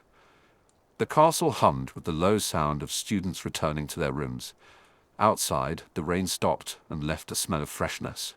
The leaves of the trees shook a little and scattered a few droplets like coins across the grass. I walked back to my bed, thinking of the small court we had formed for a day. An assembly of imperfect people doing necessary things.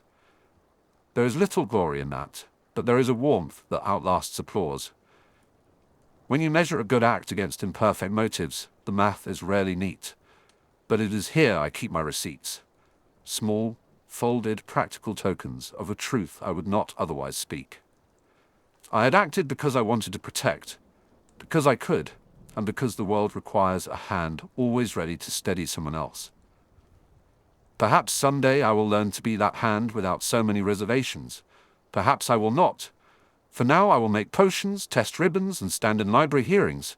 I will watch over the people I love in ways that are both honest and unwilling to be heroic in name. The school will continue to teach narratives, and I will continue to live in the margins, where the true labor is done. I had once believed my life would be a catalogue of retributions. It is, oddly, becoming a ledger of small mercies. I folded the note into my pocket like a promise, and slept with the tiny sound of the castle breathing around me. In the morning there would be new petty cruelties, new chances to fail. There would, if I was careful, be new chances to try again. And that knowledge, tedious, hopeful, terribly ordinary, felt like a kind of courage in itself. Chapter 31. An Oath Kept in Quiet. The watering can was ridiculous. I knew it the instant I set it down on the stone windowsill of the potions laboratory, and saw the way the brass neck caught the torchlight. Frivolous, domestic, absurd, in a place accustomed to glass bulbs and labels that smelled of vinegar and the odd regret. It belonged to no one, was kept in a corner of my trunk, with a length of trimmed ribbon and a tin of peppermint lozenges. And yet, like the ribbon and the lozenges, It had acquired a purpose by slow, stubborn habit. Tending the plant had begun as an experiment in aim. A house elf had dropped the seedling into my care one wet evening, when the corridors smelled of rain, and the common rooms were full of a laughter that belonged to other people. I told myself then that I would not become theatrical about it. I would not plant it on a desk. I would not make a display. I would water it when it needed water and clean the leaves when the dust gathered, and the act would remain private and therefore true. There is a peculiar discipline in private fidelity. It does not yield to applause. It grows, slow and stubborn, in the small intervals between more obvious duties. A vow screamed in the cold can be spectacular. A vow kept in wet hands and in whispered changes of labels is far more difficult. The latter asks for less glamour and more repetition. It asks that you wake up, notice, act.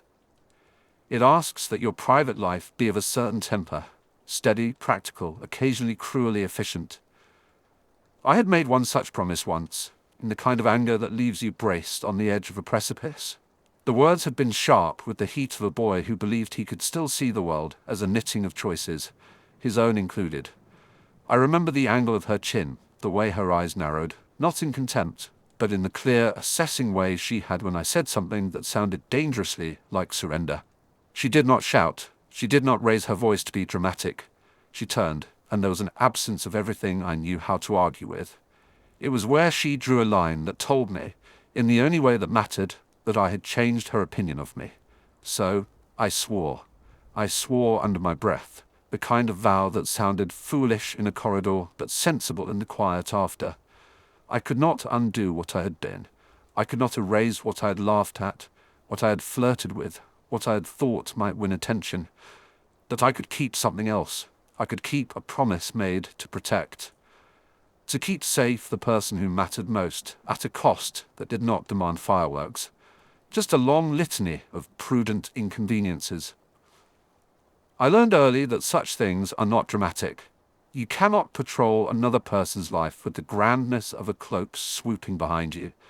You misplace yourself in the background. You smother an insult with a careful change of schedule. You swap a vial for a harmless tincture so a careless hand will pour something weak into a fire instead of a spell. You leave a note in a margin that says, informally, do not take this route at dusk. And you do not expect gratitude. You expect nothing. You expect the quiet continuation of a life that does not end in regret. On the window ledge, the green plant spread a new leaf. It had been gnawed at by something, moth, fungus, the careless indifference of damp winters, and I snipped away the dead, with my teeth bared like a gardener who happens to be a potion student. Then I watered sparingly, as if the small green thing were priceless, and, for my purposes, it was. Later, when the dungeon was empty, and only the steady drip of the stairwell clock and the distant hum of laughter from the Gryffindor common room broke the night, I set the watering can back in its place and pulled my cloak tight. There are advantages to being unnoticed. Students expect a Slytherin to be competent and aloof. That assumption permits you to move where others will not look. I like to think of myself as an unremarkable background for their lives, a blot of ink on which they can write their mistakes without noticing the stain. That night's first errand was small.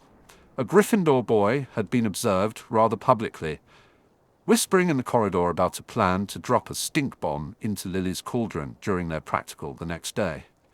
It was a stupid thing to do, born of the same eagerness for spectacle that lifted James Potter from being merely loud to being actively dangerous. The plan would humiliate her in front of the class and set the tone for a season. I spoke to James about it, in a voice that was polite to the point of being neutral. I watched him bristle and stall, and then pretend it had been a jest. That would have been the end of it, but for the deeper satisfaction I took in doing what was required. I substituted the odoriferous ingredient with a compound that would only fizz and go warm. A harmless commotion that would break the joke without harming the cauldron or the girl. There was a mathematics to such kindness. It required you to understand the chemistry of the other person's intentions, to know how to redirect them with the narrowest of adjustments. In the morning, the class erupted in their usual bright exclamations, when the potion merely sputtered and steamed and left James looking foolish for his own brand of showmanship. Lily laughed, quietly at first, then with the full, bright sound she reserved for things that were worth the effort. I returned to my bench and resumed the labours of labels and temperate heat and kept my voice neutral. You will say, this is the smallest sort of heroism. Perhaps. But if there is one thing this house has given me, it has been a respect for smallness, and the knowledge that small things aligned become formidable. Repetition is its own magic. 1,000 minor correctives can outweigh a single spectacular sin. There were other times when a smallness of devotion required a cruelty. I had to learn, with a clarity that felt like a blade, when to interfere and when to let life run its course. The balance is not moral in the sense the textbooks adore. It is deeply domestic. Do you step in and silence an insult that will bruise someone's pride forever? Or do you let the wound form and watch how it shapes them? Do you stand in the doorway of someone's choices and tell them where to walk? Or do you stay behind to catch them if the path turns sharp? Lily had an instinct for trusting herself that I both admired and feared. She saw in people the better possibilities, and because of that, she made room for mistakes in a way that was heroic. It helped her be loved. It also made her vulnerable. My vow was not to smother that vulnerability, but to surround it, quietly, with the structures that might keep it from being preyed upon. I suppose that is why I became practiced in the language of margins.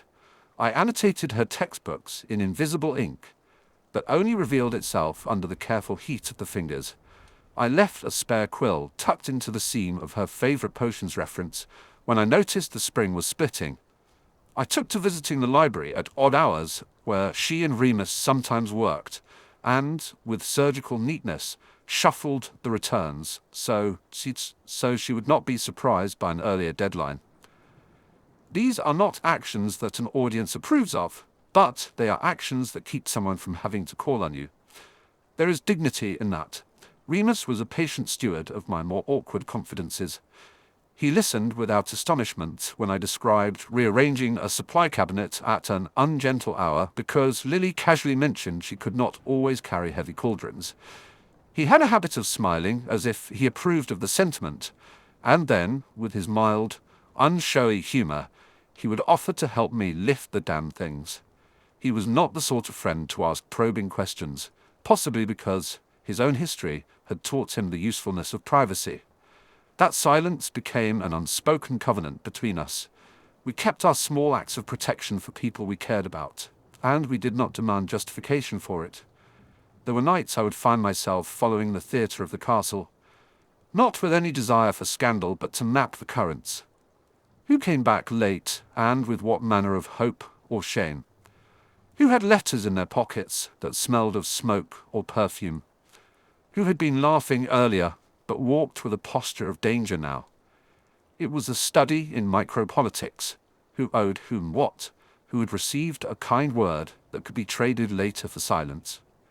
Hogwarts likes to pretend it is outside the world of interest and favours, but it is as corrosive a marketplace as any. I learned which gifts could purchase an apology and which costs only accrued. Sometimes those currents intersected with more malignant tides. There was a winter when rumours circulated, murmurs in the drier corners, about a small group of adults who were collecting pupils' names, asking questions about bloodlines, with a taste for purity that made the castle bristle. The headmaster moved like a chess master, his hands visible only when the pieces required it. I was not asked to spy. I volunteered myself in the only way I knew how. I listened on the fringes, allowed myself to be approached by men with well-cut robes and polite eyes. I let them feel that I might be receptive to the language of blood as vanity. I let them misinterpret my interest as a gravity I did not possess. All the while I kept that other vow, quiet, domestic, 100 adjustments at a time. It is strange the way duplicity becomes a discipline. To pretend on the surface while protecting under it is to walk on a wire. You must know what you are and what you are not willing to exchange. There is a cost in serving two roles. The principal one is that no one believes you entirely. People do not like to believe that the quiet boy who folds his cloak over a cauldron could also be someone who notices the particular cadence of a man's lie and files it away like a needle. My advantage was accuracy. Potions teaches you that. You notice the smallest change in color and can tell if a draught has been overboiled or simply starved of a necessary herb. It trains you to distinguish intentions with the same care as ingredients. With that, I could divide the petty from the perilous. To do so, I kept small mysteries of my own. Anonymity is a useful tool. When Lily received a folded scrap of paper in her book one afternoon, no ornamentation, cleanly creased, a note that merely suggested, erratically, that she check the North Passage after lessons, she assumed it was one of the many riddles that passed through her mail. She did not ask who had left it, only that it had been left. I followed, because my curiosity is also part of how I accomplish my promise. The North Passage was damp and smelled of old stone. I waited in the shadows and watched as James Potter turned the corner, brash and surprised. He nearly collided with me. His mouth opened and closed. There is a social choreography that comes with being disliked. People expect sharpness or avoidance, and when someone offers neither, they flounder. James muttered something about being late and ran on, no harm done. Later, when Lily confessed that she had found the scrap and had not intended to follow it, but had been curious, I made what might have been a distant remark about how curiosity can be an effective advantage, and left my tone flat. That sort of assertion, mild, unassuming, keeps lines intact. It told her I was aware, without announcing that I had taken an evening to stand in damp stone and watch a man hurry away. She appreciated the observation, but did not cross the line into gratitude. That was fine. I did not care for thanks. I cared that she remained unbruised. There are, however, times when gratitude cannot be avoided. There was a morning in the spring when someone had slipped a tiny charm into the hem of Lily's robe, an old-fashioned pin designed to tangle in the wool and scratch the skin when it warmed. It was the sort of thing one might call a practical joke if it had been performed by boys without malice. This charm suggested someone was learning to be cruel in a particular effective manner. I discovered it because I knew where to look for a telling thread. The pins used for such charms were made of a certain metal, common to the north of the country, with a fleck of alloy that could only have been worked by one of the jewelry makers who favored certain houses. It is ridiculous, perhaps, to be proud of a deduction like that, entirely the domain of those who liked lists and ledgers. But that deduction sent me to a pocket I had been carrying for some weeks, Slughorn's decorative collection of trinkets, fragments of conversation gathered from every dinner and reception. I had met Slughorn only as a professor later at Hogwarts, but his mind was a harvester's. He cultivated useful things. I confronted the boy who had been seen with the jewel mender, the one who had been bragging half a corridor away about a dainty prank. He went white and tried the usual defenses, embarrassment, evasion, the vow that it had been a harmless jest. I could have made an example. Had I been less careful, had my temper been rawer, the boy's name would have been carved into the gossip columns of the castle, and he would have been shamed. Instead, I took his confession into a different register. He would apologize. He would work in the storeroom for the month. He would mend what he had broken without spectacle. He was to learn the smaller costs of cruelty. Lily was not in the room when I levied the consequence. She found out later, in the way people find out that their small tragedies have been prevented. Sometimes they notice a missing bruise and assume it never was. She thanked me with a look that did not require words, and I put it aside with the natural sense that this was part of a ledger. She need not dote on me for having kept her safe. The practice of this sort of vow sharpened the politics of the school like an unseen edict. It affected how I navigated professors and favor. I learned which teachers would favor a student openly, and which would hide it in a grade. Slughorn, with his taste for promising pupils and his eye for talent, kept a list of boys and girls whose social capital he would bank on. I do not credit him with malevolence. He is a man of appetites and community, and he delights in gathering. He could be used if one was careful.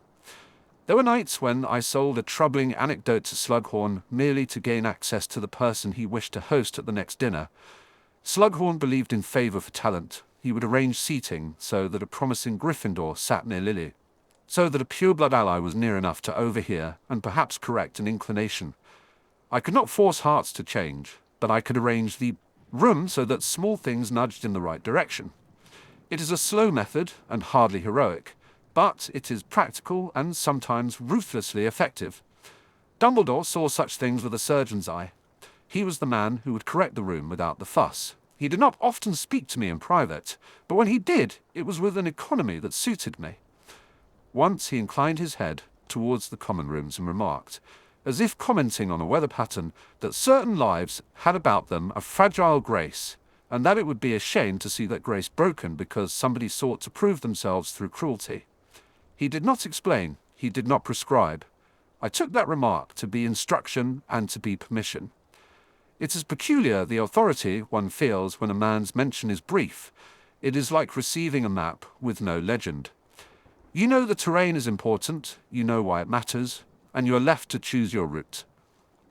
Keeping a vow is not simply about preventing harm, it is about creating an environment where the person you care for can be themselves. Lily's essence was a thing of light and rapid generosity. To preserve that, I had to curb the parts of the world that would aim to grind it down. That meant watching the political currents that came from home and foreign corners, intercepting recruitment attempts, favouring certain positions in prefect nominations, so the people who sat in authority were not those likely to find cruelty entertaining. There was one time when the stake was higher than a jape. A letter arrived at school in the late autumn. Letters could be turned into weapons if you knew how to read them. The envelope was thick with ink and contained a request for names. A man with a charm on his hand, one of those who asked too many questions about lineage, Nancy Tellin Bedlahana had been seen depositing a list at a post in Diagon Alley, and had mentioned to someone who spoke too loudly that Hogwarts records would be a useful thing to consult. It was the sort of bureaucratic suggestion that could be turned into persecution in a winter of fear. I intercepted the parchment because I had access to certain clerks under the pretext of revising supply inventories. I replaced the list with a different one that included, deliberately, a false trail of names that directed curiosity into the countryside and not into the central students. It is petty, perhaps, to misdirect a bureaucratic curiosity with such theatrical care, but the trick was the only language I had. The letter reached the man in Diagon Alley, who had the habit of seeking easy prey, and the trail fizzled into complaint about bad directions and mislaid paperwork. That evening, when Lily sat by the library window and watched the moon slice the sky in a clean shape, she did not know that some clerk's boredom had been repurposed for her safety. She only knew that the atmosphere of the school had not soured into suspicion. There is a sort of poetry in these manipulations. They are not mere lies. They are corrections of momentum. They are the rubbing of a thumb along the surface of a scratch, so it does not tear further. In being so quiet about it, I could preserve the pride of others, and keep them present for the better parts of their lives. Not all such choices were benign. Sometimes the correction demanded cruelty. I would lie if I said I did not enjoy the little ironies, the look on a bully's face when they discovered that their path had been shortened by a carefully placed obstacle. But I never allowed myself to savour vengeance. There is a dignity to being stoic about the small cruelties you inflict in service of a larger good. The calculus is cruel, and it asks for a temperament that can shoulder annoyance without spectacle. I remember vividly one winter evening when the strata of the school seemed set upon a course I did not recognize. A crowd had gathered behind the screens of the great hall to hear some visiting dignitary speak of matters that belonged to the adults. The children were expected to listen and to be dazzled by the rhetoric. Pupils took sides, as if by instinct, some because of ancestry, some because of theatre. I saw men distributing pamphlets in the cloisters, subtle missives that glowed with the promise of belonging to a larger, more certain world. They offered a sense of order to frightened boys. Lily moved among them and spoke with a curiosity that had no coyness. She listened to their words and then countered them with a question that exposed a hole in their argument, a small thing executed in a manner that left the men looking foolish. The reaction came quick and sharp, the sort of outrage that begins with pride and is then fed by the eager hands of others who prefer courage in the abstract but fear it in practice. A row erupted. It was petty at first, then it escalated. I watched the line of boys and men who valued a world without blemish gather momentum. They were like a tide, and I, a small rock, could not stop the sea alone. So I arranged a different kind of intervention. I found one of the more gullible organizers of the pamphlets and turned his paper towards the headmaster with a carefully worded apology that suggested an administrative error. It is a poor thing to be proud of manipulating a piece of paper under a chandelier and watching the tide recede because someone else was made to appear incompetent. But sometimes that is all one can do. Reorder the papers, shift the theatre, spare a person the indignity of being the centering for a crowd of fools. In the chaos that followed, Lily's dignity remained intact. She left the hall with her chin as unbowed as ever. She did not ask who had interfered. That was not her way. She pushed through the crowd with the self-evident authority of one who believes in the rightness of asking questions. I followed, though not so obviously. There was a pleasure, odd and small, in her relief. I do not call it gratitude. She turned to Remus with a laugh, and then to others with the steady generosity she always possessed. My reward was, as it always had been, that I didn't have to watch her be diminished. There are nights when I worry that such interventions will accumulate into a life of dependence, when someone learns to rely on the invisible hands that correct for them and so forgets the art of negotiating the world. But that fear has to be balanced against the more immediate fact that danger exists, and that there are men and boys who would take delight in demolishing the lovely things with their careless pride. The morality is messy. I choose, in these matters, to favor life. Love, in my experience, has little patience for neat philosophies. It requires complicity and the occasional act of spite against the world on behalf of the other. I behaved spitefully on behalf of Lily as a matter of devotion. It suited me to do so quietly. I had to be both compassionate and ruthless. Compassion in the form of small comforts. An extra scarf placed on a chair, a note to a professor when a deadline seemed particularly cruel. Ruthless in the willingness to make someone who meant harm taste the minor consequences of their choices. I suppose it is fair to say that keeping a vow will change the shape of you. Your calendar fills with errands that look, to an outsider, like the habits of a pedant. You acquire an eye for the shades of people's intentions as a potions student acquires an ear for the subtleties of brew. You become a person who can smell when something is wrong in a cupboard of hairpins, and then follow that scent down to a small, cunning plan. When the results are successful, it is like watching a well-made draft settle into its correct hue. There is a stillness that follows. There were those who misinterpreted that stillness as weakness, or as duplicity of a base sort. James Potter called me a coward with a flourish that became less convincing as he grew older, and his mistakes grew larger. Sirius laughed at the idea of someone who remained in the background. Those opinions were part of the noise. When quieter men and women, my mother on certain evenings, Remus in the library, noticed that my actions had consequence, I allowed myself a small satisfaction. It does not flatter the ego to be thanked by the few who truly understand. It is a pleasure more akin to taking a quiet sip of tea at the end of a difficult day. As the seasons turned, the cost of my vow increased. You learn to live with the small sacrifices, the parties you avoid because you might overhear a dangerous notion, the alliances you do not forge because the price of loyalty is too steep. There are times when that price is measured in friendships. You forfeit because they would not abide the ways you chose to protect someone else. There were Slytherins who admired the art of strategy and would have found my methods instructive, Were they allowed to know them without being scandalized by the object of the protection? There were Gryffindors who could not understand that careful kindness, preferring action that was noisy and immediate. In the end, you accumulate a few people who understand. They become your family by selection rather than birth. Once, in a snap of grudging honesty, Lily told me that she did not want grand gestures. She wanted safety. I have kept that promise more than any other. I have learned to be the economy of it. The plant on the windowsill had a new set of sprouts. I trimmed the dead and watered, and, in the light of a torch that seemed very much like dawn, in the cold of the dungeon, I considered the act ahead. There are days when I believe I could be more than a quiet guardian. There are times when I want to step into the light and declare my case with the kind of courage that makes a good story. But the world I inhabit is not generous to dramatic conversions. The small writings of a life often require that you be content with being unseen. That contentment is not a martyr's curve, but a choice.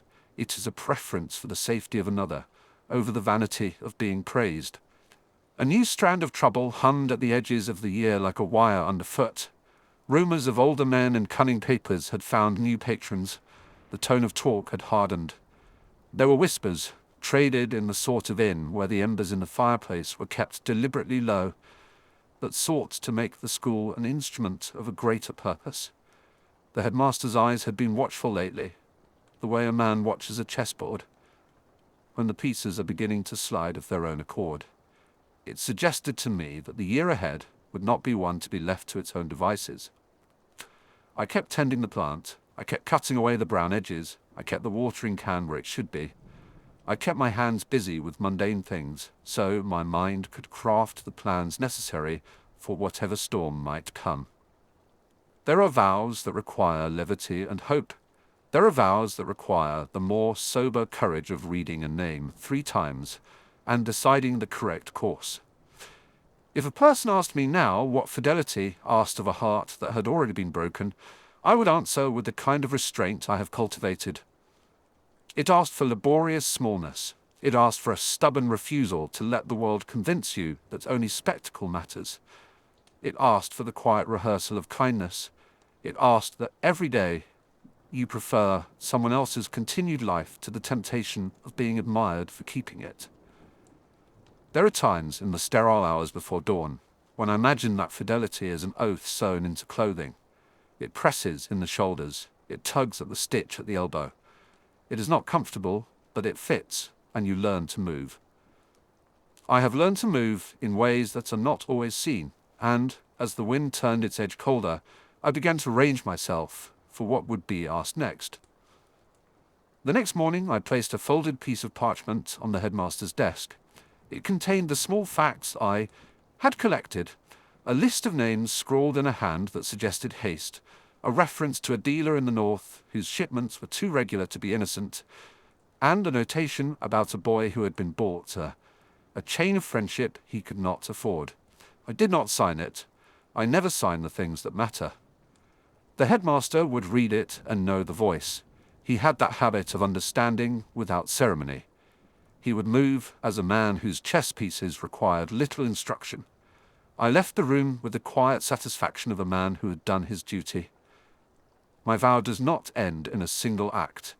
It is a lengthening of small, precise interventions into a life I cannot live for someone else. It is the knowledge that one must be willing, sometimes, to step out of the shadows and take a risk that will attract attention if the cost required it. There will be a conversation soon with people who wear robes that suggest other ambitions. There will be letters that ask for names, and men who will press for allegiances, as if they were simple things. I will not sign their forms. I will stand in a doorway if it comes to that, not as a hero with a cape and a speech, but as a man who waters a plant and knows that the smallest shoots deserve a chance.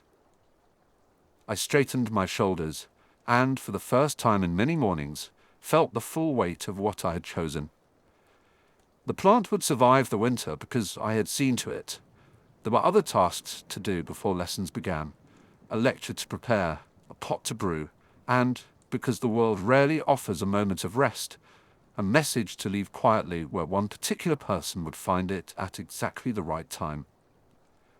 I walked down the corridor toward the library with the brisk, confidential step of someone who has kept an oath long enough to know how to do it without witnesses. The castle breathed around me, knowable and indifferent, full of potential calamities and small mercies. I had the list in my pocket, the memory of a vow at my tongue, and the knowledge that the biggest challenges are rarely resolved with a flourish. There are programs of courage that begin with a single steady act. I had practiced many such acts. The trouble was not whether I could do them, it was whether I was prepared to pay the price when the times demanded that private fidelity be visible and costly for the sake of someone else. On the library steps, as the first students drifted in from morning study and the benches smelled of paper and lemon polish, I paused and smoothed my cloak. The day had an edge to it that tasted almost like a beginning. I pressed a scrap into the seam of my book, a note of practical instruction that might pass unnoticed, meant for one pair of eyes, and then I stepped inside. There was work to be done and promises to keep, and I was, as ever, stubborn enough to see both through. Chapter 32. A Cup of Tea and the Things That Follow. A good cup of tea was, I had come to believe, an act of rebellion.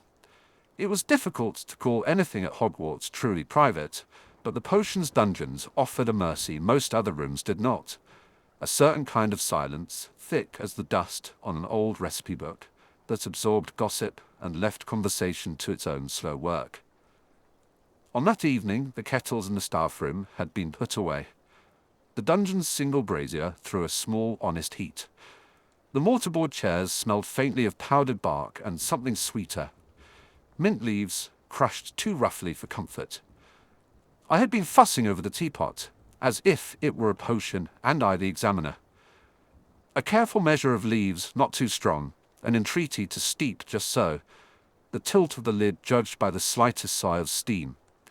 It is the kind of small, precise ritual that steadied me when larger things felt unsteady. Lily arrived as light was failing through the slit windows, red hair in a hurried braid, shawl tucked over her shoulders, the very sight of her warming the stone. Her hands smelled of soap and parchment, and of the faint grease from whatever invention of hers required study that week. She carried a handful of essays, Hogwarts essays, which meant the kind that required erasing other people's certainties, and, more often than not, somebody else's arrogance. "You always make it like you're expecting a guest from the ministry," she said, taking the nearest chair as if she had always belonged there. I pretended not to notice the way she smoothed the skirt of her robe. Pretense was an old friend. "A guest from the ministry is quite possibly less troublesome than a guest from the Gryffindor common room," I said. "They leave behind far fewer broken teacups." She smiled in a way that disarmed me more efficiently than any spell. Some portion of me would always note how that smile lit everything around it, as if the dungeons were not stone, but paper, easily set to flame. I kept that portion tightly leashed. "You should let them break them, Severus. It makes them more interesting," she said, reaching across the table to stir the tea with a spoon stolen from the trainee cauldron table. Or, at least, less smug. We argued, as we always argued, about the care of things, about intention and repair. The argument was almost ritual too, a way to move our hands around words and feel one another's temper.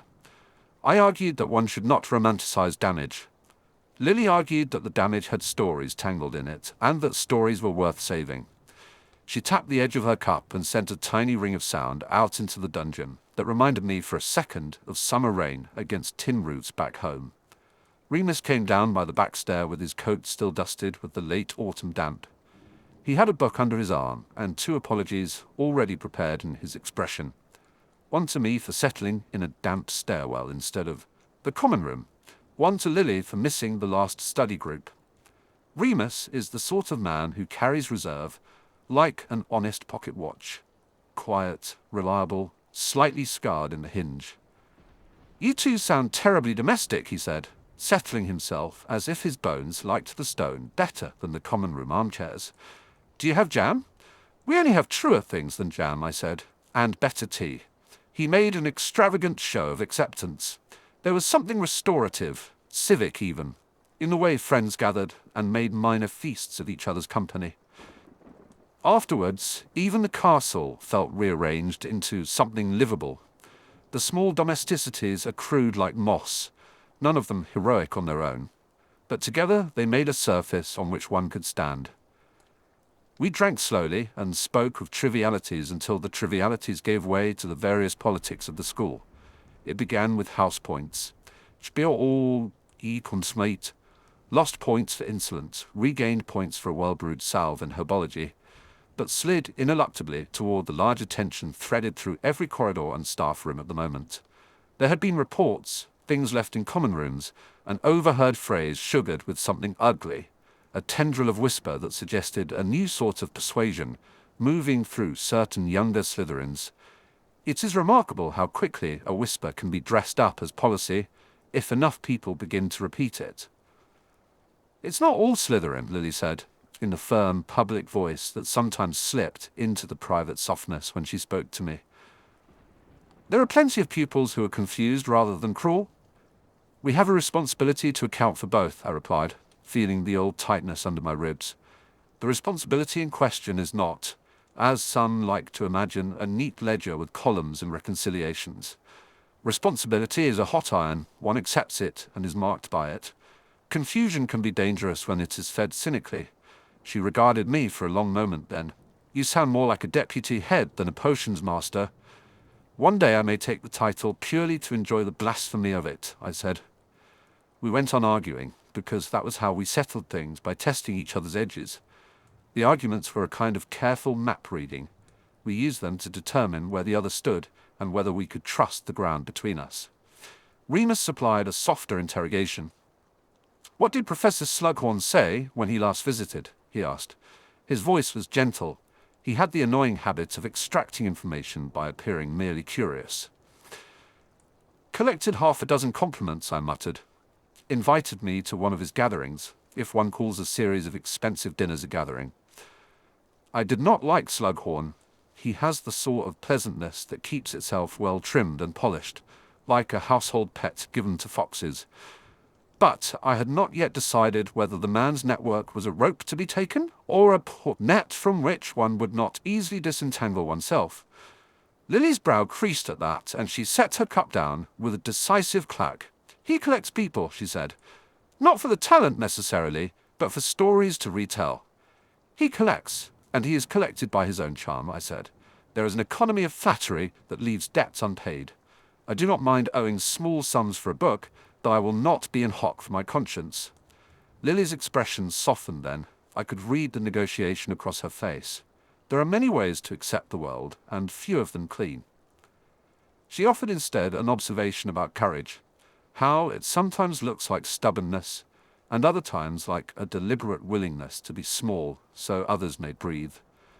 She used the word courage the way children use sunlight, as if it belonged to anyone who wanted it enough to reach. We were interrupted by laughter down the corridor, a small bright sound that skittered along the stone like a moth.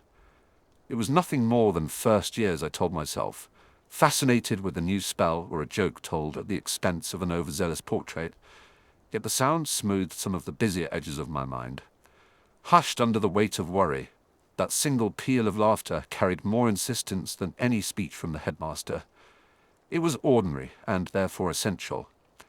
"You ever think," Remus said, nearly in the same breath as the laughter, "that we forget sometimes what the castle is for?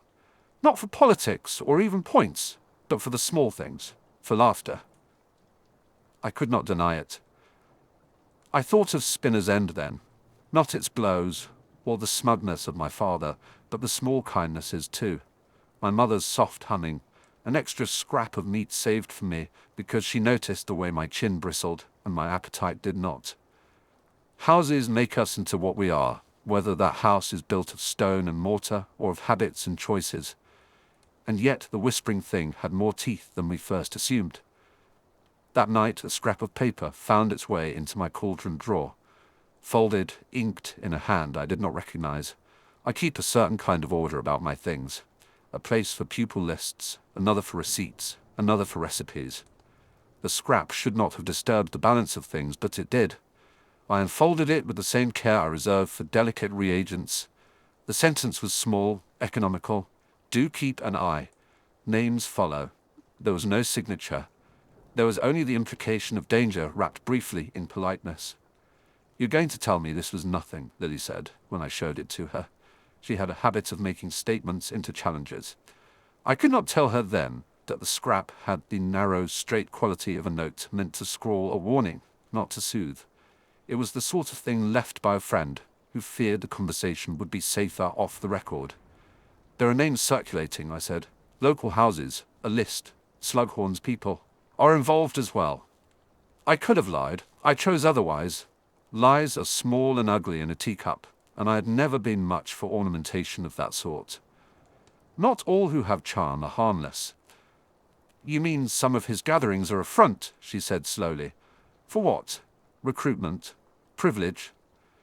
"For the latter, perhaps. Recruitment.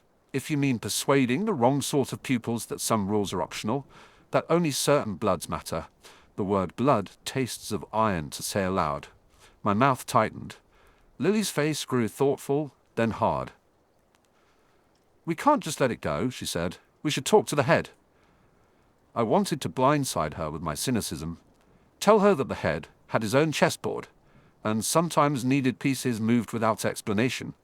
But Remus settled his palm on the teacup between us, like an anchor. "We'll bring it up at dinner," he suggested.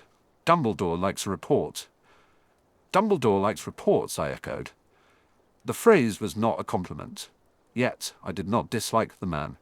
Dumbledore had the absurd, infuriating habit of being right, often enough that one had to listen.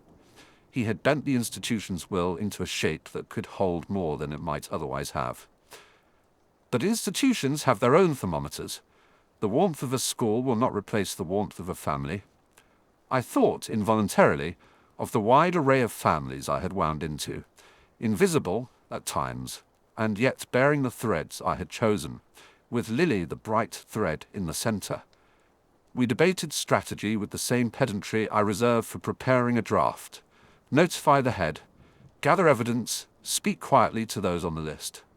The plan made me feel younger and more foolish than I like. Youth has the unfortunate habit of falling in love with the idea of being grand.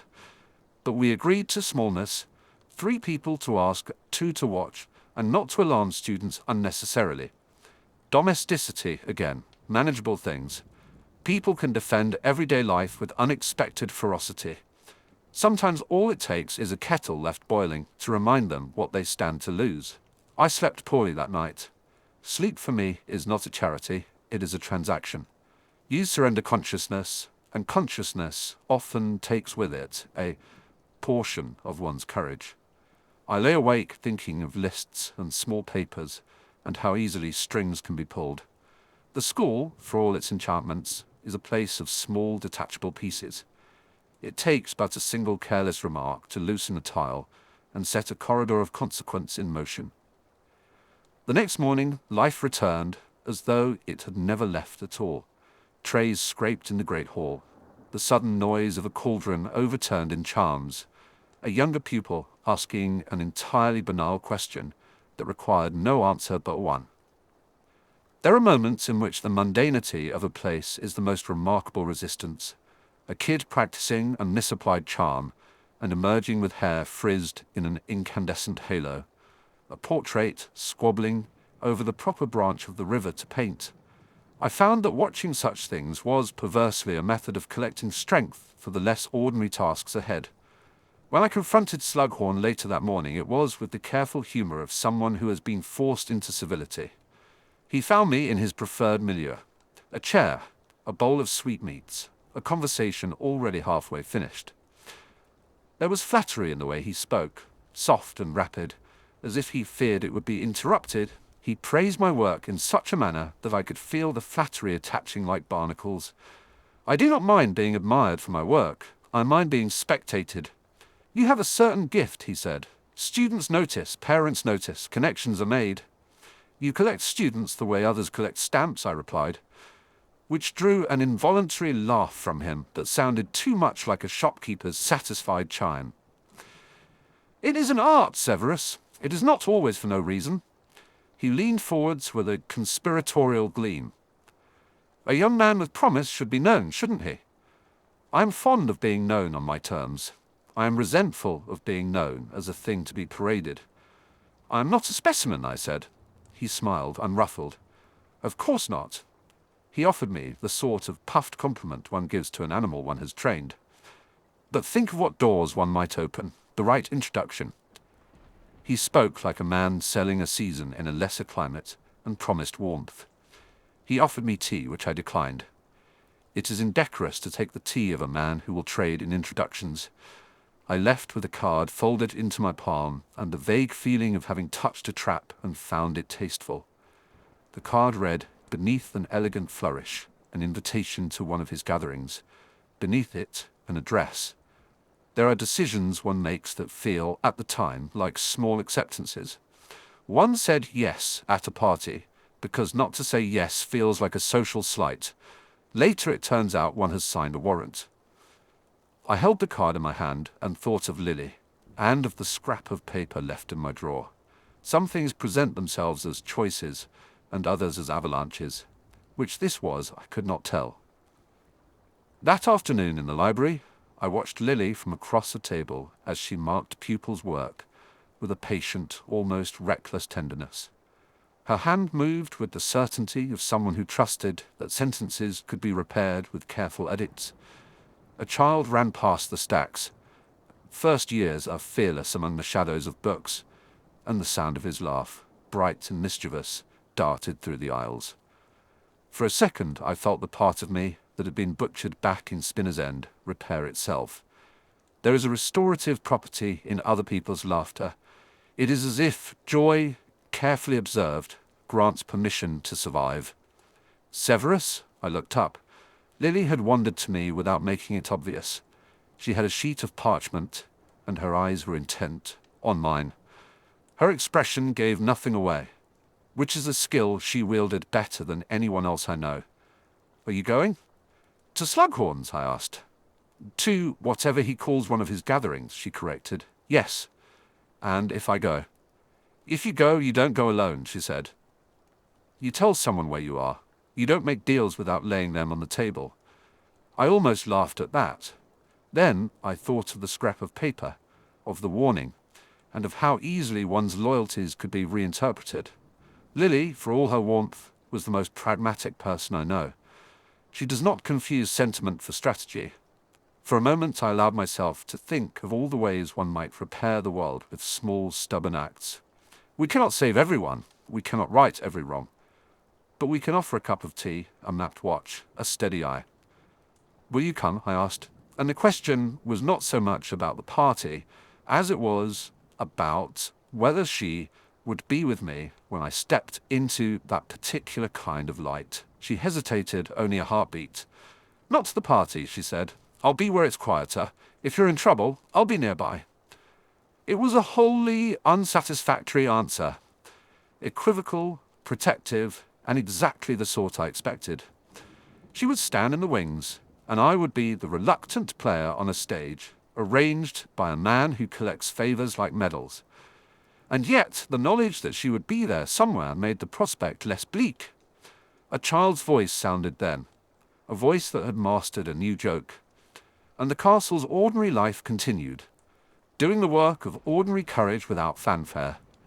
It is astonishing how much courage is required merely to be a child on such days. They do not know what is at stake, which is why their laughter sounds like a small, stubborn spell. The evening of Slughorn's gathering arrived with a weathered sky. I wore a tie I had chosen with care, an act of vanity I permitted because there are battles worth losing to taste. The gathering was a mesh of carefully curated faces, people who smiled as if certain their reflections were better in other people's praise. Slughorn moved through them like a benevolent landlord checking on tenants. He introduced me, in his way, as a thing to be admired. There were those nodding, there were those who offered obsequious little bows. Someone mentioned a future of connection. Someone else mentioned the value of heritage and fell away into vague euphemism that smelled faintly of something more dangerous. A thinness of morality breathes oddly in rooms where silver trays are passed. It is astonishing how quickly charm can disguise evidence of rot. I accepted an introduction to a peer of uncertain ancestry, and was asked casually whether I thought the school prepared students for leadership. It is always dangerous to answer philosophical questions in rooms like those. They are tests in miniature. I gave the dictum I always reserve for that sort of conversation. Leadership is not taught only in classrooms. It is extracted from the way one asks a friend to stand alongside them when the world turns ugly. The room applauded a brilliant pun. I left before the speeches grew longer, though not before I found myself spoken to in the corridor by a whisper that might have been caution or an invitation. The scrap of paper other hands had folded into my life lay heavy in my pocket. There is a weight to paper that announces itself not as gravity but as circumstance. On my way back to the dungeons I heard once more that child's laughter, this time closer, threaded with something else. The call of a prefect, corralling overexcited first years. The sound came from a doorway. A small boy with an oversized scarf had tried to charm a sparrow into singing, and had failed. But the attempt was enough. He had not been born when my mother hummed in Spinner's End, nor when I first discovered the smooth satisfaction of a potion brewed true, nor when the first good friend told me that I was more than a collection of accusations. He had not been party to any of my choices, yet he inhabited the very same castle, and therefore the same obligation to be defended. It occurred to me then, with the kind of clarity that makes you feel absurdly like a child noticing a new star, that those small domestic things, tea, laughter, a shared spoon, were not, in fact, trivial. They had the peculiar property of building resistance.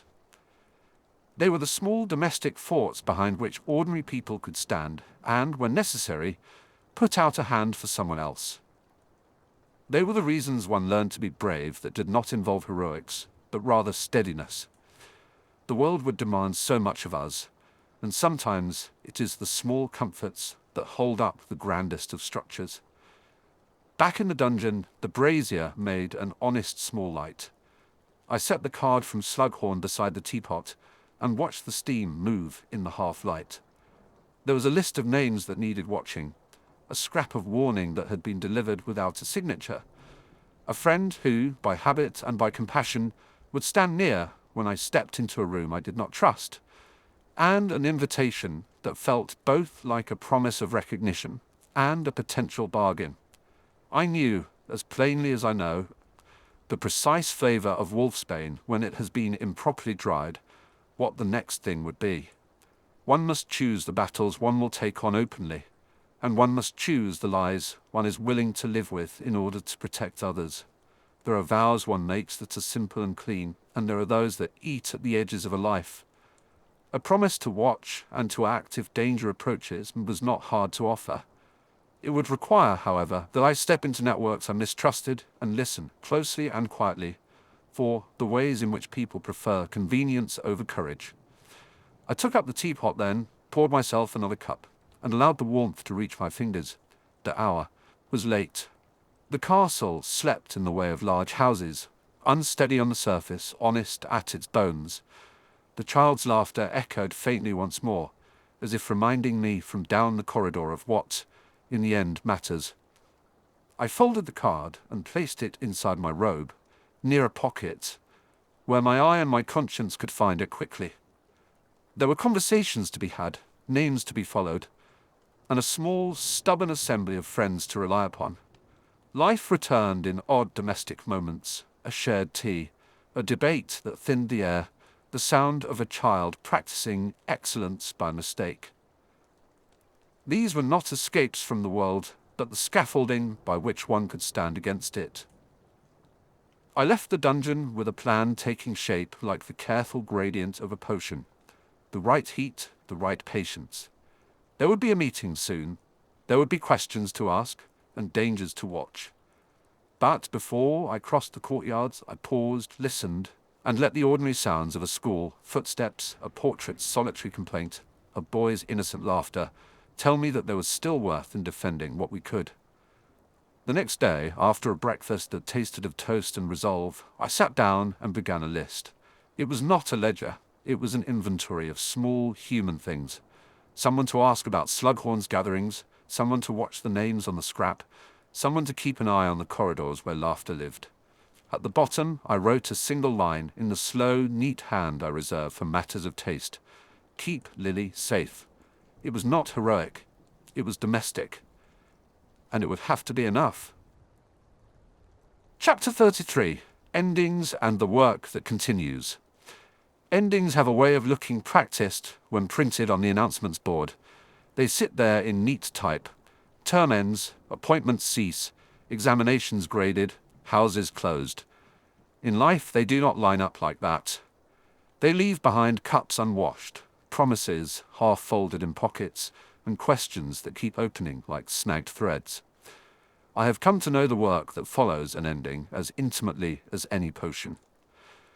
Both require patience, a steady hand, and the willingness to begin again when heat slackens and the fumes clear. That morning the steam in the dungeon tasted of horehound and iron. The cauldrons gleamed with the discipline of repeated use.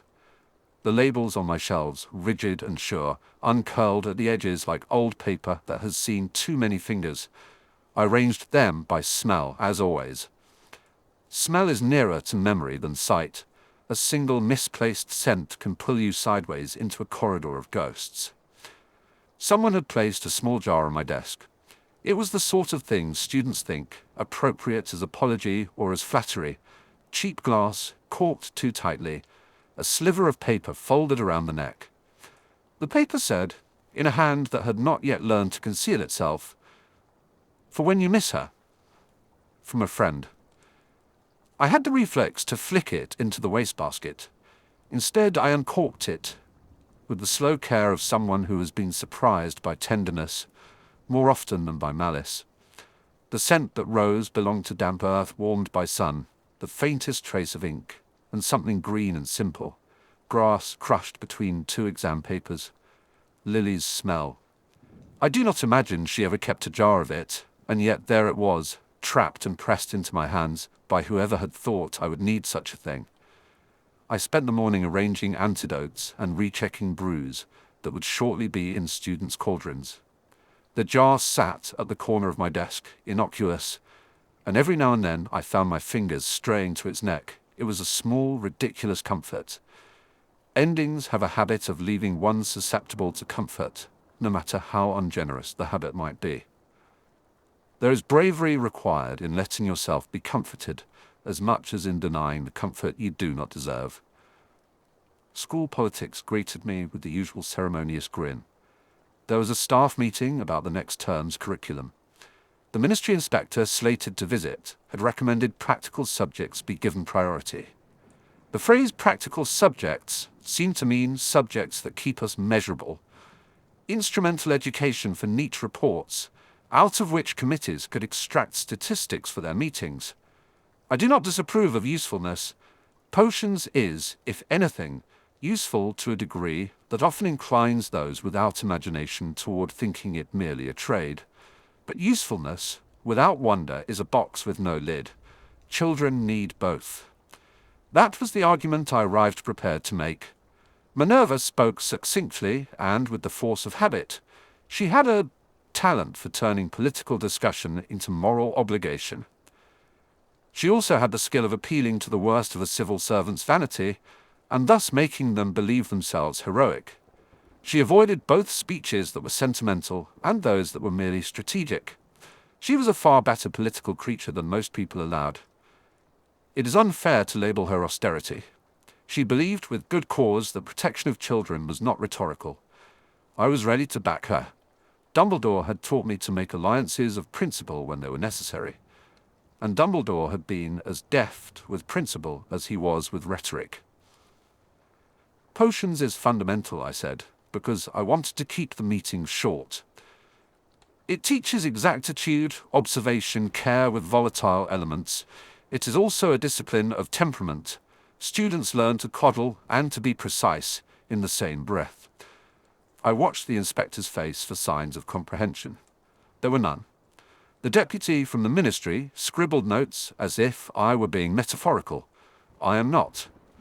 Shielding students from practical work is a disservice, said the deputy, with that calming smile bureaucrats wear when they mean to put off argument. We must ensure that their skills translate into employable outcomes. Care is an employable outcome, I said. It was not a concession. It was an assertion I had found useful for many years. Practicality is never separate from ethics. Teaching students the mechanics is one thing. Teaching them when not to apply the mechanics is another and far more difficult thing. We argued. People used soft words like balance and left diagonals of agreements in the minutes. The meeting adjourned with the expectation that I would submit a framework by the end of the week. In the hallway, Minerva touched my sleeve in a private way and said, "You will, won't you?" Her voice was not a question. I led my classes that afternoon with the deliberate cruelty I reserve for underachievement. Students are impressionable. One can either make them work or make them into amiable slackers. I prefer work. There was a girl in the front row whose hand trembled when she measured reagents. She was clean-faced and looked as if she grew good things in the garden. Lily would have liked her, and there, more than anywhere else in Hogwarts, where politics and grimness sometimes smear the floors, Lily's taste remains a useful barometer. I put my cup to her cauldron and whispered an instruction. She straightened. I did not say too much. They remember more for being shown than for being told. I am patient when I remember why I must be patient. At dusk, when the corridors diluted into shadows, I found a note pinned to my common room door. It was not the usual anonymous complaint from some bored Slytherin. It read, "There's a girl who keeps coming to the library at odd hours and takes down your old textbooks. She keeps things. Could be nothing. Could be stealing. Could be her way of learning. If it is yours, maybe ask her." Remus has a way of reducing urgency without diluting it.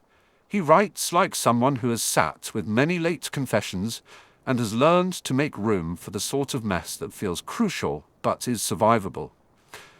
I looked at the note and felt the old inclination to spare myself trouble. Then I thought of the jar and the smell of Lily. I have a limited tolerance for mysteries that smell like memory. I walked to the library. The library at night is not silent. There are whispers that are older than the buildings. The lamps throw pools of light across stacks of books, and between those pools the dark seems rigorous and wise. I found the girl in a corner, the thin table lamp throwing a square of warmth over her shoulders. She had an armful of my textbooks, the older ones, the ones I did not insist students bring because they choose their newest editions instead. They were thumbed, margins dense with notes, my handwriting collateral on a number of pages. She startled when I approached, as anyone would. It is curious how quickly a person must rearrange fear into respect in my presence. Her face was round with youth. Her hair refused to be tidy. Her hands were quick and clean. "You have my books," I said. She swallowed. I just wanted to see how you write. I mean, your notes. People say you explain things clearly." "People say many things," I answered. "You should not take other people's words as things to collect like trinkets. Either you ask or you do not take." "I wanted to know why you do it," she said, and the honesty in that sentence made something in me soften. "Why this matters to you? They said it matters to you because of—" She hesitated, then said my name. In the rounded way children say, names that mean something to them, because of you. I did not answer for a moment. The library's silence collected around us, as if listening. When the children are small, their questions are blunt and unweighted. As they grow, the questions become strategic. The truth is less a demand than a petition. I told her that potions require a certain steadiness, and that steadiness is easier to cultivate if one understands why one plants one's feet. The girl nodded like someone who writes things down and forgets where she put them. "Why do you keep old notes?" she asked. "Because old notes contain mistakes," I said, "and mistakes are the most interesting part of any recipe." Are you angry with those mistakes? She looked up with the courage of someone who had been scolded often and wished for something else. I almost told her the truth then, that there were mistakes I had made that were not mine alone to keep, that the worst of mistakes are the ones that change the shape of a life, and that I would pay any price to unmake them. I almost told her that a promise cannot simply be upheld in a single moment and then set aside. It must be kept day by day, in small, faithful acts. Instead, I said, mistakes make instructions better. They steer us away from repetition. She had the air of someone who gathered discarded things and made them better. I am partial to such people. She handed me back the books. I took one thing, she said, reluctantly. A small bottle. It was in your case. I thought it might help me sleep. It's harmless, I think. My hands moved without thought. A small bottle missing would have been noticed at once. I felt a rush of old caution descend, the sort one builds when one is used to having pieces of oneself picked at by others. We rely on the parts left to us to defend us. Some hands have always wanted to take. Show me, I said. Her fingers were dry and cold when she gave it to me. The cork was neat, the contents clear as glass. A sleep draught, but a mild one, hardly worthy of theft. It was the sort of thing a first year might think would cure an insomnia, brought on by ghosts under the staircase or by the ordinary anxieties of school. I examined the label, my handwriting. You cannot remove things from people's cases, I said. There are reasons for labels. There are reasons for direct request. She looked small and childish and terribly brave all at once. I thought if I drank it, my head would stop being so loud, she said. My mum is always worried about me, and the other kids laugh because my clothes are patched, but I want to get things right. I thought if I could sleep, I could think.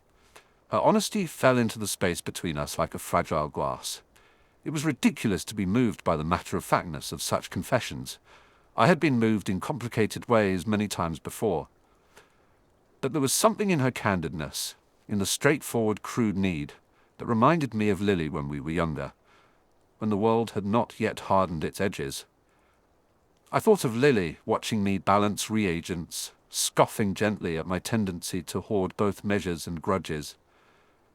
You should ask, I told the girl. It is less shameful than stealing. It lets you keep the habit of speaking. She blinked at that as if it were an odd paradox. You're not angry, she said. Indignation is an ephemeral luxury, I said. Apology is an admission of respect. Offer one. Her apology came stumbling and sincere. I accepted it in a manner that suggested both relief and finality. She went home that night with a promise to return the bottle and with the smallest of petitions. Would I teach her properly? I do not imagine myself warm in the conventional sense. There are times when my warmth could be called by kinder words, but the seasons have taught me economy. I agreed in my way. We arranged Saturdays. She arrived with a small scarf because she thought it made her look respectable. She asked questions in the way of people trying to learn not merely the steps, but the reason they were steps at all. The more I saw of her, the more I thought of found things. How a person can be found in small acts of trust and kept in ordinary loyalty. A week later, there was a letter on my desk. It had no official seal.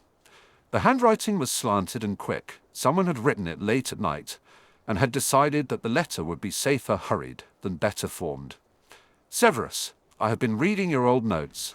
They are messy in a way that makes more sense than the clean essays you give in class. There is one line I can't work out. Who is she? Why does it matter? Ask you. She signs neatly in the margin. I put the paper in my pocket and thought of the jar and of the girl who had stolen a sleep draught because the world was too loud. I thought of Lily's laugh in the library at the wrong answers we used to give, as if laughter could be a corrective. I thought of the promises that had made their own small rules in my life. Promises, I have learned, are not always made in the theatre of declarations. They are lived in the kitchen and in the laboratory, in the way one refills the ink when it runs low, and in the way one remembers to pick up the letter from the post. They are lodged in habits. To keep a promise is to keep doing things that make the promise matter. Institutional endings had turned my life into a daily practice. When a ministry decides the shape of education meanders, it leaves people like me to uphold what is essential without being sentimental. That is its particular cruelty. It assumes the work will be quietly done by someone with the stamina to insist on small things. I had that stamina. It had cost me. It still cost me. It is a bill I accepted willingly. I found, in the days that followed, that the small errors my students made were a comfort. They were a sign of life. They were also so many calls to action. One boy had brewed a draught for petrification, without paying attention to the order of ingredients. I had to dissuade 2 house prefects, who thought punishment meant making him run laps, and instead set him to scrubbing the dregs out of my cauldrons. I insisted he learn the clean list, as the rest of us had to, and he did, begrudgingly, and then with that sort of awkward pride that only hard work can make. There are consequences to being the one who habitually tolerates mistakes, because the person who does so gathers the hurt. There are friends who will not shy away from raising their voice at you when politics sour the air.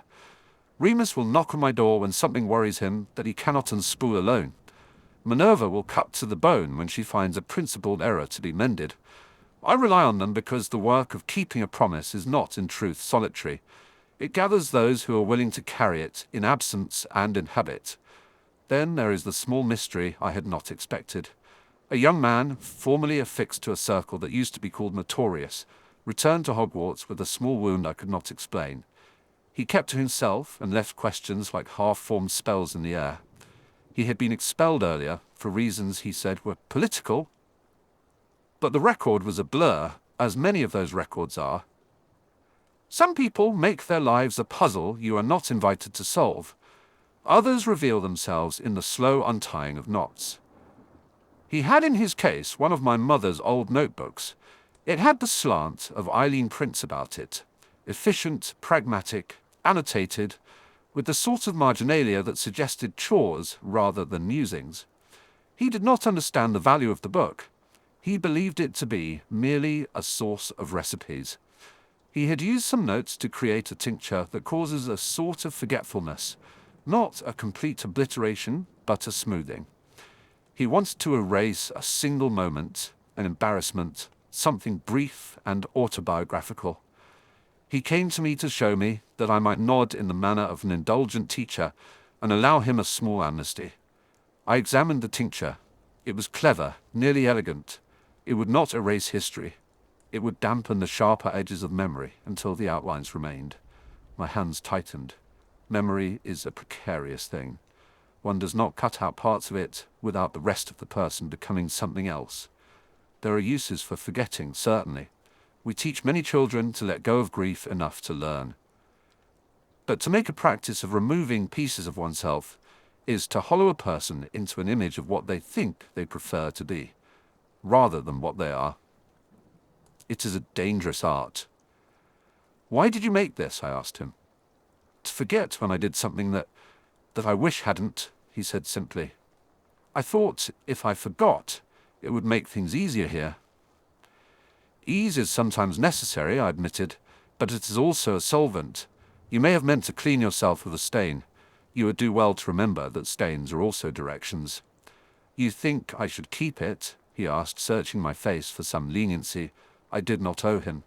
"No," I said. "You should learn the consequences of your act. You should be repaired by work, not by erasure." He looked at me, then with a thin flame of something like gratitude and dissatisfaction. He left the tincture on my table and walked away. Later he apologized. Later he joined the Saturday class. Later still, he defended a younger boy who would have otherwise been picked off by the same sorts of crowds that had once carried him. There is slow courage in such changes. There are other errands the world insists I tend. A former order member I had known wrote to ask that I keep an eye on his daughter. The daughter had been sorted into a house far from where her father had expected, and there is a particular stubbornness in fathers that makes them nervous about their children's choices. I agreed. I have a soft spot for people who have been anxious in the same way I was as a child. Without the correct vocabulary for shame, with too much fear and not enough kindness to herself. I watched her at breakfast, the way she pushed the same bit of toast around her plate. She is small but determined, like an idea that will not go away. "Why do you bother?" she asked me one morning when she caught me watching her arrange her ingredients on the table. She had the bluntness of someone who seeks reasons for acts that cost others. "Because someone once did it for me," I said, which was true, and not something I say often. It was simpler than making a long list of the debts I keep. She laughed softly, as if that answer were both unsatisfactory and enough. "The truth is, one finds family in places where one does the work of showing up. There is a certain institutional weariness that settles in when the world believes an era has closed. The older ones caution about complacency. The younger ones plan to rebuild. They both can be right. My work is in the everyday, in the calling out of mistakes and the careful tending of those who stray. It is an unglamorous ministry. It does not need proclamations. It asks only that one remain faithful to the small ordinances of care that make a person whole." One evening, when the corridors were nearly empty and the moon lit the lake in a path of cold silver, a messenger came to my door. He handed me a parcel without expression and then walked away. The parcel was wrapped in ordinary brown paper and string, the sort of packaging that ministers and casual visitors both used to send things that one hoped would not be examined too closely. It did not bear a seal. Inside was a single letter and a scrap of fabric. The letter was brief. "Severus," it said, "there are things that reopen. Come." The scrap of fabric had been cut from a scarf, with a pattern I recognized immediately, a narrow stripe of green and silver woven next to something red. It was the sort of thing students knot about their necks, in a way that advertises allegiance and affection without having to pronounce either. I think of endings as a place of repair. They do not always provide neatness, but endings make demands too. They call one to accounts, to continuities. They ask whether you will keep what you swore to keep because it is the easy answer, or because it is the only answer that makes sense when you are alone, and the world is exigent and small. I have been alone in many rooms. I have found myself. I have also found a curious small family of people who are stubborn in their loyalty to dignity and to doing better. There was in the parcel a sixth-year prefect's note asking me to look after a boy who grew too clever for his shoes. There was also a child's crayoned drawing of a cat with too many whiskers. I pinned the drawing to my notice board and put the scrap of scarf into a drawer. Tomorrow I would have to answer the letter. Tomorrow I would have to walk to the place the messenger indicated and ask questions that might reopen something I had sealed. I am practiced at opening doors that should remain closed. Sometimes it is necessary to do so to ensure the world outside does not become monstrous. Sometimes it is done because memory is not something you can box and label. I sat with my jar for a while that night. I opened it and inhaled the wet sun-scent and thought of a library lamp and of a laugh that was honest and quick and unfailing. I thought of the way Lily would have found fault with my tendency to keep things like grudges and measures because she liked life with fewer inventories and more surprises. Sometimes the only way to keep a promise is to make the promise the thing that lubricates the small acts of the day. It will not make endings neat. It will make them bearable. There are errands that do not end. They ripple like small rings into a pond. One person's care multiplies into another's capacity to be better. I move through the days doing the work I've been given, cleaning cauldrons, refusing to simplify pain into a solvent, teaching children the difference between what can be fixed and what must be borne with dignity. I accept that I will be asked to open doors I once closed. I accept that I'll be haunted by the shape of promises that never announce themselves loudly. I accept, too, that the work that continues may be the only way to avoid becoming someone one would not recommend. When the dawn was thin and the school still resounded with the small sleep sounds of teenagers, I was at the edge of the lake. The scrap of green and silver scarf I had kept in my pocket seemed absurdly warm. The messenger's instruction had been precise and understated. Meet at dawn, when the world is both less guarded and more honest. I did not know what I would be asked or what would be revealed. That is the thing about endings. They are more like doors than like curtains. You do not always know what is beyond until you have the courage to open them. A gull traced the water, and the breeze smelled of wet pages, and something else older. I set my jaw, because some promises are not spoken but enacted. I folded my hands into my coat and stepped forward, because the work that continues is waiting for me at the water's edge.